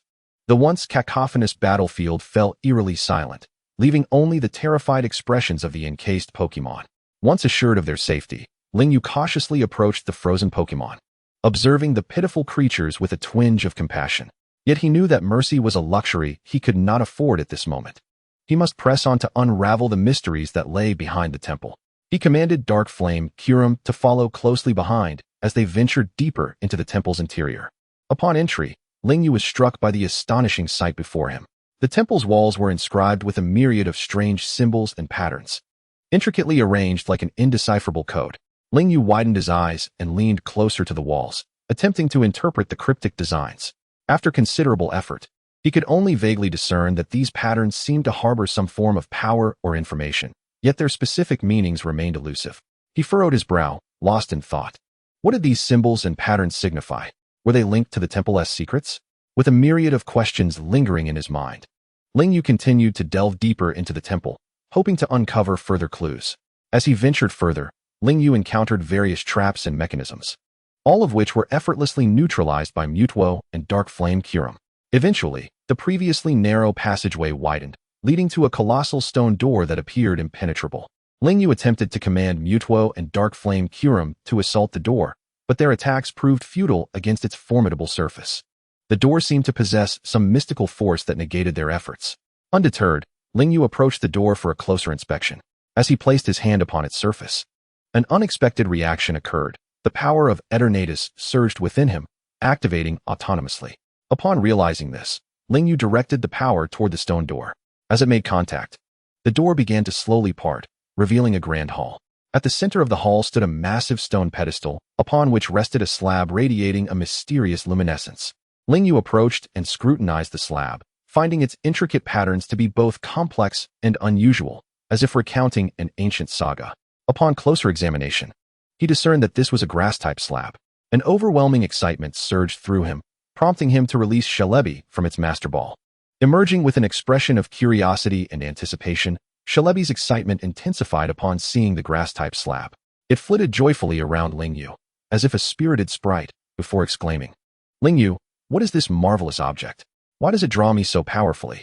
Ling Yu smiled and gently stroked Celebi's head, tenderly explaining, "This is one of the 17 distinct attribute slabs that embody the essence of the creator deity Arceus. And this particular one is the grass-type slab. Given your dual affinity for psychic and grass types, I intend for you to wield this slab. It will not only aid in enhancing your level, but also assist you in grasping the profound mysteries of grass-type principles." Moved by Ling Yu's words, Celebi expressed its gratitude by nuzzling affectionately against him, conveying its deep fondness and appreciation. Ling Yu gazed at the adorable Celebi, his heart swelling with affection. Without hesitation, he presented the enigmatic grass-type slab to Celebi. To his astonishment, as Celebi accepted the slab, it seamlessly integrated into its being as if under a spell. Ling Yu, taken aback by this miraculous occurrence, instinctively embraced Celebi, eager to comprehend the phenomenon. Just as he pondered how to extract the grass-type slab, an incredible scene unfolded once more. The slab emerged from Celebi's body. Ling Yu stared at the extraordinary slab in his hands, bewildered and perplexed. As he sank into contemplation, a sudden realization struck him. He promptly called for Mutuo, inquiring about the whereabouts of the psychic-type slab.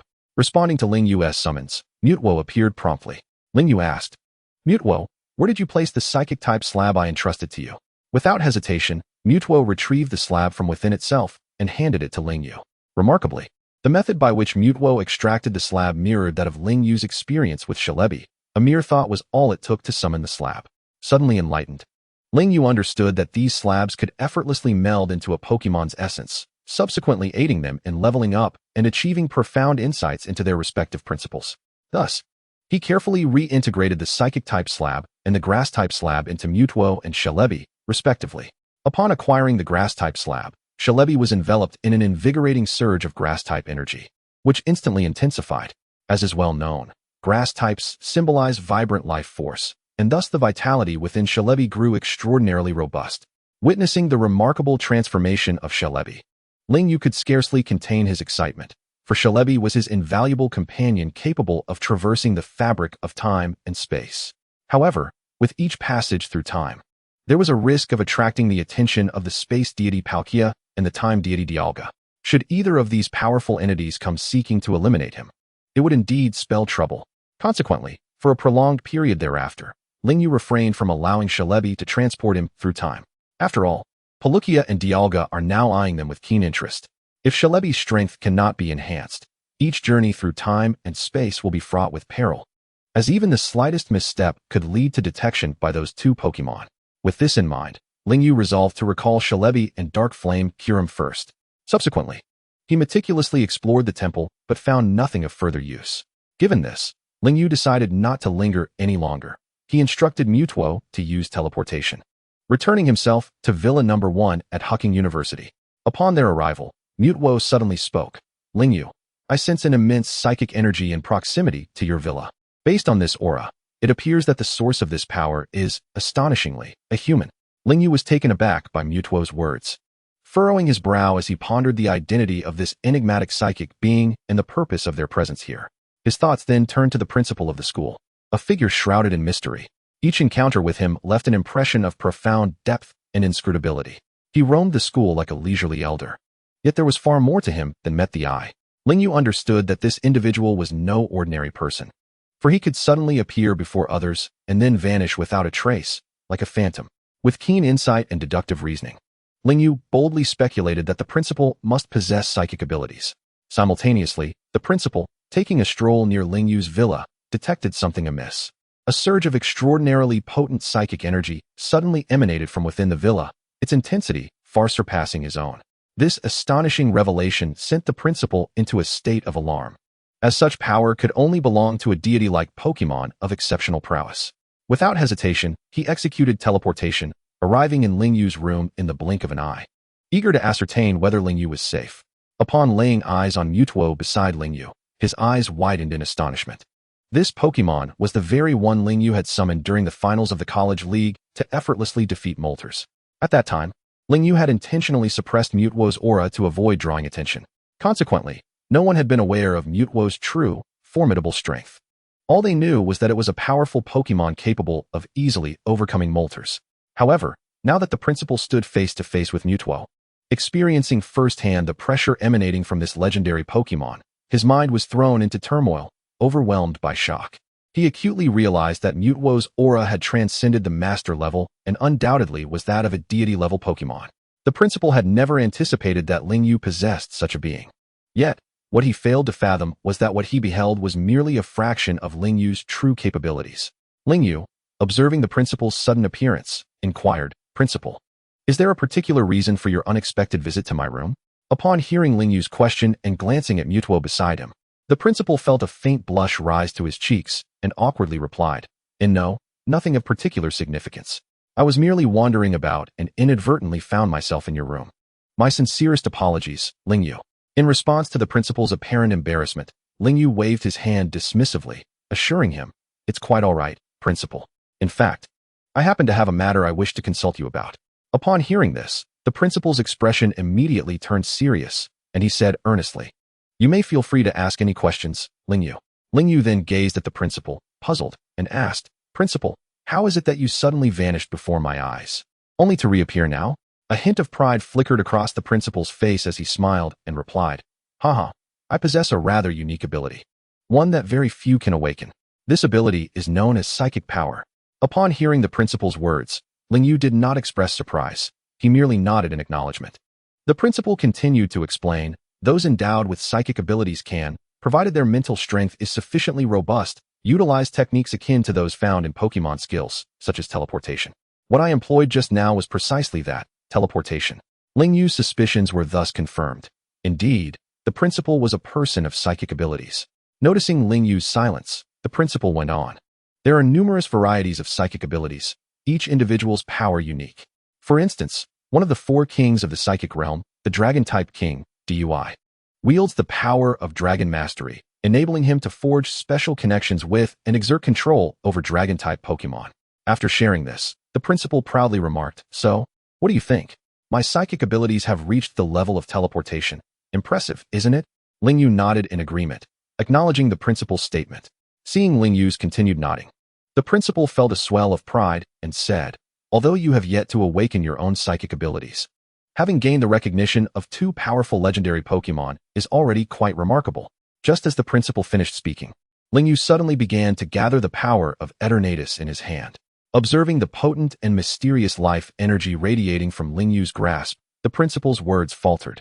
Soon, he was overcome with excitement as if he had stumbled upon a rare treasure, tightly clasping Lingyu's hand that emanated the power of Eternatus and scrutinizing it closely. After a brief moment, he confirmed that Lingyu indeed possessed the fabled power of Eternatus.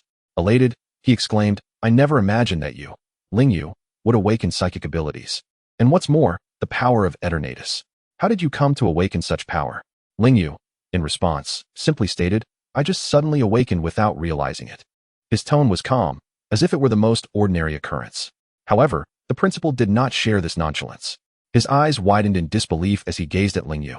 As if witnessing a miracle, after some time, he regained his composure and excitedly declared, How enviable, Lingyu. Those who possess the power of Eternatus are exceedingly rare, and it is said that this power has remarkable healing properties. If wielded correctly, it could potentially save many injured Pokemon.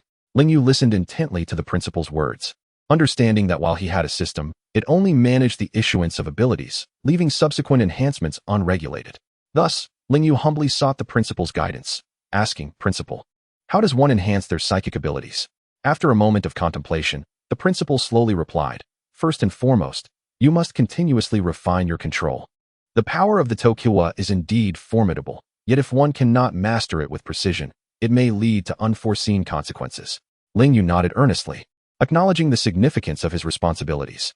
He was acutely aware of the weight of the mission he bore and resolutely declared, I shall strive doubly hard to elevate myself and do all I can to protect the Pokemon. The principal beamed with satisfaction and encouraged him. I have unwavering faith in you, Lingyu. The path ahead is fraught with difficulties and brambles, yet it conceals boundless opportunities as well. Harness your power to forge a brighter future. No sooner had the words left his lips than the principal executed a teleportation, vanishing from Lingyu's room. Once the principal departed, Lingyu couldn't help but exhale a sigh of relief. Confronting such a potent Pokemon as Mutwo had left even the headmaster feeling anxious and pressured. Yet Lingyu paid no heed to the principal's absence. His thoughts were entirely consumed by how to seek out the remaining tablets. Suddenly, a vision of the volcano where Groudon slumbered flashed through his mind. He mused, since Groudon chose to rest there, it must be a place overflowing with fire-type energy. Thus, it is highly likely that a fire-type tablet is concealed there.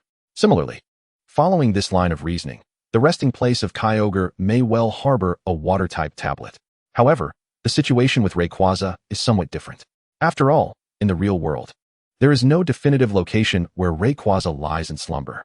Although the games present a sky pillar designated as Rayquaza's resting place, its existence in reality remains uncertain. Reflecting on this, Lingyu felt a tinge of helplessness. Nevertheless, as time was already advanced, he did not wish to dwell too long on the matter. Thus, he slowly closed his eyes and drifted into slumber. Chapter 107. The White Jengar. The following morning, sunlight streamed through the window, bathing Lingyu's face and awakening him to the vitality of a new day. He stretched languidly before eagerly accessing the system panel to commence his daily check-in. Ding! Congratulations, Master. You have received 1 bottle of Shiny Potion, now stored in the system space. As the delightful chime resonated, a jubilant smile spread across Ling Yu's face. A shiny potion. Such a rare item. Possessing it meant he could transform one of his Pokémon into a shiny variant. Ling Yu secretly rejoiced and, after much contemplation, decided to apply this precious shiny potion to Gengar. After all, using it on other Pokémon might not yield particularly appealing shiny forms. Although shiny Gengar bears little difference from its original form, when it Mega Evolves or Dynamaxes, it transforms into a striking white, undeniably impressive. With this thought in mind, Ling Yu summoned Gengar without hesitation. Gengar appeared in midair, its eyes playfully glancing at its trainer, making a face at Ling Yu.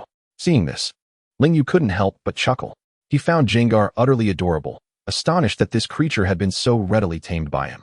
Subsequently, he retrieved the shiny potion from the system space and presented it to Gengar, saying, "Gengar, this is a marvelous item. Drinking it possesses extraordinary power." Upon hearing Ling Yu's words, Gengar, though somewhat skeptical, chose to trust him. Thus, it accepted the shiny potion without hesitation, tilting its head back to gulp it down. Soon, the shiny potion began to take effect. Gengar felt a surge of extraordinary power coursing through it, as if something within its body was transforming. Its coloration shifted dramatically from purple to white. Gengar's eyes widened in astonishment as it beheld its transformation, jaws agape in disbelief, gazing at its newly white form. Gengar was overwhelmed with surprise. It couldn't fathom the reality unfolding before it, filled with confusion and curiosity. Soon after, it approached the full-length mirror in Ling Yu's room, admiring its new appearance with utmost satisfaction. Standing before the mirror, Gengar scrutinized its reflection. Upon realizing its body had turned white, Gengar couldn't help but break into a broad smile, delighted with its new self. Meanwhile, Ling Yu stared at the transformed white Gengar, perplexed, pondering the situation. Could it be that Gengar had consumed some extraordinary food or item that caused this mutation? Or perhaps this Gengar possessed some unique genetic trait? Various speculations flooded his mind. Yet none could elucidate this phenomenon. Logically, shiny Gengar should not exhibit such a color change. It was only through Mega Evolution or Dynamaxing that it would become white. Yet now, Gengar had not undergone these stages. How could it have suddenly turned white? Ling Yu gazed at the white Gengar before him, filled with questions. He could not help but inquire of his system. What is the meaning of this? Why has Gengar turned white? The system's response surprised Ling Yu.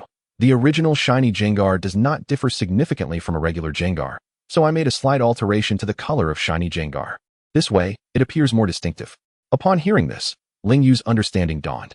So that was it. The system's explanation provided him with a fresh perspective on the phenomenon. Subsequently, the system posed a question to Ling Yu. "Master, do you find Gengar's new white form appealing?" Ling Yu replied, "Absolutely. The white Gengar exudes an aura of mystery and elegance, making it impossible to overlook its presence. I believe that taking it out will undoubtedly attract numerous gazes." The system, pleased by Ling Yu's words, shared in his joy. Then, Ling Yu observed Gengar, who was playfully posing in front of the mirror, and a swell of pride surged within him. He felt that his Gengar had become even more special and unique. In that moment, Gengar seemed to recognize its transformation, excitedly striking various poses before the mirror as if showcasing its new image to its trainer. Seeing Gengar's joyful demeanor, Ling Yu also burst into laughter. Gazing at Gengar, he couldn't help but praise. "System, you are truly remarkable. This modification is simply perfect." The system humbly replied, "Thank you for the compliment. As long as you are satisfied, that is enough." Ling Yu then turned to Gengar and asked, "Gengar, what do you think of your new skin? Does it look particularly dashing?" Upon hearing Ling Yu's inquiry, Gengar immediately turned around, a satisfied smile lighting up its face as it vigorously nodded. It excitedly exclaimed, "Ling Yu, this new skin is absolutely fantastic. Wearing it, I feel infused with strength and confidence, as if I can conquer any foe." Witnessing Gengar's exuberant reaction, Ling Yu couldn't help but laugh. He approached Gengar and gently patted its head, expressing his affection and encouragement. Then, Ling Yu gazed deeply into Gengar's eyes, speaking earnestly, "Though you currently appear exceedingly handsome, we must not solely judge by outward appearances. As a Pokémon, your strength and abilities hold paramount importance. Presently, you rank lowest among my Pokémon in terms of power. Thus, we must strive together to enhance your prowess." After listening to Ling Yu's words, Gengar silently nodded in agreement, acknowledging the long journey that lay ahead, requiring continuous learning and growth. Despite its current shortcomings, Gengar remained resolute that with unwavering perseverance, it would one day become the mightiest of its kind. Subsequently, Ling Yu returned Jengar to its Ultra Ball, carefully placing it aside as he prepared to venture out. Just then, a knock at the villa's door interrupted Ling Yu's thoughts. Rushing to the entrance, he opened the door to find the school's vice principal standing before him. A flicker of curiosity coursed through Ling Yu. He wondered why the vice principal had come to visit unexpectedly. Without hesitation, he inquired, "Vice principal, what brings you here? Is there something you need?" The vice principal, regarding Ling Yu with a serious expression, replied, "Ling Yu, we have just received intelligence from our informant indicating that members of the Dark Organization are confirmed to participate in the upcoming underground black market auction. The principal has spoken highly of your formidable abilities, and we wish to ask if you would be willing to investigate their intentions and motives at the auction." Chapter 108. The Black Market Auction. Upon hearing the vice principal's proposition, Ling Yu felt a surge of excitement. The actions of the Dark Organization had deeply angered him, as they were responsible for the tragic deaths of the original owner's parents. Thus, he harbored a personal vendetta against them and yearned for vengeance. Previously troubled by the elusive nature of the Dark Organization's whereabouts, he now saw an opportunity for retribution laid before him. How could he possibly squander such a chance? Resolutely, he nodded in affirmation, stating, "Very well, I am willing to attempt this. However, I will require your essential support and assistance." Relieved by Ling Yu's acquiescence, the vice principal exhaled deeply. After all, Ling Yu had been praised by the principal, and his involvement would undoubtedly ease the burden of the task. With a smile, the vice principal patted Ling Yu on the shoulder, saying, "No problem, we will fully cooperate with your efforts. Should you require any resources or information, do not hesitate to let us know." With that, he produced a slip of paper from his pocket and handed it to Ling Yu, informing him that it contained details regarding the auction's time, location, and other pertinent information. He also advised Ling Yu to remain vigilant and prioritize his safety. After examining the note, Ling Yu nodded in understanding. Finally, he bid farewell to the vice principal and closed the door. The auction was scheduled for midday, so Ling Yu made preparations and summoned Mutwo to teleport him to a nearby alley adjacent to the auction venue. He adeptly donned a black cloak and mask, ensuring his anonymity. For added security, he brought Mutwo along, outfitting it in a similar guise. Additionally, he summoned Darkrai to lurk in his shadow, providing further protection. With all safety measures in place, Ling Yu proceeded toward the entrance of the underground auction. The venue was a bar imbued with a romantic ambience, yet upon entry, one would be oblivious to the massive black market concealed beneath. To gain access to this illicit realm, one required a secret password. Approaching the bar's front desk, Ling Yu whispered the code to the attendant. The staff member, momentarily taken aback, discreetly assessed Ling Yu before skillfully guiding him to an exceptionally concealed room. The attendant deftly pressed a button, and with a soft click, a dark, profound passageway slowly materialized within the wall. Upon its appearance, the attendant expressionlessly instructed Ling Yu, "Step inside. That is where you wish to go." Though a flicker of apprehension coursed through him, Ling Yu feigned composure and cautiously entered the dimly lit passage. After walking for a considerable distance, he finally reached the passage's end, where a tightly shut door awaited. Gently pushing it open, he was immediately enveloped by a cacophony of voices. Before him sprawled a bustling scene, teeming with activity. It was undoubtedly a large-scale black market. Today, due to the auction, the crowd was noticeably larger than usual. An array of wares was on display, captivating the eye with their diversity, ranging from unregistered rare Pokémon to unique items and skill discs. These goods were predominantly illicit, potentially stolen or obtained through nefarious means. Regardless of their origin, they were deemed unsellable in legitimate markets. Ling Yu gazed at the spectacle before him, struck by a sense of awe. Truly, this black market lived up to its reputation as a haven for contraband. Here, individuals could procure all manner of stolen goods and illegal items. However, for him, such a place was best avoided, as he did not wish to attract trouble. Suddenly, he recalled a narrative from a novel he had read in a previous life, where protagonists often stumbled upon incredible bargains in black markets, discovering rare treasures or powerful Pokémon. Inspired, he resolved to see if fortune would smile upon him as well. Activating his data eye, he scrutinized each item meticulously. Regrettably, after an exhaustive search, he found nothing of value. It seemed that the reality of black markets did not afford the same opportunities as those depicted in fiction. The vendors were astute, unwilling to let anyone easily seize a bargain. Reluctantly, Ling Yu abandoned the notion of finding a hidden gem. Glancing at his watch, he noted that the time was approaching noon, and the auction was about to commence. Thus, he hastened toward the central area of the black market, where a grand auction hall awaited. This magnificent structure exuded an air of solemn grandeur, its design harmoniously blending modern and traditional elements. The overall form was elegantly simple, yet the details brimmed with artistic flair.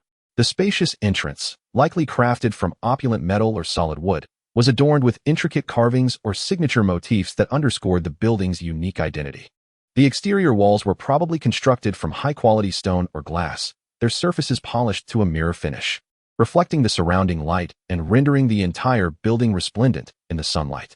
Furthermore, exquisite murals or sculptures might embellish the walls, showcasing the region's rich culture and history. Upon entering the auction hall, Lingyu was greeted by a vast and luminous foyer. The lofty ceiling and expansive windows create an atmosphere of grandeur, while the floor is elegantly adorned with soft carpeting that feels like walking on clouds. At the heart of the hall, the auction platform rises like a prominent dais, surrounded by opulent drapery and exquisite lighting. The predominant dark hues impart a sense of solemnity and dignity to the space. The lighting design is meticulously crafted, employing a variety of fixtures to create enchanting shadow and light effects, ensuring that each exhibit is showcased to its fullest potential. Surrounding the auction stage are rows of plush seating, offering bidders a comfortable vantage point from which to observe the proceedings. Moreover, luxurious private boxes on the upper level serve as symbols of status and power. Access to the auction house is not granted to just anyone. An invitation is required for entry. The vice principal, however, has procured an invitation, allowing Lingyu to gain access. At this moment, a considerable crowd has gathered within the auction hall. Lingyu, accompanied by Chao Meng, has chosen a quiet corner to sit and awaits the commencement of the auction. He surveys the room, noting that the majority of attendees are masked, shrouded in mystery. Before long, the auction officially commences. The host ascends the stage, poised to declare the event open. Lingyu's interest wanes, as his purpose for attending is to investigate the dark organization. At that moment, he perceives an unusual gaze upon him. Following the sensation, he glimpses a shadowy figure darting past. Chapter 109, The Auction. Lingyu observes as the enigmatic figure retreats to a private box on the upper level. He silently notes the box number before redirecting his attention to the auction stage. The host, a middle-aged man clad in a suit and similarly masked, addresses the eager bidders. Welcome to the underground black market auction. I am the host of this event, and we are delighted to present a plethora of rare and precious items, along with exquisite Pokémon. We hope you find something to your liking. As the host concludes his opening remarks, the atmosphere in the hall grows increasingly vibrant, with attendees engaging in animated conversations, their eyes gleaming with anticipation for the forthcoming lots. They speculate on the treasures that may be unveiled, their hearts brimming with curiosity and desire. Some are already poised with their bidding paddles, ready to partake in the competition. With the host's words, the atmosphere ignites, as whispers and murmurs of excitement ripple through the crowd. At this juncture, a woman clad in a striking red qipao ascends the auction stage. Her presence shines like a dazzling jewel, capturing the attention of all. Her graceful figure glides effortlessly, as though she is treading upon air. The qipao is impeccably tailored, accentuating her exquisite silhouette. The vivid crimson hue burns like fire, igniting the surrounding air. Although her face is obscured by an ornate mask, the glimmering eyes visible through its slits resemble two radiant gems, exuding an enchanting allure. While her features remain a mystery, her poise and elegance suggest she is a breathtaking beauty. Once the auctioneer takes her position, the host resumes, "It is with great honor that I declare the auction officially open." His voice resonates with passion and vitality, reverberating throughout the venue. In an instant, the audience erupts with enthusiasm, applause and cheers filling the air, as they eagerly anticipate the unveiling of rare items and the thrill of bidding. In this exhilarating moment, each attendee yearns to discover a coveted treasure and emerge victorious from this grand affair. Soon, the first item is carefully brought to the auction platform, a Pokémon egg. The enchanting woman in the qipao glides forward, slightly bending to point at the egg. With a smile, she addresses the crowd, "Esteemed guests. Our first item for auction is a truly exceptional Pokémon egg. This egg hails from a champion-level Charizard, birthed from meticulously nurtured lineage. Given that both parents possess elite capabilities, the quality of this egg is assured to be of the highest caliber." As her words resonate, gasps and murmurs of awe ripple through the audience. Wow, a champion-level Pokémon egg. Indeed, how fortunate it would be to successfully hatch a formidable Charizard. The qipao-clad beauty continues. Let us commence the bidding. The starting price for this champion-level Charizard egg is 1,000,000 gold coins, with each subsequent bid requiring a minimum increase of 50,000 coins. I encourage enthusiastic participation. As her declaration concludes, a flurry of bids ensues. 1, 0, 50, 0, 0, 0. 1, 100, 0, 0, 0. 1, 150, 0, 0, 0. The price swiftly escalates to 2, 0, 0, 0, 0, 0, 0. When the figure reaches 2, 0, 0, 0, 0, 0, 0, many bidders fall silent, realizing the price exceeds their expectations. Ultimately, the egg is sold for a staggering 2, 200, 0, 0, 0, marking a triumphant commencement for the auction. The purchaser is a mysterious buyer from an upper-level box. Lingyu regards the Pokemon egg with little interest, as he already possesses an ample collection of Pokemon and lacks the time to nurture them from the ground up. Thus, he resolves to await more suitable items. The subsequent lots unfold in succession, featuring valuable items, powerful Pokemon, and rare technical discs. Yet, Lingyu maintains his composure, occasionally participating in the bidding but refraining from making any actual purchases. Finally, when a mysterious ancient tablet is positioned on the auction stage, the atmosphere ignites with commotion. Attendees whisper among themselves in disbelief. What is this? Just an ordinary stone tablet. How could it possibly be up for auction? Indeed, do they take us for fools? Who would squander money on such a trivial item? In response to the audience's skepticism, the auctioneer, the cheapao-clad beauty, smiles and explains, "Dear guests, please remain calm. Though this tablet may appear unremarkable, it originates from a time long past. It is said to contain immense power, capable of aiding Pokemon and gradually enhancing their strength. Therefore, I announce the starting price for the mysterious tablet to be 2,000,000 gold coins, with each subsequent bid requiring a minimum increase of 10,000. With that, she gently taps her gavel, signaling the formal commencement of the auction. As the audience absorbs the auctioneer's introduction of the tablet, a wave of speculation ensues. A multitude of individuals expressed keen interest in the slab, yet some dismissed it as merely an ordinary stone. At that moment, Zeroyu's eyes suddenly gleamed with excitement. As he mused to himself, who would have thought that attending an auction would lead me to discover an Arceus slab? What a delightful surprise. Regardless, I must acquire it. As the auctioneer's gavel came down, an intense bidding war erupted instantaneously. Attendees raised their paddles, proclaiming their desired prices fervently. The atmosphere within the venue became exceedingly charged, with bids soaring higher and higher. Without hesitation, Zeroyu plunged into the fray, exclaiming, "I bid 3 million. This offer drew the attention of everyone present, as it was undeniably a considerable sum. Yet, before others could react, a voice from an upstairs private room, previously noted by Zeroyu, shouted, stunning those around him, 350,000. When the figure of 3.5 million echoed from the upper chamber. Astonishment swept through the crowd as they turned their gazes toward that room, speculating about the identity of the individual bold enough to possess such wealth.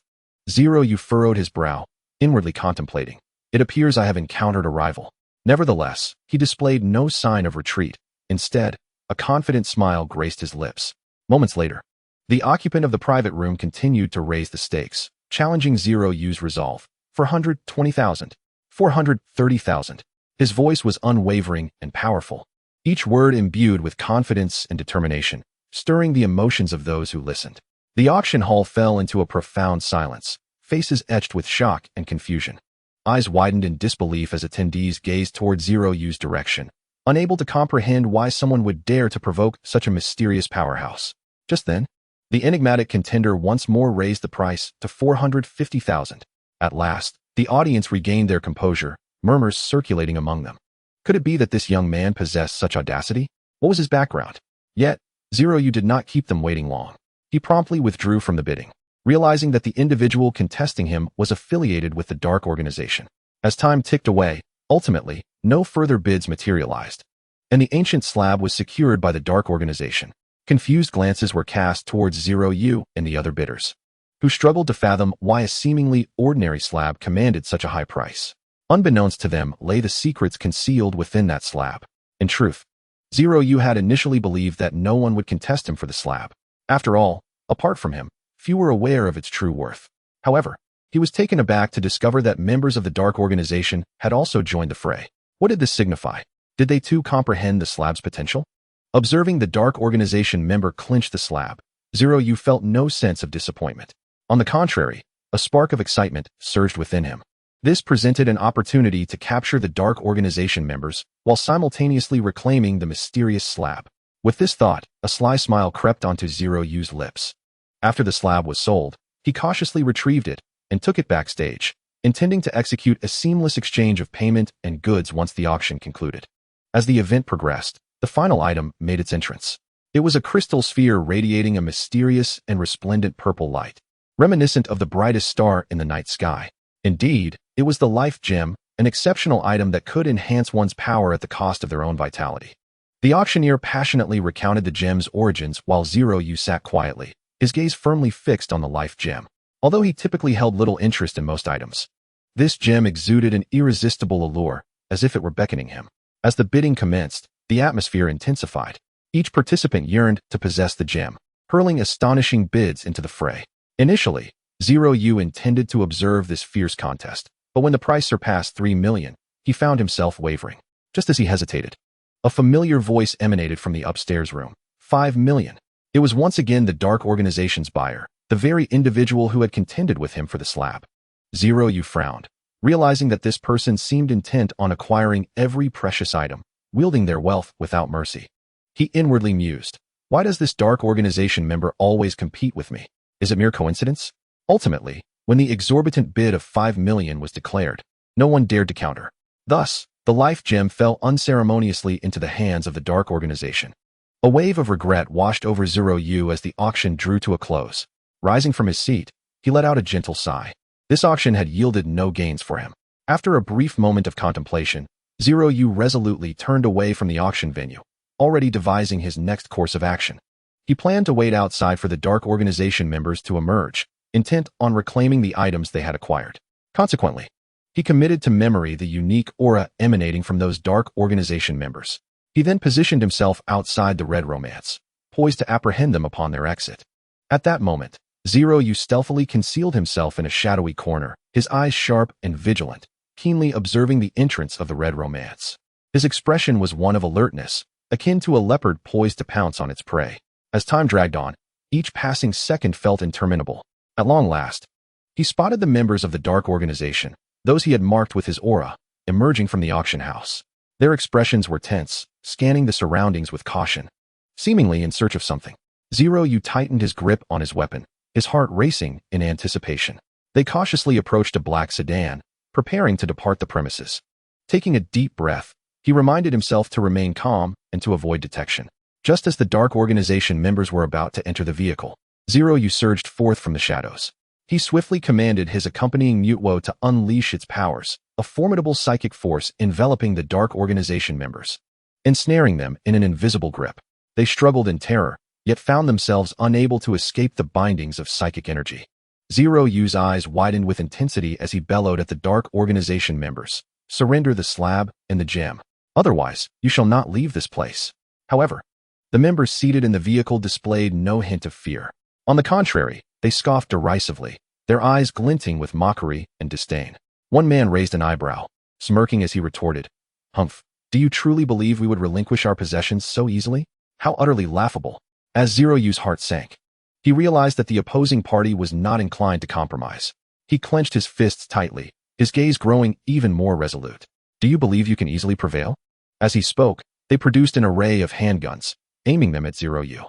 Yet, undeterred, he swiftly evaded the incoming bullets. Subsequently, he commanded Mutwo to unleash a more formidable attack, swiftly subduing all members of the Dark Organization. He then seized the stone tablet and the precious gem from their grasp, his eyes gleaming with the light of victory. After acquiring what he sought, Zeroyu addressed them, stating, "You have provoked the wrong individual. Now I come to enact my revenge."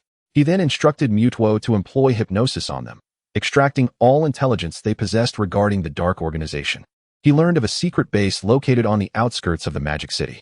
With the desired information in hand, Zeroyu directed Mutwo to send all members of the Dark Organization directly to meet their demise. Once all matters were resolved, he had Mutwo teleport him back to Villa No. 1 at Hucking University. Chapter 111, The Steel Plate. Upon returning to the villa, Zeroyu eagerly retrieved the stone tablet he had seized from the Dark Organization. He gingerly cradled it in his hands, scrutinizing it with great care. The tablet emanated a mysterious sheen, seemingly imbued with boundless power. Closing his eyes, Zeroyu concentrated, attuning himself to the essence radiating from the tablet, and soon detected a powerful surge of steel-type energy. Indeed, as he opened his eyes, a flicker of excitement crossed his face. He had finally confirmed the nature of this tablet, the steel plate. However, among all his Pokémon, only his initial companion, Metagross, and the recently acquired steel-type Pokémon, Aegislash, possessed the steel attribute. With this thought, Zeroyu summoned Metagross to see if it could resonate with the steel plate. As a brilliant light flashed, Metagross appeared before him. Upon its arrival, it playfully nudged Zeroyu's arm with its sturdy head, as if seeking affection from its master. Observing the adorable and obedient Metagross before him, Zeroyu felt a surge of warmth within. He extended his hand, gently stroking Metagross's head. At that moment, Metagross noticed the steel plate in Zeroyu's other hand. Curiously, it gazed at the tablet for a while before looking up and asking, "Boss, what is that object in your hand? Why do I feel a peculiar attraction to it?" Upon hearing Metagross's inquiry, a smile graced Zeroyu's face as he replied softly, "The object in my hand is the steel plate, one of the 17 different attribute plates belonging to the creator deity Arceus. This plate harbors infinite steel-type energy, capable of enhancing the strength of steel-type Pokémon, and those of great power can comprehend the laws of steel through it." Though Zeroyu's voice was not loud, it resonated clearly in Metagross's ears. Metagross's eyes widened in excitement as it eagerly asked, "Boss, can I have this steel plate?" "I can hardly contain my eagerness." Zeroyu nodded slightly in agreement, responding gently, "This steel plate was meant for you from the very beginning." Without hesitation, he handed the steel plate to Metagross. Metagross carefully accepted the tablet, its eyes filled with joy and anticipation. As the plate drew near, it seemed to merge with Metagross as if it were a living entity. Metagross, filled with curiosity, began to keenly sense the changes within itself. Moments later, it joyfully discovered that its strength had indeed been augmented to a certain degree. This sensation thrilled it immensely, excitement bubbling forth. Throughout this process, Metagross could distinctly feel its power gradually increasing. Simultaneously, it sensed a thread of the mysterious laws of steel slowly unfolding within. This ignited its hopes for the future, yearning for further breakthroughs and growth. Observing Metagross's ecstatic demeanor after acquiring the steel plate, Zeroyu felt a wave of delight wash over him. He understood that this plate would bestow upon Metagross even greater power, enhancing its capabilities. With this thought, Zeroyu couldn't help but smile, his gaze reflecting trust and expectation for Metagross. He then glanced at the system's task of locating the 17 plates of Arceus. Now, he had successfully found 4 plates: the Psychic Plate, Dragon Plate, Grass Plate, and the newly acquired Steel Plate. Though there remained a considerable distance to gather all 17 plates, Zeroyu felt no discouragement. Instead, he resolved to intensify his efforts in searching for the remaining plates. "Next, I must double my efforts," Zeroyu silently reassured himself, his eyes gleaming with determination. At that moment, a notification tone from the system echoed in his mind. "Congratulations, Master, for completing the task of collecting 4 plates. Reward: 10 rare candies, 1 Master Ball." Upon hearing the generous rewards bestowed by the system, Zeroyu felt an exhilarating rush. These prizes were undoubtedly a tremendous surprise, especially the 10 rare candies, which could aid his Pokémon in rapidly ascending levels. The Master Ball was exceptionally precious, eliminating any concerns about failing to capture a desired Pokémon. Overjoyed, Zeroyu decided to use the rare candies on Metagross, which was adapting to the power of the steel plate. This way, Metagross could enhance its strength more swiftly, becoming an even more formidable asset in battle. Thus, he retrieved a rare candy from the system's space and fed it to Metagross. Without hesitation, Metagross swallowed the candy, and its body began to emit a faint glow, instantly elevating its level. Metagross's level soared to 90, the maximum attainable through rare candies. Its strength significantly increased, as each subsequent level brought substantial enhancements. "Excellent. Metagross is now even stronger," Zeroyu remarked, satisfaction evident in his voice. Metagross, filled with joy, approached Zeroyu, affectionately nudging him once more. Though Metagross's sturdy body was somewhat uncomfortable against Zeroyu, he still affectionately patted it. Zeroyu quietly observed the transformations in Metagross, anticipating its ability to unleash even greater power in future battles. Simultaneously, he recognized the necessity of exerting more effort to realize this goal. After all, in this world, only by continuously growing stronger could he protect himself and those around him. With resolve, Zeroyu clenched his fist, his gaze steadfastly fixed on the horizon. He understood that the road ahead, though long and arduous, would ultimately lead him to achieve his aspirations. After concluding the brief interaction with Metagross, Zeroyu returned both Mutwo and Metagross to their Pokeballs. He then approached the door of the Vice Principal's office, gently knocking before entering. He proceeded to detail the information he had gleaned from the members of the Dark Organization. What? The vice principal stood up in astonishment, his eyes wide as he gazed at Lingyu. Are you saying that, apart from the base annihilated by the formidable being with the radiant Giratina on that fateful day, there exists another secret base on the outskirts of Magic City?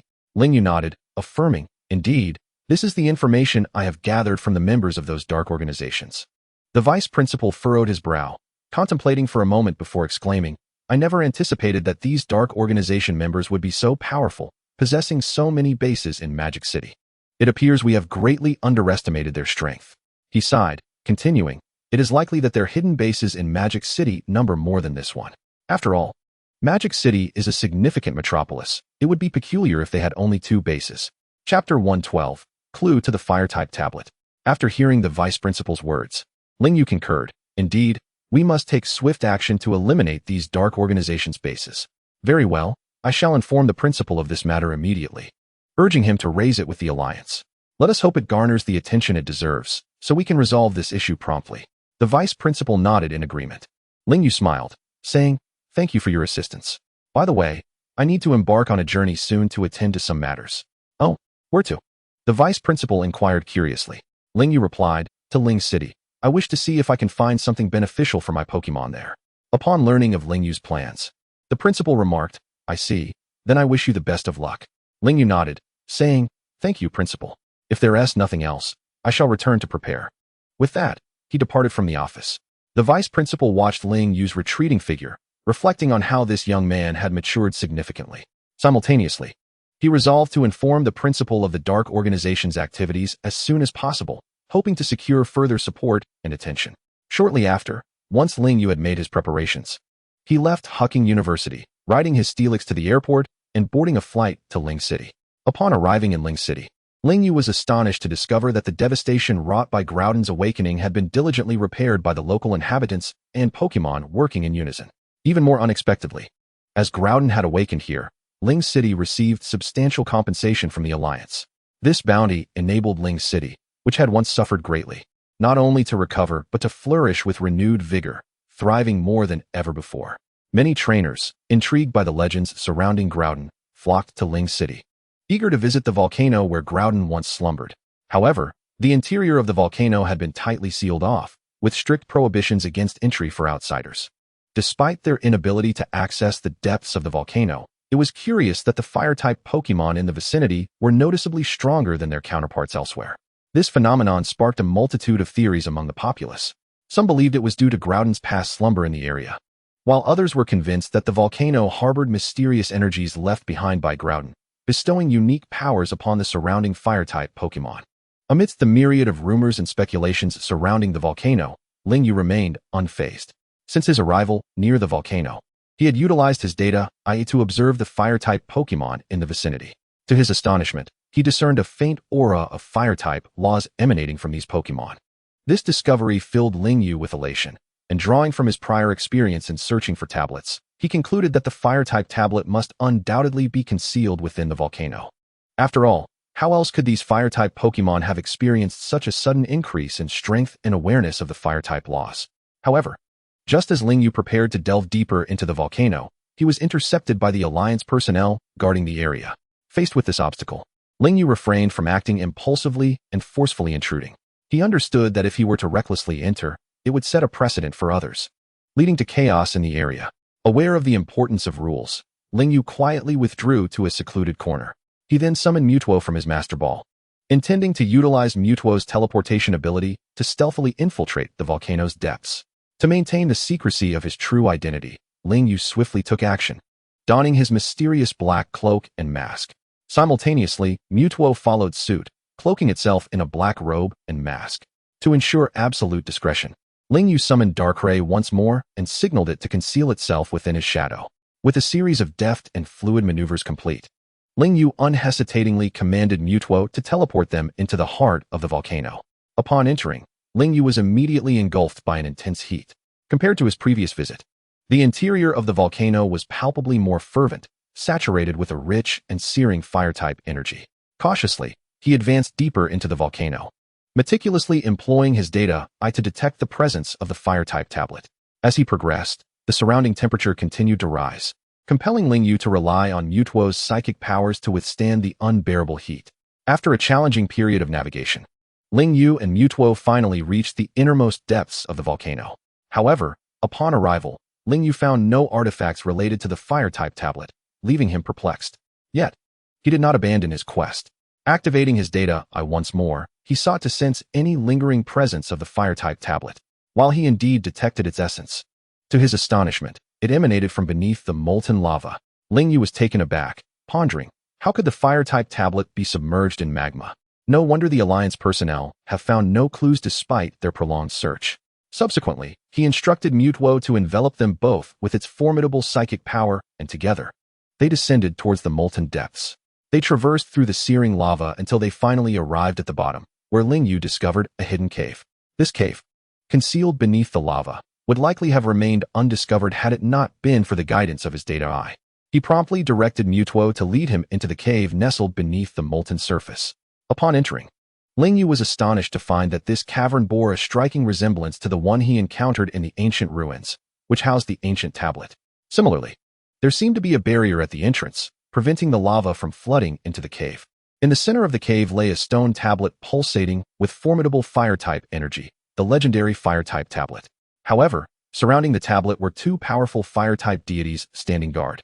These were not ordinary deities, but their shadowy counterparts. Moreover, they were mere phantoms, not true Pokémon. The two fire-type deities were the Dark Flame Bird and the Dark Entei.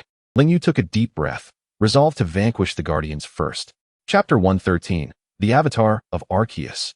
Confronted by the Dark Firebird and the Dark Flame Emperor on the Guardian Stone Tablet, Ling Yu employed the Eye of Data to scrutinize their information. Name, Dark Flame Emperor, Illusion. Base stats, 580. Gender, none. Abilities, Bite, Glare, Ember, Roar, Flame Vortex, Flamethrower, Stomp, Taunt, Overheat, Agility, Sacred Fire, Protect, Flare Blitz, Iron Head, Stone Edge, Body Slam, Crunch. Shadow Ball, Dark Pulse. Level 80. Potential, Level 2 Divine. Type, Fire. Nature, Bold. Ability, Intimidate. Possesses a trained mind, unwavering against the opponent's attacks, and remains unfazed by intimidation. Held item, none. Role, none. Name, Dark Firebird, Illusion. Base stats, 580. Gender, none. Abilities, Roost, Hurricane, Heat Wave, Wing Attack, Ember, Flame Vortex. Quick Attack, Endure, Origin Pulse, Flamethrower, Mysterious Guard, Air Slash, Sunny Day, Heat Wave, Solar Beam, Brave Bird, Shadow Ball, Dark Pulse. Level 80. Potential, Level 2 Divine. Type, Fire, Flying. Nature, Impulsive. Ability, Pressure, imposes pressure on the opponent, significantly reducing their move PP. Held item, none. Role, none. Ling Yu observed the early-stage master-level Dark Firebird and Dark Flame Emperor before him, swiftly devising a counter-strategy. Mutuo, unleash Psychic on the Dark Firebird and Dark Flame Emperor. Ling Yu commanded decisively. Following his orders, Mutuo gathered immense psychic energy in its hands, launching it towards the Dark Firebird and Dark Flame Emperor. Mutuo's level was 91, while the two Dark Divine Beasts were merely at level 80, a full 11 levels apart. As levels increase, the gap widens significantly, especially with such a disparity. Furthermore, Mutuo was equipped with a Psychic-type tablet, rendering the skills of the Dark Firebird and Dark Flame Emperor utterly ineffective against its assault. Consequently, they were firmly ensnared by Mutuo's psychic force, rendered immobile.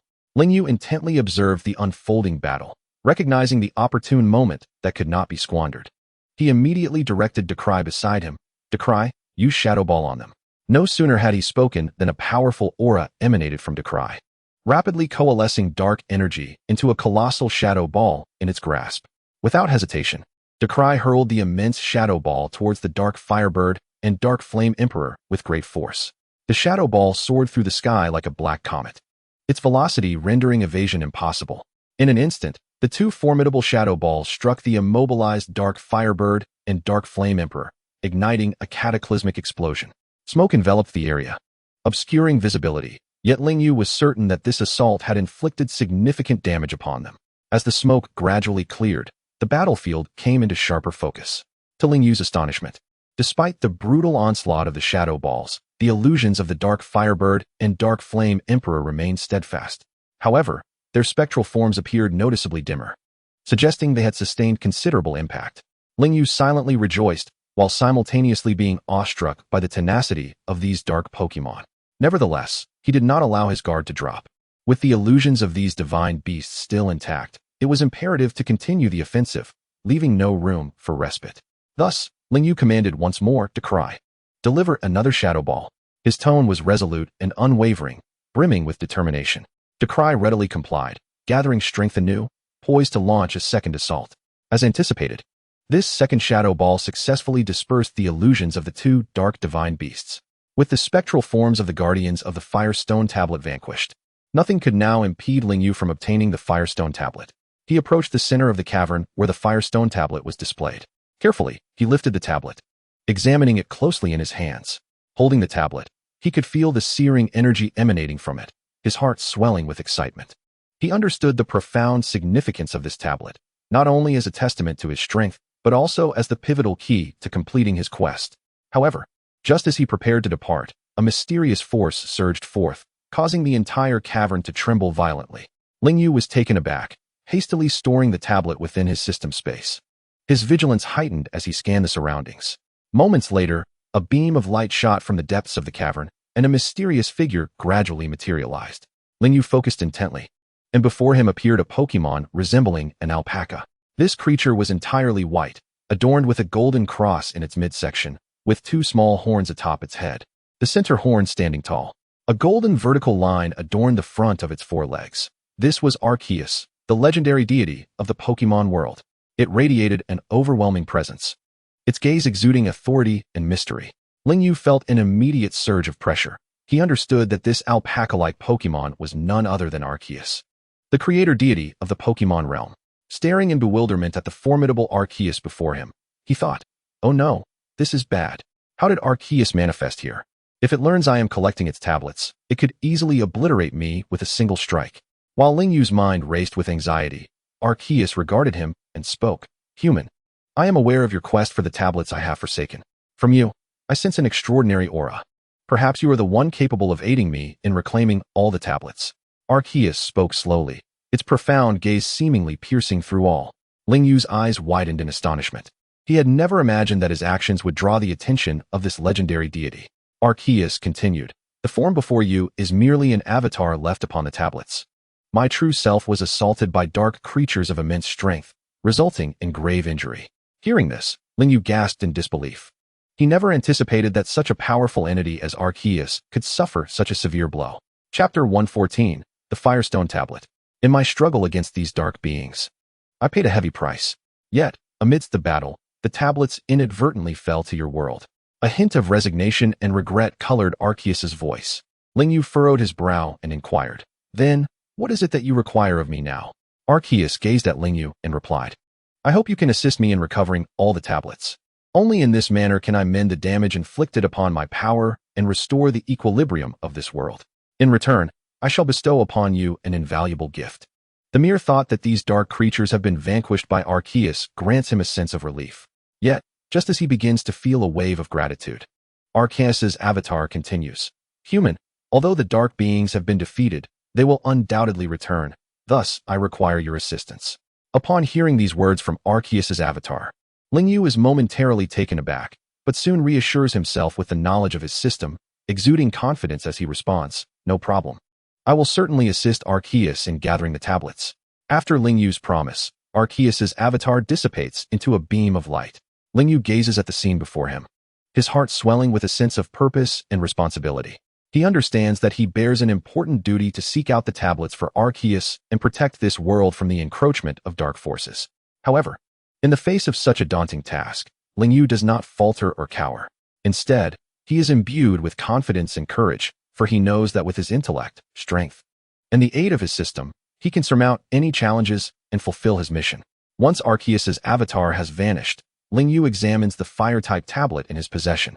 He observes the tablet radiating a searing energy and muses to himself, "This tablet would be quite suitable for Charizard." Consequently, he summons Charizard. As Charizard emerges, he lets out a resounding roar towards the sky, then lowers his gaze to see the fire-type tablet in Lingyu's hand. Sensing the powerful energy emanating from it, he excitedly addresses Lingyu, "Boss, is this the tablet that Mutwo and the others possess?"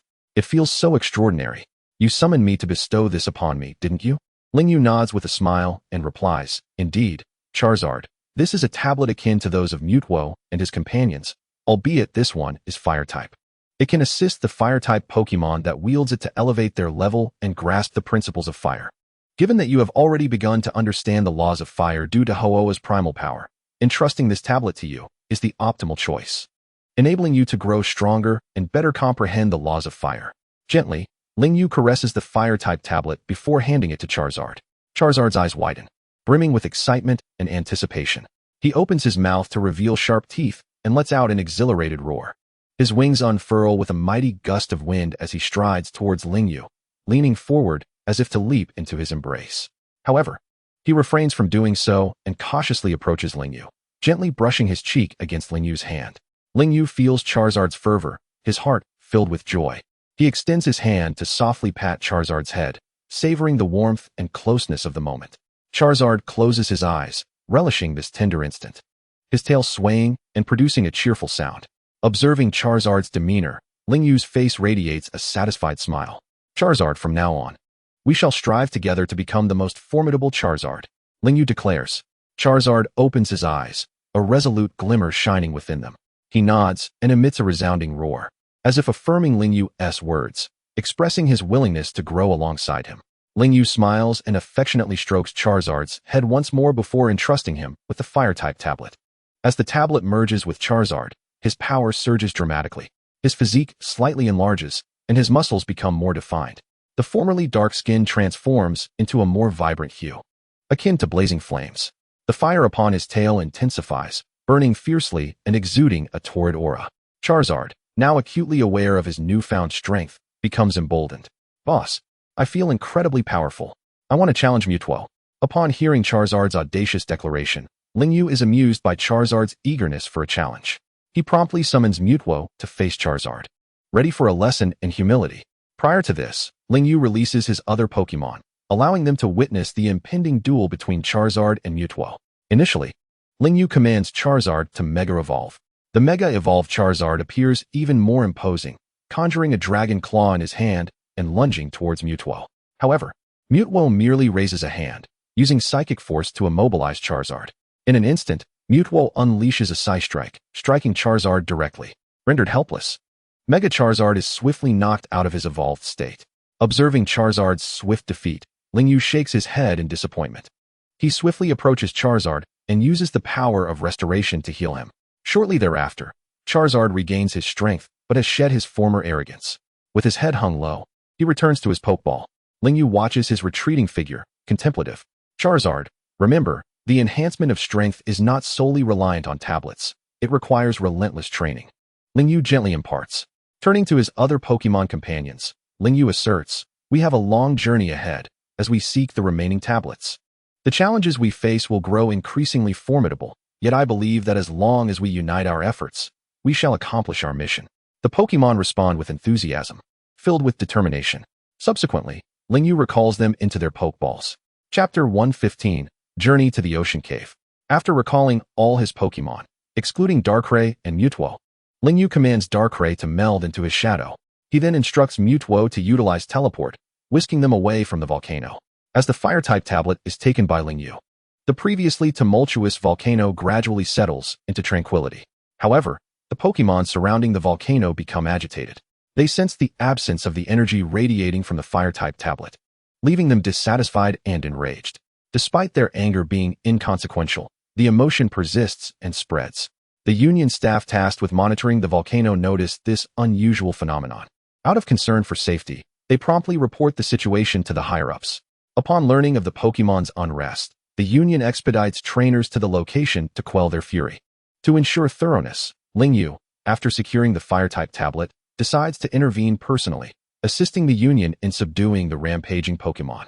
Leveraging his formidable prowess, he swiftly resolves the crisis before the trainers arrive. After meticulously cleansing all the Pokemon, Lingyu finally felt at ease to depart. He hurriedly made his way to the airport, boarding the flight back to the magical city. During the journey, a profound sense of relaxation enveloped him, as he was aware that his mission had been accomplished and he had gleaned valuable insights regarding Arceus. Upon returning to the magical city, Ling Yu immediately proceeded to Hucking University. He was eager to meet with the Vice-Chancellor and report on his findings. Upon arriving at the Vice-Chancellor's office, he found the Vice-Chancellor in a state of distress, engrossed in the news on television, which reported that numerous Pokémon had become exceedingly agitated in Lingcheng, a place he had recently visited. This news had caused the Vice-Chancellor considerable concern for Ling Yu's safety. Just as he was consumed by worry, a knock sounded at his office door.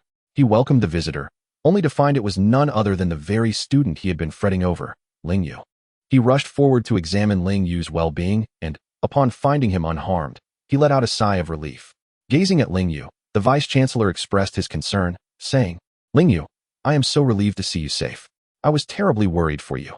If anything had happened to you out there, Hucking University would have lost one of its most exceptional students." As the first trainer to receive the recognition of 2 legendary Pokémon at such a young age, Ling Yu was indeed unparalleled. Hearing the Vice-Chancellor's words of concern, Ling Yu smiled and replied, "Vice-Chancellor, what could possibly happen to me? My strength is formidable now. I can contend with ordinary legendary Pokémon, and those are merely commonplace Fire-type Pokémon. Nothing I can't handle." The Vice-Chancellor, encouraged by Ling Yu's confidence, bestowed upon him a warm smile. Prior to acquiring the Fire-type tablet in Lingcheng, Ling Yu had ventured to the resting place of Groudon with a mere sense of experimentation. After all, he was uncertain whether the Fire-type tablet truly existed there, yet he ultimately succeeded in locating it. Thus, he speculated that the resting place of Kyogre would likely harbor a Water-type tablet as well. However, Ling Yu had been so focused on observing Groudon that he was unaware of Kyogre's resting place. Consequently, he sought assistance from the Vice-Chancellor, inquiring, "Vice-Chancellor, do you happen to know where the powerful legendary Pokémon Kyogre began to awaken? I wish to explore that area for any formidable Water-type Pokémon, but I am uncertain of its location."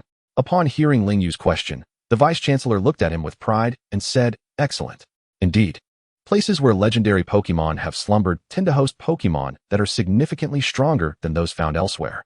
This indicates that you have begun to think independently and understand how to leverage resources and knowledge to enhance your strength. I hope you continue to maintain this attitude towards learning."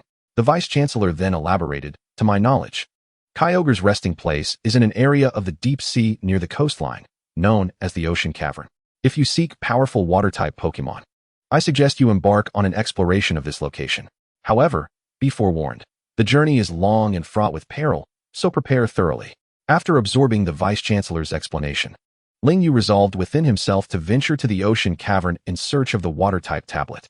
After expressing his gratitude to the Vice-Chancellor, he commenced preparations for his expedition. During this process, Ling Yu collected various items to counter underwater dangers. Simultaneously, he delved into research materials to familiarize himself with the general conditions of the Ocean Cavern and the formidable Water-type Pokémon he might encounter. Once everything was in order, Ling Yu bid farewell to the Vice-Chancellor and set off on his quest for the Water Tablet. He first arrived at the airport and took a flight to the coastal city of Lansang.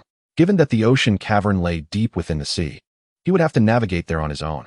Before long, Ling Yu landed in Lansang City, where he was greeted by a bustling metropolis nestled by the sea, its towering skyscrapers standing sentinel over the city's prosperity. The waves gently caressed the shore, harmonizing with the city's vibrancy. The streets bustled with people and Pokémon alike. A symphony of activity. Fishing boats bobbed in the distance, resembling pearls upon the ocean's surface. On the sandy beach, trainers and their Pokémon reveled in the joy brought by the sun and waves, while children frolicked in the sand, their laughter echoing through the air. This coastal city thrummed with life and vitality, serving as both a stage for people to pursue their dreams and a haven for the soul. Upon arriving in Lansang City, Ling Yu first inquired with the locals about the exact location of the Ocean Cavern. After resting with his Pokémon for the night, he set forth the next day to embark on his journey to the Ocean Cavern. True to his previous method, he allowed Darkrai to meld into his shadow, then rode atop his Metagross towards the cavern's entrance. In no time, with Metagross's swift flight, Ling Yu arrived directly above the Ocean Cavern. The sea here was a deep hue, indicating the profound depths below. Upon reaching the location, Ling Yu donned the diving gear he had procured beforehand and leaped into the water, recalling Metagross into its Pokeball, and releasing Mutwo to accompany him into the underwater cavern. As Ling Yu and Mutwo descended into the depths, it felt as though they had entered an entirely different realm. The sea glimmered a deep sapphire blue, akin to a colossal gemstone, resplendent and translucent.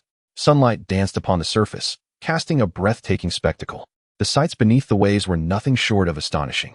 Vibrant coral formations resembled a kaleidoscopic underwater garden, each unique in shape, some resembling branches, others resembling fans, and still others akin to antlers. They swayed gracefully, their colors a dazzling display, evoking a dreamlike atmosphere. Various water-type Pokémon danced around them. Mantine glided alongside its Remoras, their fins delicately flapping in the water, akin to a troupe of elegant dancers. Starfish and Starmie rested quietly upon the rocks, resembling exquisite works of art from the ocean. The gems adorning their bodies emitted a soft glow, inviting the touch of curious hands. Scattered among the rocks were large clam shells and pearl oysters, the latter revealing their lustrous white pearls, which shimmered faintly. Schools of Wishiwashi darted through the waters, their agile bodies performing a cheerful dance. Additionally, small crabby and kinglers scuttled along the seabed, their claws clicking audibly, as though showcasing their might. The tranquility of the depths was occasionally pierced by the calls of Whaleward and Whalelord, their sonorous voices resonating through the water, imbuing the atmosphere with a solemn gravitas. Meanwhile, the currents of the sea created subtle undertows, silently propelling everything around them, leaving one in awe of nature's wonder and beauty.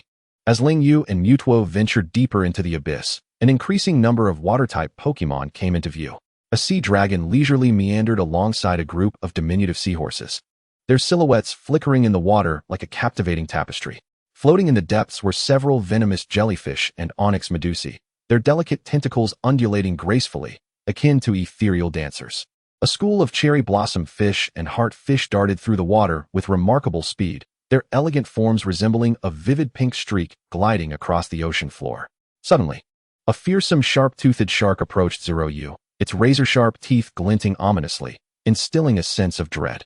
However, upon nearing Zeroyu and sensing the formidable pressure emanating from Mewtwo by his side, the shark timidly retreated, disappearing into the depths. Before long, Zeroyu successfully reached the ocean's abyss. The sunlight, obstructed by the water, rendered the surroundings dark and profound, enveloping the environment in an aura of mystery. In this dimness, only a few faint lights flickered, emanating from lanternfish and electric monsters, seemingly serving as guiding beacons in the obscurity. Additionally, several hunting spot fish flitted about, perhaps foraging for sustenance. As Zeroyu ventured deeper, he observed through his data eye that the power of water-type Pokémon gradually intensified with his descent.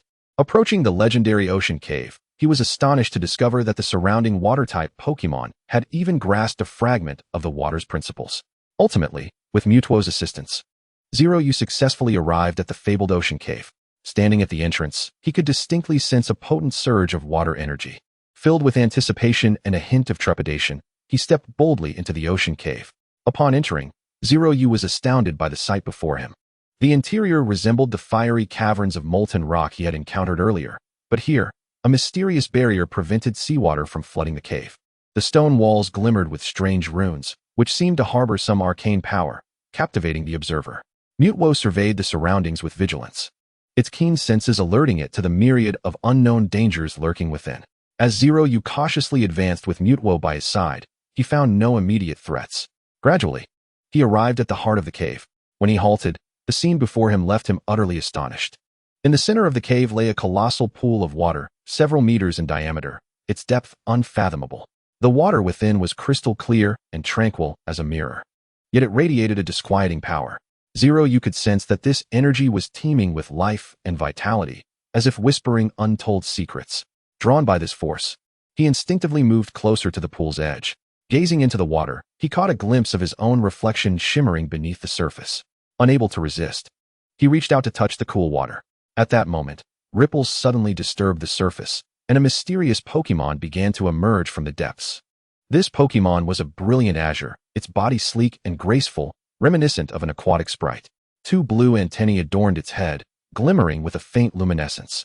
Zeroyu's eyes widened in recognition. It was Manaphy. Manaphy, the water-type mythical Pokémon, revered as the Prince of the Ocean. Legends spoke of its residence in the ocean's depths, possessing the extraordinary abilities to manipulate currents and conjure tsunamis. Surprised to encounter Manaphy in this secluded location, Zeroyu felt a surge of excitement mingled with anxiety. He swiftly employed his data eye to glean information about Manaphy. Name, Manaphy. Base stats, 600. Gender, genderless. Abilities, Bubble, Play Nice, Charm, Hyper Voice, Water Pulse, Soak, Whirlpool, Water Wave, Liquidation, Dive, Rain Dance, Heart Swap, Hydro Pump, Meditate, Protect, Sleep, Surf. Level, 85. Potential, Level 2 Divine. Type, Water. Nature, Timid. Ability, Hydration, heals status conditions in rainy weather. Held item, none.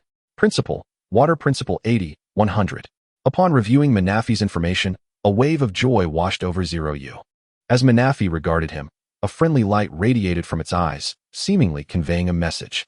It appeared to sense Zeroyu's deep yearning for the stone tablet, gently beckoning him to follow. Without hesitation, Zeroyu entered the pool alongside Manafi. Once submerged, Zeroyu was astonished to discover a vast underwater realm concealed within the pool. This vibrant world was alive with an array of wondrous creatures, all gliding freely through the water. Manafi unleashed its powers, demonstrating its prowess as the emissary of the water principle. Zeroyu stood in rapt attention, captivated by Manafi's enchanting display of aquatic mastery. Manafi expertly manipulated the currents, shaping them into various forms while performing breathtaking feats within the water. Immersed in the spectacle, Zeroyu's desire for his own Pokémon to comprehend the water principles intensified. Before Manafi, a stone tablet hovered silently, inscribed with intricate symbols and patterns, exuding an air of enigma. Curiosity piqued, Zeroyu approached the tablet, reaching out to touch it. However, in that instant, Manafi, playfully gliding nearby, swiftly intercepted him. With a watchful gaze, it addressed Zeroyu, saying, "Human, while your aura suggests a kind-hearted nature, this tablet is not to be trifled with. It is a vital artifact entrusted to me by Lord Arceus, and I must safeguard it diligently. Furthermore, I am not the sole guardian here. Lugia also resides in this domain. Should you harbor any malicious intent, we shall not hesitate to confront you." As the last words left its mouth, Zeroyu sensed a powerful presence approaching rapidly from the distance. Frowning, he pondered the possibility of a Lugia lurking nearby. Moments later, the formidable presence drew near. Looking up, Zeroyu beheld a colossal Lugia soaring through the air above the water surface before descending before them. Lugia emanated an air of authority, its cold gaze fixed upon Zeroyu, as if poised to strike at any moment. Remaining calm in the face of this formidable creature, Zeroyu activated his data eye to examine Lugia's information. Name, Lugia. Base stats, 680. Gender, none. Abilities, Whirlwind, Mystic Guard, Dragon Ascent, Roost, Aeroblast, Hydro Pump, Rain Dance. Sky Attack, Gust, Origin Pulse, Meditate, Roar, Ice Beam. Level, 90. Potential, Level 1 Divine. Type, Psychic Flying. Bold Personality. Ability, Oppressive Presence, instills fear in opponents. Significantly reduces their PP usage. No held item. No divine role. Observing the sudden appearance of Lugia, Zero Feather merely cast a casual glance at it before addressing the legendary creature. "Lugia, could you kindly hand over that stone tablet?" Upon hearing Zero Feather's request, Lugia responded with indignation. "Human, you should leave at once. This is not a place for you, and that stone tablet shall never be yours." Unfazed by Lugia's furious words, Zero Feather replied, "Leave? I have come all this way, and you expect me to depart? Since you are unwilling to relinquish the tablet, I shall have to take it by force." As soon as he finished speaking, Zero Feather summoned his formidable Pokémon, Dark Flame Kyurem and Darkrai. The sight of these powerful creatures elicited a flicker of panic in Lugia's previously furious expression. After all, it had only faced Mutual moments ago, believing that it could easily handle Zero Feather with the assistance of Manafi. However, with the summoning of two additional strong Pokémon, one of the Dragon type and the other of the Dark type, Lugia realized that it was at a disadvantage. The Dragon-type Pokémon was significantly stronger than itself, and even with Manafi's help, it would struggle to contend with Zero Feather's newfound allies. With this realization, Lugia's countenance darkened considerably. It silently cursed Zero Feather while contemplating how to navigate the precarious situation. Meanwhile, upon witnessing the emergence of such powerful Pokémon, Manafi discreetly retreated to a corner. Zero Feather, noticing the shift in Lugia's expression, allowed a faint smile to grace his lips and promptly commanded Mutuo and the others to attack. He directed Mutuo to unleash Psychic on Lugia while instructing Darkrai to use Dark Void, effectively ensnaring Lugia in their combined effects.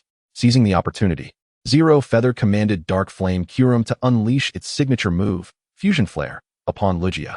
As Lugia witnessed the formidable Fusion Flare approaching, it attempted to break free from Mutuo and Darkrai's control. Yet, despite its efforts, it was ultimately struck by the devastating attack.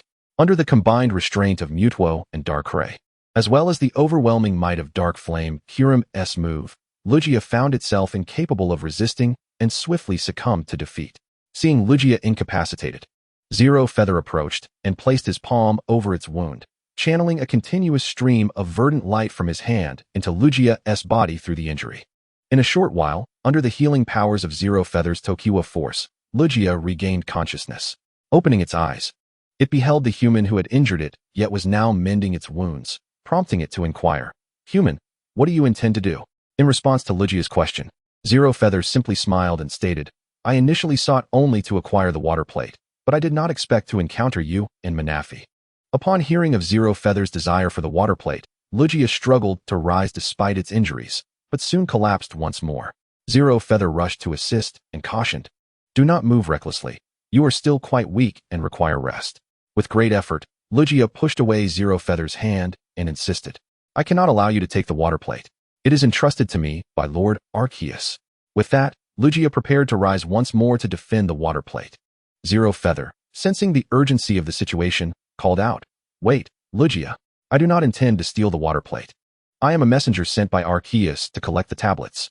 Hearing Zero Feather's words, Lugia halted but remained skeptical, asking, "What proof do you have to validate your claim as a messenger of Arceus?"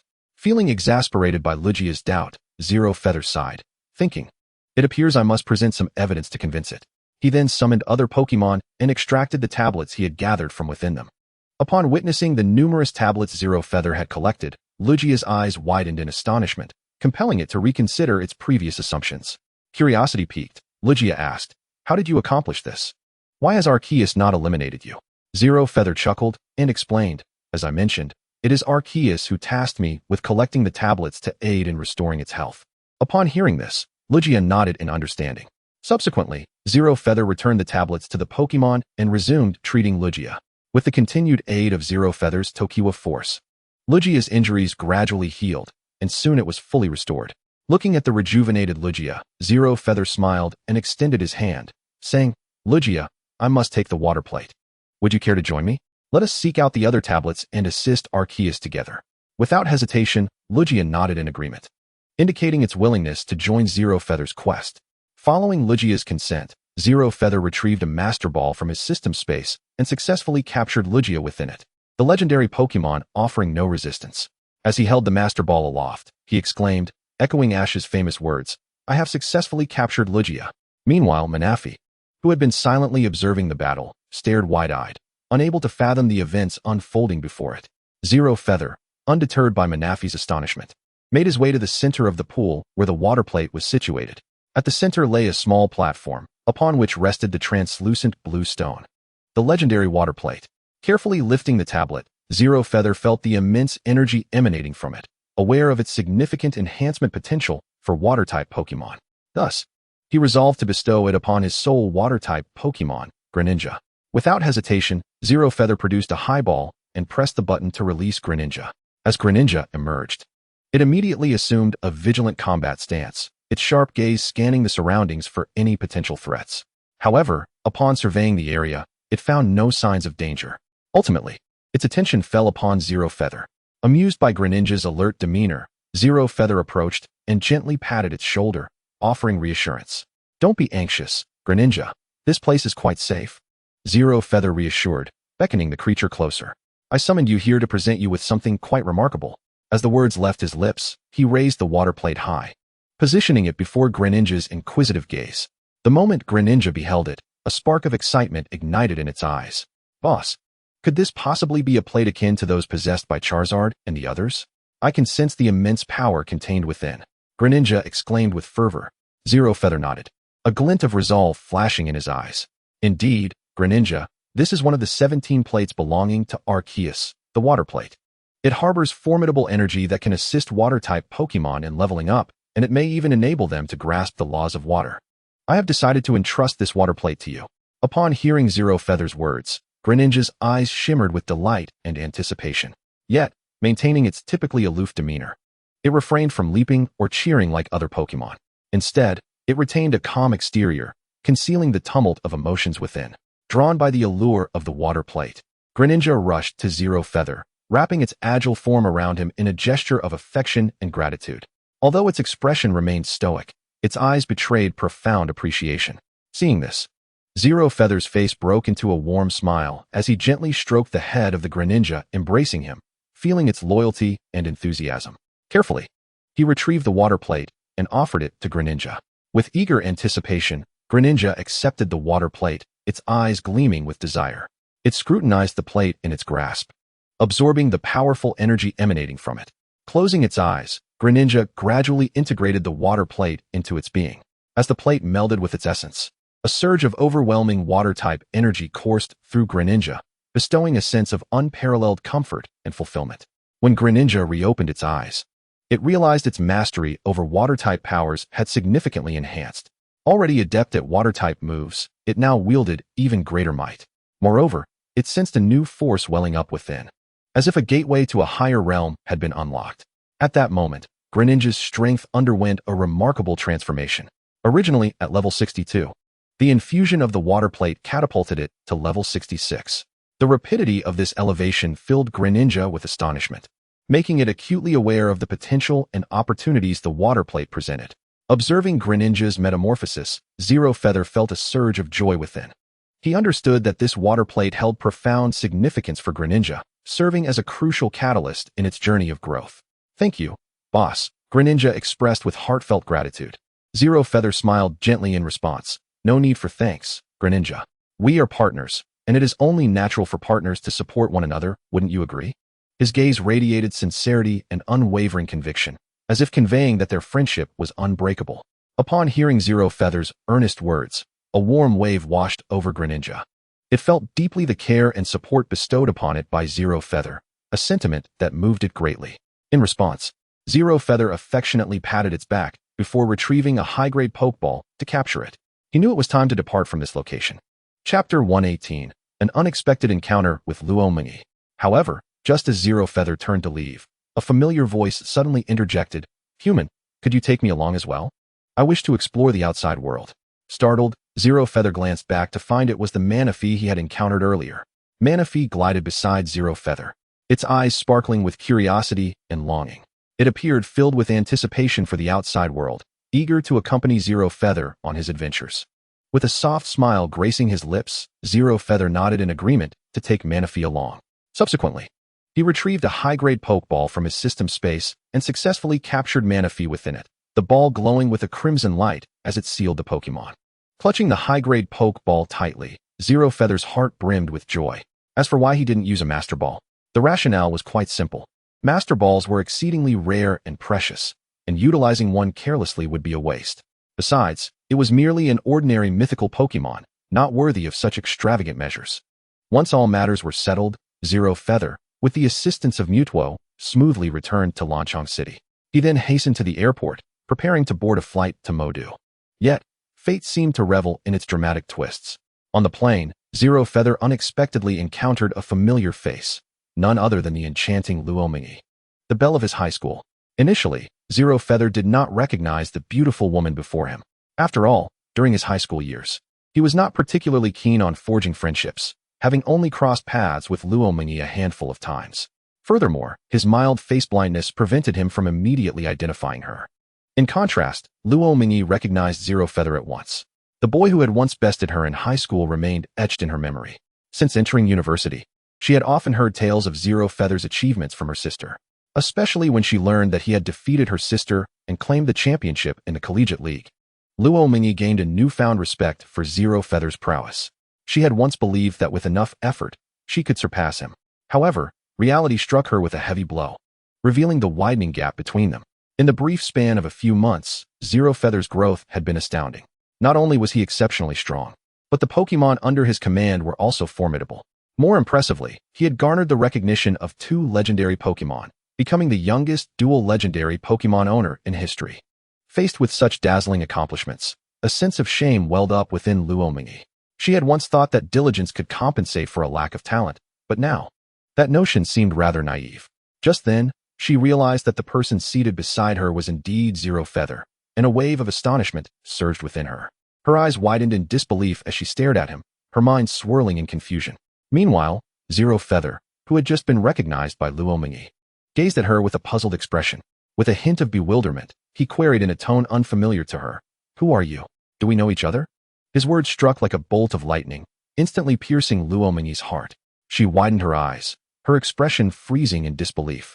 As if unable to comprehend what she had just heard, she stood there, her mind blank, as if time itself had come to a halt.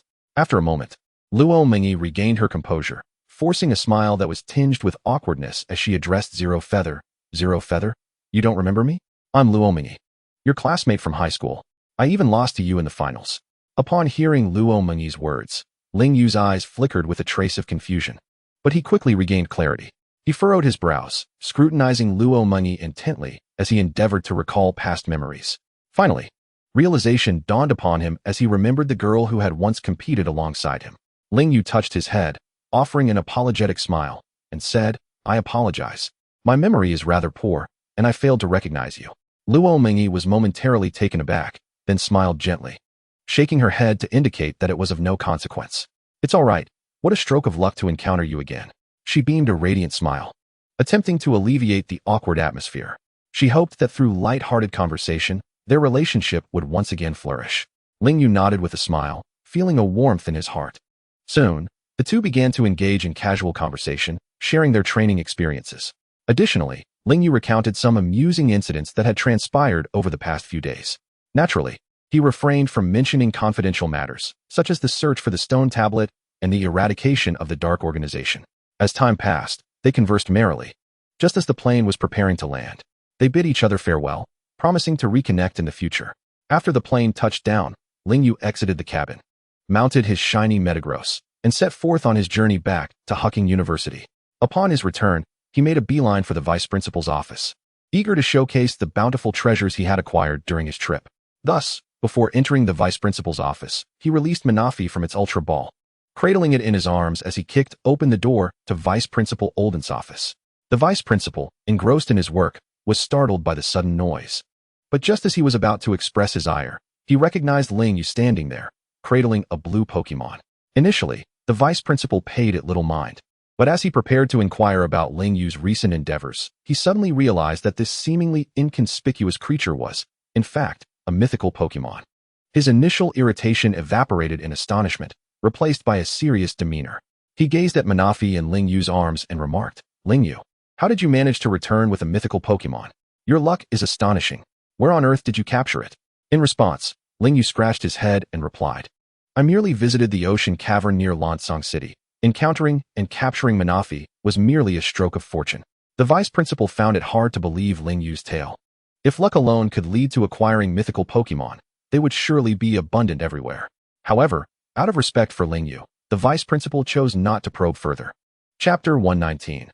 Ling Yu's plan. After listening to Ling Yu's account, the vice principal displayed an expression of surprise. I never imagined you would have such an experience in the ocean cavern. Ling Yu nodded with a smile, but refrained from mentioning his capture of Lugia and the water-type stone tablet. The vice principal continued, and what about Manafi? How did it come to accompany you? Ling Yu explained, when I entered the ocean cavern, I found Manafi being besieged by a group of Pokémon. So I intervened to rescue it. Subsequently, we adventured together in the cavern, forging a deep bond of friendship. Ultimately, as I was leaving, Manafi chose to follow me. Upon hearing this, the vice principal marveled, how remarkable. I never would have expected you to gain Manafi's recognition. However, you must take good care of it from now on. Ling Yu nodded in understanding. The vice principal added, in that case, let's arrange for Manafi to stay at the school. Ling Yu pondered this suggestion and agreed, feeling it was a splendid idea. Watching Manafi swim freely in the water filled him with joy. He was confident that Manafi would thrive in this environment. After bidding farewell to the vice principal, Ling Yu returned to his residence, Villa Number 1. Upon entering his room, he eagerly began to organize the spoils from his journey to the ocean cavern. First, the items obtained through the sign-in system over the past few days turned out to be quite ordinary, such as Pokeballs, energy cubes, and currency, nothing particularly valuable. Then there were the mythical Pokemon Manafi and the first-tier deity Lugia that he had successfully captured in the ocean cavern. Both Pokemon were exceptional and, at their current levels, could assist Ling Yu in numerous battles. Additionally, he had obtained the Fire-type and Water-type stone tablets, which he had entrusted to the most suitable Pokemon.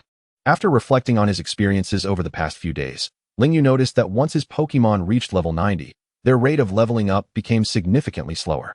Therefore, he decided to let some of his Pokemon venture out to train independently. He then rode his Shiny Metagross to a remote area near the Magic City. Upon reaching his destination, Ling Yu first released Mutwo to ensure the surroundings were safe. After Mutwo confirmed that all was well, he released all his Pokémon. As they emerged, Ling Yu retrieved a selection of energy cubes tailored to their individual preferences from his system space and distributed them among the Pokémon. Watching them relish the treats brought Ling Yu immense joy. Once they had their fill, he addressed them, saying, "The reason I've gathered you all is to convey something important. I hope you can venture out on your own to broaden your horizons, as this will enhance your strength." Upon hearing this, the Pokémon were filled with excitement, eagerly preparing for action. Ling Yu couldn't help but smile at their enthusiasm. He then began assigning tasks to them.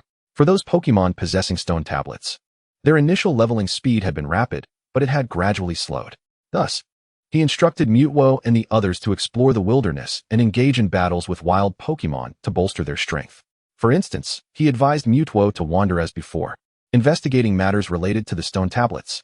As for Rayquaza, he directed it to search for the Rayquaza that had appeared during the battle between Groudon, Kyogre, and itself, believing that the one with divine attributes would possess formidable power. After defeating Groudon and Kyogre, this Rayquaza had approached Ling Yu's Rayquaza, expressing admiration for it. Consequently, Ling Yu wished for his Rayquaza to seek out the divine Rayquaza in the sky for training.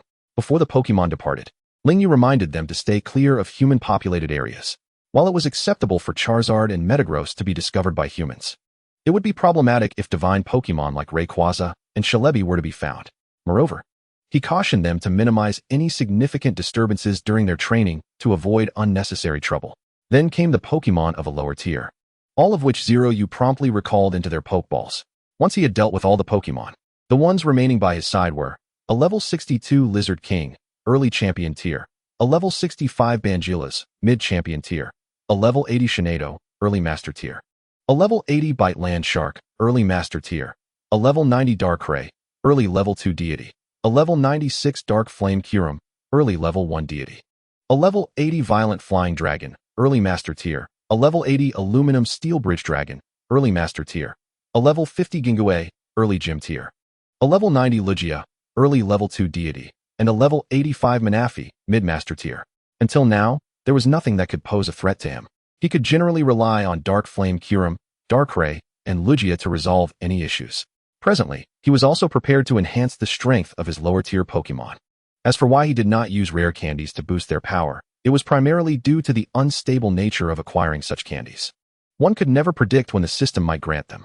Furthermore, even if he obtained rare candies, he would prioritize strengthening his higher-level Pokémon, as enhancing high-tier combat power proved more beneficial than bolstering the lower tiers. Thus, Zeroyu resolved to take these Pokémon to find a suitable location to engage in battles, thereby improving their capabilities.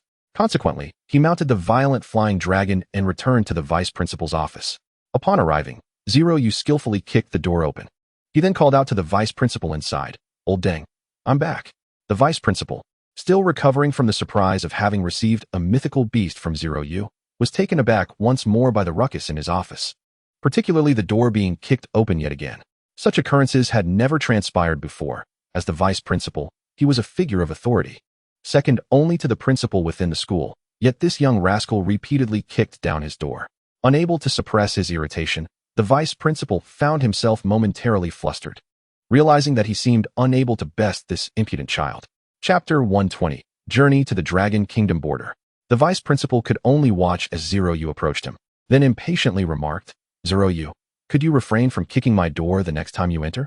Upon hearing the Vice Principal's inquiry, Zeroyu awkwardly scratched his head and replied, "I promise, next time for sure."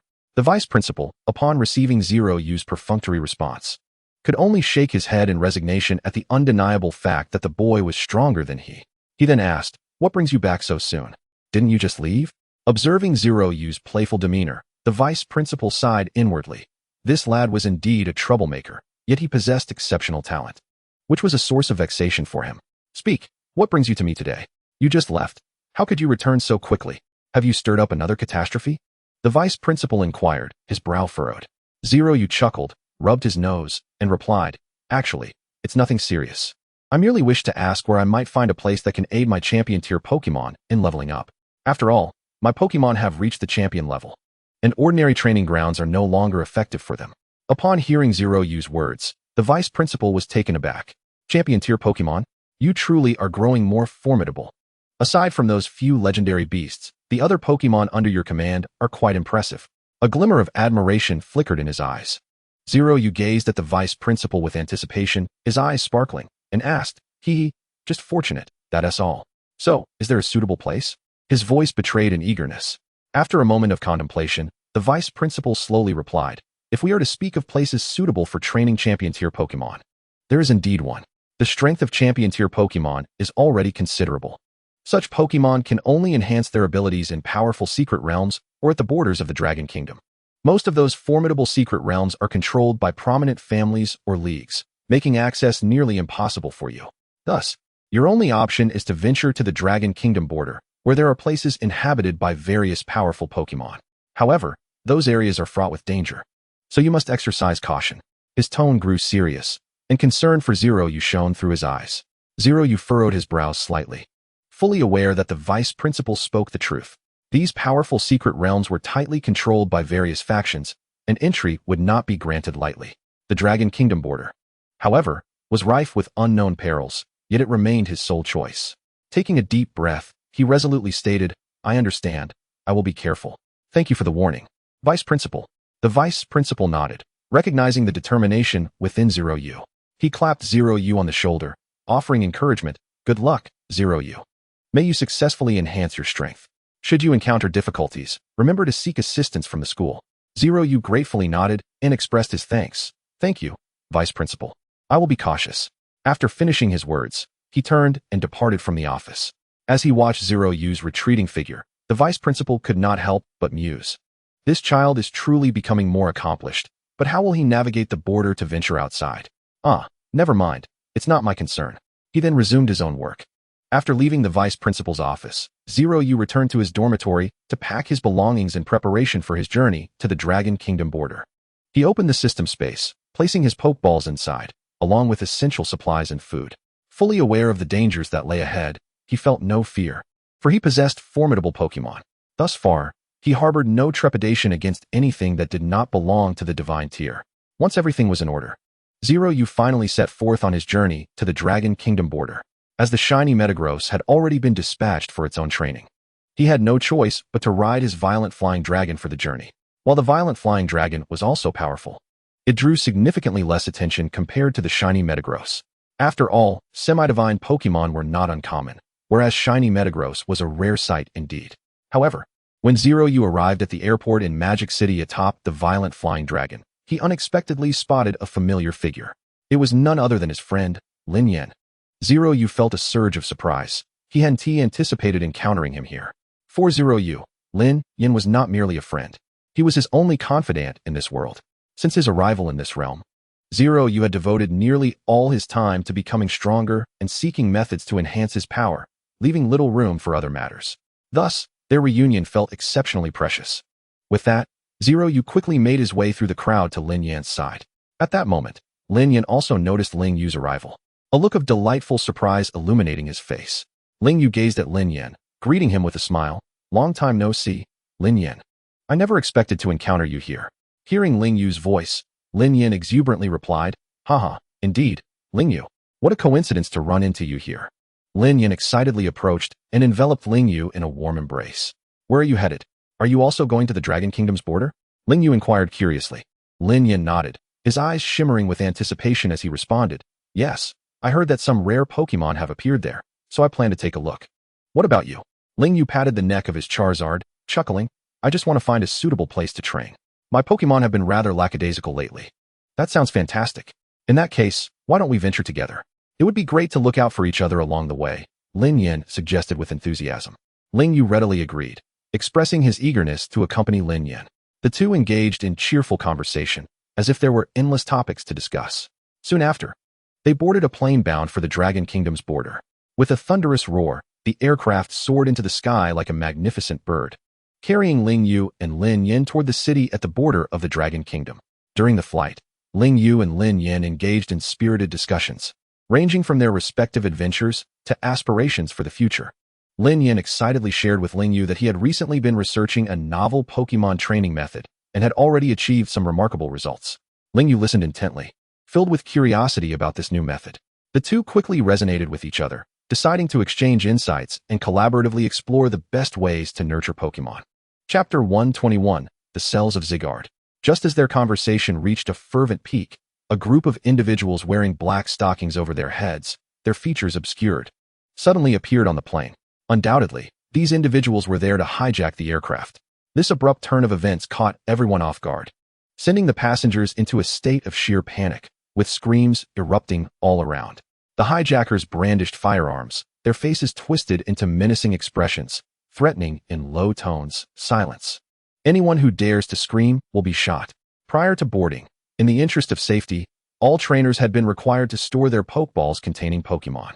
Now, faced with these armed hijackers, the passengers were utterly powerless to resist, forced to comply with their commands.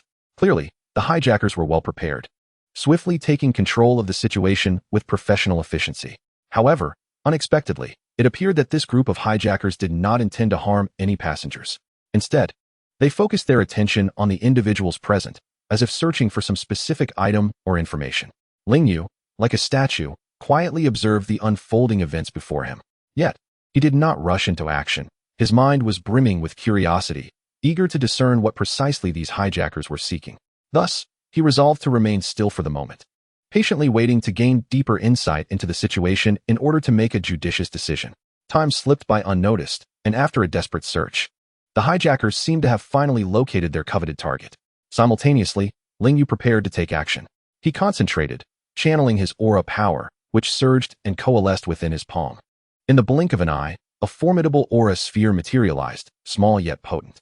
Without hesitation, Lingyu decisively launched the aura sphere towards the hand of one of the hijackers wielding a firearm. The sphere zipped through the air with the swiftness of lightning, striking the hijacker's hand with pinpoint accuracy. In an instant, a sharp crack resounded as the hijacker's hand was severely injured, causing the weapon to clatter to the floor. Fortunately, among the hijackers, only one was armed, while the others were equipped with various melee weapons. Consequently, once the sole gun was rendered ineffective, the situation became significantly more manageable. "Everyone stay calm. They no longer have a gun. Let's rush them together," Lingyu shouted. He led Lin Yin directly toward the group of hijackers, encouraging the other passengers to muster their courage and join in the fray. Some brave trainers aboard, upon witnessing the loss of the hijacker's weapon, also stood up and charged alongside Lingyu. Although the remaining hijackers still clutched knives, their resistance was feeble and futile against the overwhelming number of opponents. Soon, Lingyu and the others successfully subdued them, binding them tightly with ropes. After securing them, Lingyu immediately began to interrogate them about their intentions. However, despite his relentless inquiries, the hijackers remained resolutely silent, refusing to divulge any information. Left with no other option, Lingyu meticulously searched them, hoping to uncover clues or evidence. After a thorough investigation, he eventually discovered that the target of their heist was a peculiar bottle containing a green cell. Utilizing his data vision, Lingyu examined the information regarding this green cell. It was a cell of Zygarde, a fragment that had split from Zygarde itself. By combining Zygarde's cells with its core, they could fuse into Zygarde's 3 distinct forms. Upon discovering this, Lingyu was utterly elated. After all, as long as he could gather enough Zygarde cells and obtain the Zygarde core, he could facilitate their fusion into Zygarde. Since the cells lacked independent consciousness, they were far easier to acquire than the conscious core. Zygarde possessed 3 different forms, the first being the weakest, known as the 10 form, resembling a Doberman and lacking formidable strength, only able to maintain this form for a short duration. The second form was the 50 form, akin to a cobra. It was said to dwell deep within caves, monitoring the Pokemon ecosystem for anomalies. Should the ecosystem collapse, it would emerge to eliminate adversaries. The third form was the complete 100 form, resembling a towering mech, thus referred to as the Gundam form, and it boasted immense power. In the Pokemon anime, it appeared in the 6th generation, known as the Z-God, alongside 2 other legendary Pokemon, Xerneas and Yveltal. Zygarde possessed the strength to suppress both of them. The relationship among the 3 was akin to that of Groudon, Kyogre, and Rayquaza, with Groudon and Kyogre battling while Rayquaza suppressed. Similarly, when Yveltal and Xerneas clashed, Zygarde would intervene. The green object Lingyu had acquired was indeed a cell split from Zygarde, not the core. This cell indicated that these individuals were collecting Zygarde cells for some nefarious scheme. After contemplating all of this, Lingyu promptly secured the bottle containing the Zygarde cells. Observing the nonchalant expressions on their faces, he could not help but feel a surge of helplessness and indignation. He had initially anticipated extracting some valuable information from these individuals, but it appeared that they were decidedly uncooperative. Furrowing his brow, Lingyu thought to himself how stubborn these characters truly were. Nevertheless, it mattered little. Once the plane landed, he would hand over these criminals to the Alliance for them to deal with. After all, the Alliance possessed various advanced interrogation techniques capable of extracting the desired information from these offenders. Following this brief interlude, the aircraft continued its journey and eventually descended into the city of Yongin, strategically located at the border of the Dragon Kingdom. Chapter 122, Yongin City. Yongin City, a beacon of hope, symbolized the people's lofty aspirations for perpetual peace and safety. As one of the significant border cities of the Dragon Kingdom, its geographical position was notably advantageous, lying in close proximity to the borderline. Since the invasion of Pokémon on Earth, the border regions of the Dragon Kingdom had been persistently threatened by various ferocious Pokémon, causing immense distress to the local populace. To avert potential uprisings, the Alliance erected a formidable wall at the border to bolster its defensive capabilities. This wall not only provided enhanced security for the trainers stationed there, but also contributed to the overall safety of the Dragon Kingdom. However, ordinary trainers were generally not permitted near the wall, much less venture outside the city in search of powerful Pokémon to bolster their prowess. After all, wild Pokémon of champion caliber typically served as the lords of their territories, possessing both formidable strength and a keen sense of territoriality. Therefore, if trainers wished to leave the border in pursuit of capturing or battling Pokémon, they were required to undergo stringent scrutiny and obtain permission from the border guards. Only in this manner could they ensure their safety and avoid unnecessary conflicts. Yet, Lingyu did not possess the qualifications to leave the border. He had initially planned to utilize Shinedo's teleportation ability to access the outside world. Although lacking legitimate registration, he believed that if he acted swiftly, he would not easily be detected. Fortunately, on the journey, Lin Yan learned of Lingyu's intention to venture beyond the border to level up and decided to accompany him. Leveraging his own identity, this arrangement spared Lingyu the need to undertake the perilous endeavor of sneaking out alone. Lin Yan could effortlessly pass through the guards with an additional person, a clear testament to his extraordinary status. Upon stepping out of the airport, Lingyu and his companions were immediately enveloped by the rich historical ambience of Yongin City. The city boasted a distinctive architectural style, with wide and tidy streets, and the pace of life was relatively leisurely. Although it lacked the bustling vibrancy of larger cities, it imparted a sense of tranquility and serenity. Lingyu and Lin Yan discussed the need to find a hotel to rest before determining their subsequent plans. Meanwhile, the bandits on board were escorted away by the Alliance personnel who had been notified in advance of the plane's landing. As they made their way to the hotel, Lingyu noticed a considerable number of trainers among the crowds on the street, diligently engaged with their Pokémon in various activities. Some were training, others exchanging insights, while still others were competing. Witnessing these vibrant scenes filled Lingyu with excitement. After locating a hotel and greeting Lin Yan, he decided to explore the vicinity for any new discoveries. While passing by a store named Pokémon Center, Lingyu paused. The entrance displayed an array of Pokémon supplies and merchandise, attracting numerous customers. He entered the shop and began to browse with keen interest. The assortment of products dazzled him, and he first wandered to the items section, observing the myriad of Pokeballs and energy cubes. However, compared to the items in his system's inventory, these seemed rather mundane. Next, he ventured to the Pokémon plush toy section. The adorable toys instantly caught Lingyu's attention. He picked up a Pikachu plush, gently caressing its soft fur, feeling its warmth and charm. Before he realized it, Lingyu had perused the shop entirely. Just as he was about to leave, he suddenly heard a heated argument nearby. Curiosity piqued, he turned to investigate the commotion. It turned out that two young trainers were embroiled in a passionate debate over whose Pokémon was superior. Lingyu approached with intrigue, closely observing the two individuals and their Pokémon. One trainer held a Pikachu, its yellow fur crackling with faint electricity, while the other cradled an Eevee, whose silky coat exuded a lively spirit. Neither party was willing to concede, their voices escalating, drawing the attention of onlookers. Ultimately, they resolved to settle the dispute through a battle.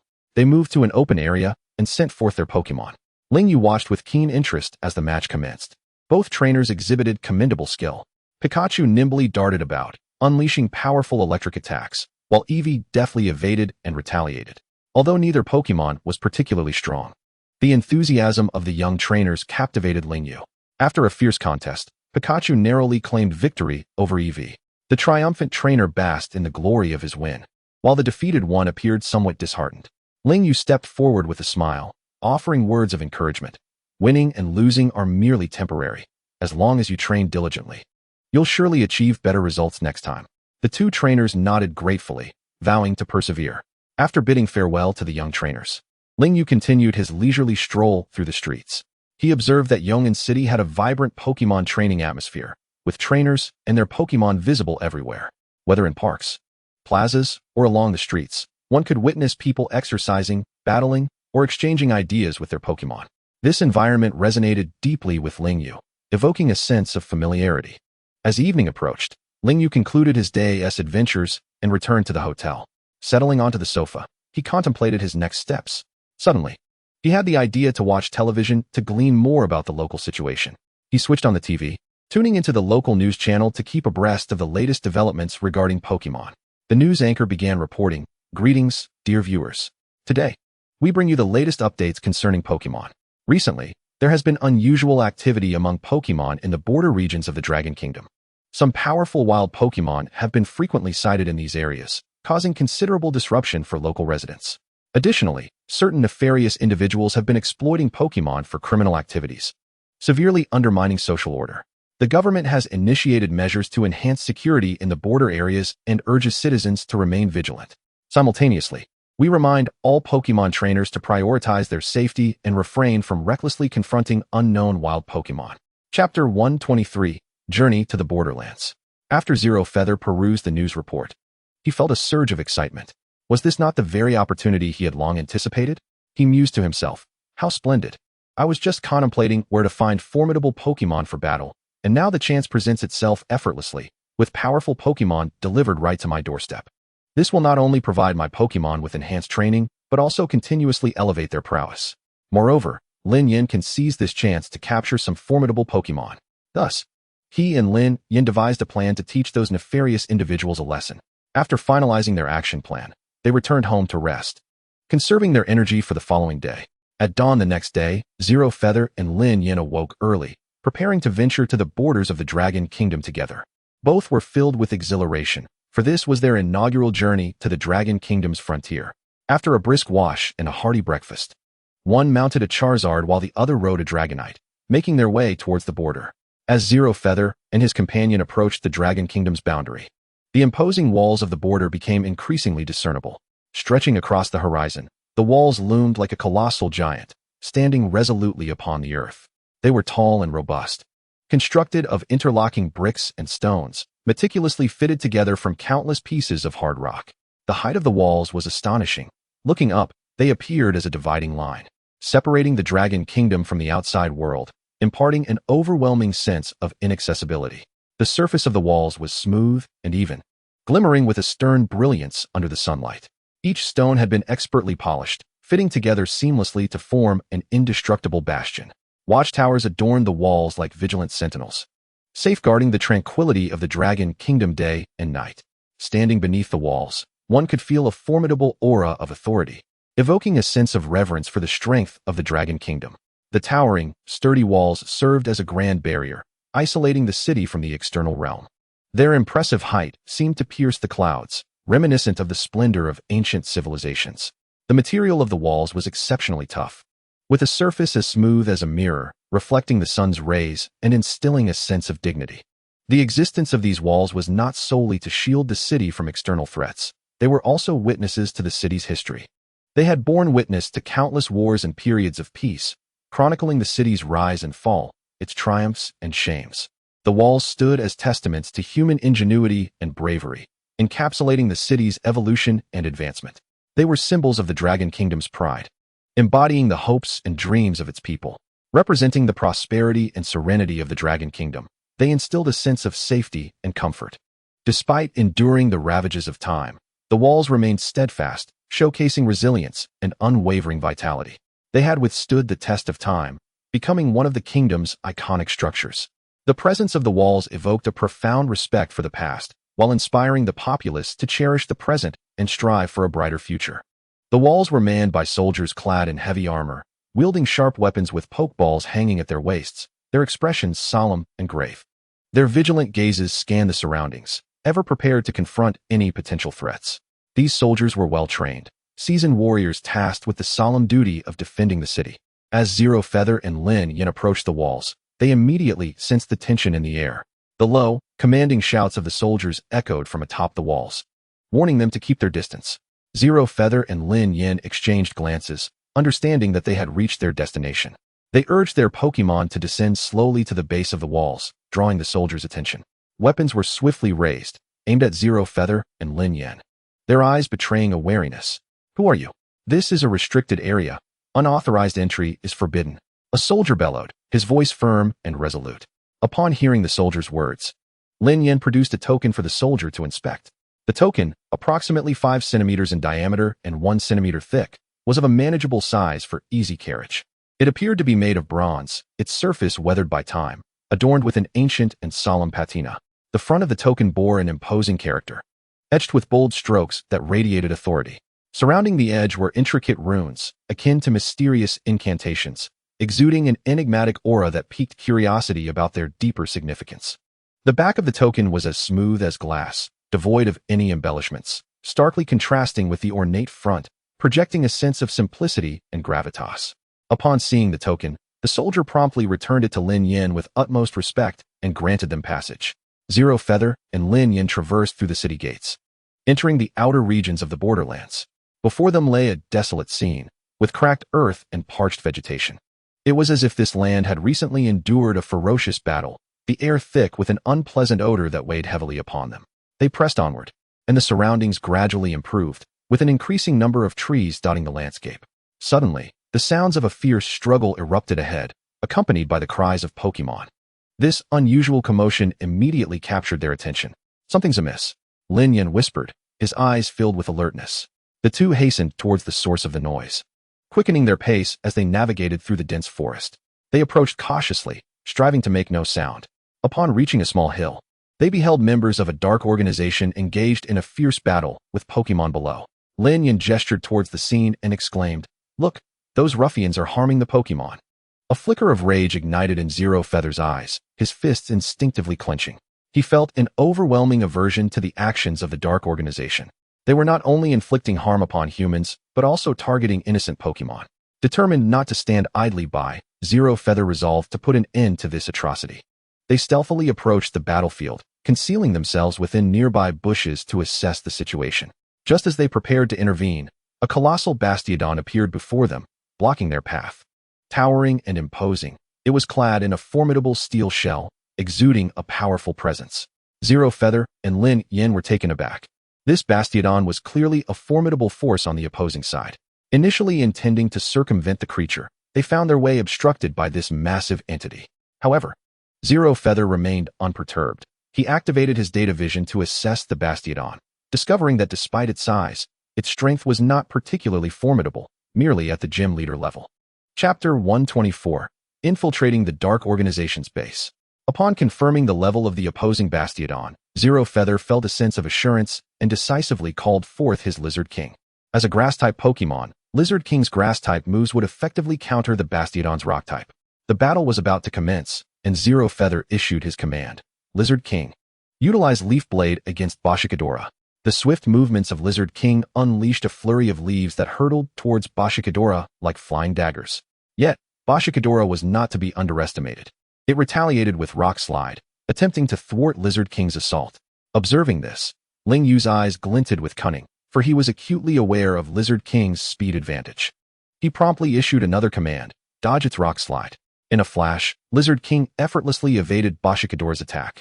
However, due to Boshikadora's substantial size and sluggishness, it found it difficult to evade Lizard King's Leaf Blade, and thus bore the brunt of the attack. This strike inflicted considerable damage upon Boshikadora, yet it remained undeterred, fiercely counterattacking in an attempt to trouble Lizard King.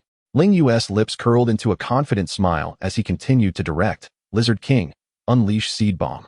Lizard King expelled a barrage of green seeds that shot towards Boshikadora like bullets. Although Boshikadora fought valiantly, it was gradually pushed back. Subsequently, Ling Yu commanded Lizard King to utilize Solar Beam. Lizard King opened its mouth, and a powerful beam of light surged forth, striking Boshikadora directly. This blow was immensely powerful, causing Boshikadora to collapse to the ground. In this battle, Ling Yu, with Lizard King's exceptional performance and undeniable prowess, triumphed over his opponent. The remaining members of the Dark Organization, witnessing their leader Bashikadora's defeat at the hands of Ling Yu's Lizard King, panicked and fled the scene, leaving behind the injured Pokémon they had harmed. Ling Yu then approached the wounded Pokémon, administering healing potions. The reason for not using the power of Tokiwa was that these Pokémon's injuries did not warrant such an intervention. Furthermore, utilizing Tokiwa's power indiscriminately in the wild could lead to severe exhaustion, a matter of great concern. Coincidentally, the healing potions obtained from previous sign-ins were now put to use. Ling Yu retrieved several vials from his backpack and sprayed one upon an injured Pokémon. Instantly, the wounds on this Pokémon began to heal at a visibly rapid pace. Wow, how miraculous! What kind of potion is this? It's incredible, Lin Yan exclaimed in astonishment. Ling Yu scratched his head and replied, "These are some healing potions I bought casually before. I never expected them to be this effective." Lin Yan, filled with excitement, asked, "Really? Could you spare me some of these healing potions? This way, I won't have to worry about my Pokémon getting injured in dangerous situations." Lin Yu cautioned, "Well, these healing potions are quite precious, so we should use them sparingly." Lin Yan nodded in understanding. After that, Ling Yu placed his hand back into his backpack, seemingly retrieving healing potions, while in fact, he was extracting them from the system space to stash in his bag. He then took out the potions from his bag and handed them to Lin Yan. Before long, all the injured Pokémon had regained their health. Gazing at Ling Yu and his companions with gratitude and expressing their thanks. "All right, now that you're all well, you can return home," Ling Yu gently addressed the Pokémon. Upon hearing his words, the Pokémon turned and departed, disappearing deep into the forest.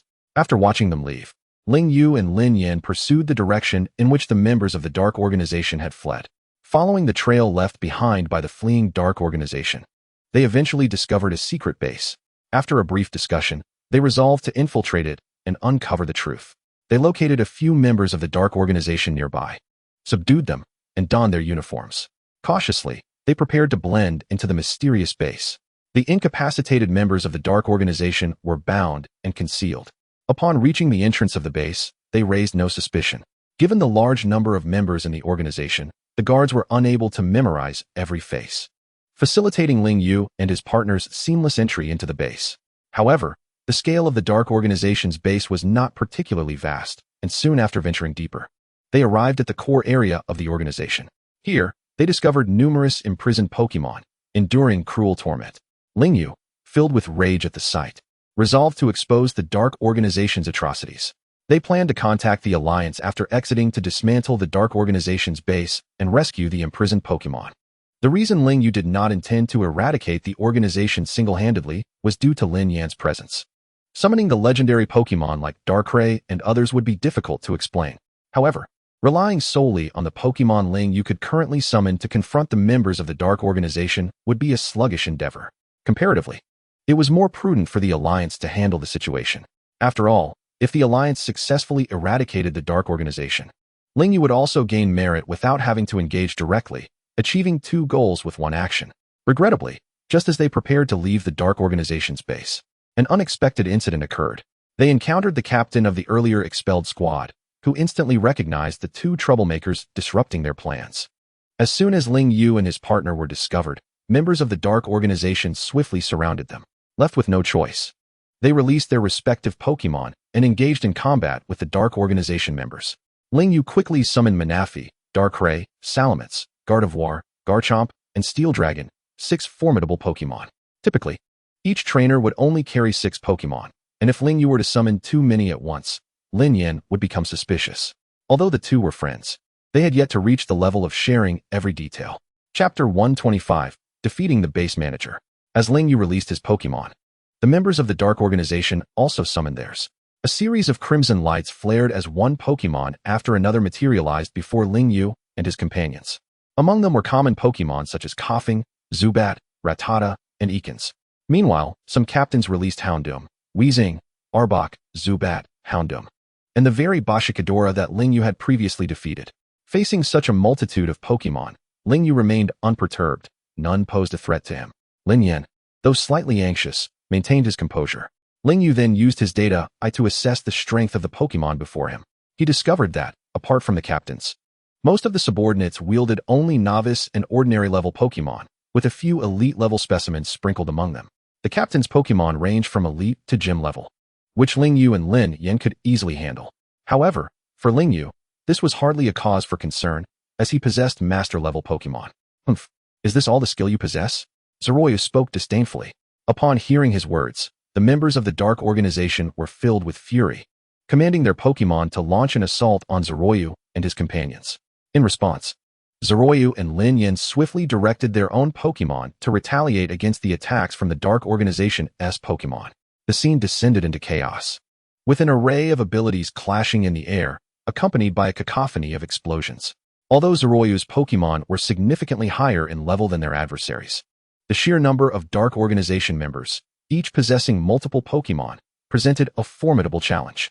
Even though their strength paled in comparison to that of Zeroyu and Lin Yan's Pokémon, the relentless influx of new Pokémon continued to flood the battlefield. Concerned that employing overly powerful moves might obliterate the base and entrap them, Zeroyu found himself restrained in his actions. Meanwhile, the members of the Dark Organization showed no mercy towards their Pokémon, treating them as mere tools, relentlessly driving them to assault Zeroyu and Lin Yan. Observing the dire situation, Zeroyu had a moment of inspiration and immediately issued a command. Darkrai and Shinado, use hypnosis on those members of the Dark Organization. Darkrai and Shinado promptly responded to their master's order, their eyes shimmering with an otherworldly light as they unleashed a potent hypnosis on the members of the Dark Organization. This tactic proved effective. One by one, the trainers of those Pokémon succumbed to slumber, collapsing onto the ground. With the continuous wave of Pokémon halted, the pressure on Zeroyu and Lin Yan began to diminish. Soon, the majority of the Dark Organization members were entranced, leaving only a handful of leaders remaining. Their Pokémon, as expected, were swiftly dealt with by Zeroyu's formidable team. Witnessing the tide turn against them, the remaining leaders exchanged anxious glances, their expressions darkening as they prepared to flee. However, Zeroyu had anticipated this move. He quickly dispatched a few of his faster Pokémon, such as Pidgeot, to block their escape route. "Did you think you could flee so easily?"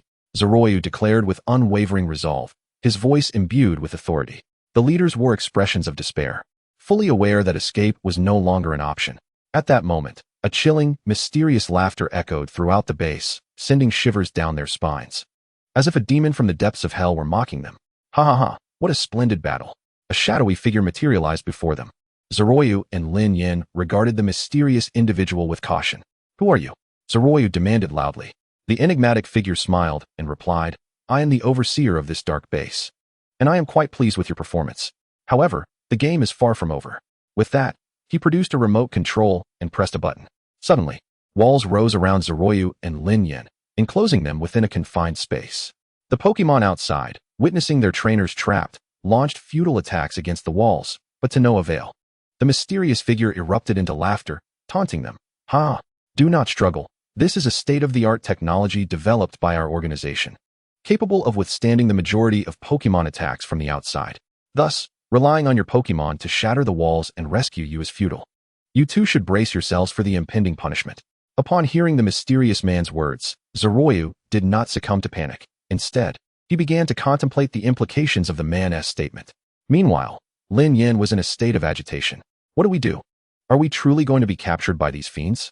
Lin Yan's anxiety prompted Zeroyu to recognize a potential flaw in the mysterious man's claim about the walls. He pondered. Since he mentioned that it can withstand external damage, what if I were to disrupt it from the inside? Without hesitation, Zeroyu concentrated his aura into a powerful aura sphere, preparing to unleash it upon the wall to test its efficacy. As the energy coalesced in his palm, the aura sphere expanded in size. With unwavering determination, Zeroyu launched the massive sphere directly at the wall. As anticipated, the wall, designed to endure the might of formidable Pokémon, began to crack, and upon the aura sphere's impact, it erupted in a spectacular explosion. Seizing the opportunity, Zeroyu and Lin Yan escaped the confines of the wall. "How is this possible?" The mysterious figure was taken aback, astonished that Zeroyu had so effortlessly dismantled their advanced technology. Before he could recover, Zeroyu swiftly commanded his other Pokémon to launch an attack against the figure. Caught off guard by the sudden onslaught, the mysterious individual hastily summoned his own Pokémon to engage in battle. However, faced with the overwhelming strength of Zeroyu's Pokémon, the mysterious figure was soon vanquished. Chapter 126. The aftermath. After defeating the leader of the Dark Organization, Zeroyu and Lin Yin swiftly took care of the remaining stragglers. Subsequently, Zeroyu approached the subdued leader, binding him securely in hopes of extracting valuable information. Meanwhile, Lin Yin contacted the Alliance to send personnel to take control of the chaotic situation at the base. The scene was one of devastation, with members of the Dark Organization and their Pokémon either deceased or grievously injured, a sight too grim to behold. Zeroyu, intent on gleaning useful intelligence from the captured leader, found him resolutely tight-lipped, unwilling to divulge any information. In desperation, Zeroyu instructed Shinedo to employ hypnosis on him. Under Shinedo's influence, the leader became compliant, answering every question Zeroyu posed. Through this interrogation, Zeroyu learned that this organization was allied with the hijackers from the airplane incident, and their ultimate goal was to collect the cells and core of Zygarde to control it and harness its power to dominate the world. Upon receiving this revelation, Zeroyu's expression darkened, his brow furrowing in concern. He contemplated, should Zygarde manifest in its 10 or 50 form, I might stand a chance. However, if it descends in its complete form, I fear I would be helpless against it. The thought weighed heavily on him, and he realized he could not allow this mysterious organization to succeed in gathering Zygarde's cells and core, for the consequences would be dire. Determined, Zeroyu resolved to further interrogate the leader about the location of the organization's headquarters. Just as he was about to speak, the leader suddenly trembled violently before collapsing to the ground, lifeless. Stunned, Zeroyu stared in bewilderment, muttering to himself, "What on earth is happening? How could he suddenly die?" He rushed to examine the leader's condition, but found no signs of abnormality.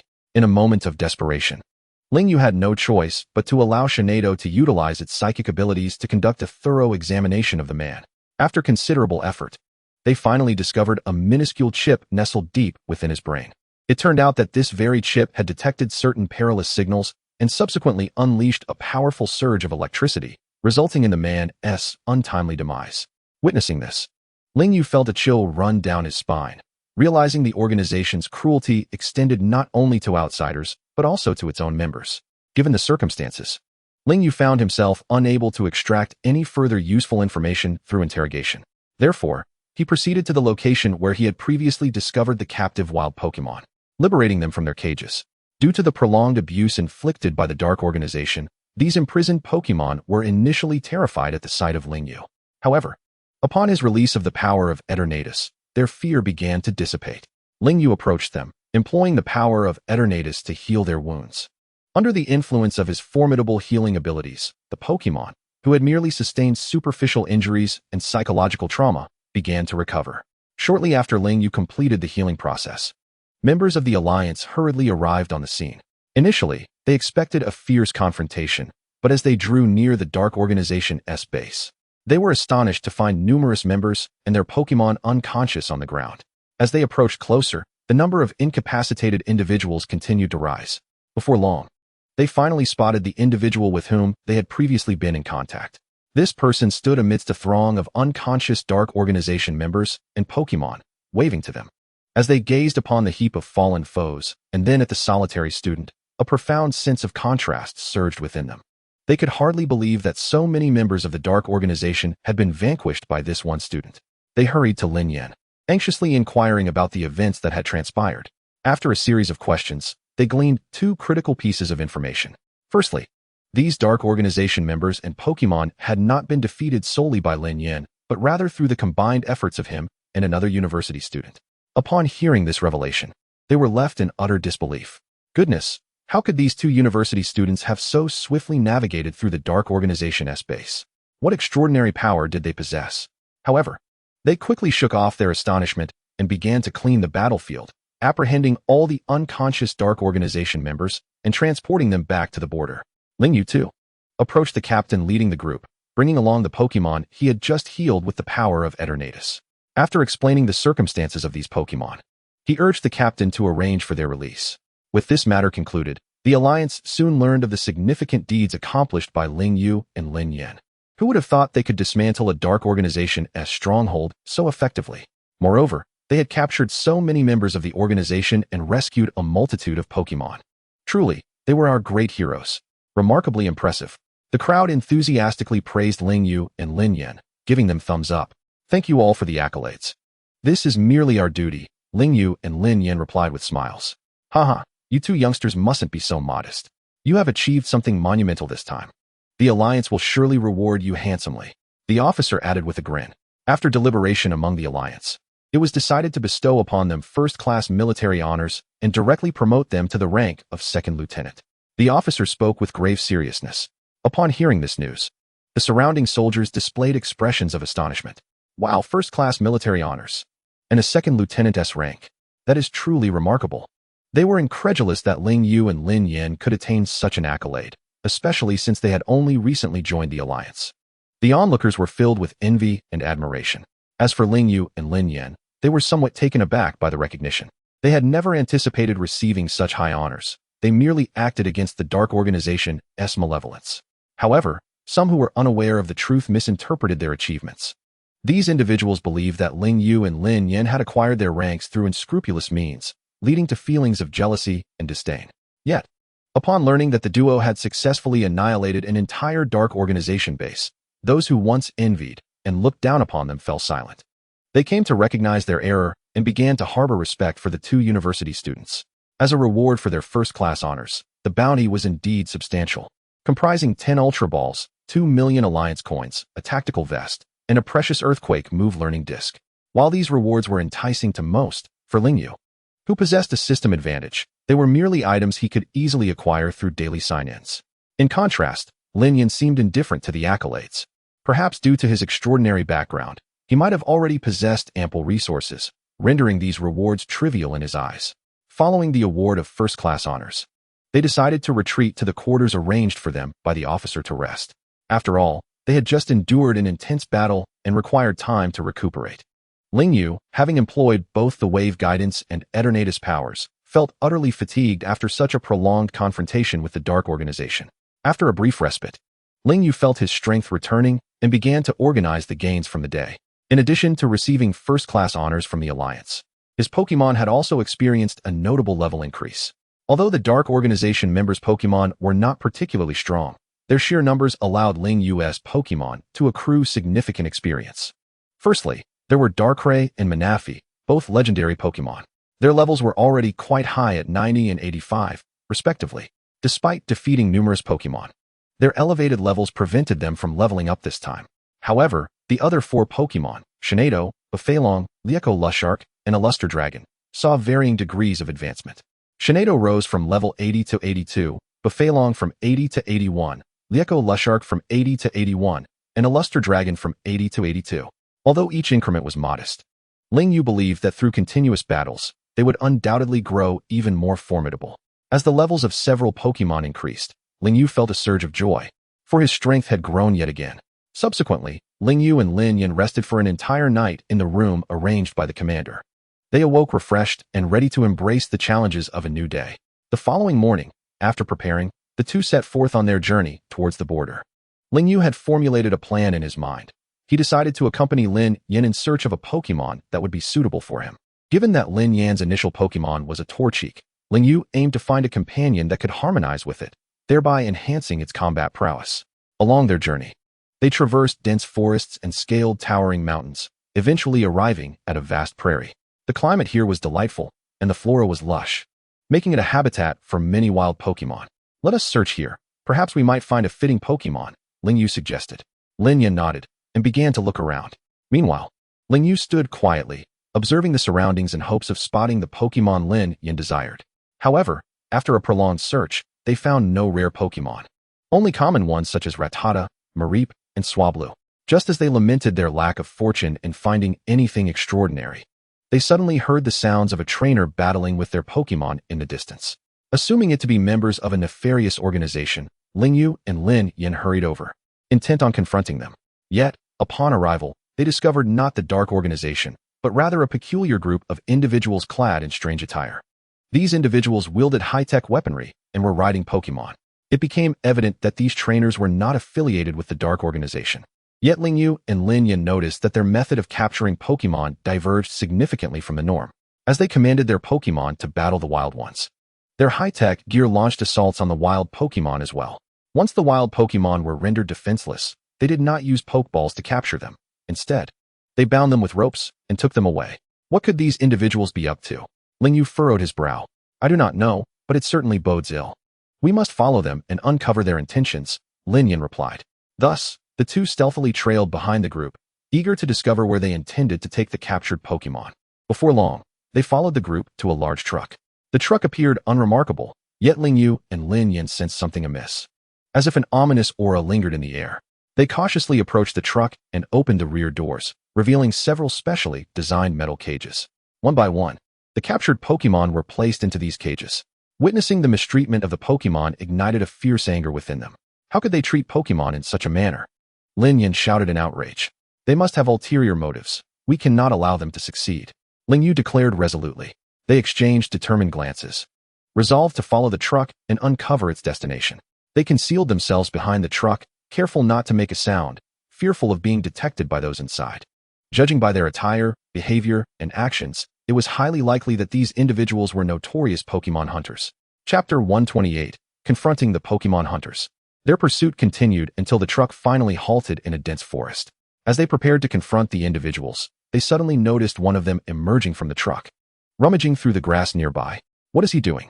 Ling Yu wondered aloud. Yet before they could ponder further, the ground before the truck suddenly collapsed, revealing an underground passage leading who knows where. The emergence of this passage left both Ling Yu and Lin Yin in stunned disbelief. Wow! I cannot believe there is an underground tunnel here. What is going on? They exclaimed, astonished by the sight before them. However, before they could contemplate their next move, the person who had exited the truck re-entered, and the vehicle began to advance into the underground tunnel. Quick, pursue them, Ling Yu urged. He promptly released his Gyarados, directing it to unleash its psychic powers. In an instant, a powerful telekinetic force seized control of the truck, halting its progress abruptly. The occupants, realizing they could no longer move, exited the vehicle to investigate the situation. Upon seeing two young trainers trailing behind, one of whom was commanding a Gyarados, they prepared to teach them a lesson. Who are you little brats? Why are you obstructing our progress? One of the men demanded. Without hesitation, Ling Yu responded. I am a trainer from the Alliance, here to apprehend you Pokémon hunters. The man laughed heartily. Ah, so you are from the Alliance. But do you believe that just the two of you can take us down? How foolish. With that, he ordered his Pokémon to attack Ling Yu and Lin Yin. Their Pokémon consisted of a Houndoom, an Absol, and a Skuntank. Upon witnessing the Pokémon hunters unleash their creatures, Ling Yu activated his Pokédex to assess their levels. Discovering that their Pokémon were only at gym leader level, Ling Yu and Lin Yin exchanged a glance, emboldened by this realization. They then released their own Pokémon. Ling Yu tossed a Pokeball, and in a flash of white light, a massive creature adorned with spikes, Tyranitar, emerged.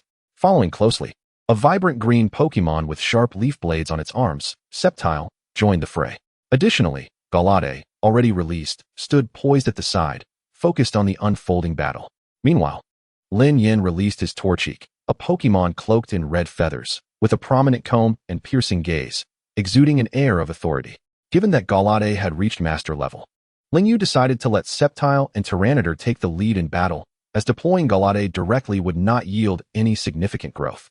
As both sides summoned their Pokémon, the atmosphere thickened with tension, as if a grand battle was imminent.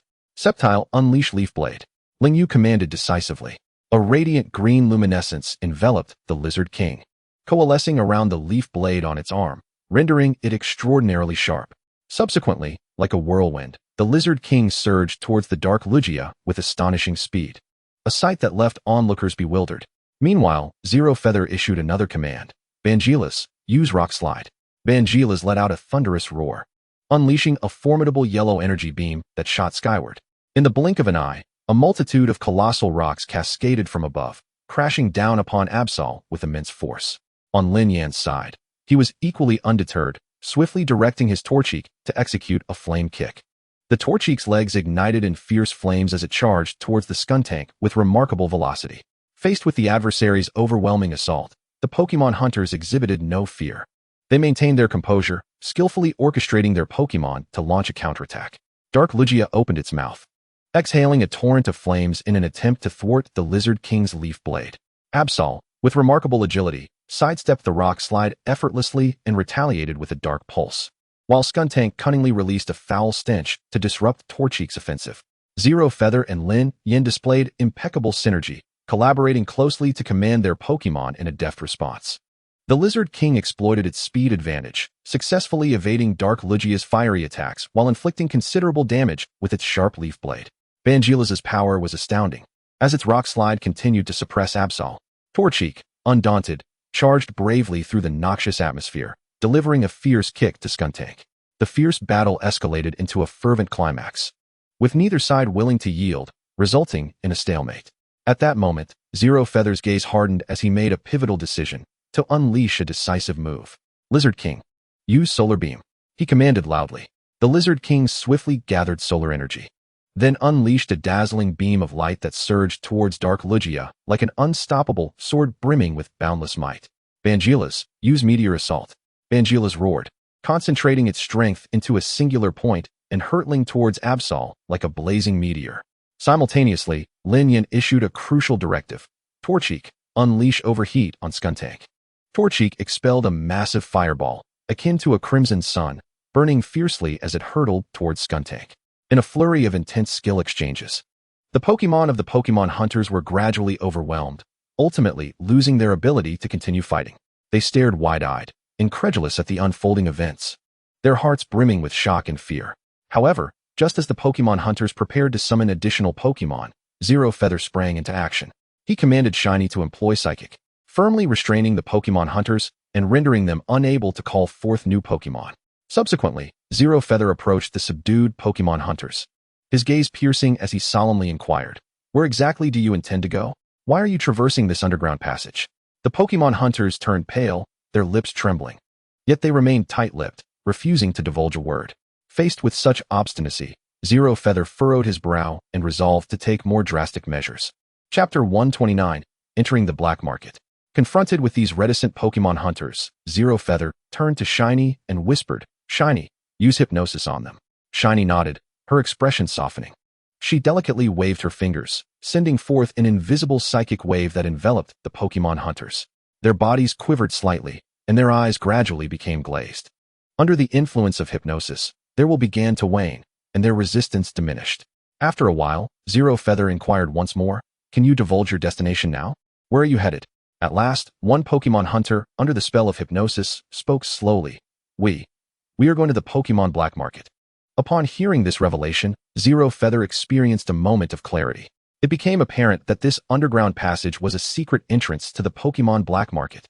They intended to transport the captured Pokémon to the Black Market, selling them to those who sought to purchase Pokémon there. Zero Feather felt a surge of shock. He had initially thought it was merely an ordinary underground passage, unaware of the hidden secrets it harbored. Anger welled up within him as he could not abide the cruel treatment these Pokémon hunters inflicted upon the Pokémon. He believed these creatures deserved better protection and compassion, rather than being confined in cages awaiting sale. Zero Feather continued to interrogate the Pokémon hunters about the black market, seeking to uncover more information about this enigmatic place. He wanted to ascertain the scale of the black market and whether it was a hub for other dangerous or illicit activities. Thus, Zero Feather resolved to take action. He could not tolerate the actions of these Pokémon hunters. He incapacitated the vile Pokémon hunters, binding them and leaving them in the wilderness to fend for themselves. After neutralizing these Pokémon hunters, Zero Feather and Lin Yin decided to disguise themselves as Pokémon hunters to infiltrate the black market and discern the truth. Before setting off, Zero Feather released all the wild Pokémon they had captured from the vehicle. The newly liberated wild Pokémon were initially terrified upon seeing Zero Feather and Lin Yin. However, when Zero Feather unleashed his power of the Evergreen, their fear dissipated. Then, Zero Feather approached the wild Pokémon, utilizing his Evergreen ability to provide them with basic healing before setting them free. Subsequently, they donned the garments stripped from the Pokémon hunters and climbed into a large truck, driving through the underground passage. Once inside the tunnel, the two proceeded with caution, unsure of how long they had been traveling. Suddenly, a glimmer of light appeared ahead, capturing their attention. If all went as expected, this should lead to the exit. The vehicle gradually emerged from the tunnel, revealing a bustling market before them, alive with activity. A myriad of Pokémon and rare items were being traded, the atmosphere vibrant and lively. Zero Feather and Lin Yin parked the truck in a secluded corner, then discreetly melded into the crowd, vigilantly observing their surroundings. To their astonishment, they discovered that, in addition to Pokémon trading, there were also illegal competitions and gambling activities occurring. Witnessing the pitiable Pokémon being treated as mere tools ignited a fire of anger and helplessness within Zero Feather. These individuals disregarded the Pokémon's feelings entirely, Resorting to unscrupulous means merely to satiate their selfish desires. How despicable! Zero Feather muttered under his breath, fists clenched, as he resolved to deliver a small surprise to this black market. Suddenly, an idea struck him, and a sly smile crept across his face. He reached out through telepathy to connect with his shiny Rayquaza, currently training under its divine authority in this world. With a commanding presence, it directed its powerful Dragon Star attack towards the direction of its master. Although the Rayquaza was oblivious to its owner's true intentions, it executed the command without hesitation, fueled by its unwavering trust in Zeroyu. The majestic Rayquaza circled gracefully in the sky, its wings fluttering gently, emanating an overwhelming aura. Suddenly, it opened its mouth and unleashed a formidable Dragon Star attack directly at the sensed location of Zeroyu. With a resounding roar echoing through the air, a brilliant, multicolored beam streaked across the sky, descending like a meteor with boundless might, striking the black market directly. In an instant, the entire black market was shaken by this force, plunging the area into chaos. The people within scrambled in panic, their faces etched with fear and despair. The Pokémon were equally alarmed, emitting cries of terror. Amidst this turmoil, Zeroyu and Lin Yen seized the opportunity to stealthily infiltrate the heart of the black market. They cautiously navigated through the frenzied crowds and Pokémon, swiftly making their way to the core area. Here, they began to gather evidence and disrupt the illicit trades. Zeroyu and Lin Yen wove through the black market, searching for any clues related to illegal transactions. They uncovered valuable items, records of unlawful trades, and imprisoned Pokémon, crucial evidence attesting to the existence of the black market. However, while they meticulously collected evidence, Lin Yen suddenly noticed something unusual. In a corner of the black market stood a massive iron cage, housing a Pokémon within. This creature, adorned in a hue of blue, bore a pair of adorable little horns, its eyes revealing a sense of helplessness and sorrow. As Lin Yen approached, he was astonished to discover that this Pokémon was none other than a Dratini, capable of evolving into the semi-divine Dragonite. A Dratini, Lin Yen exclaimed, his eyes wide with disbelief. How could this be? Zeroyu shared his astonishment. It was well known that Dratini were exceedingly rare, typically inhabiting regions far from human contact, making them seldom captured. Moreover, this Dratini was confined within the illegal confines of the black market, evidently a victim of illicit trafficking. Witnessing the plight of the poor Dratini ignited a surge of anger within Lin Yen. He resolved to rescue this Pokémon at all costs, granting it the freedom it so desperately deserved. Simultaneously, he vowed to dismantle the black market entirely, safeguarding countless innocent Pokémon from harm. Thus, Zeroyu whispered to Lin Yen, "Dratini is indeed a remarkable Pokémon. Aren't you in search of one? Perhaps you should capture this Dratini." Zeroyu nodded, signaling Lin Yen to proceed with the rescue. Lin Yen gently acknowledged with a nod, then cautiously approached the cage. His steps were light and deliberate, intent on not startling the Dratini within. Upon reaching the cage, Lin Yen carefully extended his hand towards the lock, attempting to unfasten it. His movements were exceedingly cautious, wary of triggering any traps or mechanisms. After much effort, the lock finally clicked open with a faint sound.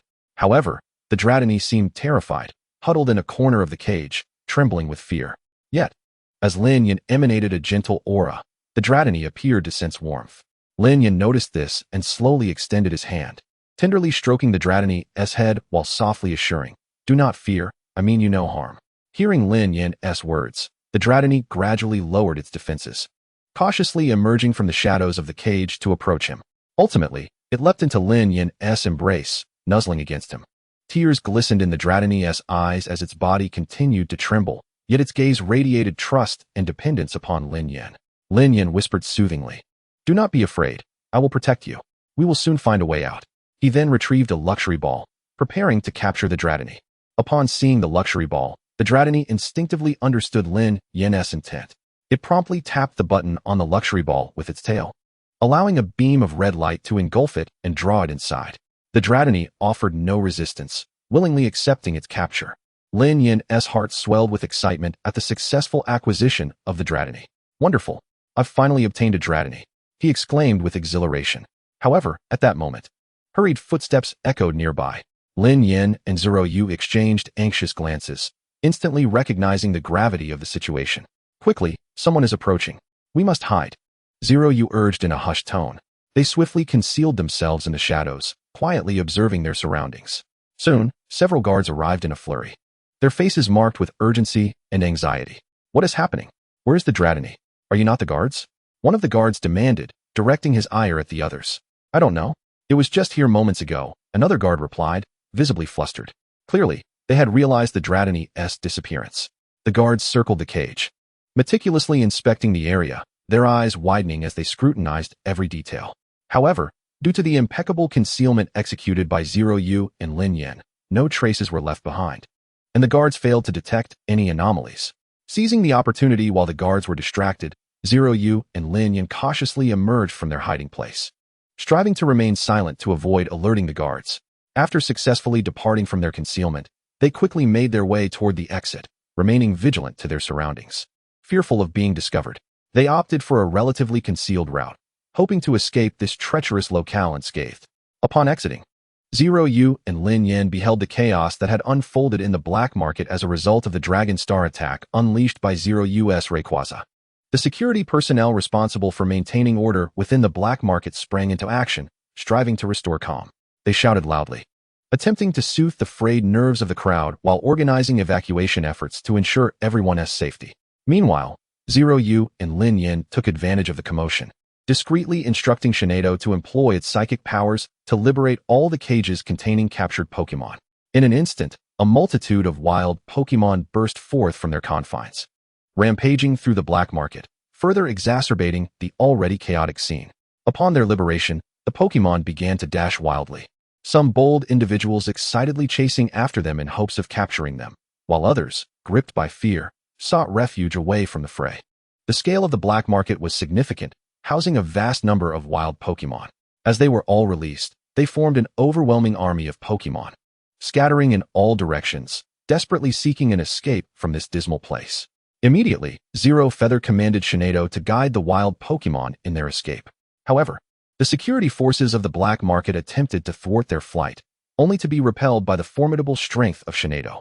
Ultimately, Zero Feather successfully led these wild Pokémon away from the black market and back into the wilderness. Meanwhile, the shadowy boss behind the black market learned of the situation, his fury bubbling just beneath the surface. Yet, as he prepared to unleash his wrath, an ominous premonition washed over him.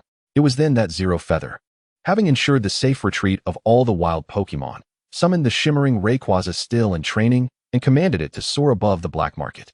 Subsequently, Zero Feather instructed the shimmering Rayquaza to undergo Dynamax transformation, delivering a decisive blow to the black market. A dark, imposing figure, exuding an overwhelming pressure, descended from the atmosphere towards the black market. With a resounding explosion, the entire black market was reduced to mere dust, leaving only the smoke of the blast in its wake. As the smoke cleared, what once was the black market had transformed into a vast crater. No one would suspect that mere moments ago, this place had been a thriving black market. The enraged mastermind behind the black market vanished alongside it, consumed by his own fury. As Zero Feather gazed upon the crater where the black market once stood, a flicker of his anger subsided. Yet, he understood that many such black markets existed. He recognized that wherever humanity resided, there would be trade, and thus, the complete eradication of these black markets was a futile endeavor. Even the vast power of the entire league could not eliminate every black market, let alone a solitary individual like Zero Feather. Although he lacked sufficient strength for the time being, with the support of the system, he was destined to grow stronger in the future, becoming a force to be reckoned with in the world. Having come to this realization, Zero Feather resolved to return all the rescued wild Pokémon to nature. While he could offer them temporary protection, he could not guard them indefinitely. It was essential for them to grow and become strong enough to protect themselves. Chapter 131. Training and Farewell After Releasing the Wild Pokémon. Zero Feather turned to Lin Yan and said, "Congratulations, Lin Yan, you have acquired a Dratini. Once it evolves into a Dragonite, it will become a formidable asset in your arsenal." Upon hearing Zero Feather's words, Lin Yan smiled and replied, "Zero Feather, I owe this all to you. Without your help, I would never have obtained this Dratini. Thank you so much." Zero Feather graciously responded, "It's nothing. We are friends. There's no need for such formality. Besides, you conquered the Dratini with your own skills, did you not?" Lin Yan nodded, feeling grateful for Zero Feather's assistance. "Regardless, thank you again," he reiterated. Zero Feather waved his hand dismissively, indicating it was of no consequence. After exchanging pleasantries, the two embarked on their next task, leveling up. Zero Feather had initially come to the border to upgrade his Pokémon, and now that Lin Yin had captured Dratini, he too needed to train it, making it an opportune moment for both to train together. Let us first explore the nearby forest. We may encounter some wild Pokemon suitable for leveling up, Zero Feather suggested. Lin Yin nodded in agreement. Thus, they arrived at a forest teeming with various Pokemon. Zero Feather sent out his Gengar, Sceptile, and Tyranitar, while Lin Yin brought forth Dratini. As the other Pokemon had already reached master level, they refrained from releasing them to maximize their leveling efficiency. After some discussion, Zero Feather and Lin Yin decided to group their Pokemon together for battle. As the battle commenced, Dratini utilized its Dragon Rage attack to target nearby Pokemon, drawing their attention and accumulating their ire upon itself, effectively gathering them around. Once the Pokemon clustered together, Sceptile and the others seized the opportunity to unleash their attacks, swiftly dispatching several of the wild Pokemon. As time progressed, the experience points of Sceptile and Dratini steadily accumulated, enhancing their strength. Each fierce battle rendered them more powerful, and their skills became increasingly refined. Lin Yin watched Dratini grow day by day, his heart brimming with joy. In the days that followed, Lin Yin and Zero Feather, along with their Pokemon, embarked on their journey of leveling up. They traversed dense forests, explored uncharted territories, and engaged in fierce battles with various wild Pokemon. Each day presented new challenges, yet they persevered, diligently striving to enhance both their own and their Pokemon's abilities. Thus, days slipped by unnoticed. Zero Feather and Lin Yin immersed themselves in training and combat, relishing every moment. Their Pokemon made remarkable progress during this time. Sceptile advanced from level 62 to 65. Tyranitar ascended from level 65 to 67, and Gengar achieved an astonishing leap from level 50 to 55, a commendable improvement. Meanwhile, Lin Yin's Dratini experienced rapid growth as well. When he first encountered Dratini, it was a mere level 21 Pokemon.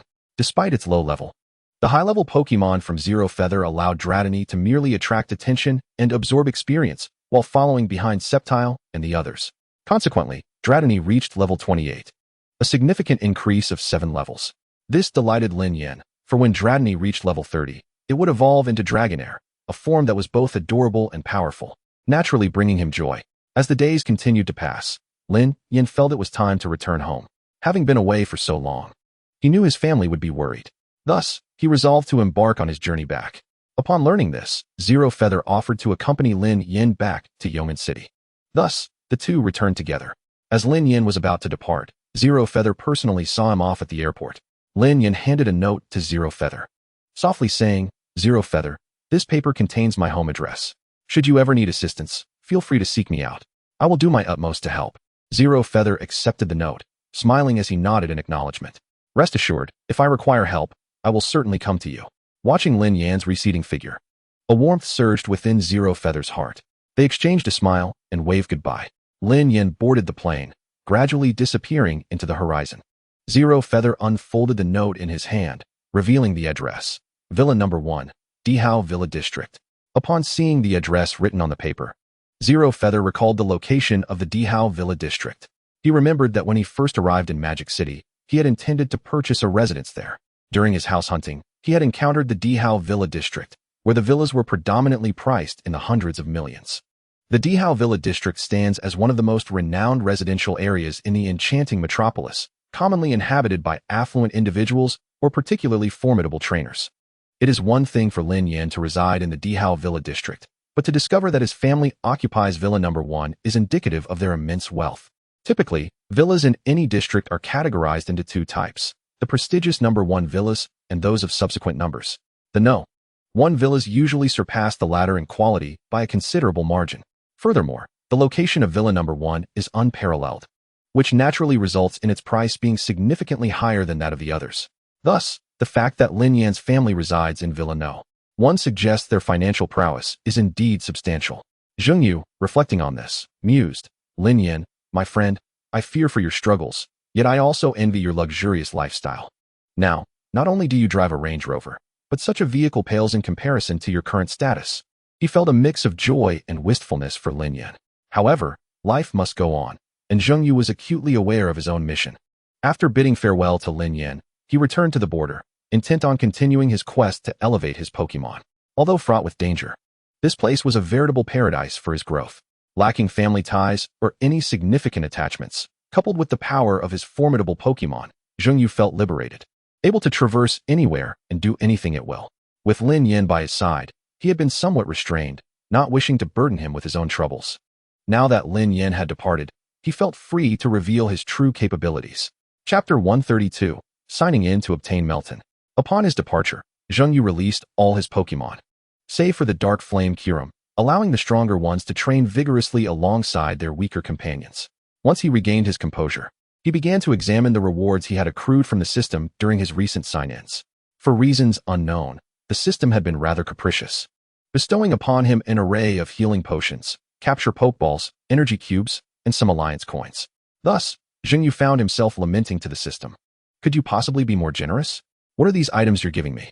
At least I can make use of the energy cubes and alliance coins. But do you expect me to sell Pokeballs with all these Ultra Balls and Great Balls? Could you not grant me a legendary Pokemon? In response to Zheng Yu's grievances, the system replied, Master, if the sign-ins yield nothing of value, it merely indicates your luck is lacking. Do not blame me. Furthermore, you have yet to sign in today. Perhaps today will hold a delightful surprise. Zheng Yu, upon hearing the system's words, felt exasperated. He dismissed the latter part of its statement. With a nonchalant attitude, he proceeded with that day's sign-in. Ding! Congratulations, Master, you have signed in and obtained Melton, which has been automatically stored in the system space. Upon learning about the day's reward, Zheng Yu could hardly contain his joy. He jumped up in excitement. He quickly addressed the system. Wow, system, I dared to wish, and you truly delivered. You claim that sign-ins rely on luck? In response to Zheng Yu's jubilant yet inquisitive tone, the system chuckled. No, Master, obtaining a legendary Pokemon through sign-in is purely a stroke of good fortune. Zheng Yu, nearly bursting with enthusiasm, couldn't resist questioning the system again. Are you certain this is merely luck? Or are you intentionally trying to amuse me? The system maintained its smile, responding, Master, the items obtained through signing in are indeed random, yet sometimes fortune descends unexpectedly. You ought to be grateful for your luck rather than doubting my fairness. Rubbing his chin, Zheng Yu pondered the system's inscrutability. However, having acquired such a precious Pokemon, he chose not to dwell on the system's explanations. Thus, he remarked, well then, considering you granted me a legendary Pokemon, I shall let this slide. Swiftly, Zheng Yu retrieved the Master Ball containing Melton from the system space and released it. In an instant, a radiant light illuminated the surroundings, revealing a breathtaking Pokemon before Zheng Yu's eyes. Its form was woven from deep azure, delicate cerulean, and brilliant gold, exuding an aura of mystery and allure. This Pokemon was adorned with four sharp, lightning-like horns atop its head, and its tail showcased a unique lightning-shaped design. Overall, it resembled a majestic dragon, exuding an air of dignity and power. Melton, as a level 1 deity, hailed from the 9th generation of Pokemon. In the previous iteration of the highly acclaimed game Pokemon, Scarlet and Violet, it was gifted as the level 1 deity in the Violet version, while its counterpart in the Scarlet version was known as Groudon. Both possessed two forms, one being their original Pokemon appearance, and the other a special form that could transform into a vehicle, capable of becoming a dazzling motorcycle with functionalities for land, water, and air. Moreover, their inherent strength was nothing short of extraordinary. Promptly, Zheng Yu utilized his data AI to review Melton's information. Name, Melton, base stats, 670, gender, none, abilities, Thunder Wave, Dragon Breath, Electric Terrain, Charge, Discharge, Agility, Dragon Pulse, Volt Tackle, Metal Sound, Mirror Coat, Dragon Tail, Roar of Time, Overheat, Hyper Beam, Rest, Protect, Dragon Tail, Dragon Rage, Thunderbolt, Solar Beam, Draco Meteor, level 90, quality, level 1 deity, type, Dragon, Electric, nature, reserved, ability, Iron Engine, upon entry, creates an electric terrain, while on electric terrain. It boosts special attack through future mechanisms. Item, none, role, none. Upon reviewing Melton's information, Zheng Yu was elated, nearly leaping with joy, his smile stretching from ear to ear. At that moment, the system addressed him once more. Master, your Melton is the first of its kind to appear in this world, so no one will recognize it. Hearing this, Zheng Yu was even more exhilarated. He had been concerned that riding the motorcycle formed by Melton might draw attention. However, with the system's assertion that his Melton was the first in this world, it meant no one would know what he was riding. There was no need for concern about being discovered. It was akin to receiving a pillow during a nap. With this thought, Zheng Yu rubbed his hands together in excitement, eager to test Melton's abilities. He turned to Melton and said, Melton, could you transform for me to see? Upon hearing Zheng Yu's request, Melton blinked and understood his intent. It nodded gently, then emitted a radiant light, instantly transforming into a sleek motorcycle. Zheng Yu's eyes widened in awe as he beheld the stunning motorcycle crafted from Melton, his heart brimming with anticipation and joy. Almost unable to suppress his emotions, Zheng Yu swiftly mounted the motorcycle, reveling in the surge of power coursing through him. Continuing, he ignited the engine, and a deafening roar erupted, allowing Ling Yu to sense Millerton's exhilaration.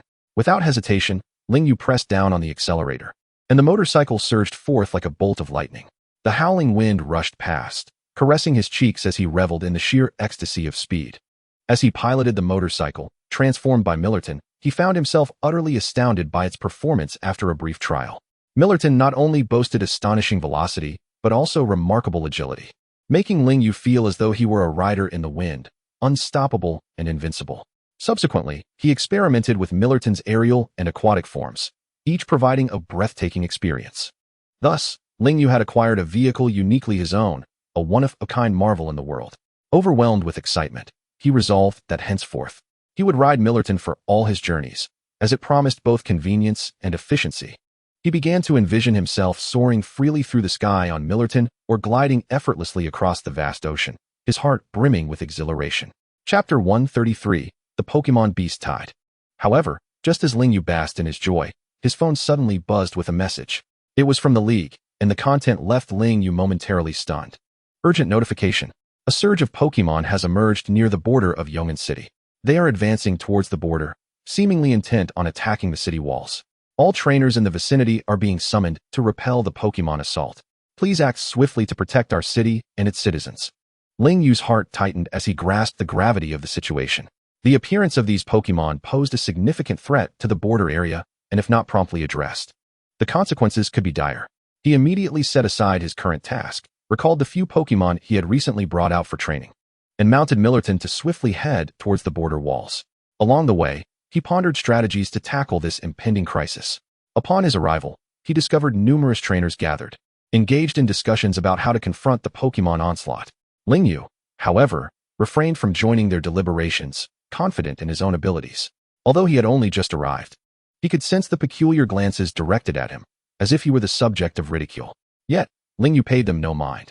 He firmly believed that by showcasing his true strength, he would earn their respect. Nevertheless, a few individuals seemed unconvinced. One middle-aged man approached Ling Yu, speaking with a condescending tone. "Where did this little brat come from? Where are your elders? Lost your way, have you?"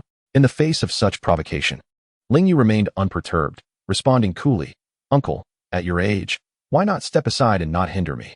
Upon hearing this, the middle-aged man was immediately consumed by rage.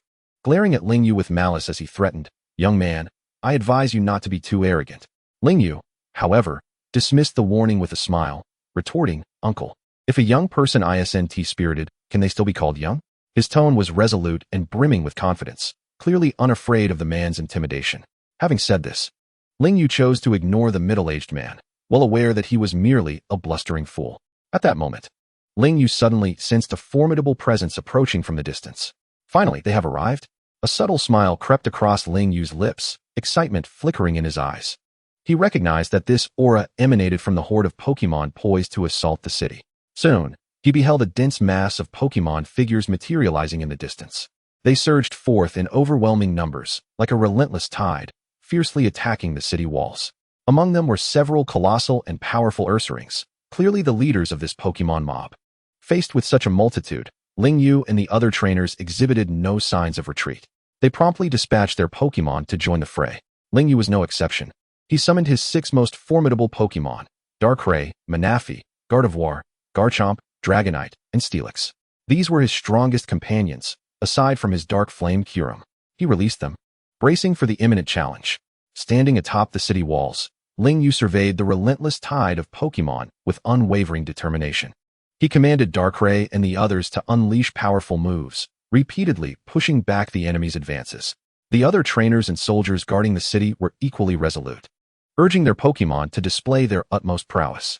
The trainers who had previously looked down upon Ling Yu lowered their heads in silence upon witnessing the Pokémon he had summoned.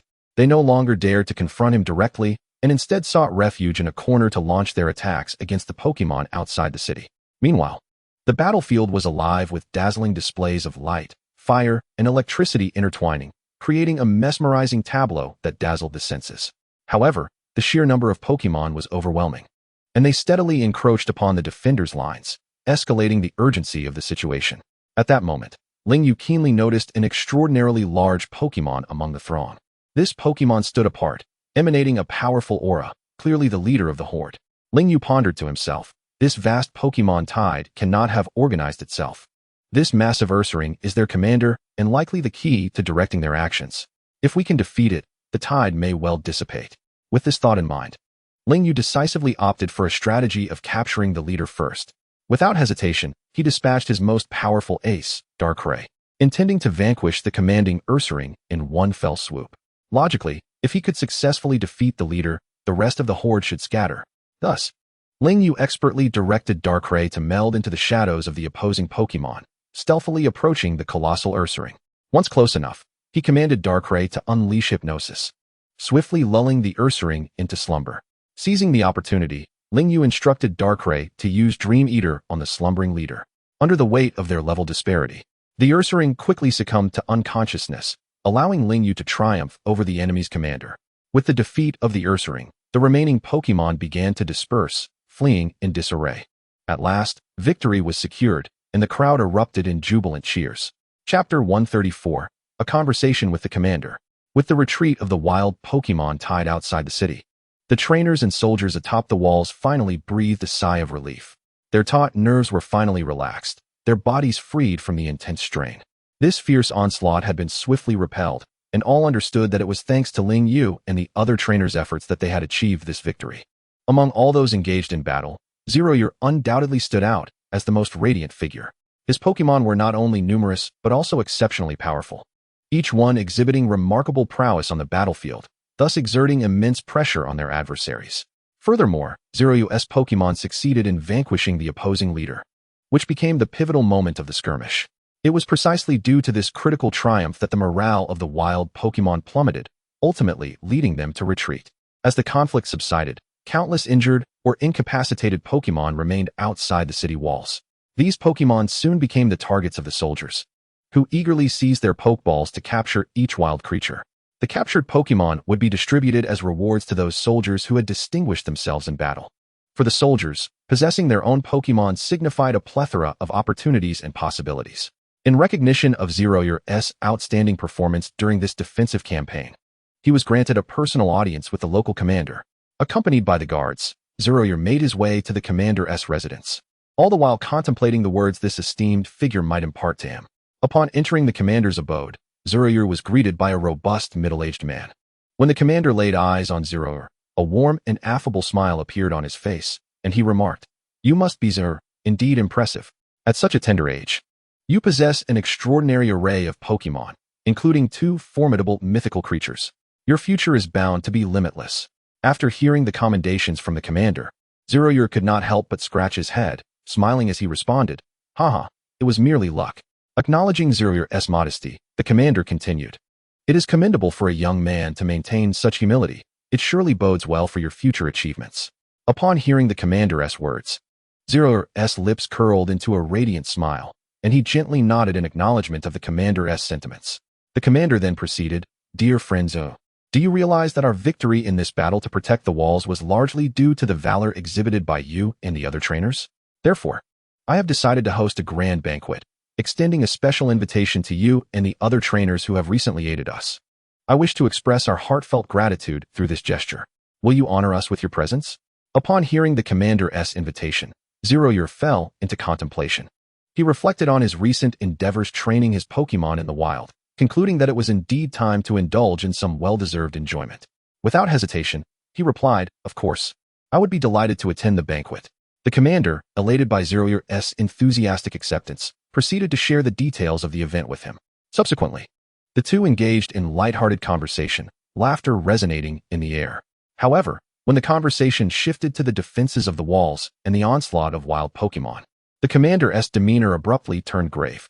"Young friend Zeroyu, the situation at the border has become increasingly dire. This month alone has seen several incursions of wild Pokémon. An unprecedented frequency. I suspect foul play is afoot." The middle-aged commander regarded Zeroyu with a heavy expression, as if burdened by an immense weight.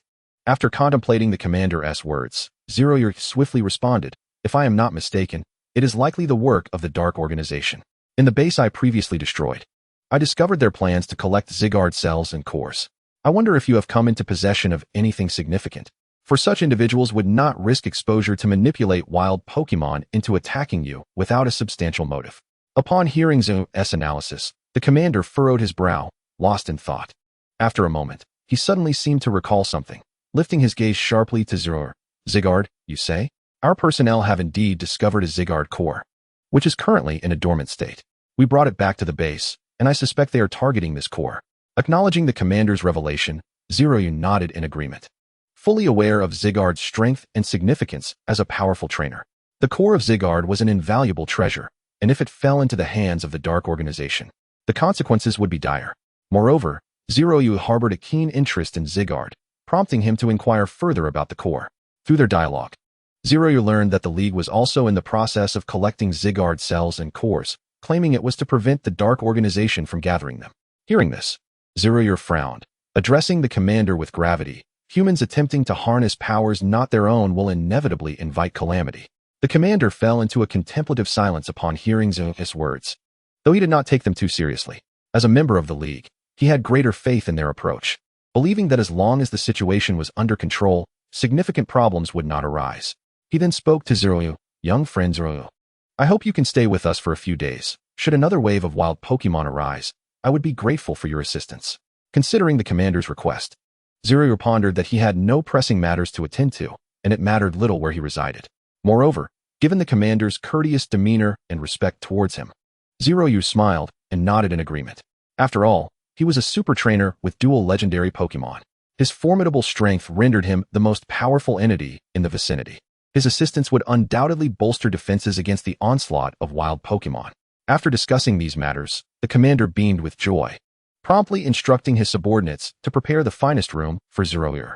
He suggested that Zeroyu take some time to rest and recuperate in preparation for the upcoming banquet. Chapter 135, The Banquet. Upon opening the door to his room, Zeroyu was greeted by the sight of a soft, spacious bed. The room was adorned with a warm ambience, the bedding plush and comfortable, and the surroundings impeccably tidy. He couldn't help but exclaim, "What a splendid room." A wave of indescribable satisfaction washed over Zeroyu, as if all his weariness had dissipated in an instant. He felt he could finally lay down his burdens and savor this rare moment of tranquility. Without hesitation, he reclined onto the bed, closing his eyes to bask in the intoxicating comfort. Before long, he succumbed to a deep slumber, drifting into sweet dreams. After days spent traversing the wild, living a life of hardship, he could finally sleep soundly. This sensation was truly sublime. Zeroyu resolved to enjoy a restorative rest, replenishing his strength. He believed that after a night of sleep, he would awaken revitalized, ready to embrace new challenges. Soon, the night descended and evening approached. At this moment, the banquet was about to commence. A soldier gently knocked on the door and softly announced, "Sir, the banquet has been prepared. Please join us." Lingyu rubbed his eyes, awakening from a blissful dream, and quickly arranged his attire before following the soldier to the feast. The soldier guided Lingyu through the corridor, leading him into a spacious hall. This place was meticulously adorned in resplendent gold and bright lights, resembling a thriving palace, bustling with activity. A large dining table was laden with an array of sumptuous delicacies, emanating an enticing aroma that made one's mouth water. As Lingyu entered this opulent venue, his gaze swept the surroundings, where he spotted other trainers.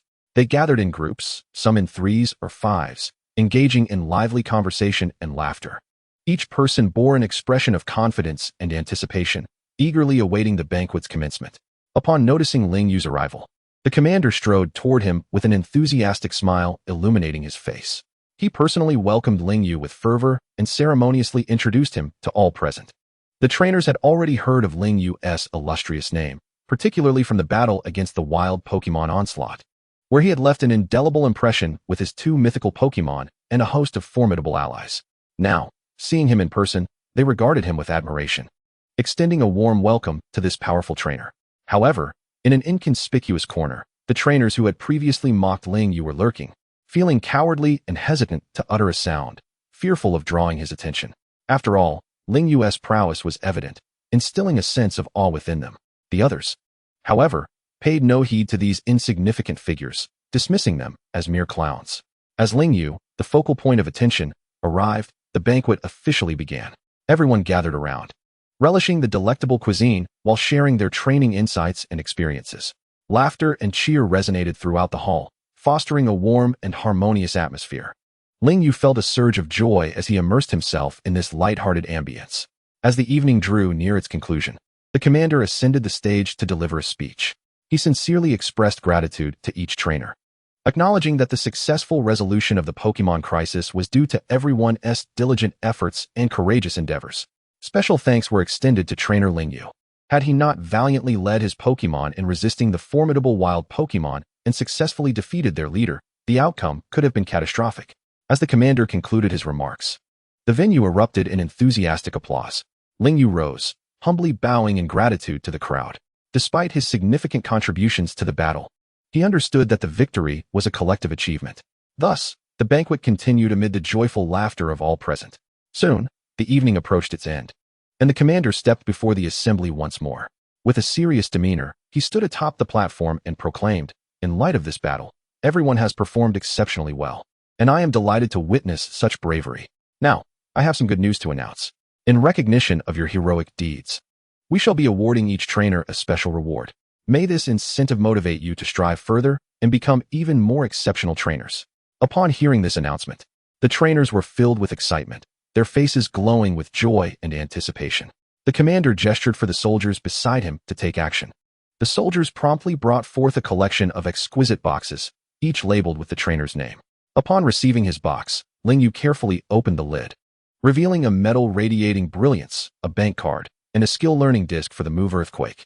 The commander smiled at the rewarded trainers and declared, "Each reward is distinct, based on your performance during the defense against the wild Pokémon onslaught. Some trainers may have received valuable items, others skill-learning discs to enhance their abilities, and some a generous monetary reward. Regardless of the nature of the reward, it serves as recognition and encouragement for your efforts. Cherish this honor and continue forward." Upon hearing the commander's words, the crowd exhaled in relief, displaying satisfied smiles. They had no objections to the commander's decision, for each person was acutely aware of their performance in the battle. Furthermore, they began to boast about their generous rewards, each face alight with happiness.